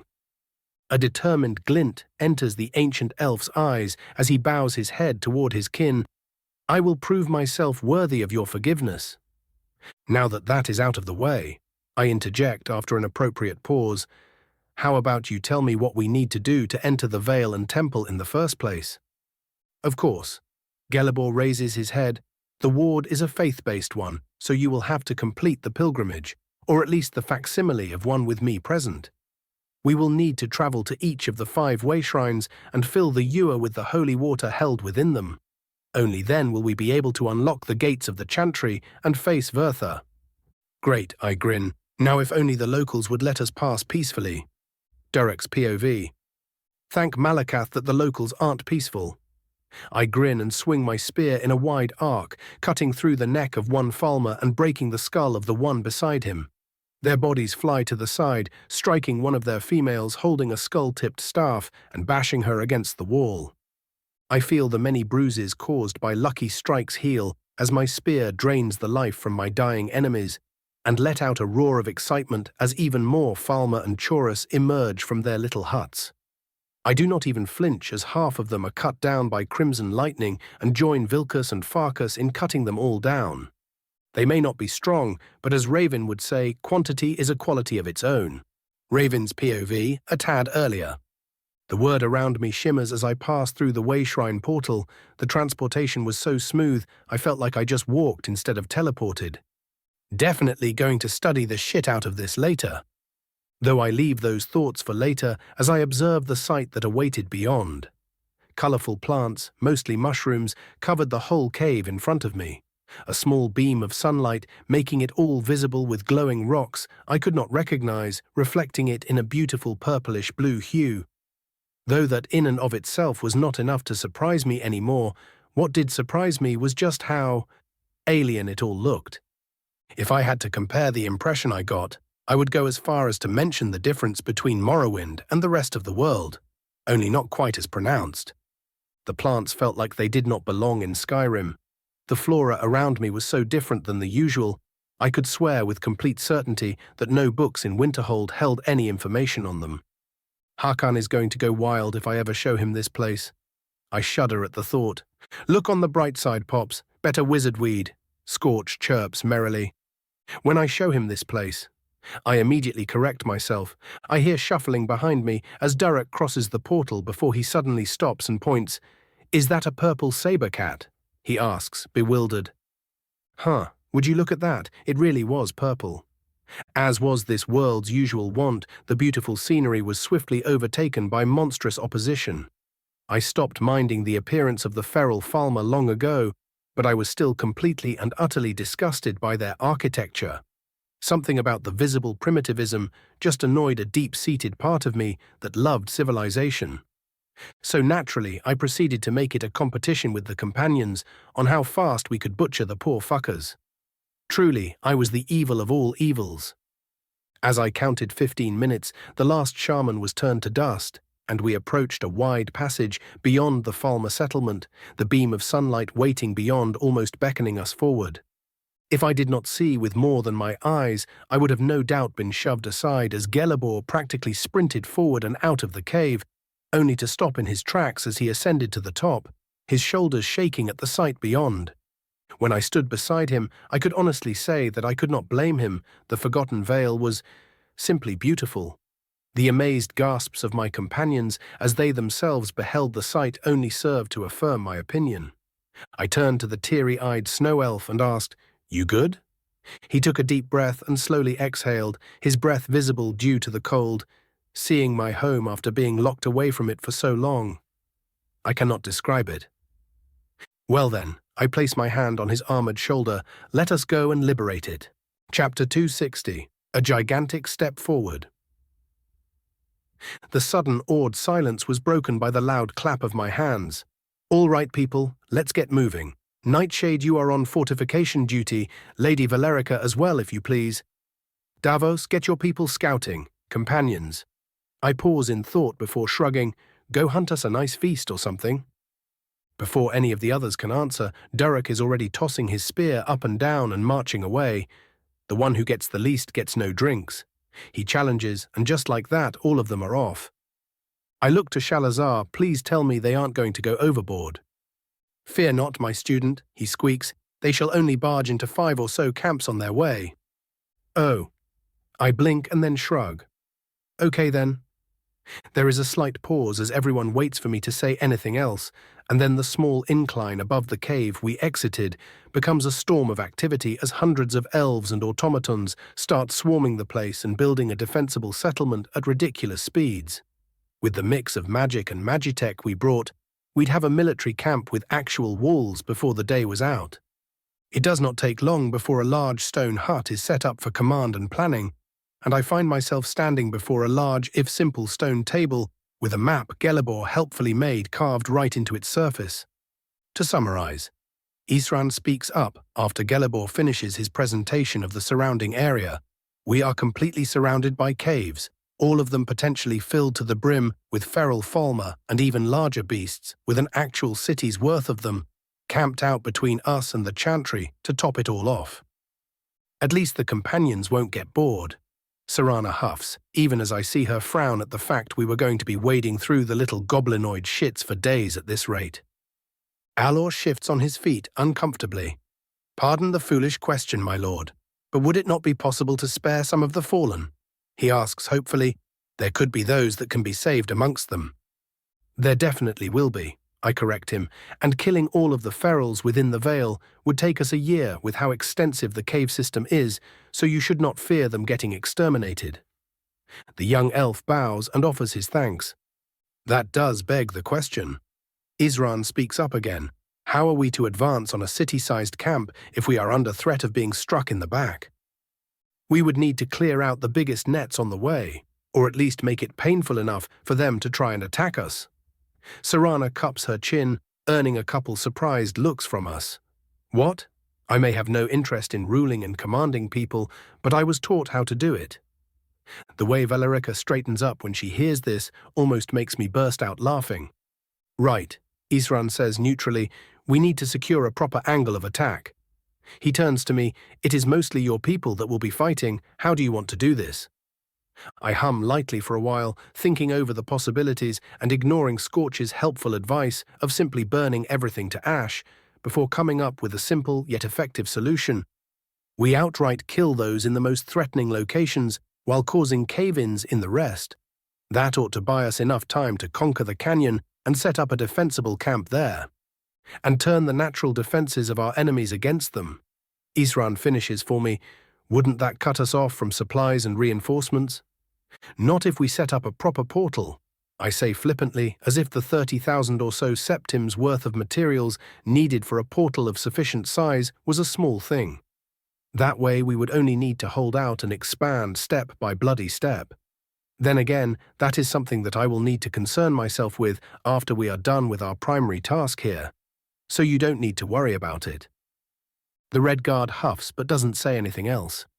So your plans are still to take the Vale as your own? Gelibor frowns, the previous conversation on the topic having been too overwhelming for him to focus on my plans. Yes. I answer without hesitation, much to the approval of Nightshade. It is too valuable to simply leave it as it is, and it will serve as a perfect place to protect those of our people who wish for peace and security. The ancient Falmer remains silent, his thoughts no doubt awhirl. There is something I need you to understand, Gelibor. I speak up, as he obviously wasn't about to. At this point, I am the only hope of your people, the same people you left for dead. If I were a tyrant or had a bigger ego, I'd easily be able to demand you refer to me as the Falmer King, and you would have no choice but to accept. I pause as to let my words sink in, and continue before he can reply. But I am no such person, and this is no attempt of conquest or colonization. My snow elven subjects are just as valuable to me as the Dunmer serving under my banner, and I will see them safe and prosperous, whether you like it or not. The room is silent for a long while after my declaration, the ancient Falmer looking stuck somewhere between, wanting to test my conviction and wishing to bow before me. Eventually he simply settles on a wry smile. I see. I suppose I am still stuck living in the past and believing the world would not change with time. How about living in the present, now that a future exists? I quirk an eyebrow. This time his smile is genuine as he inclines his head. Yes, I believe I will. Before I can respond in any way or return to the topic at hand, I notice Shalazar's eyes glinting with amusement, an amusement that is explained but a moment later as Hound, one of my agents, rushes into the room, his breathing heavy. All of us look at the winded elf as he swiftly calms himself. Do we have a problem, Hound? I ask after a moment. Giants, he says. Already? I blink. No. He waves his hands in denial. What then? I ask, somewhat impatiently and a bit more harshly than intended. The slow, squeaky giggle coming out of Shalazar's mouth was outright unsettling me at this point. Your orc friend. The poor guildsman takes another deep breath. Davos's POV. I know he said, hunt us a feast, but you'd think they would stop after the 6th deer. Hound comments dumbfoundedly as we focus on tailing the circle companions. What a rowdy werewolf considers a feast is probably a bit different from us. I deadpan. He sucks in a breath at that. Yeah, forgot the mad fuckers were Hersonites. They don't even worship him. I shake my head at the sheer idiocy of them selling their souls while still preaching about glory and Sovngarde. You say that, but our own lord is even less pious, he says dryly. Instead of bothering with explaining to this dumbass why commenting on the boss's beliefs is a terrible idea, I simply offer him a grin and ask, you want to tell him to do otherwise? Hound outright shudders and raises his hands. Hey, I am brave, not suicidal. So says the guildsman. I deadpan. A beat of silence passes before Hound hisses, shit, what are they doing? My eyes land on the circle members following their massive orc, who was now running toward what looked to be a camp of 5 white-furred and horned giants. Shit. I curse and immediately summon my familiar, quickly writing down some orders and sending it to the closest group of guildsmen. We should follow them quickly. If the dumbass dies, I am not going to be the one to tell boss. Fuck, might as well kill me then, 'cause I sure as shit ain't either. Hound curses as well, and we both rush after the merry band of warriors. We reach them before long, both of us armed with enchanted crossbows and ready to make the massive beasts regret being born. Only to find the 3 Nords calling out bets while the orc approached the giant with widespread arms. Ho there, you big lug, Durek yells out cheerfully. The biggest giant turns to him, the 2 slightly smaller ones immediately pushing what looked to be their children back behind them. The chief, or at least what I believe to be the chief, looks down at the orc and grunts out in the giant's simplistic language. "Yeah, I am talking to you, you big bastard." Durek grins. "You want to fight?" The giant tilts his head in confusion. Durek stabs the butt of his spear into the ground and starts walking further towards him. "Come on, big man, I've been bored for hours now, don't bitch out on me." I'd think there was some kind of plan there, if not for the Nord twins howling in laughter while the huntress was suppressing her own laughter as well. Seemingly finally realizing what was going on, the giant swings his massive club at the orc in an attempt to squash him, but only strikes air as Durek's massive form seemingly blurs and he appears before the furred giant, his hand already mid-swing. The armored fist connects with the giant's knee with a satisfying crack, and the beast roars out in pain and loses balance, falling onto its not yet broken knee. Wasting no time, Durek jumps and takes another swing, smacking the panting giant right in the face with the force of a thunderbolt. The enraged beast swings its empty hand at the orc, but he is already far too close and simply stops the hand from gathering momentum with a rapid kick. Another fist connects with the giant's face, making its eyes roll back and knocking it out cold. A grinning Durek stands up and stares at the rest of the furred giants, the beasts taking an instinctive step back. The gleeful orc points at them and says, "I am the chief now." Hound starts snickering like a madman. I facepalm. Raven's POV. The whole tent turns deathly silent as Hound finishes his retelling, most of us completely dumbfounded by either Durek's sheer audacity or his initiative. All of us save for Shalazar, of course. The lizard wizard was currently busy rolling around on the ground and giggling like a complete madman, seemingly talking to someone else and bursting into further increasingly disturbing fits of squeaky laughter. What even is my life? I cannot help but groan. Apparently the reason why Hound had to rush to the camp so quickly he almost lost his breath was that Durek had almost killed the poor giant and he needed healing. And booze. Because of bloody course, the fucking frost giants were just as alcoholic as the Nords. Durek looked so gleeful and unrepentant. When I glared at him, I just decided not to bother and accepted everything like it was completely natural. I was at peace with the world, in a state of zen even. Naturally, the moment I realized that Davos forgot he could use his damned familiar to contact me mere moments after he did so, to his agents, I spent the next hour gleefully tearing him a new one and then gifted him with a needlessly dry tome on conjuration usage. I swear I could almost see the tears of despair in his eyes. After that development, we all gathered back in the command hut and spent the rest of the day planning things out and making sure everyone had a place to sleep in relative comfort. We were just about to enter a war zone and no one wanted to spend their nights on the cold ground. As the sun rose the next day, I found myself standing before my assembled forces, the air around them being both that of excitement and nervousness, as this would be our first big military operation as a house.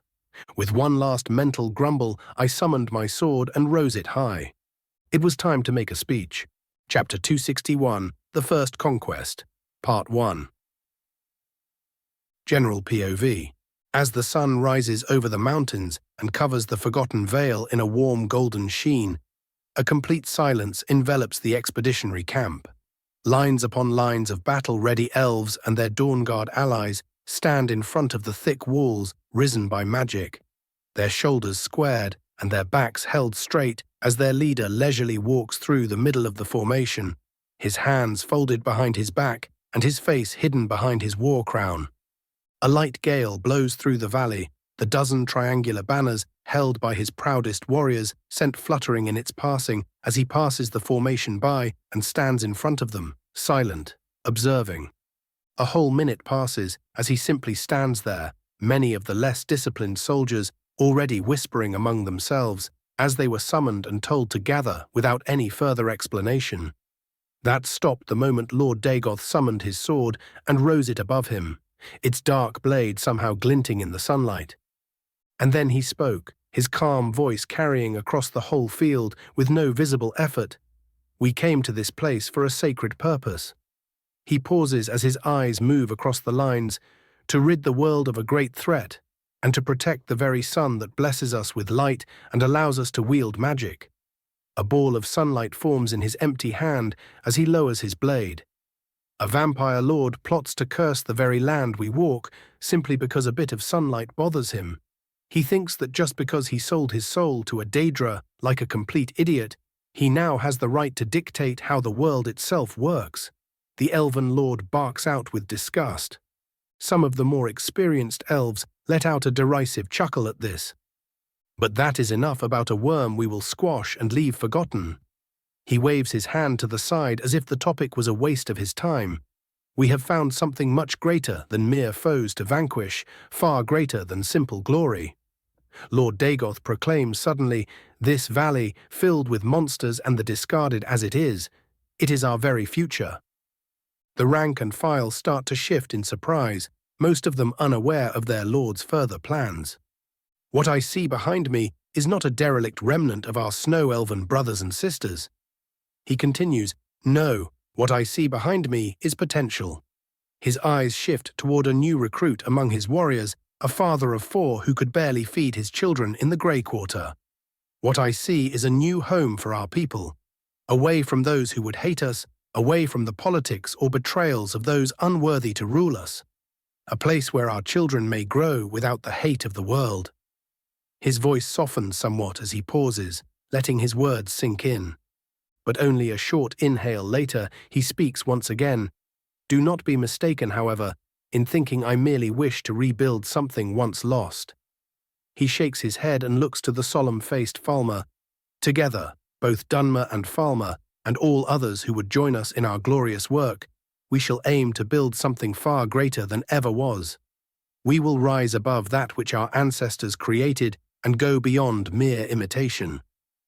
A wave of excitement spreads throughout the small army, even if the true weight of their lord's words went over most of their heads. Should we win and plant our banner atop these mountains, I pledge that all who fought and worked for it shall find a place of honor in the grand sanctum that I will build. He points his blade toward the increasingly excited ranks.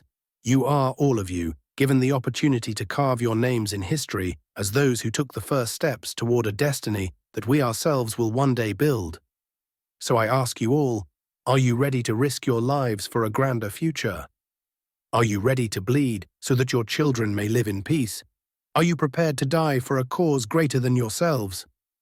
The elven lord turns silent, and silence descends upon the valley once again. A single halberd strikes the ground, and then another, and then a dozen, and then a full 100 weapons start striking the ground in both a salute and cheer, even those not of House Dagoth joining in by banging on their shields, dragged into the mood by the far more numerous elves. Lord Dagoth raises his hand, causing everyone to quieten down, almost as one. Officers, you already have your orders. Our aim today is to cleanse the entire lower valley and prepare the path for our ascent. He smiles behind his mask. And for those of you who are still unconvinced by mere words, I will personally reward any who perform beyond expectations, so do make sure to give it your all. He allows the greed his words cause to settle in and mix with the already present determination within his men. And just as he feels a sense of anticipation starting to form, he raises his blade once more. My glorious army, the sword bursts into flame, let the conquest begin. As one, the warriors of House Dagoth start to march in 3 different directions, shaking the very ground with their armored boots, almost all of them ready to give their lives for the cause. Raven's POV. I look around carefully. All right, is everyone gone? A very confused Serana blinks and nods. Should be. Good.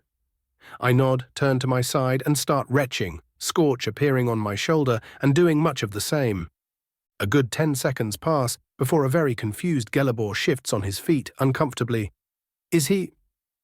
Just let him get it out of his system. Serana sighs tiredly and palms her face. This is the youngest archmage in multiple eras. Valerica questions, her voice overcome with disbelief. This child? Scorch turns his head around a full 180 degrees and stares her dead in the eyes. Don't knock it till you try it. Less interesting, thirsty Noir. Before turning back toward the ground and continuing to retch. Valerica's eye twitches in irritation, but before she can retort, a hand on her shoulder draws her attention to Nightshade, who was staring at her with dead eyes. You get used to it. Finished with my mental cleansing, I straighten up and turn to the rest with a sunny smile. Never in my life have I spewed such cringe willingly. Scorch shivers, absolutely disgusting. Why would you do it if you are so disgusted? Serana tilts her head. Your soldiers would probably follow your orders, grand speech or no. I cup my goatee thoughtfully and mutter, what did that one Chinese dude say? Before perking up and raising my index finger, ah yes, it went something along the lines of, treat your men as you would your own beloved sons, and they will follow you into the deepest valley. Yeah, that. I nod sagely. Surprisingly, it is Gelibor that speaks, motivating warriors before battle is never wrong, if done properly, of course. Have experience leading Myr into war, Knight Paladin? I ask. By necessity. He nods with a wince. I assure you it was never my choice. I nod understandingly. Gelibor was obviously once a gentle soul, and it no doubt took the start of a genocide to get him to fight in a war. But that was enough of that. We better get moving. Care to tell me which way shrines we can find in the lowest section of the Vale? We have already made our pilgrimage through the way shrine of illumination, of which I am the guardian. The following shall be the way shrine of sight and the way shrine of learning, after which we will have to ascend upon the plateau so that our pilgrimage may take us to the final two. He explains reverently. Very well then. I start walking. Lead us away and fetch us some holy water. Gelibor clears his throat and points behind him. Lord Dagoth, the way shrine is in the other direction. I turn around like nothing happened and continue walking. Of course, I already knew that. I feel the stairs on my back before everyone just accepts their fate and begins following me. Oren's POV. Don't let them get close, I shout as I summon a burst of fire from my hands and push back the small group of feral Falmer that managed to sneak below our wall of polearms. More and more bursts of fire follow as the men follow my example and finally manage to break through the wall of pale flesh guarding the way into their camp. As we start pushing further in, one of the newer recruits overextends, and his less armored thigh is punctured by multiple poisoned arrows. Without hesitating, I grab him by the shoulder and shove him back. The Myr behind us having the good sense to move out of the way so that the Falmer Magi can heal him before he expires. Just as I'm about to thank the good Daedra for a swift victory, one of the feral's chitinous pens bursts open and a small herd of massive chorus skitter into the battlefield, carelessly stomping over their masters as they hungered for our blood. Shit, ready antidotes and brace for impact, I command, my trained vice carrying and stopping some of the fresher recruits from panicking. As instructed by the tiny lizard mage before the battle even began, I order a slow fighting retreat back into the pass as to funnel the attack into a small area, the trio of Falmer Magi on our side already levitating above our formation and casting debilitating blizzards as to slow them down even further. We hold our ground for what feels like an hour before a nearby ice sheet cracks and a massive wooden club bursts through its walls, letting 3 horned giants into the clearing. Suddenly sharing my subordinate's nervousness, I prepare to order a full retreat. But then I notice the large orichalcum-clad figure jumping through the opening in the ice, jagged spear already primed for throwing. I do not even manage to blink as the orc throws the weapon with the force of a ballista and disrupts the entire herd of bugs. And as if that was not enough, the icy wall is fully brought down in the next second, letting the rest of the companions in alongside their new gigantic allies. Shaking my astonishment away, I focus back on the battle. My brothers and I have been given great trust, and I was not about to break it due to gawking. I analyze the battlefield and soon find a way to further our advantage. My head snaps toward one of the Falmer Magi. Brelar, get the automatons on that rise as quickly as you can. I want full covering fire as we advance. At once, Captain. He salutes and unsheathes a control rod, directing the 24 spider automatons toward their destination. As bolts start falling upon their ranks and reaping their lives by the dozens, I notice the opportunity and raise my weapon high, the enchanted banner sending a wave of confidence through the troops. Onwards, men, for Lord Dagoth. A cheer answers me as we descend upon the Falmer. Author's note: Oren, Marin and Varen are the 3 brothers that became Raven's first soldiers, They have been promoted into leadership roles over time and are the current commanders in the army. Chapter 262, The First Conquest, Part 2. Raven's POV, far from the battlefield. Can we not speed this up somehow? I groan, lamenting the fact that real life did not in fact follow game rules. Gelebor, who had been praying the entire way while walking at a slow pace, stops and mutters, "Blessed are you, Auriel, who grants respite to the weary." The slow dribble of sunlight suffusing the ewer stills and settles in the holy water, imbuing it with an otherworldly glow. The elven priest turns to me with a slightly exasperated smile. I apologize, but as the ward is powered by faith, the ceremony must be held in full for us to gain entry into the Chantry. I sigh, and can you not just do it on your own while we go and help the troops? I am afraid not. His smile turns wry. If you wish to follow me into the temple, then you must at the very least accompany me on the way. My eye twitches, and there is no way for you to speed it up. Unless you carry Auriel's direct blessing, I am afraid we will have to do this the old-fashioned way. He explains patiently, but I notice the slightest of upturns at the edge of his lips. We will make something out of him yet. Deadpanning at him, I look to the skies and speak, "Oi, big dragon man, help a mer out." An awkward second passes, and I sigh again. No? Yeah, I did not think that would work. Wait a bloody moment. I suddenly still, if it requires Auriel's blessing, then that means that if I had Minthara here, we would just be able to coast through the entire thing. But she is currently stuck in Cyrodiil. Damn me and my scheming ways. I let out a disappointed groan as my shoulders slump. Waving my hand forward, I admit defeat. Fine, just do your thing. I think I just might. Gelebor offers me a sunny, literally smile and resumes his prayer.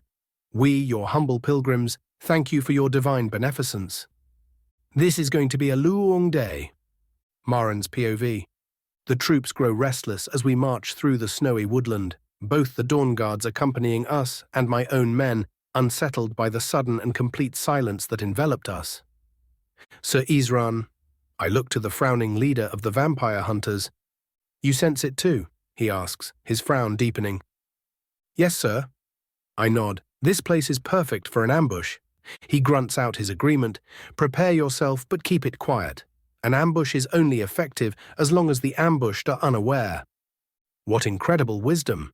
I roll my eyes, somehow making the Redguard frown even deeper, even if my face was completely covered up. Word quickly spreads through the ranks, and everyone prepares for battle. Hopefully the ferals won't notice the sudden tension. A tense minute passes before we hear the telltale twang of bows loosing, and I nearly jump as I hear an arrow bounce off the helmet of the mer next to me. But the panic lasts for only a moment as my training kicks in. Ambush, I point at the warriors, defensive positions, and you. I look to the Falmer, get those spheres in front. The black balls of metal roll out in front of the formation, just in time for the ferals to emerge from the forest, numbering well over 100 strong.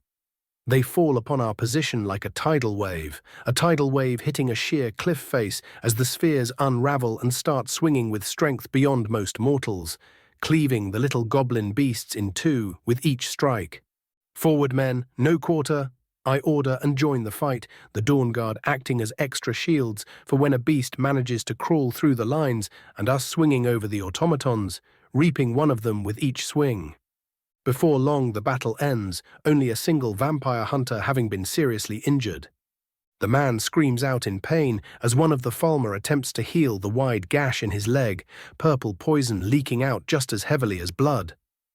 The mage's hands start to shake as he mutters, I cannot cut off the leg. I decide on the spot, earning a glare from Sir Isran. But the man is a war veteran and controls himself. Why? He grinds out. We cannot save him like this. Cut off the leg and sear the wound. The wounded man whimpers in fear. Lord Dagoth can regrow it when we are done. Isran stares at me for a moment before nodding. Do it. The wounded Dawn Guard tries to protest, but the mage shakily casts some sort of paralysis spell and feeds him some kind of potion, knocking him out. I turn away as he draws his blade. You swear he will be healed? Isran questions. On my honor. I nod and pointedly ignore the regeneration potion hanging off my side. It felt almost as if it was staring at me in judgment, but I wasn't about to waste valuable resources that could save a life later. I also ignored the little voice in the back of my head that praised me for not wasting it on a human. Fine, Isran's voice brings me from my thoughts on to other matters. He forces out, "Do you not think this was too easy?" I look over the battlefield and the realization strikes me. They were expecting reinforcements. And yet there were none. Lord Davos must have dealt with them. I conclude after a moment he was instructed to take out high-value targets and must have found something. And as if summoned, a crow familiar lands on my shoulder, a folded parchment in its mouth. I give it a quick read and nod. It would seem I was right. We can keep moving. Before the Redguard can question me further, I raise my weapon, forward march. Davos's POV. I lazily kick at the body of a dead Falmer shaman, the entire hilltop around me covered in corpses that were more crossbow bolt than flesh. "That all of them?" I ask. "Just a moment," Hound calls out and shoves his dagger into the throat of a still wiggling Falmer. "Yep, that should be all of them." Good. I write the report down and summon my familiar, "Let us get going. I don't want to find out what Boss would do if he learned a third of his army was almost killed by an avalanche." A couple of the guildsmen shivered at the thought before stepping in behind me. No one wanted to be at the other end of that particular beatdown. Raven's POV. "Welcome initiate to the shrine of blah blah blah blah blah, Oriel, blah blah blah, praise the sun, blah blah blah."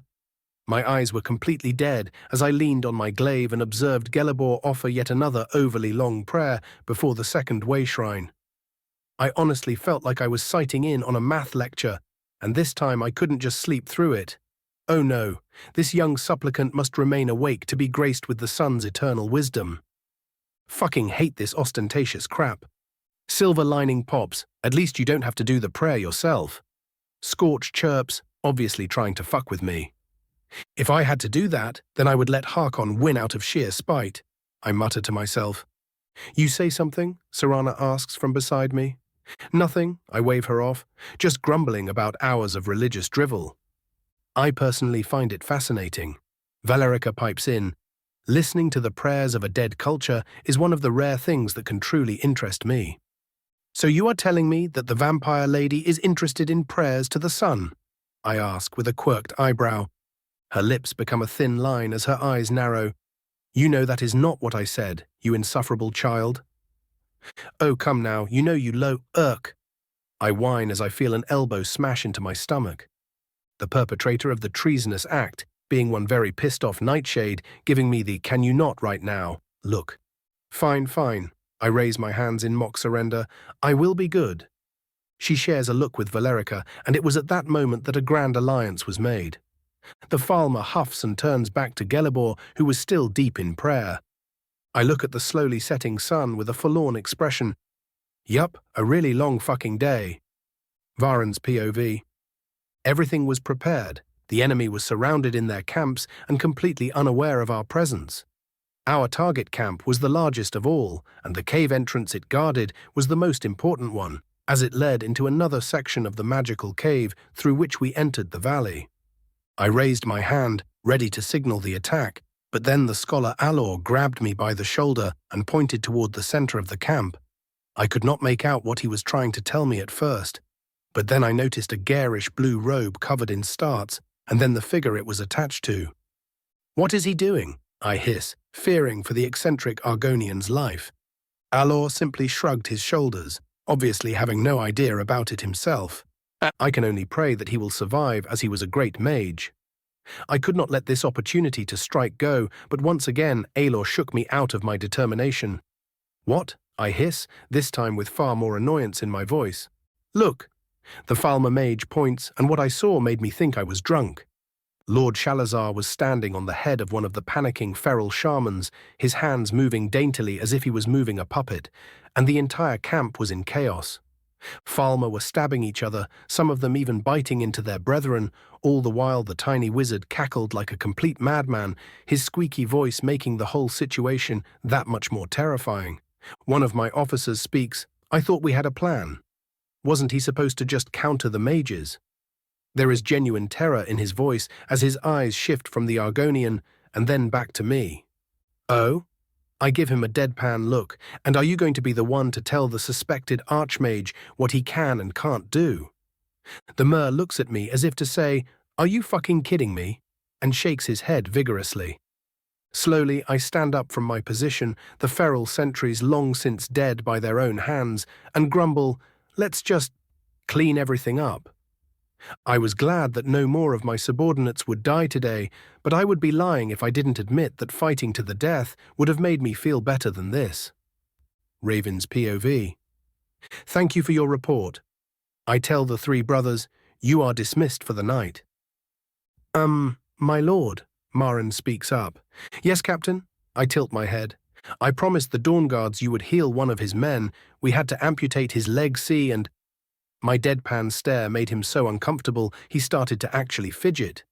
With a lazy flick of my hand, I summon a potion and toss it at him, his hands moving to catch it without any thought as he stared at me like I just killed his dog. Just feed him that. That is what the potions are for. He stares at me for a moment longer, offers a stiff bow and walks out of the tent. Wonder who shat in his breakfast, I mutter. The thought only remains for a moment longer as my mind returns to the report. 16 dead, including a Falmer that got an unlucky arrow through the eye once his magicka ran out and he couldn't keep his wind cloak going. It was expected that I would lose people in this expedition, but the numbers were still uncomfortable to look at. They were my people, looking up to me to keep them safe and alive, and now 16 were dead. I knew that this was unavoidable. They had to get blooded at some point, or they would otherwise remain just fancy adornments decorating my halls. But that did not make me any more comfortable with the fact. And so, like any responsible adult, I decided to find something else to occupy my mind as I walked up a nearby hill, free of any sentry or guard. The shadows moved as I approached, a barely visible form coiling around itself and allowing twin massive golden embers to greet me as a deep voice rumbled, "Finally ready for your meditations, Thuri." Chapter 263, The Water Twins. Time seemed to fly as I sat cross-legged atop that small hill, Crine's deep voice whispering sage advice about using the voice as he observed me with knowing eyes. He obviously taught before and seemed to enjoy it, as he explained concepts that I had a hard time grasping, like they were the most obvious thing in the world. The thing I asked him to teach me was a deeply terrible one, especially for someone with my experiences. I sought his insight into souls and how to turn said knowledge into a devastating attack. At first he was taken aback, mostly due to his understanding that mortals found souls to be sacred and not because of his own beliefs. And he was right. The soul was a deeply sacred thing, but some things were just too difficult to kill, and I knew that having what amounted to a power word kill would come in handy at one point or another. Better to have a power and never use it than not have it when you truly need it, is how I justified myself to him. And myself. Most of the night was spent theorizing on the best combination of words before we settled on it, and he spent the remaining time giving me what he called an introduction to the concept of essence, but felt like it was a masterclass lesson in animancy, the depth and breadth of which ended up with me falling asleep without even realizing it. And then I woke up refreshed and feeling more energized than ever, with a bunch of tall grass surrounding me in a neat circle, and the dragon nowhere to be found. I did not need to worry, though, as I sensed him resting atop one of the mountain peaks to the south. My return to camp went through without any fanfare, with everyone long since used to the concept of mages doing whatever the fuck they wanted. No one batted an eye at my disappearance. As everyone else woke up to greet the dawn, I made the rounds across the small settlement and was pleasantly surprised to find that morale was at an all-time high.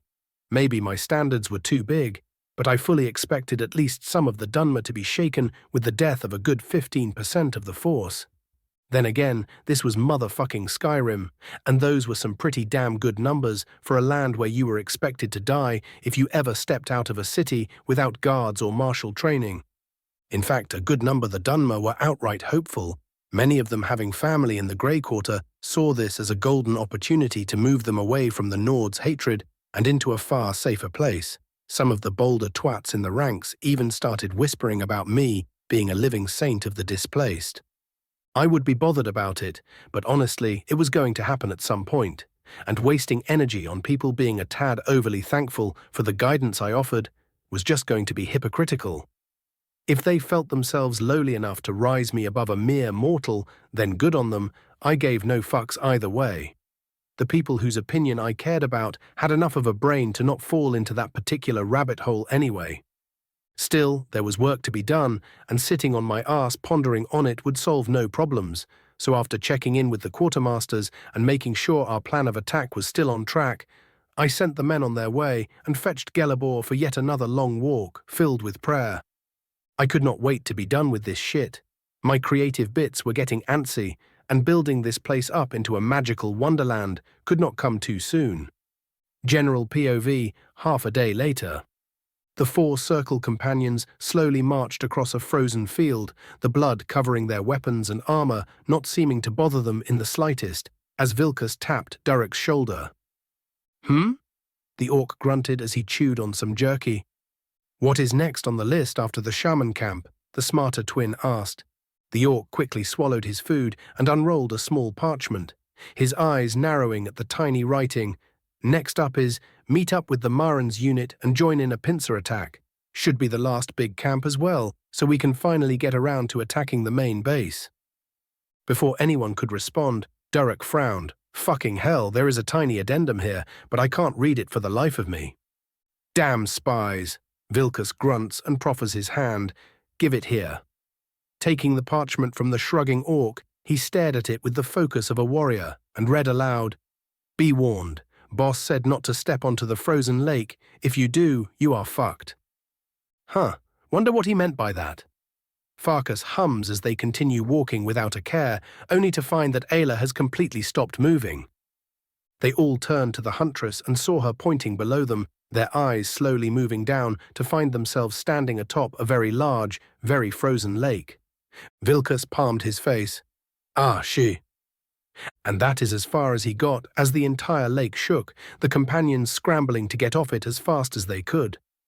They got about half the way there before the ice cracked, thankfully not right below them, even if they might have preferred it to what happened next. 2 blurs of reddish bronze flew out of the lake, draconic roars shaking the air as they announced their return. The human companions were struck with fear. For all their years of adventuring, none of them had ever faced a foe like this. Vilkas was already planning to call for a swift retreat, but before he could do that, he saw the shaking form of his orcish brother. At first it seemed the Orsimer was shaking in fear, but soon a deep, hungry laugh erupted from his throat as he slammed his spear into the ice below him and shouted in jubilation, Now that is what I am talking about.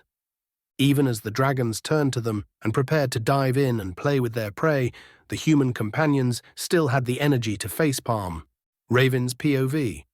As Gelabor finally finished his prayer, a slight premonition touched upon my senses. My eyes closed for but a moment. In the next instant, I was standing atop Scorch and flying toward the north of the Vale at full speed. General POV. As the dragons descended, the companions did not remain still. The twins were already winding up their attacks, while Ayla had already loosed a dozen enchanted arrows, most of which were dodged or batted away, save for one striking between the scales of one of them and causing him to move out of the way.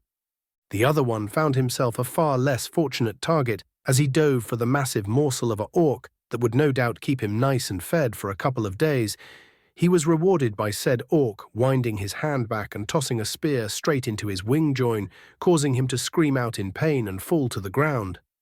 This was not enough to even faze the grounded twin as he stomped the ice, flipping himself up and immediately yanking the spear that was draining his life force out of the wound.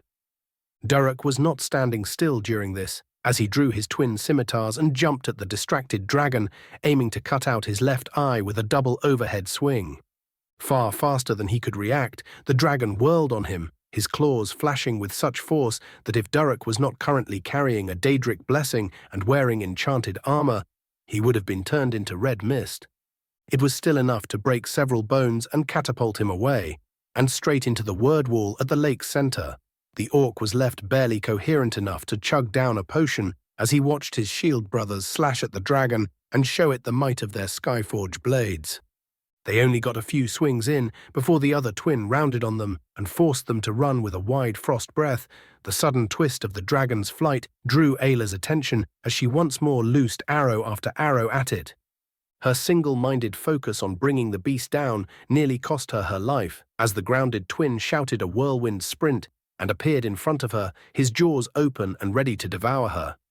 And she would have been devoured. The dragon was moving so fast, her trained eyes could just barely register the movement, if not for suddenly finding herself standing somewhere else. The huntress blinked in surprise and looked around, only to jump in fright and definitely let out a girlish yelp as lightning exploded from below her and struck both the dragons, sending them flinching back and glaring at their new opponent. For a brief moment, Ayla felt like kicking the damned lizard that was laughing his arse off at her reddened face, but she damn well knew better. To her surprise, the dragons stopped moving around as Shalazar approached the lake with leisurely steps, the might of his magic so potent that even the spirits of time had to put some respect on him. "Well now, what do we have here?" Shalazar squeaked, his eternally cute voice somehow carrying the note of pure derision.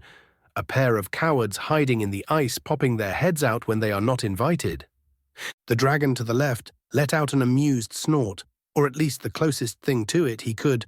"The mortals served well to amuse us after our awakening.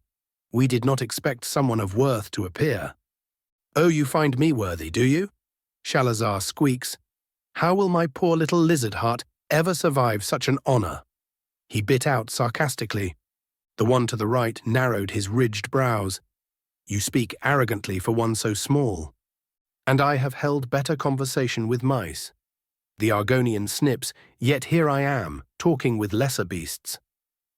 "You will pay for that insolence," the same dragon growled. The tiny Argonian took what looked like the comic version of a martial pose and made a bring-it motion with his hand. "Come on and make me, bitch."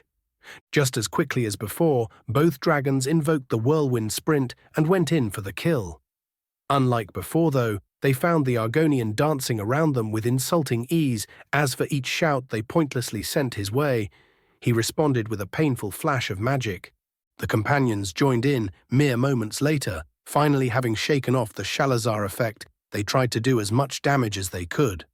The dragons outright ignored them, outside of shouting a shield into existence when a particularly nasty wound was about to be made. At first, it seemed that Shalazar would just annoy the massive beasts to death, but for all his might, a master of destruction he was not, and soon he found himself giving his all to evade the now far less rusty dragons, barely giving him any time to damage them in any way. After one particularly explosive contest of magic and voice, the two sides found themselves distanced from one another, the companions panting tiredly with Durek still nowhere to be found, and the lizard wizard chugging down a magica potion with an annoying slurping noise. "You annoy us, lizard," the right twin growled. "Fight us or flee, you cannot do both." Shalazar cleaned his mouth with his robe and let out a satisfied sigh. "Oh, I very much assure you that I can." The left dragon turned to his comrade. "Brother, this is getting irritating. Enough playing around." The right one let out a huff of hot air. "Fine," and turned to his targets. "Pitiful creatures, you have earned our ire. Know that you fay." A few things happened in that instant. Shalazar smirked. A slumped orc grinned like a madman as his wounds finally healed. And both the twin dragons shoved each other out of the way with full force as two blurs, one black and one gold, passed through their previous position. Raven completely missed his target, as for all his clairvoyance, he could not move quickly enough to do any more than merely clip the dragon's scales. Crine, on the other hand, missed his attempt to bite down on the other dragon's jaw, but still managed to slam his claws into his face and send him sprawling. The entire battlefield stilled as the new combatants joined the fight. The downed dragon clutched his face and glared at his enemy. "You!" A rumbling chuckle left the pitch-black dragon's throat as he stared down at the twins with amusement. "So this is where you cowards were hiding for all this time. It will be a pleasure to show you just how pathetic you are once again. Voslarum and Nazlarum." Even as they failed to recognize the dragon that spoke to them with such derision, both the twins still felt a familiar shiver go down their spines as the black dragon smirked down at them. Then their eyes moved to the other attacker and found a Dunmer standing atop a golden flaming bird and holding a very dangerous-looking blade. Voslarum and Naslarum shared one quick look, nodded, and bolted the fuck out of there. Voslarum, Clawwater Twin, Naslarum, Toothwater Twin. Chapter 264, Approaching the Summit. Raven's POV. A deathly silence descended upon the now unfrozen lake. The sheer bafflement of everyone present was palpable. Well, that and the amusement of the two lizards still present. Did they just... I trail off, unable to actually comprehend a pair of dragons outright fleeing. Yup, they did. Scorch sighs. I too let out a defeated exhale, and we made such a perfect entrance too.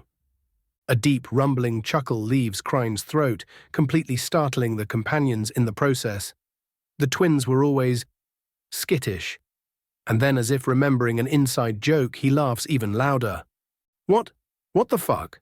Vilkas and Farkas shriek in perfect sync. Oh yeah, I have Scorch do a perfect 180 while still standing atop him. Companions, meet Crine, Crine the companions. A pleasure? Vilkas asks more than states. Farkas, to the surprise of many, smacks his brother. Definitely a pleasure. Crine hums. To think that Skyrim's greatest warriors have fallen so low. Before Ayla can have an explosive outburst at the dragon's comment, our attention is drawn by the sound of heavy boots landing on ice, and we all turn to see Durek hobble his way toward us. He stops, looks at Crine, then at me, shakes his head and keeps walking. I am not even going to ask. Probably wise, little one. Crine grins a terrifying grin. As I absent-mindedly start healing the now relaxed Durek, I turn to Shalazar. Think you can locate the fuckers, master? Oh, I can do better than merely locate them. The lizard wizard grins and rubs his hand, imitating my tendency to do the same. You might even say I have come up with a cunning plan. General POV. As evening encroaches upon the hidden valley, two massive bronze forms darken what little light was still there. The twin dragons, yet unwilling to fully flee, as their pride demanded them to strike back. Voslarum looks to his brother. Do you sense them too? I do, brother. Naslarum growls, weakling servants of the bastard that humiliated us. Shall we show him the error of his ways? Voslarum grins and immediately starts diving for the convoy of soldiers. Naslarum, being the more patient one, continues flying for a brief moment, long enough to realize that something was amiss. The trees held far more life than they usually would, and the snow around the marching elves was too uneven, even for a forest. "Brother, wait!" Naslarum called out. But it was in vain. Ever the eager one, Voslarum dived straight for the column, already breathing in preparation for a devastating fire breath, his eyes glinting with pure malice. And that was exactly when the trap was sprung, as the elven warriors dispersed as one and the snow burst upwards, revealing a dozen automaton ballistae aiming straight for the dragon. Voslarum's eyes widened as he attempted to dive to the side, but the cold machines cared little for his struggles as they let loose their enchanted bolts, which slammed into him faster than he could blink. The whirlwind sprint, which was at the tip of his tongue, fizzled out due to the pain, and his aggressive dive became a free fall toward the ground. Naslarum could only watch as his brother fell, and the very ground struck out to meet him as pillars of compacted earth were torn upwards in the shape of jagged spikes. Realizing that things were getting far too dangerous, the patient twin lost his patience and dove for his brother, his form blurring as he invoked the whirlwind. He cared little for his own safety as he dove downwards, the image of his brother's wings tearing up as he was impaled first by the ground and then by the many warriors rushing from the forest, turning his sight red and clouding his mind. And then he heard them, the words which struck terror into the hearts of all Dovar. "Jor Zarfrul!" The shout connected almost immediately, and Naslarum felt half dead already as his wings failed him, his body creating a long crater as he helplessly slammed into the ground and groaned in pain as even trees were enough to damage him in this state. To his surprise, no mortal awaited below, leaving him completely alone with nothing to mend his ire as he waited for the curse of mortality to wear off. By the time he managed to start hobbling out of the forest and into the clearing, His mind had been cleared from the wrathful fog which clouded it and was replaced with terrified worry, an emotion that injected his heart with a second wind as he rushed toward his brother. Naslarum barreled out of the woods just in time to see the leader of the elves, the same damned creature that cursed him, approach the mangled and barely conscious Voslarum with his blade. "Damned mortals, wait!" The panicked dragon called out, "Stop!" The elf cared not for his cries as he raised his flaming blade for a slash. Naslarum bit down on his pride and cried, "Spare him, and we will serve." The elf stopped for a moment, giving the dragon hope that he may be able to reach him and rip him to shreds before his brother expired, and then he swung his blade down without a care, splitting Voslarum's skull open and killing him on the spot. Raven looked at the stunned twin and smirked. "What use have I for cowards?" Naslarum's entire being demanded that he butcher the elf for his crimes. His very soul seethed in rage at the insolent little mortal. But he knew it was a battle he could not win, so he turned around hoping to heal and fight another day. And then his eyes met those of burning gold. The last twin only had the time to gulp before Crine's claws descended upon his throat and killed him on the spot. The field turned completely silent. And then the troops burst into a cacophony of cheers and declarations, their leaders' plan to eternally cement their loyalty well on its way to completion. Raven's POV the following day. Things turned pretty wild by the time we returned to camp, as some fucking how, even in this backwater, the rumour mill was still going full force. So instead being welcomed back with an attentive garrison force, we were met with a pre-prepared feast, which stretched well into the night. I was going to stop it seeing as we were in the middle of a military campaign, but Shalazar said it was okay, and I wasn't about to question the Great One. And so by the time morning came and we marched out in full force toward our final target, the spirits of the men was incredibly high. Even the loss of an additional 8 of their number did nothing to deter their enthusiasm to finally conquer this place. Their resolve held even as we approached the narrow canyon, filled to the brim with furious feral Falmer, all of whom were glaring at us even through their disgusting little scabs. A massive barricade of wood and chitin stood in front of the rudimentary city, hundreds of archers at the ready to loose their poisoned arrows at us. The ferals expected to hold a last stand, a glorious rallying cry that even their little minds would understand and would allow them to rally the disparate tribes lost in the cut-off caves. But we were not here to play fair. My army, under the supreme command of Davos and with the military advice of Isran, stood before the city just outside of arrow and spell range and simply waited. The wind blew violently against my face as the veritable fortress became bigger and bigger in my sight allowing me to easily notice the thousands of little Falmer within. For a moment I appreciated the sheer ingenuity of their strategy, as each and every passage was filled to the brim with ambush spots and kill zones for their archers, the entire battlefield obviously designed for a defense in depth. Whoever was leading them was not stupid or naive. I spent a moment longer appreciating the work of art in front of me, and then I spoke. "What a fine welcoming committee, wouldn't you say?" "I feel so respected," Crine drawls from below me. "Well, best not keep them waiting." I smirk and breathe in, my dragon following in perfect sync. The air seemed to still, and I noticed many of the Falmer still with it, their instincts warning them about what was to come. We let the tension grow for a moment longer. And then we spoke, "Fooz ro da."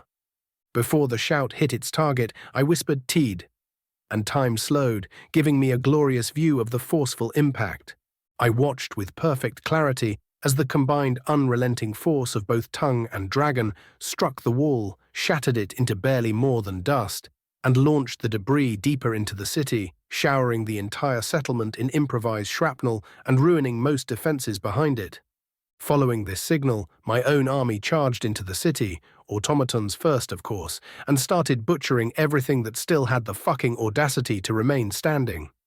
For hours they ascended into the canyon, the companions leading seemingly suicidal charges and coming out on top more than once, the Dawn Guards hunting down the seemingly exclusively vampiric shamans, and Shalazar causing chaos wherever the concentration of enemies seemed to be getting a bit too problematic.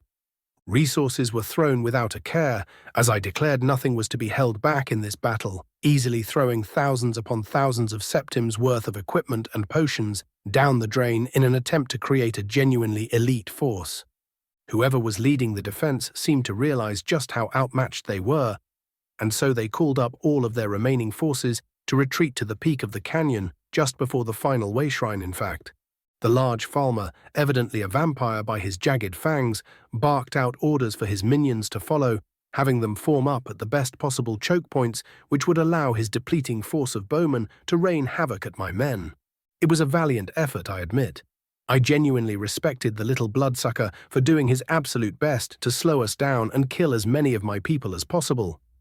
But respect did not equate to mercy, and so as my people approached the final kill zone, Crine and I descended once again. The Falmer commander had only a single moment to widen his uncovered crimson eyes before he and most of his force were engulfed in a breath of dragon fire. Damn, I almost pitied the fuckers. Once again my forces stood gathered, even if this time they were merely to observe. The daughters of Cold Harbor, Nightshade and I stood behind Gelebor as he finished his final prayer and filled the sacred ewer with the final waters of the way shrine, the water within looking more akin to liquid sunlight as the ritual was complete. Solemnly, the Knight Paladin led us toward the dilapidated bridge of the Chantry of Oriel, its ancient marble walls still carrying an air of sanctity even after Vertha's defilement. The ancient elf poured the golden waters into the sunburst-shaped basin, and as they touched the engraved gates, the way was opened. The stomping salutes of the army followed our every step as we ascended into the temple.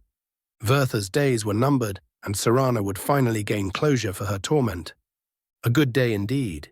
Chapter 265, Blasphemer vs. Arch-Curate. The moment we passed the threshold of the temple gates, they shut behind us, locking up once again. Immediately Valerica rounded at Gelebor, eyes narrowed in accusation. What is the meaning of this? The Knight Paladin winced at the violent echo of her voice, but composed himself just as quickly. Please pardon this deception. He bows his head with genuine remorse. I had to make sure Vertha's evil would not triumph even should we fall. My companions turned silent at that, Serana and Nightshade giving him nods of understanding, while Valerica was no doubt coming up with myriad ways she was going to make his life hell when we claimed our prize. I, on the other hand, felt nothing but annoyance. You could have just told us this would have happened, and we would have continued anyway. But since you thought you could deceive us like this, know that when we win, I am going to beat the ever-loving shit out of you. My words passed him by like a light breeze as he smiled, a sacrifice I am more than willing to pay. Ugh, I roll my eyes, fucking zealots, I swear. We proceeded deeper into the temple, the elder vampire grumbling the entire way, and soon emerged into a vast chamber. It was a square room, made almost entirely of white marble. Its ceiling was made up of many arches, which spread from the center and into the differing wings of the building. The whole place gave me the feeling of standing in a magical cathedral. Which, to be entirely fair, was exactly what this place was. But what drew most of our eyes, completely ruining the ethereal beauty of the chantry in the process, were the numerous frozen figures standing in every single corner of the room. Most were made up of the feral Falmer and their pet beasts, but some stood far taller, easily marking themselves as the ancient paladins of the chantry, all four of them standing proudly in their glorious death, unmarked by Vertha's later betrayal. Wait a bloody moment. I narrowed my eyes and immediately cast a wide-range scan, followed by a clairvoyance, just in case. Why are they alive?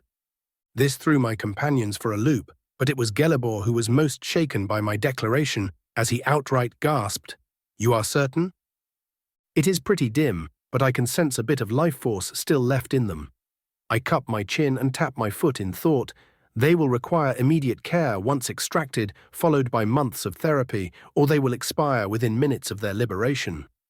Gelebor stares at his frozen comrades with longing, and then his gaze hardens. Even so, they will be happy to do their due. No. Surprisingly, it wasn't me who immediately called him out on his bullshit. You will stop your pathetic posturing and accept that there are greater things and goals than your forgotten faith. Nightshade bites out, No more people are going to be sacrificed in your and your brother's self-righteous crusade against each other. So shut up and make sure to go in front of us, since you think you can sacrifice others so easily, you won't mind being used as a meat shield as well." A silence descends upon the chamber for a brief moment before Scorch appears on my shoulder and somehow lets out a whistle. "You tell him, girl." Said Falmer lowers her head in embarrassment and looks away, just now realizing that she had an outburst in front of her lord. Instead of teasing her further, I look to Gelabor and make a shushing motion toward the next passage. "Go on then. You heard the scary little lady." We passed the following rooms without further incident. Many of the frozen statues were holding something valuable, almost beckoning us to take it. But I knew better and wasn't quite so much of a kleptomaniac as to immediately loot it. So we went completely undisturbed, even if Scorch called me a scrub in private. Finally, we stepped out into what seemed to be a frozen-over prayer space turned throne room, the powerful presence of the arch-curate's languid form immediately drawing all of our eyes. And I swear to all the gods, if I didn't already have a reason to kill his ass, I would have no doubt wanted to murder him for his voice alone. "Brother." He greeted with false cheer, his vocal cords straining under the effort, making his voice sound almost as bad as someone bringing their nails upon a chalkboard. "Vertha," Gelabor spat, "your blasphemy ends today." The vampire rolls his eyes, still unmoving from his throne. "Oh, save me your preaching. It made you sound the fool thousands of years ago, and it makes you sound like one now." "You think this is a joke?" Gelabor hisses with yet unseen heat. "Well, you are here." The arch-curate points his open hand at him like it explained everything. I couldn't help it. I actually burst out laughing at that. "Oh, that is a good one." I chortle and slap my thigh. "Made my bloody day." "At least someone can appreciate a good bout of wit." The vampire huffs. "One should indeed engage in minor bouts of tomfoolery from time to time." I nod, sagely, immediately joined by Scorch, who did the same. "It keeps life interesting." "Yes." Vertha trails off, confused by how relaxed I was. "Why are you here?" he asks me. "Why, to kill you, of course." I say, as if describing the weather. "Doesn't mean I have to be a cunt about it, though." His eyes narrow and then land on the daughters of Coldharbour. Finally. He mutters and looks back to me. "I might even spare you after this, even if I did make you come all the way here and bring your 2 companions." Valerica looks just about ready to explode, but I whisper to her, "Shh, he is about to monologue." "What do you mean by that?" Serana asks the vampiric Falmer with narrowed eyes. "It was I who created the prophecy of the sun's tyranny all those eras ago." Vertha proclaims proudly, slowly standing from his throne. "I have moved the world itself so that I may punish Auriel for his betrayal, and you, my dear pawns, have boldly walked to your deaths, just as I predicted. I do wonder, what did you sacrifice for playing with 3 entire scrolls?" I cut in before Serana can respond. He gives me a dismissive glance. No sacrifice was too great. I give a quick glance to Gelabor at that, who, after immediately catching my meaning, looks away in shame. Composing herself after my interruption, Serana shrieks, "So everything that has happened to us has been part of some inane plan of yours?" "Yes." Vertha's smile is all teeth. Serana turns completely silent at that, sharing a determined nod with her mother. I could physically feel their power start moving as they prepared to butcher the poor fucker. But seeing as I've invoked tomfoolery earlier, it was time to evoke it. "You know, Virtua, I am something of a prophet myself," I say as I twirl my newly summoned blade lazily. "Get to the point, meat," he snaps. "For all that ice you surround yourself with, you aren't all that chill." I deadpan, and before he can make me cease with my bullshit, I stop twirling the sword and show it to him. This is blasphemy, a rather potent little blade with one very neat power. "I trust you are going somewhere with this?" Vertha drawls. "It isn't like you can escape this place thanks to my dear brother." Cute. I snort at the implication that something as pathetic as a divine barrier can hold me and continue speaking. "You see, Vertha, I know why you decided to do what you did," I say with a smile as I notice the vampire stiffening. "You fought with all your might, giving your all in battle for Auriel, only for one of the attackers to infect you with their curse." "What, are you trying to beg for mercy now?" The vampire growls. But then the infection finally settled. I continue, ignoring his outburst. And you found yourself cut off from Auriel's blessing, forever barred from the sun, and betrayed by the one you dedicated yourself to. I could help you gain what you have lost. What?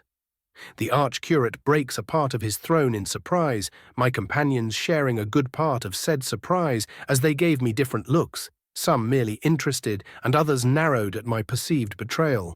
For you see, Vertha, I still go on like nothing happened. This blade of mine can cut any bond I desire it to. I start to twirl it again. You were not abandoned by Auriel, Vertha. I say with all the gravitas of death itself. You were cursed by Molag Bal, and that curse made you no less a puppet than the daughters of Cold Harbor you sought to control. No, the panicked vampire barks, you lie. And why would I do that, Vertha? I tilt my head. As I've said, I could free you of that curse, let you see the dawn once more. I pause for dramatics, letting the tiniest bit of hope appear in the vampire's eyes.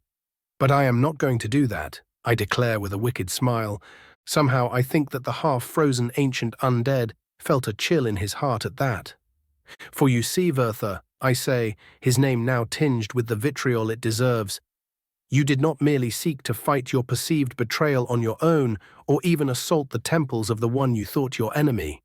I shake my head. No, you made it the entire world's problem. I point my blade at his shivering form, a solar gold sheen surrounding both me and my weapon. Your little tantrum has led to the entirety of the world falling under risk. You sought to spite Auriel, no matter the cost, and due to your actions, thousands, if not more, have died. The golden sheen becomes brighter. You are unworthy of mercy. I growl, unworthy of redemption. The sheen turns to flame, unworthy of salvation.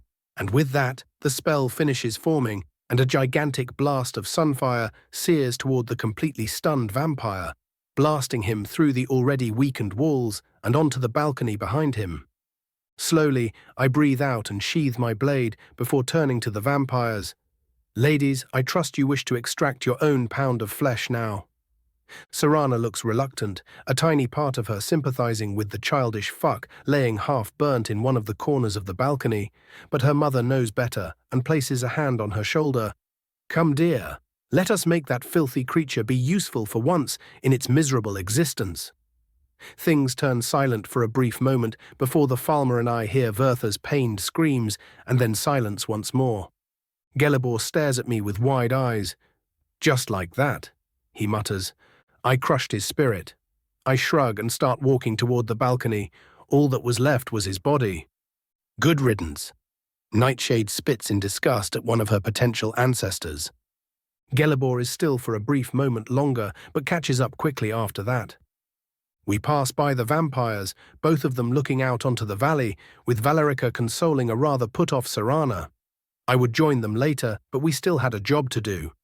Without prompting, Gelibor begins his prayer, and only a minute later, the central platform on the balcony raises up, revealing another way shrine and a beautiful gold and silver bow floating atop its center. Lacking any hesitation, I grab the weapon and step back. The moment its grip touches my hand, I feel a delightful warmth go through my entire body, making me feel as if a warm blanket had covered my very soul. I open my eyes to find myself surrounded by a beam of golden light. Gelibor bowed before me in prayer while Valerica ran back into the temple, a bit of her skin looking a tad charred. Serana was thankfully unaffected, and Nightshade looked completely and utterly unsurprised by the event. With a mental flick, I check on what just happened and fail to contain a smile. Blessing of Akatosh, Auriel, the chief divine of both elven and human pantheons, has granted you his favor. Your affinity toward the sun is increased even further, and you gain an affinity toward time and a resistance towards temporal effects. Auriel's bow. The sun shall burn away the wicked.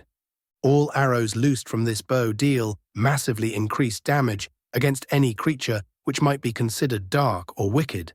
The effect is further increased if the arrows are properly sun-hallowed. It is an honor to be in the presence of one so blessed. The reverent tone of Gelibor brings me from my musing, his head still bowed low, even as his prayer was complete.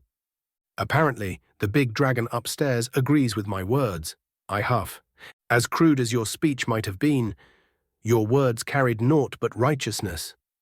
The ancient paladin bows even deeper. I trust that you will hold no further compunctions about my rule of this valley, I ask needlessly. Of course not, Herald. He salutes me. Me, and should you choose to heal them, my brothers will be honored to serve Oriel through one of his blessed people. I nod at that, satisfied at having secured the loyalty of yet another group. Things were going to turn hectic once again after this. Keeping track of an entire territory was no doubt going to be a massive chore, and I had to make sure the vampires were all right just in case. But there was still yet one thing left to do before we took our leave. Faster than he could blink, or otherwise react, Gelibor found himself flying through the air, my armored gauntlet leaving a bloody print on his face. Chapter 266, Valley Finale. Things turned incredibly hectic the moment I finished beating the shit out of Gelibor and left his unconscious body to feast upon the sunlight he so adores. For as much as I wanted to give everyone a day off, the cave-ins we caused would not keep the feral farmer out forever, and making sure our position was defensible was a must. And so everyone immediately got to work fortifying the top of the hill the Chantry stood on, and as usual the place was already well protected by sturdy walls, the most important of which I enchanted personally, just as a fuck you to any shaman who thought they could blow them up. The way shrine in front of the temple was marked with a large circle imbued with molten silver, and Shalazar had already teleported back to Winterhold and was likely already building another one with the help of the other Archmagi. I also gave him a signed letter for Karsus to prepare all manner of supplies and even some reinforcements, even my own personal stock of automatons. If this was to be our home, we would do our damnedest to ensure no one would ever be able to take it from us. On a far more interesting note, once Gelibor finally got his arse up and wordlessly healed himself, we went ahead and unfroze his fellow paladins. Instead of letting them question everything, we simply knocked them out, and I proceeded to heal them as much as I could. For all my skill, I was not yet quite so proficient as to fully repair malnourishment and the like. They did wake up relatively quickly though, likely owing to the minor blessings I could sense on them, and proceeded to question Gelibor about everything that happened. Needless to say, by the time he finished, they all swore eternal allegiance to me as the Herald of Oriel. I may as well be their bloody messiah, and they love me for it. Which led to another interesting development. Trait gained, Greater Falmer Paragon. It changed nothing for those who were already in my service, but after one quick trip to a lesser camp, I discovered that even the feral ones felt reluctant to fight me personally. Definitely something I could use when I decided to pick up my rejuvenation treatment plans. Durrek's tribe of giants accepted being settled in one of the more remote areas of the valley. They were not quite stupid. I'd hesitate to call them any kind of intelligent, but they were very simple folk when it came down to it. They wanted to raise their cowherds in peace, and if they could get us to promise to not bother them, they were more than content to return the favor and even trade after a point. This was but the first step in bringing them under my service, but no one needed to know that for now.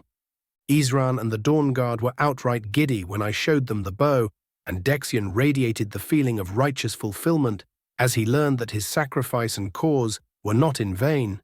The man looked so content with his deeds, I could have killed him then and there, and he would not have given a singular shit. Not that I would ever do that, but the point stood. Righteously justified religious zealots aside, Isran made sure to ask that I let him leave as soon as the portal was ready, so that he could gather all his people and some hidden allies.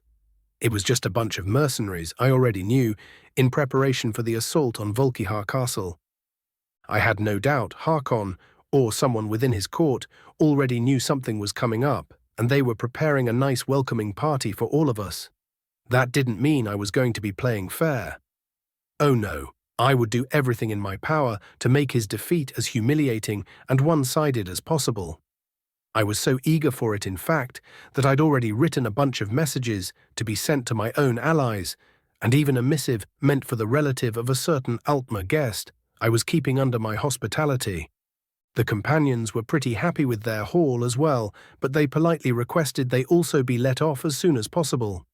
while they were quite satisfied with the dragonhide underarmor or just armor. In Ayla's case, I enchanted for them. They had to get back as their conflict with the Silver Hand was heating up, and they wanted to be on call if Kodlak ever wanted to strike back. I wouldn't have minded them staying as extra security for a while longer, but the warriors of Jorvaska were known troublemakers when bored. So I accepted their request and told them that they could call on the aid of me and mine when the time came. Most of it went over the heads of the Nord trio, but Durek understood exactly what I was talking about. The enthusiastic orc enjoyed his strength and power, but the constant bloodlust and aggressive instincts that went further than even his races did seemed to grate on him constantly. He would realize his mistake soon enough, and when he finally did, I would be there to nag him forever, after I liberated his soul, of course. And so it was that I found myself finally able to sit down after close to a full day, after I took up the bow and gained the blessing of Akatosh, the weekly crackling fire welcoming me into its warm embrace as I had my first cup of fresh coffee in days. Though, as usual, I was unable to simply sit still and turned my eyes toward the two silent vampires sitting close by. "You two doing better now?"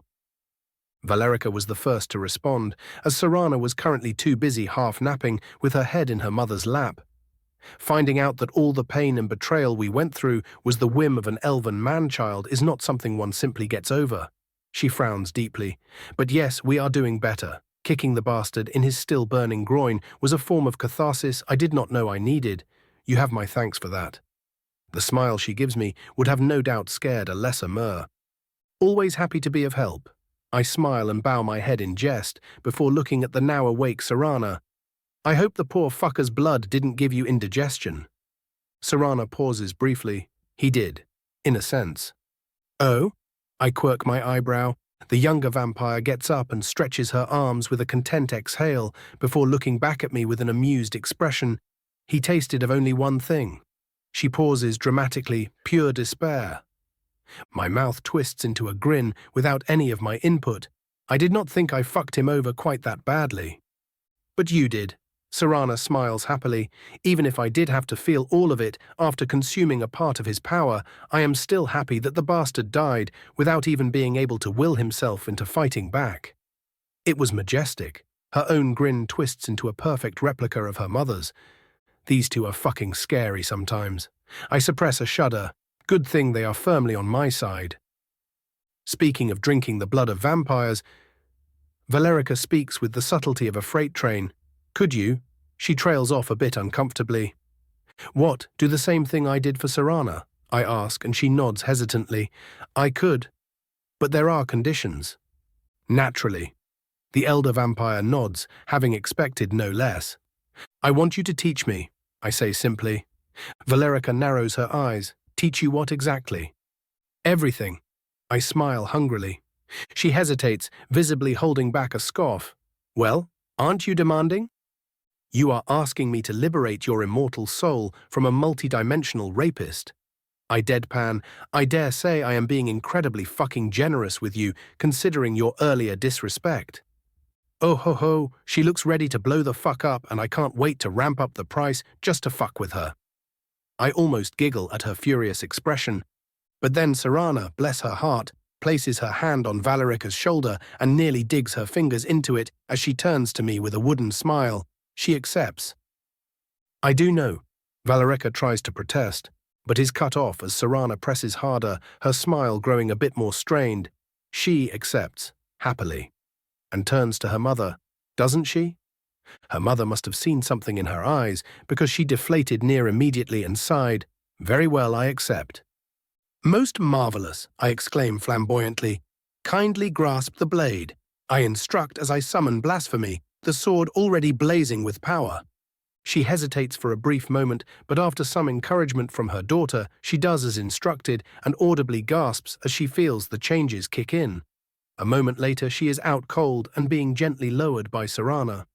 Thanks for that, said Vampire, smiles at me gratefully. She is too proud sometimes. Sometimes, I huff, and we both share a chuckle, enjoying the simple crackling of the fire as we turned silent. A minute or so later, I spoke again. Are you prepared for what is to come? Serana hesitates, her hands hovering above the fire as she reveled in the fact she could enjoy its warmth without repercussion. I will be. She finally says in a somber tone, "It won't be easy, no matter how much you justify it to yourself." I tell her, "But at the end of the day, we both know that this will be the right thing to do. If Harkon falls and no one takes his position as the vampire lord of Skyrim, we will simply be replacing one monster for another as a foreign clan sends its minions forward." She remained silent for a long while after that, allowing her mind to wander as she absently stirred the fire with a burned stick. "You really think I should be the one?" she asks finally. "Yes." I nod, my voice certain. "You have lived in this new world for months now and have learned much of what it has to offer, while your mother is still obviously stuck in her ways." The next words I say come straight from the heart. "Besides the practicality of it, I have learned that for all the monstrous terror you are capable of causing, you are a good person, and I can firmly say that I'd trust no one else with the responsibility." "I see," she mutters, going back to her stick. I do not fail to see the glint of happiness in her eyes, however. A couple of hours later, just as I am about to drift off into a short nap, I sense the way shrine lighting up and see Shalazar step out of it with his 2 fellow archmages, soon followed by Karsus and a small horde of Dunmer and automatons. Dusting my hands off, I stand up and greet them with arms spread in welcome. "Masters, grandfather, be welcome to my new domain." "You really outdid yourself this time, Raven." Savos shakes his head as he looks at the valley spreading out below us with genuine wonder. Tolfdir too seems taken by the sight, "Truly marvelous," is all he says. "You haven't seen anything yet?" I clap my hands and invite them for a tour, the retelling of the expedition immediately enrapturing my curious audience.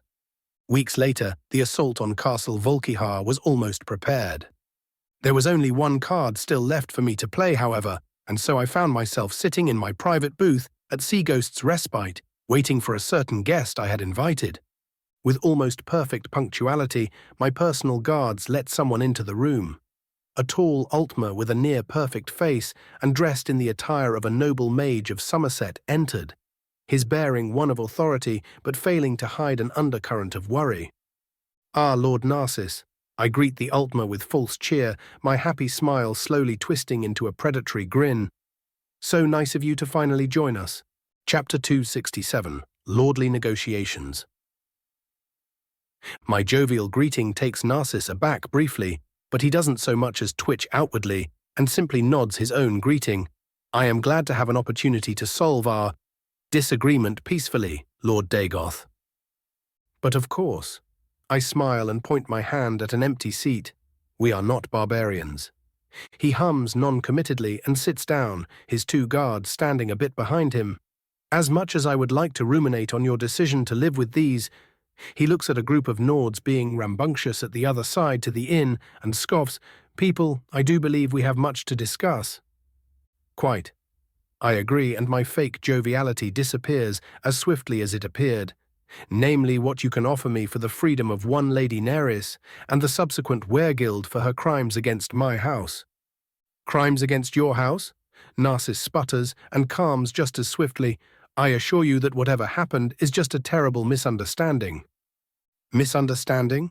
I frown. "So are you telling me that the person currently held in my cells is not in fact your daughter, who under Thalmor orders attacked me and the Dawn Guard while accompanied by an entire warband of Volkihar vampires as we were working to liberate a moth priest from one of their associates?" Before he can answer, I look to the fully armed Marin who was standing nearby. Seeing as she is obviously someone of no import, "You can go and get right—" "She did what?"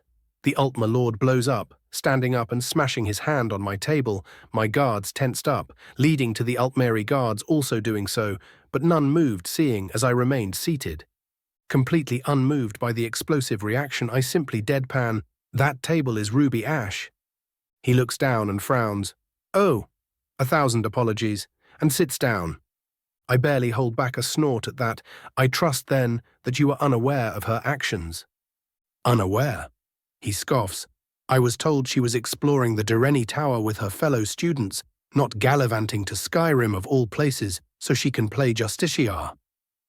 So you are telling me that a daughter of a kinlord can simply waltz into Skyrim, join the local Thalmor, and do as she likes? I may be young, even by human standards, but even I can see how that does not indicate competent parenting. I drawl as he fumes. The regal elf takes a deep breath and visibly calms himself, taking the cup of wine one of my servants offered without even glancing at him and sipping in silence. He was either protected from poisons or put genuine respect in the noble discourse I invited him over for. And considering how much the Ultima valued magical power as a race, I would not be surprised in the least if he thought me above simply poisoning his ass. All the better for me for when I actually do need to use it. Finally done with his repose, he takes a breath and speaks. I do believe we have strayed off topic. While I may wish to disbelieve your claim of my daughter's scandalous behavior, the simple fact that she is in Skyrim would only serve make me look the fool. So tell me, Lord Dagoth, what is it that you require for my daughter's safe return? He pauses and raises a finger. In fact, why don't you invite her here? I trust that such a thing would serve for a fine lesson. Oh, I raise an eyebrow. Sure you won't just try to take her? He scoffs. There is no need to insult my intelligence, good sir. Even a child knows not to act out in an enchanter's domain. His guards slightly stiffen at that. I huff in amusement, fair, and wave for Marin. Bring her in. As my guards leave, I turn back to my guest. While we wait, could I interest you in the local specialty? My cooks are quite inventive, and they would be quite disappointed if I did not show off. His eyes light up with interest, but of course I would be delighted to. It was about 20 minutes later that Naris was brought in. Just in time to see her father enjoying a pleasant meal with me as we made rich people jokes about the Nords. I did not dislike the people. I even would go so far as to say I liked them, but that would not stop me from having some good old casual stereotyping fun. The young Ultima mage just stood there and stared at us for a full minute as we pretended she wasn't even there, much to our hidden amusement and even that of the guards. Just as she was about to speak out, her father suddenly dropped his smile and turned to her. Ah, Naris, how odd it is that I would find you here in such pleasant company. Last I heard you were joining the expedition to Adamantia.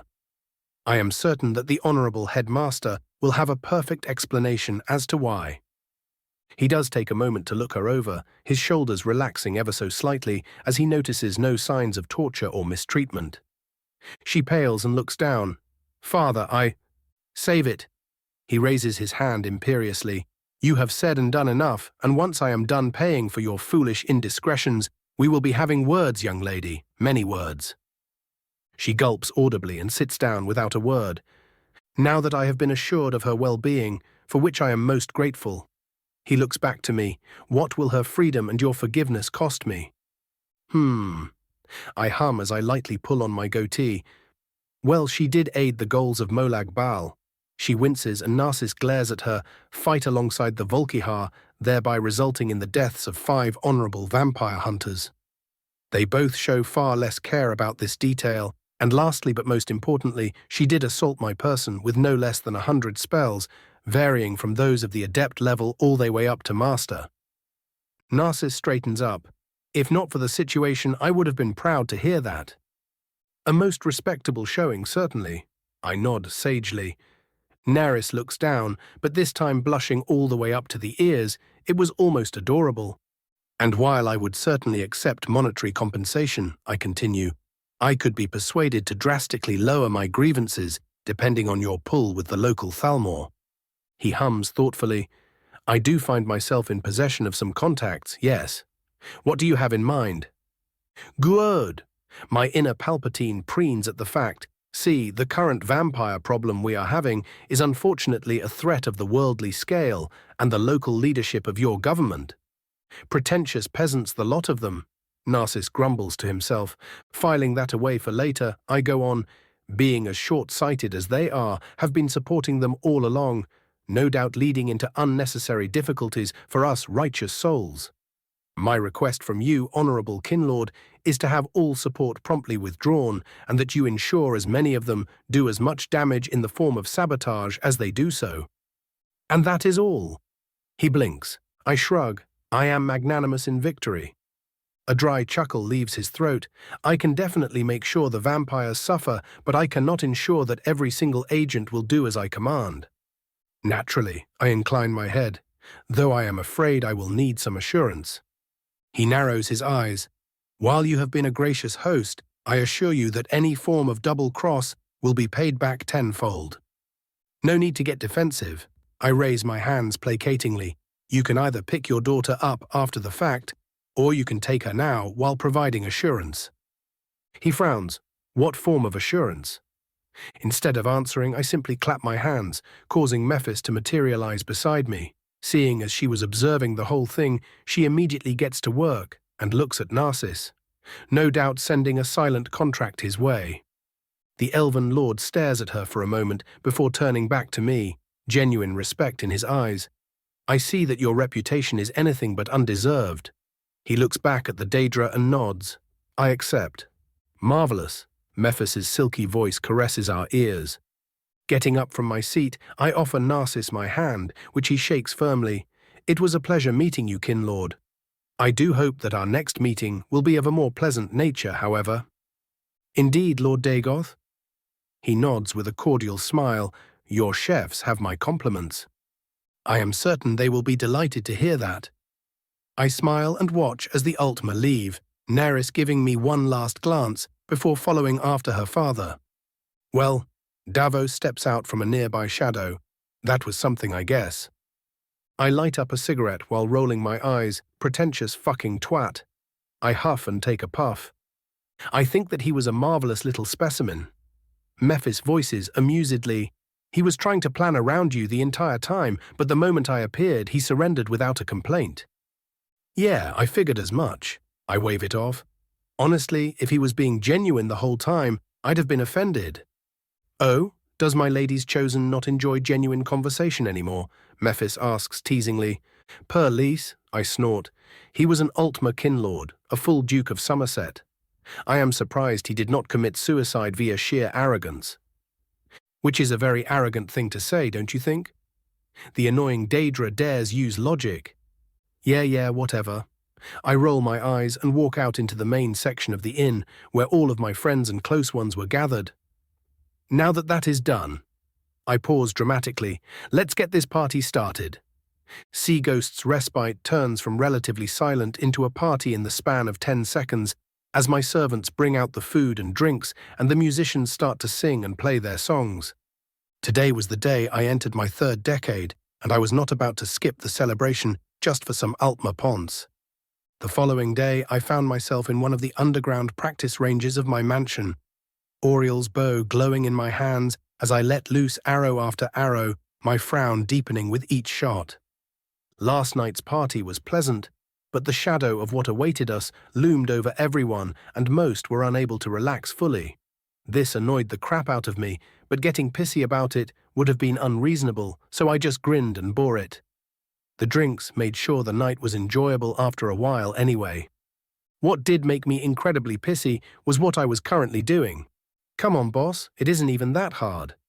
Davos grouses from nearby. His target had long since been completely destroyed due to the sheer volume of crossbow bolts he stuffed it with. Fuck off. I always sucked with a bow. I loose another arrow and miss the target completely. I just don't understand how someone can be that bad. Davos chuckles, having far too much amusement at my expense. I stop what I was doing and breathe in slowly. I had been practicing archery for over a week now, and I haven't managed to get further than mere novice level, and I have officially had enough. Letting my magic loose, I drew the bow once again, the arrow suddenly being carved with numerous runes and glowing gold as I forced my power into the bow. Without even looking, I loosed the arrow and slammed all of my telekinetic might into it, sending what looked like a golden laser straight into the bullseye, destroying the target and sinking it fully into the cavern wall behind it.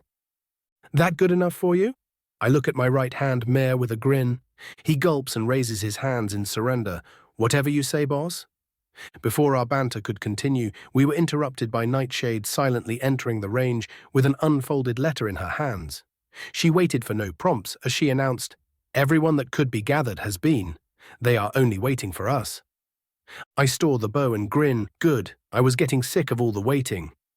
Harkon was officially on a countdown, and I couldn't wait to put his pathetic arse into the ground. I have more important shit to worry about than an uppity vampire with a god complex after all. Chapter 268, Fall of Volkihar, Part 1 Utter Prelude. As we stepped through the gates of the Solitude Common District, the loud hubbub of the ducks slammed into us like a wall of noise and smell, except if the place could usually be compared to a complete mess that somehow ended up working. Today it could quite easily be described as complete and utter chaos. Hundreds of sailors of different origins were moving supplies around and loading them onto a trio of large warships, sometimes barely avoiding each other as the crowded walkways were filled to the absolute brim. I was genuinely amazed by the fact no one ended up being trampled to death.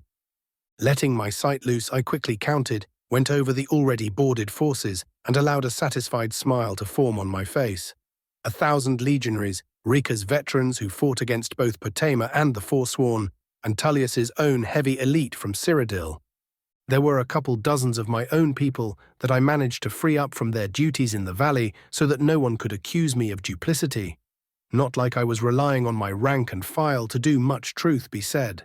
No, that dubious honor fell upon the shoulders of Gelibor and his paladins, as even while not fully recovered, the fools demanded to be allowed to join the assault with the zeal of, well, paladins. Letting my mind wander for a bit, I looked over the ships we were going to be using. 2 of them were built in the usual imperial style, following a mostly galley-like design, built for rapid maneuvering, yet still far larger than its medieval counterpart, as Tamriel had access to much better materials. The ships were armed with a steel-tipped ram and 6 hull-mounted scorpions each, the bolts of which looked like they were made to kill trolls and break other ships into scattered bits of wood from downright scary distances. It was the 3rd ship, however, that truly took the cake, as it were. The Jagged Crown, Torrig's personal battleship, and his father's before him. A massive thing looking like an unholy mix between a carrack and a Nordic longship that somehow ended up fitting together into the most imposing pile of wood I ever did lay my eyes on. The behemoth of a vessel was so large it could easily house an entire 500-man cohort, with lots of space left over for additional supplies. Its hull was covered on all sides by wooden walls, which looked like they would be a nightmare to attack, and as if that was not enough, the prow of the ship was dominated by a massive fuck-off ballista with what seemed to be enchanted bolts. Shoddy work, but I guess that not everyone knew how to mass-produce enchantments like a living machine. Reassured of my destination, I started walking toward the flagship, 2 hooded figures falling in behind me and my retainers. Torrig and the general were thoroughly informed of my plans and the presence of the Volkihar women, and while the duo were not incredibly enthusiastic about their presence, they were intelligent enough to understand my intentions and allowed my plans to proceed unimpeded. The whole situation did lead me to overhearing something about the local head of the East Empire Company getting pissy at the king because he did not wish to grant them the island after the fact for what was basically free, which amused me to no end. The castle was already slated to be given to Serana through the creation of disgusting amounts of false paperwork that would somehow give her the right to it. And almost as a fuck you to the company, the Volkihar duo was already planning on creating a dock village which would serve them as a alternative food source. As we passed, people paused, either to gawk or salute, depending on their disposition, their reaction to my sudden presence creating something of an impromptu procession as we made our way to the meeting. The moment I stepped on board, one of the royal housecarls pointed me toward the back of the ship, a veritable bunker of both material and enchantment, so potent in fact that I would have to invest genuine effort to see within. We were let in without any fuss, and were greeted with the sight of a large table with nautical charts and a pilfered map of Castle Volkihar and its surroundings, said map being covered in numerous notes about magical defenses and traps, courtesy of Lady Valerica. One would not need to take long to understand the need for the over-engineered bunker of a room, for almost everyone of any note that could be called was present within. The Archmagi, accompanied by Phineas, were standing off to the side, with expressions ranging from bored to knowing, as they listened to the rest discuss their plans of assault. The king stood with his stewards and thanes, and was doing his best to pretend to not be bored half to death By what was no doubt the 15th time the plan was being reiterated. His bodyguard stood at full attention, not letting his charge out of sight for even the briefest of moments. Positioned near them were General Tullius, Legate Riker, and gaggle of his officers, which included the Dawnstar twins, the female half of whom immediately noticed me and gave me a cheerful wave. All of them were far more professional in their attempts to pretend at being interested in what was being talked about, but still managed to look bored out of their minds.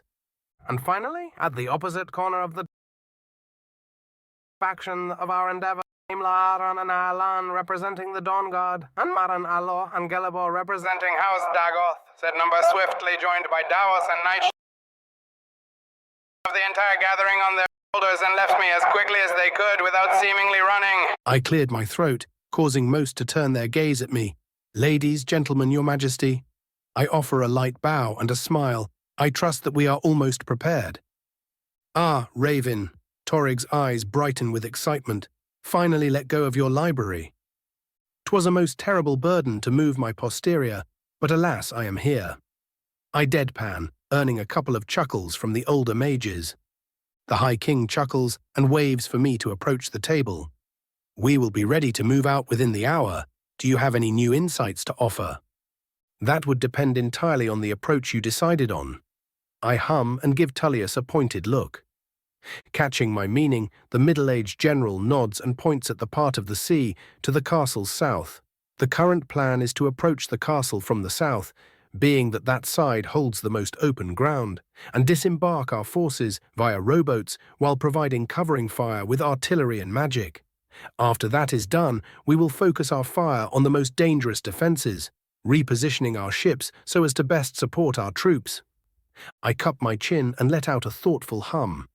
The artillery will be a boon to begin with. There is no doubt about that. However, we are fighting vampires here the moment they realize that they are unable to hold us back. With their horde of gargoyles or necromantic meat shields, they will withdraw deeper into the castle, which is no doubt protected by powerful enchantments. The general's jaw tightens. This was always going to be a bloody grind. We can only ensure that casualties are reduced as much as possible, even if I am certain that we will bury hundreds before the day is out. I share a quick glance with the college mages, getting a nod from Savos in response. Turning back to the general, I point at said mages who were now far more attentive. In that case, I recommend that each spearhead is headed by one of the masters. Their personal power will ensure that no vampire is able to heedlessly slaughter our men as they focus on taking down the chaff. Before Tullius can voice his surprise at mages risking their lives, Torrig interjects, "The Crown of Skyrim will forever remember the aid of the college." His voice was firm, and no one wished to question him on what was obviously a positive. Satisfied with that, I look to Isran. "What will you and yours be doing?" The Red Guard steps up and points at the side entrance Serana and I used in our infiltration. "My men and I will enter through the supply dock. Their defenses will no doubt be heightened, but I believe that we can use it to climb up into their thrall pens." He practically spits the words out, and at the very least ensure they have no fresh supply of blood to heal themselves with. The whole crowd lets out noises of agreement and support. Even Tullius seemed impressed by the idea, if not by the potential casualties it would cause. But I was not quite so reassured. The Dawn Guard will not be enough. I shake my head. "You will take my own forces and these two ladies." I point to the still hooded Serana and Valerica. "With you, that should be enough to hold back any counterattack long enough for us to relieve you." I can practically hear my officers groaning at yet another crawl through corpses, Alor looking especially uncomfortable with the fact, all of them save for Gelabor, who simply nods his acceptance of his duty with millennia of reinforced stoicism. Isran looks like he wants to grumble, but seeing as he had known me for longer than an hour, he simply accepts his fate and nods. "Very well."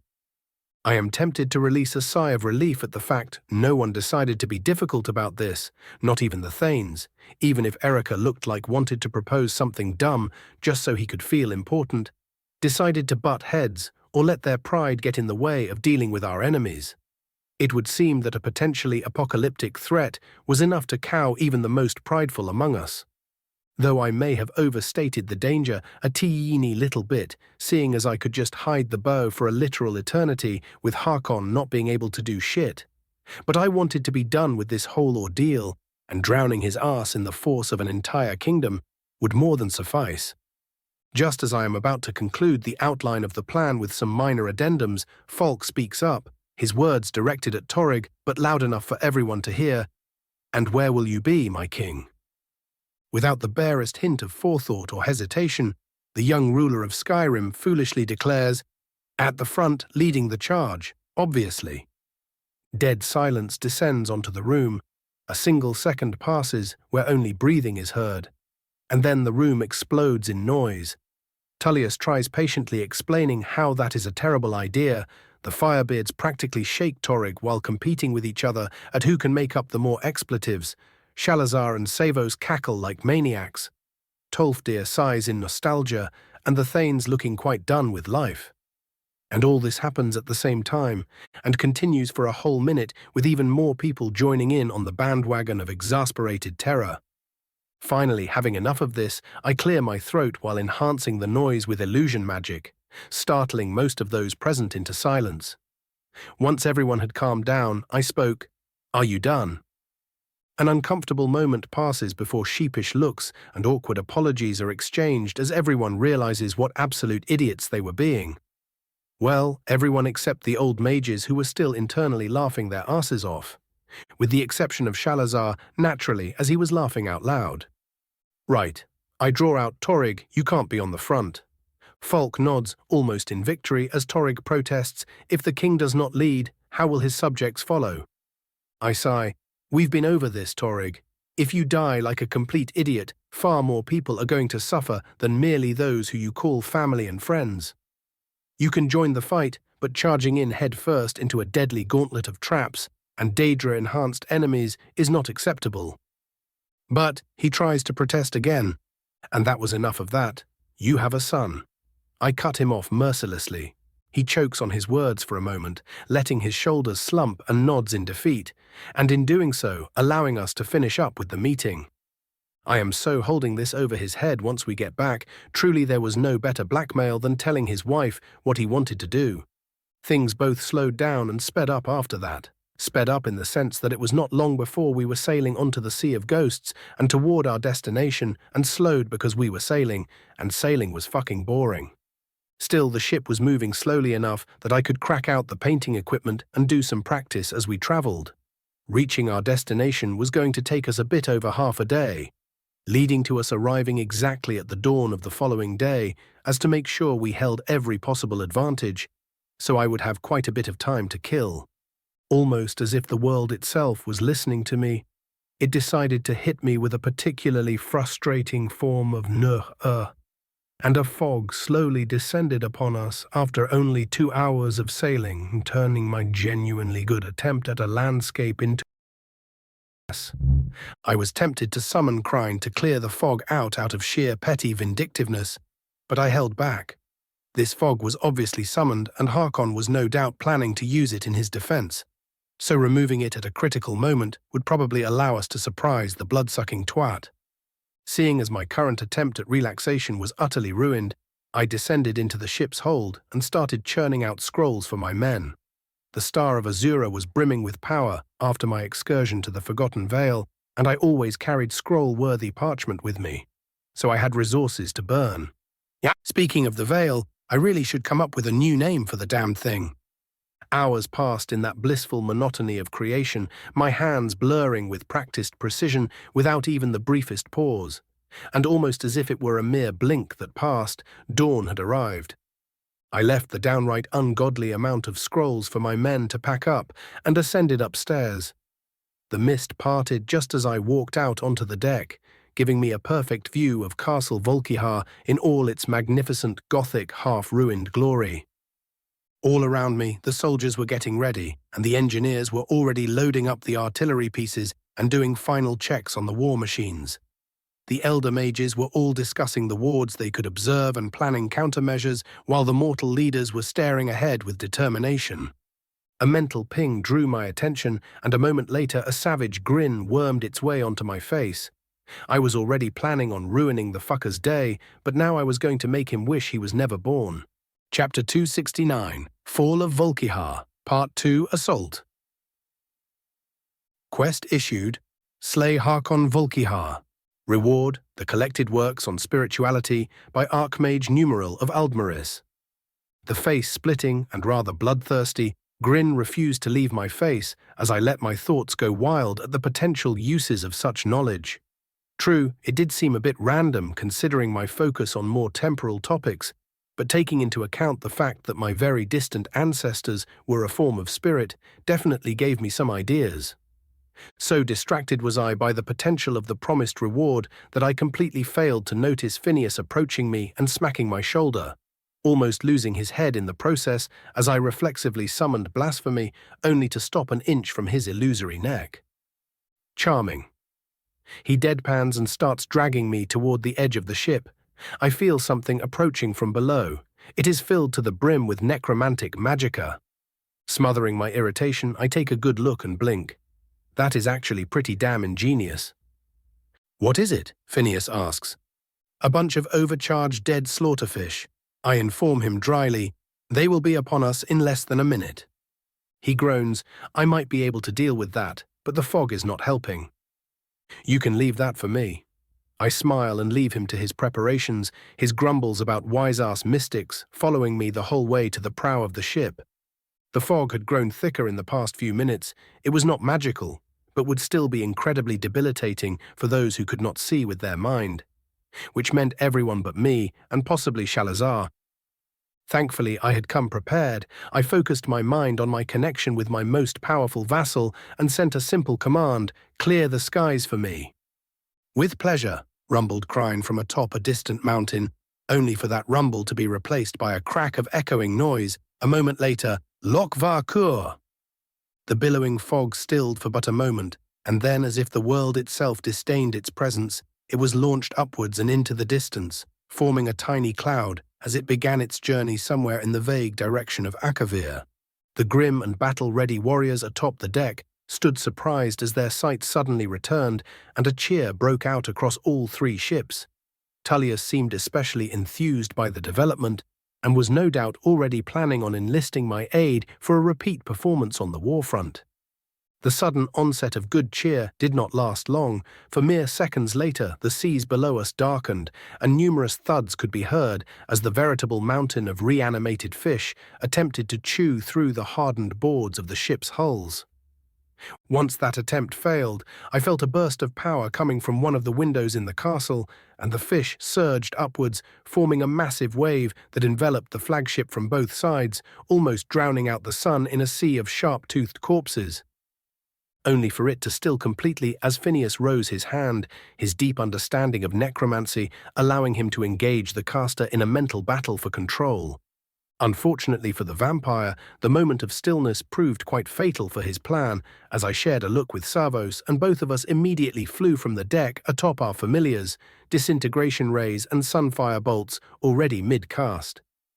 I like to imagine that my sight did not allow me to see the elder vampire briefly wet himself before him. His room and half the tower it was in were blown to tiny chunks by our combined offensive.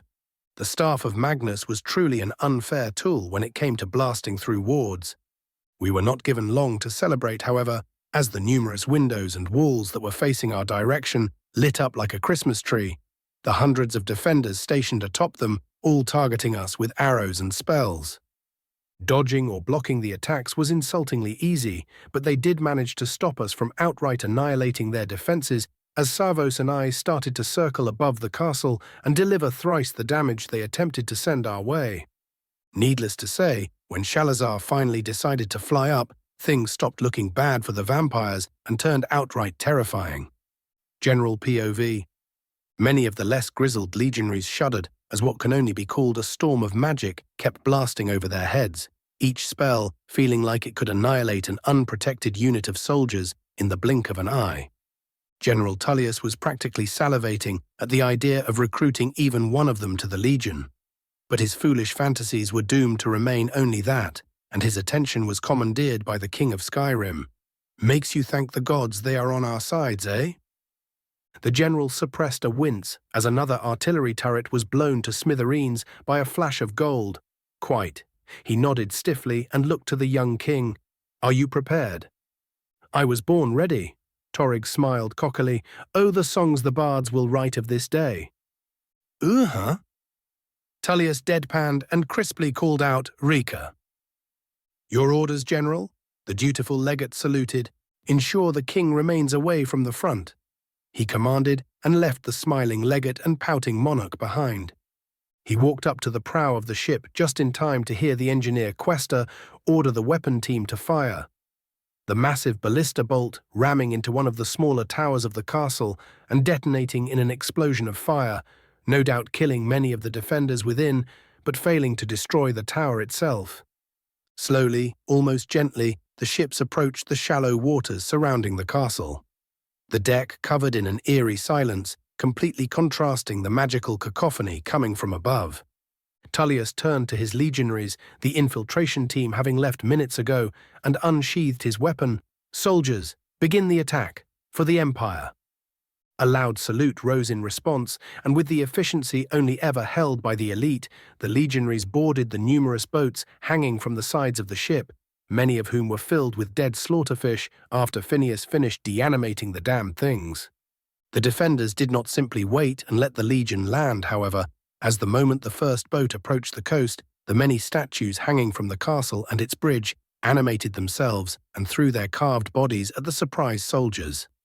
As if that was not enough, numerous holes opened up in the ground of the island, the vampiric creations within billowing outside in a horde of deathhounds and massive bats. It looked as if the wave was going to crash into the vastly outnumbered legionaries before the rest could disembark, no doubt slaughtering them to the last man without even allowing them to fight back. The Lich and Archmage had other ideas, however, as Phineas and Tolfdir appeared in front of the soldiers in a flash of noise, and as fast as a blink, the entire battlefield was covered in earthen spikes. Those who failed to get themselves impaled soon found their tiny wills being subverted as a true master of necromancy made his presence known. The intervention of the Magi allowed the Legion to land and begin their march toward the gates, only suffering slight damage from the defenders, as anyone who dared target them soon found themselves turned into fine ash, courtesy of the trio of flying madmen. Whoever was commanding the defense had no desire to allow them to approach lightly, as the gargoyles which were felled during the fight kept reanimating and crashing into the attackers' formation, both doing damage to morale and outright killing a few dozen men and women through sheer unpredictability. As they approached the massive bridge leading within, the leading legate ordered his men to stop as the gates opened up, letting loose a much greater enemy than before. A pair of massive Nords led the vampiric charge as hundreds of thralls were thrown down the bridge in an attempt to distract the attackers long enough for the vampires to vault over them and begin their gleeful slaughter of the mortals. Many such attacks succeeded, Tolfdir being forced to focus on only one enemy as the lead vampire engaged him in a contest of strength, and somehow managed to hold on even as the elder Archmage empowered himself with dragon skin.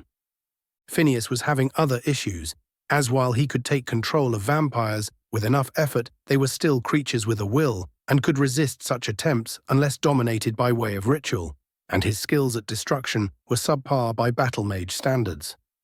It was thus that the Lich found himself forced into using the dead legionaries to strike the vampires in the chaos of battle, reaping a great number of undead, even as he was repeatedly targeted by assassins attempting to kill him by sneaking up to him and stabbing him in the heart.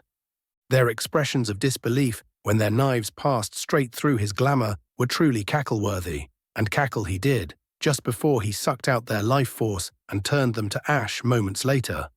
More and more thralls kept pouring out of the gates, even as the ship-mounted artillery was now focused fully on slaughtering them in droves.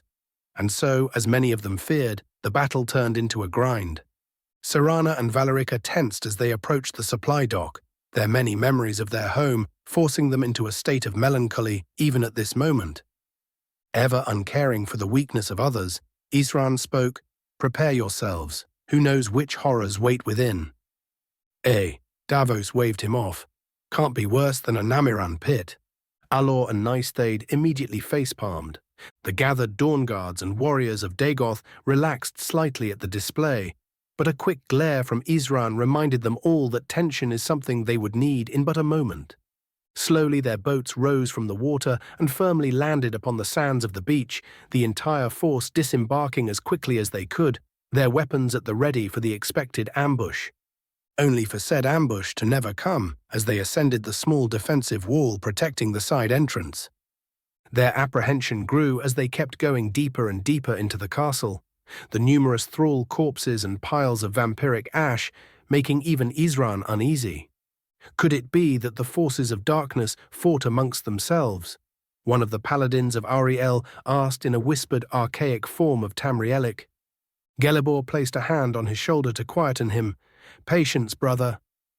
The paladin nodded solemnly and followed after the rest. Soon the group reached the pile of remains sitting below the thrall pens, a hanged and impaled vampire quietly whimpering as his precious blood flowed freely onto the floor below.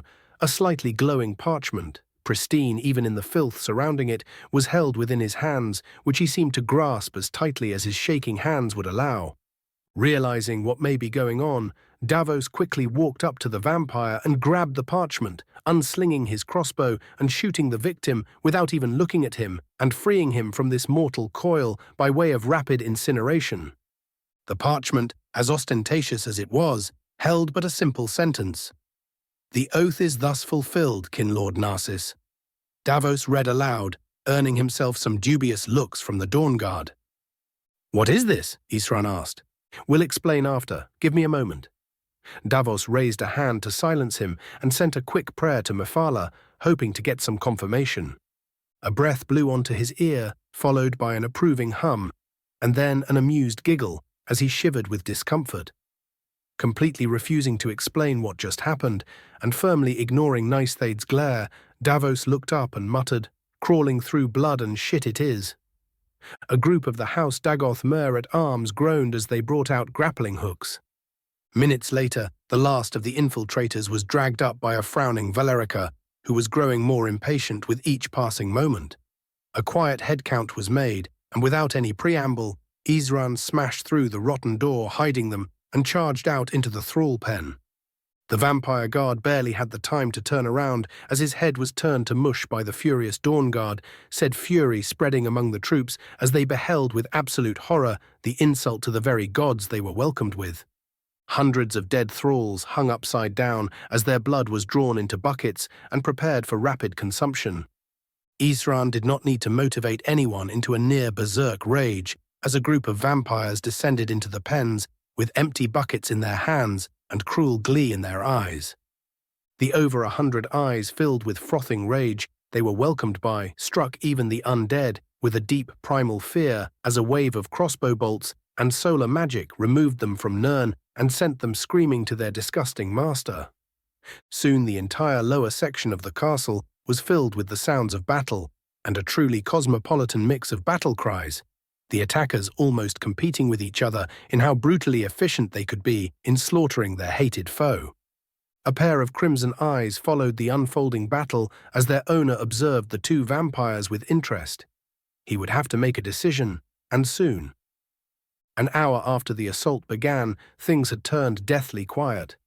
Castle Volkihar looked like a burned rock as smoke rose from every possible spot on its surface, and any vampire who had anything resembling a brain had long since descended into the relative safety of its halls. A loud crack resounded as the enlarged Tolfdir finally managed to get in a good smack against the vampire lord fighting him, sending him sprawling back and opening him up to the other mages. Orthiolf barely had the time to lean upwards before he was completely covered in 3 different forms of fire and a scorpion bolt just for good measure. Raven's POV. Tough motherfucker, that one. I grouse as I walk up the bridge and purposefully step on the ashes of one of Volkihar's dogs, the other archmages following me close behind. Say what you will about the Volkihar, but they are an ancient clan. Savos quips merrily, though I could see him hiding the sadness at the deaths of well over 200 legionaries we failed to stop. Not for much longer, though. I quip back and turn to Tolfdir. Master, would you do the honors? Tolfdir smiles, still in his enlarged state, and I feel magic flowing into his body as he pulls his hand back and slams it into the armored gate of the castle. To our great surprise, the damned thing holds, and even after repeating the attempt thrice with more and more magic, Tolfdir fails to destroy the gate. Well, the now shrinking Nord scoffs, "That is annoying." Savos looks just about ready to try himself, but Shalazar stops him and looks at me. I am afraid that nothing short of some choice words will allow us within, my student. Was hoping to save some energy for later. I sigh and take a deep breath. My helmet shimmers with power as the deeper understanding of Force Krine forced me to internalize flows into my words, Fus Roda. The shout strikes the gate and shatters it open, my voice far more precise and directed than ever before, carrying well into the bloody halls within. I could almost smell their fear. Lok var Kor means sky, spring, summer. Chapter 270, Fall of Volkihar, Part 3 ta. The Storming. As the gates were slammed into the crumbling wall behind them, we rushed in heedless of the cloud of dust that blocked our sight, whichever unit of thralls unfortunate enough to be stationed just beyond finding themselves nearly glued to the floor, and then, as if that was not cruel enough to the poor mind-raped fuckers, they were ran over by a bunch of heavily armored legionaries. Needless to say, not a one survived that. The interior of the castle was a sprawling maze of halls and passages, a fact that would no doubt have led to numerous deaths on our side had we not been informed of it earlier. Instead, we only had to face an ambush every minute as opposed to the projected 20 seconds. Morale was constantly flagging with every attack, as even the brave legionary elites were swiftly worn down. They managed to continue only by virtue of the mountain of potions that was prepared beforehand. Moving through the bloodied halls was a complete slog. Harkon was holding nothing back, and we found ourselves facing hundreds of freshly turned vampires. True, poor fuckers were neither skilled nor particularly powerful, but they were much stronger than the average mortal, and some of them even transformed themselves into the form of a vampire lord, something that took even me a bit of time to put down, just enough for a few of the legionaries to fall every time I was distracted. A fact I almost felt was orchestrated specifically to mock me. And so it went. Room by room we kept marching on, leaving the dead and broken behind us for the healers to try and salvage. As I saw yet another elite legionary get her neck snapped by what could barely be called a young man, I was struck with the stark realization that if we mages were not leading the way, the battle may have potentially been a loss. The sounds of battle grew louder as we approached Harkon's throne room, and as we bashed through a line of armored vampires, high of their minds on fresh blood, meeting the other squads in the process, we came upon a scene of panic. Many of the vampires who previously retreated after taking some serious damage were currently trying, and failing, to push into what I guessed were their feeding grounds. They were naturally stopped in their tracks by a veritable barrage of crossbow bolts and sun magic as the infiltration squad burst from the passage, with Isran and the paladins leading the charge in a literal blaze of golden glory, outright burning the weaker vampires around them to ash. I could see the ones in the back realize that they would be getting no blood the easy way, and that combined with the fact that they were only recently turned soon led to them going feral and quite literally throwing themselves at the closest source of non-vampiric blood. And who were we to deny the gift their disorderly formation presented? As one, the elite legionaries brought up their javelins and hurled into the mass of dead flesh, impaling them into each other and even sticking some of them into the floor. To my great chagrin, I could even see Torrig, who had no doubt sneaked his way to the front, now throwing axes with an expression of righteous fury on his face. Rika and Bolgir ran up behind him, and seeing as no one would be able to drag him back, they accepted their fate and simply stood close to him, ready to shield him from any danger. The rest of us kept busy as well. Phineas began stoking the vampire's rage with his own influence, many of the untrained new bloods turning so furious they even attempted to feed on their own, leading to what I can only call a very permanent case of indigestion. Watching a young woman spewing her guts out as they turned to ash was certainly not a memory I would like to keep. Savos and Shalazar kept their position and promptly ceased the existence of any vampire with the sheer audacity to be stronger than acceptable. Tolfdir, bless his gentle heart, simply threw himself into the mass of flesh and did a most respectable impression of a meat grinder, showering both friend and foe in ash as his massive clawed hands lashed out with wild precision. I, however, had taken a much more interesting duty for myself. A powerful vampire, one of the big names in the castle, had the temerity to point his blood magic at a large group of legionaries, shredding a good number of them in a spiral of blood projectiles. He managed to block my first bolt of fire and lightning with a blood ward. He was forced back with the following dozen. He was so resilient, in fact, that I was forced to follow him as the moment I turned away, he would attempt to cause massive casualties with his bullshit. Soon I found myself in an empty corridor that led up to the Chapel of Baal. The blondie Altma tried goading me by mocking me for falling for such simple bait, or equally idiot statements such as so much for the great court mage, and grandstanding about the glory of Vingalmo. He was about to question why Harkon considered me such a threat, but I had had enough of his self-important posturing and sent out a mental command, causing the entire staircase to rain ash as my shade slaughtered his vampiric progeny. I could at that moment confirm that even monsters such as he still had a heart as he stared at the neat silvery ashes with genuine sorrow in his eyes, bloody tears flowing from his eyes as he shook at the sight. Unfortunately for him, unrepentant bloodsuckers such as he are not considered people in my mind, so instead of letting him grieve for even a moment, I had Scorch descend from above him and immolate him. Nice and crispy. Quite. I note dryly and turn around. Are you two prepared? Valerica, still not completely used to my utter disdain for making sense, flinched at being found out, but Serana merely smiled, a determined expression on her face. Yes. We ascended the stairs, the sounds of battle still echoing behind us as our allies rounded up the remaining vampires and put them to the sword. But then, just out of the corner of my sight, I noticed a swirling shadow hidden in a pitch-black alcove near the grand gate of the chapel. Incoming, I call out and prepare a spell. But it would seem that combat would be delayed as a regal Dunmer with bronze hair exits the shadows with his hands raised. It would seem my agents did not overstate your power. He addresses me. Garan Marethi, it is a genuine honor to meet the restorer of the tribe unmourned. He bows deeply. I hum non-committally.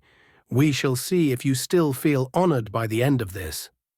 At your leisure, my lord. He smiles, completely unshaken, and turns to the vampires. My ladies, allow me to welcome you back to the castle. Know that the place has been awfully empty with your absence. What are you doing, Garan? Valerica narrows her eyes, merely welcoming the ladies of the castle back to their domain. He smiles lightly. That smile disappears once both of the daughters of Cold Harbor show just how little they value bullshit at this moment, or if you prefer my bluntness. Garen's mouth twitches. Me and several others have found ourselves. He hums, disillusioned by Lord Harkon's recent obsession and the unfortunate results that brought. So you may say we are currently hedging our bets. So you are just waiting to see who will win? I deadpan, unimpressed. Just so. Garan nods. Even if we wish to aid you in taking him down, Lord Harkon's grip on us is too strong to resist if he is present, so we are forced to content ourselves with merely not aiding him. A bit cowardly. My mouth twists in disdain, but I sense no lies from him.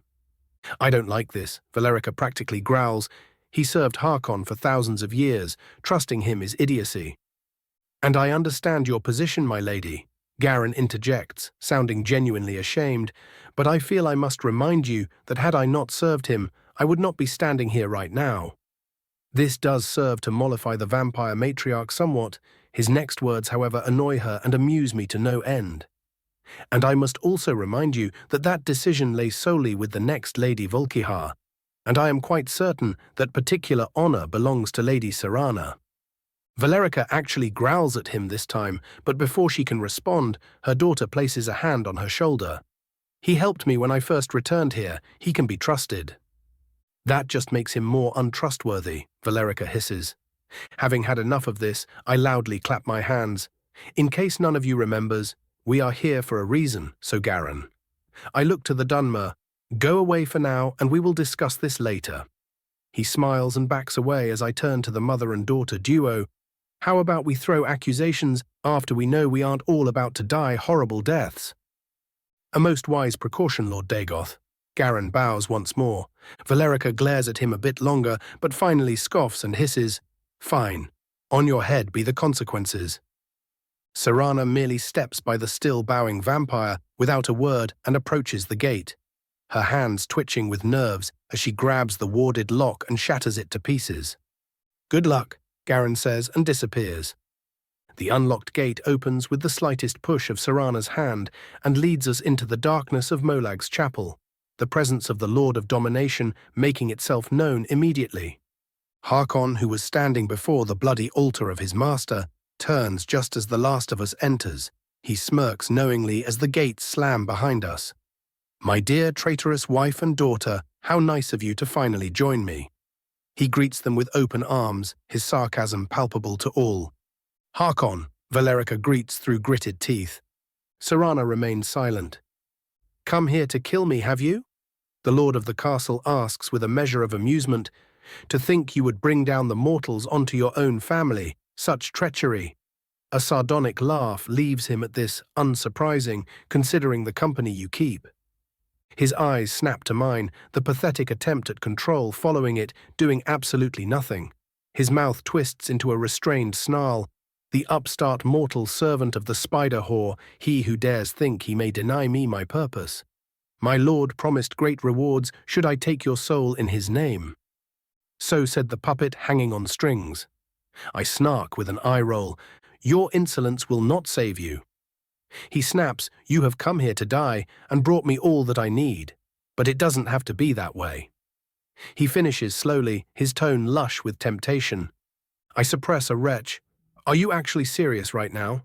I deadpan. He extends his hand, the mental intrusion bouncing off my mind once again. "Give me Auriel's bow, I know you have it." He preempts, "And I will permit you to stand by my side in the new world I shall build." I stand there, genuinely stunned by this. My disbelief was so potent, in fact, that Serana spoke before I could rip this idiot a new one. "Are you truly so self-assured?" his daughter asks in a deadpan tone, or merely mentally damaged. "Cease your prattling, child," Harkon growls, waving her off as if her words did not matter whatsoever. "No," she responds with no hesitation. "We have invaded your castle, butchered your forces, and destroyed your entire base of power. What gives you the idea that you can do anything but grovel and beg for a quick death, you piece of redundant shit?" The ancient vampire actually flinches at her words, more in surprise than anything, to think it would be now that you found a spine. "Oh yes," Serana snips sarcastically. "Who would imagine that keeping your own daughter in a nice pen her entire life might lead to a lack of character?"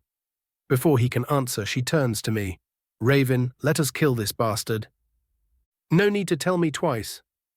I grin and summon Auriel's bow, an enchanted sun-hallowed arrow already half-drawn as I point it at Harkon. The altar before him pulses with power, slightly staggering me and making me miss his head and only demolish a part of the wall with the golden laser I shot. Harkon turns around, already transforming into his vampire lord form, a blood-red scale mail covering him as his wings extend from their usual rotten stumps and form into full limbs, courtesy of Molag's direct intervention. Serana and Valerica follow suit, their power bubbling to the surface as the true progenitors of Volkihar assume similar forms. A blood-red blade appears in Harkon's hand as he glares at me. "Very well then, if you will not serve, then you will die." And he flings himself at me faster than I can blink. Chapter 271. Fall of Volkihar, Part 4, Guardians of the Dawn. A splash of red flashes next to my right eye as I barely dodge the rapid swing of Harkon's blade, the damned thing easily cutting into my mask with barely any resistance. I channel a spontaneous blast of sunlight next to me, but he is already moving on to his next target as he simply continues his swing, now aiming it at Valerica's neck.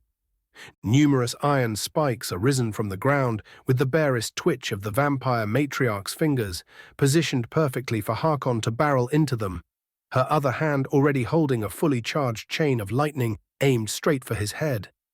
As swiftly as the spell is actualized, did Harkon turn himself into a coud of bats, many of them getting completely destroyed in the ensuing explosion, But a short moment later, the vampire lord appears meters away, grunting in pain as the feedback strikes him, yet he still manages to duck as another sun-hallowed arrow rends the wall behind him into purified magicka. He twists to the side, just in time to reposition his blade and block Serana's flurry of claws, each connection of the two weapons shaking the increasingly structurally unsound chapel around us. The rapid skirmishing battle continued for a while longer, none of us stopping our assault for even a moment as Harkon was forced on the defensive each time he tried lashing out against one of us. Seemingly tired of being outnumbered, he allowed Serana's strike to send him flying back and snarled, "My lord, Molag Bal, I need more power." The Lord of Domination was all too happy to deliver as I felt his altar pulse with power, the strength of my blood lashing out against it almost on instinct as I forced Molag to expend more and more power to send his Dremora through the breach. I share a quick look with my allies, and as one we decide to have Valerica and my shades deal with that, while Serana and I focus on taking Harkon down. The chapel is further ruined by the veritable sea of alterations and demons attempting to bury each other in their sheer weight. Once again, Harkon evades my point-blank shot and lashes out with his sword, forcing me to summon my own blade and block the attack, allowing the strength of the blow to launch me away to gain some distance, even as my fingers screamed at me due to the strain. Serana was naturally not far behind, as she immediately punished him with a slash to the back of the head, a slash that to my great annoyance healed nearly instantly. Seeing as I would not be able to hit the motherfucker anytime soon, I eschew the bow and summon Magnus's staff, bombarding each and every spot he could ever have appeared with golden fire now that I was back in my element. But the fucker just wouldn't stop moving. Each and every one of his wounds, even those caused by literal sunfire, was healed just as quickly as it was created. And as much as I tried dampening Molag's power, it would not work immediately. Even if the rapist fuck would pay a massive price to Akatosh after everything was said and done. Deciding to up the ante, I tapped into Azura's star and started imbuing my attacks with soul energy. Harkon immediately turned more cautious, and was even more reluctant to leave himself open for attack, now that the damage I dealt actually stuck for a while. He once again appeared right next to me, but the idiot forgot that he wasn't the only one with Daedric help on speed dial, as Mephis materialized next to him, and I felt the ebony blade disappear from my inventory. Faster than even Harkon could react, the Daedric incarnation jammed the blade into his neck, sucking out a damn near mountainous amount of life force and tossing the knife at me before winking and disappearing, her nature not permitting her to risk Akatosh's wrath any further. Harkon snarled in pain as he retreated to Molag's altar, a massive bubble of blood surrounding him as he attempted to recharge his strength straight from the source. But in his panic, he left himself open to attack. Serana was already slashing at his protection while using all manner of magic to try and penetrate it at the same time. I had other ideas, pulling power from both the life force in the ebony blade and the light souls in Azura's star. I channeled all of it into the bow that had once again appeared in my hands. With no further preamble, I yanked Serana back, my telekinesis long since usable without any gesticulation, and aimed the outright blinding golden arrow at Harkon. He was already moving. Even if the sudden cessation of his healing would backlash at him hard, he would still be able to avoid the arrow and the death it brought. Too bad I was not aiming for him. My left hand lowered ever so slightly, and I felt the Daedra watching from those cruel carved eyes tense, and then I loosed the arrow at Molag's altar. The burning projectile practically teleported to its destination, the trail of gold behind it, outright ending the numerous Dremora still bogged down by Valerica's masterful use of terrain. The moment it touched the altar, however, I heard the most beautiful sound of all. Molag Bal howling in pain, the altar held for the briefest moment and then shattered into pieces, sending fragments flying in every direction as the explosion of power from within shattered the very walls of the chapel. Harkon was flung back and toward the sea, while the rest of us found ourselves glued to the ground. The impact rattled me so hard I could feel a number of my bones cracking as I slid head first toward the sealed gateway behind us, though I was thankfully saved from being outright skinned by the friction due to my armor. Ignoring the searing pain and the sudden lack of control I had over the left side of my body, I flung myself up with telekinesis and smashed a potion bottle on a pillar next to me, forcing the fluid through both my mouth and nose. It was one of the most disgusting things I ever experienced, but I could at least stop limping by the 5th second as I searched for the others. Valerica and Serana already being long gone, as they regenerated just as quickly as Harkon did. By the 10th second, I felt a pop in my head, and my sight returned as the concussion I didn't even realize I had was healed away. Immediately I summoned Scorch and jumped on his back, cursing the spike of pain in my leg as I did. We flew outside at immense speeds, my right hand already moving as my left channeled the staff of Magnus. The moment the light touched us, I let loose a massive fireball, the very air burning in its wake as it struck a grinning Harkon in the back, blasting him into the water and muffling his scream of surprise and pain. And just in time, as well as I saw Valerica retreat behind me, both of her hands missing and her flesh already growing in a most disgusting manner as she focused on healing herself. Serana joined us not long after, her left wing having grown back in the past few seconds, but her contorted face showed just how much pain she was in. Any ideas on how to slow him down, at least? I shoot a quick question to Valerica. She grunts, visibly forcing her voice to remain level. Even with the sun weakening him, the open air gives him even more room to maneuver. I frown, teared. Time slows down as I watch the surface of the sea bubbling, Harkon's fully healed form already ascending from the depths, and his furious eyes fixed on me. My mind starts racing with possible plans of action. Fucker was too fast for me to simply shoot him with the bow, and wearing him down could take anything between hours and days. I could always just delay him until the other archmages turn up, or in the worst-case scenario, I could summon Cry. Duke his ass pops, Scorch chirps excitedly. What do you mean? I fire back. Instead of getting a verbal response, he sends me a mental image and I grin. Of bloody course the sunbird would think of that. Time resumes its natural flow as Harkon bursts out of the water and speeds directly toward me. I feel him channel even more of his life force into his body as he handily slams Serana out of his way and outright ignores Valerica's lightning strike, simply firing a bolt of blood back at her and forcing her away. I share my sight with Scorch and engage maximum precognition as he blurs in front of me, each of his increasingly furious strikes being redirected by my perfectly timed deflections. Finally, he grows too furious and simply throws himself at me, Scorch being too slow to dodge as he positioned himself just right to catch us both. Which was the exact moment I was waiting for, Fame.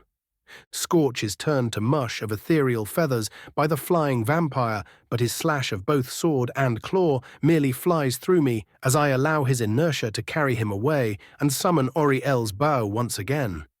Harkon sneers as my form turns corporeal once again. Foolish mortal, Auriel was a fool to give you his bow. You cannot hit a tower, much less myself, he mocks. Okay. I deadpan and once again slam myself with telekinesis, twisting out of yet another lunge by the bloodthirsty maniac. The movement allows me to point the bow upwards, and allowing my blessing to guide me, I simply let the arrow fly. Harkon stops moving as he feels a sudden sense of danger and turns around just in time to see a flash of gold pointed directly at the sun. And then the sun pulses. For the briefest moment, all sunlight is imbued with the blessing of Auriel. Serana and Valerica look up in wonder at the fact they were not in pain.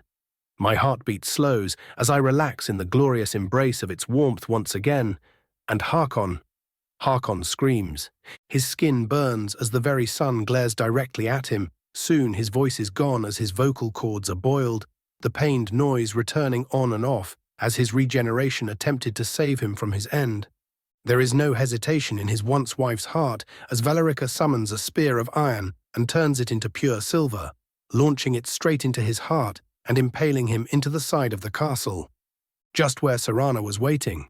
She hesitates for the briefest moment, but one quick look at us reminds her of what must be done as she closes her eyes and plunges her fangs into Harkon's neck, causing a gasp of genuine terror from the ancient man. As Serana pulls back, Harkon rasps, "Your own father. You brought this on yourself," his daughter mutters sadly. You allowed the prophecy created by a fool to take the reins of your whole life and destroy your family. So that is why he called me a puppet. Harkon, for the first time in millennia, free from the madness of the blood coursing through his veins, sighs deeply. He looks up at the sun with a forlorn expression in his eyes. Icy, he mutters, "What a fool I was," and then turns to ash. Serana lands next to me and Valerica a moment later, unwilling to speak as she was currently going through her father's feelings and processing his immense power.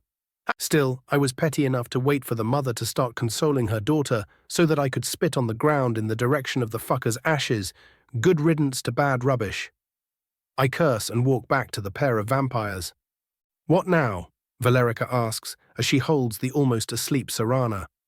"Now you make sure to be there for your daughter as she attempts to salvage your family's failure." I tell her bluntly and take a deep breath, my Thuum and illusion magic already flowing to amplify my voice. "To all those who would guard the brilliant dawn, rejoice, for we are victorious." I watch through my third eye as what little of the vampires still standing panic briefly before trying to surrender and immediately being cut down without the barest hint of mercy. A deafening cheer soon spreads through the castle as I can practically taste the righteous pride of the troops and their leaders. Ah, how I adore the sweet taste of victory. Chapter 272. The Ashes Settle. The sweet taste of victory lasted me only for about a minute longer before the irritating realities of warfare reasserted themselves as Rika barged into the ruined chapel and browbeat me into checking on every single legionary and Dawnguard member to make sure none of them were about to die, or worse yet, turn into vampires.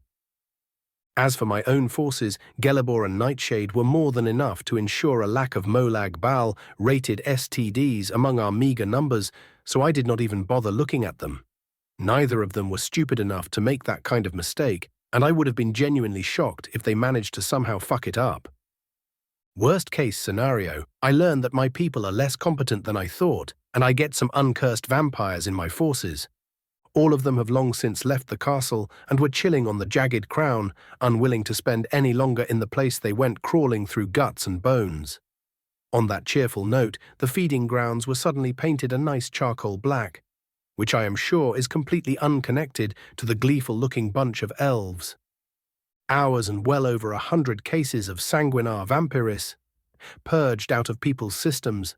Later I was finally able to plop down on one of the less filthy chairs in the repurposed throne room of the castle, the whole thing having been turned into something of a command center as our uninjured forces went about cleaning the whole castle out of anything worth taking with the gusto hitherto unseen in the Legion.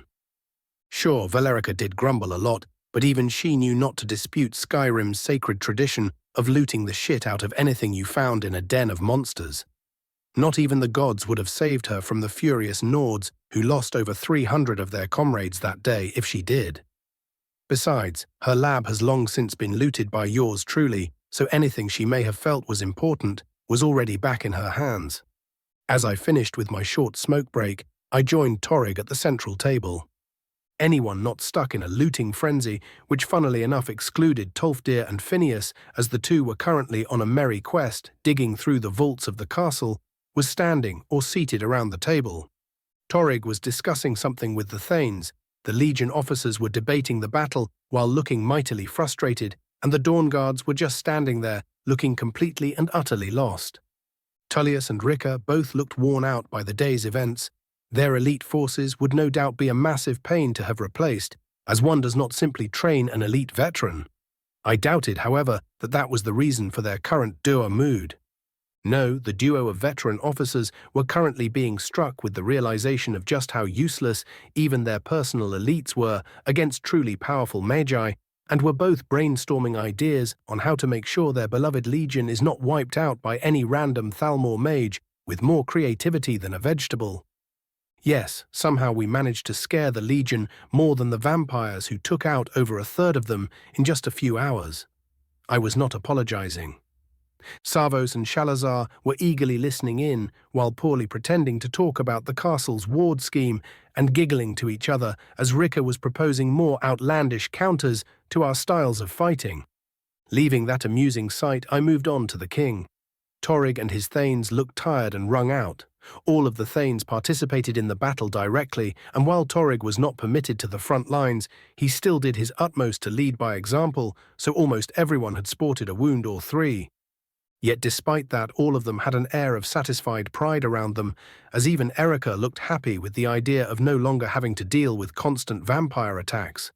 The glory of our victory no doubt helped as well. I was honestly disappointed that Harold wasn't able to come. The madman would have probably loved invading a castle of vampires with his warriors at his side, but unfortunately for the both of us, the Thane was currently stuck in his steading, dealing with the immigration of a bunch of defecting Forsworn. Much to his dismay, if Torrig's cheerful words were to be believed. Done with my 1 second of silent observation, I cleared my throat. Did anyone else get bitten while I wasn't looking? I ask cheerfully while hiding my annoyance, and as usual my voice takes command of the room, stopping any other conversation. Rika looks amused for a brief moment, but shakes her head. No, any vampire that was smart enough to survive was also smart enough to flee. She offers me a brief salute at that. Still, you have our thanks for saving so many. Pointedly not mentioning the dozen or so vampires currently hiding in a secret room, I let out a neutral hum, accepting the thanks, and looked to Torrig. So when are we leaving? The king's eyes brighten at the idea of getting as far as possible from the bloodied castle that was somehow sucking out even his enthusiasm. We let the men finish what they are doing and board the ships as quickly as possible. There were talks about turning the castle into an outpost, but no one wants to garrison a cursed island, so we will be leaving it alone. The island isn't cursed, though, I blurt immediately. Yeah, tell that to them. He amusedly points to a group of legionaries making whatever religious gestures they practiced as they pointedly avoided going anywhere near the feeding grounds. Fair enough. I roll my eyes at the obvious superstition, but then I turn serious and level a lightly annoyed glare at the young king. Then again, you are aware that we already had plans for the island's fate. Torrig winces slightly and raises his hands placatingly. Yes, yes. Some people were just a bit too enthusiastic about it and are not privy to the plan. He gives Erica a pointed look, but the Thane simply huffs in annoyance and looks away. This little shit. When it is my turn to give out annoyed looks, he doesn't even need to see me for a shiver of terror to go down his spine, at which point he vacates the table, soon followed by his totally not lover Bryling. Helm looks at their retreating backs with a judgmental stare, probably annoyed by his fellow Thanes not taking their duties seriously, but doesn't otherwise react. In any case, I forcefully resume the conversation. I am likely going to be busy for a few months, building up some forces for what is to come, so I would appreciate not being summoned for every little thing. Torrig nods, his expression serious. Of course, your current task is more important than any skirmish. There is some confusion among the Legion members and the remaining Thane, but none of them breach the topic. Speaking of little things, I speak up again while scratching my chin. I suspect Ulfric might act out after hearing of our victory here. His side has been losing the war from the beginning, and what with the constant rumors about his supporters, the faith in his cause has taken a big hit, so he might end up doing something drastic to retake a modicum of momentum. Tullius frowns at that implication. Winter has begun only recently. I doubt he would be able to commit to a grand assault before spring, even if his forces are almost exclusively Nordic and used to it. Which doesn't mean he can't act at all. I point at the general. Elite forces can still be used to damage something or other of importance, and you underestimate just how fanatical some of the Stormcloaks are. Just keep the troops ready for potential fuckery and we are golden. That tells me nothing. He grumbles barely audibly, mostly to himself. Very well, I will ensure the troops are combat-ready if the time comes. He suddenly looks even more tired, and Rika seems to have gotten a sudden idea. Something to do with a certain crown, I'd wager. I give him a smile that is just the perfect mix of cheeky and appreciative as to maximize his annoyance, while not outright insulting him, and clap my hands. That is all I needed to know. Isran, if you would walk with me. I wave for the Redguard and leave without waiting. He seemed a bit out of it for a brief moment, my invitation no doubt having shaken him out of whatever worries were infesting his mind. He quickly catches up to me and asks, "What did you need?" Deciding not to needle him for once, I ask, What are your plans now that your main goal is complete? He slows down at that, causing me to do the same so as to not leave him behind. A troubled look mars his face as he considers the question for a full minute. He lets out a defeated sigh. I do not know. There will always be a need for warriors to face the beasts prowling in the night, but none remain that would justify a response like the Dawn Guard. Hold that thought. I raise my hand, stopping the both of us as a bunch of loot-laden legionaries pass the hall in front of us. They pause briefly to salute us and leave just as quickly. Not hiding my amusement, I shake my head and keep walking like nothing happened. As all noise becomes distant, Isran resumes, I thought of returning the Dawn Guard to our mercenary roots. At least in that case, those who remained would be able to make a living. But I am reluctant. He grumbles, would we not be just another bunch of money-hungry companions if I did that? You aren't wrong there, even if there is nothing wrong with being paid for honest work. I hum my agreement without turning, but you are wrong if you think there will be no evil to smite, as it were. It takes him a moment to realize my implication, but the moment he does, he tenses up, slipping almost comfortably back into his serious state. Another threat? He asks grimly. Indeed, and I will need all the help I can get to deal with it. I explain lazily, as if discussing the weather. All of his earlier lethargy leaves him as newfound purpose, reignites his being. What is it? Finally, I turn back with a wide grin, showing off my excitement and hiding my terror. Have you ever heard of our destroyer and devourer Alduin the World Eater? In the next instant, I am cursed with a noise so foreign it outright made me shiver, for I heard Isran laugh. Then I got to watch his utter terror as he realized I was not, in fact, fucking with him. After telling the poor man everything I believed he needed to know, I left Isran behind, looking more grim then, when he was certain he was going to have to face Harkon with only a bunch of angry farmers at his side. Indeed, I somehow managed to disturb him even more than Harkon potentially blotting out the sun, and that fact made me laugh my arse off internally. Good Scorch made his best impression of Palpatine while cackling like a loon. Good thing no one could hear him. Ahem. I mentally clear my throat. Thank you. I smile at the ensuing silence in my head, and wasn't that a thought I ever thought about having, and lacking further obstruction, I enter the so-called royal suite of the castle through its ruined doors, my eyes immediately landing on the two vampires who were discussing something while seated on Harkon's luxurious and completely unused bed. A bit morbid for my tastes, but then again they do eat people. I see you finally woke up. I greet Serana and offer her mother a quick nod. Yes, I am feeling much better now. The greatly empowered daughter of Cold Harbor speaks softly, but there is a new powerful quality to her voice, subtly vibrating a mental suggestion through the air. Likely noticing my immediate and instinctual frown, she winces. Sorry about that. It is quite difficult to keep under control. At least we know how Harkon kept so many madmen under his thumb now. I quip after making sure my mental barriers were up. Don't worry, I assure the almost panicked vampire. An ability like this can definitely be controlled, and then you will just have another weapon in your arsenal for when you do need it. Thanks. She smiles weakly, still a bit out of it, due to literally eating her father's experiences. Valerica adds nothing, and we all soon settle into a comfortable silence as I take a seat on a nearby dusty chair, the instant clean-up abilities of precise telekinesis coming in clutch once again. A good 10 minutes pass before I decide to speak again. Considering your new position as Skyrim's vampire lord won't be an issue for at least a few years. What are your plans now that you are finally free? Both of them seem to almost preen at that little fact.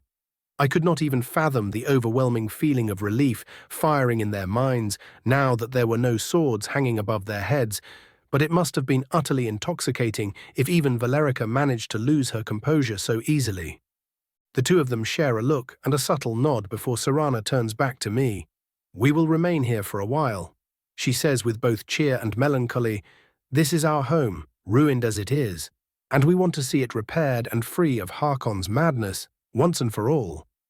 We also need to ensure no puppets of his remain in Garen's little group of sycophants, Valerica adds with obvious frustration. I tilt my head. Decided on letting him live, have you? Against my advice, Valerica grits out, but she is stopped by her daughter placing an arm on her shoulder. Against my mother's no doubt better judgment, I have decided to give them a chance. Garin always seemed to disagree with Harkon, and he is someone reliable. As long as you don't go on a world-ending quest, of course. Imagine that, I quip dryly. Giving Valerica an amused look, I ask, how much did you threaten him? She huffs. Such words are better not repeated in polite company. Since when am I considered polite by your standards? I snark, earning me a light glare. Serana clears her throat, drawing our attention. As fun as it is listening to the two of you, you did ask me a question. And so I did. Come then, grace us with your wisdom, my lady. I bow dramatically. The new lady of the castle rolls her eyes. As I was saying before Mother went on her tangent, we plan on remaining in the castle for a good while. After we finish with the repairs, I will try attracting traders to settle here, at least seasonally. Which is no doubt going to lead to a settlement forming and you having a trading hub before long. I finish for her. Exactly. She tries to copy my signature wise-ass smirk and fails utterly. A respectable plan by all accounts. I nod, especially since you can afford to wait a literal eternity. Things are so much easier when one is not limited by mortality. Valerica cuts in smugly. I find your excuses for the renowned lethargy of your kind to be rather short-sighted. I fire back without even looking at her. It is so sad you will never get to experience it. She offers kindly, but I simply shrug it off. I've got a couple of eras in me. Couple eras is still not immortal, Valerica insists. Your grasp on mathematics aside, I finally turn to the amused matriarch. You are not getting out of teaching me anytime soon, and I've already set up a teleportation mark outside the castle. Naturally, she forces a smile. I am not so foolish as to attempt to go back on a deal with someone who can do what you have done. Excellent. I smile back, my expression far more genuine than hers. Oh, stop it, you two. Serana groans, blasting the both of us with a powerful mental suggestion. Both of us give her our driest possible looks, and for a moment she stills completely, before bursting into a fit of giggles at seeing us do so in perfect sync. The conversation devolves into more mundane things after that. Their plans on how they would make the castle look, invitations for visits between our factions, how they would interact with the kingdom itself, etc., etc. It was only an hour later that I left the room, a feeling of satisfaction in my chest, even if I was saddened at losing the company of the mother and daughter duo, however temporarily. Hey, I hear Serana call out as I am about to leave the hallway. I turn around with a raised eyebrow. Yes? Suddenly, and without being able to react, I find myself enveloped in a hug, an experience far more uncomfortable for her than it was to me if her twitchiness was anything to go by, and I hear her mumble, "Thanks for everything." Gently patting her on the back, I smile. Anytime, Serana, anytime. Sanguinare Vampiris is vampire disease. Chapter 273, Interlude I, The Quest for Ethereum. General POV, a few moons before Harkon's demise. A small group comprised of 7 elves and 1 human can be seen moving down a narrow path to the south of Markarth's hold. 5 of them were simple guards, armed with halberds and armored in the usual dark hue preferred by their lord. All of them were relaxed and chatting amongst each other, while one held the reins of the singular horse, drawing a small cart behind it. The scene on the cart was less relaxed. One corner was occupied by a short and slightly feral-looking Falmer, playing with a throwing knife while mumbling something to himself, while in the other sat a Nord woman, currently looking over a messily arranged map. The leader of the group, a young pale-haired Dunmer woman, sat at the cart's front, with a deep frown on her face. Edrasa Moabine tisked in irritation as Catria once more rearranged the map and opened yet another book, its pages scrawled over with notes and references. "I still can't believe you lied to his face and got out alive." Edrasa addresses the Nord woman, startling her out of her research. "To think you promised so much only to end up with mere hints." "Well, I did say it was going to be a search," Catria retorts hotly, annoyed by the distraction. "Just because I don't know the exact location of everything we might need doesn't mean I am in the wrong. Besides, I have seen the resonator beacon." She turns almost frantic as she continues justifying herself. It had a slot meant to hold some kind of key, and I am sure we will be able to find it in Arkenthams. Well, you obviously know something at least. Yggdrasil scoffs. You would not have survived otherwise. Catria gives her an odd look. I highly doubt someone of your lord's renown would have killed me over a single lie. Kicked me out, yeah, sure, but he did not strike me as the cruel kind. Poor innocent fool, Yggdrasil laments her temporary colleague's naivety, but quickly redirects her thoughts towards something more productive. I knew we were going to need to explore. I am just disappointed with how shallow your preparations are. For all we know, this could very well be a massive waste of our time. I see what is going on here. Catria hums knowingly. You just don't like leaving your luxuries, do you? The Dunmer pointedly looks straight ahead. And what is so wrong with that? Oh, nothing at all. The Nord coos at her as if she were a child. Before she can show the irritating human her place, Eldor clears his throat. Is there a point to all this bickering? The Lord is a powerful seer, and if she sent us here, he naturally believed we would find something of worth at least. See, even the goblin agrees. Catria smirks triumphantly, causing some of the soldiers to let out quiet chuckles. Now look here, you little shy. Ahem, Yggdrasil interrupts. We are here. The bickering bunch raise their gazes and are met with the usual monolithic architecture of the missing deep elves. Before any of them can so much as blink, Catria is already armed and armored, her enchanted bow in hand and a bunch of leather-bound books loaded on her back. Yggdrasil and Eldor share a look of pure suffering, and the Falmer sighs, this is going to be a thing, isn't it? Cursed with long experience in such matters, the Dunmer just accepts her fate and signals for the soldiers to stock up. Hopefully the idiot human wouldn't get herself killed too quickly. They found Catria just inside the first passage, fiddling with the lock of the large bronze gate, hiding the entrance into the true facility. Thankfully, the well over a dozen traps had been triggered so many times before that all the bolt launchers in the walls failed to skewer her. Instead of bothering with scolding the human, Yggdrasil simply walked up to her, gave the gate one quick look, and proceeded to tap certain sections of the bronze metal. The contact sent out a faint ringing sound through the place, and then as if it were never locked in the first place, the gate simply opened. Suddenly out of her fugue, Catria gave her guide a look of genuine surprise. What? I was stuck with this task for a reason.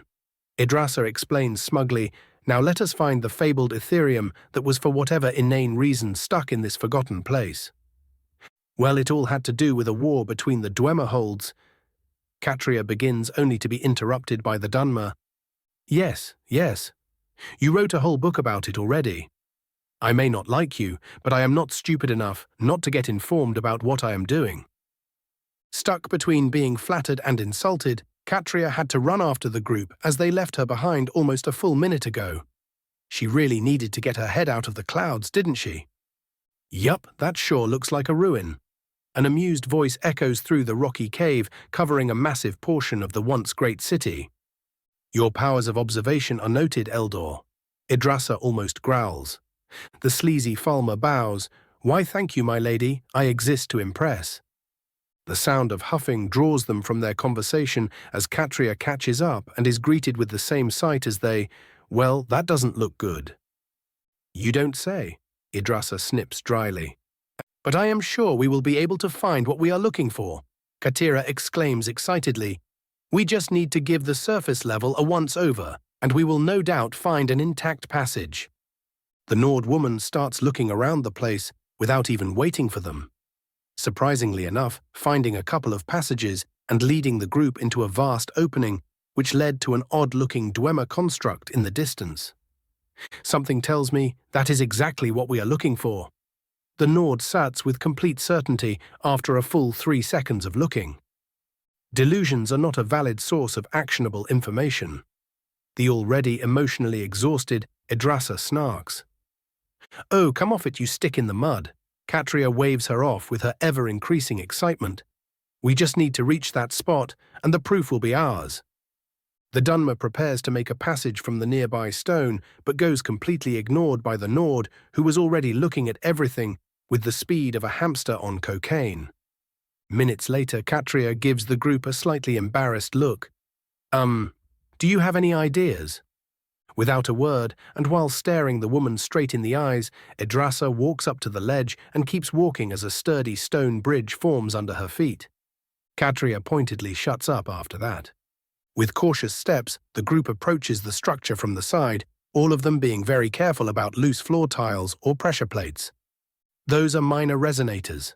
Katria takes only a moment to recognize the mechanisms stuck in the wall. We need only hit them with something and they will activate the doorway. By the time she finished speaking, she had already drawn her bow and aimed it at one of the resonators. But thankfully for the whole group, Eldor and two of the soldiers had long since learned to take care around her and immediately dogpiled her without letting her draw her bow. One immensely infuriated rant by Yggdrasil and righteously scolded Nord later. The group had retreated behind cover, which was then thoroughly fortified by the resident alteration mage to more resemble a bunker than an actual alcove in the rock wall. Only once she was completely sure they would be safe from whatever happened, did Yggdrasil summon her own animonculus sphere and had it shoot at the resonators. It took some doing, a couple of sudden earthquakes, and dozens of Dwemer spiders getting spewed out of the nearby walls and then promptly disassembled before the gates opened up and all traps were deactivated once they finally got the combination right. Finally, having gotten it into her head that running ahead like an idiot was a bad idea, Katria kept her pace with the group as they entered the presumed vault. And sitting there, practically in the open, was a small fragment of blue crystalline metal, passively radiating more power than most mages. Surrounding it was a veritable mountain of bronze slabs, covered to the brim in Dwemer writing. "Is that?" Yggdrasil asks with genuine surprise. "It must be." Katria, already having forgotten her previous lessons, much to the chagrin of everyone but her, runs up to the fragment and starts touching it, thankfully not dying in the process. She is soon joined by her Dunmer compatriot, who, having a much greater sense of self-preservation, uses her magic to scan the thing and comes to much the same conclusion. It is an alloy that radiates power and that has not been seen in millennia. If it isn't Ethereum, then we just found something just as valuable. She concludes. And look at these tablets. Katria draws her attention. Look, this one looks like a map and a record. The Nord starts stacking up her books and writing equipment as she speaks. I will need some time to translate it all, but the wait will be worth it. As she spoke, she did not even notice Yggdrasil grabbing the tablet from her hands and bringing it up to read. She tried mumbling the words out, but her tongue got twisted and she started choking on her own words a mere minute in. She then wisely decided to just read in silence, completely ignoring the baffled Nord in the process. Eldor coughed, chortled, hoped their vile spawn choked on their own words like that when they taught them to speak. Fucking deep cunts would deserve it too. Temporarily distracted from her staring, Katira gives the snow elf an odd look. You speak as if you hate them? Eldor gives her his most deadpan look. Woman, what am I? A falm. Oh. Katria once again finds herself shutting up out of sheer embarrassment. At least they may find the locations of the other fragments here, right? A month later, the entire group, covered in some kind of green goop, ran out of a Dwemer lift and onto an open platform, even the Dunmer welcoming the frigid mountain air of Skyrim as they crawled out of the putrid curse that was the underground remnant they were just forced to crawl through. That was the most disgusting damned thing I've ever... Yggdrasil trails off as she realizes just how filthy she is and promptly summons a bunch of water with her magic, completely covering her, Katria, and the guards in it without a care. Oh gods, the smell is still there! One of the younger soldiers nearly weeps. A noise draws everyone's attention to a particularly filthy-looking Eldor dragging a bunch of Dwemer metal trinkets behind him in a massive bag. He was so covered in the filthy stuff that he outright looked like a goblin now. What? The Falmer asks, as if his current state was completely natural. How can you... One of the guards trails off while pointing at him. Eh? The goblin-looking creature shrugs. Crawl through one pile of goop, you've crawled through all of them. He grins. At least I got a nice payday about it this time. His grin is promptly wiped from his face as Yggdrasil slams a burst of water into him with the force of a power washer. An hour of rest later, they find the next shard sitting in the open and immediately pack it up. And then Yggdrasil notices something in the distance. There was a side passage, the entire god's damned time. Yet another moon hence. "Not it," Catria blurts, followed by all of the guards chorusing after her. Before the distracted Falmer can catch on, Yggdrasil forces herself to grit out, "Not it." What? Eldor turns from his looting spree and gives everyone a confused look. "Congratulations, Eldor." Catria clapped her hands. "You just got volunteered to unclog the gears stuck beneath the water. And you know where you can voluntarily stick it, you..." "Eldor." Yggdrasil cuts him off with a threatening smile. "Get in the water, or I will confiscate your loot for research purposes." He shivers. "You wouldn't." "You did endanger the group multiple times due to your constant pillaging." Her smile widens, the expedition having long since brought out a bit of a sadistic streak in the young Dunmer. "I wouldn't even be lying to Lord Raven if I said that." "Gah!" The Falmer flinches. Fine, I will get in the damn pool." A few minutes later, the sound of turning gears fills the room and the water level lowers enough for the gate that barred their path to be opened. And then the gate opened on its own, and a centurion barged out from within. As the sounds of gears were replaced with those of battle, Eldor found himself suddenly enjoying the now shallow pool of water. Truly, one should enjoy the little things in life. He did not enjoy it much after a stray lightning bolt struck the water, though. Weeks later, the ragged group of adventurers approached yet another Dwemer ruin, all decorum and pomp long since forgotten, as they were forced to avoid Stormcloak patrols for days at a time. Even Yggdrasil failed to look prim and proper, and she had access to alteration magic. They approached the gates of Munzulft, many of their weapons and armor replaced by scavenged Dwemer metal, as even with the many enchantments they were blessed with, the constant fighting had overburdened their lord's gifts, and now the lot of them looked more like mercenaries or bandits than proper soldiers.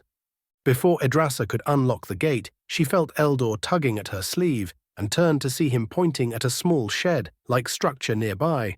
"I think we should check that one out first. Just because you got an admittedly good price for your loot doesn't mean we are going to waste any more time scrounging through any more holes than necessary."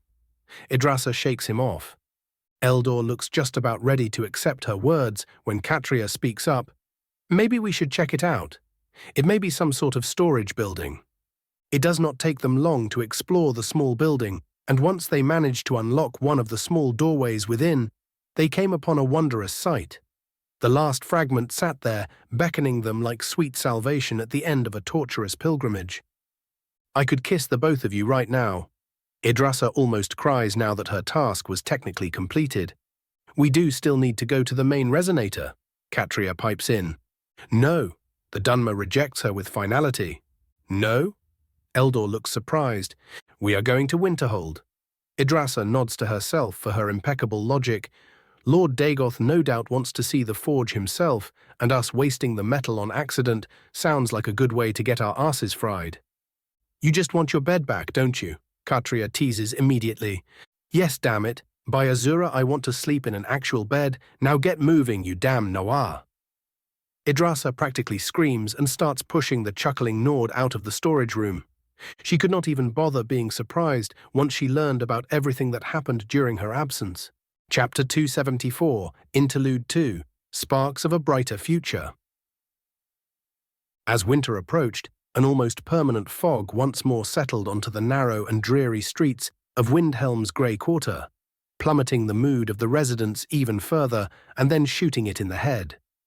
This was not helped by the fact that if a day was warm, the ice in the upper city would melt, sending water and sometimes waste flowing down into the lower city, and with the lack of maintenance imposed by the paranoid hatred of a vast number of the local Nords, the place sometimes ended up stinking worse than Malakath's home. And yet the people forced to live in this place, if it could even be called such, could do nothing but wait and pray to the good Daedra for salvation, for any sign of dissent was met with extreme prejudice by the self-proclaimed king of Skyrim. A small Dunmer child, clad in an oversized and likely stolen robes which hung over her actual clothes, slunk down the mostly empty streets, the residents long since having learned to not show themselves during nighttime as to avoid the overly eager guards sometimes patrolling the place. Even if some patrols tended to disappear when they took things too far, causing all kinds of rumors about the shadowy protectors of the people and something about a three-eyed beetle seeing all. Irene was a relatively normal sight in the quarter, not that she was seen often, but the number of children forced to steal to get by was unfortunately high. Even with the downright suspicious amount of help the adults were able to provide them from time to time. And the only part of her that made her different from the others was her pair of bright purple eyes and her uncanny ability to sense danger. This had earned her something of a reputation as overly cautious, but she had learned years ago that it wasn't paranoia if they were actually out to get you. Following behind the kind mer who offered help without question into the depths of the quarter had been an enlightening experience for her, widening her perception of the world and giving her perspective on what really mattered. Power. It was always about power. If they were powerful enough to hit back, then the Nords would not be able to step on them as they liked, and the true power she was shown on that day was magic, which then quickly turned into an obsession. Each day she was not forced to work for survival, she spent seeking ways to strengthen herself and unlock the powers of magic. At first, she failed at finding a teacher, her intuition screaming at her not to attempt doing anything by herself, and with great reluctance she listened to it. Instead, she spent her evenings talking to the adults and asking for tips about anything that she could use. The adults eagerly told her tales and showed her tricks, and she absorbed it all like a sponge, learning how to sneak around and throw knives with enough precision for her lack of strength to not matter. Slowly her reputation turned from being overly cautious to being a natural at anything she put her mind to. Numerous times she snuck into the upper city and came back with enough supplies for more than she needed, earning her both praise and envy from her fellow children and a modicum of respect from the adults. And then one day she found herself floundering. She attempted to once again sneak into the upper city, but whoever the old man guarding the passage was, noticed her immediately, inadvertently drawing the attention of his hateful comrade. She almost ended up getting beaten up that day. She held no doubts she would have been thrown back into the quarter with broken bones. And she would have if not for a Nord Stormcloak recruit of all people defending her and even giving her food. She ran away then, lost and confused as to what to think. Her perception was always that the Nords hated them universally, but the actions of that young man shattered it completely and utterly. She concluded then that neither helped her because she was Dunmer, they helped her because she needed help.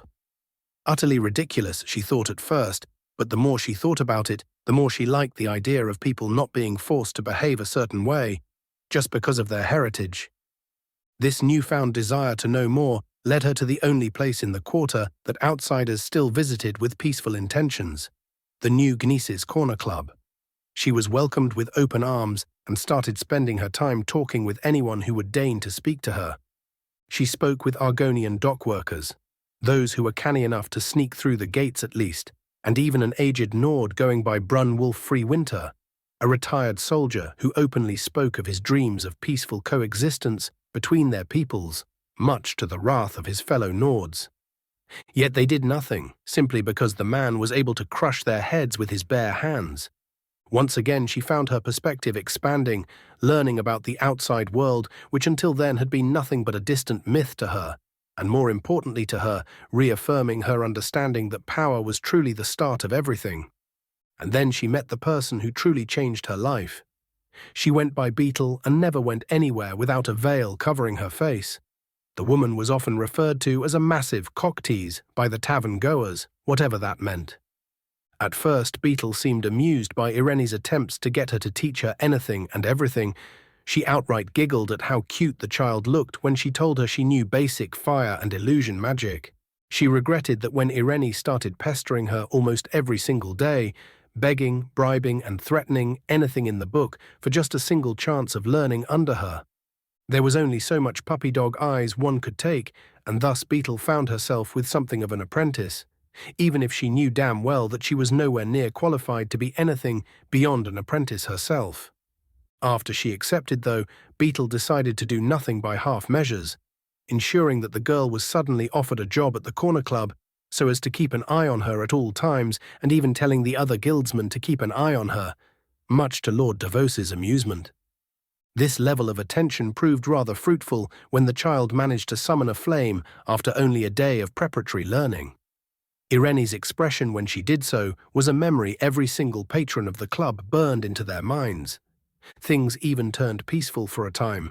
The patrols were not even bothering with spending more time in the quarter than absolutely necessary, and a silent agreement was evident that if the Dunmer did not rebel, the king would just leave them to their own devices and even provide some food from time to time. That all changed when rumors of a massive defeat suffered by the Stormcloaks reached the hold and thus the quarter. Apparently, the self-proclaimed king blamed some Dunmer from Winterhold for handling his elite forces pretty much on his own. And then the retaliations started. The patrols increased, and the guards took every excuse to extract justice on the residents of the quarter. They rarely ended up killing anyone, as those who did tended to disappear after the first few days. But tensions were rising constantly, and there was something of a silent war between the mysterious three-eyed beetle and the Jarl, leading to the further destitution of many Dunmer and the death of dozens of Stormcloaks. She tried questioning the adults about it, but none were willing to speak about it. She had suspicions about Beetle being the mysterious defender, but when she outright asked, the woman actually laughed at her and told her not to worry her pretty little head about it. She was outright forbidden from being present during certain times in the dead of night. And so, since no one was willing to tell her, she decided to do things her way once again. When her shift was over, she snuck into a hidden alcove in the corner club and used her minor illusion magic to reduce her presence and hide. She waited for hours as day turned to night, and the time came for whatever the adults did. A group of Dunmer entered the club, going completely ignored by the other patrons, even if a number of them wore the best light armor she had ever laid her eyes on. She also felt that the odd piece of purple cloth hanging from their belts was important for some reason. They took their seats in one of the corners, the crowd seemingly growing louder as if by silent command, and they began talking to each other quietly. Thankfully, the alcove she was hidden in was close enough for her to make out what they were talking about. She pressed herself against the board as much as she could without making them squeak and started listening. "So what happened, Hlalu?" Rendar asked the seated Dunmer with a worried frown. Balin Hlalu, a distant member of the defunct Great House, took a long gulp of his drink and slammed it against the table, earning a light glare from the owner. "Sorry about that." He winces as the aftertaste hits him. "Bloody Stormcloaks just marched up to my farm and demanded I leave. Said they were confiscating it for suspicions of espionage and just pushed me out into the dirt without even bothering to wait." He stops himself from slamming the table again. That bitch Adsila did not even bother speaking up when they did it and just accepted the ownership of the farm with a smile. "That is," Rendar trails off with genuine disappointment in his voice.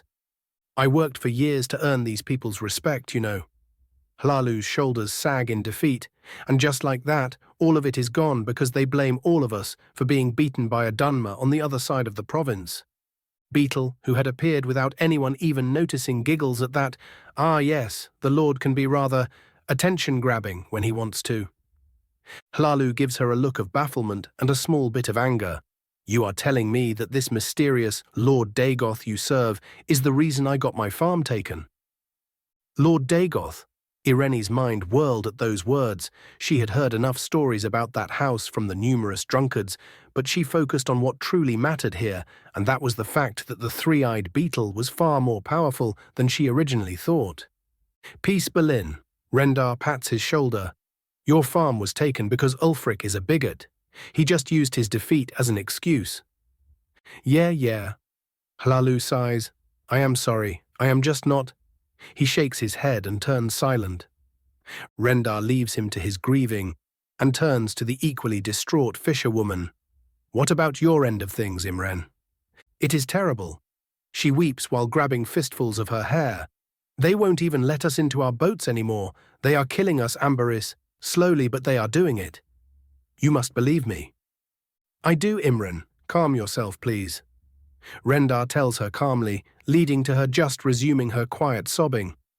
A couple more of the attacked Dunmer air out their grievances, but none are quite as bad as the first two. Still, they are given the time to speak, and suggestions are shared over drinks for a while. Close to an hour later, the owner of the corner club and unofficial major of the quarter shares a look with Beetle, to which she nods after a full minute. He turns back to the duo. New positions have been opened up outside the city. I want you to gather everyone who won't be too missed and bring them to the pit. So we are just to leave? Hlalu asks, a bit offended, but mostly just done with life. Yes, Beetle confirms mercilessly. Bring as many as you can, and as many children as well. Lord Dagoth has managed to acquire a vast tract of land and is willing to offer employment to any who are willing to swear allegiance. Of course it comes with strings attached. Hlalu grouses, mostly for the sake of complaining he wasn't an idiot. Rendar simply shrugs at that. He is completely willing to send us as much help as can be smuggled, but he has no reason to give us anything for free in the first place. Fine. The farmer accepts his fate all too quickly. I will be there with whoever wants to come. But I am warning you, Rendar, this will draw attention. Almost as if summoned by his words, the doors of the corner club are slammed open as a group of armored Nords walk in as if they owned the place. This was a common occurrence, however, so Rendar simply welcomed with a smile and started dancing around them with words. Irene did not wait any longer and left as soon as she got the chance. And that is how she found herself sneaking through the foggy streets late at night, her thoughts awhirl with the information she had gained.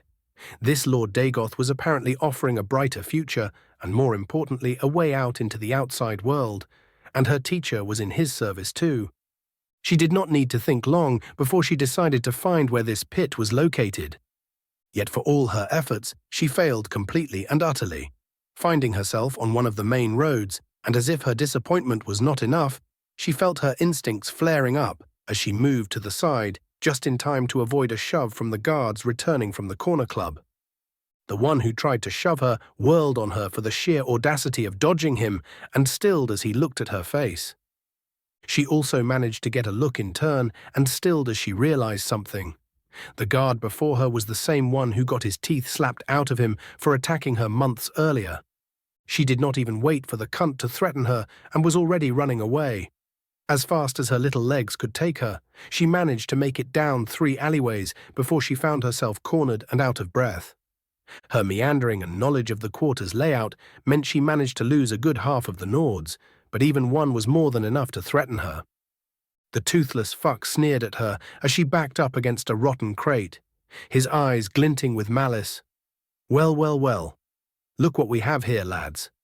Irene was too terrified to think as the other 2 Nords joined their friend in his mockery, so she fell back to her core belief.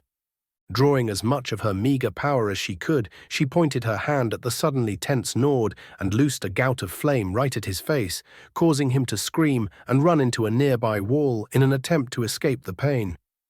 She did not even manage to turn to the other guards before one of them drew a short axe and struck her right in the chest. Pain assaulted her senses as she fell back, her fate as certain as the glee she felt for fighting back at least once in her life.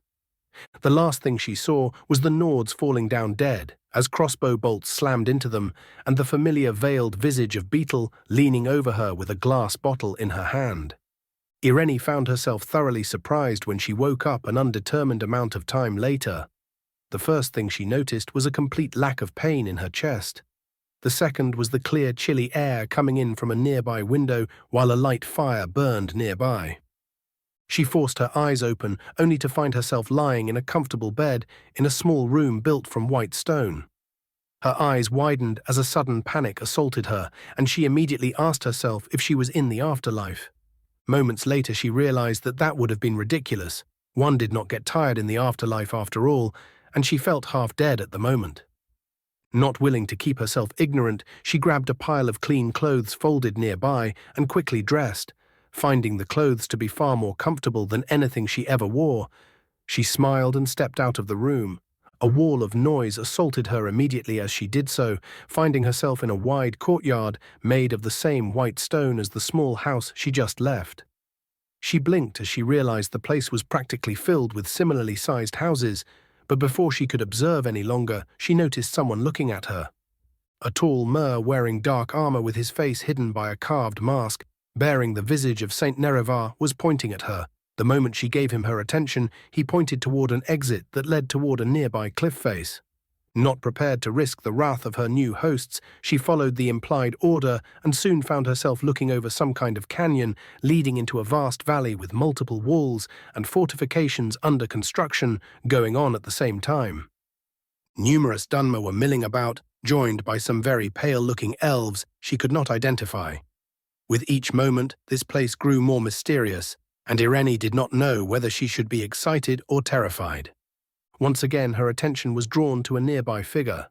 Their eyes met as soon as she thought about it, and she realized she recognized the Mer standing in front of her. Well now, I did think you would go far, but even I did not expect to hear of such a young mage outright killing a guard from my agents. The same Dunmer who inspired her years ago smiled down at her. Welcome to your new home, kid. If you would have it, that is. 1,000 emotions assaulted her when she heard that, so instead of embarrassing herself, she simply remained silent and nodded. Maybe, just maybe, the days of squalor were finally at an end. Chapter 275, Chapter 1. The Unbinding. The first thing she felt was the sound of a cart moving down an uneven road, the hooves of the horse pulling it following soon after. The next was the smell, the sweet smell of mountain spring, the smell of home. A large part of her almost leapt for joy. Realizing that she was awake, her eyes snapped open, rushing to absorb the sight before she was otherwise distracted. But, as always, the world had other ideas, as she swiftly realized she had gone to sleep in her armor, and her neck was now incredibly sore from leaning onto the enchanted steel plate. Her sudden groan of discomfort must have drawn some attention, for it took only a moment for a male voice to address her from her side. "Hey you are finally awake."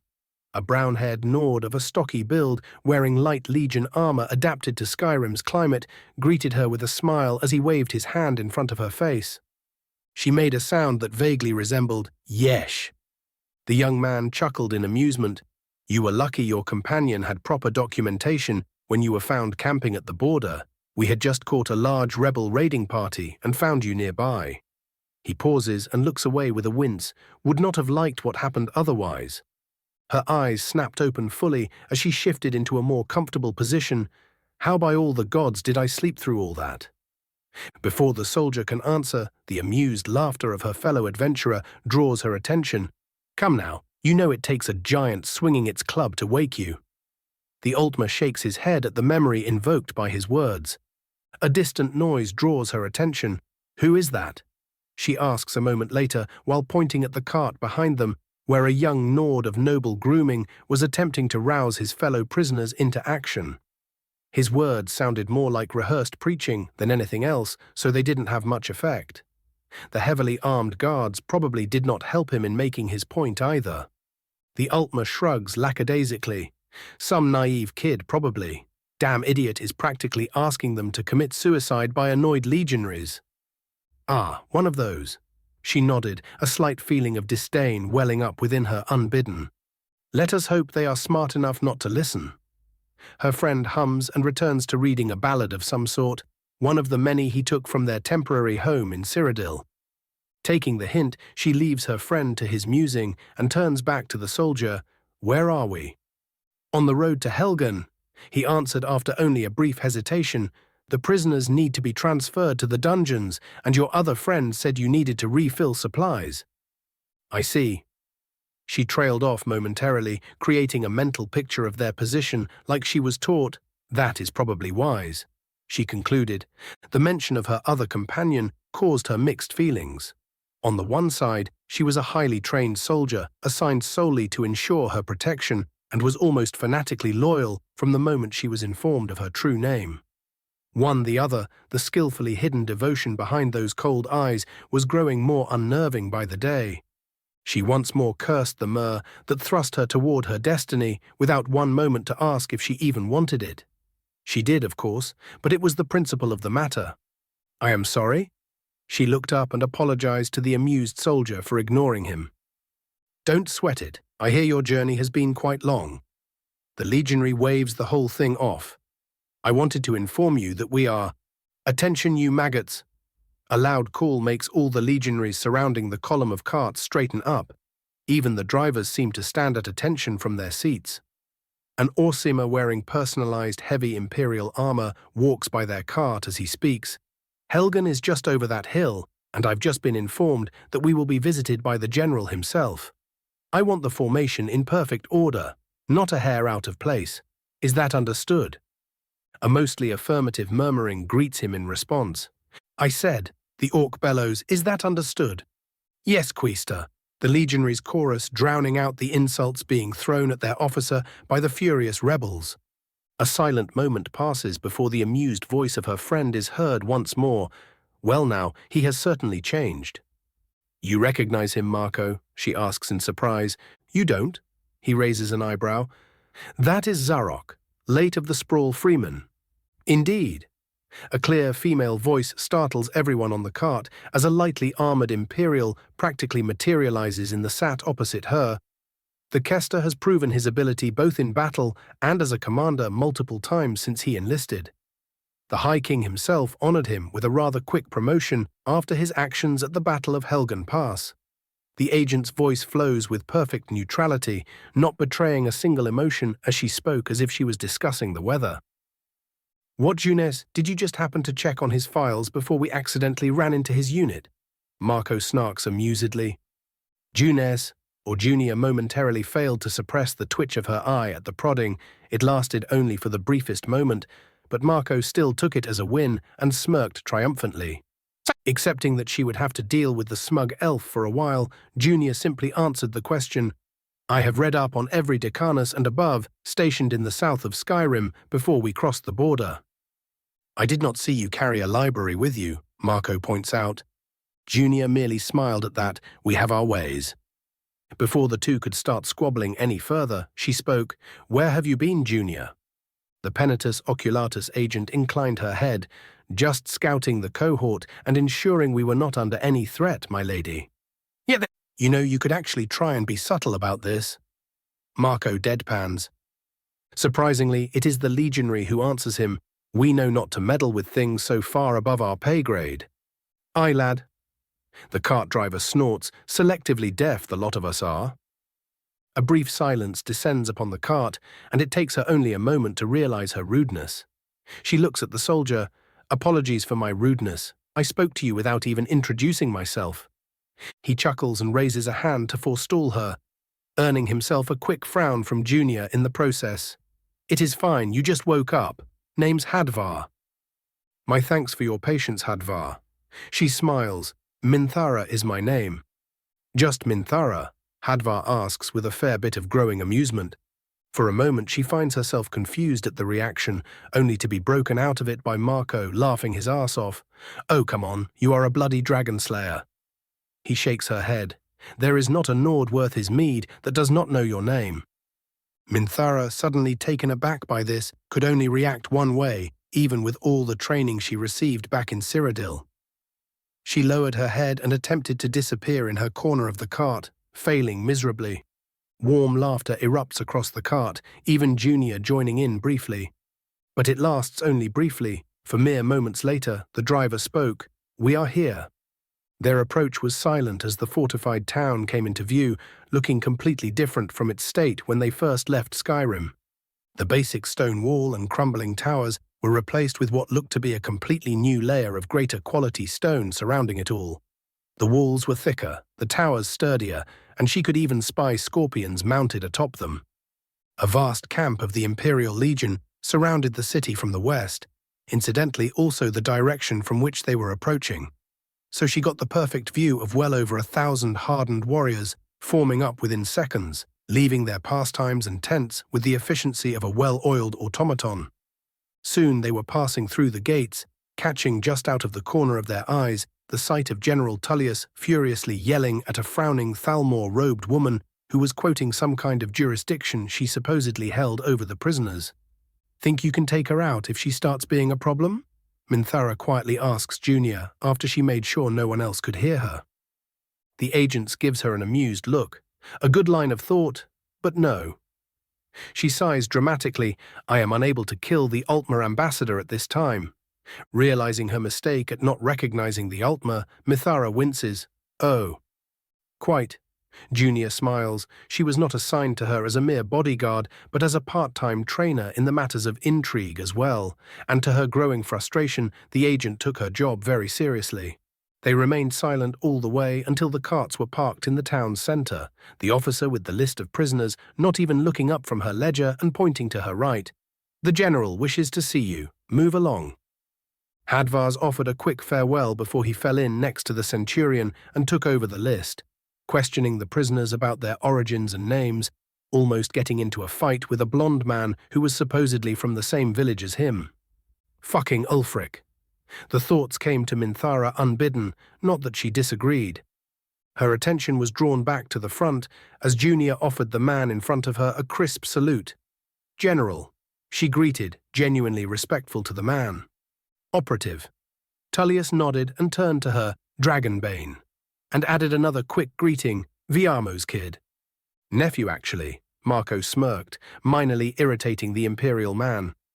The general, ignoring the Ultma's prodding, looked to Junior. "We have been warned of your potential coming. What assistance do you need?" Before Junior could answer, shouting made them all look to the prisoners, the same young noble from the cart, giving his last attempt at rousing his defeated comrades, and probably the townsfolk. "See this. They would execute us all so that we may not spread the truth of their corruption. For all their justice and fairness, they do not even offer a trial." The general cleared his throat, his commanding presence stopping even the rebel in his tracks. "Thank you." Tullius offered mildly as everyone quieted down and spoke in a tone with which one might address a toddler. "Now, child."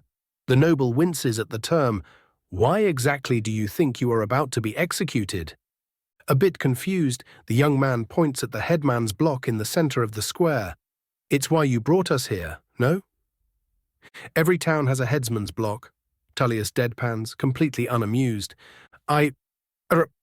The Nord sputters, his face growing red. "What?" he finally asks. Tullius takes a fortifying breath and slowly asks, "Did you and your unit commit any rape, pillaging, or any other punishable war crime that we failed to discover?" He reels back as if struck. "What? Of course we didn't.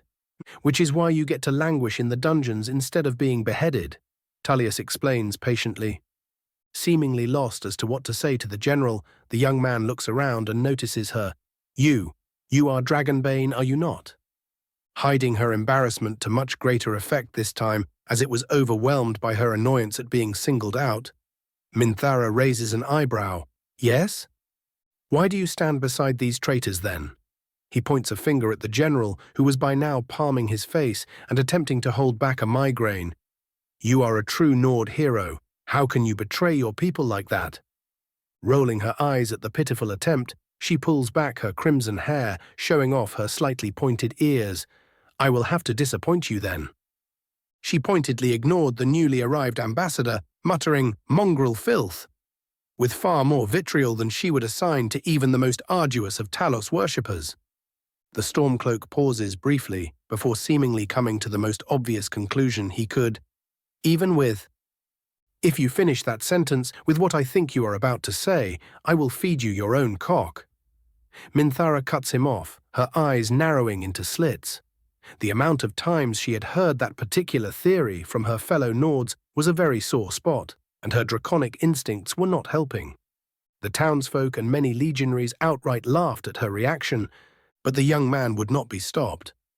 "So what? You will just let your own people be subjugated?" Even his comrades were giving him exasperated looks at this point. "Let them all die to that grey-skinned monstrosity they call a court mage?" "Noir says what?" A familiar voice resounds from behind the nobleman. "What?" He whirls around, coming face to face with two burning eyes, and wets his breeches in an instant. "Oi, Tullius!" The newly arrived raven calls out. "Why do you have Ulfric's brat with the grunts?" Ulfric's what now? Chapter 276, Chapter 2. Blackwings in the Cold.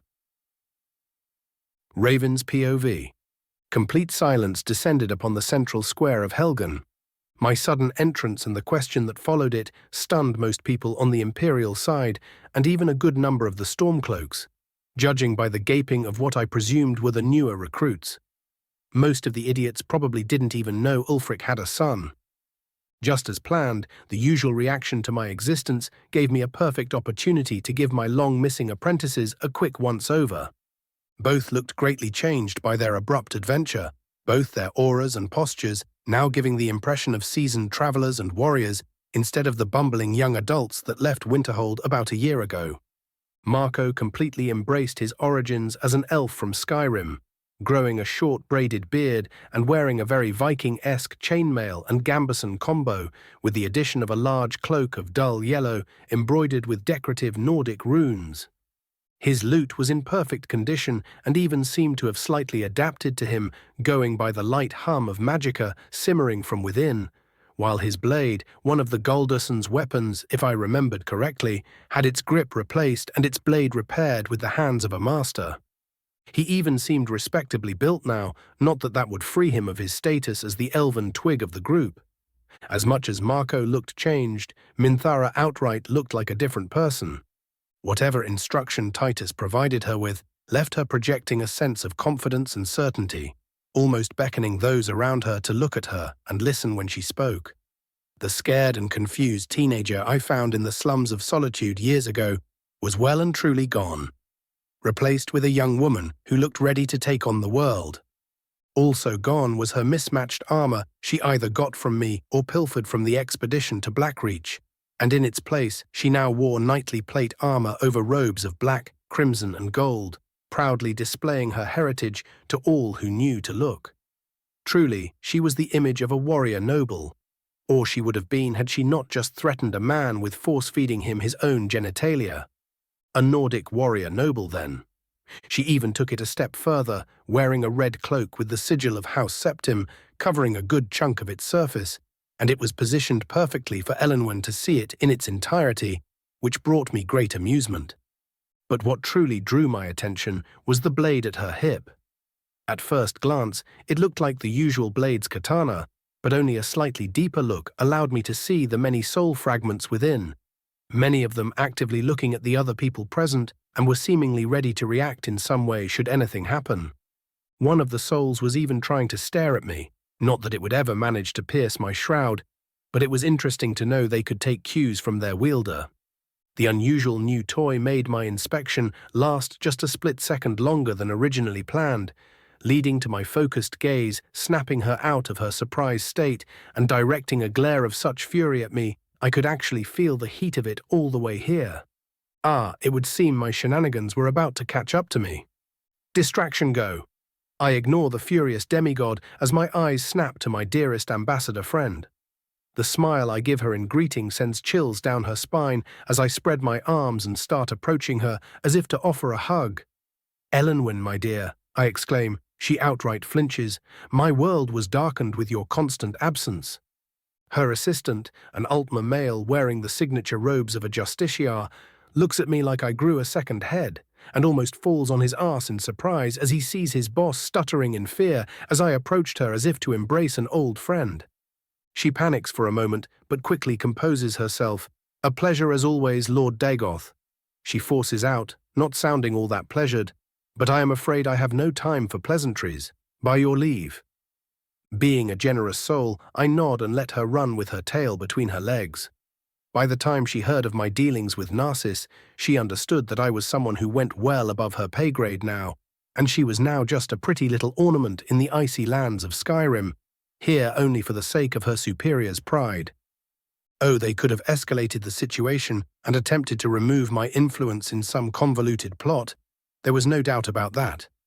I'd just have made them bleed for it if they did, and while the Thalmor may be fanatics, not even they were foolish enough to pay the blood price needed to dislodge me. So we entered an unspoken truce. They got their golden shiny arses of my damn lawn, and I stopped repeatedly humiliating them and butchering their expensive toy soldiers every time I could get away with it. Which was always. I sighed dramatically and turned to the gaping crowd. How very shy she is. Tullius, hiding an obvious smirk of vicious amusement, grunts in affirmation, but his job came first. "What did you mean by your earlier statement?" He asks for clarification. I point to the mouthy nobleman. "That one goes by Skirnir." His dumb fuck of a father sent him out on a suicide mission to block the Pale Pass to prove himself a true Nord, or something equally inane. I give the kid a look of pity. He didn't even want to be here, but peer pressure does its thing, as always. The Stormcloaks all turn very irate at my words, but none are quite so lacking in the self-preservation department as to try and provoke me. Stormcloak propaganda may paint me as some maddened butcher, but it did serve its purpose when it came to shutting people up. How could we have missed this? Tullius asks with a frown, already giving the young man a once-over to confirm my words. Don't sweat it. I wave him off. Ulfric may be deluded, but he has been planning this for a long time. The recent losses must have stung his hoard's pride a bit, so he had to reveal something positive to them, like having an heir, and he could not do it if said heir had no achievements to his name. I see. Tullius gives Skirnir a look of genuine pity, making him once again become red-faced. We will ensure he does not escape. See that you do. I offer him a nod of acceptance, and while he gets his legionaries to tighten up security so that they can go through the proceedings, I approach the others. Marco grins widely as he sees me coming and offers a handshake that I accept just as quickly. Finally stopped being a spindly little twig, have you? I ask in jest. I have indeed. He taps his armored chest. Now the ladies are truly unable to resist me. You still didn't get any in Cyrodiil, did you? I deadpan and he stumbles, clutching at his heart as if struck. Shaking my head, approach the still fuming Minthara with a shit-eating grin. Why if it isn't her ladyship herself? Her nostrils flare, and just as she is about to point her finger at me, and no doubt yell at me, I sidestep it and offer a quick hug, whispering in Dovazul as I did so. Prepare yourself.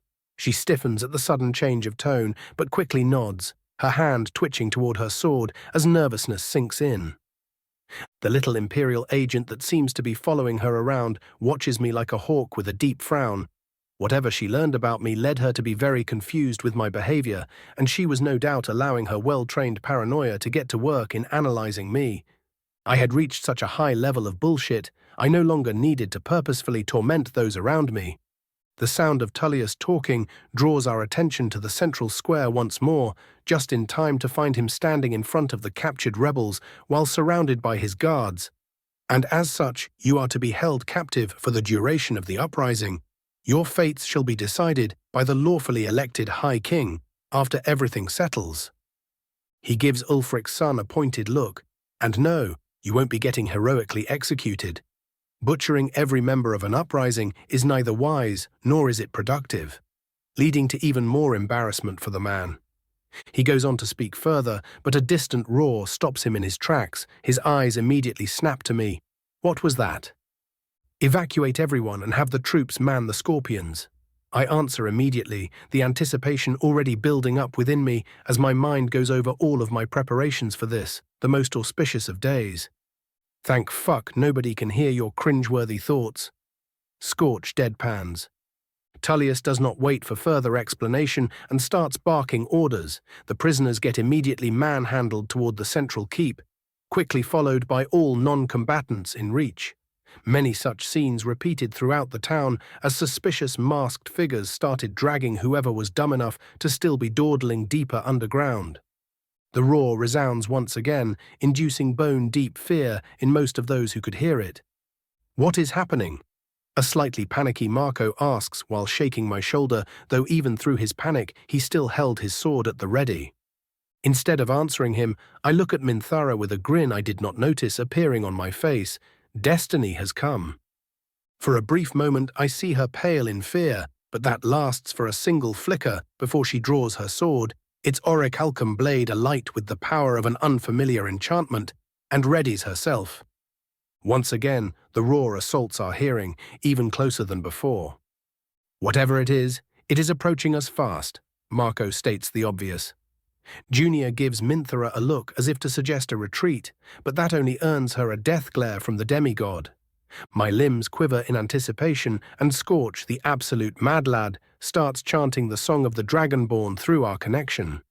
With a sonic boom that sends most of us reeling to the ground, a massive black blur smashes into one of the distant towers, being almost of the same size, and bursts through the other end, ruining it utterly in the process. And as if that were not enough, the twat flies up into the air, his massive pitch-black form blotting out the sun with his mere presence. His aura presses onto my mind and body without him doing anything, and I know then and there that no matter how weakened, I was in the presence of a god. And then he speaks, Strun ma gol's yol. His words shake the very earth and set the skies on fire as a rift opens right above the town, disgorging hundreds of flaming rocks on our heads. My hands are already moving, summoning wards, slapping the rocks away with telekinesis, summoning shades to rescue those that get trapped, and activating the reinforcing enchantments I placed under the ground weeks ago, just buying enough time for everyone possible to get out of the way before the real battle started. It took the rest a bit longer to gather their courage, a mere couple of seconds without any retaliation to the creature that just ruined half of the city with 4 words, and wasn't that a pleasant surprise? But as their guts returned to them, bolts and spells started flying at the godling flying above us, most of the attacks getting outright bounced off his scales. Lucky shots still happened, and the apocalyptic fuck was still too cautious after ripping his way through the time wound, allowing us to complete the evacuation of the non-combatants by the time he realized we were doing no real damage. A grinding noise that sounded suspiciously close to mocking laughter shook the ground once again. You do not flee, Jaw. The voice of death itself came from every direction. You may entertain me yet. And with that, he lunged, right into my proverbial jaws. Sunma Gol's Yol is Stormfall Stonefire, Chapter 277. Chapter 3. The Taste of Defeat. Time seemed to slow down as the mass of pitch-black scales barreled straight toward us. His eyes briefly twitched in my direction, but his attention was swiftly taken by Minthara glaring at him and greeting him with her own voice, Fus Ro Da. I could practically taste his contempt as he simply stated Bo, and ripped through the space in front of him, appearing directly above her, already mid-swing with his front claws. Which was exactly what I was waiting for as I activated the massive spell circle buried below the stone, immediately directing the many soul gems embedded within into a grand alteration spell. An immense spike of earth struck out against the dragon, turning to steel faster than the eye could perceive, and was just about to impale him under his jaw. But that was not all, as numerous spots in the pavement were shattered by dozens of my ballistae automatons, their enchanted bolts flashing out in glorious crimson as they targeted him from every conceivable direction. Strunma! The cold voice resounded once again, a tinge of amusement coloring it this time. Briefly, I was confused by what he meant by calling out a mountain, and then had that confusion shattered completely as I felt his metaphysical weight increase, crushing a few of the legionaries that were unlucky enough to be close to him outright, and forcing the rest of us to struggle to remain standing. The ballista bolts I had spent so long enchanting detonated in a deafening boom, doing absolutely nothing whatsoever to the now enhanced scales, and some of them even bounced off, doing even more damage to the town. Stop worrying about the damages and move to Plan B, you swit. The spike of steel went completely ignored as Alduin simply twisted out of its path with a speed that definitely should not belong to something that large and batted it away with one of his claws, ripping the thing out of the ground and launching it into a nearby tower, blowing it to tiny pieces and likely killing everyone still atop it. Minthara, rather foolishly, did not hesitate to charge at the now grounded beast. Swinging her new blade with surprising speed, she moved as fast as the greatest mortal warriors I have fought before, delivering a swift cut across one of his arms, immediately supported by a shower of lightning from Marco, who was already making sure he had enough distance to run away if needed. No one would judge him for it when he did. Alduin actually winced slightly at the sudden stinging sensation and immediately whipped his tail toward the surprised Dragonborn, who was too busy gawking at actually hurting the weakened godling. Not the fucking time to gawk, Minthara, I yelled and immediately changed target from the gigantic cunt's face and started blasting the offending tail with dozens of spells of each element, slowing it down just enough for her to get out of the way and even managing to shear off some smaller scales, which then regenerated.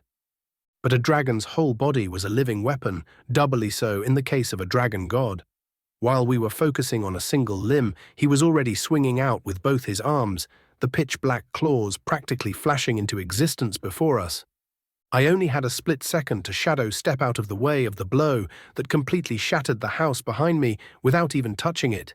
Suppressing my twinge of panic at the possibility of him outright killing Minthara, I appeared behind him just in time to see the result.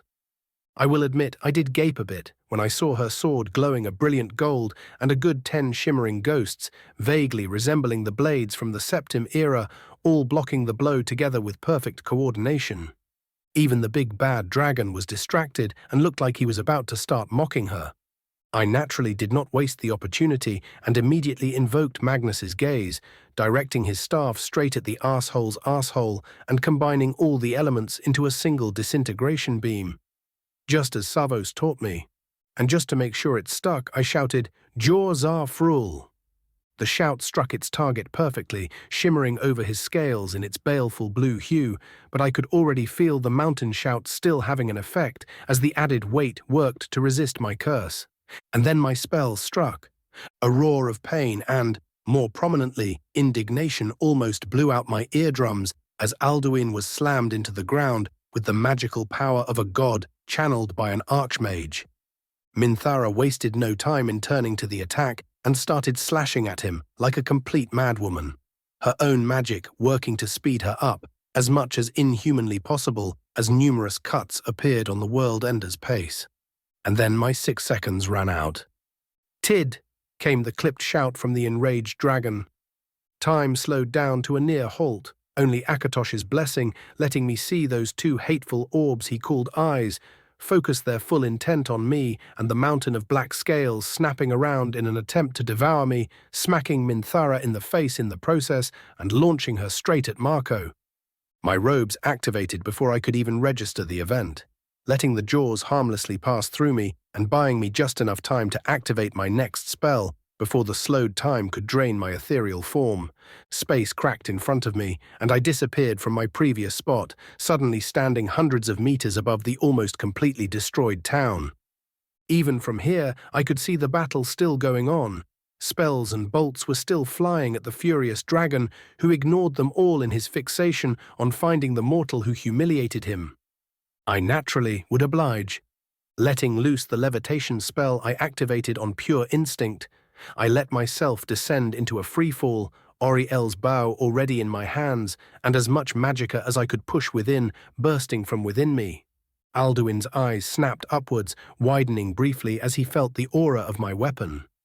My plan seemed to have worked, as those same eyes were suddenly alight with fury, a predictably cruel shout, leaving him in the next instant, "Rai Vaz Du!"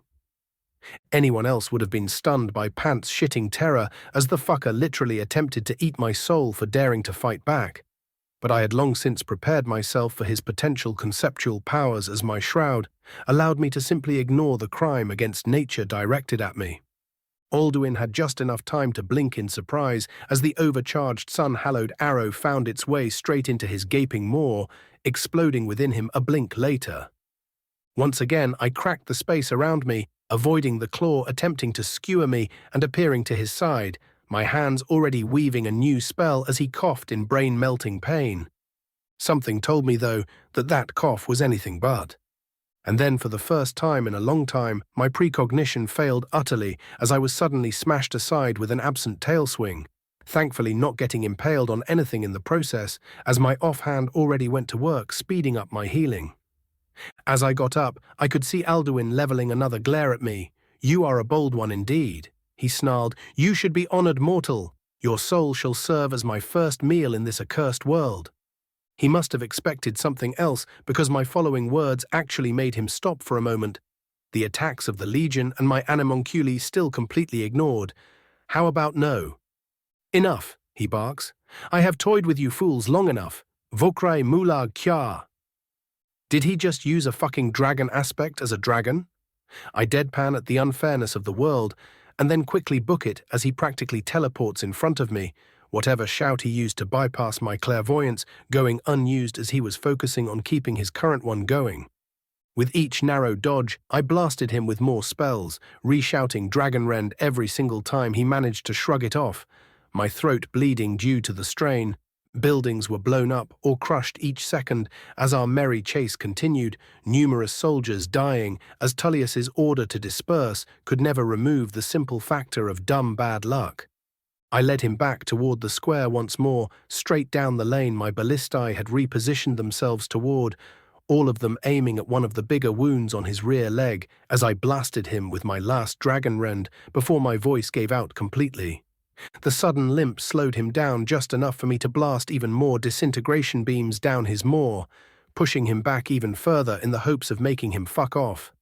And almost as if sensing the connection, the fucker smashed all of them, including Gatecrasher, turning it into fine chunks and sending the bits of orichalcum flying in all directions. I blinked in a mix of sadness and resignation. Now it was personal. Dragon flesh replaced mortal might, and blasphemy appeared in my hand, my very blood filling the blade with the power to deny a god. And then the fucker sped up so much that even with clairvoyance I could not stop what happened next. He appeared in front of me, and with one swing shattered my mask, removed my jaw and probably a good chunk of my face.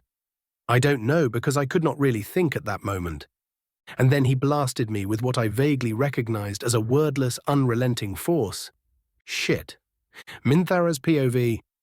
Faster, I yell at the 20 soldiers who volunteered to follow me, Hadvar, Marco, and Junior among their number. Marco spoke through his huffing breaths. We won't be able to help if we are dead on our feet when we get to them. We just healed. I don't care, I snarl, and finally step out into the central square just in time to see the World Eater staring down at a completely butchered raven. A fair number of his limbs thrown about and his prized blade impaled into the ground beside him. Know this mortal, Alduin rumbles. You were strong. Waldnar Kest. I don't need to listen anymore as I heft my hammer and launch myself at his head. The weapon that had already slain a dragon, once before brimming with arcane power, as the amulet hidden beneath my armor, once more filled me with an unending feeling of certainty and purpose. Alduin's head twitched to the side, redirecting the thunderous hammer blow to one of his horns. My blood sang with glee as said horn shattered on impact, sending him stumbling back with a disoriented grunt of pain. Immediately I went in for another swing, ducking below a claw swipe and smacking the side of his head in the same spot Marco had just blasted him with lightning. Suddenly the World Eater retreated, the shimmering shield around his body weakening as if a timer had run out. His eyes loomed down at me knowingly, and then he spoke. This will do. He stated, we shall see each other soon. Dovahkiin, Bow. Because of course the literal god of destruction was smart enough not to keep fighting when weakened, just what I needed. And then he was already far up in the skies, his form disappearing on the distant horizon mere seconds later. Not allowing myself to relax, I whirled on Raven's battered form, hoping against hope that he was still alive. But there was someone else there, a lightly armored Dunmer I quickly recognized as Davos jabbing some kind of blade with red liquid contained within its far too thick hilt into his stomach. I went to see what was happening, but a hand on my shoulder stopped me. My eyes snapped to my right, and I was greeted with the sight of an unfamiliar Falmer in an ornate, seemingly monastic plate armor. Calm yourself, child. The Lord was prepared for such an eventuality. His aged, soothing voice did actually serve to dampen the fire coursing through my veins, just a little. I must have remained distracted for far longer than I noticed, because in the next instant I was looking at a half-naked Dunmer who was stretching himself like nothing happened. A very satisfied smirk on his face as he asked, so what did I miss? Bo is to move, fly. Strunmar means mountain. Rai Vaz Du is essence tear devour. Vokri Mulag Qa means restore strength and armor. Chapter 278, Chapter 4, The Silent Rubble. Raven's POV. Consciousness slams back into me like a hammer, the sudden lack of deathly suffocation forcing me to take in deep gulps of air before I finally manage to calm down. My freshly rebuilt eyes sting as they snap open and take in the scene above me, a leveled city. A panicking redhead held back by the eternally patient paladin, and the frowning Davos getting up from just having stabbed me with a potion syringe I had made for such situations. Tapping myself down habitually, I get up and survey the city once again while stretching lazily. my bones letting out satisfying cracks as if I had just woken up from the most pleasant of naps. The scene before me was far worse than I remember it being. Most of the town was utterly flattened, and what was not was barely held together by whatever lucky support was not crushed by either Alduin's flight or my own spells. Then again, that was par for the course, considering the fact the literal god of destruction of this universe paid it a visit, and the vast majority of the people were safely tucked away in the underground caverns. They would recover, and in the end that was all that mattered. And yet, even as I observed scattered groups of legionaries dragging away what corpses survived amongst the hundreds that did not, I could not feel anything but excitement. I had stood up to a god, no matter how futilely, and came out of it alive. Probably made the fucker cautious as well, which ought to buy us time if anything. Or it could doom us all, and ain't that a cheery thought? The amount of self-assured pride now coursing through my veins would probably manage to topple even the vast ego of my ancestor if we were to meet. But sadly such things were not to last, as my sudden lack of deathly wounds made me draw quite a bit of attention from the rest of those present. "So," I asked with an insultingly satisfied grin, considering the situation, "what did I miss?" The silence stretches for a few moments as most of their brains try to connect me with the mangled mess they found.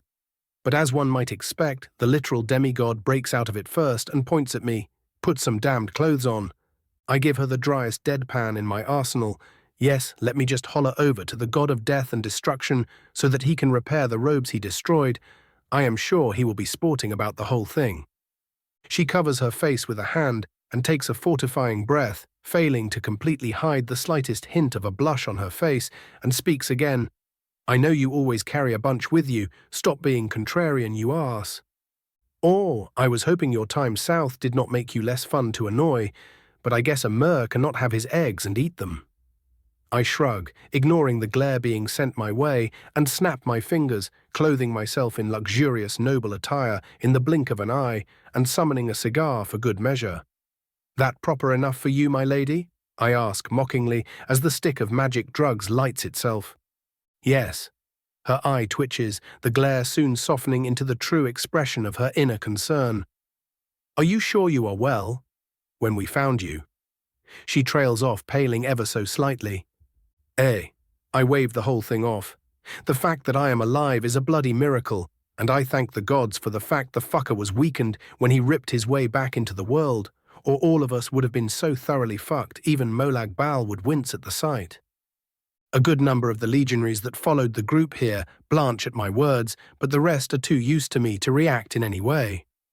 "So I was right in thinking that that is why he ran off?" Minthara asks. "Because he was still weakened?" "That is the most probable reason." I nod. It took an army of tongues and an elder scroll to send him forth in time, mostly intact, and a small legionary garrison, even with our help, stood no chance at pushing him back, much less defeating him at his prime. There are some very unsatisfied and even despaired looks all around, but it is Minthara who speaks once more. "What are we supposed to do against that kind of monster then?" I give her a knowing look. "You know exactly what you must do." Her lips thin and her eyes narrow as she remembers the first time she consumed a dragon soul. The genuine disgust at the idea she was radiating actually brought me a small amount of assurance she wasn't about to go insane with the power, but who knew how long that would last before her mind was overtaken with the thousands upon thousands of years of memories she would consume. "But we can discuss that later." I raise a hand to interrupt and turn around with a respectful but not deferential salute. "General, I am glad to see you survived. I am sure you would have known immediately if I died, but I will take your words in the spirit they were given." He greets dryly by saluting back. "I trust that we are now safe." "As safe as we can be with the new state of the world." I respond evasively.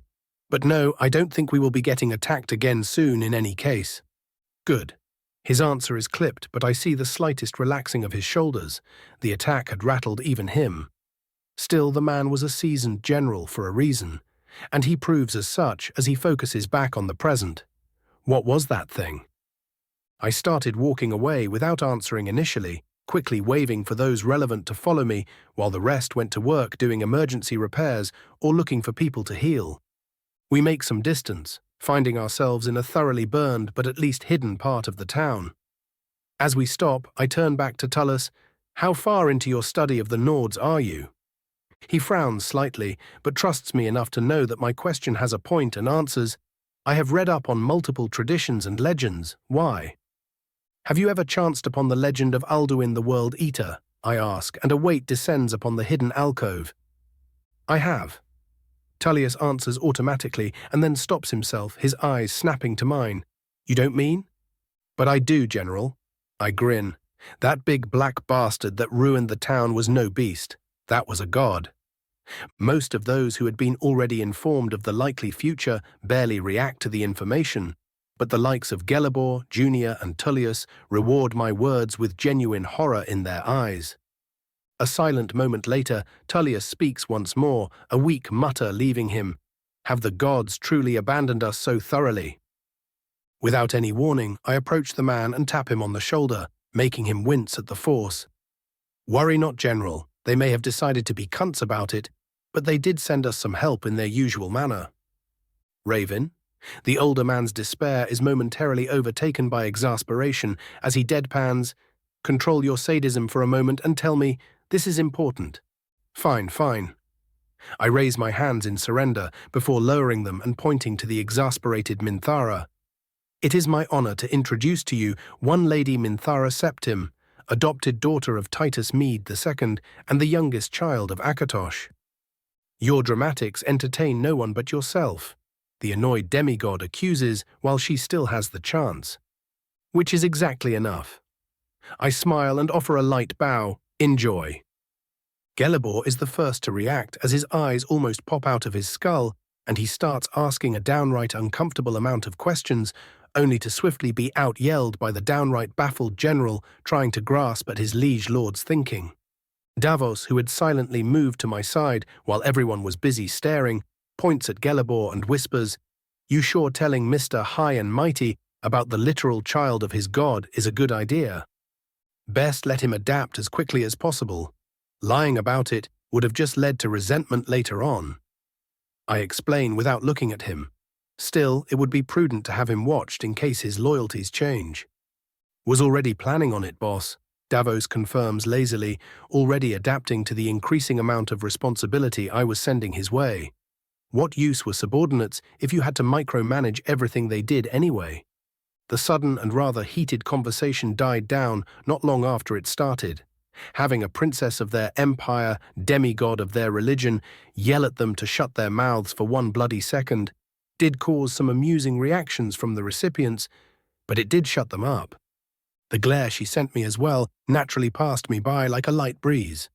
Once more, it was Tullius who broke the silence as he looked at me with an odd expression. I am unsure if I should be amazed or horrified at how much of this you had planned out. I smile smugly. I am at all times 20 moves ahead of everyone else. And these moves included getting mauled to near death, Minthara snips, visibly holding herself back from punching my smug face. Of course. My smile doesn't falter for a second. Wait. She stops herself suddenly. You knew you would lose and still went to battle anyway. Yup. I raise my thumb cheerfully. All part of the plan. For the first time since I got healed, Marco speaks, visible relief on his face. For a moment there, I thought you fought him because you wanted to have some fun. Good thing you have more sense than that. The wide grin I give him immediately after his words makes him pale and mutter a weak "gods no," but I hold no mercy. Of course I wanted to fight a literal god and see where I stand. The chances of death were relatively low anyways. I wave the whole thing off like it is nothing, ignoring the general looking like he just swallowed a lemon. Besides, I had to hurt him to make him reluctant to do this kind of shit again. If I didn't, then he would be far more aggressive and random in how he did things. Most of those present, and especially the Nord, give me respectful looks at that. But there are always cunts wherever one goes. Yes, and now he shall focus solely on us. Junior speaks up with a frown, a rather foolish choice. Random, unimportant mook says what? I ask quickly, and send a nudge of illusion to make her ask. What? The Penitus Oculatus agent blurts and quickly covers her mouth, immediately realizing what happened and glaring at me. Your posturing does nothing but endanger the only person who has any chance of stopping the enemy. Yes, I drawl, and I do wonder what said person thinks about sacrificing entire cities just so she could have an extra month or two to get stronger. Minthara immediately starts shaking her head in disgust. My point exactly. I offer a smug nod to the frowning agent and turn back to Tullius. I will be taking them to my base of operations now. They need to be prepared for what is to come, and I have some contemplation to get to after that whole debacle. Of course. Tullius agrees with a mix of annoyance and understanding. I will ensure the townspeople are taken care of. He turns to march off, but I stop him by clearing my throat, an automaton control rod appearing in my hand a moment later. Give this to your most competent mage. It will give you command of the 100 or so spiders I left behind. Use it to give them some shelter for the night at least. He takes the rod almost reverently and nods. Of course. Then he marches off. All right then. I turn to the rest. I do hope you all didn't overeat before this. What? Marco goes to ask, but I had already clapped my hands, a wide blue magic circle appearing below us and the space cracking loudly. Before anyone could even blink, we found ourselves standing atop a snowy rise, a sprawling town of marble walls and towers stretching before us. Welcome, dear guests, to Silrune Fell. I spread my arms dramatically, but none of the new arrivals noticed, as they were too busy gawking. Task failed successfully. Silrune Fell, City Home of Light. Chapter 279, Chapter 5. Silrune Fell. General POV. As the court mage made the entire group disappear to who knows where, General Tullius allowed himself to relax ever so slightly. The task given to him by his liege was now far harder to complete, and his honed mind failed utterly in not thinking about the amount of work it would take to deal with it all. And then there was the sudden challenge of his faith in the gods. He knew the elf was not at fault, but he still felt like cursing the young mage, if only to make himself feel slightly better. Accepting his fate, he started making his way back to his men, the oddly shaped control rod twirling between his fingers without thought. Idly, he let his meager store of magicka flow into the object, and immediately felt exactly 100 connections in his mind. At first, he was freaked out by the sudden sensation, but the mechanism of it all was made obvious by the new instinct in the back of his mind. And so, with far more caution this time, the good general sent out his first command without speaking, a small horde of metallic spiders converging around the town square and starting to construct a rudimentary shelter. He did not even notice it as a childlike smile formed on his face, and he continued playing with his new toys, the projects he ordered growing ever more complex and precise. He also did not notice the slight magicka drain the artifact imposed. His troops found him heaving on the ground an hour later, a tired but satisfied look on his face. At Silrune Fell. Ignoring Raven's declaration, the group of newcomers gawked at the sight they were greeted with. An untouched valley covered in creeks, trees, and fresh spring grass spread out for miles, the whole thing surrounded by mountains and covered in a slight fog, giving it a feeling of an almost supernatural peace and tranquility. Naturally, the gods being fickle as they are, that tranquility was swiftly crushed as a noise drew their attention below them, leading them to the sight of a long canyon filled with fortifications and walled off with mighty battlements and towers at its entrance. All of them being rather sharp-eyed due to their experience and/or training, they could see quite clearly the small horde of feral Falmer attacking the walls with reckless abandon, while numerous automaton spheres let loose their bolts under the watchful eye of about 24 armored warriors, many of whom were armed with crossbows, and one of whom was currently producing the noise by throwing fireballs with passable accuracy. Marco gave his host and teacher an odd look. "Shouldn't you?" but was immediately waved off. "Nah, poor idiots attack almost daily. Serves as good training for the newbies anyway, so I let them deal with it from relative safety." He glances at the fireball-chucking maniac and tisks in annoyance. Idiot is going to knock himself out at this rate. Davos, go and make sure he doesn't die over something as stupid as that, and then make sure the lesson sticks. "Sure thing, boss." The Dunmer salutes and disappears before anyone can notice him speaking in the first place. Even if they are feral, I know these Falmer are not complete beasts. Minthara speaks up, pointedly not looking at the paladin staring at her with complete focus. So why is it that they are simply throwing themselves at your people like this? And where even are we?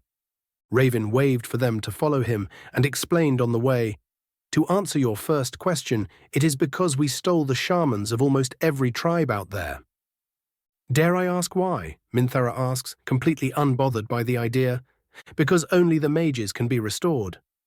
Raven shrugs. I'd happily fix the rest, but the resource investment would be enough to topple the Dominion, so I sadly have to settle with only doing what I can. And how many have you managed to restore so far? Junior pipes in. Lord Dagoth gives her an amused look. Already fishing for information, are we?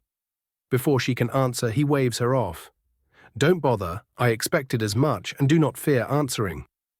There are currently 124 full Falmer living in the settlement with another 250 on their way to restoration. That is enough to start a population, Marco mumbles with slight amazement. It is, but that is enough about that. Raven nods and looks back to Minthara. As to your second question, we are in the place previously known as the Forgotten Vale, a valley hidden deep in Skyrim's western mountains and the location of the Chantry of Oriel, or Akatosh if you prefer. It is also where I met Gelebor here, one of the only 5 Falmer I did not have to restore. There was a tribe of actual snow elves still alive? The Dragonborn gives the paladin a surprised look.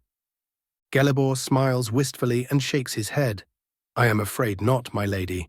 I was granted longevity by Oriel, so that I may persevere in my duties of keeping my blasphemous brother imprisoned.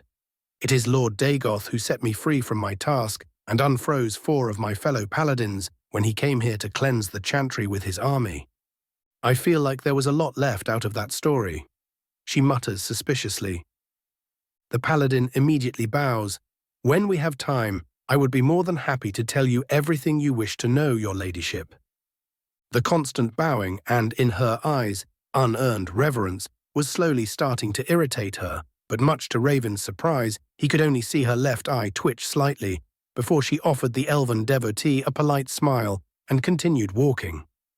The conversation trailed off by that point, as the visitors were once more drawn to the view before them.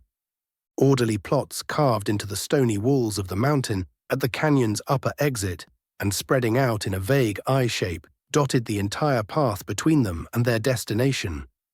Every home was hewn of marble and roofed with pale blue tiles, all of them shaped in an unrecognizable style that seemed to be a mix of Dunmer with something else, but somehow the elegant arches of the unknown culture combined with the sharp edges of the Dunmer worked almost perfectly.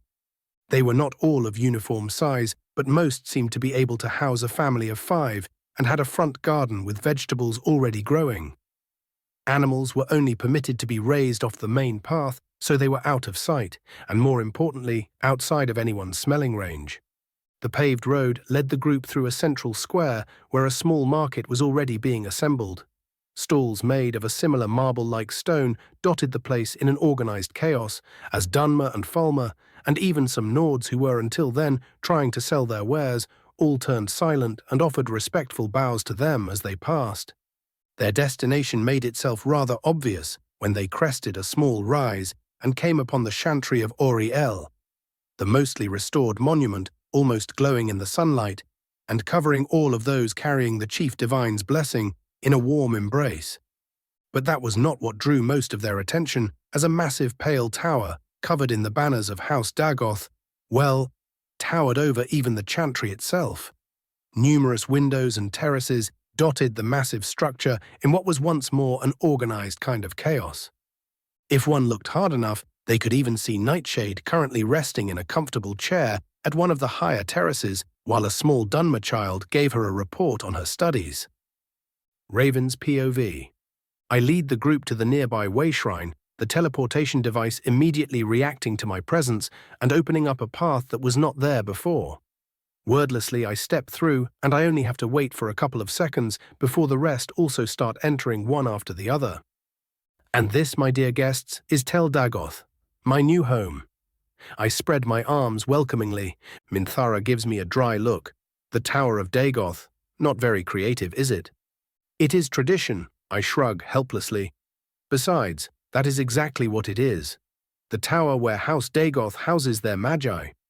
Without waiting for a reply, I turned to the tall elf sitting at the podium in front of the portal. Alor, make sure they all have a place to stay and show them where they can get some food. He immediately stands up and gives me a quick bow. At once, my lord. I turn to the guests and offer them a smile. You are welcome in my home. Rest, eat, recuperate, and when you are ready, we will speak of our future plans. I leave Alor to deal with the logistics and head to the top of the tower, my favorite place to relax as of late. The center of the tower was hollowed out in a cylindrical shape, allowing anyone to levitate to the summit if they were skilled and powerful enough, but still having stairs for the lower levels. I was a cunt, but I still wasn't a Telvanni-level cunt. The fresh mountain breeze greeted me once more as I stepped onto the open space atop the tower. I could not resist adding some Orthanc-esque spikes to the top, but I still made sure the place had an actual use as I created a resort-level lounge with automatic heating, massaging chairs, and everything else I could come up with. I may not have liked my past existence, but the conveniences and luxuries of it far surpassed most of what I could find in this world, so I simply decided to combine both. I sat my ass down and lit up a cigar, mentally counting down to 0 exactly as Minthara burst through the enchanted passage in the floor. She was very lucky I already predicted this and allowed her up there, or she would have been slammed into the floor all the way down. She would have survived, probably, but it would not have been a pleasant experience, that much was certain. "Ah, Lady Septim," I grinned cheerfully, "what a surprise to see you up here." She glares at me for a moment, but seeing as I do not so much as twitch, she quickly deflates and takes a seat across me. A low moan of comfort, leaving her unbidden as she practically melts into the reclining armchair. It takes her a moment to come to her senses, and the instant she does, she is greeted with my smug ass, giving her a shit-eating grin. "I knew you were tired, but I did not expect the mere touch." "Stop," she groans, trying to hide her embarrassment. "Just stop." Hehehe. I let out a brief cackle of pure evil before asking, "Fine, what did you want?" She takes a long, fortifying breath, leans back into her seat, contemplates her thoughts for a while and asks, "Why did you contact the Emperor?" "Is that any way to talk about your father?" I quip, and ignoring the frustrated noise akin to a boiling kettle, I go on, "I contacted him because he is someone genuinely devoted to making the Empire, and thus in his eyes, the world a better place. He is also heirless, and even a child could do the math if they knew what I know." She goes to speak, but I raise a hand. "Let me speak now, you asked the damn question." Earning myself a nod, I continue.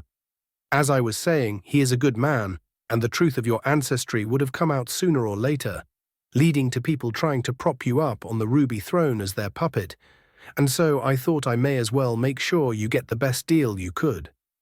I totally believe you did it out of the goodness of your heart." She deadpans, obviously not believing that one bit, still. She sighs, "I can't say that you are wrong in saying that I would never be left alone, Septim or not." "Exactly." I nod with a satisfied smile. "Truth now, please," she demands with her own amused smile. I outright snort at this. "Fine, you are the best chance this world has to topple the Dominion. And so I decided to give you something to do, instead of fading into obscurity once you have done your divinely ordained duty." "That is fair, I guess." She deflates into her seat. She stares into the distance for a long while after that, before slowly looking back at me. "And yet I cannot shake off the feeling that you have been controlling my every move for years now." "Oh, please don't flatter yourself." I cackle at her suddenly offended expression. "I made sure you would grow stronger to face what no one else can. And then I made sure I would have an amiable monarch when it was all said and done. I am not about to apologize for it. I am disgusted at myself for not being able to find fault with that anymore." She grumbles, absently grabbing the bottle of mead I summoned while we were talking. "Ah, how quickly they grow." I sigh forlornly. "I am older than you twat," she snaps with no heat. "And your aged wisdom impresses us with each day that passes." I drawl. We stay silent for a moment before the both of us let out huffs of amusement and shake our heads.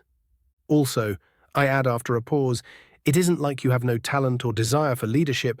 I saw how they looked at you in Helgen and how you tried to hide your preening. Don't try to pretend otherwise." She tries to come up with a denial, but after a moment she remembers who she was talking to and deflates. "Yes, fine. I do enjoy people looking up to me. Happy?" She almost pouts at the admission. I simply smirk at that. She glares. "Have more questions." She begins once more, "But one refuses to leave me no matter what I do. How did you even get into contact with the Emperor in the first place?" Well now, that is an interesting story. I take a sip of coffee, summon one for her, which she happily accepts, and begin my tale. Chapter 280, Chapter 6, of Alliances and Advancements. Flashback, General POV. The peaceful rustling of Bruma's northern forests was broken as a small group of mounted men rode through its less overgrown paths at a rapid pace, a pack of large hunting dogs guiding them forward, and after a magnificent boar moving at speeds high enough to shatter whatever was unfortunate enough to find itself in front of it, as attested by multiple trees turned into fine chunks. One of the horsemen handed the older man, riding next to him, a loaded crossbow, the elder immediately aiming it with expert proficiency, born from decades of use, and nailing the boar right into one of its back legs, hamstringing it and causing it to topple over its own weight. The inertia carrying it straight into the path of a pair of young imperial men armed with long hunting spears. They wasted no time in skewering the beast through the eye and neck. The old man dismounted and fearlessly approached the rapidly dying creature, his excitement reflecting in his steps. "A big bastard, isn't he, Maro?" He looked to one of the men following him with a wide grin. The captain of the Emperor's bodyguards allowed himself to relax as the boar finally breathed its last, "That he was, Your Majesty." He droned, his thoughts too occupied with something else. "It is my duty to caution you against doing this again, my liege. We cannot protect you from nature's wrath or simple bad luck, and if you were to suffer an accident here, the Empire would not survive. You have yet to declare an heir, and the vultures are already gathering." Titus Mede II merely waved him away with a knowing smirk. "Do not worry yourself overmuch, my good man.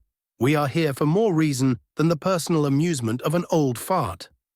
The bodyguard ignored his lord's crass comment and immediately tensed up, suddenly paying a lot more attention to his surroundings, but failed to find anything. And what exactly are we doing in the middle of a lord's forest if not hunting? Meeting a possible ally, and should it go well, creating a better future for the Empire. The Emperor answered evasively. Before he could ask any more questions, the nearby shadows convulsed unnaturally, twisting around each other and forming into the tall and imposing figure of a Dunmer clad in magnificent robes. The individual's power was such that even the unattuned could feel the mountain of magicka before them. Maro was thoroughly informed about all the big players in the world, so it did not take him even a second to recognize their guest.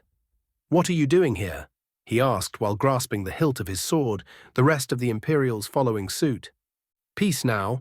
The Emperor raised his hand to forestall them. "I am afraid that even if we were all to attack him at once, we would do no more than merely amuse him. Am I not right, Lord Dagoth?" The elf let out a brief chuckle at that. "You sure know how to flatter someone, old man." Ignoring the offended sputterings of his servants, the Emperor too let out a light laugh. "Years of experience, I am afraid." He starts walking and signals his people to wait where they are, much to their protest. "Walk with me," Titus calls out, and Raven falls into step beside him. Once they are out of hearing range, he speaks. "It is good that we finally meet in person. That business with your father forced me into making a difficult decision, and I feared you would resent me for it." "Maybe I still do." The elf hums. "Maybe I lured you here to take revenge." Titus huffs. "Then go ahead and kill me. I do not fear the god's judgment." A silent moment passes before Raven tisks in annoyance. "Crazy old man." "Why, thank you very much." The Emperor offers him a light bow for his praise. "I am not a child," Raven states after a brief silence. "I understand that it is the Thalmor who are at fault, and demanding that an entire empire increase tensions when it cannot afford to do so over one person would be both foolish and incredibly hypocritical of me." A rather mature outlook for someone so young. Titus eyes him with a raised eyebrow, approval twinkling in his eyes. "I am happy to see that the son takes after the father, and doubly so for your offer of cooperation. Speaking of..." He gives the elf an annoyed look. The letters you sent me were rather vague. I had to keep them to myself, or else my own advisors might consider me a complete lunatic. He shakes his head. Found a septim dragonborn, he says, as if an old man's heart can take such declarations lightly. Oh, please, you have at least another century in you. Raven rolls his eyes, easily spotting the signs of immense vitality within the powerful warrior and emperor. Besides, it isn't like I was lying. She just doesn't know the fact herself quite yet. I had several options for a potential heir, none of them ideal. The emperor grumbles, and then you come out of nowhere and offer me a literal divinely gifted option. Of course, there had to be caveats. As there are in most things. Raven nods. Besides, since when does Akatosh send forth a dragonborn without good reason? Titus frowns. And what is the reason? Alduin, the World Eater's return, Raven informs him in a clipped tone. The Emperor searches his mind for the relevant prophecy or legend and quickly pales as he realizes the form of calamity that would soon ravage the world. Still a ray of hope remained. You have been preparing for this. It was a statement, not a question. I have. The Archmage nods, and I have also been helping her prepare as much as I could. But, Titus gives him an expectant look. But something drew her to Cyrodiil recently. The elf grumbles, whatever divinity was hidden within her has likely awakened when she consumed the dragon soul in Blackreach and has led her south. She has probably already crossed the border by now. And what is it that you wish me to do with this information? The Emperor asks. Raven shrugs. Shadow her, observe her, hell even test her if you like. She holds near infinite potential, but it is just that, potential. If you truly wish for the Empire to endure under her rule, then I want you to invest yourself fully in the return of the Septims, and that starts with your own initiative. Titus stops walking briefly, seemingly deep in thought, his expression shifting multiple times before settling on a devious smile. Yes, I do believe I will be testing her. My thanks for your advice, dear boy. I live to serve, Raven bows dramatically, both of the serial annoyances breaking out into cackles of pure evil. Back to the present, Raven's POV. That bastard! Minthara almost jumps from her seat in rage. He knew what I was doing the entire time. She stops yelling and suddenly pales. Oh no, he knew what I was doing the entire time. I pointedly look at anywhere but her. Her eyes narrow. Don't tell me you also had people shadowing us. I whistle innocently. She glares at me for a brief moment, but quickly accepts that this was indeed her life now and leans back into her seat. You could have at least had them give us some food when we ran low. She grumbles. Oh, and should I also wipe your ass for you?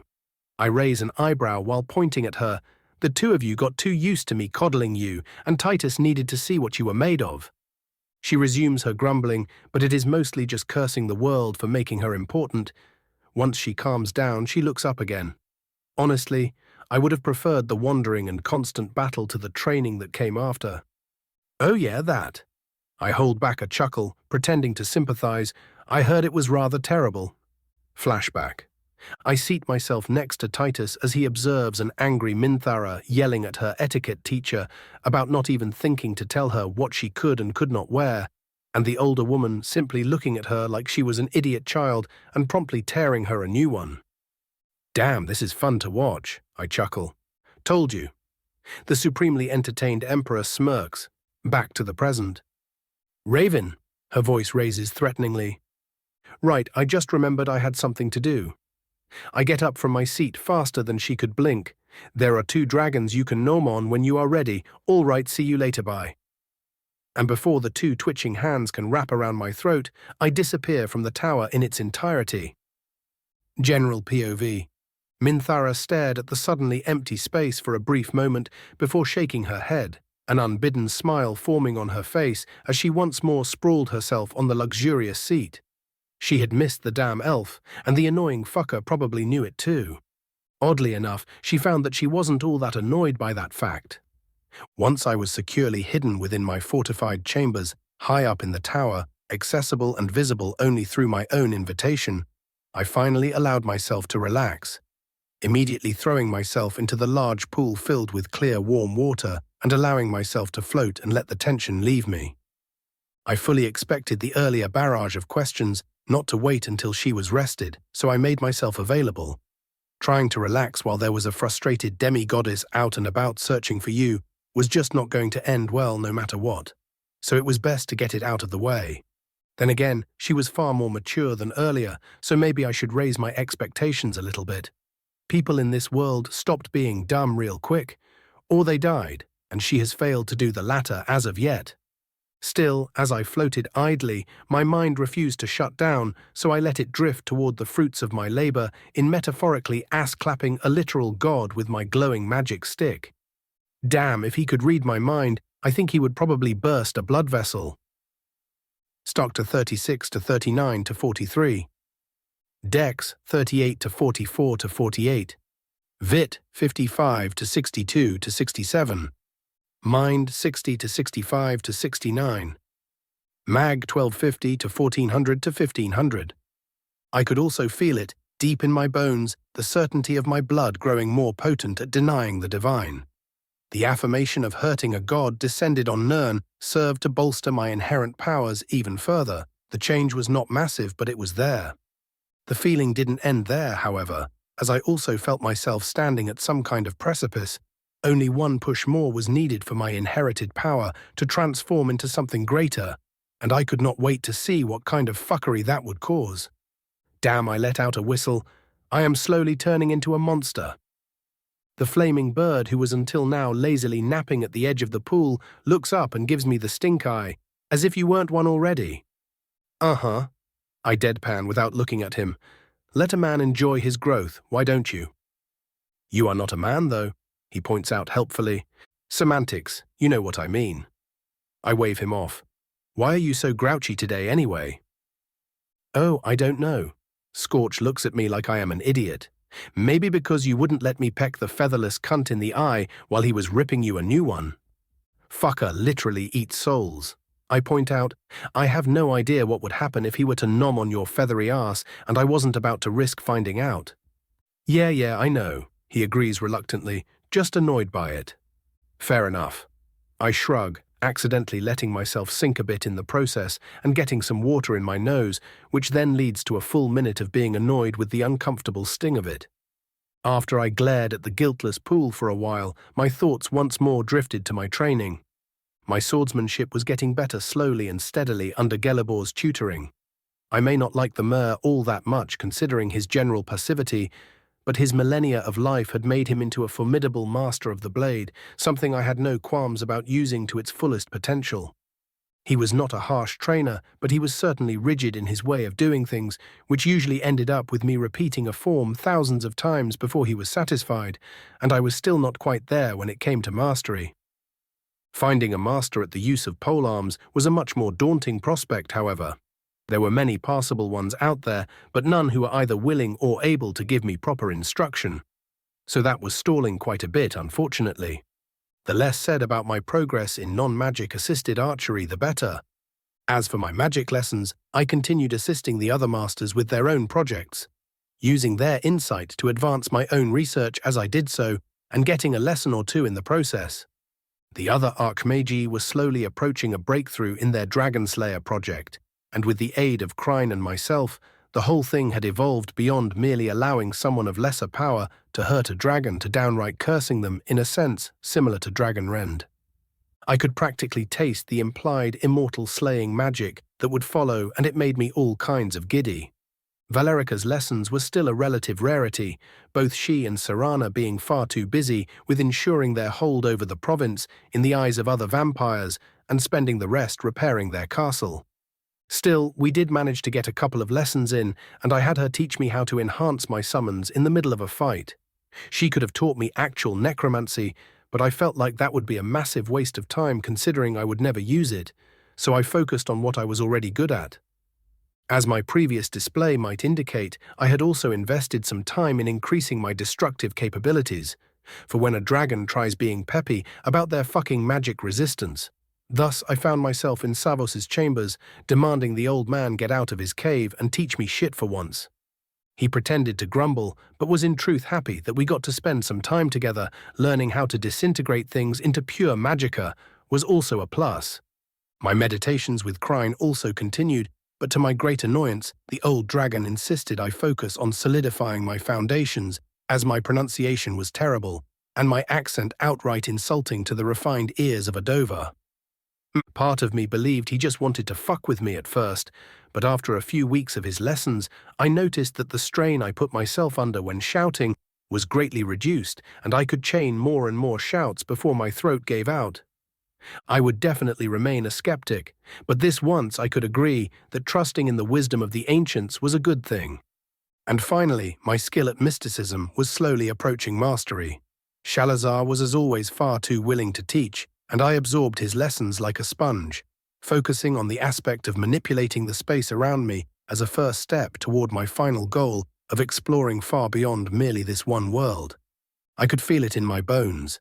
I just had to get more practice in, and I could soon proclaim myself a true master mystic, with all the annoying squeaking that would no doubt follow said achievement. It would be worth it though, for once I was finally done with that I could finally get to researching the book I got for offing Harkon. Shalazar took one good look at the damn thing and immediately forbade me from touching it until I had his approval. And while I may be a rebellious little shit, if the almighty lizard wizard gives you an order, you follow the damn order. The book sat there, on a glass case, glaring at me with its simple yet elegant covers, inviting me to open it. "I will get you, you fucker, just you wait." "You really need some help," Scorch comments from atop my head. Wordlessly, I grab him and slam him into the water, making the whole thing steam up in the process. Ah, blessed silence. Middle number is his progress between the last system prompt and the Alduin fight, while the last one is after the fight. Name Raven, House Dagoth, Age 20, Race Dunmer, Sign Mage, Star 43, Dex 48, Vit 67, Mind 69, Mag 1500, 4000. Mage, Destruction, Master, Pyromancy, Electromancy, Cryomancy, Runecasting, Siege Magic, Disintegration, Elemental Malleability, Restoration Expert, Healing, Solar Magic, Combat Wards, Alteration Master, Telekinesis, Self-Alteration Combat Enhancement, Dragon Skin, Light Spells, Metal Transformation Transmutation, Corporeal Transmutation, Aeromancy, Terramancy, Hydromancy, Hemomancy, Conjuration Expert, Bound Weapons, Soulbound Items, Umbramancy, Bound Shades, Shackled Reach, Chittering Swarm, The Changed Ones, or 1326 slots. Oblivion Storage, Familiar Summon, Scorch, Minion Enhancement. Mysticism, Expert, Soul Manipulation, Levitation, Spatial Manipulation, Elemental Resistance, Sight Beyond Sight. Illusion Expert, Sound Alteration, Wide-Scale Emotional Manipulation. Enchantment Master, Enchanting Mastery, Dwematech Expert, Alchemy Adept, Standard Potions and Poisons, Moabane Regeneration Potions, Expert Tongue, Fire Breath, Yol, Tor, Shul, Unrelenting Force, Fus, Ro, Dar, Whirlwind Sprint, Vuld, Slow Time, Teed, Become Ethereal, Fime, Dragon Rend, Jor Zarf Rule, Clear Skies, Lokvar Kur, Warrior, Sword Expert, Spear, Polearm Expert, Dagger Adept, Thief, Sneak Adept. Abilities, Summon Ancestral Guardian, Racial. Magnus's Gaze. Once per month you may use your newfound connection to the Eye of Magnus to channel its power directly. This power may be used for 1 second per 10 points of vitality, without causing permanent damage to the user. Traits, Fireblood. Born under the fire of Red Mountain, you are blessed with 50% resistance and 20% damage and control toward fire. Blood of Dagoth. You descend from a mad religious extremist who nonetheless achieved a degree of godhood, providing you with a prolonged lifespan and the Third Eye trait. All-Seeing Third Eye. Cairn's Blessing, Minor Warrior's Blessing, Dunmer Paragon, Nordic Paragon, Greater Falmer Paragon, Ashen Bond, Night Vision, Dagoth's Fury. Your blasphemous inheritance has grown in strength and power, You now have the ability to dampen and even completely cut off divine and Daedric influence if sufficiently enraged. Chosen of Mephala, unbound. You are now considered a lesser blank slate. As long as you invest great effort, you will be able to continue growing in strength. Abilities hitherto considered impossible are now attainable through great sacrifice and greater effort. The bindings of your race are less stringent, allowing you abandon your roots or refine them with sufficient effort. Fire attunement, true destruction, solar. You have reached the pinnacle of mortal power with the element of fire. All fire spells are twice as strong while being half as demanding. Dova Thur, you are the lord of a dragon without being one yourself. The very act and manner of binding a being of such power and dominant nature has caused a bleed over from you to your new vassal, attuning it to yourself and your powers and shifting it from its original affinities to more resemble your own. Features: telepathic link, increased shadow affinity, increased sun affinity. Blessing of Akatosh Auriel, the chief divine of both elven and human pantheons, has granted you his favor. Your affinity toward the sun is increased even further, and you gain an affinity toward time and a resistance towards temporal effects. Gear: the 10 rings, a set of synchronized rings created by a true master of his craft. The Greater Hand of Magnus provides 2 additional units of magicka per everyone held by the wielder, up to 2,500. Rings of Sun and Shade, all magic is 50% cheaper to cast. Hagbane, a weapon much changed, yet the blood of fallen foes still clings to its form out of sight. All spells intended to harm are 25% more powerful when channeled through this staff. The blade erupts with disintegrating fire and lightning when striking a foe. Grand Regalia of Dagoth, a suit of robe and armor fit for a demigod. It shall protect the heir of Dagoth better than any army ever could. Lightened ebony plate. Self-cleaning, self-repairing, heat-regulating. Obscures clairvoyance or other methods of scrying. Magicka regeneration, 500%. Magicka absorption, 250. All bolstering spells are thrice as effective. Emergency effect. Uses up all of the robe's energy to force the wearer to turn ethereal for a single second. Renders the robe powerless for a day. Amulet of Dagoth, 20% magic resist. War Crown of Kogaroon, a crown fit for a lord among sorcerers, infused with the soul of an ancient necromancer. Queen of Divine Blood, this crown is one that even Daedra would covet. Royal Guard, satisfies the magicka needs of up to 26 powerful bound creatures on its own.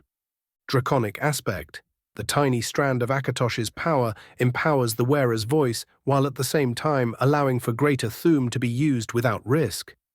Draconic Defenses, resist all damage, 10%. Dread Aura, all shall bow. Ebony Blade, unleashed, Mephala's prime artifact, once the blade of the betrayer and now the blade of ambition in the hands of her chosen. She watches all your deeds with great attention. Mephala's favor grants you power over lies of all forms. Life Drinker steals great amounts of life force from victims, can be used to heal and power spells and rituals. Shadow Guide teaches you how best to wield it. The Staff of Magnus, the staff belonging to the god and the very source of all magic. It is sent forth to champions in times of need and leaves its wielder some time after its purpose has been completed. Complete Control grants the wielder supreme control over magicka.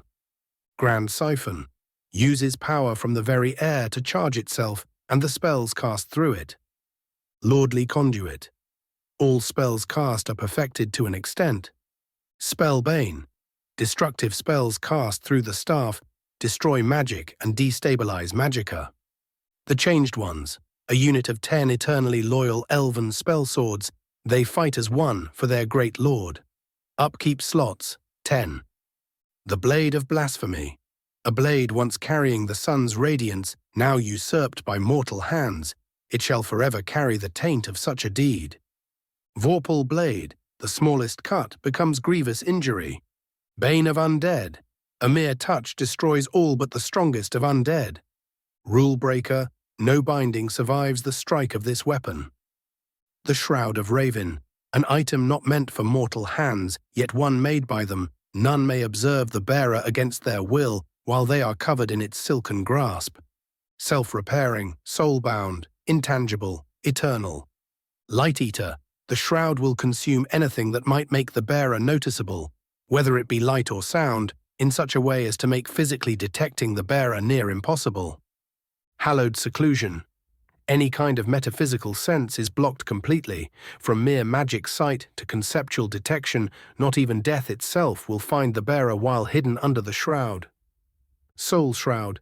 The bearer's soul is intangible to all and cannot be interacted with without their express permission. Auriel's Bow. The sun shall burn away the wicked. All arrows loosed from this bow deal massively increased damage against any creature which might be considered dark or wicked. The effect is further increased if the arrows are properly sun-hallowed. Chapter 281, Chapter 7, Soldiers, Smiths and Dragons. My customary session of patting myself on the back lasted me for only an hour or so before I grew bored once again and stepped out to be a general bother while I waited for my guests to rest themselves. First, I made my way to the training grounds and barracks, a large walled-off part of the city positioned to the side of the main canyon entrance. My troops were advancing nicely in both numbers and experience, the constant skirmishes with the feral farmer allowing them to get blooded with relatively low risks to their lives. They still got beat up to near death, but that just meant the lesson stuck more often than not, and I was more than fine with that outcome.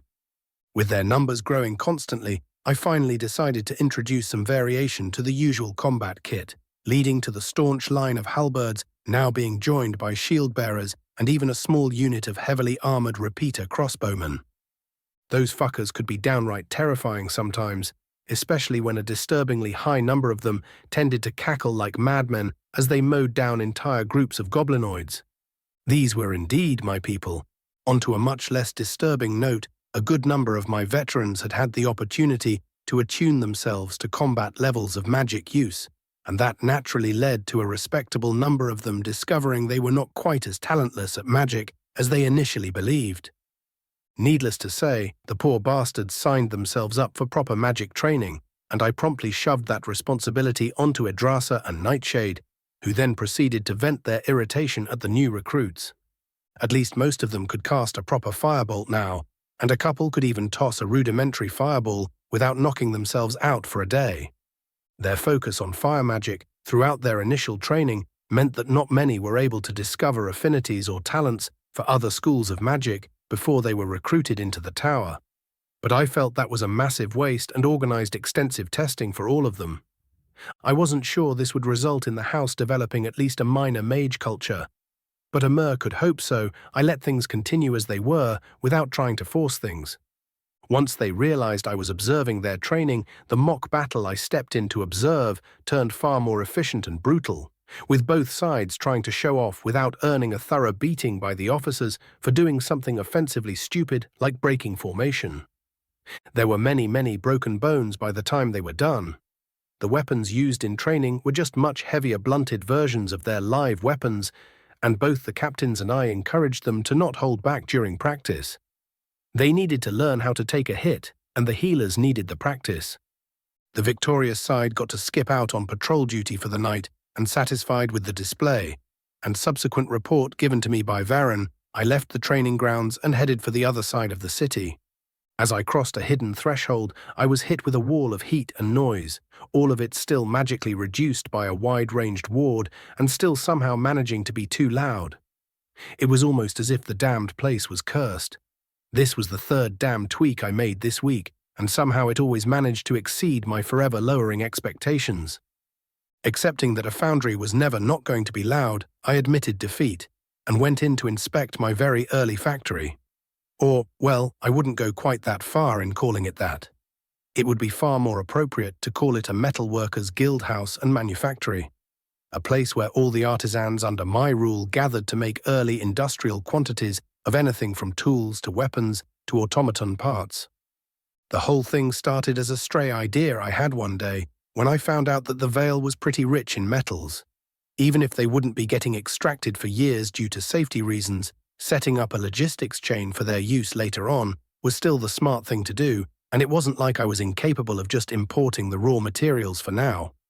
Anyway, logistics aside, while there were many skilled Mer who escaped the confines of the Grey Quarter, they all still needed training, and it was here that my beloved good luck struck again as a master smith decided to enter my service after I had apparently saved 2 of his grandchildren from starvation.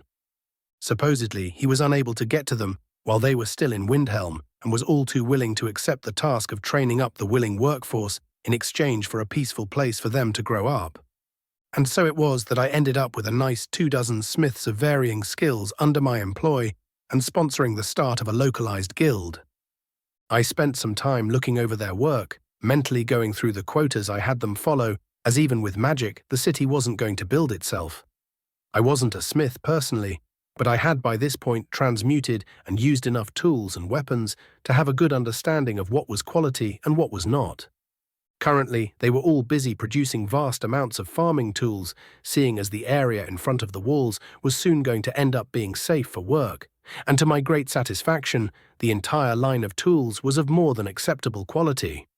I accepted Varmir's, the master smith's, report and left them all with a pep in my step and a groan of satisfaction once the noise finally died down behind its barrier.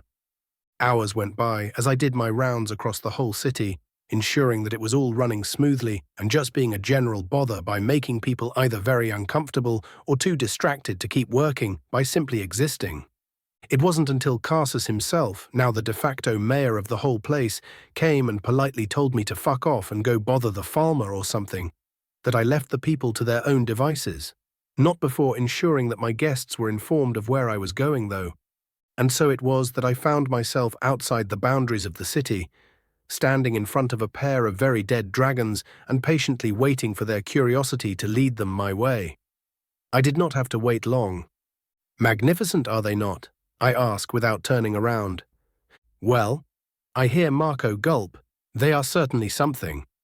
Smaller than Vulthuriel, Minthara comments immediately, attempting to sound unbothered by the sight or the thing it represented and failing miserably.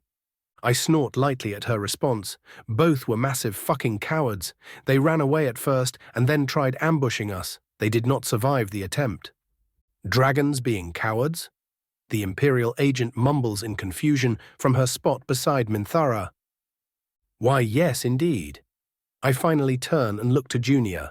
Dragons are indeed capable of having instincts of self-preservation. Instincts that are naturally activated by being attacked by a group of circle companions and a duo of arch-magi.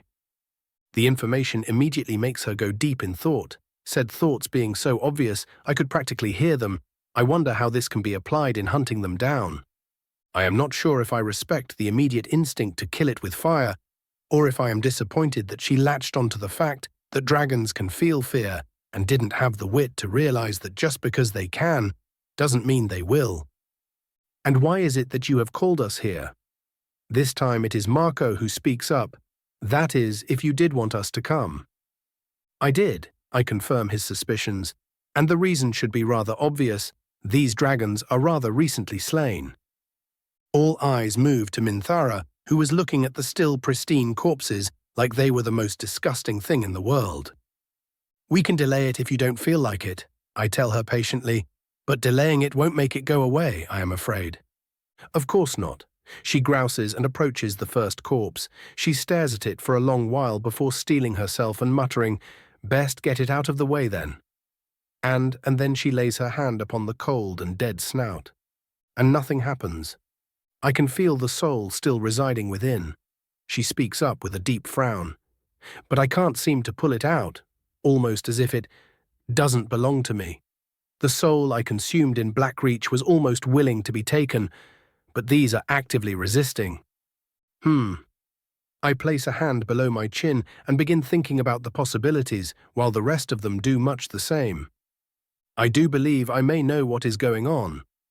A deep voice rumbles behind the group, and the reactions are magnificent. Marco screams like a little girl. Junior just stands there frozen as 2 massive golden embers stare down at her. And Minthara is already charging ahead. Well, she would be if my hand wasn't currently holding her by the cloak. It takes her a moment to realize she wasn't getting anywhere, and of course she chooses to escalate by taking a deep breath. I promptly bonk her on the head with a folded scroll, completely and utterly destroying all tension by the sheer collective incredulity at my action. Getting a bit uncomfortable from all four stares, my eye twitches. What? And just like that, the situation calms down. Not before Minthara asks the important question, "Raven, why exactly is there a dragon currently staring down at us and not trying to murder us?" Such vitriol toward your own kin. I tisk and shake my head, immediately earning myself another glare, and having gotten enough amusement out of this, I actually give the answer, "This is Krynar Vokun, an ally of mine I met during your travels in Cyrodiil. He has agreed to join our cause and has even been tutoring me in the voice when we both have the time." Do not be so humble, Thuri. Kryne's eyes practically twinkle in amusement as he is about to throw me under the bus, Minthara's ears already perking up at the unfamiliar word. I am not merely an ally, but a subject. Feel no shame in saying so, for I do not. A beat of stunned silence later, the Dragonborn actually explodes. All right, what the fuck? Marco just whimpers dramatically, as if the world itself had just been cursed with something terrible. Accepting my fate with an internal grumble, I snap my fingers, summoning up a bunch of chairs and some dry wood, setting up a small campsite and allowing us all to warm ourselves in the cold night. Once everyone was seated and comfortable, I began my tale. For context, it would be best if I started at the beginning. I let my words hang for a moment before continuing. Not long after the two of you left Skyrim, my network caught rumors of a group of vampire hunters. One long-ass explanation on both the Volkihar threat and my incursion into the Soul Cairn later. And here I thought our own adventures were exciting. Marco huffs as I finish telling them about cracking the cairn open. He shakes his head wistfully. Turns out we are still thinking too small. How? Minthara asks the dragon dumbly. I've seen the memories of one of you, and even thinking about any of you swearing yourselves to another feels unnatural. Suffering makes even the truly immortal humble. My kin and I have suffered for a very long time. Kryne admits easily, his form coiling around the entire campsite. Once I was challenged, the choice was as easy as they got. I either got a good fight that would break the monotony, or the mortal challenger proved to be far greater than I thought, earning himself the right to his attempt of becoming my lord. So you just didn't care, she immediately concludes. The dragon lets out a vaguely affirmative hum. At first it was so. But once I was cleansed and got a good look at my lord's true self, I admit a spark of excitement awoke in my once resigned soul. The world of mortals had grown far beyond what it once was, and I am pleased to be able to observe it. He was obviously leaving a lot of stuff out, but neither of us was under the obligation of telling them anything more than necessary. I see. She lies badly, giving me a quick searching look before turning back to the dragon. You said that you knew what may be the problem with the dragon souls? I did indeed, Dovahkiin. Kryne rumbles. It is because you did not participate in the slaying, and I hold the greater claim to them by virtue of being the Dova to bring the two fools down. Wait a second. Marco almost jumps from his seat. Other dragons can consume dragon souls as well. It is possible. Kryne hums neutrally, a bit of disgust in his voice. But just because you can eat elf meat, do you do so, Fahlil? Marco winces and offers an intelligent reply. Ah. In any case, the dragon preempts any further questions by looking at Minthara with a burning focus that was not there before.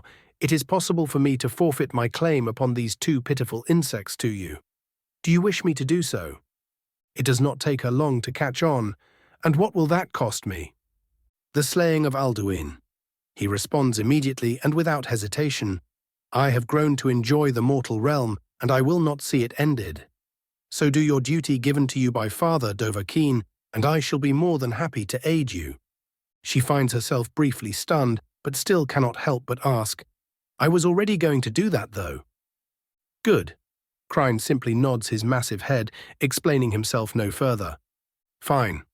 Minthara accepts after another moment. Tell me what I must do. Instead of explaining anything, Kryne simply speaks a string of words in Dova Zul, something along the lines of, I do hereby offer this prey as gift in tribute to my kin, and some other grandiose declarations that seemed to resound with the very world itself. The moment he stopped speaking, I could feel it. The souls left his grasp and immediately latched onto the nearest Dova, practically leaping at her in a surge of blinding gold. For a moment she stood there with her eyes glowing with power, an expression of amazement on her face, and for a moment it almost seemed as if she would be able to take the two souls without consequence. That is, until she toppled over, falling face first into the deep snow. Marco and I share a deadpan look while Junior goes to pick her up. This is going to become a thing, isn't it? Both of us speak in perfect sync. Crine pointedly remains silent. Chapter 282, Chapter 8, Souls, Realizations and Plans. Hate you. The annoyed, grouchy voice of my fellow semi-divine being reaches my ears as she forces herself to get up. Hate you so much. You should not just fall asleep in the middle of nowhere then. I shrug my shoulders, ignoring the fact one of her hands was twitching toward her blade, while the other was trying to remove the snow from her hair. It had been a few minutes since she consumed the souls of the twins, and once Crine had declared it safe, I proceeded to wake her up in the most expedient way possible, namely by throwing a veritable mountain of snow on top of her and causing her to launch herself from the ground to escape the sudden chill. Marco was still laughing his ass off, which quickly earned him a pile of snow from Minthara, who knew I'd just dodge if she tried that on me, and simply settled on venting her frustrations on the poor Altmer. He did not stop laughing. No doubt nursing a massive headache, Minthara let herself fall into one of the chairs I summoned and palmed her sweating forehead. As she settled somewhat, she let out an annoyed grunt. You were right. Those two were absolute cowards. Crine makes a vaguely amused noise. I do believe they called it being wise and choosing one's battles, but seeing where their supposed wisdom led them, I feel that taking them at their word would be unwise. He seems awfully smug at saying that, especially so considering he said pretty much the same thing to me once we were done butchering the two fucks. The Dragonborn barely even listens to him and almost topples over her seat as her head starts to spin due to the almost visible soul energy surging all around her. That is great and all, but I need you to tell me what to pick right now, or my head is going to burst. It really isn't though, I point out. Raven, she pleads, threatens. Time. I tell her with no further hesitation, time fuckery is too powerful to ignore. She nods weakly and closes her eyes. Indeed. Crine hums approvingly. Our father's children are all granted a connection to time, being spirits of it in essence. A wise choice for any fledgling Dovar. He focuses on the demigod currently stuck in a state akin to meditation. Feel each moment pass as if it were eternity itself, yet the smallest blink of an eye, each moment a grain of sand upon a sea of infinity. As he spoke, I could see Minthara visibly relaxing, the energy becoming far more focused before finally snapping into place. Her eyes opened, filled with the same clarity of purpose she was imbued with all the way back at Blackreach. Except now her presence held physical weight, enough to make even me pay attention to an extent. So that is how it works. I hear her mutter. Crine's head lowers closer to her. You have understood then? He asks, almost sounding excited. Yes. She nods, her voice a tad colder than usual. It all makes perfect sense. I deadpan, and now you are going to tell me that you somehow got the full shout in mere seconds. Your seer powers must be working perfectly, because that is exactly what I was going to tell you. Minthara responds with zero hesitation, even sounding a bit smug about it, as she imitated my usual signature condescension to near perfection. Fucking bullshit. I curse with a laugh and shake my head, though in truth I was neither surprised nor annoyed. I haven't even mastered the second word yet, and I've been focusing on that shout for actual years. Maybe you should leave it for those more qualified. She jests. Not all are as talented as we dragons. Yup, the memories were already getting to her. Do not so easily discount his efforts, my kin. Crine chides. He has advanced far beyond most mortal tongues are capable, and at such an incredibly young age for his own people as well. Suddenly realizing her own shift in behavior, she looks away with shame. I didn't mean it like that. Almost skittishly, she gives me an apologetic look. I just snort at this. Oh please, if I were so easy to offend, half the damn province would be at war. That earns me some very odd looks. Right. Marco nods to himself, wisely deciding not to question my words of enlightenment. Well then. I clap my hands and get up from my seat. That has been enough drama for the night. You should all get some rest and meet me in the morning. We have plans to discuss. My words were met with universal agreement, and we soon departed back to the city, an air of excitement following us all the way. Just as I was about to go to turn in for the day, I heard someone knocking at my door. One quick look revealed a Davos with a serious expression on his face. With a simple mental command, the illusory doors disappeared, and the stone wall that stood in their place opened up, letting him inside. Wordlessly, he approached and handed me a letter, a report on the war I realized after a quick scan. Scouts and spies reported that the Stormcloaks were moving toward Dawnstar in numbers. An entire army 12,000 strong was marching through the many mountain passages known only to the locals who had lived there for generations. And now we had only a week to prepare before they managed to link up with the 10,000 strong garrison in Dawnstar, and the entire hold was secure in their hands. It would seem Ulfric has learned of his son's failure. I mused disinterestedly, and the twat somehow escaped Helgen while I was out of it. For some reason, I find myself unsurprised. You expected him to? Davos asks, though even he realized how needless the question was. It is of little consequence. I wave it off. Should he return to their ranks, his obvious naivete would lead him to tell his fellow rebels exactly what happened back there, which will lead to at least some of the Stormcloak higher-ups losing morale and potentially even the will to fight. So even if we lose, we still win. Davos chuckles and shakes his head. Exactly how I like it. Just so. I allow myself a smirk. That all you had for me, or...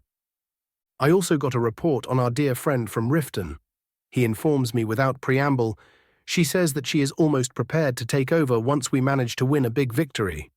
The rumor mill has been singing her praises while absolutely shitting on the lawgiver, so the people are pretty much prepared for a coup should we want it. That is for the city. But what about the villages? I question. Riften and the Rift were two very different things after all. There will be some issues after the takeover, but Maven assured me she is able to deal with it. He informs me, sounding pretty confident about it as well. Even the Argonians are in on it. It didn't even take much, she just promised them better conditions, and they practically swore their undying fealty. Considering how they are treated everywhere outside of Black Marsh, I am not surprised. I accept the information easily. After so long living in abject poverty, getting the chance to have a basic lifestyle starts looking like heaven to most people. Yeah. Davos nods and trails off briefly. You know, it's quite funny. He huffs at some internal realization. For all our vaunted superiority over the Argonians back in Morrowind, we ended up pretty much the same as them once, outside of our own homeland, didn't we? Speak for yourself. I pretend to huff, earning a deadpan. Shaking my head, I give him a knowing look. Are you only now realizing that we are all at the end of the day just mere mortals with most of our differences being superficial, and that the true difference between us is status and not bloodline? I wouldn't go quite that far. He shrugs. But yeah, it is funny how little such things actually matter when you are just trying to survive. I was paraphrasing, obviously. I shake my head. There are differences, but as I've said, they are all superficial. He ponders my words for a moment and finally asks, so are you telling me that if you had a choice between getting Argonian or Dunmer to serve you, you would choose either? Fuck no, I snort, earning a confused look. I would always choose the Dunmer, but not because of any belief of superiority. Quite simply, we share a culture and vaguely share a religion, leading to a much more harmonious relationship all around. If I wanted to have Argonians under me, I'd befriend a popular leader among them and then place them all under said leader's command and let them serve me indirectly. In fact, I resume after a brief pause, I have already done this in the case of the Falmer, so it really shouldn't be a surprise to you. Fair enough, boss. Davos nods. Sorry for wasting your time with this. I just felt a bit lost after seeing the situation for what it was. The US versus them mentality is for the peons. I give him a pointed look. It is high time you realize you are no longer counted among their numbers. I already told you this many times. Well, that isn't ominous at all, he grouses. Still, thanks for not just waving it off. Yeah, whatever. I shoo him away. He chuckles and goes to leave. Just as the wall is about to close, I call out, "Oh, and by the way, Davos, congratulations." His eyes widen in confusion, but the wall is already closed. I am quite happy for the both of them, but I can't help but wonder how the first Dunmer-Falmer hybrid is going to end up looking.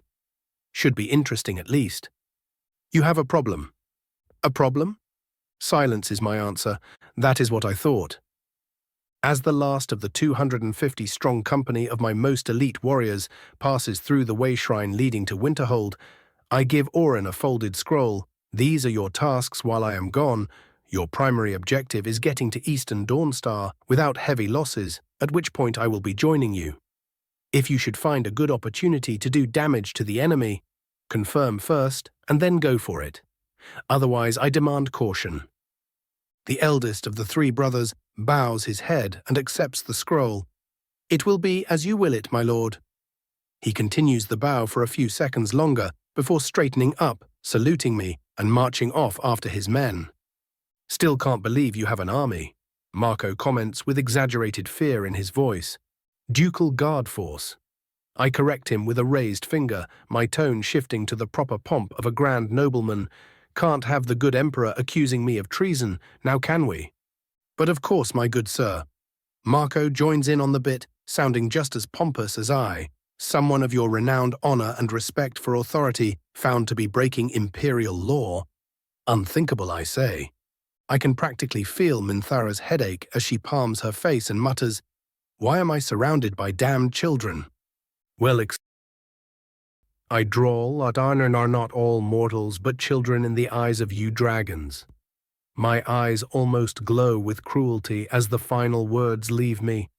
And they have the intended effect, as she shrinks on herself, looking anywhere but at me. I told you I didn't mean it like that.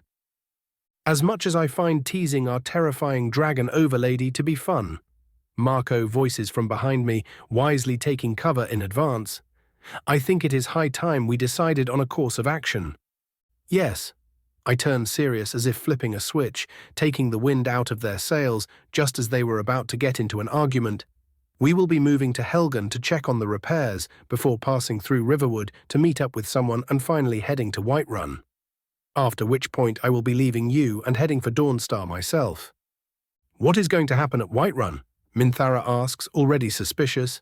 A dragon attack is likely. I for once decide to abandon my usual vagaries. An excellent spot for you to bring a bit of hope back to the people and start earning a reputation.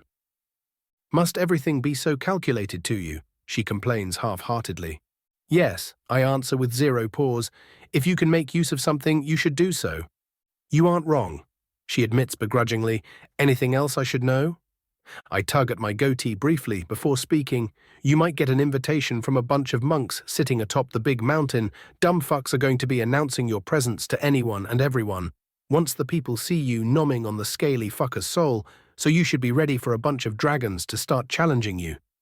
Of course, just what I needed, she grumbles. Think of it this way. I interrupt her spiral of self-doubt. If the dragons are busy chasing you and feeding you their power, they aren't attacking innocent settlements. Her slumping shoulders straighten immediately, but she quickly realizes what I've done and gives me a glare before accepting her fate. Just move us to Helgen already, please. And so I do. Chapter 283, Chapter 9, Grabbing a Few Blades. See to it that the people are provided anything you deem necessary for their recovery. In times such as these, they must know they are cared for by their leaders. I tell the Imperial Quartermaster as he finishes with his report. A couple of words on the High King's efforts would also not be remiss. Aye, sir, no need to tell me how to do me job. The old quartermaster grumbles and offers a lazy salute. Tullius had left the town half a day ago, as he also got news about the Dawnstar front, leaving Helgen in command of the combined forces of Falkreath and Whiterun, and immediately commanding his troops into a forced march and leaving a message of apology for further borrowing my automatons for the rapid maneuver. Not like I minded, those were only spiders, and if they did manage to reverse engineer them, then all power to them. Not that they would. I must have misheard you because I swear I just heard you volunteer for dragon scouting duty. The smarmy fuck suddenly realizes just how tiny he is compared to me as I loom over him with a threatening glare. The salute he offers in the next instant is crisp enough to lead a parade. Yes, sir. Court mage, sir. He shouts in perfect military cadence. Excellent. I grin and shoo the man away. Go on, get on with it. The fool almost topples over himself as he tries to get as far away from me as possible without making himself look like a complete idiot. Done terrorizing the authorities? Marco calls out from nearby. That will do for now. I relax my posture and give him a questioning look. You lot done? Just about. He waves his hand as if to say, so-so. There are some of them still in need of healing, but Minthara has been going through them faster than they could gather, so she should be done by now. Excellent. I clap my hands and start moving toward the designated shelter area, signaling Marco to follow after me.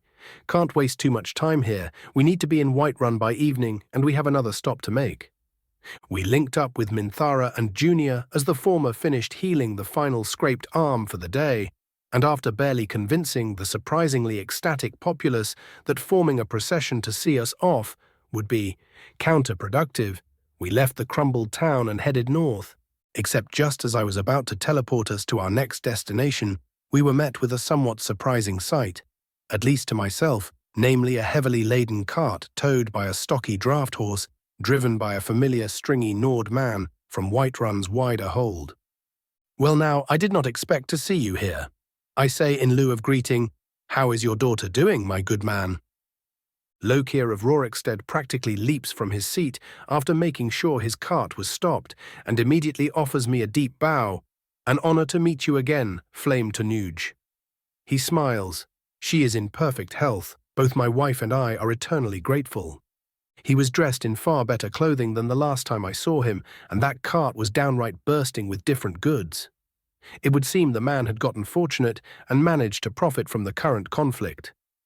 Not that I had any right to judge him for that. You earned that help by helping me in the first place. I clap his shoulder, shaking him slightly, and then pulling him up to face me.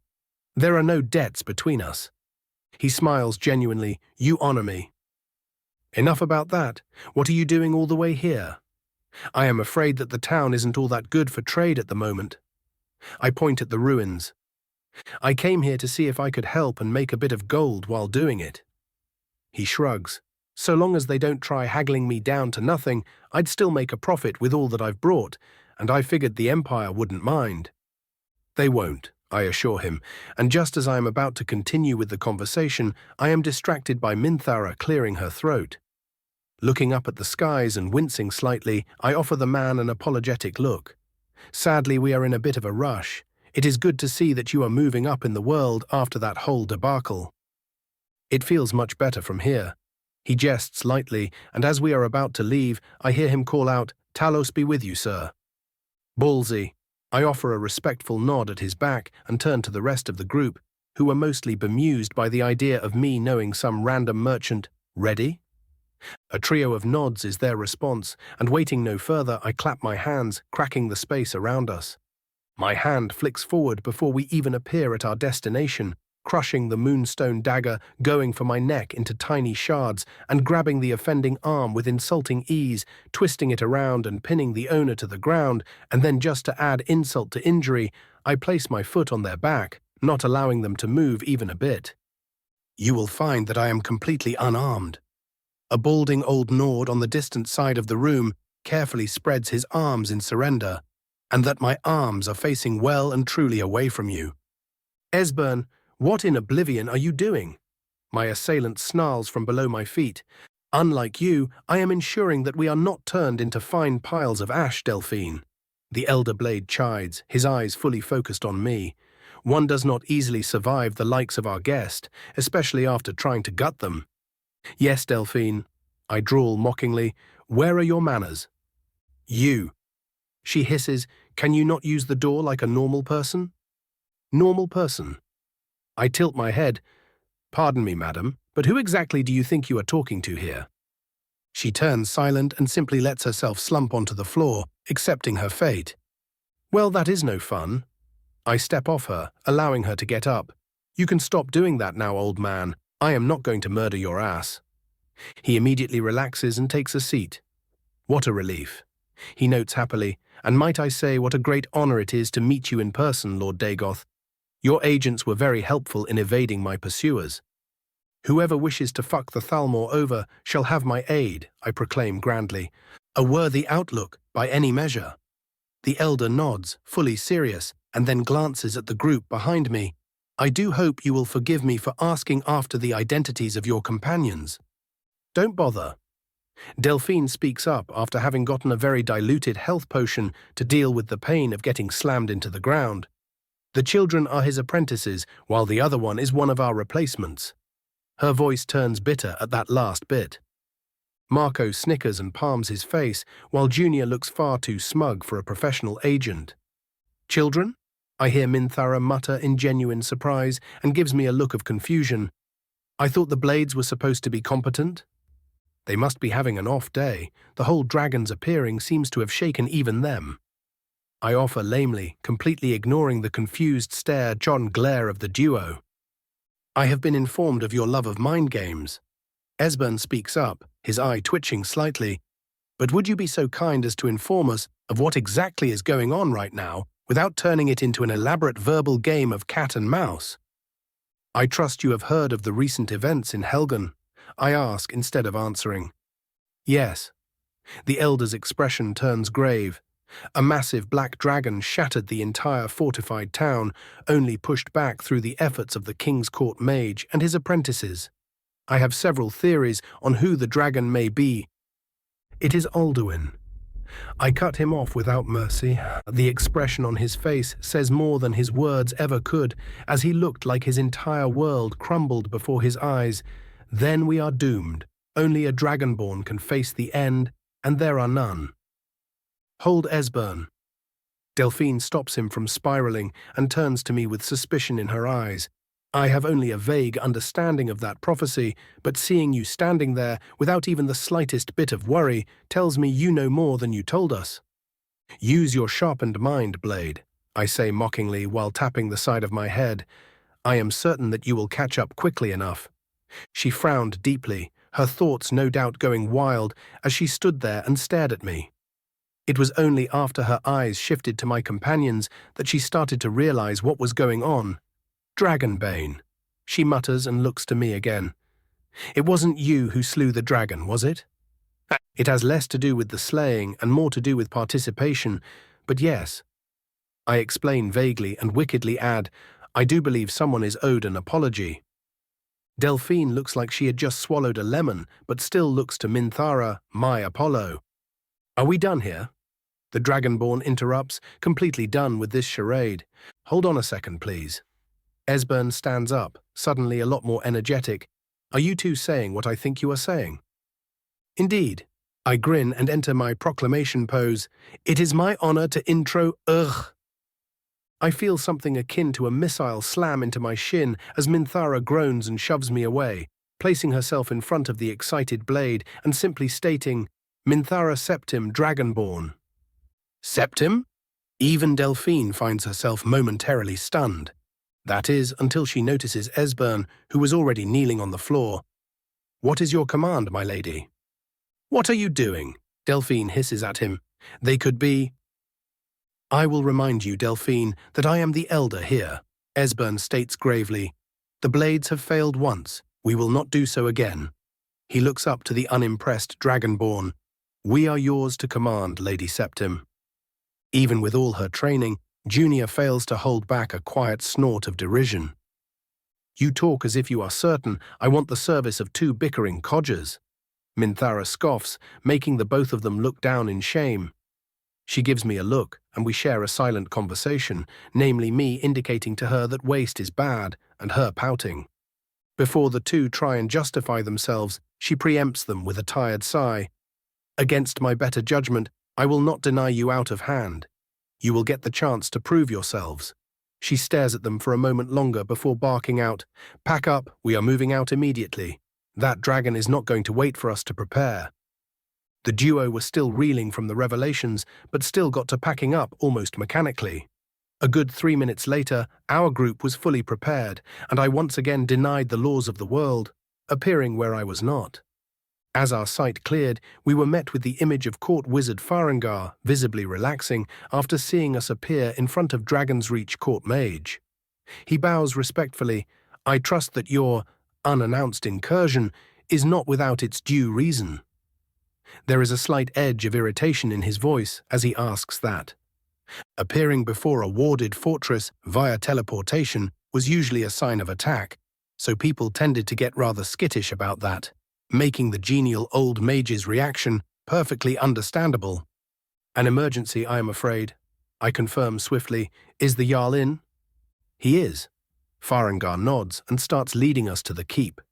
The hall is heated with debate on how to deal with the rumors of that dragon attack. His eyes twinkle with curiosity as he looks at me. I hear you had an opportunity to examine the creature up close. I have, I hum, and so shall you before long. He stops for a moment before muttering, "Oh," and suddenly walking a lot faster than before. The guards pushed open the gates of Dragon's Reach, leading us straight into the scene of Balgruuf debating with his people about the appropriate reaction to the sudden threat, until he suddenly stopped and turned straight to me. "Balgruuf," I greet him merrily. "I am afraid I bring ill news." The doors are once again pushed open, a huffing guard rushing in, completely ignoring us as he passes us by. "My lord, terrible news." Balgruuf gave me a look that was a mix of accusation and being happy I was there to help with whatever he was about to hear. Before looking to the young guardsman and asking, "What news do you bring, soldier?" "A dragon!" the lad shouts. "A dragon has attacked the western watchtower." Well, talk about shitty timing. Chapter 284, Chapter X, Western Watchtower. As soon as the panicked guardsman finished speaking, Balgruuf started rapid-firing one question after the other, getting as much information from the now sobbing lad as he could before standing up and issuing his orders. "Irileth, gather every blade willing, get the clans involved as well." He barks to his housecarl and turns to his steward. "Avenici announce a bounty of 300 septims for every soul brave enough to face the beast, and 1,000 for any who do true damage." Farengar. "May I accompany you, my Jarl?" Farengar interrupts a bit too eagerly. "I would very much like to see this dragon." Balgruuf considers for a moment before sending a short look my way and shaking his head in annoyance. "Very well, but this is not a game. Your first priority is helping us bring it down, not studying it." Farengar offered him a deep bow. "I will keep my curiosity in check, I swear it," and left for his chambers, no doubt to fetch whatever scrolls and potions he could. Hrongar was already fully armed and armored, somehow managing to grab Isgeir in mere seconds. Balgruuf shared a pained look with his brother before solemnly nodding and accepting his own axe.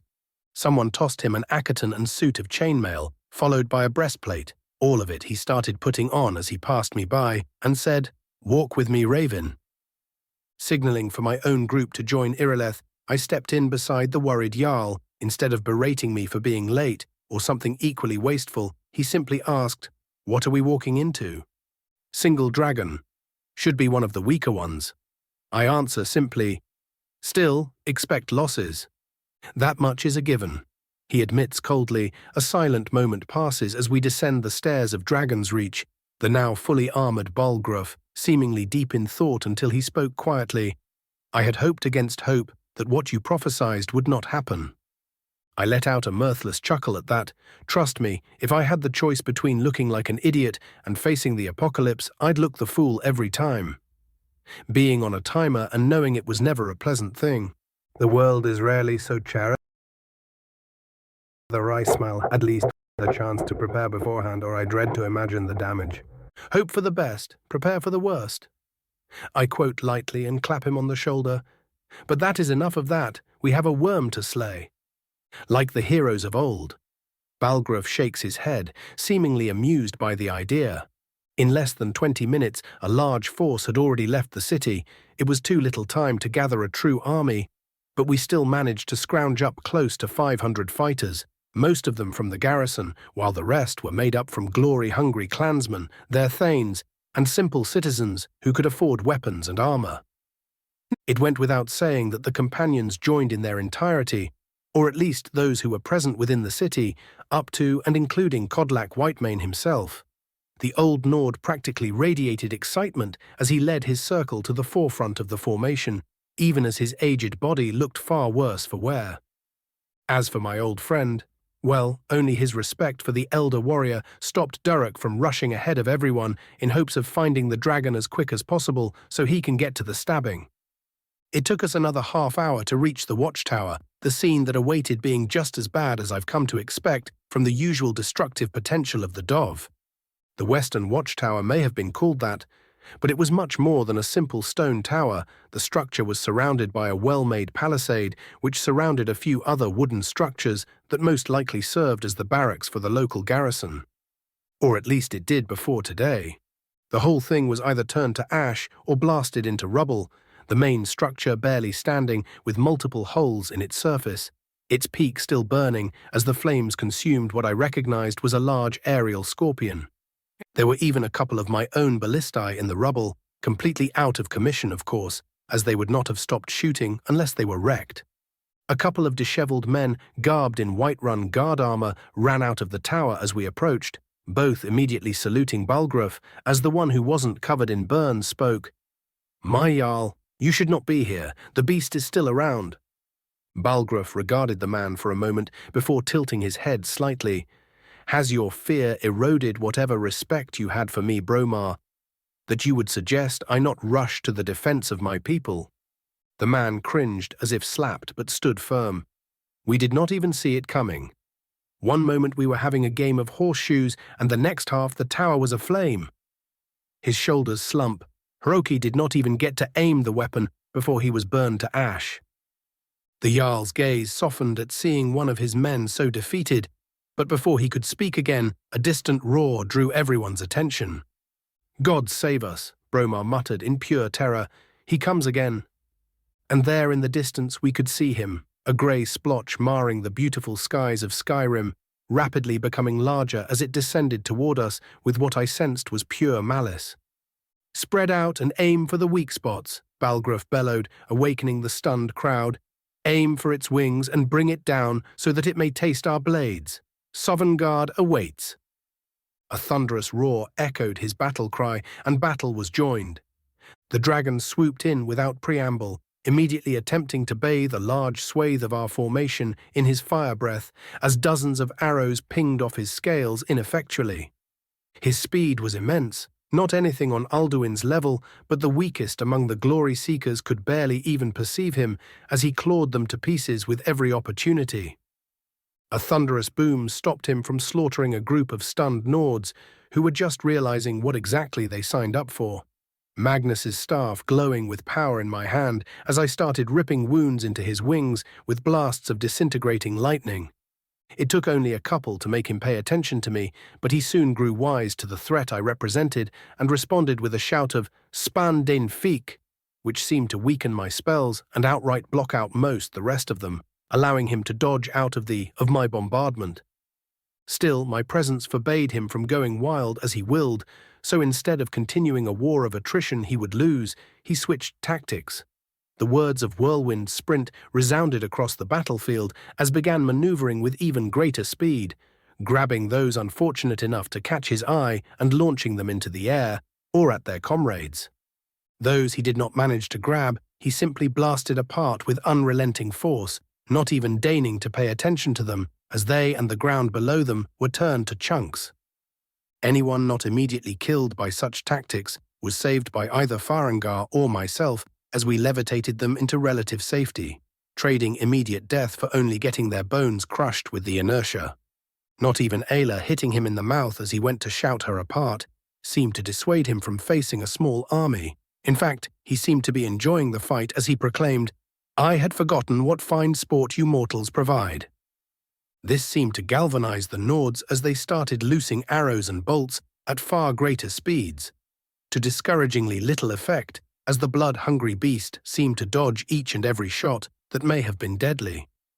As Mirmulnir went in for another strafe, he failed to notice a blur of green as Durek jumped out from behind a crumbled building and threw his spear with all of his monstrous strength, nailing him straight in the joint that connected his right wing with the rest of his body, turning each flap into agony and lowering his maneuverability greatly.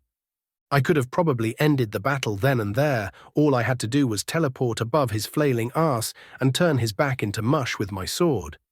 But this was not my show, not today anyway. Support of both folk and nobles had to be earned, and I was more than willing to sacrifice a couple of suicidal fools if it meant progressing my overall plans. Incredibly callous of me, I know, but needs must and all that.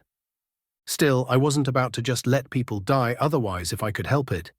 So after blasting the spear still lodged in the fucker's wing with lightning and making him flail into the ground beside the tower, I teleported to the nearest dying man and got to healing. General POV.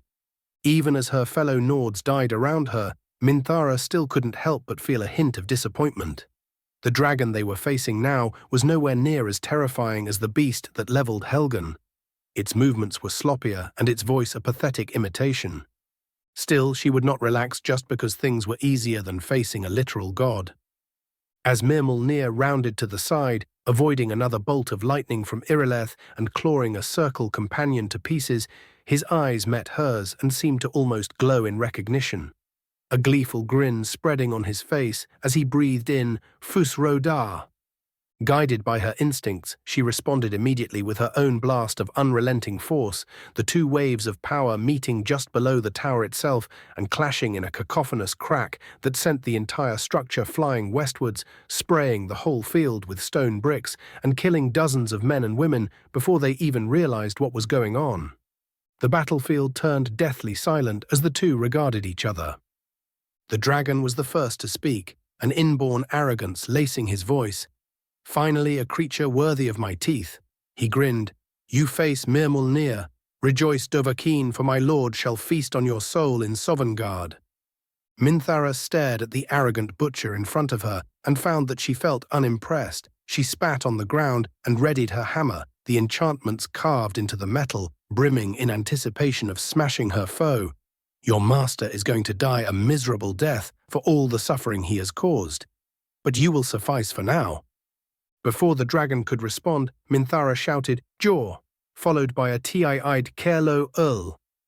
To the outside world, it seemed almost as if she turned into a blinking column of afterimages as she practically appeared in front of the dragon.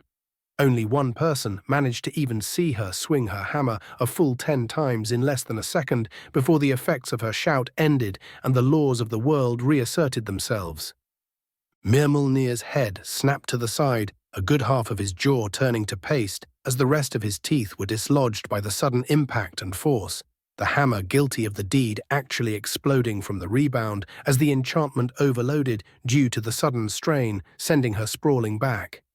The wounded beast growled and howled with fury, foregoing any further taunts or shouts and bounding toward her, intending to stop her from ever getting up and repeating her earlier humiliation. But in his rage, the dragon had seemingly forgotten that he was still, in fact, standing on a battlefield. The imposing form of Kodlak Whitemane, joined by the twins Farkas and Vilkas, rushed him from the side, hacking into his unguarded underbelly with all of their supernatural Daedric strength. He did not even manage to look at them before the rushing form of Balgruuf slammed his wounded face with his shield.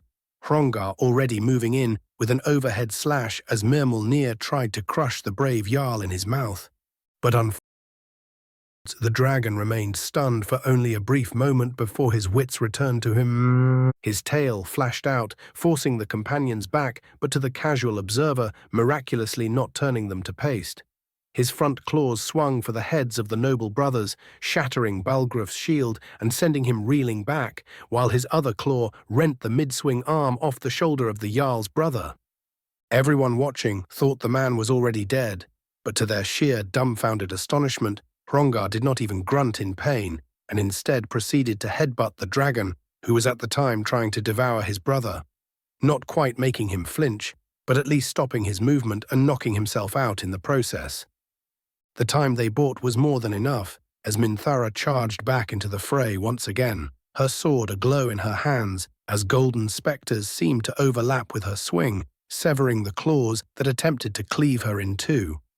The dragon recoiled in pain, fire already forming in his mouth as he was forced to use magic to summon it instead of the voice with his skill so lacking and his tongue mangled so thoroughly.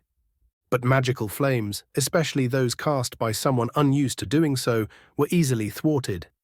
Minthara did not even look up as a sturdy ward surrounded her, the fires passing around her without doing any harm and placing her in perfect position for the killing blow. Once more, the spirits of the blades overlapped with her own movements as she swung her sword upwards in a wide arc, feeling almost no resistance as her sword decapitated the dragon in one swift movement. Her heart was beating faster than she ever remembered it doing, the sheer elation of defeating a dragon in both voice and might turning her blood to fire. And then the headless stump decided now was the perfect moment to cover her in blood and viscera. Even as she felt herself consuming the dragon's soul, she could not force her eyes to stop twitching, nor free her face from its deadpan expression. Such was her frustration with the world that she managed to remain standing this time, unconsciously raising her blade as her mind seemed to catch up to the fact. A silence descended upon what was once the Western Watchtower's grounds, before everyone, Nord or not, broke out into a massive cheer, the fact of what they considered to be their deed slowly settling in their minds. The bards really were going to go wild with this one. Span Dean Fiek to shield defend reflect. Ti Declo UL to time sand eternity. Chapter 285. Chapter Eden. Dovahkiin. Even as she kept muttering curses at the now very dead dragon, the proud part of Minthara basked in the adoration the crowd of battered warriors offered, her back straightening just a tiny bit with every word of praise she heard. That same part of her made a stray thought enter her mind unbidden. This is where I belong. The thought was fleeting, but it was something she knew would remain in the back of her head for a long time. She was not preening, and she would smack anyone who said otherwise. But it would seem that not all appreciated her display, as she sensed a very annoyed glare being directed at her back. Raven's POV. As the Nords cheered their throats out, completely ignoring the just under 200 dead around them, I was too busy holding myself back from smacking a little shit.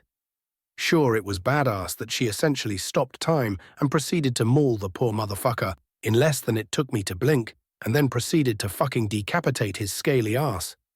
Somehow, but I could not stop my left eye from twitching violently. This little shit just broke my hammer. How in Mafala's spidery sacks do you manage to break a weapon enchanted by ME of all people?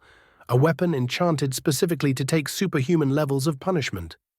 That thing was supposed to crush through ebony without chipping. The pained whimpering of a downed Nord made me deflate as I got back to work, fixing up the idiots who thought fighting a dragon while clad in leather and armed with a short bow was somehow a good idea. Keep telling yourself that. Scorch mocks, it might make the fact you let them die less frustrating. Ignoring the future participant in my soup experiments, I continued treating the wounded. Stabilizing most of them did not take me much time. The more rowdy fighters didn't even stop cheering before I was done, in fact. And as I finished forcing a potion down the throat of the still knocked-out Hrongar, I heard one of the housecarls speak. I cannot believe it. He pointed at Minthara. You're dragonborn. I am aware. The blood-soaked demigod deadpanned, all of her jubilation immediately drowned as she realized she would now have to deal with this. Another chimed in. By the gods, that hasn't happened since Tiber Septim, yes. Minthara accepts a bit more forcefully this time. Look, can we leave this for later? I am really not in the mood right now. She gestures to her apparel and the blood still dripping on the ground and pooling below her. Leave the good woman be, lads. Balgruuf interrupts with a wry yet tired look on his face. She has earned that much at the very least. The soldiers accept his words without much complaint and leave to talk among themselves, the whole group of them looking as animated as children as they spoke of what they had just witnessed. My Minthara, I call out with a shit-eating grin and immediately see her tense up. I did not expect that killing a dragon would actually make you wet. Balgruuf choked and started coughing painfully, stuck between glaring at me and holding back his laughter.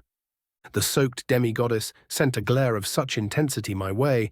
If she could power it, I'd have been disintegrated on the spot. I will fucking murder you, Raven.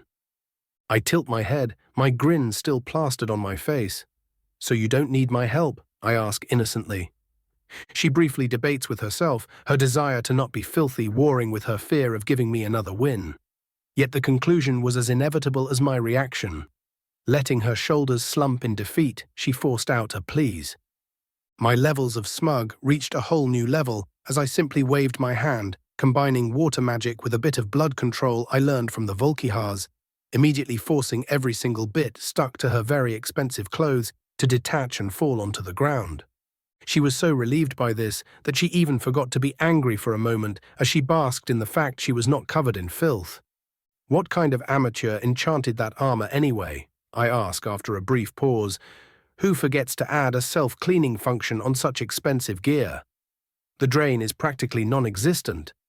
Her immediate reaction is to turn defensive, but once my words actually reach her, she turns thoughtful, cupping her chin and frowning. "That is actually a very good question." "Is it new?" I ask leadingly. She stills for a moment and very cautiously confirms, "Yees." I just let out a malicious giggle and say nothing. "Fucking Titus," I hear her mutter. "If you are snuck—" Balgruuf, who was still laughing, stops himself from bursting into another fit. "If you are quite done." He forces himself to keep a straight face. "I think we should help the rest deal with the damage. We can talk once we are back in Whiterun." His gaze turns serious as he inclines his head ever so slightly. "You have my thanks, Dragonborn." She offers a solemn nod in return. "And what am I, chopped liver?" I snark with no heat. He turns to me with a chiding but not hostile look. "You know what you did," and leaves. Once we were alone, Minthara looked at me with some curiosity. "What did you do?" As tempting as it was to fuck with her by telling the truth, I knew that would be going way too far. So I settled on smiling mysteriously. "That is for me to know and for you to wonder about." "Uh-huh." She deadpans, not even pretending to be surprised by my answer. "Let's just get to work." The sun had completely set by the time we finally started marching back to the city. The battlefield was thoroughly cleaned up with the bodies and personal effects of the fallen, all being brought back with us so that they may be given to their families and buried with honor. Just as we were approaching the gate, I felt a shimmer of power coming from the distant east, a mere moment before the very air cracked with the call, "Dovar Keen." The entire column stopped, and I could hear Balgruuf muttering, "The Greybeards." He immediately looked to Minthara. I may be no expert in the voice, but it doesn't take much to guess what that meant. "It translates to Dragonborn, yes?" She explains without any enthusiasm, even seeming to grumble a bit at me being right once again. Noticing this, Balgruuf tries to cheer her up. Being acknowledged by the Greybeards is a great honor. Why, even as I climbed the 7,000 steps up the mountain, I did not even come close to being blessed with an invitation to High Hrothgar. "Oh, I feel so very honored, Jarl Balgruuf," she drawls with obvious sarcasm.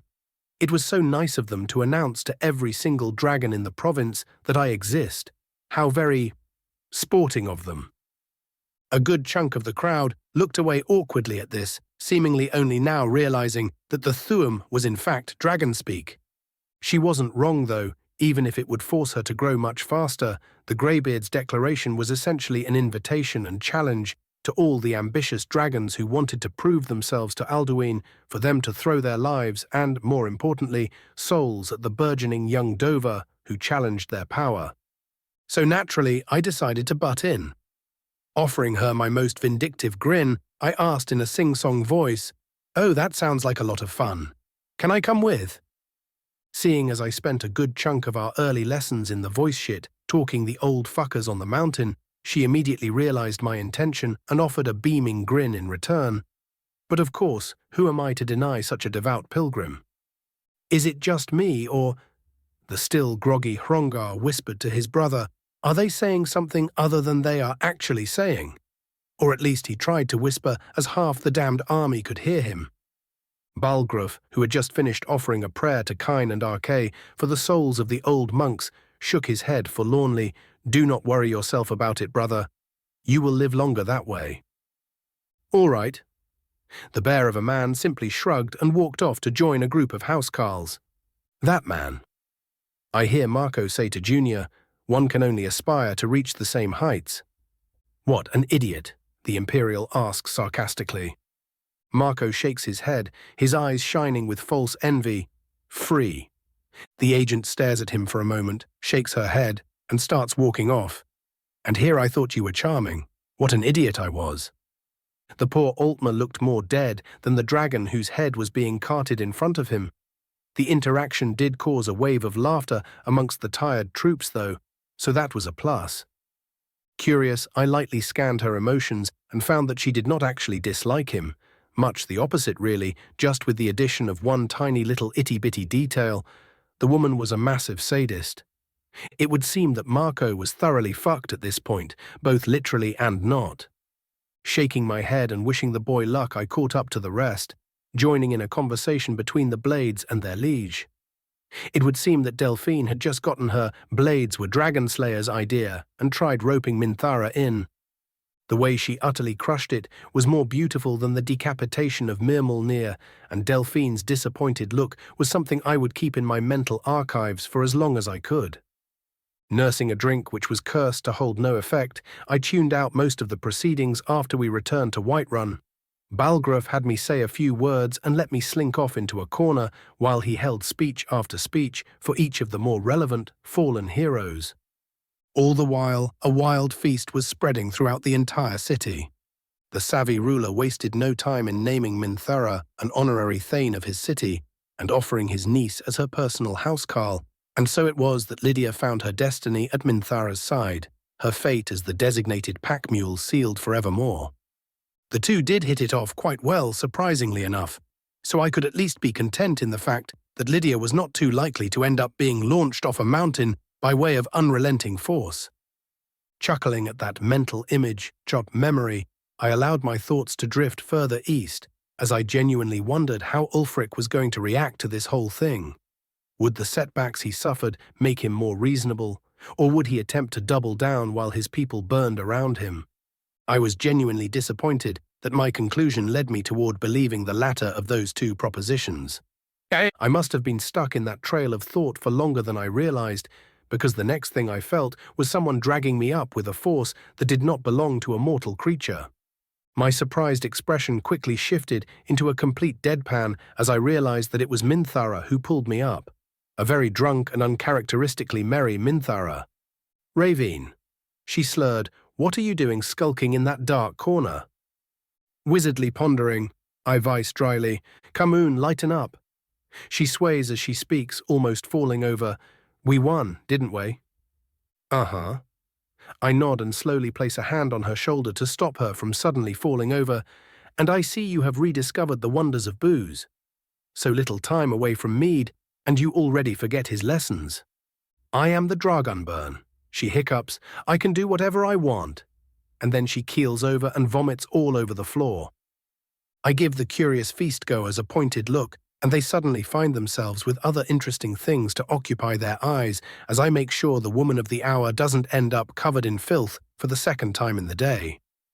To no one's surprise, it took her barely any time to recover, as she was once again awake and aware in mere minutes after spilling her guts on Balgruuf's floors. Much to the man's amusement, but it would seem that the celebratory spirit had left her with the departed spirits as she simply sat down next to me and joined me in my people watching. Bleary-eyed and half asleep, she probably did not even realize it when she asked me, "Hey, Raven?"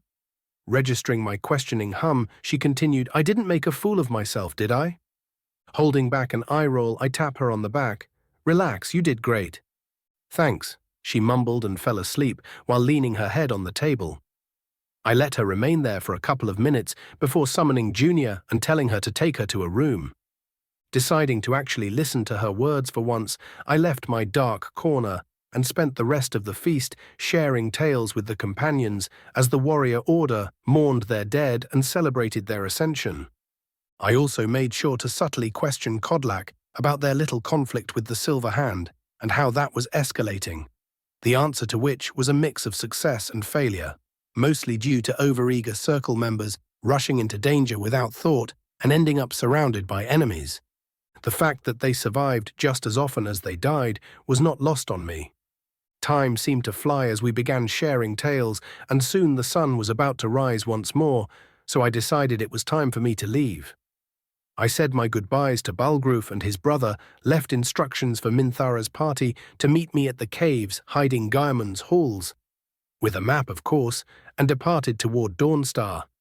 I should have the whole thing done before the poor greybeards were deprived of the blessing that was my presence.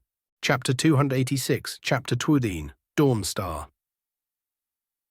General POV.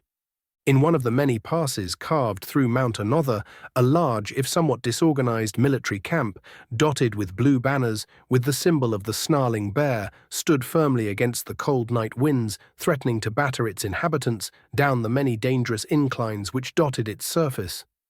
A large fur-lined tent stood at its center, heavily armored guards standing tall and doing their best to ignore the shouting currently happening within. An aged Nord built like a bear and clad in a cloak bearing said animal's likeness slammed the rugged table below him. The young man who moments earlier brought them the news, wincing at the sound, Talos, damn it all, he roared, first it is that damned elf and now it is dragons. Do the gods take enjoyment in our suffering? His liege lord palmed his face, hiding his own fury. Calm yourself, Galmar, blaming the gods for our misfortune will give us nothing. We must focus on doing what we can, not lamenting ourselves. He gave a sidelong glance to the messenger, or the failures of our own. Skirnir Stormcloak lowered his eyes, partially ashamed by the chastisement and partially furious by his father's evident lack of care for his life. The Stormcloak general sucked in a breath before allowing himself to calm slightly. You are right, of course, he admitted as he shook his head, but that does not give us a solution for our current problem. It is simple, Ulfric Stormcloak spoke after a moment of thought. We must win, and we must win hard, pushing as far into their territory as we can once the advantage is ours. The time for half measures is over. We will win, Talos willing, or we will die. As he spoke, he moved a figurine carved in his likeness to a certain spot on the map of Dawnstar Hold. Galmar stared at him for a long while, admiration and concern equal in his eyes. Risky. He spoke finally. I like it. Ulfric allowed himself a huff of amusement before he once more turned serious. Send a message to Windhelm and tell them to have our hidden brothers emerge and overthrow the imperial lapdogs ruling over their holds. He pauses, almost hesitating for a moment before he firms his expression and speaks. And tell them to summon all available warriors to the front. Tell them to conscript them if they have to. We cannot afford to lose here, or our people will forever remain under the yoke of Cyrodiil. The elf will inevitably be there. Galmar adds cautiously, he will not make this easy. Ulfric frowned deeply as his son shivered in remembrance. What is it, boy? Ha-hey, Skirnir gulped before calming himself. He is far stronger than you think. He stood up to the dragon and held it back on his own. He has already killed one in Blackreach, whelp. Galmar's word carried a question. You don't get it? Skirnir shook his head. He had an army in Blackreach. In Helgen, he stood up to it on his own. Their fight shattered the entire city and probably more, but that is all I could see before they shoved me underground. Cowardice aside, Ulfric stared down at his son. If what you say is true, then we will have to take him down as quickly as possible, lest he ravage our troops without us being able to do a thing. Galmar spat on the ground. Damn elves and their magic. We must plan around him then. Ulfric turned to the tent's entrance. Summon Shattershield and his apprentices. As a housecarl shuffled away, he looked back to Galmar. Even if they are not his match, their experience will be useful at least. He will be eager to avenge his own. Galmar nodded solemnly. Boy, Ulfric called after a brief silence. Fetch the reports, we will go over them again. Soon, the hustle and bustle of the Stormcloak encampment magnified as changes to plans were made and spots for even more tents were cleared. The troops drilled themselves into exhaustion and the bards extolled the virtues of their cause. None of them noticed a dark figure slinking away into the night.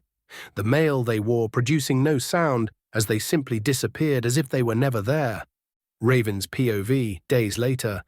I knew the mountains stopped a good chunk of the frigid air, but damn did I not expect Dawnstar's Hold to still be this freezing during springtime. The cold winds were a factor, but the fact it was still snowing in some places told me there was something deeper amiss.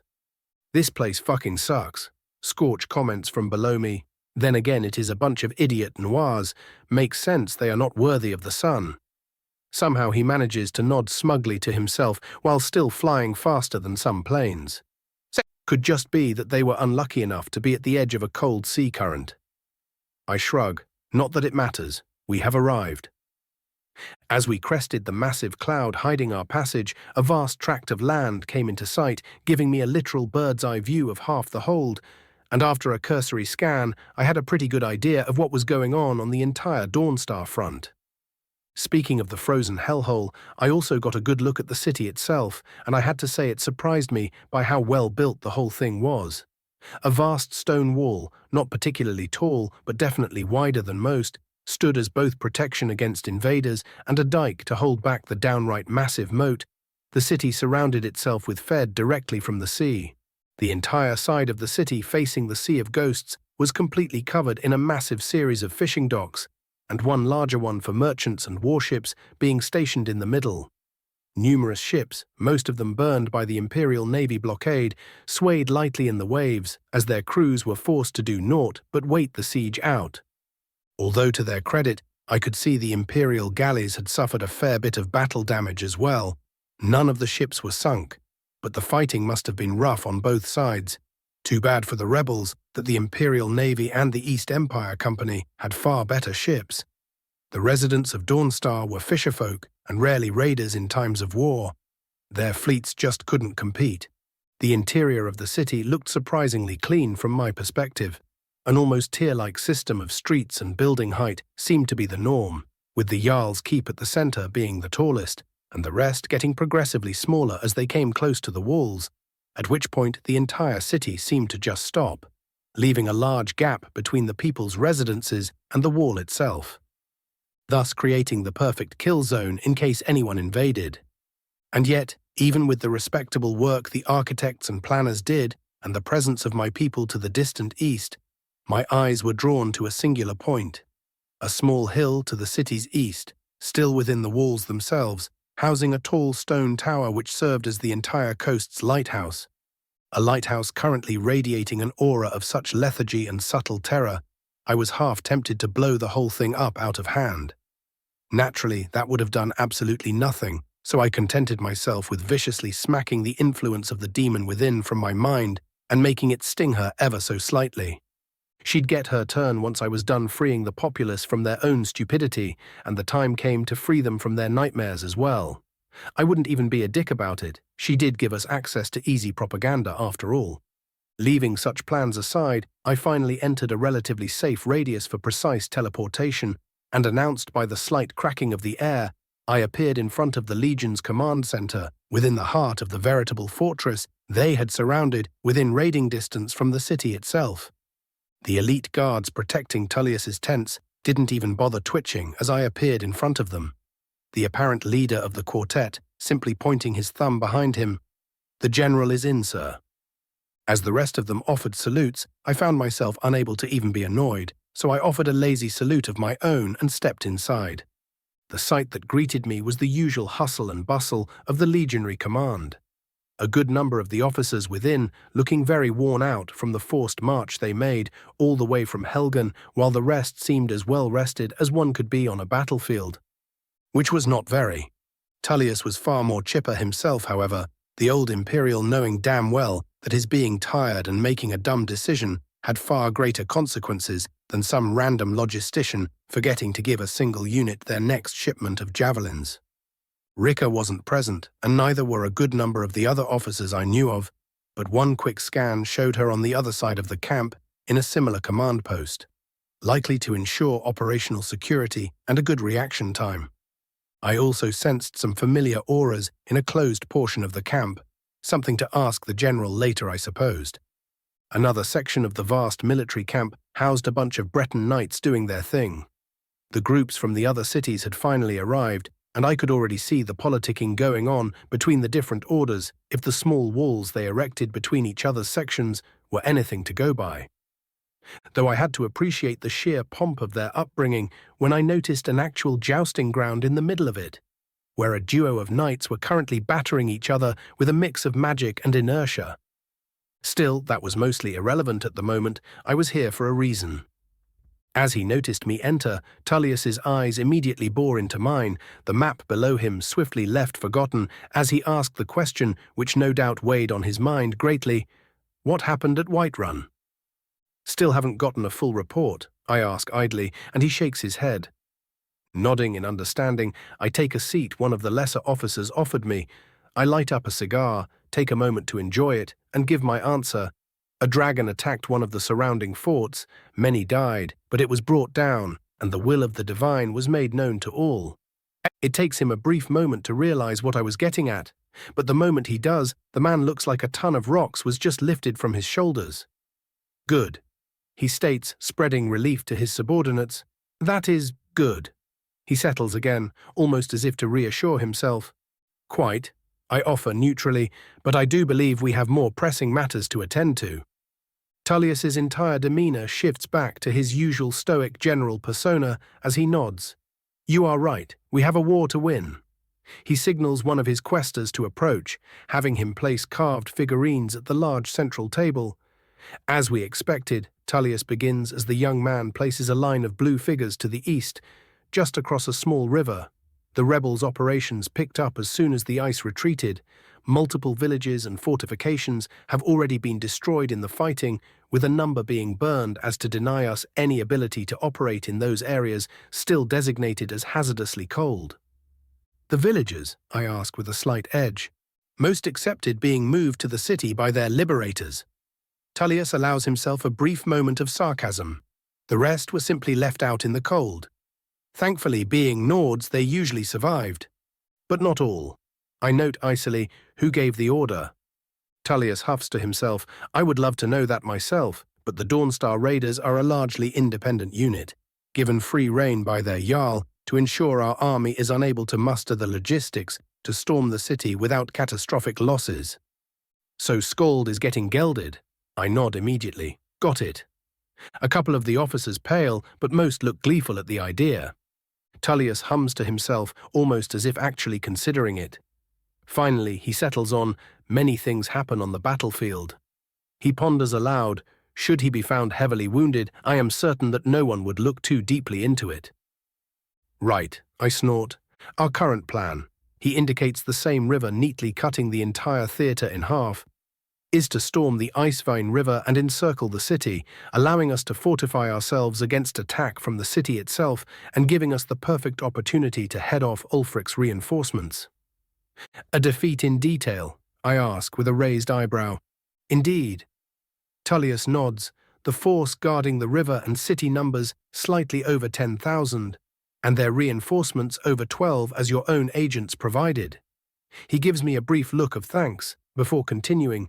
We are 23,000 strong ourselves, with forces from all of the loyal holds present. I intend to leave the warriors from Markarth and Morthal to fend off any counterattacks from Dawnstar while we focus on bringing down the Stormcloak army and hopefully capture Ulfric. Wouldn't hold my breath for that one, I quip, earning an annoyed scowl from the man. And the plan after that? I ask. No need to overcomplicate it. Tullius nods. Let them start starving briefly, then storm the walls and docks at the same time, and it will fall within days at most. The people are already close to rioting due to your efforts and Skald's inability to resolve the nightmare issue, so we would not have to wait long. Very well. I allow, but should said starvation start getting out of hand, we will be having words. Silencing the indignant cries of a small number of his command staff, Tullius simply nods. Of course, we are here to restore order, not to butcher. That seems to calm the indignant among the officers as they nod proudly. I spend a silent moment looking over the now heavily populated map and ask, when is Ulfric supposed to arrive? Our scouts report a week in the shortest. He tells me, but something tells me that even with their superior training and guides, they still missed a large number of the mountain passages, so he could very well appear tomorrow for all we know. So we must act fast. I surmise, if we wish to be safe, we must ford the river and have everything prepared within. I allow my clairvoyance to work its magic for a while, testing each and every possible time frame and looking for the one that felt the most optimal. 2 days, I declare. Tullius did not need to ask me for the reason behind that specific number and merely allowed himself to curse quietly. His silent, "Divines, damn it," going unheard by all except myself. He quickly gets himself back together. However, I am afraid that such a rapid construction will wither even the Legion, leaving us open to attack. I tilt my head and stare down at the map, searching for a place of interest. It doesn't take me long before I notice one of the larger mountain passes marked with what I guessed was a symbol for a burial ground. "What is that place?" I ask. Tullius looks at it and then to one of his officers. The quester nods and approaches. "That spot marks Myrnid's Rest, Sir Court Mage." He lists off, "It is a medium-sized burial ground filled to the brim with Draugr and divines know what other horrors." I hum lightly and nod at the man. He takes it as the silent command to leave it was, and I find myself in whispering distance of the general. "I noticed you have the little penal battalion present in camp." I say so quietly, only he could hear me. He nods. "I do. Why?" "It would seem I have found the perfect place for them to redeem themselves." I point at Myrnid's Rest and say nothing more. Tullius frowns, but it doesn't take him long to realize what I was getting at. "You wish to have them use the tomb's resources as a delaying tactic?" "Yes." I nod. Any necromancer of sufficient skill can take over an undead being. Having them fling the walking corpses at our enemies should buy us a day if they do it well. The general's mouth twists in obvious distaste, but it takes him only a moment's hesitation before he nods. "Very well, do with them as you will. Just make sure the attack doesn't get connected back to us." I wave his concerns off. As much as they may hate us, even the Stormcloaks will hesitate to accuse us of defiling their tombs. "Right," Tullius deadpans. "In any case." I speak a bit louder this time, signaling the conversation as over. "Do you have reports of enemy Archmagi present within the city itself?" "There are none." Tullius immediately confirms. The presence of the Flameheart twins in the Legion has done well in keeping that particular clan back from joining the fight directly, but I doubt they would pose much of a challenge to you in any case. "Most likely not, considering what I know of their mentality." I note offhandedly, "Where are the twins anyway?" "In solitude," he answers simply, "probably wise." I accept easily and then focus on the real question. "In that case, I will have no issues with joining the battle myself. Where do you want me?" "Your own forces have been spotted setting up camp at the edge of the mountains near the coast 2 days ago. I've already sent the 54th cohort to join them alongside Battlemage Tiberius. He informs me, I want you to join them and assist us in a pincer maneuver once our main assault begins." Classic hammer and anvil. I hum approvingly, earning a surprised raise of an eyebrow from the aged general, but something in his words confuses me somewhat. "The 54th cohort? Anything special about them?" "They proved their courage many times over in their defense of Helgen's Soul Mountain Passage." Tullius smiles lightly. "I do believe you are acquainted with the recently promoted quester in charge of them as well." A vicious grin spreads on my face as I realize who he was talking about. "Tullius, my good man, you give the best of gifts." Far away, across half the hold, a certain orc wearing his newly forged legionary steel plate suddenly felt a shiver go down his spine. Chapter 287, Chapter 3, Machinations. General POV. Within a hidden clearing, situated atop a hill to the east of the Icevein River, sat a fortified camp. Its walls either raised by magic or mechanical labor, and its interior filled to near overflow with warriors from 3 different groups. At the camp's center, a small gathering of what looked to be officers and leaders were sitting around a fire and discussing their plans. In one corner sat idly Thane Thorfinn of Winterhold, as Lieutenant Garm of the Winterhold Guard, the actual leader of their force, kept questioning a nearby Dunmer elite about the capabilities of his fellow elves. The Imperial contingent occupied the next corner, their Orsheimer leader glaring holes into the back of his compatriot's head as the young Imperial was currently being fed and pampered by a divine's damned Dremora of all things.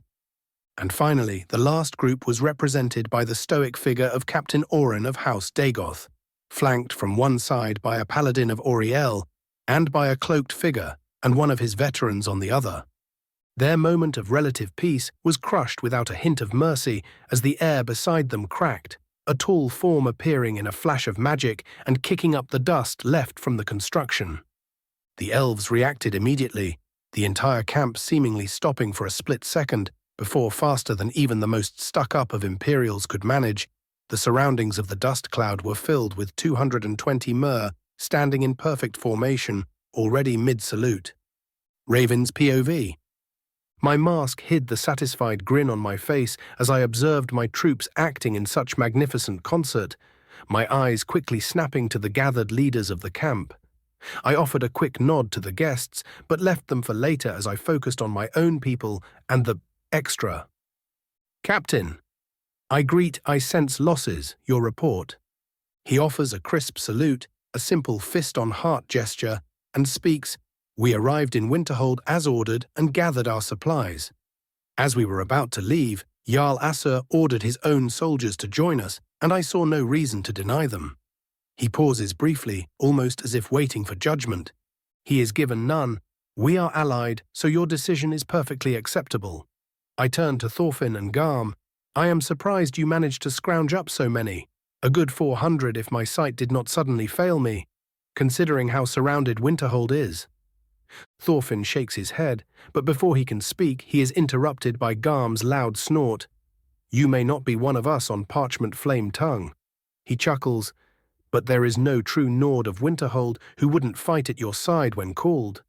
A series of loud "I see" spreads through the Nordic ranks. "And I am honored by your friendship." I incline my head at them, a gesture they return. "But we can share our greetings later." I decide and turn back to Oren, continue. "By your will." He bows. "After we left the city, we spent 3 days on a mostly peaceful march, the only annoyances being snowy saber-cats, which were dealt with swiftly and appropriately. Idly, I notice a couple of my marksmen donning new cloaks of white fur. It was on the 4th day that we were presented with an opportunity." He gestures to the cloaked figure beside him, the mer not reacting in the slightest as his eyes were focused fully on mine since I arrived. "This kinsman." Oren goes on, "Offered us information on enemy raiding camps in return for a meeting with you." He finishes with a slightly weary tone. "We can discuss the presence of the good champion later." I wave the whole thing off, the little shit still not reacting. "Finish your report, Captain." Suddenly a lot more uncomfortable he does as he is commanded. We followed his information and checked up on it with our own scouts. This led to us destroying 4 entire companies of Dawnstar raiders with minimal losses on our side. After gathering the spoils, we marched for 1 more day and then set this camp up, and were soon joined by the 54th Solitude cohort. He finishes, "That was yesterday." I hum lightly, the silence stretching for uncomfortably long and almost making the devoted captain squirm. But I could not expect him to perform on my level of information, and the decisions he made were generally wise, with every intention to serve me as best as he can. So I finally settled on a simple, "Very good, Captain, you do the house honor with your deeds." The mer straightened up at my praise, but I was done with him for now. I looked at the still-seated Tiberius and snorted as he gave me a challenging look. "Still a lazy twat, eh?" The Imperial looked up at me. Well, imperiously. "What you call lazy, I call enlightened." "Uh-huh." I deadpan and turn to the orc. "Zarok, I see the promotion stuck." "It did, sir." He salutes somewhat awkwardly, the mix of fear and respect he had for me warring within him. "The men thank you for saving our asses back at Helgen." It was my genuine pleasure. I grin behind my mask, and going by his slight shiver, he must have felt it as well. Letting out a satisfied hum, I decided it was time to address the big issue here. If that was all, I pause briefly, and once no one speaks up, I continue. Could someone kindly inform me why in the ever-loving fuck is the champion of Boethia sitting in the middle of my camp? The reactions were instantaneous as the entire camp immediately went to high alert, as everyone pointed their weapons at the still-seated hooded elf. Orin looked especially ashamed by his perceived failure to identify him, but as I've said, this went beyond him. As for why even the Dunmer were up in arms about this, as much as they may worship Boethia, even they knew the absolute murder machine one had to be to become her champion. You cry out in alert. A calm, aged voice came from the cloaked figure, yet you stand before me unmoving. Correct, I state simply. It is as I expected then. He scratches his chin. I was sent here to be slain. Getting his meaning immediately, I snort, Boethia is quite the bitch. A light, almost amused scoff leaves him as he gets up. That she is. The cloak falls off, revealing a truly built Dunmer clad in the famous ebony plate mail of Boethia. A long blade of the same metal hung from his hip, paired with a dagger made to punch through armor. So, I begin after a brief silence, what does Miss Murder Deathkill want? I was sent here to challenge and slay you. His answer carries neither hesitation nor hostility, and in return, I will finally have my freedom. Got tired of the constant butchery? I ask, unsurprising. He just shrugs. It is what it is. And what do you offer in return for me giving you the chance? I ask, almost eagerly. He pulls out a fat stack of paper, all of it neatly rolled up in a scroll. A full report on what I managed to get from Stormcloak's camp, their plans included. He immediately gives me an amused look, and I trust you aren't naive enough to think I did not make sure you could just take them. Even if you are the enchanter, you wouldn't get there before the paper was turned to ash. Masterfully done. I clap my gauntleted hands, but you forget one very important fact. I trail off. Your guildsmen wouldn't have access to this. He shakes his head immediately, giving me the feeling of blunt honesty. Their camp is as tight as a Meridian cultist's arse. Unable to contain the snort at the comparison, I cannot help but say, you know what? I think I like you, Terran. His eyes widen. How do you know that name? Come now. I smile lightly. You should have done your homework if you decided to face me. He takes a moment to calm down. Right. So is that it? I ask. You die and I get the reports while Boethia gets to think she has a new plaything. Why does she want to replace you anyway? I grow tired of the constant killing, he declares, and a number of the Dunmer give him looks of genuine astonishment. I wish to create, not destroy. A smith? I guess, a worthy alternative if you ask me. So yes. He ignores me as he pulls his blade free of its sheath. If I must kill you to finally be free, I will do so without hesitation. And what if... I pause ominously. I offer you an alternative. Blasphemy flashes into existence in my hand. Terran's POV. My eyes narrow as I instinctually take a defensive stance, my dagger already firmly in my left hand as I take a step back and find us both surrounded by a wall of shields. An alternative? I grit out, buying time to plan around the suspiciously confident child. He twirls the artifact blade, either completely unaware of the malice he was projecting or simply uncaring. How do you feel about both spiting Boethia and getting an opportunity for gainful employment? Must he be so irritatingly dramatic? I almost snarl as my nerves are tested by the standoff. And what? Exchange one master for another? I ask, slowly circling around him. He had yet to so much as take a step. I already said it. I will have my peace, or I will have my death. Your death which would swiftly lead you to Attribution's share, he informs me in a self-assured drawl. I was indeed aware of the fact the Daedric realm awaited me after death, but at this point I just wanted it all over with. But what if that was not the case? The intensity of Dagoth's eyes almost burned. What if I could free you from the Daedra? He asks, all it would take is your allegiance. I already said, I do not want to continue the killing. I stop him firmly. His words were as tempting as honey, but I knew of his patron and his high standing with the webweaver. He would not cheat me so easily. And who said anything about killing for me? He tilts his head, almost amusedly. I am in need of a master weaponsmith, and that blade was forged by you, no? For a moment I am both stunned and distracted with the pride I felt for my work, but I quickly got myself together. Is this all a game to you? I cannot help but ask, the ease with which he let go of the opportunity to get a warrior of my caliber almost stunning me on the spot. To me, he asks, no. He shakes his head. but it is to the Daedra, and I really like spiting those who see me as a piece on their board.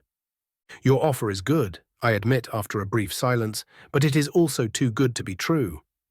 I hear him sigh, a staff which felt even more dangerous than the sword appearing in his hand faster than I could react, and a wave of magicka, far more potent than any I felt in my 200 years of life, exploded off him. And then, as if he was not satisfied, he used the Nord's magic Taiyid. I could not even hear the next words he spoke, and before I could so much as twitch to the side, I found a sword piercing both through the ebony mail and through my side, perfectly missing my vitals. The moment the blade pierced my flesh, I felt all of Boethiah's power leaving me, making me feel weaker than I did in years. And as those twin burning flames looked into my very soul, the realization hit me, I never stood a chance, did I? I am afraid. The now far deeper voice of Lord Dagoth rumbled from below that dreadful crown, that I am no longer asking. He pulled out the blade and my consciousness slipped. General POV. 3 Dunmer-looking Daedra looked at the confrontation intently as it was brought to a swift end. The one sitting in the middle scoffing loudly, "Fine, I concede that he cannot be brought to heel."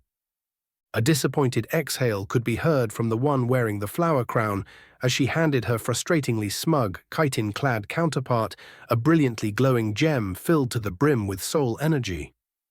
"It is decided then." Boethiah spoke to Azura and Mephala. "Once Anu's child has been punished for its tantrum, we will—" She pauses before forcing out, "request the blasphemer's aid." Azura frowned but nodded. Mephala cackled like an absolute madwoman, and both of her counterparts held back groans. She was going to be so insufferable about this. Why, or just meme about join my Discord server. https discord.gg/nsdhgqpbsf. Refreshed. Chapter 288, Chapter 14. Rambling and Recruitment. Raven's POV. As the now former champion of Boethiah falls unconscious, I make a show of wiping my gauntleted hands, lazily pulling blasphemy out of the legendary armor without making a sound and depositing it back into my soul space. Someone take him to a tent and let him rest. Do not touch the armor if you can help it. The veteran who was standing at the ready beside Oren immediately got to work, dragging Terran's limp body to a nearby tent. The sound of armor being dragged across the soft ground, failing to disturb the sudden stillness that had befallen the entire camp. Unperturbed by this, I simply unsummoned my crown and took a seat by the crackling fire. I grabbed a stick covered with sizzling bits of meat and took a bite, intentionally letting out a far too sensual moan and nodding to myself. Scorch appeared on my shoulder and I tossed him a bit. He gulped it down in one movement and nodded as well. This is some good shit. This finally seemed to break the awkwardness as the troops slowly relaxed and went about their day, while the officers allowed themselves to slowly sit back by the fire. They were silent for a while longer, but after a while Tiberius was unable to take it anymore and asked in a slightly disturbed tone tinged with awe, "I am sorry, but what in all the gods' names just happened?" The rest seemed just as curious, if a bit more wisely reluctant to ask me. Smiling eerily, I shrugged my shoulders and waved it off, like it was not a big deal. Boethiah tried serenading me, I refused. I barely held myself back from laughing aloud when my words finally clicked. Oren looked scared shitless, the paladin nodded in approval, Thorfinn looked at me like I was an idiot, Garm laughed his ass off, Zarok looked just about ready to piss himself, and Tiberius definitely regretted ever asking me anything. But that is enough about my demonic escapades. I cut into their mental breakdowns with a clap of my hands. What have you lot been up to recently? We spent a good 2 hours catching up after that. We were in no hurry, since unless Tullius sent out orders, we would not be doing anything for as long as 2 full days. Tiberius was the first to answer, almost gleefully describing the increasing responsibilities delegated to him by imperial command, due to his immense flexibility on the field and his ability to save up on manpower due to simply being able to resummon his servants should they fall in battle. Exactly the reason Tullius called him Battle Mage back in the main camp, his promotion was as inevitable as the big head he inevitably got from it. Naturally, all it took for him to suddenly appear as humble as a priest was for me to idly ask him about his combat magic training. Even after all his experiences, he somehow still managed to slack off. You know, the biggest irony is that idiots like this are the ones to usually survive, Scorch points out unhelpfully. Zarok was far less willing to engage in any non-professional conversation with me. Not that he did it out of any disrespect.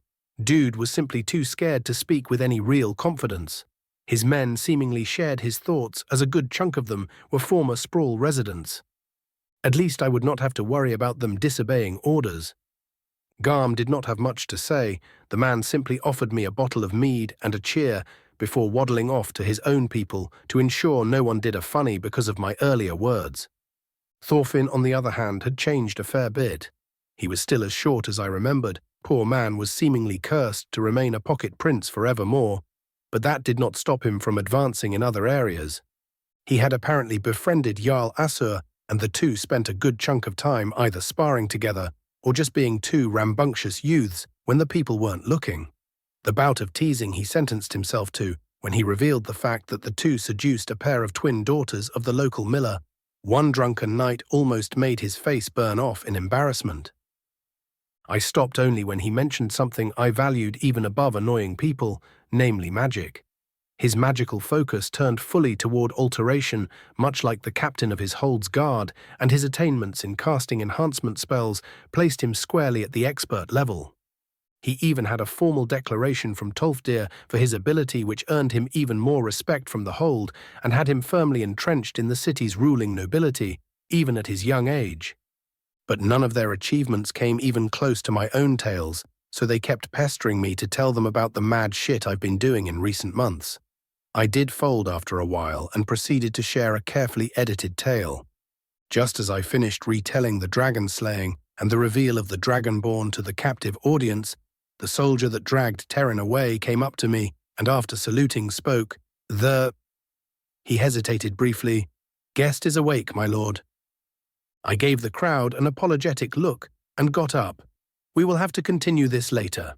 Enjoy yourselves today, because when the sun rises tomorrow, I want full discipline back in this camp. Dismissed." There was some grumbling at first, but as I continued staring at them, mostly the Nords, they all got the message and dispersed, doing their best to enjoy what was likely to be the last night of relaxation in a while. The scene I arrived upon when I reached the tent made me smirk involuntarily at just how wary my people truly were of Boethia. The whole thing was surrounded by a dozen marksmen with fully loaded repeating crossbows and another dozen halberdiers, all of them staring at it with rapt attention and only relaxing when I arrived. The paladin, Anondor was his name, opened the tent flap for me as I approached. "I have healed the wound, my lord, but the prisoner remains weak even after our strongest potions." "I will deal with that." I raise a hand to forestall any further words. "Leave me." They hesitate for a moment, but soon follow the order, and I step inside, my eyebrow immediately raising of its own volition as I observed the immensely tired-looking Dunmer. Well, he did bring it upon himself and killed who knows how many people, so it wasn't like I cared about his suffering, if I was being totally honest with myself. "I trust your accommodations are acceptable," I ask with false cheer. "Why am I alive?" Terran rasps out. "Did you not hear me earlier?" I tilt my head, a wicked grin spreading on my face as he glared at me. "You may have refused me at first, but I denied you your refusal, and here we are." He half scoffs, half chuckles.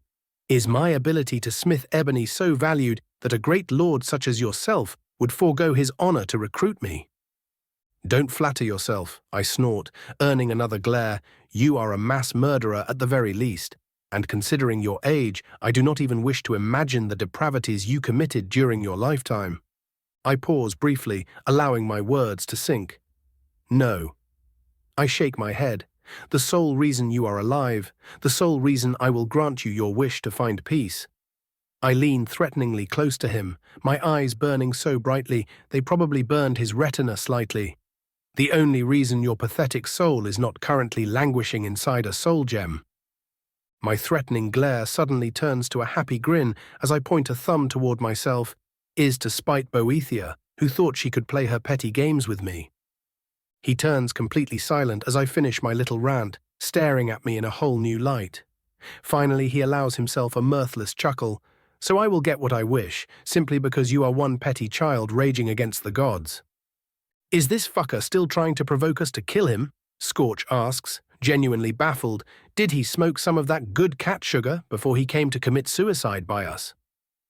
Instead of lashing out like he no doubt expected a supremely powerful youngster to do, I simply grin and nod. You are completely right. His hopeful look turns sour and then baffled before he allows himself to fall back onto his pillow and starts laughing his ass off for an entire minute. Finally, he stops and looks up with a grin of his own. I think I can live with that. Uh-huh. I nod patronizingly and clap my hands as if I'd ever not ensure your loyalty in some way. Before he can even understand my meaning, the room is suddenly filled with yet another person, as Mephala materializes herself in her little puppet. The Daedra looked even more giddy than usual, and I could pretty much guess what happened in Oblivion. She immediately envelops me in a cheerful hug from behind Raven. The cheer in her voice is so infectious, even Terran fails to keep hold of his reaction. You really need to visit the spiral skein at some point. All these delightful things you are doing are making me go wild. I completely fail to so much as twitch as her breathy words reach my ears, staring into the distance with a defeated deadpan. Right. I forcibly stop myself from face-palming and focus back on Terran. So here is the deal, you psychopathic fuckhead. His earlier glare returns with a vengeance. Either I stab you and ram your excuse for a soul into a neat little gem, which I will then use to enchant my personal toilet. Even a person of his caliber pales at the insinuation, or I turn and point to the still horny spider lady. You accept my rules. Namely, you shall not commit violence of any kind save for self-defense or the command of me or my intermediaries. I begin listing, and his face somehow turns even more sour. Nor shall you commit any other crime in the spirit of the laws I present my people with. I snap my fingers. Mephala, do your thing. The moment Terran hears me, his glare turns to an expression of pure fear. You are fucking insane, kid. But he goes completely ignored as Mephala moans, I love it when you are so commanding, before staring straight into the bedridden Dunmer's eyes and offering him the deal. The stare-down lasts for a good 5 minutes, as I practically feel the idiot genuinely debate between the pros and cons of being my designated chamberpot and accepting the actual spirit of his wish. But his decision was as inevitable as his earlier defeat, as he released a sigh of despair and nodded slowly. Capital. I clap my hands. Now let us see that info you had. As the grumbling new member of House Dagoth brings out the heavily cursed scroll, I hear Mephala mutter into my ear. Do be sure to visit, dear, before disappearing. I awoke early the next day with an annoyed frown on my face.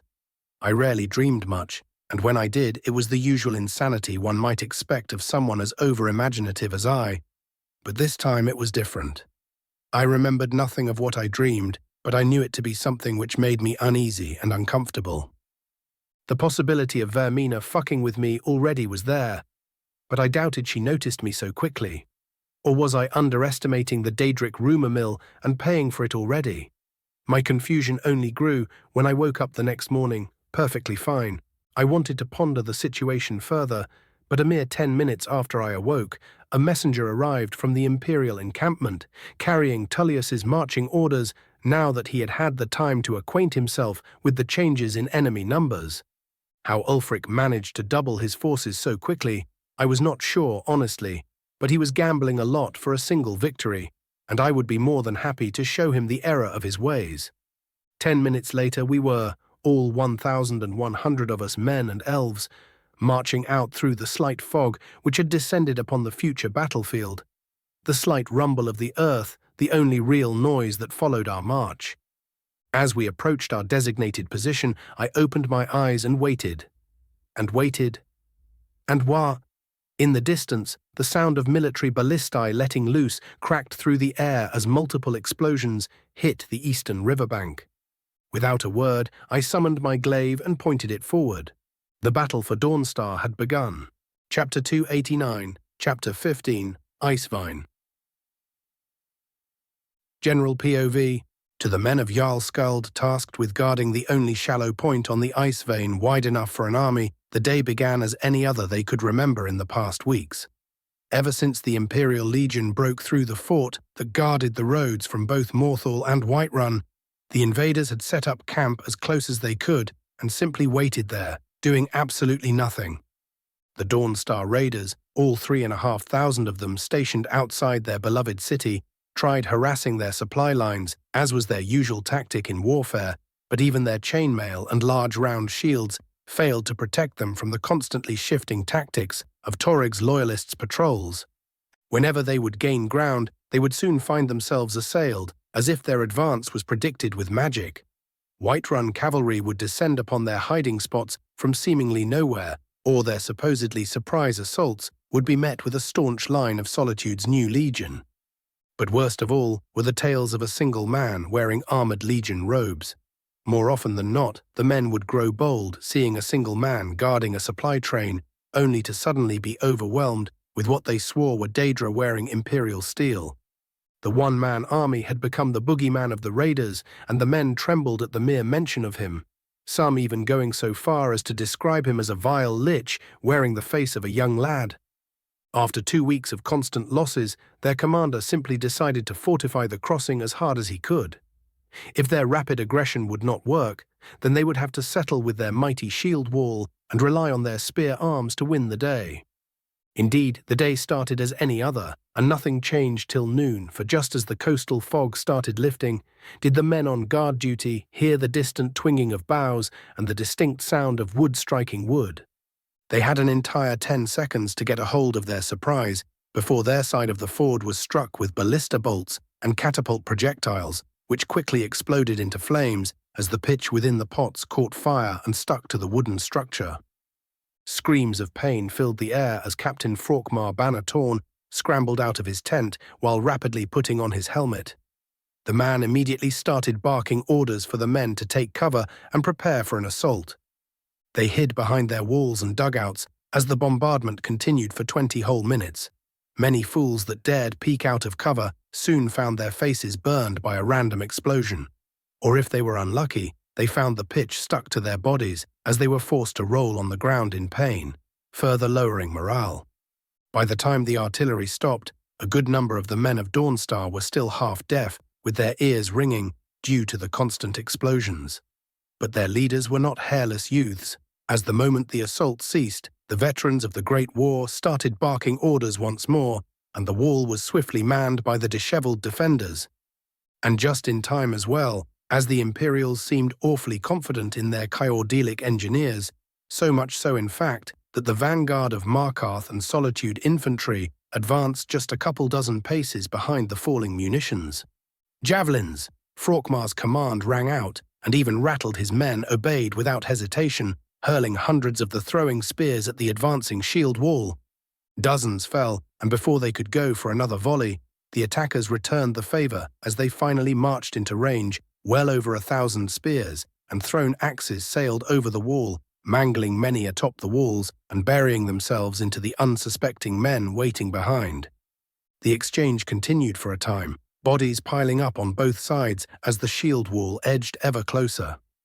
Soon the attackers were joined by a line of Falkreath archers who started loosing their arrows in such a rhythm that the defenders could no longer return fire quite as easily, just in time for the ladder teams to rush through the sudden openings in the ranks of the infantry. The presence of a Brotherhold's troops fighting for the enemy further struck at the rebels' morale. The men of Dawnstar readied themselves to repel the legionaries scaling the ladders, but it would seem the world itself had it out for them on this day, as even more Imperials rushed through the ranks of the vanguard. Frokmar barely held himself back from cursing out loud as he saw shock troops straight from Castle Dour being led by the legate Ricker, followed by what looked to be over 100 Bretons in full-plate armor wielding greatswords. "Ready yourselves, brothers," Fromar shouted, "for Ulfric and Talos." His men echoed his battle cry, and as the first soldier in Solitude colors scaled the walls, had his head caved in. The battle had begun. They seemed to be holding as men on ladders made for easy targets, but their moment of success was short-lived as the Bretons pointed their hands to the lowest point of the wall, and the ground magically rose into a perfect ramp for their assault, Ricka's men wasting no time in charging over it and falling upon the surprised defenders.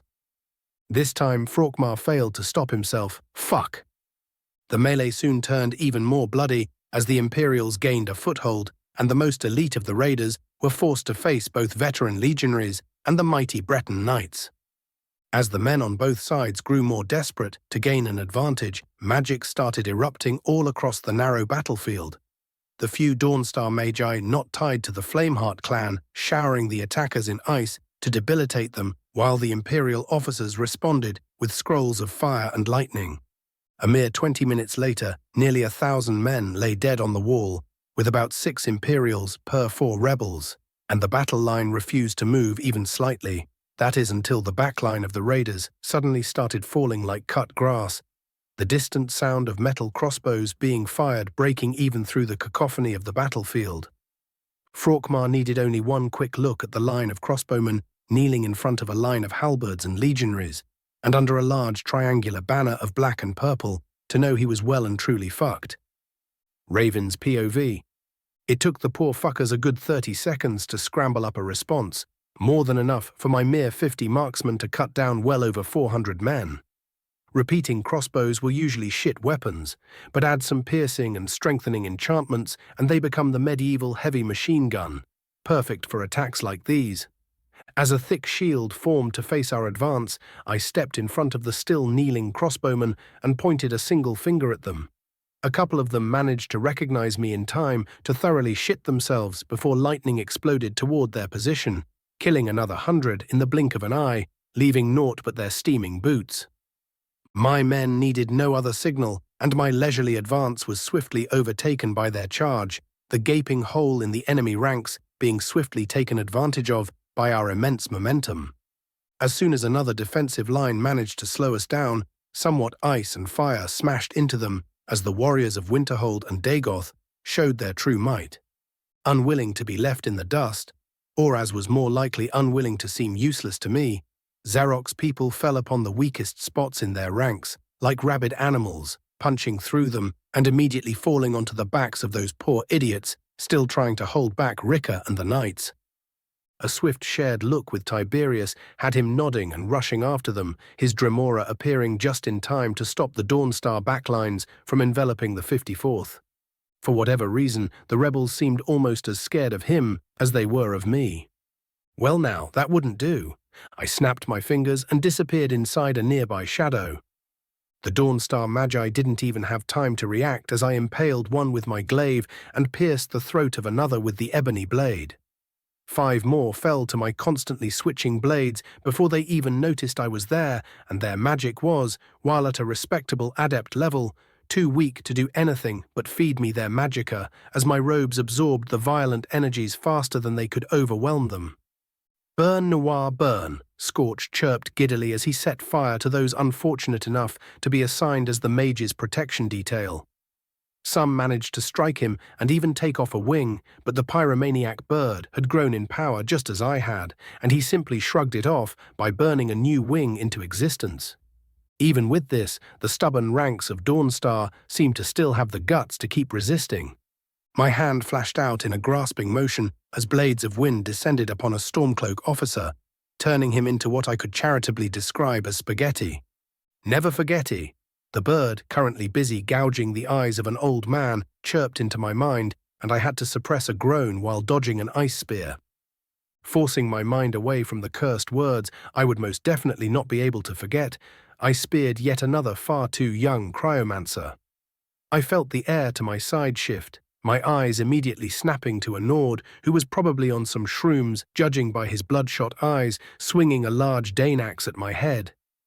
Unbothered by this, I merely glared at him, my eyes burning slightly as magicka surged forth and turned him into mush before he could so much as twitch.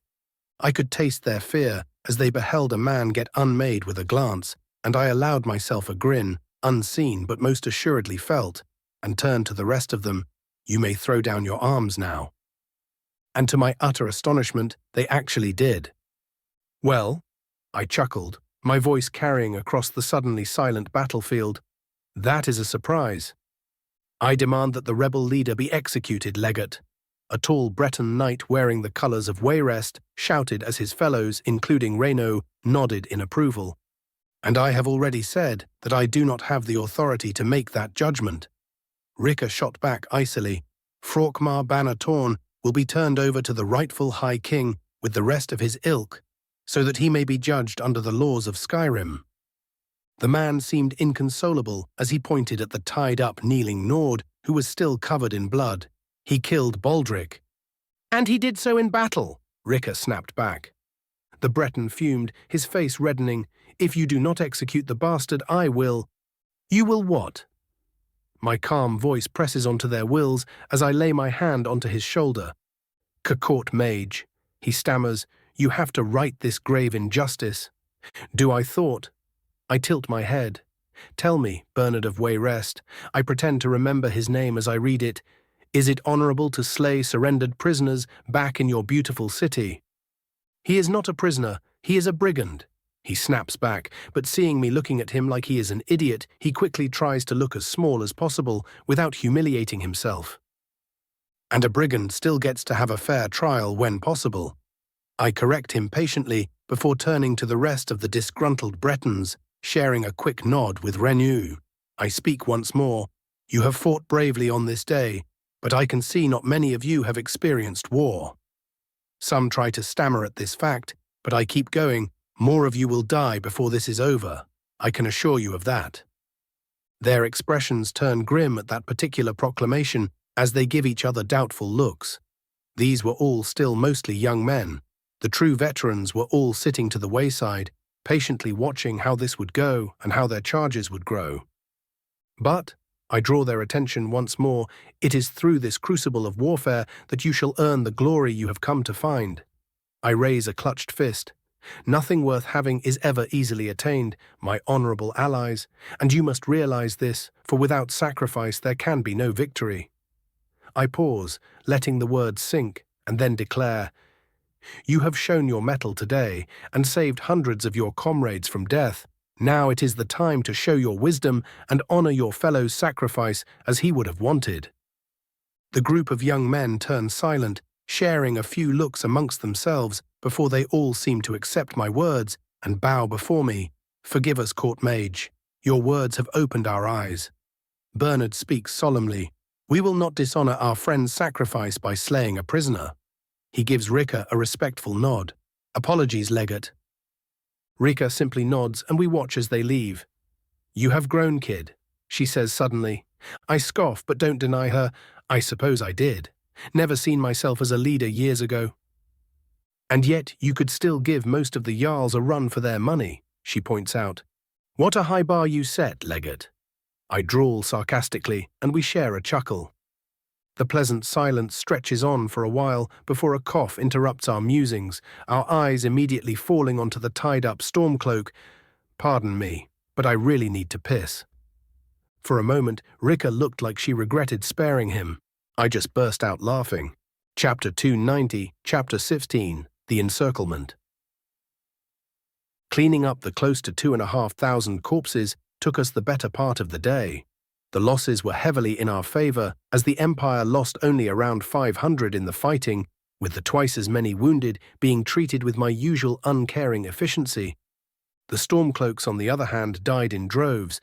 They may have held an advantage to begin with, but the sudden assault combined with my hammer attack stopped them from retreating in time to preserve their numbers, and what with the usual Nordic stubbornness, their surrender came far later than was reasonable, and only after my own involvement.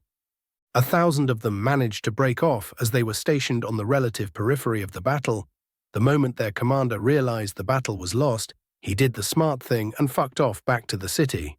And still, this did leave us with some 500 prisoners, the vast majority of whom were promptly shoved into a column and loaded up onto an imperial galley that broke off from the blockade. The only ones left were the commanders, and they were given the dubious honor of being questioned for any information they could provide. The fact they would get healed after each session of their defiance did diminish its effectiveness somewhat, but repeat it a couple of times, and even the most stubborn among their number swiftly sold out their kinsmen in a manner so complete I finally understood why Ulfric broke when the Thalmor imprisoned him all those years ago. Tullius arrived with his posse a mere hour after the battle was done and quickly started giving out orders from his new command post, now positioned at the region's most strategically important point, the crossing. He had the engineers construct a proper bridge, wide enough for a good 3 carts to cross side by side. Where once there was only a shallow crossing, and soon thousands of men were moving from one side to the other, carrying supplies and construction equipment, most of it being wood felled directly from the local forests, and before long a trio of legionary forts surrounded the city of Dawnstar. The rebels stuck within the walls did try and sally out a couple of times when the fogs were particularly heavy, but they quickly learned the folly of their ways when what they thought was a simple construction team turned to be a grinning Tiberius. As if the textbook surround was not enough for the mad lad, Tullius decided to do a Caesar and had another defensive fortification placed to our south, exactly in the most likely direction of Ulfric's approach. The whole thing took days to finish, but the harsh training imposed upon the new legionaries back in Solitude and the direction given by the veteran engineers saw the multiple walled camps connected by kilometer-spanning walls fully erect by the time the day of the enemy vanguard came about. A good day later than I had expected them. But that was to come later, as currently at the eve of the second day of the true siege, I found myself sitting on a rocking chair I brought with me as a large and unnaturally detailed map lay on a low table to my side. Tullius was also seated on the other end and was currently busy staring into the distance, his face covered in the near-perpetual frown he always seemed to develop before battle was joined.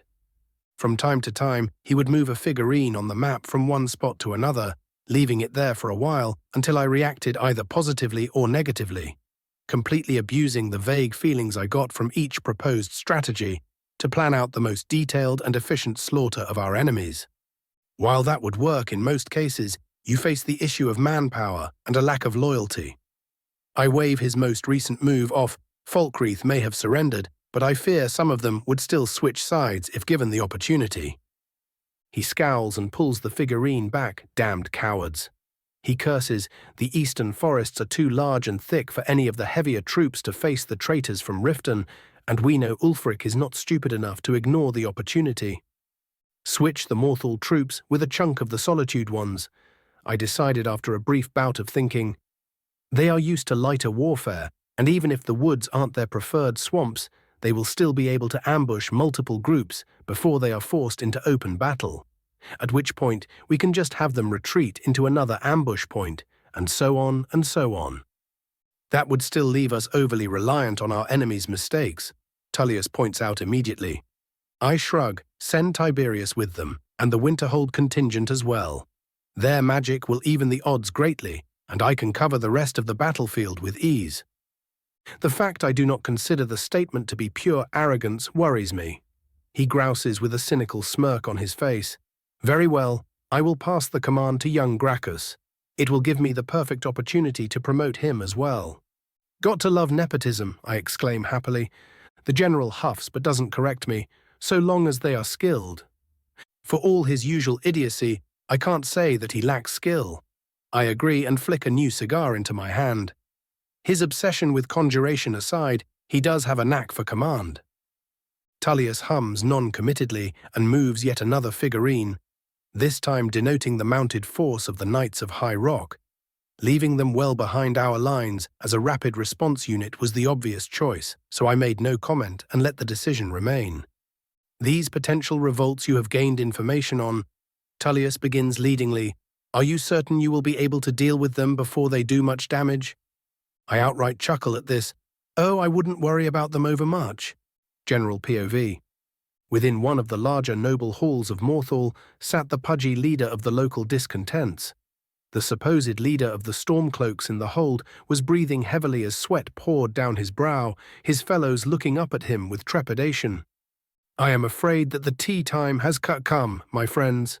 He stammered as his eyes passed the 10 pairs of crimson embers looking at him from the shadows. To disband. He sighed with finality. His now former comrades quickly split into 2 camps, the ones who actually agreed with the decision and the truly stubborn who could not see the way in which the wind was blowing, those who would no doubt find themselves in numerous accidents should they persist. Only when he managed to calm them all down and explain the situation did they all leave the hall, finally prompting the group of assassins to lower their crossbows and disappear, just in time for his chair to be covered in urine. Raven's POV. Indeed, I would not worry at all. I keep chuckling mysteriously. And what of Riften? He prompts further, now that a good part of the army has departed, when do you plan on overtaking the hold while we fight? Plan on. I tilt my head and can see the headache already forming in the poor man. My good man, the city should have fallen already. This just earned me one very long blank look. General POV 2 days prior.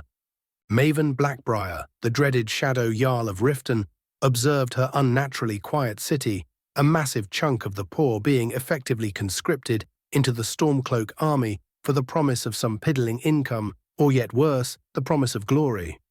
How they planned to eat that glory she knew not, but she was not about to weep for the stupid. No, her lot was to profit from the idiocy of others, and that would continue for as long as she lived. She did not so much as twitch as Maul barged into her study. Her scathing look was more than enough to have the man shivering under the threat of punishment should his sudden entrance be without reason. A message. Her enforcer gulped, from Flame Tongue. Her hand twitched in painful remembrance, but she needed no prompting to relearn that particular lesson and simply asked, "Is it time?" Maul nodded. "Aye." "Very well." She sighed and got up. "Go and rile up the mercenaries and Argonians. I want the whole city under occupation by the time I end Layla." "Yes, ma'am." He saluted and was gone. With a grunt of annoyance, Maven Blackbriar started sliding a veritable slew of enchanted items onto her person, anything from protective amulets to ever poisonous daggers. She may have hated the fact she would have to be even partly accountable to the people she profited from for all these years, but if she was already being forced into taking command, she would do it right, even if it did cost her her old friend's life by her own hand. The rest of her preparations did not take long after that. Her children were promptly informed to gather up their own warriors, and before the sun had set, they had already stormed the unsuspecting keep, the pitiful Jarl Lawbringer slain before she could so much as react to the betrayal. The Stormcloak leader left behind due to a long-term injury falling not long after that. By the time the sun rose, the city of Riften was in Maven's hands, and thus the Empire's. Even as she observed the falsely adoring populace praising her for their liberation, the old woman could only feel bitter at everything that happened. Raven's POV back to the present. It took him a good minute to gather his wits to a sufficient degree, but the good general was made of stern stuff and gathered himself at an impressive speed. "And the Whiterun supply route?" he asked. "I have my own forces guarding the caravans, but garrisoning the border would just invite an attack that they would be unable to hold with their low numbers." "I did send someone to oversee that particular avenue," I confirm immediately, though whether Ulfric chose to send someone to harass Balgruuf or not, I find myself unsure.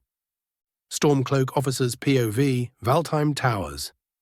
We grew increasingly cautious as we approached the accursed towers marking the border between Whiterun and Windhelm. My 500-strong cavalry force was sent by the true High King on a mighty task, for we were indeed sent forth to raid our wicked enemies' supply lines in the name of mighty Talos. No elf lovers deserved the food anyway. As we got closer and closer, all of us could see a glint of silver shining atop the tower affixed near the road, and soon a tall elven figure so pale it was whiter than snow revealed itself to us. "You shall not pass," the figure proclaimed with a voice both melodious and powerful. "And who are you to stop us, elf?" I immediately asked, a fair bit of mockery in my tone.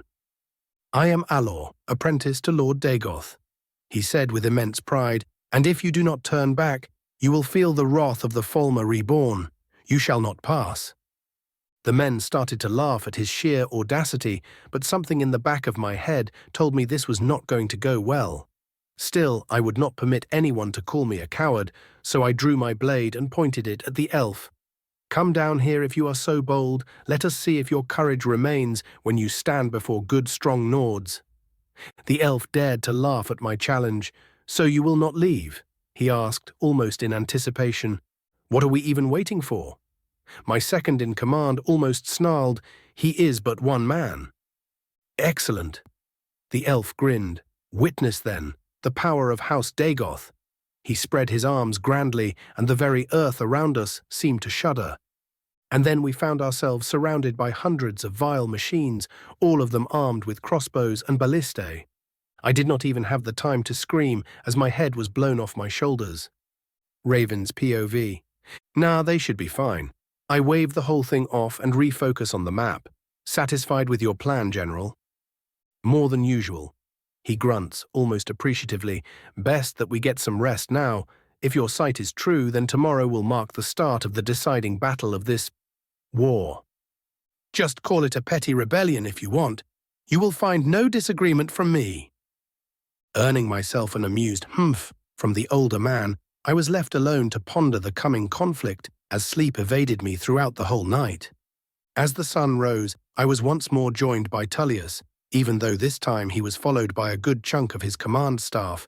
He offered me a light salute in greeting and gazed into the distance. They are here. And they were indeed, for the distant horizon was now covered in the many banners of blue and white, the Bear of Windhelm, the most prominent of all. Well then, I jump up from my seat and take a better look at the approaching army. It would seem that our friends did indeed manage to do some damage after all. How incredibly generous of them. I note idly a couple hundred of their warriors bore barely healed wounds, and their weapons and armor were marked with battle damage. Yes, Tullius takes a slow breath. I did get a report of them returning yesterday, greatly reduced in number is what I hear. I shrug. It was their lot, and the idiots stayed for way too long, but that did give us the time to offer our troops a break, so I'd say it was worth it. I have no doubts of that. Tullius nods and waves for me to follow. Come, we have a war to win. Chapter 291, Chapter 17, Battle of Dawnstar Prelude. General POV about a day earlier. A group of some 10 gaunt figures dressed in plain black robes covered in nondescript light armor stood around in a circle, the haunting growls of the Draugr walking all around them, failing to disturb any of them. Are the preparations finished? The eldest among them asked a pair of youths that just entered the chamber. They are, Jonas. The young man of the pair answered. After the final count, we have some 700 or so Draugr, that is including the 300 or so servant bodies. Jonas scoffed. We will have to bait them then. He turned to one of the other magi present. What about the traps? A woman in her late 20s shrugged. Made as much as I could, even with the supplies he gave us, but they will slow them down at best. Which is the entire point, woman. The man scoffs. There is no way in hell we are stopping a whole army. We are here to buy time and die like the cannon fodder we are. Callan, the young man of the young pair, looked at him with a mix of fury and surprise. Shut your hole, old man. We were given scrolls to make our retreat when this is over. If you want to die because you are paranoid, then go ahead. Better to be paranoid than to trust that insane Mephilan fuck.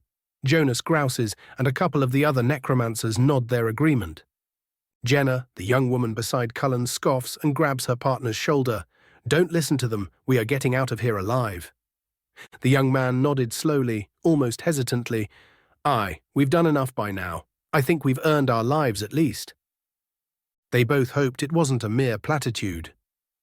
Elsewhere, Galmar Stonefist marched before the vanguard of his king's army, his brow creased as he considered the thousands of men and women who had joined their force practically overnight. He did not doubt the fact they needed more bodies to throw at the enemy, but he was a great war veteran, and he knew deep down that conscripts made for very poor soldiers. At least he would be able to use them to buy the true warriors a chance for glory, he thought. Stonefist, we have company, one of his men shouted, his hand pointing toward the entrance of an old Nordic tomb. A group of 36 Draugr handling old bows had rushed out when he wasn't looking and were preparing to loose arrows at his men.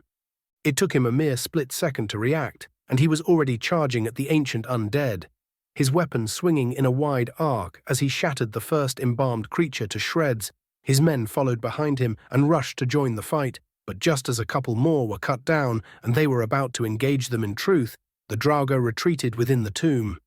Damnation! One of the housecarls cursed. They challenge us. Galmar did not see it that way, but it was better his men thought that to be the case, instead of the obvious bait being laid out for them. Still, if he simply let the undead do what they willed, they would just keep attacking them at random, and that was unacceptable, both for their numbers and their morale. So, with a heavy heart, Stonefist grunted and signaled for a couple of his less valuable men to move in and scout. The moment they stepped within the bounds of the tomb, a rune below them lit up and burned them alive. This was going to be a long day, wasn't it? On the necromancer's side, the Stormcloaks wasted no time in assaulting their positions, and whoever was leading them knew what they were doing, as multiple traps were avoided and many ambushes foiled, leading to 3 necromancer conscripts dying already. "Damn it all," Jonas snarled and pointed at one of his fellows. "You, go and collapse the passages." Yes." The skittish man nodded and rushed off. That ought to slow them down at least. And it did. The Stormcloaks were forced down a pre-prepared path with dozens, and of them dying with each and every turn they made. And once their bodies fell, they soon rose to strike at their former comrades, further adding to the slaughter. Hours passed as more necromancers slowly fell to their assailants, and soon the main chamber was close to being breached, with only Jonas and the young pair still remained among the living, and their undead were being depleted at a rapid pace. Sighing in acceptance, Jonas turned to the duo. "We've held for as long as we could. You two should get out of here now." Callan blinked. But what about you?" "What about me?" Jonas scoffed. "I fully accept and understand why I am here, and I know I deserve it.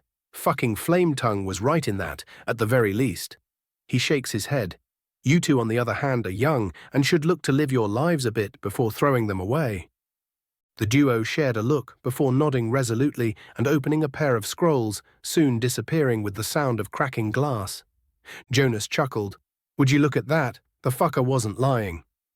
He looked back to the doorway as it was slowly torn apart, and with an air of resignation started chugging potion after potion, once more courtesy of their employer.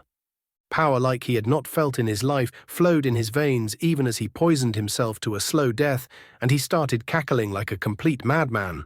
Corpses which were previously in too poor a shape to be risen slowly stood up, and the entire tomb came to life as howls of undead rage were met with the hatred-filled battle cries of the Stormcloaks.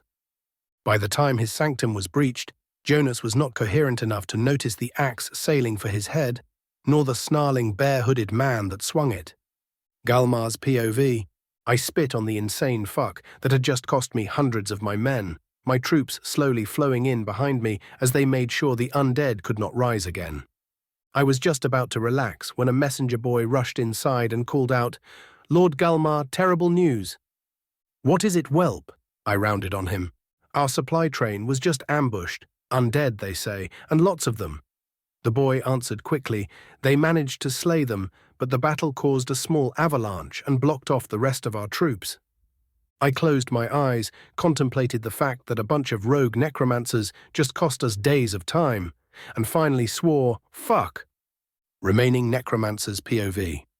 Callan and Jenna appeared within the Imperial encampment in a flash of colour, both of them too worn out to even care about the vertigo caused by such a sudden shift.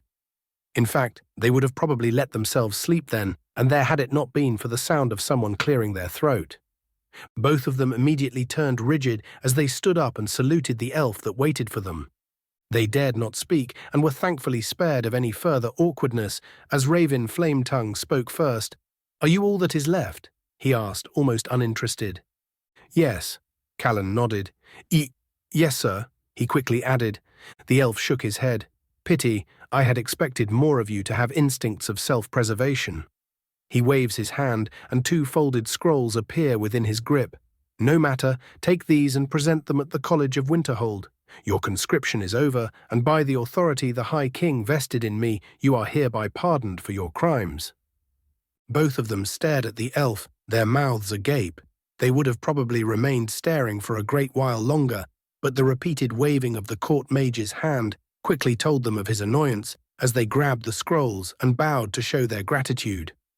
By the time they rose their heads, they realized they were completely alone in the tent. Back to the present, Raven's POV. I pondered the reports coming in, before swiftly getting bored and speaking up. Why don't we go and see what the rebels want? They seem to be quite eager to talk. As soon as the words leave my mouth, Tullius promptly tries to ruin my fun. Why would we waste time speaking to the rebels? I'd say that their intentions are clear as day even from here. General. I look down at him chidingly. You can't forgo the time-honored tradition of pre-battle shit-talking. That is just not done. The fact that some of his Nordic officers nod along with my words as if they were gospel of the divine itself does not go over the old general's head as he glares at us, equally at first, but soon focusing fully on his own men, as at least that had some minor effect. Look, I point to the other end of the field excitedly. It seems even the rebels agree. Tullius slowly palms his face and sighs, Fine. Yes, I clutch my fist triumphantly. It did not take long before messages were exchanged between both sides and a short parley was agreed upon. We all knew nothing would come of it, but there was always a chance of gaining some information through these pre-battle meetups, so we still packed up and met Ulfric and his group atop a very small hill exactly between our forces. Both parties brought 10 guards with them and were made up of 3 leaders. Tullius, Ricker and myself representing the Empire Oi, and our opponents were represented by Ulfric himself, Galmar Stonefist, and a rather crispy-looking Grimnir Shattershield. Well done indeed. What is this Shattershield? I ask before anyone has the time to speak. Have you no healers over in Windhelm? The burned man glares at me with such hatred I would think he was trying to share his affliction, but Ulfric stops him before he can offer a retort. Don't let him provoke you. I hear him mutter, You said you were ready. The old man seems to war with himself briefly, but deflates after a while. Very well. Scorch whistles. Damn, even his voice sounds crispy. Tullius observed the little exchange with a glint in his eyes that was not there before, and just as I finished goading our enemies, it seemed as if he made some kind of decision, his back straightening, and even while he was shorter than the man, he seemed to look down on the rebel leader, his tone sounding dismissive as he spoke. Why have you requested to talk, Ulfric? The rightful High King, as he liked to be called, was unmoved by the lack of title, but this was not shared with his subordinates, as Galmar almost growled in response to the Imperial's choice of words. If you must continue to dispute Lord Ulfric's kingship, then you will refer to him by his title as Jarl. The air seems to shift around him as the general chuckles at the response, a grin of such self-satisfaction soon spreading on his face that I thought the man possessed for a brief moment. Funny you should mention that. He muses and proffers his hand to his second-in-command, Ricker. She nods and quickly pulls out a folded scroll with Emperor Titus' own seal upon it. The general unrolls it and clears his throat.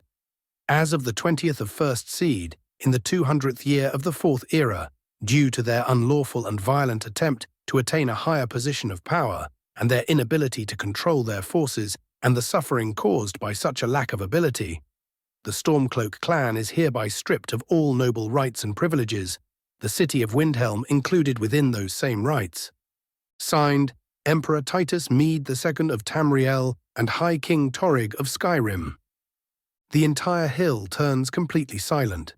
Well, silent save for my quiet, childish giggling, to think Titus managed to do this without me knowing.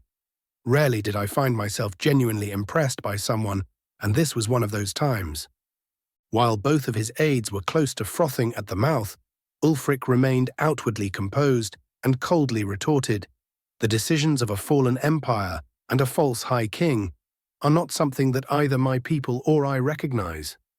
Oh, he may have looked composed, but the burning fury I could feel coming from within the depths of his soul far outstripped that of Shattershield's anger at the damage I inflicted upon his crusty ass. Your willful stubbornness surprises no one. The general practically ignores him. Now, Ulfric, he repeats, pointedly glaring at the once veteran legionary that was Galmar, why have you called for this parley? The false king's eyes fall upon the distant field briefly before he speaks. I have come to tell you to leave. We both have the dragons to contend with now, and getting your men killed here will leave the other holds open to attack. His back straightened. So I say go. Leave us to protect our kin against this new threat. An obvious attempt to buy time to recover his forces and fortify, but I would have none of that pathetic. I spit out with more vitriol than I thought myself feeling. To think that you, the man who inadvertently caused their presence in the first place, would try and use the dragons for your own ends. I spit on the ground between our two groups. For all your bravado and false confidence, you have come here to see your men dead, and this little revolt finally over. So shut up and wait for death like the good little Thalmor puppet you are. I do not wait for their response as I turn to leave, pointedly dragging the Legion officers with me and not letting them look back as we were swiftly surrounded by our guards and descended the hill. The Stormcloaks glared at our backs the entire time as we descended, and for a giddy moment I almost hoped Ulfric would try and use the Thu'um in some petty attempt at revenge, but his window of opportunity soon passed and they too were forced to return to their army. The little fact that his officers were questioning him on the exact meaning of my words as they did so was just a nice little bonus. I have to say that went far better than I expected. Tullius hums in satisfaction. Ricker gives him a dumbfounded look. All we did was go up there and throw insults at them without even letting them talk. Exactly, I nod happily. That was the entire point, Legate. Tullius smiles. We agitated the enemy leadership without suffering no such fate ourselves. So much for shit talk being a waste of time. I huff. The general gives me a sour look. Just let me have this. A mere hour passed before the Stormcloaks started sending out their vanguard skirmishers from their own fortified campsite, positioned snugly at the exit of the pass they used to get here. Their walls were not as uniform and well made as the Imperials, but they still managed to create an imposing defensive position with a combination of grit, stubbornness, and lots of pounded dirt. This also made our own artillery mostly ineffectual, as even with Cyrodiilic expertise, the target was just too far to do reliable damage and the munitions too expensive for us to waste willy-nilly. Much like ourselves, they too did not forego the advantage that artillery would bring, and so they sent a good number of their men to a nearby patch of forest so they could construct it in camp. From what I could glean, they only brought the munitions and metal bits, as trudging through mountain passes with heavy artillery was at best a death sentence only for the artillery and a good chunk of the army itself at worst. Sadly, it would seem that whatever magi they brought beside the old Shattershield were paying attention because Scorch failed to commit his usual war crimes even once. Back to the enemy vanguard, they did not descend upon us in their full number, not even close. Groups of around 120 men began their attacks at our forward position, exchanging thrown weapons and even engaging in a brief melee before retreating back to their camp, no doubt to share information with their leaders. Not all of us were blessed with bullshit magic eyes after all. The newfound back and forth continued for the entire day, with no great amount of territory changing hands, even as hundreds died on both sides by the end of it. I will give the Stormcloaks this. Fuckers were relentless. How they managed to get even casualties with our forward positions while having worse equipment and being on the attack, I honestly did not want to know, but they sure as shit did. Their engineers must have been working fast because as soon as the mists dispersed the next day, our forward camps, the minor fortified positions connected by a simple stake palisade, saw themselves showered in pots of explosive oil. It did not do much damage as I personally blew any truly dangerous shells out of the air, but the constant bombardment did a number on the legionaries' morale, and the follow-up attacks started stacking up kills for the Stormcloak side. I was just about to ascend into the skies and show them just what I thought about them daring to use strategy against us, but Tullius proposed that that was exactly what they wanted, a likely attempt of trapping or distracting me, and I was forced to remain grounded as I agreed with his assessment. And so the preamble went on for 2 more whole days, accompanied with more forgotten dreams, much to my irritation. On the dawn of the 5th day of the siege, the Stormcloak camp seemed to surge almost as if it were a nest of ants. It did not take much for me to put 2 and 2 together and realize their reinforcements were finally set up enough for the army to act in cohesion, and it was time for them to attack us in truth.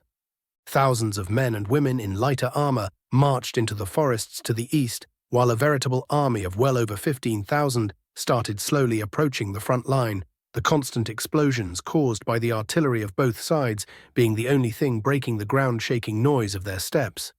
More worrying was the fact that the enemy center was made up almost entirely of heavily armored housecarls, all of them surrounding Ulfric and Grimnir, and what I vaguely recognized as men wearing the same uniform as those beginner tongues I decimated near Helgen. Almost leisurely, I got up and stretched, Orin's eyes immediately snapping to me as I did so. I pat the man lazily on his pauldron. No need to follow me this time, just do as much damage as you can and keep the casualties to a minimum. The captain of my forces salutes, but hesitates. What? What if the Imperials question our reluctance to fight? I roll my eyes, then they will have to find someone else to heal their ungrateful asses after the fighting is done. He takes no further prompting and accepts his orders. I spent a while longer looking over the approaching army, 4 forward camps having already been given the order to retreat after they did sufficient damage to the enemy. And just as I was about to go and find him, it would seem that Tullius decided to do present himself instead. That is at least 5,000 more than expected, not counting the potentially equal number still in camp. I tell him without turning around. Yes. The general grinds out, I had hoped that your mysterious informant was incompetent, but I've learned not to rely on such hopes as of recently. To think Ulfric would be willing to go so far just to win this one battle. And should he win it, truly would only be this one battle. Forcing so many to fight may seem simple on paper, but Ulfric had just created the next generation of Skyrim's banditry with this one retarded move. Did you need something, General? I ask, my eyes still focused on the enemy. He pauses briefly. I suspect Ulfric may attempt to abuse the voice to punch through our lines. And you want me to counter him? I ask, and he tenses up. I already planned on doing so. That seems to relax the general greatly. Good, I will ensure you do not find yourself without a way to retreat should their numbers overpower you, however briefly. Now you are talking my language. I grin and finally turn to the man. Good luck, General. And you, Court Mage. He offers his hand and we share a warrior's handshake. An instant passes and I am already flying up into the air, Scorch's wings blazing brightly and drawing thousands of eyes upwards. General POV. Ulfric Stormcloak stepped in front of his sworn companions, his heart alight with righteous fury as he glared at the wooden fort blocking his way to his people in Dawnstar. Without any hesitation or care for the lives within, he breathed deeply of Cairn's breath. Fuse Rodar! The mighty call of unrelenting force surged toward the pitiful gates, only to suddenly disperse as the very earth rose in such massive volume as to dispel the shout fully. The risen earth was then split aside, leaving the sight of a singular figure clad in black and purple standing before his entire army. Tell the others to commence the attack. Ulfric commanded one of his aides. We will deal with the elf. His men did as commanded, and he centered himself, ready to face the true monster of the enemy. Even as he prepared to charge his hated foe, Ulfric could not help but suppress a tiny little shudder. Why exactly was the damned creature looking at him with such hunger? Chapter 292, Chapter Deceit, Battle of Dawnstar First Clash. Raven's POV. The cacophony of battle surrounded me on all sides, but seemed to recede the closer to me and my challenges it got, almost forming a bubble of relative silence as Ulfric and his most powerful warriors glared daggers at me. A good morning to you all. I bow grandly, my hands empty of weapons for the moment. I'd bring out some mead, but I am afraid the weather is a tad too tumultuous for such. Grimnir Shattershield grips his hammer so hard I see his hands go white under his gauntlets. I have been waiting for this. He half rasps, half growls. Waiting for what? I tilt my head, ignoring the pot exploding to my side, getting your other side burned off. You murdered all my apprentices, you bastard, he growls, the hammer crackling with enchanted lightning. Kinda respectable now that I look at it. Scorch ponders the runes as if dozens of men were not dying around us by the second. And you brought them with you. I retort easily, is it not the responsibility of the master to protect the student and not expose them to grave danger? Would that not mean it was you and not me who killed them? Whatever he wanted to say next gets stuck in his throat as he simply shuts his mouth and settles on trying to glare holes in me. And what of you, Ulfric? I turn to the main shit-stirrer himself. You have been awfully silent since your little greeting. For what reason do you prattle on? He growls, his face hidden behind the same helmet he wore when he faced Torrig on that fateful day. Oh, you know. I shrug, just wasting time, greeting opponents. My eyes blaze with cruelty, casting spells. In an instant, the very skies turn ablaze as I swiftly cast a fire-resistant spell on myself, and the entire field around me is covered by a pillar of flames.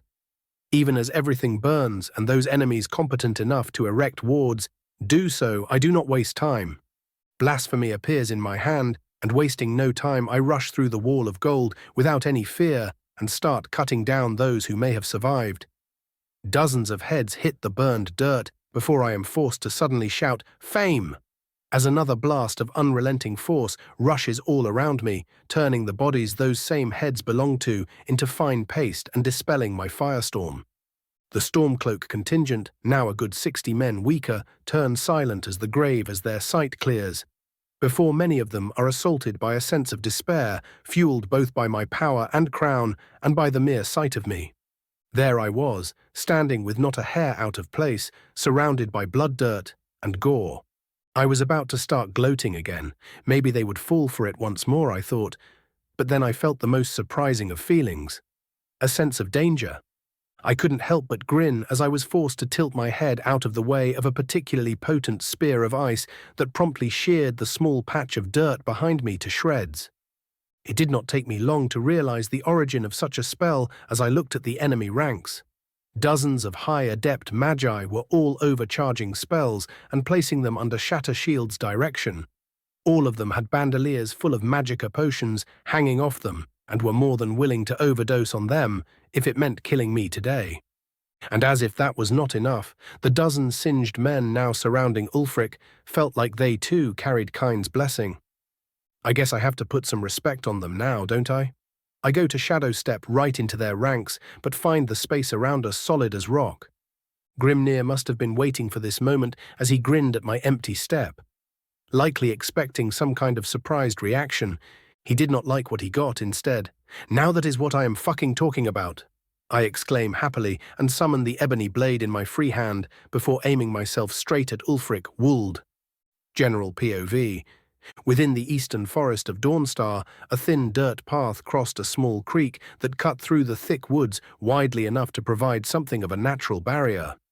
Hundreds of men, most of whom wore Morthal livery, and the rest that of Solitude and Winterhold, hid within the large trees to the creek's north and made as little noise as possible. Upon a small rise, two young men in higher quality armor were kneeling and doing their best to glean the distant canopy for any movement. "Hate the waiting," muttered the one in Winterhold colors. I have to agree. His imperial compatriot nodded easily, one moment of not paying attention and he snapped his fingers. "Poof, you are dead." "Exactly," Thorfinn agrees. "Say, has your monstrosity of a cat noticed anything yet?" Tiberius went to retort his choice of words, but thought better of it. "Nothing quite yet." He shook his head. "I know we are more useful here, but I still wish we could have gotten our glory out in the open." "Bah!" The Winterhold Thane scoffs. "We will get plenty of glory no matter where we fight, so long as we fight.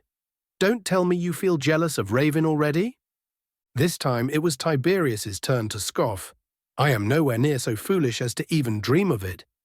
Where that madman draws all his power from, I will never under—" His words die in his throat as a distant flash of gold briefly sets the skies on fire. "Well, I guess we know for sure the battle has started now," Tiberius says with a nervous chuckle. "Quiet, you two." A tall orc barks at them as he moves up to their position as silently as possible. "Eyes up front and keep your mouths shut. If the fighting has already started, then they have entered the woods even earlier."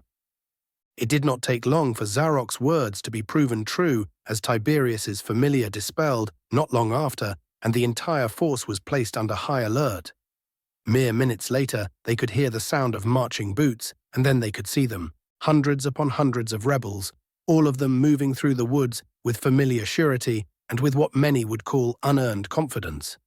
Whoever was leading the rebels was no great general, however, as the Stormcloak forces did not even pause to pay attention to the creek and the incline it created. The ambushing Imperials waited until a good 300 of them had crossed, not a one of them making a single sound as their hated enemy passed them by, and then at Zarok's nod, Tiberius focused his magic below their ranks. The rebels barely had the time to react to the purple runes before an entire unit of Dremora appeared within their ranks and started butchering them. The sudden attack being all the signal the legionaries needed, as their javelins were soon followed by their blades and shields. The rebels' flanking attack swiftly turned into a charnel house as the battle line soon descended into a bloody free-for-all. As for the Stormcloak commander, his body was the first to fall. Thorfinn's knife sunk deeply into the side of his neck. The young Nord did not even glance at the gurgling Riften Thane and simply flicked his knife back before descending down upon the rest of his subordinates, his entire body tingling with alteration magic. The forest was filled with screams, curses, and the sound of battle for what must have felt like hours, but was in all likelihood mere minutes before all sound disappeared and a deathly silence descended.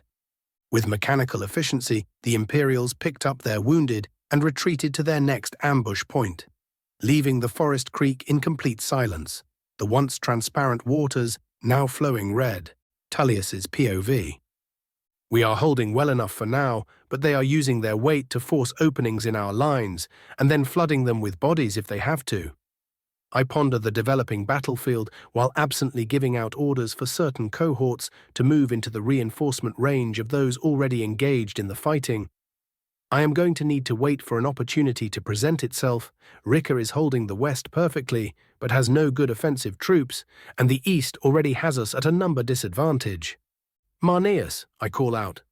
The legate of my personal guard salutes, Sir. I want the western center to start letting some of the rebels through. Once they start swarming, I want you to draw them in before having the Bretons crush through their formation. I dictate the order while using figurines to give him an idea of what specific units to use in the maneuver. Should you fail, I want them showered in arrows and artillery until the line is stabilized. With all due respect, General, isn't this too risky? He asks. It is, I admit begrudgingly, but we cannot permit the battle to turn into one of attrition. Even if we were to win, the costs would be disastrous. Who dares wins, sir? The veteran legate smirks. Quite. I nod in turn, and we share a salute before he steps out. Report, I call out the moment the messenger steps into the command post. General, sir. He salutes, both his voice and posture holding a fair bit of panic. Report from the siege camps, General. The Dawnstar garrison is sallying out on the eastern fort. Shit. Just what I needed right now. I curse internally, but do not let it show. The forts should hold, soldier. I want reports from that clash every 20 minutes. Should the enemy manage a push, inform me immediately. The Markarth infantry should be more than enough to deflect any attack, even while outnumbered. At once, General. The messenger salutes and rushes out. As more and more reports on the battle came in, I could not help but hum internally. How wrong was it that I enjoyed the utter chaos of commanding a battle? Raven's POV. I duck below a Dane axe, one of my shades jumping out from behind me and impaling the offending Stormcloak through the throat with its blade. Not stopping for even a moment, I jump out of the way and find myself to the side of a surprised mage. He attempts to step back, but I have already grasped his head and moved him into the way of Ulfric's axes, the weapons enhanced by the elemental fury shout cleaving through the young man without a hint of resistance. The rebel leader snarls in rage as he is forced to block a flurry of counterattacks from both myself and those shades I could free up from keeping his other men at bay. Grimnir, who was attempting to smash the back of my head, is forced to step back as I slow time and summon my glaive, almost impaling him in one movement. He still lost his remaining ear for the trouble, though. Scorch claws out the throat of a nearby mage who was attempting to heal his teacher and is promptly blown away by another one who now lacked an eye. As blades and spells flash all around me, I allow myself to sink deeper and deeper into the zone. I duck under another of Ulfric's swings and deliver a jab with my dagger through a small gap in his armor. Pulling back swiftly and avoiding another swing of Shattershield's hammer, I pivot into another Housecarl's path and shove him onto one of his friends. Before they can reorient, I rush away and toward the mage. The one-eyed mage only has the time to slightly piss himself before I twist myself around him and promptly rip out his spine with my clawed gauntlet. The very important group of bones soon found themselves in the face of a rather surprised Grimnir, as I used his stunned state to deliver a fully powered punch, crushing straight through the excavated bone and crumbling a good chunk of the man's face, including his nose. I step back from another swing of a duo of orichalcum war axes and unsummon my weapons as I find myself fully surrounded by another group of housecarls. Neither of us was dumb enough to think that fact was to their advantage. My hands blazed with fire as I blasted everything around me with crimson flames, weapons, armors, flesh. It did not matter to the ravenous magic as it consumed everything it touched, only those with enchanted equipment or those lucky enough to be protected by the trio of still-living magi surviving the blast. "He must be getting tired," Ulfric exclaims, "with me sons and daughters of Skyrim." The mental image of my spiders finding the underground ward, currently hindering my teleportation and promptly consuming an integral part of it, enters my mind as I let out a cold chuckle and immediately teleport myself away from their group. I lazily flick a cigar in my mouth as they realize their little attempt was thoroughly foiled. "Tired, Ulfric?" I ask mockingly. "I am just getting started." Chapter 293, Chapter 19, Battle of Dawnstar, The Rout.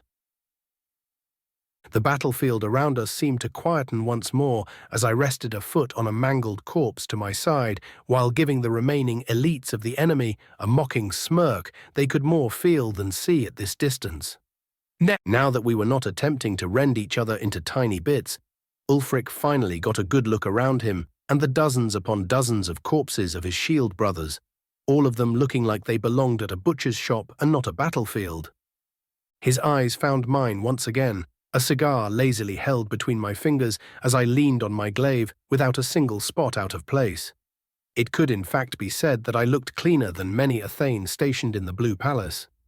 And it was that sight that confirmed his decision as he gave me one final glare before ordering in a voice more bitter than even I, in all my low opinion of the man, had expected, "We retreat." He grit out. His words seemed to almost drain all the fighting spirit left within his men, but he should have expected as much. He, a Nord king by his own words, was turning tail and running from an elf. Before any of them can react to the command, I lazily raise my hand as if to stop them, my magicka already bubbling back to the surface in preparation for a lunge, making them all tense up and focus back on me. "And what exactly gave you the impression any of you were going to be leaving this field alive?" I ask in a falsely polite tone. Fear enters the less powerful among them, even as they attempt to hide it from their brothers in arms, but the leaders seem to have a completely different reaction as Grimnir gives Ulfric a solemn look, and a nod is shared. "I will see you in the halls of our ancestors, brother." Ulfric offers to shake his hand, but the old man simply smiles and proceeds to kick him away. Just in time for my blurry form to pass them both and stop only as I impale one of their unsuspecting magi on my glaive, setting him on fire in the process and tossing his burning carcass at a nearby man who was trying to bring a horse to his retreating lord. I blink away from my position and appear at Ulfric's side, my weapon already in full swing, but I have to pull back at the last moment as Grimnir also uses teleportation and attempts to smash my hand with his hammer. By the time I could look back, Ulfric had already used Whirlwind Sprint and was halfway across the battlefield, his elites retreating after him at much lesser speeds, all of them leaving their best mage to his fate. "Yeah, as if." I scoff, and as Grimnir goes in for an attack and spell combo, attempting to hold me in place and smash me at the same time, I use the small window of time before the spell lands to yank a nearby shadow and appear just behind a breathless novice tongue. Suffice it to say, he would remain breathless for an eternity, as I promptly removed his head with a rapid swing. Things devolved into a deranged version of a game of cat and mouse, as Grimnir attempted to chase me down and stop me from teleporting around, while I proceeded to murder as many of Ulfric's prized warriors as I could before the old man finally did. Finally, after 20 dead men, one of the idiots got their head out of their arse and actually tried fighting back with his greater-than-average strength, and he bought enough time for the old man to catch up and cast a temporary spatial lock from a very expensive-looking scroll. I pulled the ebony blade out of the eye socket of the brave Stormcloak, the man dead before his body hit the ground, and turned back to shatter shield. Bought that just for little old me, have you? Shut your cursed mouth, you monster. He grits his teeth, his eyes almost alight with the hatred he held for me. What is it, you old fart? Upset I did not play along with your little heroic sacrifice bit? I ask in a mocking drawl as I lightly swing the piercing ebony dagger and let the blood fly off its surface. Silence, you honourless cur. Whatever little composure must have been completely broken by my utter lack of care for his men. Just shut up and face me. Oh, don't you worry. I drawl on, I had every intention of making this place your grave. I point to a hole which wasn't there a moment ago. Look, I even dug it in advance. He doesn't answer, save for an enraged battle cry and a wall of frost and lightning slamming into my previous position. I pivot on one foot just as I land from my sudden jump, and with a flick of my hand, blast the rushing old man with a massively overcharged fireball, completely ruining his shield hand and launching him bodily against a nearby tree. Grimnir barely had the time to raise his hammer and prop himself up against the now felled bit of forest before I appeared in front of him once more, blasphemy raised high and ready to remove everything in its path. He only barely managed to stop my overhead swing, the deadly blade held back just an inch away from his forehead as he struggled heroically against my attack. His eyes focused fully on my weapon as he had seen what it could do with a mere touch. And that focus cost him his life. Without the barest hint of any respect or mercy, I kicked him in the chest, and with a pained grunt, his guard faltered, letting my blade descend further and turn his wizened face into so many fine chunks of shattered meat as the Vorpal curse went to work. With that bit of work done, I shunted the now headless corpse into the grave I made and turned to the rest of the battlefield.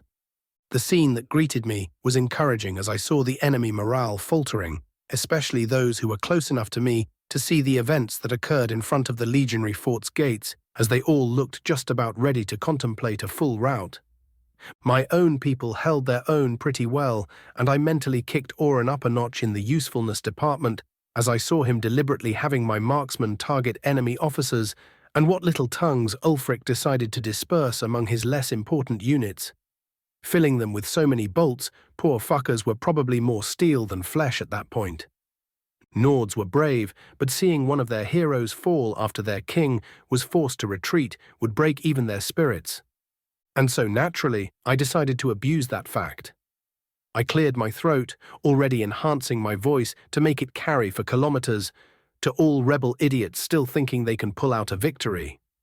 I held back a wince as I almost deafened myself, but still managed to soldier on.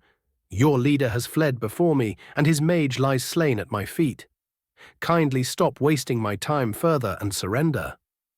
And just if the lazy, self-assured drawl I just delivered wasn't enough, the moment I finished speaking, the only breach in our lines that looked so obviously engineered it was insulting, even as thousands of the Stormcloak rebels poured within, was filled with the sound of pained screams and galloping hooves. The battle cries invoking the names of high rock cities and some of the more obscure Breton deities coming from that direction left little doubt as to what was happening. The full nightly contingent of our army broke through those lines, completely shattering any cohesion the rebels may have still held with their heavily armoured horses and lances that failed to break even after slaughtering 5 Stormcloaks apiece. Behind the nightly chargers rode the horsemen of Whiterun, reminding me a bunch of Rohirrim as they rode down anyone lucky enough to survive the Bretons' wrath, gleefully cutting through the enemy flanks as they emerged onto the main battle line. Some of the more well-armed and armoured rebel groups attempted to form a rearguard to hold back the tide of flagging morale, but I had grown tired of their stubbornness and ascended into the skies once more, doing my best impression of a carpet bomber as I showered them in fire and lightning. Needless to say, the Stormcloaks' morale was well and truly crushed at this point, and hundreds, maybe even thousands more of them died before they could reach the relative safety of their camp, and hundreds more would succumb to their wounds before the night was through. Truly a productive day, I think, with a satisfied smile, and pointedly ignore the small tiny part of me telling me that thousands of men dying in a bloody melee in the span of mere hours was in fact supposed to be a bad thing. The mostly Nordic force of the Legion of Skyrim gave me a wide berth as I walked through the main camp of our forces, a mix of awe and respectful dread obvious in their eyes as they watched my passing. Oh, they had heard tales of my exploits, a good number of them even participating in the pacification of the Reachmen years ago, but none save for those who participated in the assault on Volkihar, or those who were stationed at Helgen recently knew just how far my powers had risen. Ulfric was himself something of a legend among the Nords, even with his obvious use of Nordic tradition. Only when it suited him, he was still respected as the man who would stand up against the elves and push them out of Skyrim with an honorable Nord warrior's hand. That had been shattered most thoroughly today. Any sympathy the legionaries from the loyal holds may have held for the man was lost when he abandoned his men to die and fled before an elf who had done more for Skyrim than his hairy ass ever would. Tullius's guardsmen saluted me crisply as I entered the command tent. The place was even more swamped than usual, with messengers running in and out as they delivered the battle reports from their positions. Everything was taken into account by the veteran command staff and their newly raised apprentices. The amount of shields broken, the unrecoverable javelins, the artillery ammunition spent, and 1,000 other details that may seem inane at first glance, but swiftly formed a neat picture of the battle's expenses and would allow our logistics to flow without any interruption or mistake. General, I greeted, and to their credit, all officers save the old Imperial remained fixated on their tasks as he looked up at me. Court Mage. He greets with a court nod, even as his eyes glint with appreciation. If my reports are to be believed, your actions alone have saved thousands of my men today.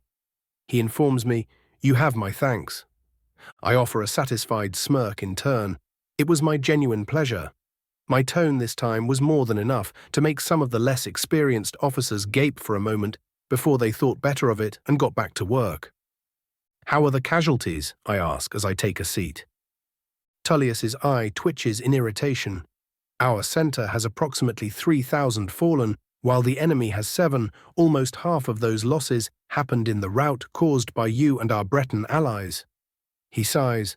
There was also an attack from the city itself, aimed toward the eastern fort, but it was held back, if just barely. You think they will sally out again? I ask immediately. He nods grimly. Yes, we will have to station even more men to garrison those positions. Right. I agree, sharing some of his consternation. As much as I would like to have all of this over and done with, I do not believe for a second we have broken the rebels' spirits with only today. Quite. The general confirms, rarely is a battle over after only one clash, especially one this intense. I nod along. And what of our other flanks? Rika has held her position with relatively light losses against Galmar Stonefist's assault, but has not done much damage in turn either. The two seem to be perfectly content in bashing their shield walls against each other, and I am more than happy to let them continue. He lists off while glancing at a nearby report. Fresh reports have yet to arrive from the forest, but the most recent one implies a costly victory for our side. Almost as if summoned by Tullius's words, a man in Morthal livery rushed into the tent and almost fell on his face as he forced himself to stop running. He looked around in a panic before his eyes landed on me. Sir, Battle Mage Tiberius took a javelin to the thigh. We are unsure if he will survive without immediate aid. The entire tent turned silent, as many of the officers grew rather worried about the cheerful young man, but Tullius and I could only share looks of disappointment. After slowly palming my face, I got up from my seat and spoke. General, permission to put your battle mage through a training regime from oblivion itself? I ask with false cheer. The satisfied grin the man's face twisted into sent shivers down the spines of his subordinates as he nodded. Granted. Chapter 294. Chapter 10. Battle of Dawnstar, a slaughter. 2 more days had passed since the initial big clash of our armies, with neither side gaining all that much ground from the other. The Stormcloaks were still resting, and Ulfric was likely scrambling to repair his side's still flagging morale, while Tullius felt that taking any ground we did not hold in the first place was tactically unsound and, quite frankly, a waste of lives. We were the defenders here, and attacking an enemy when time was not in their favor was just plain idiotic. That is not to say there was no fighting happening all over the place. Both sides kept engaging in minor skirmishes, with the only real major fighting happening around the forest and the eastern fort guarding the besieged city. Hundreds of men and women still died as each day passed, but this naturally failed to come even close to the utter bloodbath the mere 3 hours of battle had brought days earlier. The Dawnstar garrison was almost relentless in their attempts to break out, but sadly, whoever was commanding them now was unfortunately intelligent enough to leave all of his flanks fully staffed, else we would have just stormed one of the flanks once they attempted another breakout and taken the city with barely any resistance. Another batch of reinforcements, mostly made up of old veterans from what I managed to spy, had arrived in the Stormcloak camp overnight, but the news of Ulfric's shameful retreat had already spread throughout the ranks, taking the wind out of the sails of Ulfric's downright hysteric attempts to motivate his people for another clash. And so I found myself sitting in the middle of a neat forest clearing, pondering my orb while a miserable sod barely held himself back from begging for mercy as crossbows discharged all around him, knowing damn well it would only earn him more torment. Big D, anything new happening over in the college? Busy burning rebels ATM, so can't really come personally. Savos, the new batch of students seems promising, and the previous year's generation has almost universally cleared their adept exams, so nothing unusual if I am being honest. Also, must you word it that way? Lizard Wizard, if they didn't want to burn, why so flammable? Savos, of course, how foolish of me. Sugar from heaven, how does this thing work? Is it on? Big D, you already made it work, Harkon. Just think what you want written, and the orb will interpret the rest. Sugar from heaven, most excellent. I thought you might want to know that we got a message over from Morthal asking for a new court wizard. My apprentice decided to accept it provisionally. Big D, while I am impressed Idgrod decided to stop being a fucking idiot about running her hold, I am genuinely surprised Morrigan went for it. What with her whole obsession with wealth and luxury, that place is a shithole. Sugar from heaven. Well, she was finally finishing her apprenticeship anyway, and the bogs are a good place to source ingredients, so it isn't that bad of a decision. Big D, quite, especially if she invests in proper magically enhanced housing. Skeletor, there are other forms of housing. Also, why does my name keep changing to this? It isn't even spelled out correctly. Big D, your lack of enlightenment disappoints me, Phineas. Skeletor, yes, the butcher's wit strikes our crotchety old assholes once again. I cast fist. I personally find it quite humorous. Skeletor, of course you would, you old fart. Never you mind that. You should come up to my lab soon.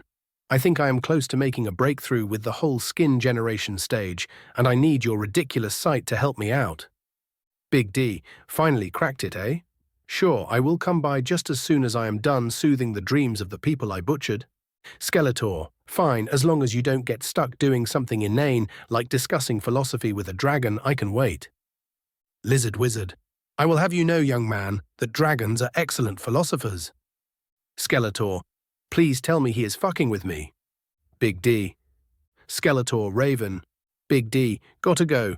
See you all whenever bye. I cut off the flow of magic from the orb just as Phineas starts stringing curses in increasingly morbid ways.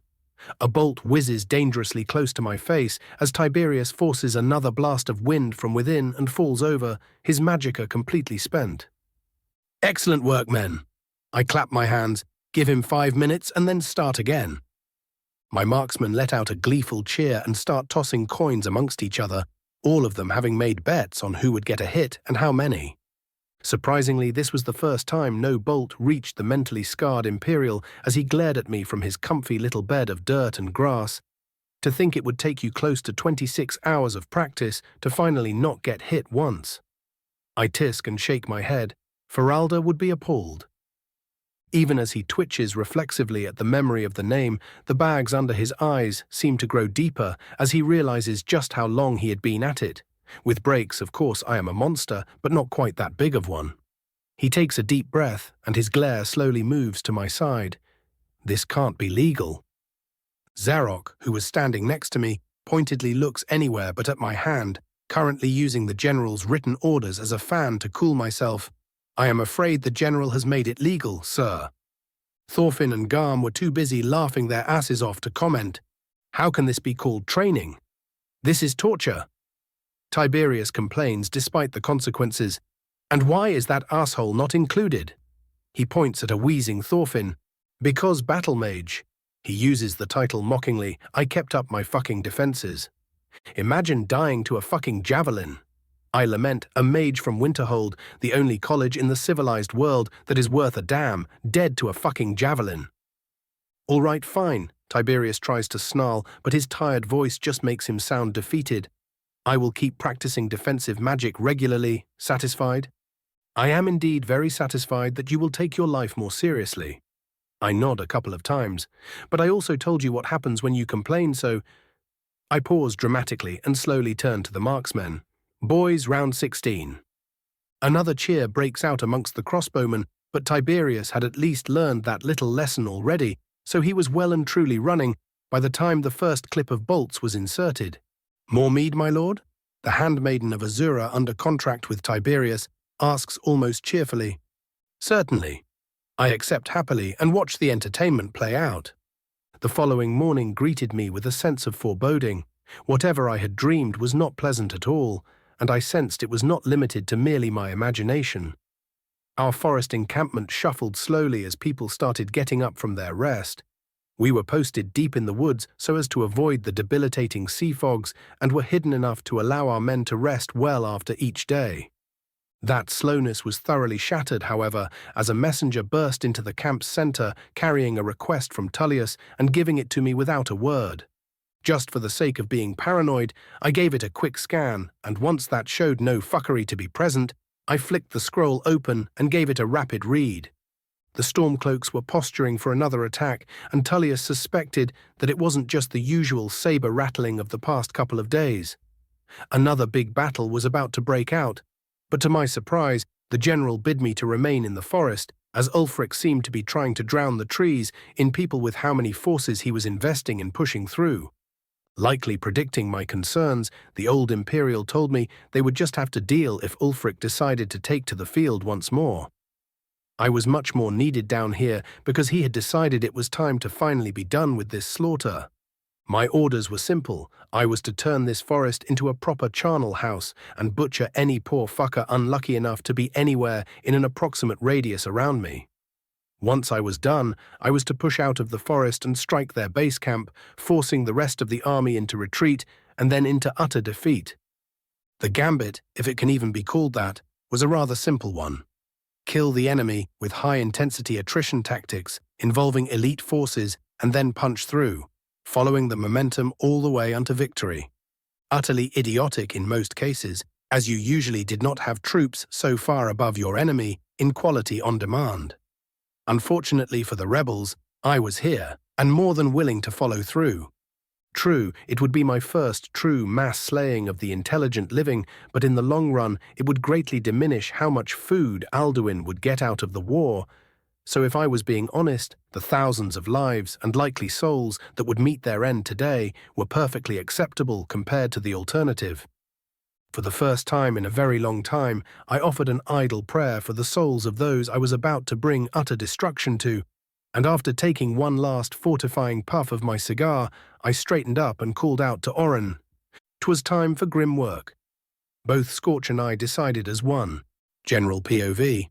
A column of highly alert warriors of Skyrim marched through the thin forest paths, and at their head marched a full unit of the heroes of the Great War.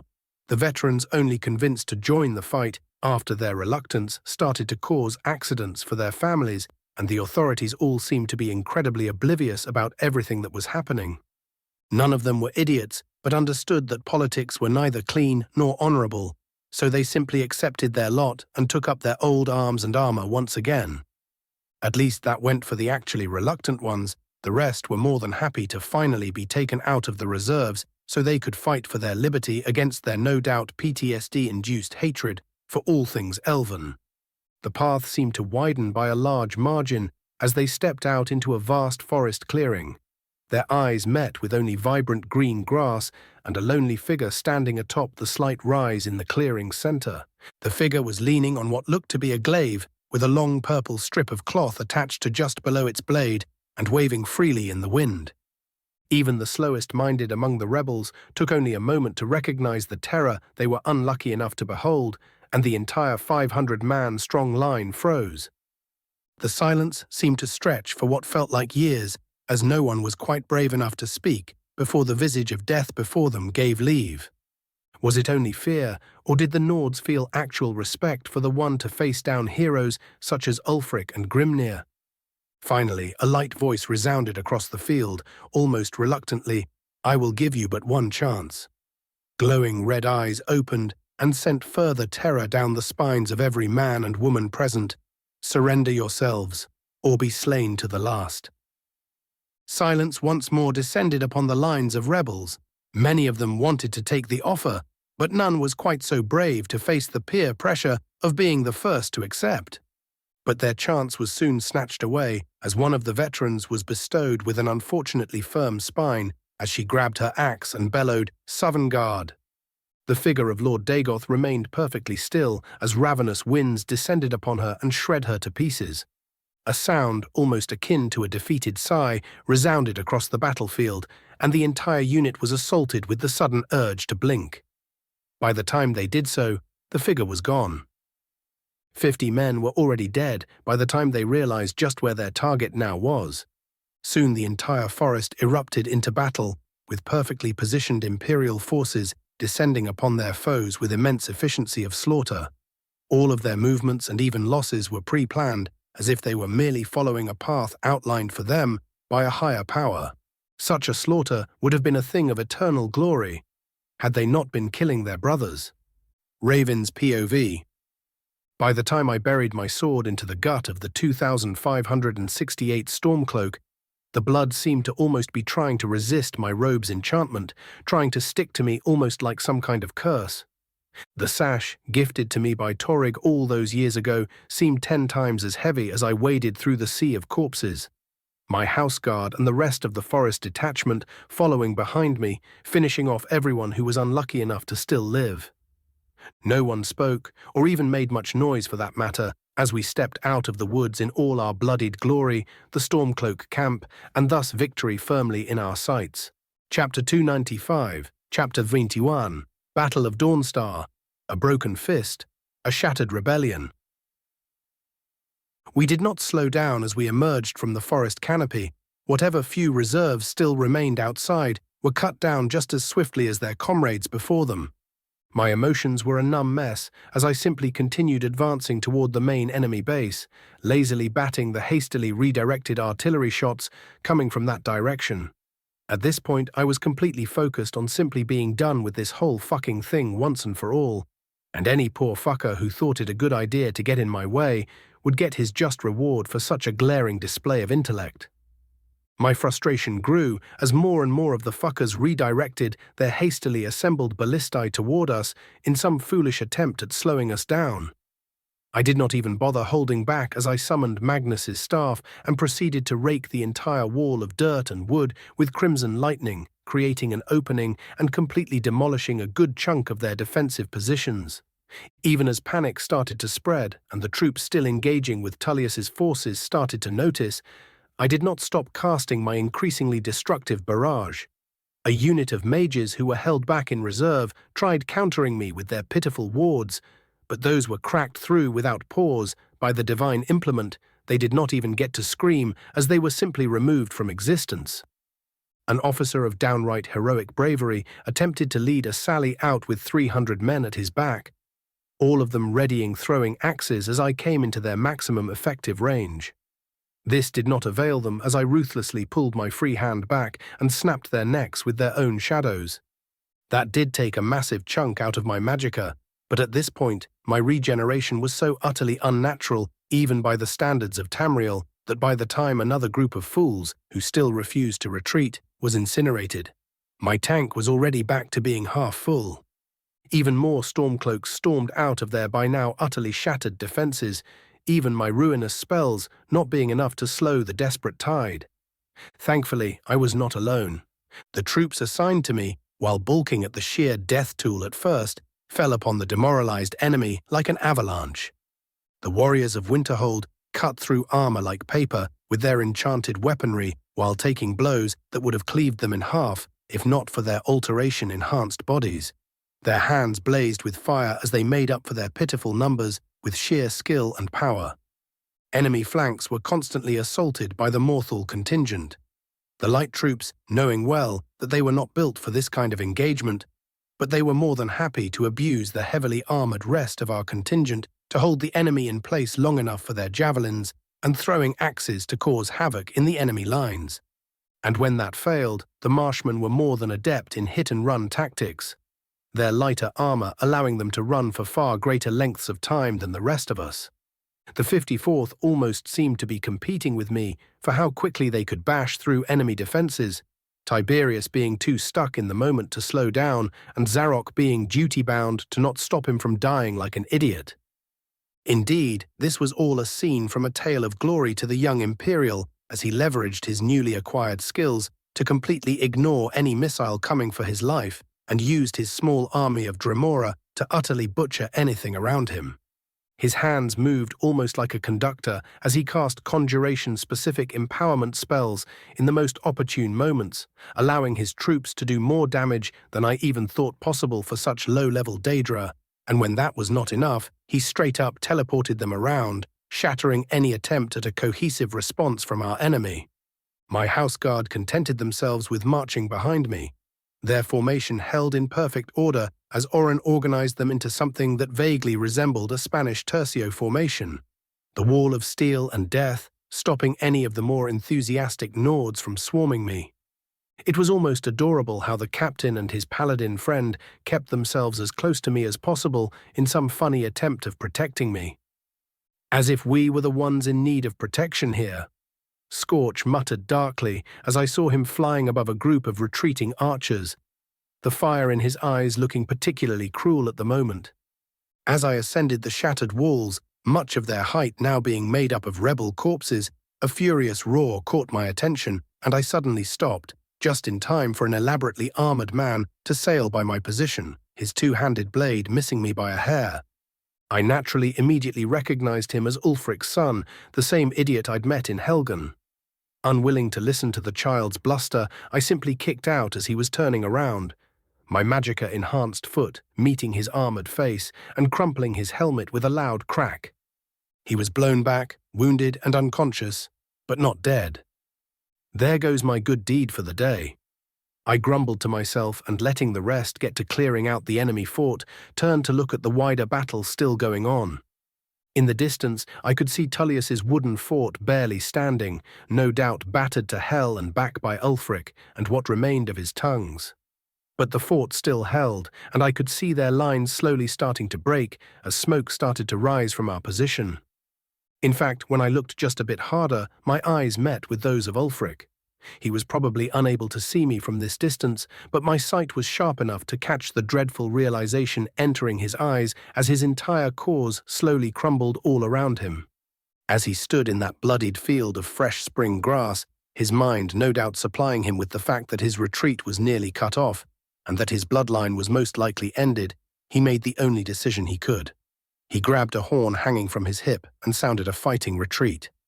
To the east, I could vaguely make out Galmar's advance stopping, and almost grudgingly starting to wilt as the veteran commander realized something catastrophic must have happened on the other fronts. Slowly, the rebel forces started pulling back, likely hoping that they would at least be able to retreat from this place if they managed to punch through our position, relying on the fact that the Imperial forces were all just as tired out as they were. Tullius and I would not permit them such fantasies. With a mental apology to the poor fuckers, I rose a hand upwards and sent a blast of bright golden flames into the skies, and watched with a mix of glee and regret as the cohort still in the fight stilled completely before slowly backing off and moving to the sides. The Stormcloaks were briefly confused by the movement, but that only lasted them until they saw a full quarter of our forces arrayed for battle and charging straight at them, all of them fresh and motivated. And as if that was not enough, the charge was led by the madman Renaud, the knight's lance shining almost excitedly as he and his fellows dove into the now outright panicking ranks of rebels. The ordered retreat lost cohesion in minutes. The rout followed after only 10. The slaughter that came after lasted for hours. The dumbest of the rebels made a beeline toward their only retreat path, a singular passage from which they arrived in the first place. A place now very much positioned behind our backs. Hundreds and then thousands were cut down or incinerated, as some were so panicked they straight up tried just running through our ranks like headless chickens. Thankfully, for whatever remained of their dignity, Ulfric and Galmar managed to organize whatever was left of their forces and led them in much the same direction, only this time they had an actual chance of punching through, as their pursuers were still a few minutes away, briefly distracted by another large unit surrendering. Fucker probably planned it too, fed them something about honor in helping their brothers escape, no doubt. Scorch's analytic drawl broke me from my musings briefly. Even he was done with this shit show. Shaking my head at his very likely statement, I prepared to show the irritating fuck the folly of his ways, when he and a quartet of heavily armored men ran ahead of the formation and as one shouted, "Fus Rodar!" The shout of unrelenting force, weak as it was in comparison to my own, was directed straight at me and my personal troops behind me, and this infuriated me. My own voice boomed as I responded with my own unrelenting force, just barely dispersing the combined voice of 4 enraged Nords, but I did not stop there.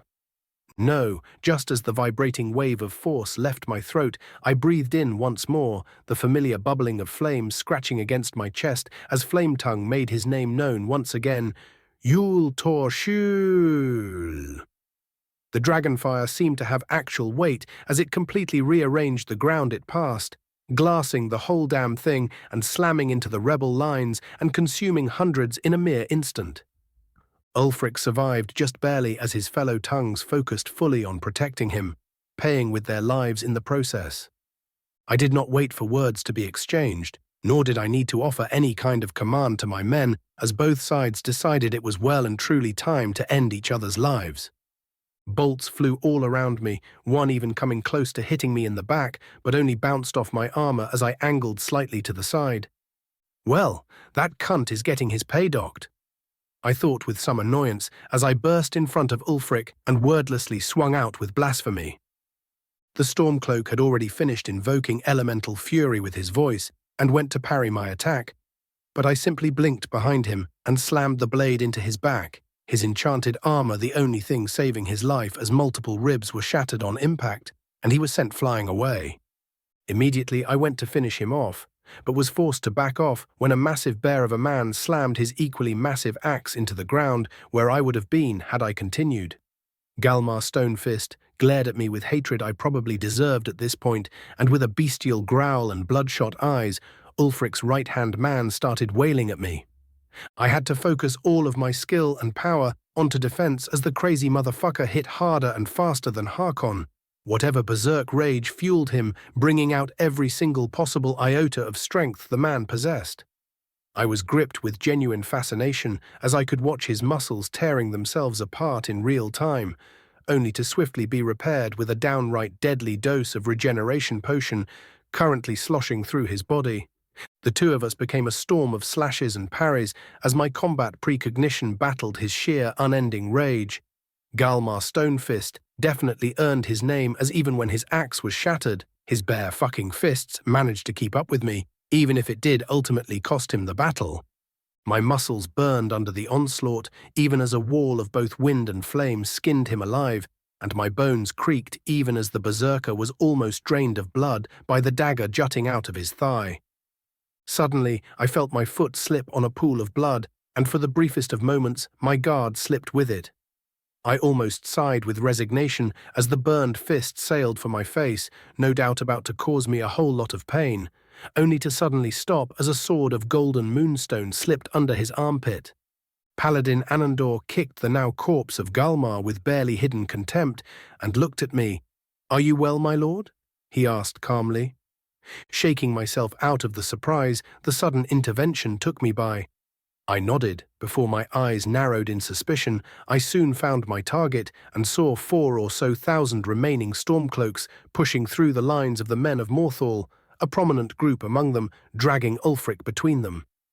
Thinking about it briefly, I shrugged and turned to the rest of the battle. His time will come, and the more he fled, the lesser the impact of his death would be. We were too busy holding off another retreating group to aid them, my lord. Anandor escapes hastily as the rebels ascend the passage, and a duo of still-living magi collapse it behind them. He must have expected me to scold him for what happened, because when I just started laughing my arse off, his expression turned from shame to confusion, and then to worry. Finally finished with my sudden fit of laughter, I wiped the tears from my eyes with a final chuckle and shook my head. Fucker is a better escape artist than he is a leader. That much is for certain. Before Anandor could speak again, I found a nearby tree stump and plopped my arse down with a tired sigh. I don't care he escaped. He is only waiting for his execution now. The rebellion is done, I proclaim wistfully, startling many of the men and women unsubtly listening in. I just hope it was fucking worth it. Chapter 296, Chapter 40. Don't make me come up there. With my rush of adrenaline finally settling, I found myself staring into the distance while chain-smoking without even noticing it at first. The day's events replayed in my mind even as a full hour passed and the troops were busying themselves dealing with the bodies and giving medical aid to the wounded. The only times I would be distracted from my mental descent were when a dying legionary was brought before me, only to be removed just as quickly as I brute-forced them back to full health. At least it helped me from getting truly high with how many cigars I went through, either from the aforementioned dying soldiers or from the blood that was still slowly and ever so reluctantly seeping from my person. A small pool of blood now surrounded the small tree stump I was seated on, the surrounding smell of waste and viscera, blessedly blocked out by a light wind I called forth with my blessings. Aside from the mortally wounded, none save Anandor came close to me, the ancient paladin holding a silent vigil while I accepted the fact that thousands of men and women died by my hand in mere hours. Not the degenerated Fulmer or the reanimated Draga, not even forsworn barbarians. No, it was actual people, or at least what I considered to be people in any case. How endlessly noble of you, Pops, Scorch drawls with immense amusement. I scoff lightly. Everyone is a hypocrite, at least I openly admit it. Uh-huh. He somehow manages to maneuver his face into a perfect deadpan. You openly admit it in your sulky internal monologue. I do not sulk. I immediately bite back before pausing, my expression slowly shifting into one of disgusted horror. Oh God, I am sulking, aren't I? Birdboy shrugs. Considering you just committed what those fuckers back then would probably consider a cardinal fucking sin. I don't think mere sulking is the worst you could be doing right now. Jesus fucking Christ, Scorch, I mutter. I could not have put it more repugnantly if I tried. I can probably do better if you let me think, he informs me with too much happiness. We stare at each other for a whole minute before I sigh in defeat. Dear gods, we really are terrible people. Always have been, he bobs his head smugly. As one, we turn to Anandor, who was standing there and listening the entire time. We had forgotten he was even there by this point. The old elf notices immediately and offers a sad smile. All of us cope with what we must do in different ways, my lord. He inclines his head slightly. Even back in our ancient conflict with the Atmarans, such deeds weighed heavily on the magi and champions of our people. But I do admit it was to a much lesser degree, what with numbers on both sides being much lower than they are in this age.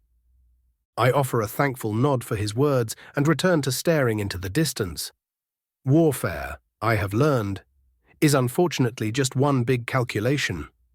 I begin lightly, our numbers versus theirs, our losses versus theirs, and so on and so forth.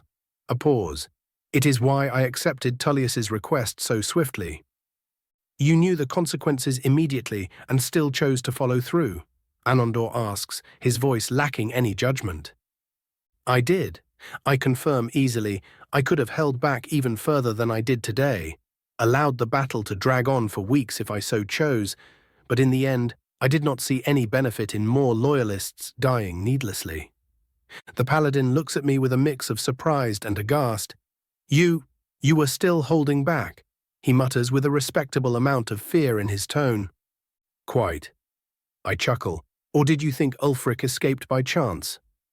I raise an eyebrow. He stares at me for a while before finally managing a weak, but why? The rebellion is over, I restate firmly. They have lost far too many to death and surrender. Their outside support is crushed so thoroughly they would have to remake those contacts from scratch. All that is left is securing Torrig's legitimacy so thoroughly no Nord would even think of questioning him until he is well and truly dead at the ripe old age of 150. Realization starts to dawn in the ancient paladin's eyes. You mean to have the young king do the deed himself? Indeed, I nod. An assault on Windhelm will be more than easy, now that their garrison has been so thoroughly depleted, and my own people already run the Grey Quarter. All that is left is to bring Torrig so that he may execute Ulfric like the cowardly dog he is, and then we can focus on the true enemy. Anandor nods gravely. Auriel's children who have strayed from his brilliant light. And the Thalmor. I raise a finger in lecture, can't forget those deranged kinsmen of ours. I once held all our distant kin in high regard. He shakes his head in genuine sadness.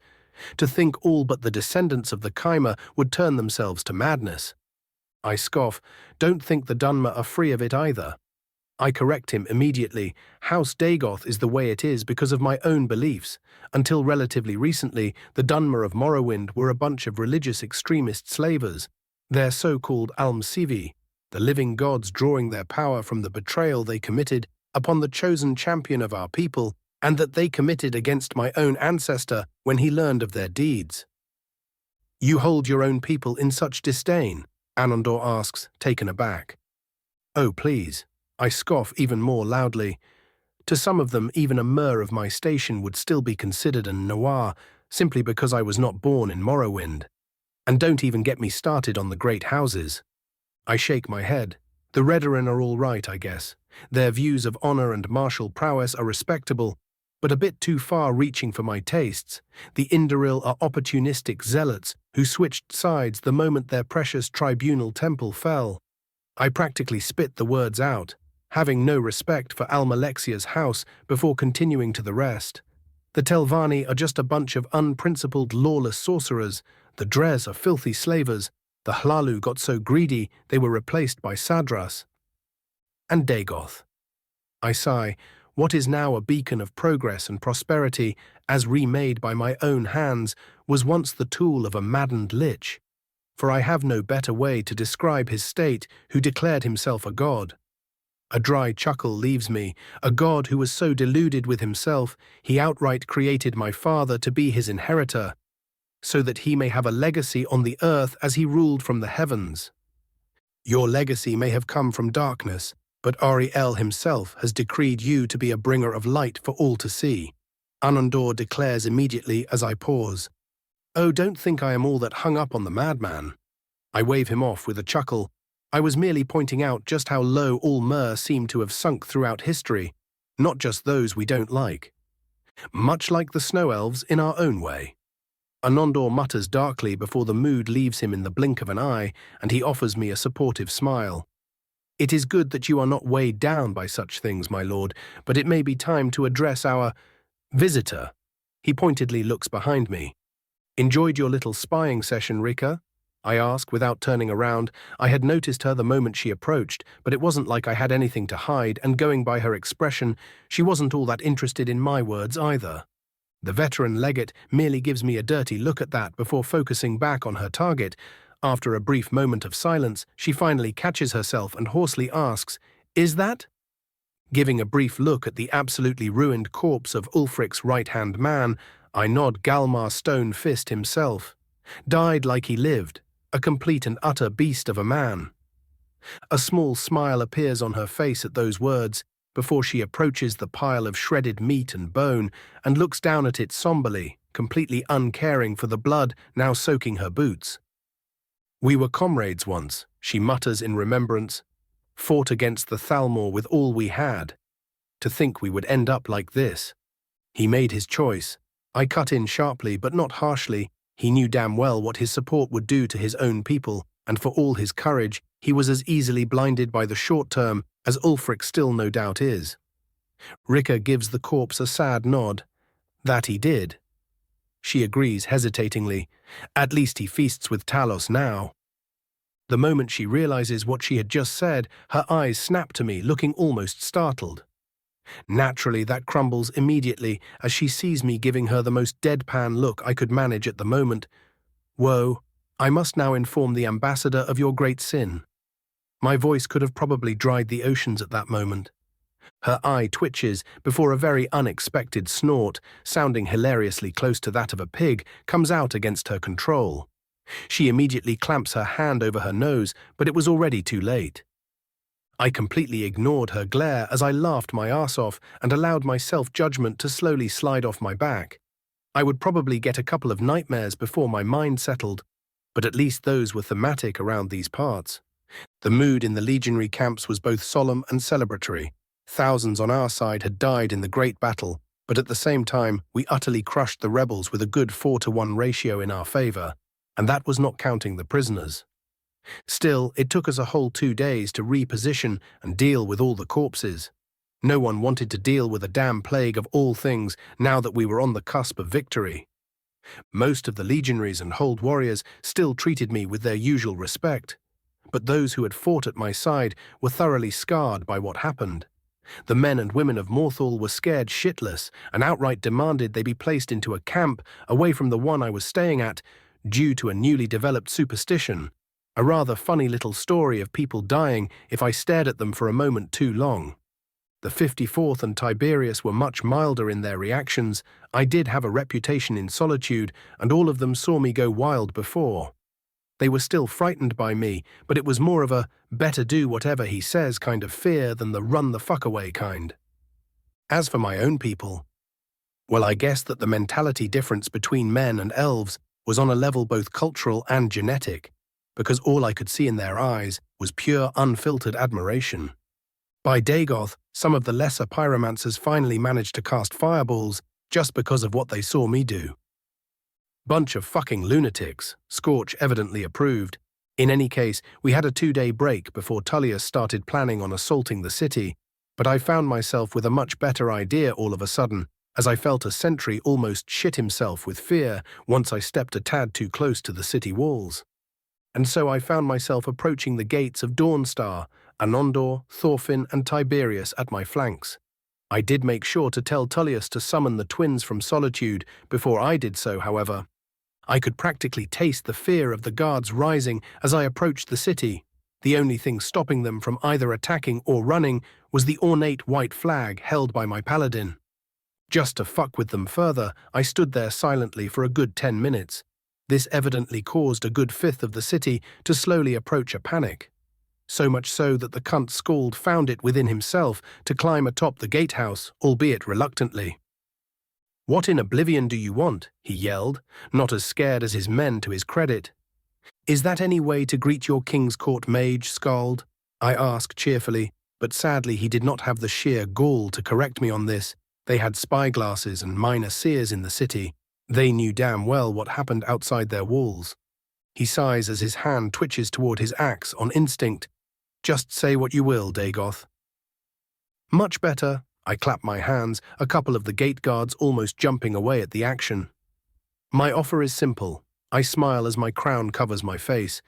"Get your fat behind outside this fucking gate, right fucking now, or I will make what happened to Ulfric's little posse look like a fucking picnic." My words struck true, but the good Jarl was still a bit reluctant.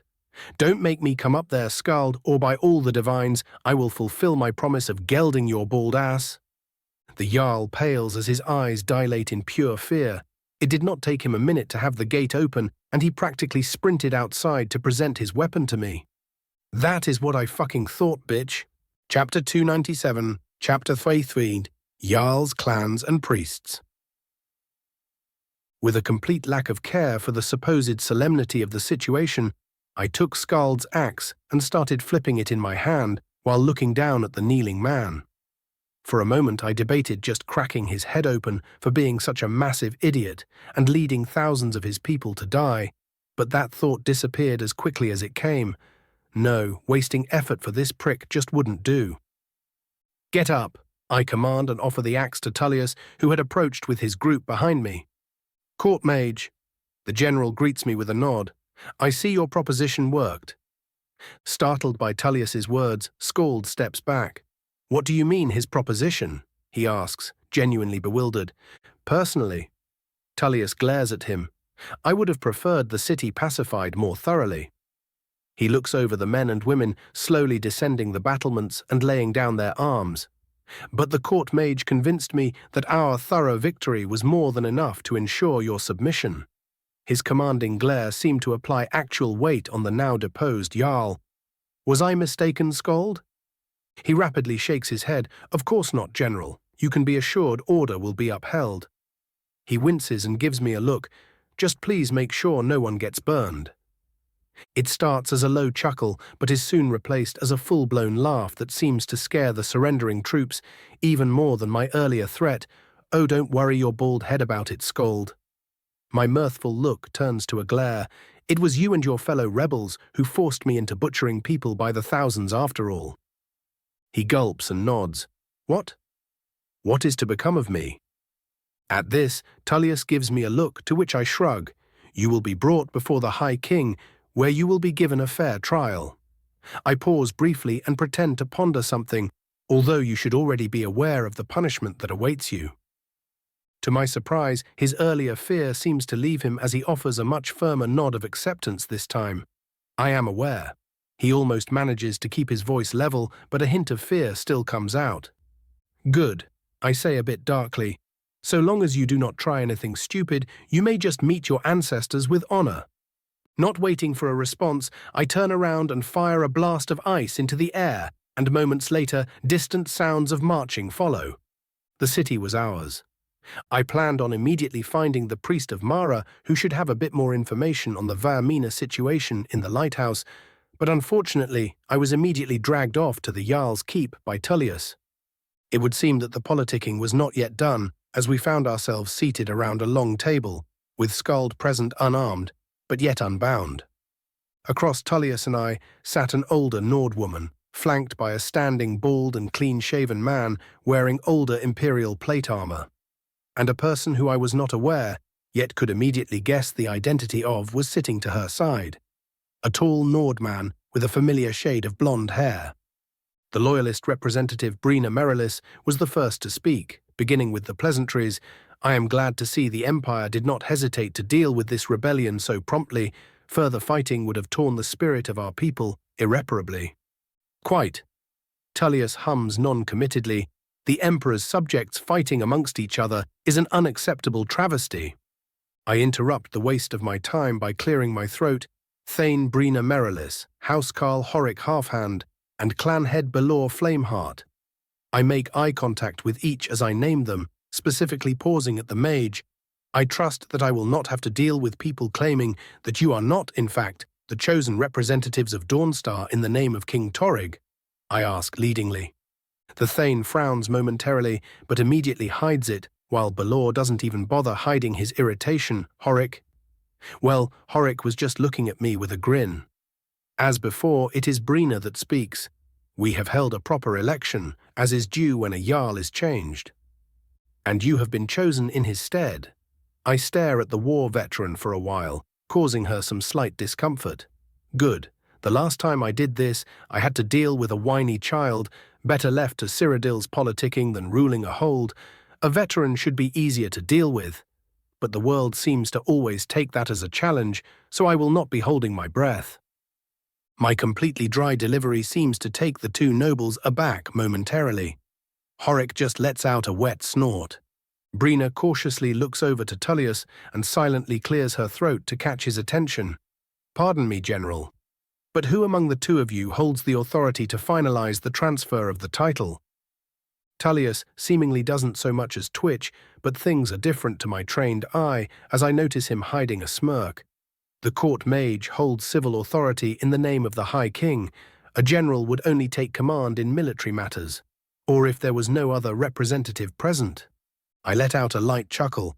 There is no need to fear the big bad Dunmer, I say with only slight mockery, just making sure everything is on the up and up before handing over the reins, as you are quite literally incapable of lying to me. Belor speaks for the first time. Wait, that wasn't a lie? My deadpan stare almost makes him flinch. No. Brina visibly relaxes at that. That is good to hear. No offense, court mage, but you do have something of a reputation here. You can just say you are scared shitless and be done with it. I point out dryly, causing her housecarl to laugh at her, which in turn earned the bald man a glare. Right. I shake my head. Let us get all of this over and done with. I will accept your oath, and then I can get to dealing with the obvious vermin and Daedric infestation happening in your lighthouse. All of them pale as one as I drop the information, and Brina immediately gets to work. Never in my life have I held a more efficient ceremony. I leave the newly sworn-in Jarl and her housecarl with Tullius, with Flameheart following behind me. What did you wish to discuss, court mage? He asks, still failing to hide his dislike of me. Oh, the man was perfectly respectful, but me being the only reason he and his kin did not join the rebellion was grating on his nerves more than his reasonable fear of me was keeping them at bay. Also, effectively keeping his kids as hostages in the Legion probably did not help. Before I answer, I let out a sharp whistle, making the mage immediately become guarded and causing one of my agents to appear from the nearby shadows. The agent kneels and bows his head. Your command. Still staring at the frightened clan head, I say, summon the twins. They should be with the new arrivals from the docks. By your will. Jackal bows deeper and disappears. As he does so, Belor glares at me. Was there any purpose to this demonstration, court mage? Not really. I shrug. Just felt like annoying the cunt who has been stealing my friend's achievements and wealth for the past few years. His face reddens immediately. Those two traitors have no right. The sudden glow coming from my eyes stops him in his tracks. Go on then. I smile eerily. Insult my friends again. My face is an inch from his as he refuses to so much as twitch. House Dagoth will be more than willing to accommodate your idiocy and accept the feud with your clan. He immediately steps back as his eyes widen. That way won't be necessary. Exactly as I thought. I nod contentedly. Now, as you may have expected, your earlier leanings will have consequences, however slight. He stares at me for a moment before sighing, What are your demands? Good. It would seem that you aren't a total idiot. I smile. Kicking a dead horse there, Pops. Let me have my fun. I keep my eye from twitching. I am going to be taking the twins with me to solve the nightmare issue your city is beset with. After their glorious return, you will step down and allow Boar to take your position. Any deviation from this very simple course of events will see your clan brought to ruin. Do I make myself clear?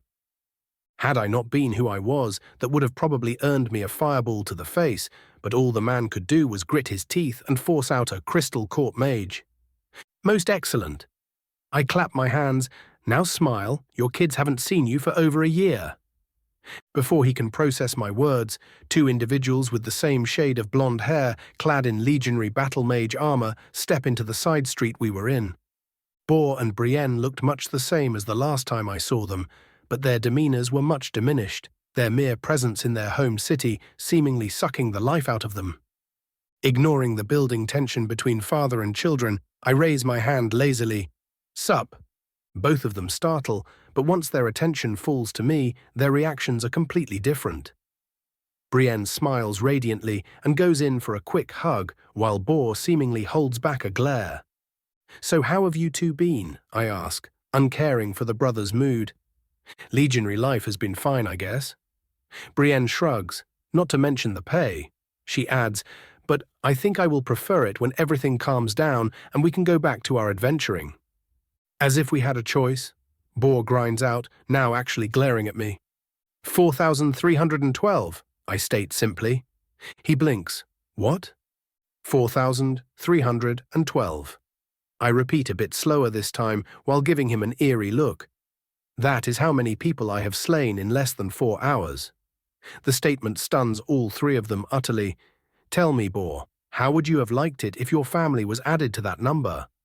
Whatever comments or rants he had probably been keeping bottled up for months now die before they leave his mouth as he simply gapes at me, his sister giving me a sad look instead.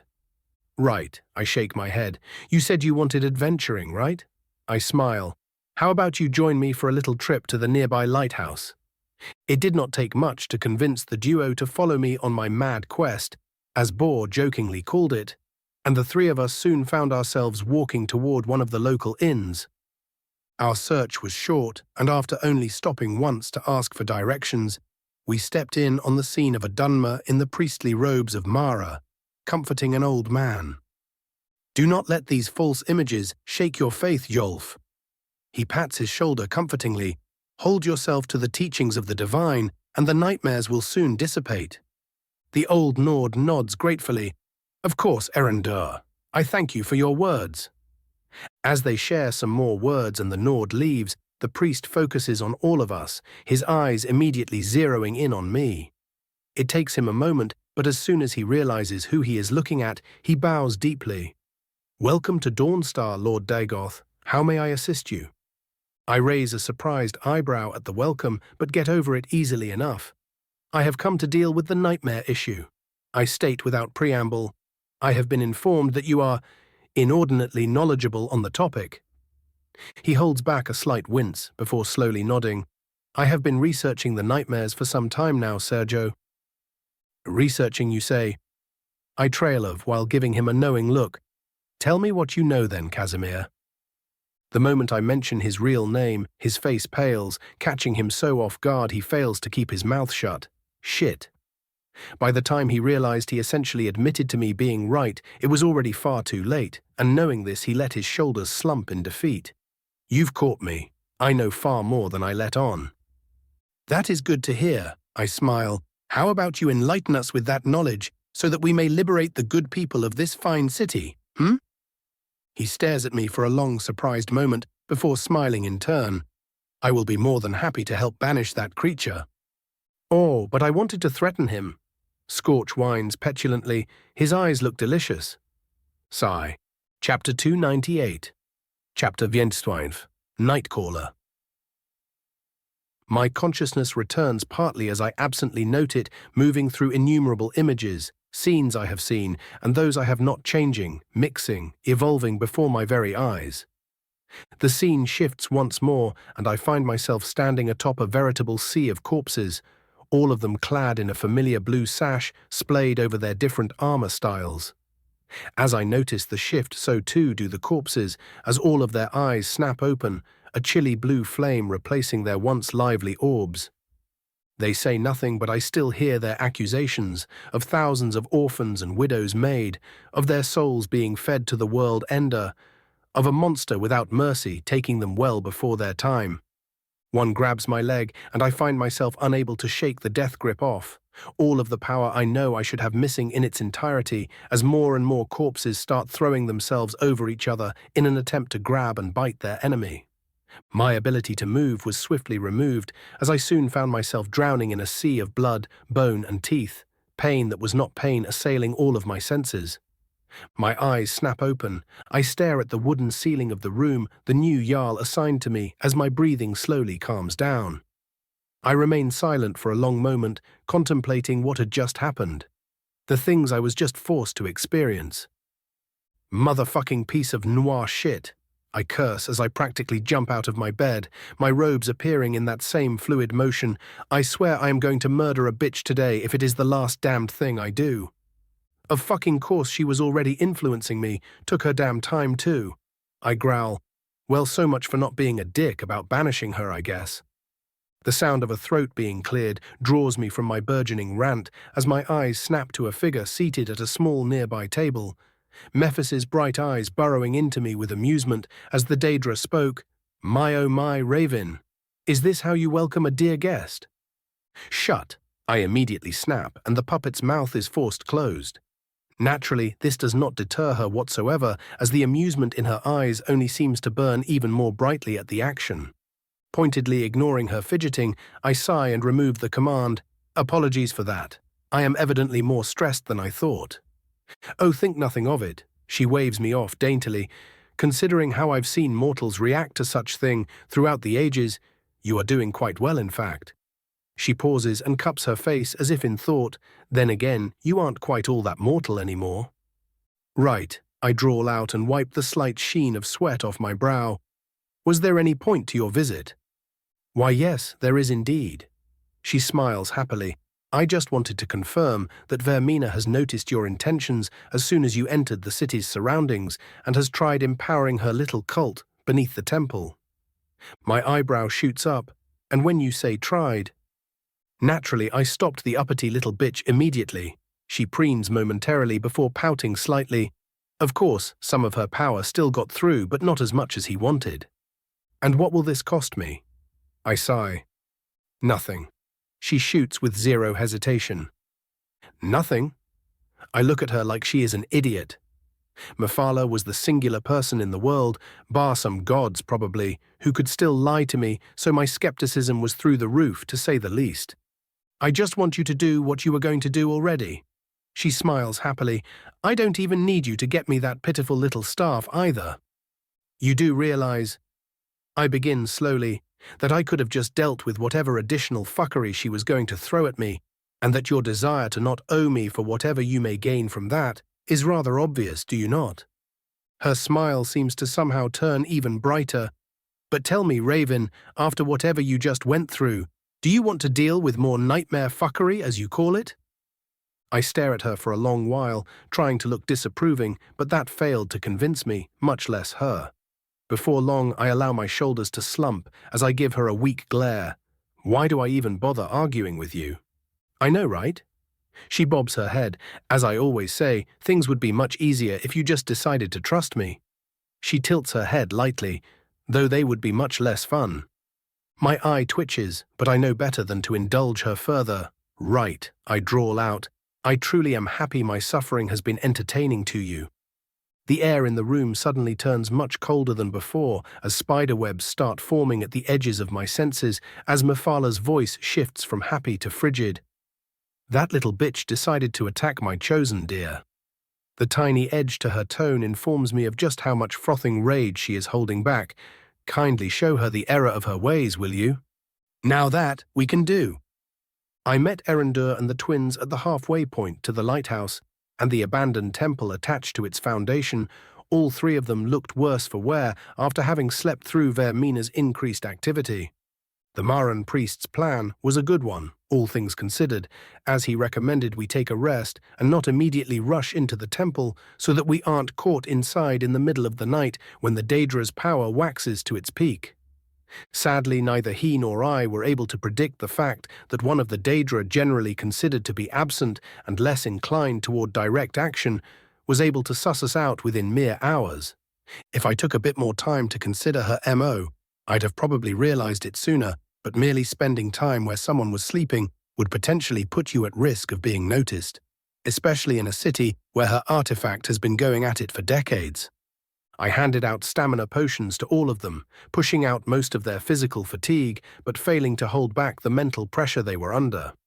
Brienne was looking especially shaken, likely having seen something that she could not quite get over. As we walked, Bor spoke up, Erandur, or was it Casimir? Erandur, please, the priest corrects swiftly. I left that other name with the cult. Why would you even join them in the first place? The Nord asks, obviously wanting to be rid of the relative silence of our passing.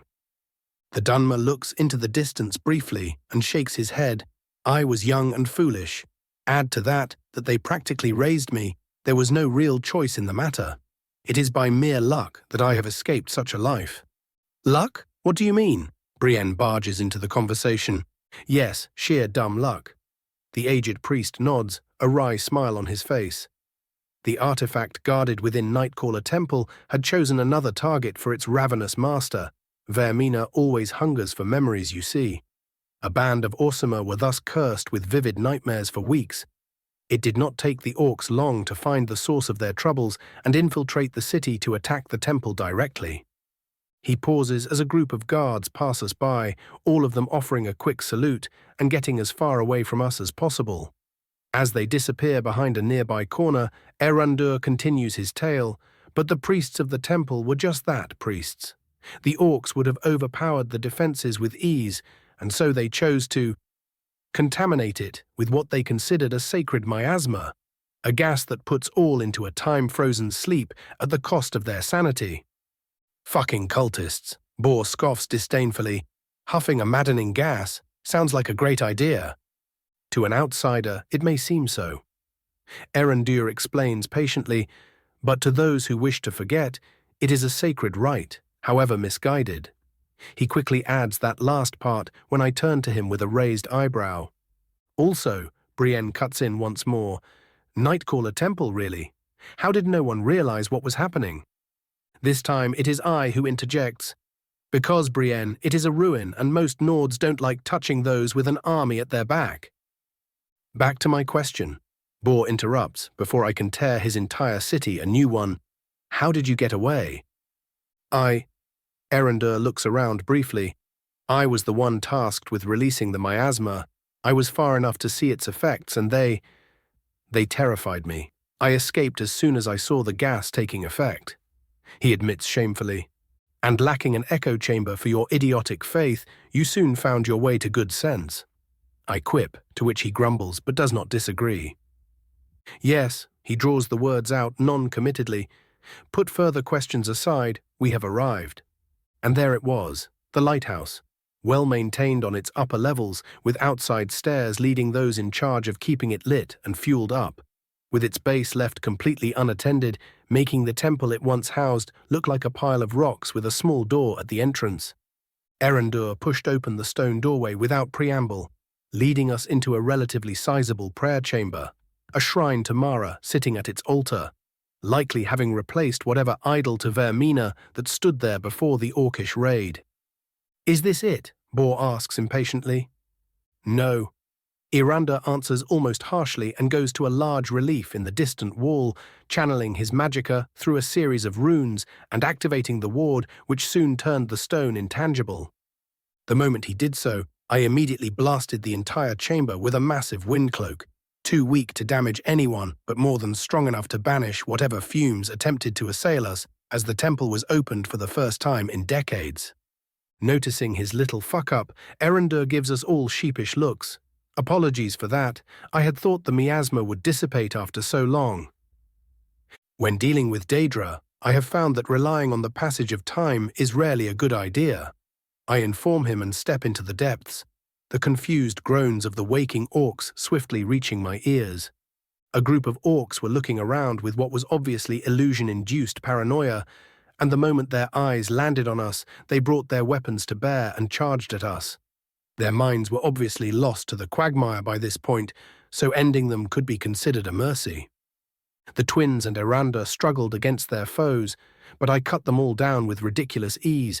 They were stronger than most humans, but their current state stopped them from using that strength effectively as, in their panic, they fell into the berserk rage inherent to their people. We descended deeper into the temple, soon facing against groups of both cultists and orcs working in tandem as their minds were shattered, and they were dragged toward us like meat puppets. Suddenly, I stopped mid-swing and dodged back as a sword passed just where my neck was.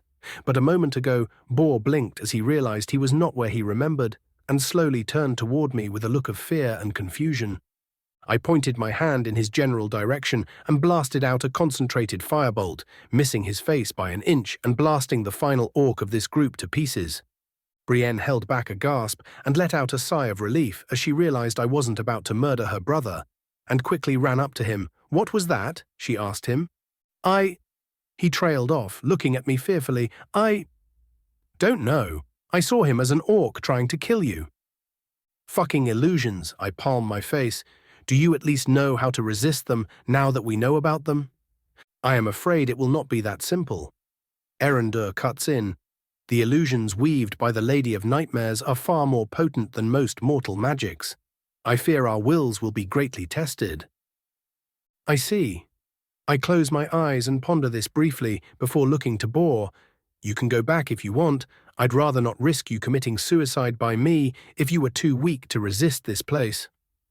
The young Nord grit his teeth and practically hissed at me, "I am no coward." I tilt my head. Prove it then. At the obvious provocation, quickly letting bore in on my plan, as he gave me a light glare and started walking deeper into the temple with an annoyed huff. Soon we stepped out into a circular chamber, the center of which lay open to all the different levels of the underground levels of the lighthouse tower, the most eye-catching detail being the many barriers drawn from the powerful staff floating at the bottom of the structure. It itself was encased within a barrier of far greater, visibly Daedric power. There it is, the skull of corruption. Erendur says with both fear and awe, the source of Dawnstar's woes and its nightmares. I'd rather say that the source of its woes was Scald, but we are not here to debate that. I quip lightly while glaring holes into the nightmare machine. Let's get rid of that filth. I haven't gotten a wink of actual sleep last night and do not plan on repeating the experience. A pair of enthusiastic "IS" comes from the twins. Very well, follow me. The priest nods and continues leading the way. Just as we turn another corner, we are met with a bunch of orcs slamming their weapons into a transparent barrier. A massive specimen, which I guessed to be the chieftain, was growling at the passage with something resembling a more coherent hatred. The moment Erendur stepped just a bit too loudly, the entire group turned to us, and the chief snarled, "Filthy nightmare mongers!" He did not wait for us to attempt an explanation and launched himself at Brienne, who was closest to him. A blast of ice welcomed him, and the male twin's sword soon found its way into his neck. The rest of the orcs were as mindless as the rest of their kin, letting us cut them down with practiced ease, even as Erandur and Bor were wounded in the fighting, Brienne escaping injury only by virtue of being the support.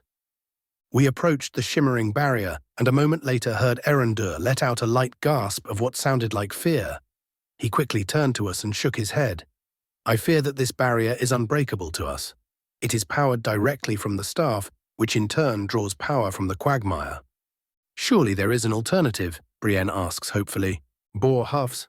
Probably something stupid and reckless. Erendur's eye twitches as he looks to me. There is indeed a way to get through, but it is, as the young man just said, a tad reckless. I roll my eyes. If you tell me we are going to need to enter a dream realm so we can teleport beyond this passage, I am going to geld you, Erandur. He stills completely, his hands moving lower on instinct. He gulps. Then I will say nothing, my lord. I snort and walk up to the barrier, testing the thing with my finger and finding it was more repelling me than being a solid block of energy. I closed my eyes and focused on the nightmares, both the ones that preceded my entry to the city and the one which tormented me once I slept within. A red-hot searing rage slowly started to bubble from within me, and I summoned blasphemy, my power covering it in a sheen of flowing grey shadows as the tiny spark of my divinity ignited into being. With a loud snarl, I swung out at the barrier, my blade passing it effortlessly and sailing straight at the soul gem which connected it to its source of power, shattering it completely and opening the passage for us. Letting the rage leave me as I breathed out, I summoned my blade back and turned to the rest with a cheerful grin. Sometimes the simple solutions are the best. Erendur looks at me like I've grown a second head, his eyes frantically moving from me to the now open passage and then back to me. The twins just shrugged and started moving, fully expecting my levels of bullshit at this point. Soon, we stepped out onto the final level, a simple staircase leading up to the pedestal holding the skull of corruption. But of course the world's dramatics would not let me just banish the damned thing and be done with it, because a duo of cultists had survived with their minds intact and stepped out into the opening the moment we descended. Like a pair of complete retards. Scorch provides his most apt tactical analysis. Varen, Thorek. I hear Erendur croak. You are alive. Varen, another Dunmer, immediately glares at him. No thanks to you, Casimir. He practically spits the name out. The priest looks like he is just about to falter, but swiftly centers himself, totally having nothing to do with a bit of illusion from yours truly, and firmly states, I have left that name behind long ago. Now I am Erendur, priest of Mara. A coward and a traitor. The apparent leader of the cult curses, how unsurprising. As Erendur attempts to reflexively explain himself, I clear my throat, catching everyone's attention. Am I to believe you are the only remaining cultists within this lighthouse? This is no mere lighthouse, fool, Varen sneers. It is a holy temple. He doesn't get to finish his sentence as his head rolls on the floor, his friend following soon after as he attempts to grab his mace. Not letting the Maran contemplate the death of his old friends, I tug his arm and order, "Come, let us be done with this." As I take just another step toward the skull, the old staff bursts with power, slamming into my mind and outright knocking out the rest of my companions.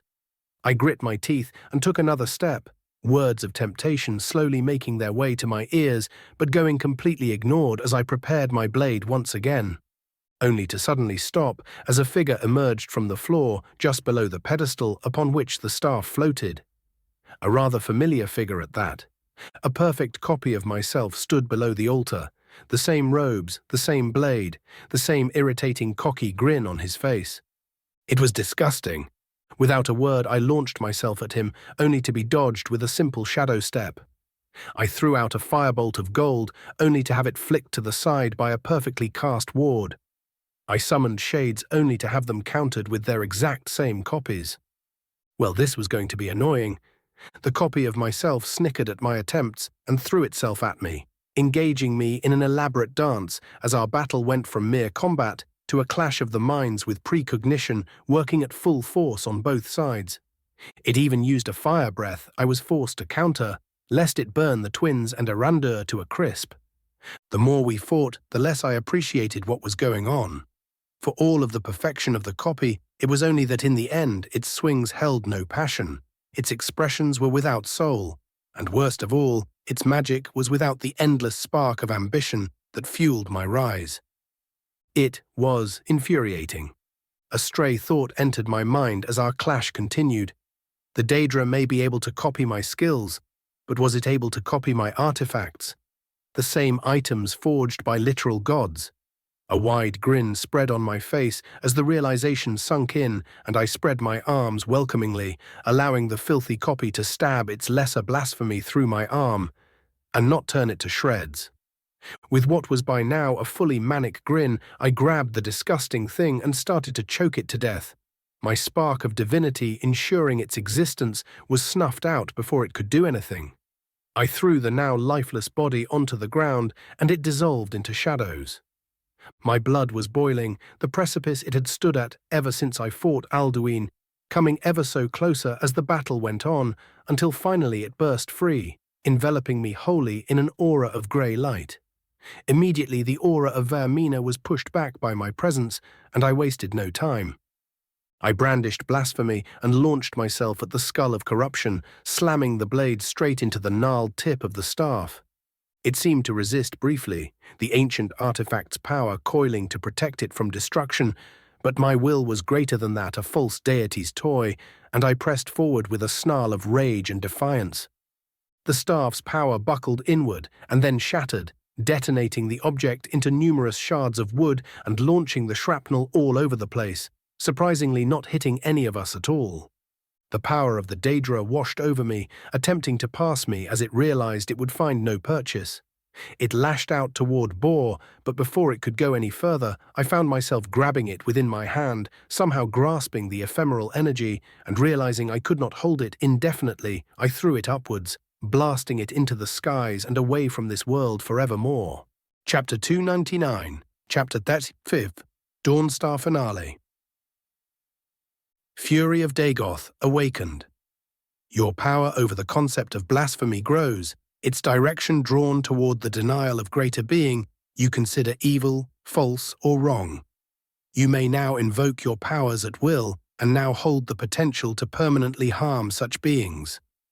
I do not know how long I stood there, staring at where the staff once stood, but by the time I came back to my senses, the bonfire that was my soul slowly retreated into the mere flicker of a candle, and my fellow temple raiders were slowly awakening. The old priest barely stopped himself from falling over as he helped the twins up. He slowly turned to me and croaked, "What happened?" "The staff is gone, permanently," I add quickly. He gives me a long, searching look. "How?" I shrug. "You aren't the only one with secrets, priest. Simply accept that Dawnstar will be cursed with nightmares no longer and leave it at that." Both him and Boar gave me suspicious looks at this, but after some thought they realized they had nothing else to say, and we started to slowly ascend the stairwell, leaving the temple behind us. I stop the old priest from falling over with some light telekinesis and feel a momentary metaphysical glare aimed straight at the two of us. It disappears almost immediately as I feel Mafala's glee as she uses the distraction to do as much damage to our foe as possible, no doubt ruining a whole bunch of Vermina's influences as she did so. It was rather difficult to describe the metaphysical sight of two Daedra going at. My vocabulary lacked the exact words to give justice to the glaringly unnatural storm of chaos happening in a realm already known for its lack of common sense. Still, I did not have the opportunity to observe for too long as the conflict ended as swiftly as it could. Mafala wasn't one to draw attention from the others after all.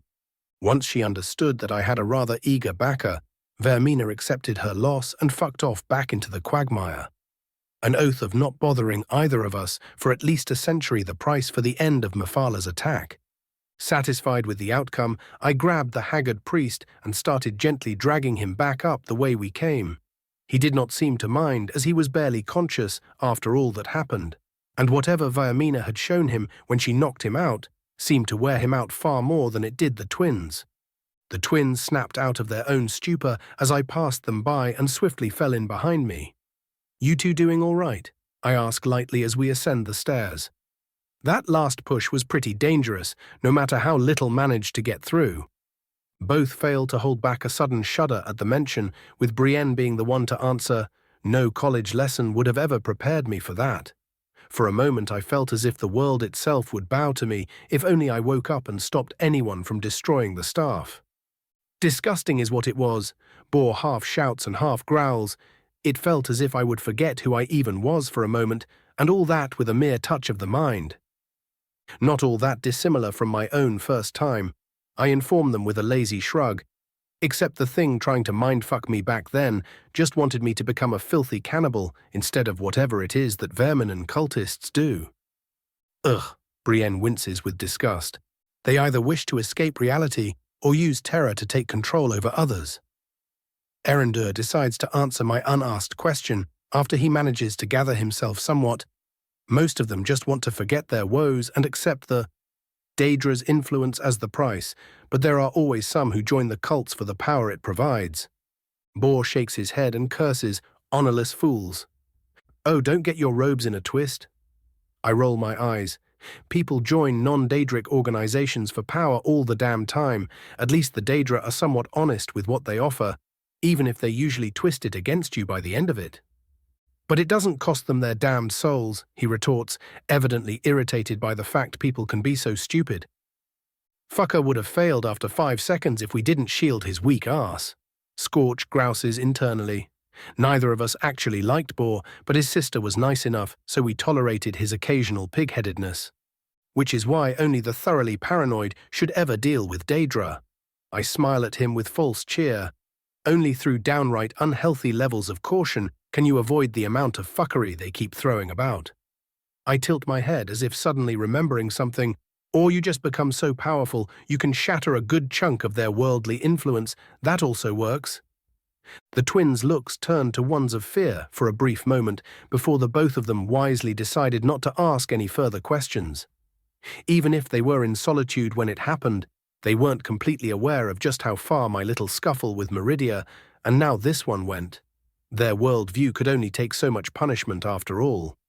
I let the mildly amused priest walk by himself as he gathers himself enough to do so. The older Dunmer looks around the mostly dilapidated temple with a mix of sadness and regret, but also as if a weight that was pressing on his shoulders for decades was finally lifted. He looks to me and asks, "What do you wish to do with this place, my lord?" "I have no real use for it." I wave him off.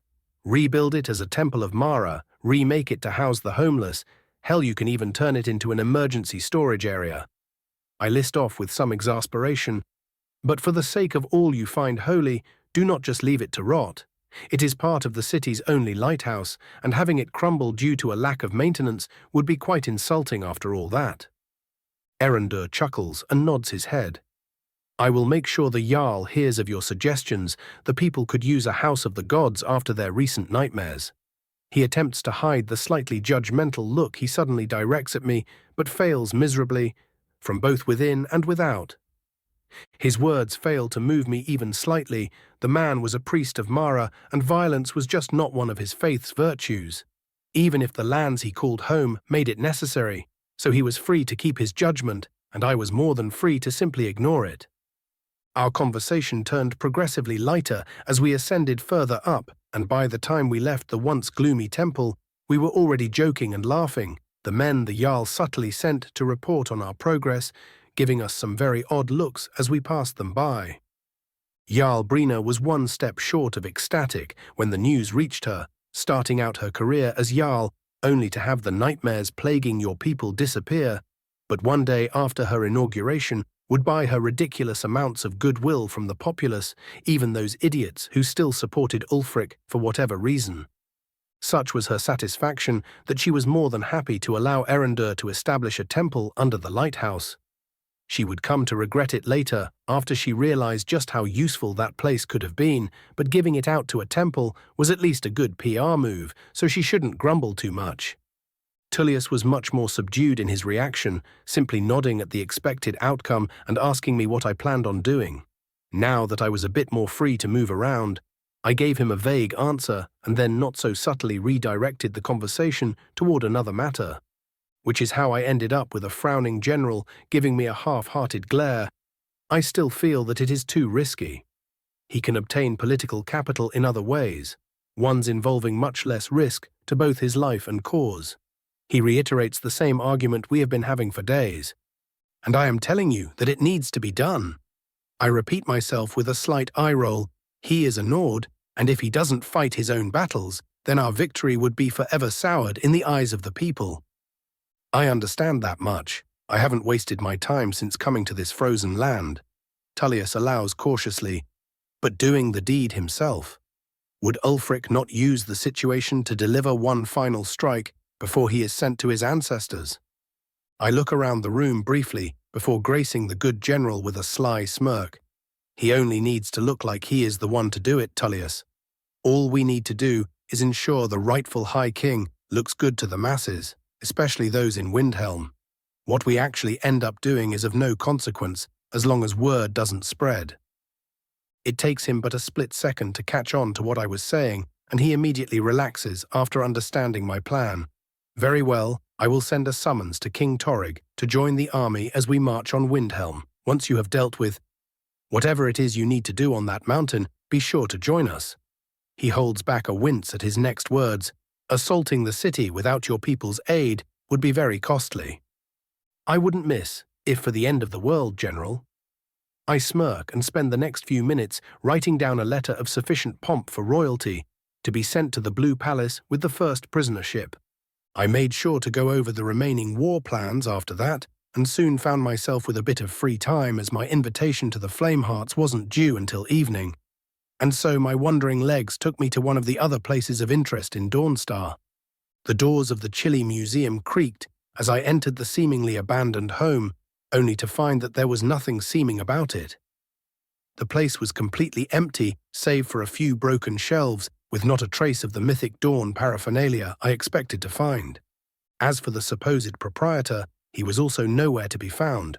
Some asking around with his neighbors soon told me all I needed to know about what happened. "Oh, it was terrible, Flametongue," the middle-aged Nord woman exclaims. "They all rushed poor Silas only 3 days after he set up his museum. Torn him to pieces they did, and the guards did nothing about it, the bastards." So yeah, Silas Vezius, the imbecile who thought setting up a museum about the mythic Dawn in a city that practically worshipped the Septim dynasty was a good idea, ended up being lynched and his body tossed into someone's pig pen. Naming yourself as the descendant of the same people who killed the literal sacred bloodline of the Empire and then gathering their stuff and displaying it in silent praise. I genuinely don't know how the fool expected it to end in any other way. Still, quite a shame I wouldn't be able to examine that instant kill enchantment. As I turn to leave, a slightly out-of-place board on the floor draws my attention, my eyes immediately turning from first person to all the persons at once, only to find a small booklet sitting snugly between the boards and foundations. With a lazy wave of my hand, the booklet flew out from its hiding place, and after flicking through it, I realized that it was indeed the idiot's diary. It talked about his terminally retarded ambition of celebrating his ancestors and slowly turned to his budding worship of Mehrunes Dagon, the Daedra, guilty of invading Tamriel 2 centuries ago. Yeah, absolutely no pity for this one. Scorch shakes his head. My excitement slowly died out as I went over his inane thoughts, only to return full force once I flipped the final page and found it to contain a small list instead. 3 places housing 3 pieces of Mehrunes' razor, the blade which could supposedly kill anything with a single strike. Odd that all of them are in the hands of different Orsimer camps. I muse idly before shrugging and ripping out the final page and tossing the rest to the dusty floor. Whatever, it should make a fun little quest for Davos while I go and irritate the greybeards. And so, as if I didn't just callously toss the last memories of a man to rot in the open air, I left for the central part of the city, the terminal idiot already long since forgotten. The supposed feast at the Flameheart's place was the opposite of the usual joviality one might expect from the rowdy Nords. The vast majority of the clan were silent Stormcloak supporters, and my presence was viewed like something akin to an unforgivable insult. It was just too bad they could not back up their shitty opinions with anything even vaguely resembling sufficient force, and thus they were forced to deal with my sickly sweet politeness for the entire night. The younger kids naturally didn't give a single shit about the mounting tensions and kept asking me blissfully ignorant questions, which I then shamelessly used to dig into the whole clan as deeply as I could. By the time Balor announced his abdication to his son, the whole 36 clansmen looked like their souls had been sucked out of them. So much so that they merely nodded at the sudden change in leadership and accepted it for what it was, namely punishment for their silent betrayal and effective puppeting of their family for many years to come. I did get to meet the twins' mother, a terribly sweet woman who was no doubt the source of Brienne's usual sunny disposition. She was bedridden for ages, with no one from the clan being able to heal her, even with their supposedly vaunted skills at the art. The twins' looks, as I healed her with a simple spell and potion combo, were worthy of forever being burned into my mind, even if their father glared at me for pissing on his pride once again. Honestly, if it wouldn't have cost the poor woman whatever little happiness she would have been managed to attain after being healed, I would have probably snapped his head off his shoulders for that alone. Imagine being such a cuck you do not allow your wife to get healing just so you can keep your clan's pride. Who even does that? Someone cursed with small pp, obviously, Scorch proposed without hesitation. Wouldn't surprise me. I held back a snort as I looked at the reddening man and left their longhouse not long after. That night I slept like a log, neither natural nor unnatural nightmares plaguing my respite. Chapter 300. Chapter Taissav. Of Greed and Dungeons.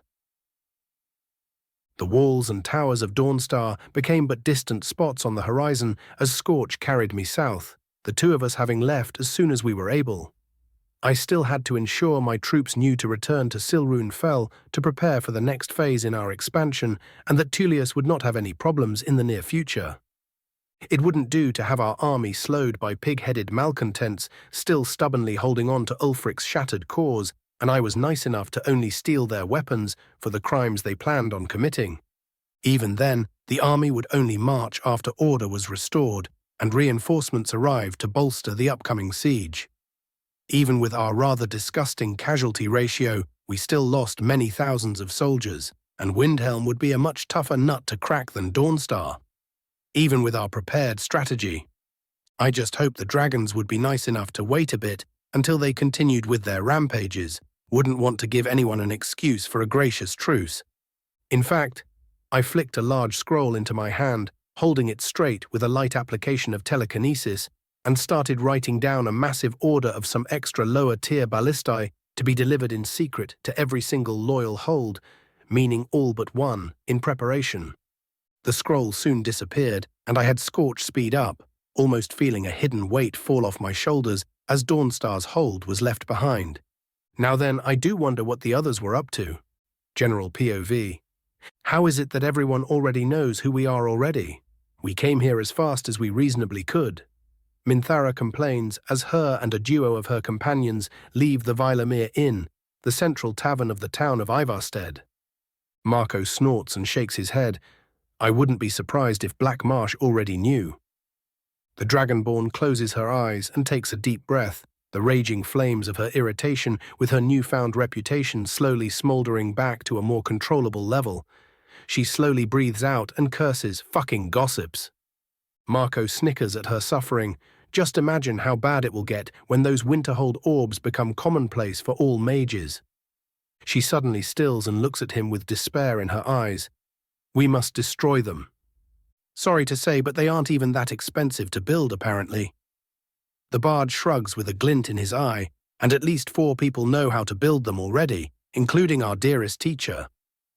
They die, she declares with conviction, only to get shoved forward slightly by an amused housecarl. Come now, my Thane. Lydia fails to hold back a chuckle. It can't be that bad.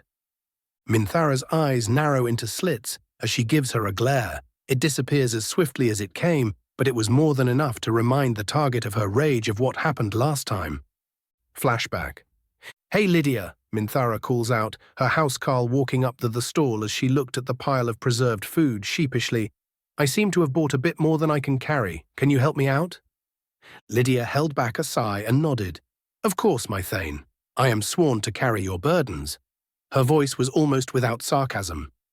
The glint in Minthara's eyes as she said those words made the young housecarl feel all kinds of in danger. Days later, a sea of corpses, both human and horse, greeted the group as they passed the Valtheim towers, most of whom bore some kind of stormcloak livery, and all of whom were pierced with familiar crossbow and ballista bolts. Marco and Lydia reacted as one might expect when seeing such a thing, both of them showing revulsion at what they saw. Delphine being the only blade in the group, as Esbern decided to remain behind and study the dragon attacks with Farengar, and Junior showed no outside reaction to the scene, but were internally analyzing every single clue they could catch. Minthara's eyes, on the other hand, shone with greed. She wasted no time and immediately started searching the scene of the massacre for any valuable loot, and before long she had a nice pile of rune-scripted swords and axes neatly tied into a bundle, even as semi-dried blood and other fluids still dripped from them. Hearing a disgusted scoff and feeling a disappointed glare being directed at her back, the Dragonborn turned around far too quickly for anyone to react, and just in time to see Lydia trying to control her expression of disgust. A sunny smile spread on the demi-goddess's face as she picked the bundle up and proffered it to the disgruntled housecarl.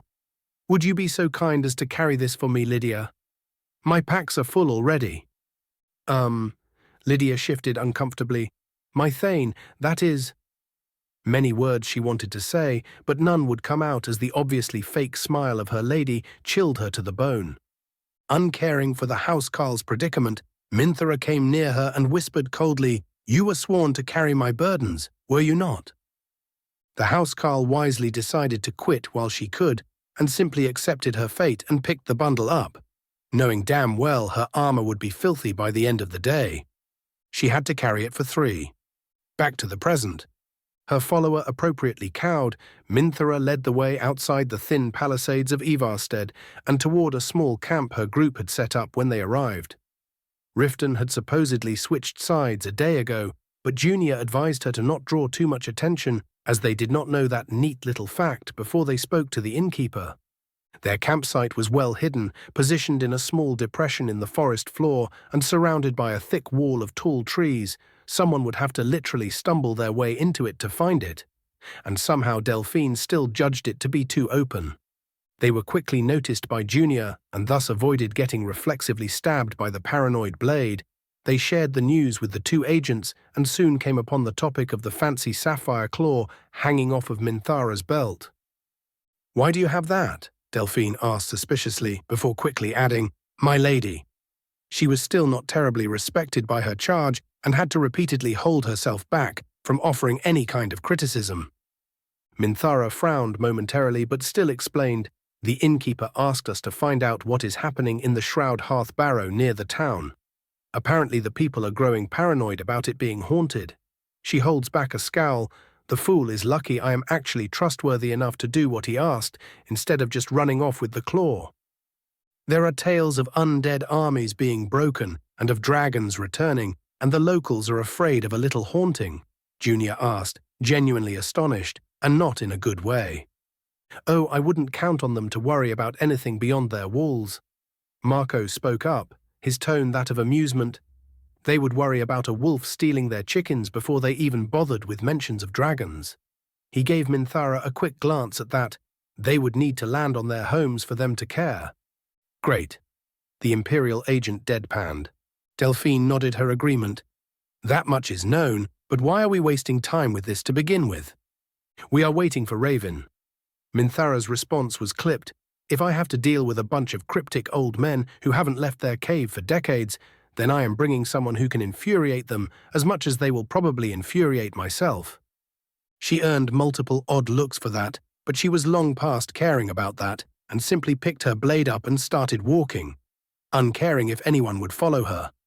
The ethereal body flickered back into its physical form as a spectral blade slashed its head off, revealing a rugged-looking Dunmer well into his 200s. A potion effect, Junior declared immediately. So much for haunting. Marco quipped, even as he wiped a small bead of swat from his brow when he thought no one was looking. Delphine connected the clues just as quickly. He must have been relying on the Nord's superstitions while he looted the whole place as best as he could. She pointed toward a dustless leather sack in one of the corners of the room. That is probably all the plunder he managed to gather. The greedy half-dragon was already halfway through the pile by the time she finished her sentence.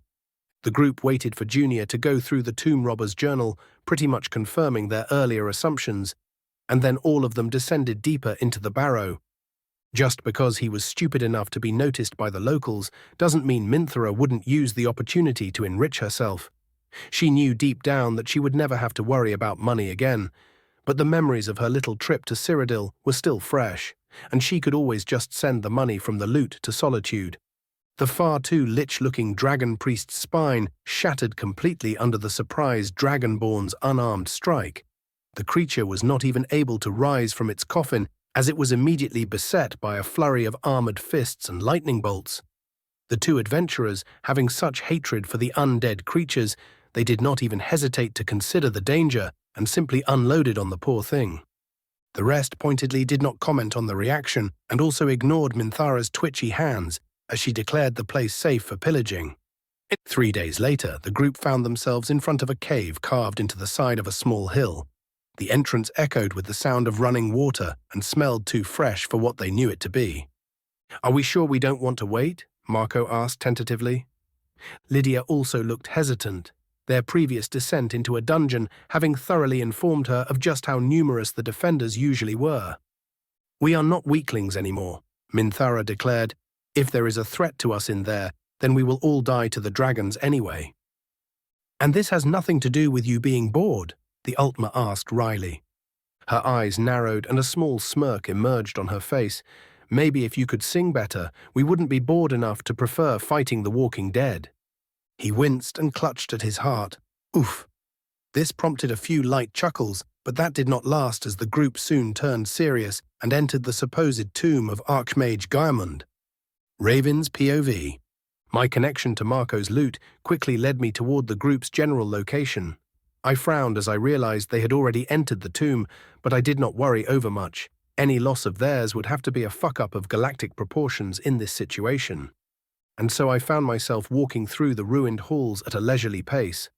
Many of the underground water flows on the way having been bridged seemingly by alteration magic, and even a brand new stairwell led down into the depths, where any invaders would once have had to take a leap of faith to enter. I passed almost the entire burial site before I started hearing the sounds of battle, mostly demands for someone to stop running and warnings of not overextending. A grin unwillingly spread on my face as I walked in on the scene of a spectral Draugr leading Minthara and her group on a merry chase as he teleported from one platform to another. A small web-like network of mark and recall runes connecting the massive chamber and all of the 20 pillars within, allowing him to do so for almost no cost. The frustrated demigoddess even tried stopping time, but the mad lad once known as Sigdis Guldursson had just enough time to replace himself with a mere illusion. This continued for a good 5 minutes. They tried everything. Delphine and Junior attempted to position themselves to ambush him. Marco attempted mowing the illusions down, and Minthara even tried just overwhelming the entire room with wind blades. This all failed. The final son of Golder kept teleporting just out of range and resummoning his illusions while constantly peppering the group with his spectral arrows, luckily not achieving much of anything either. They would have probably ended him after a while, as teleportation was draining no matter what you did to prepare, and his illusions did not help. But after a while I grew bored with the merry chase and simply targeted all of the runes at once, blasting them with a forking lightning spell and shattering them all in an instant. The spectral Draugr was caught completely off guard when his little network disappeared right from under him, his surprise overcoming his undead battle drive just long enough to have a pommel smashed into his head with the force of a giant, promptly turning said head into mush and launching it away like so much shrapnel. Seemingly realizing that there was something off, Minthara slowly turned to where the spell came from, and the moment she saw me, her expression immediately shifted to that of a deer caught in headlights. I think she would have preferred chasing the teleporter to this.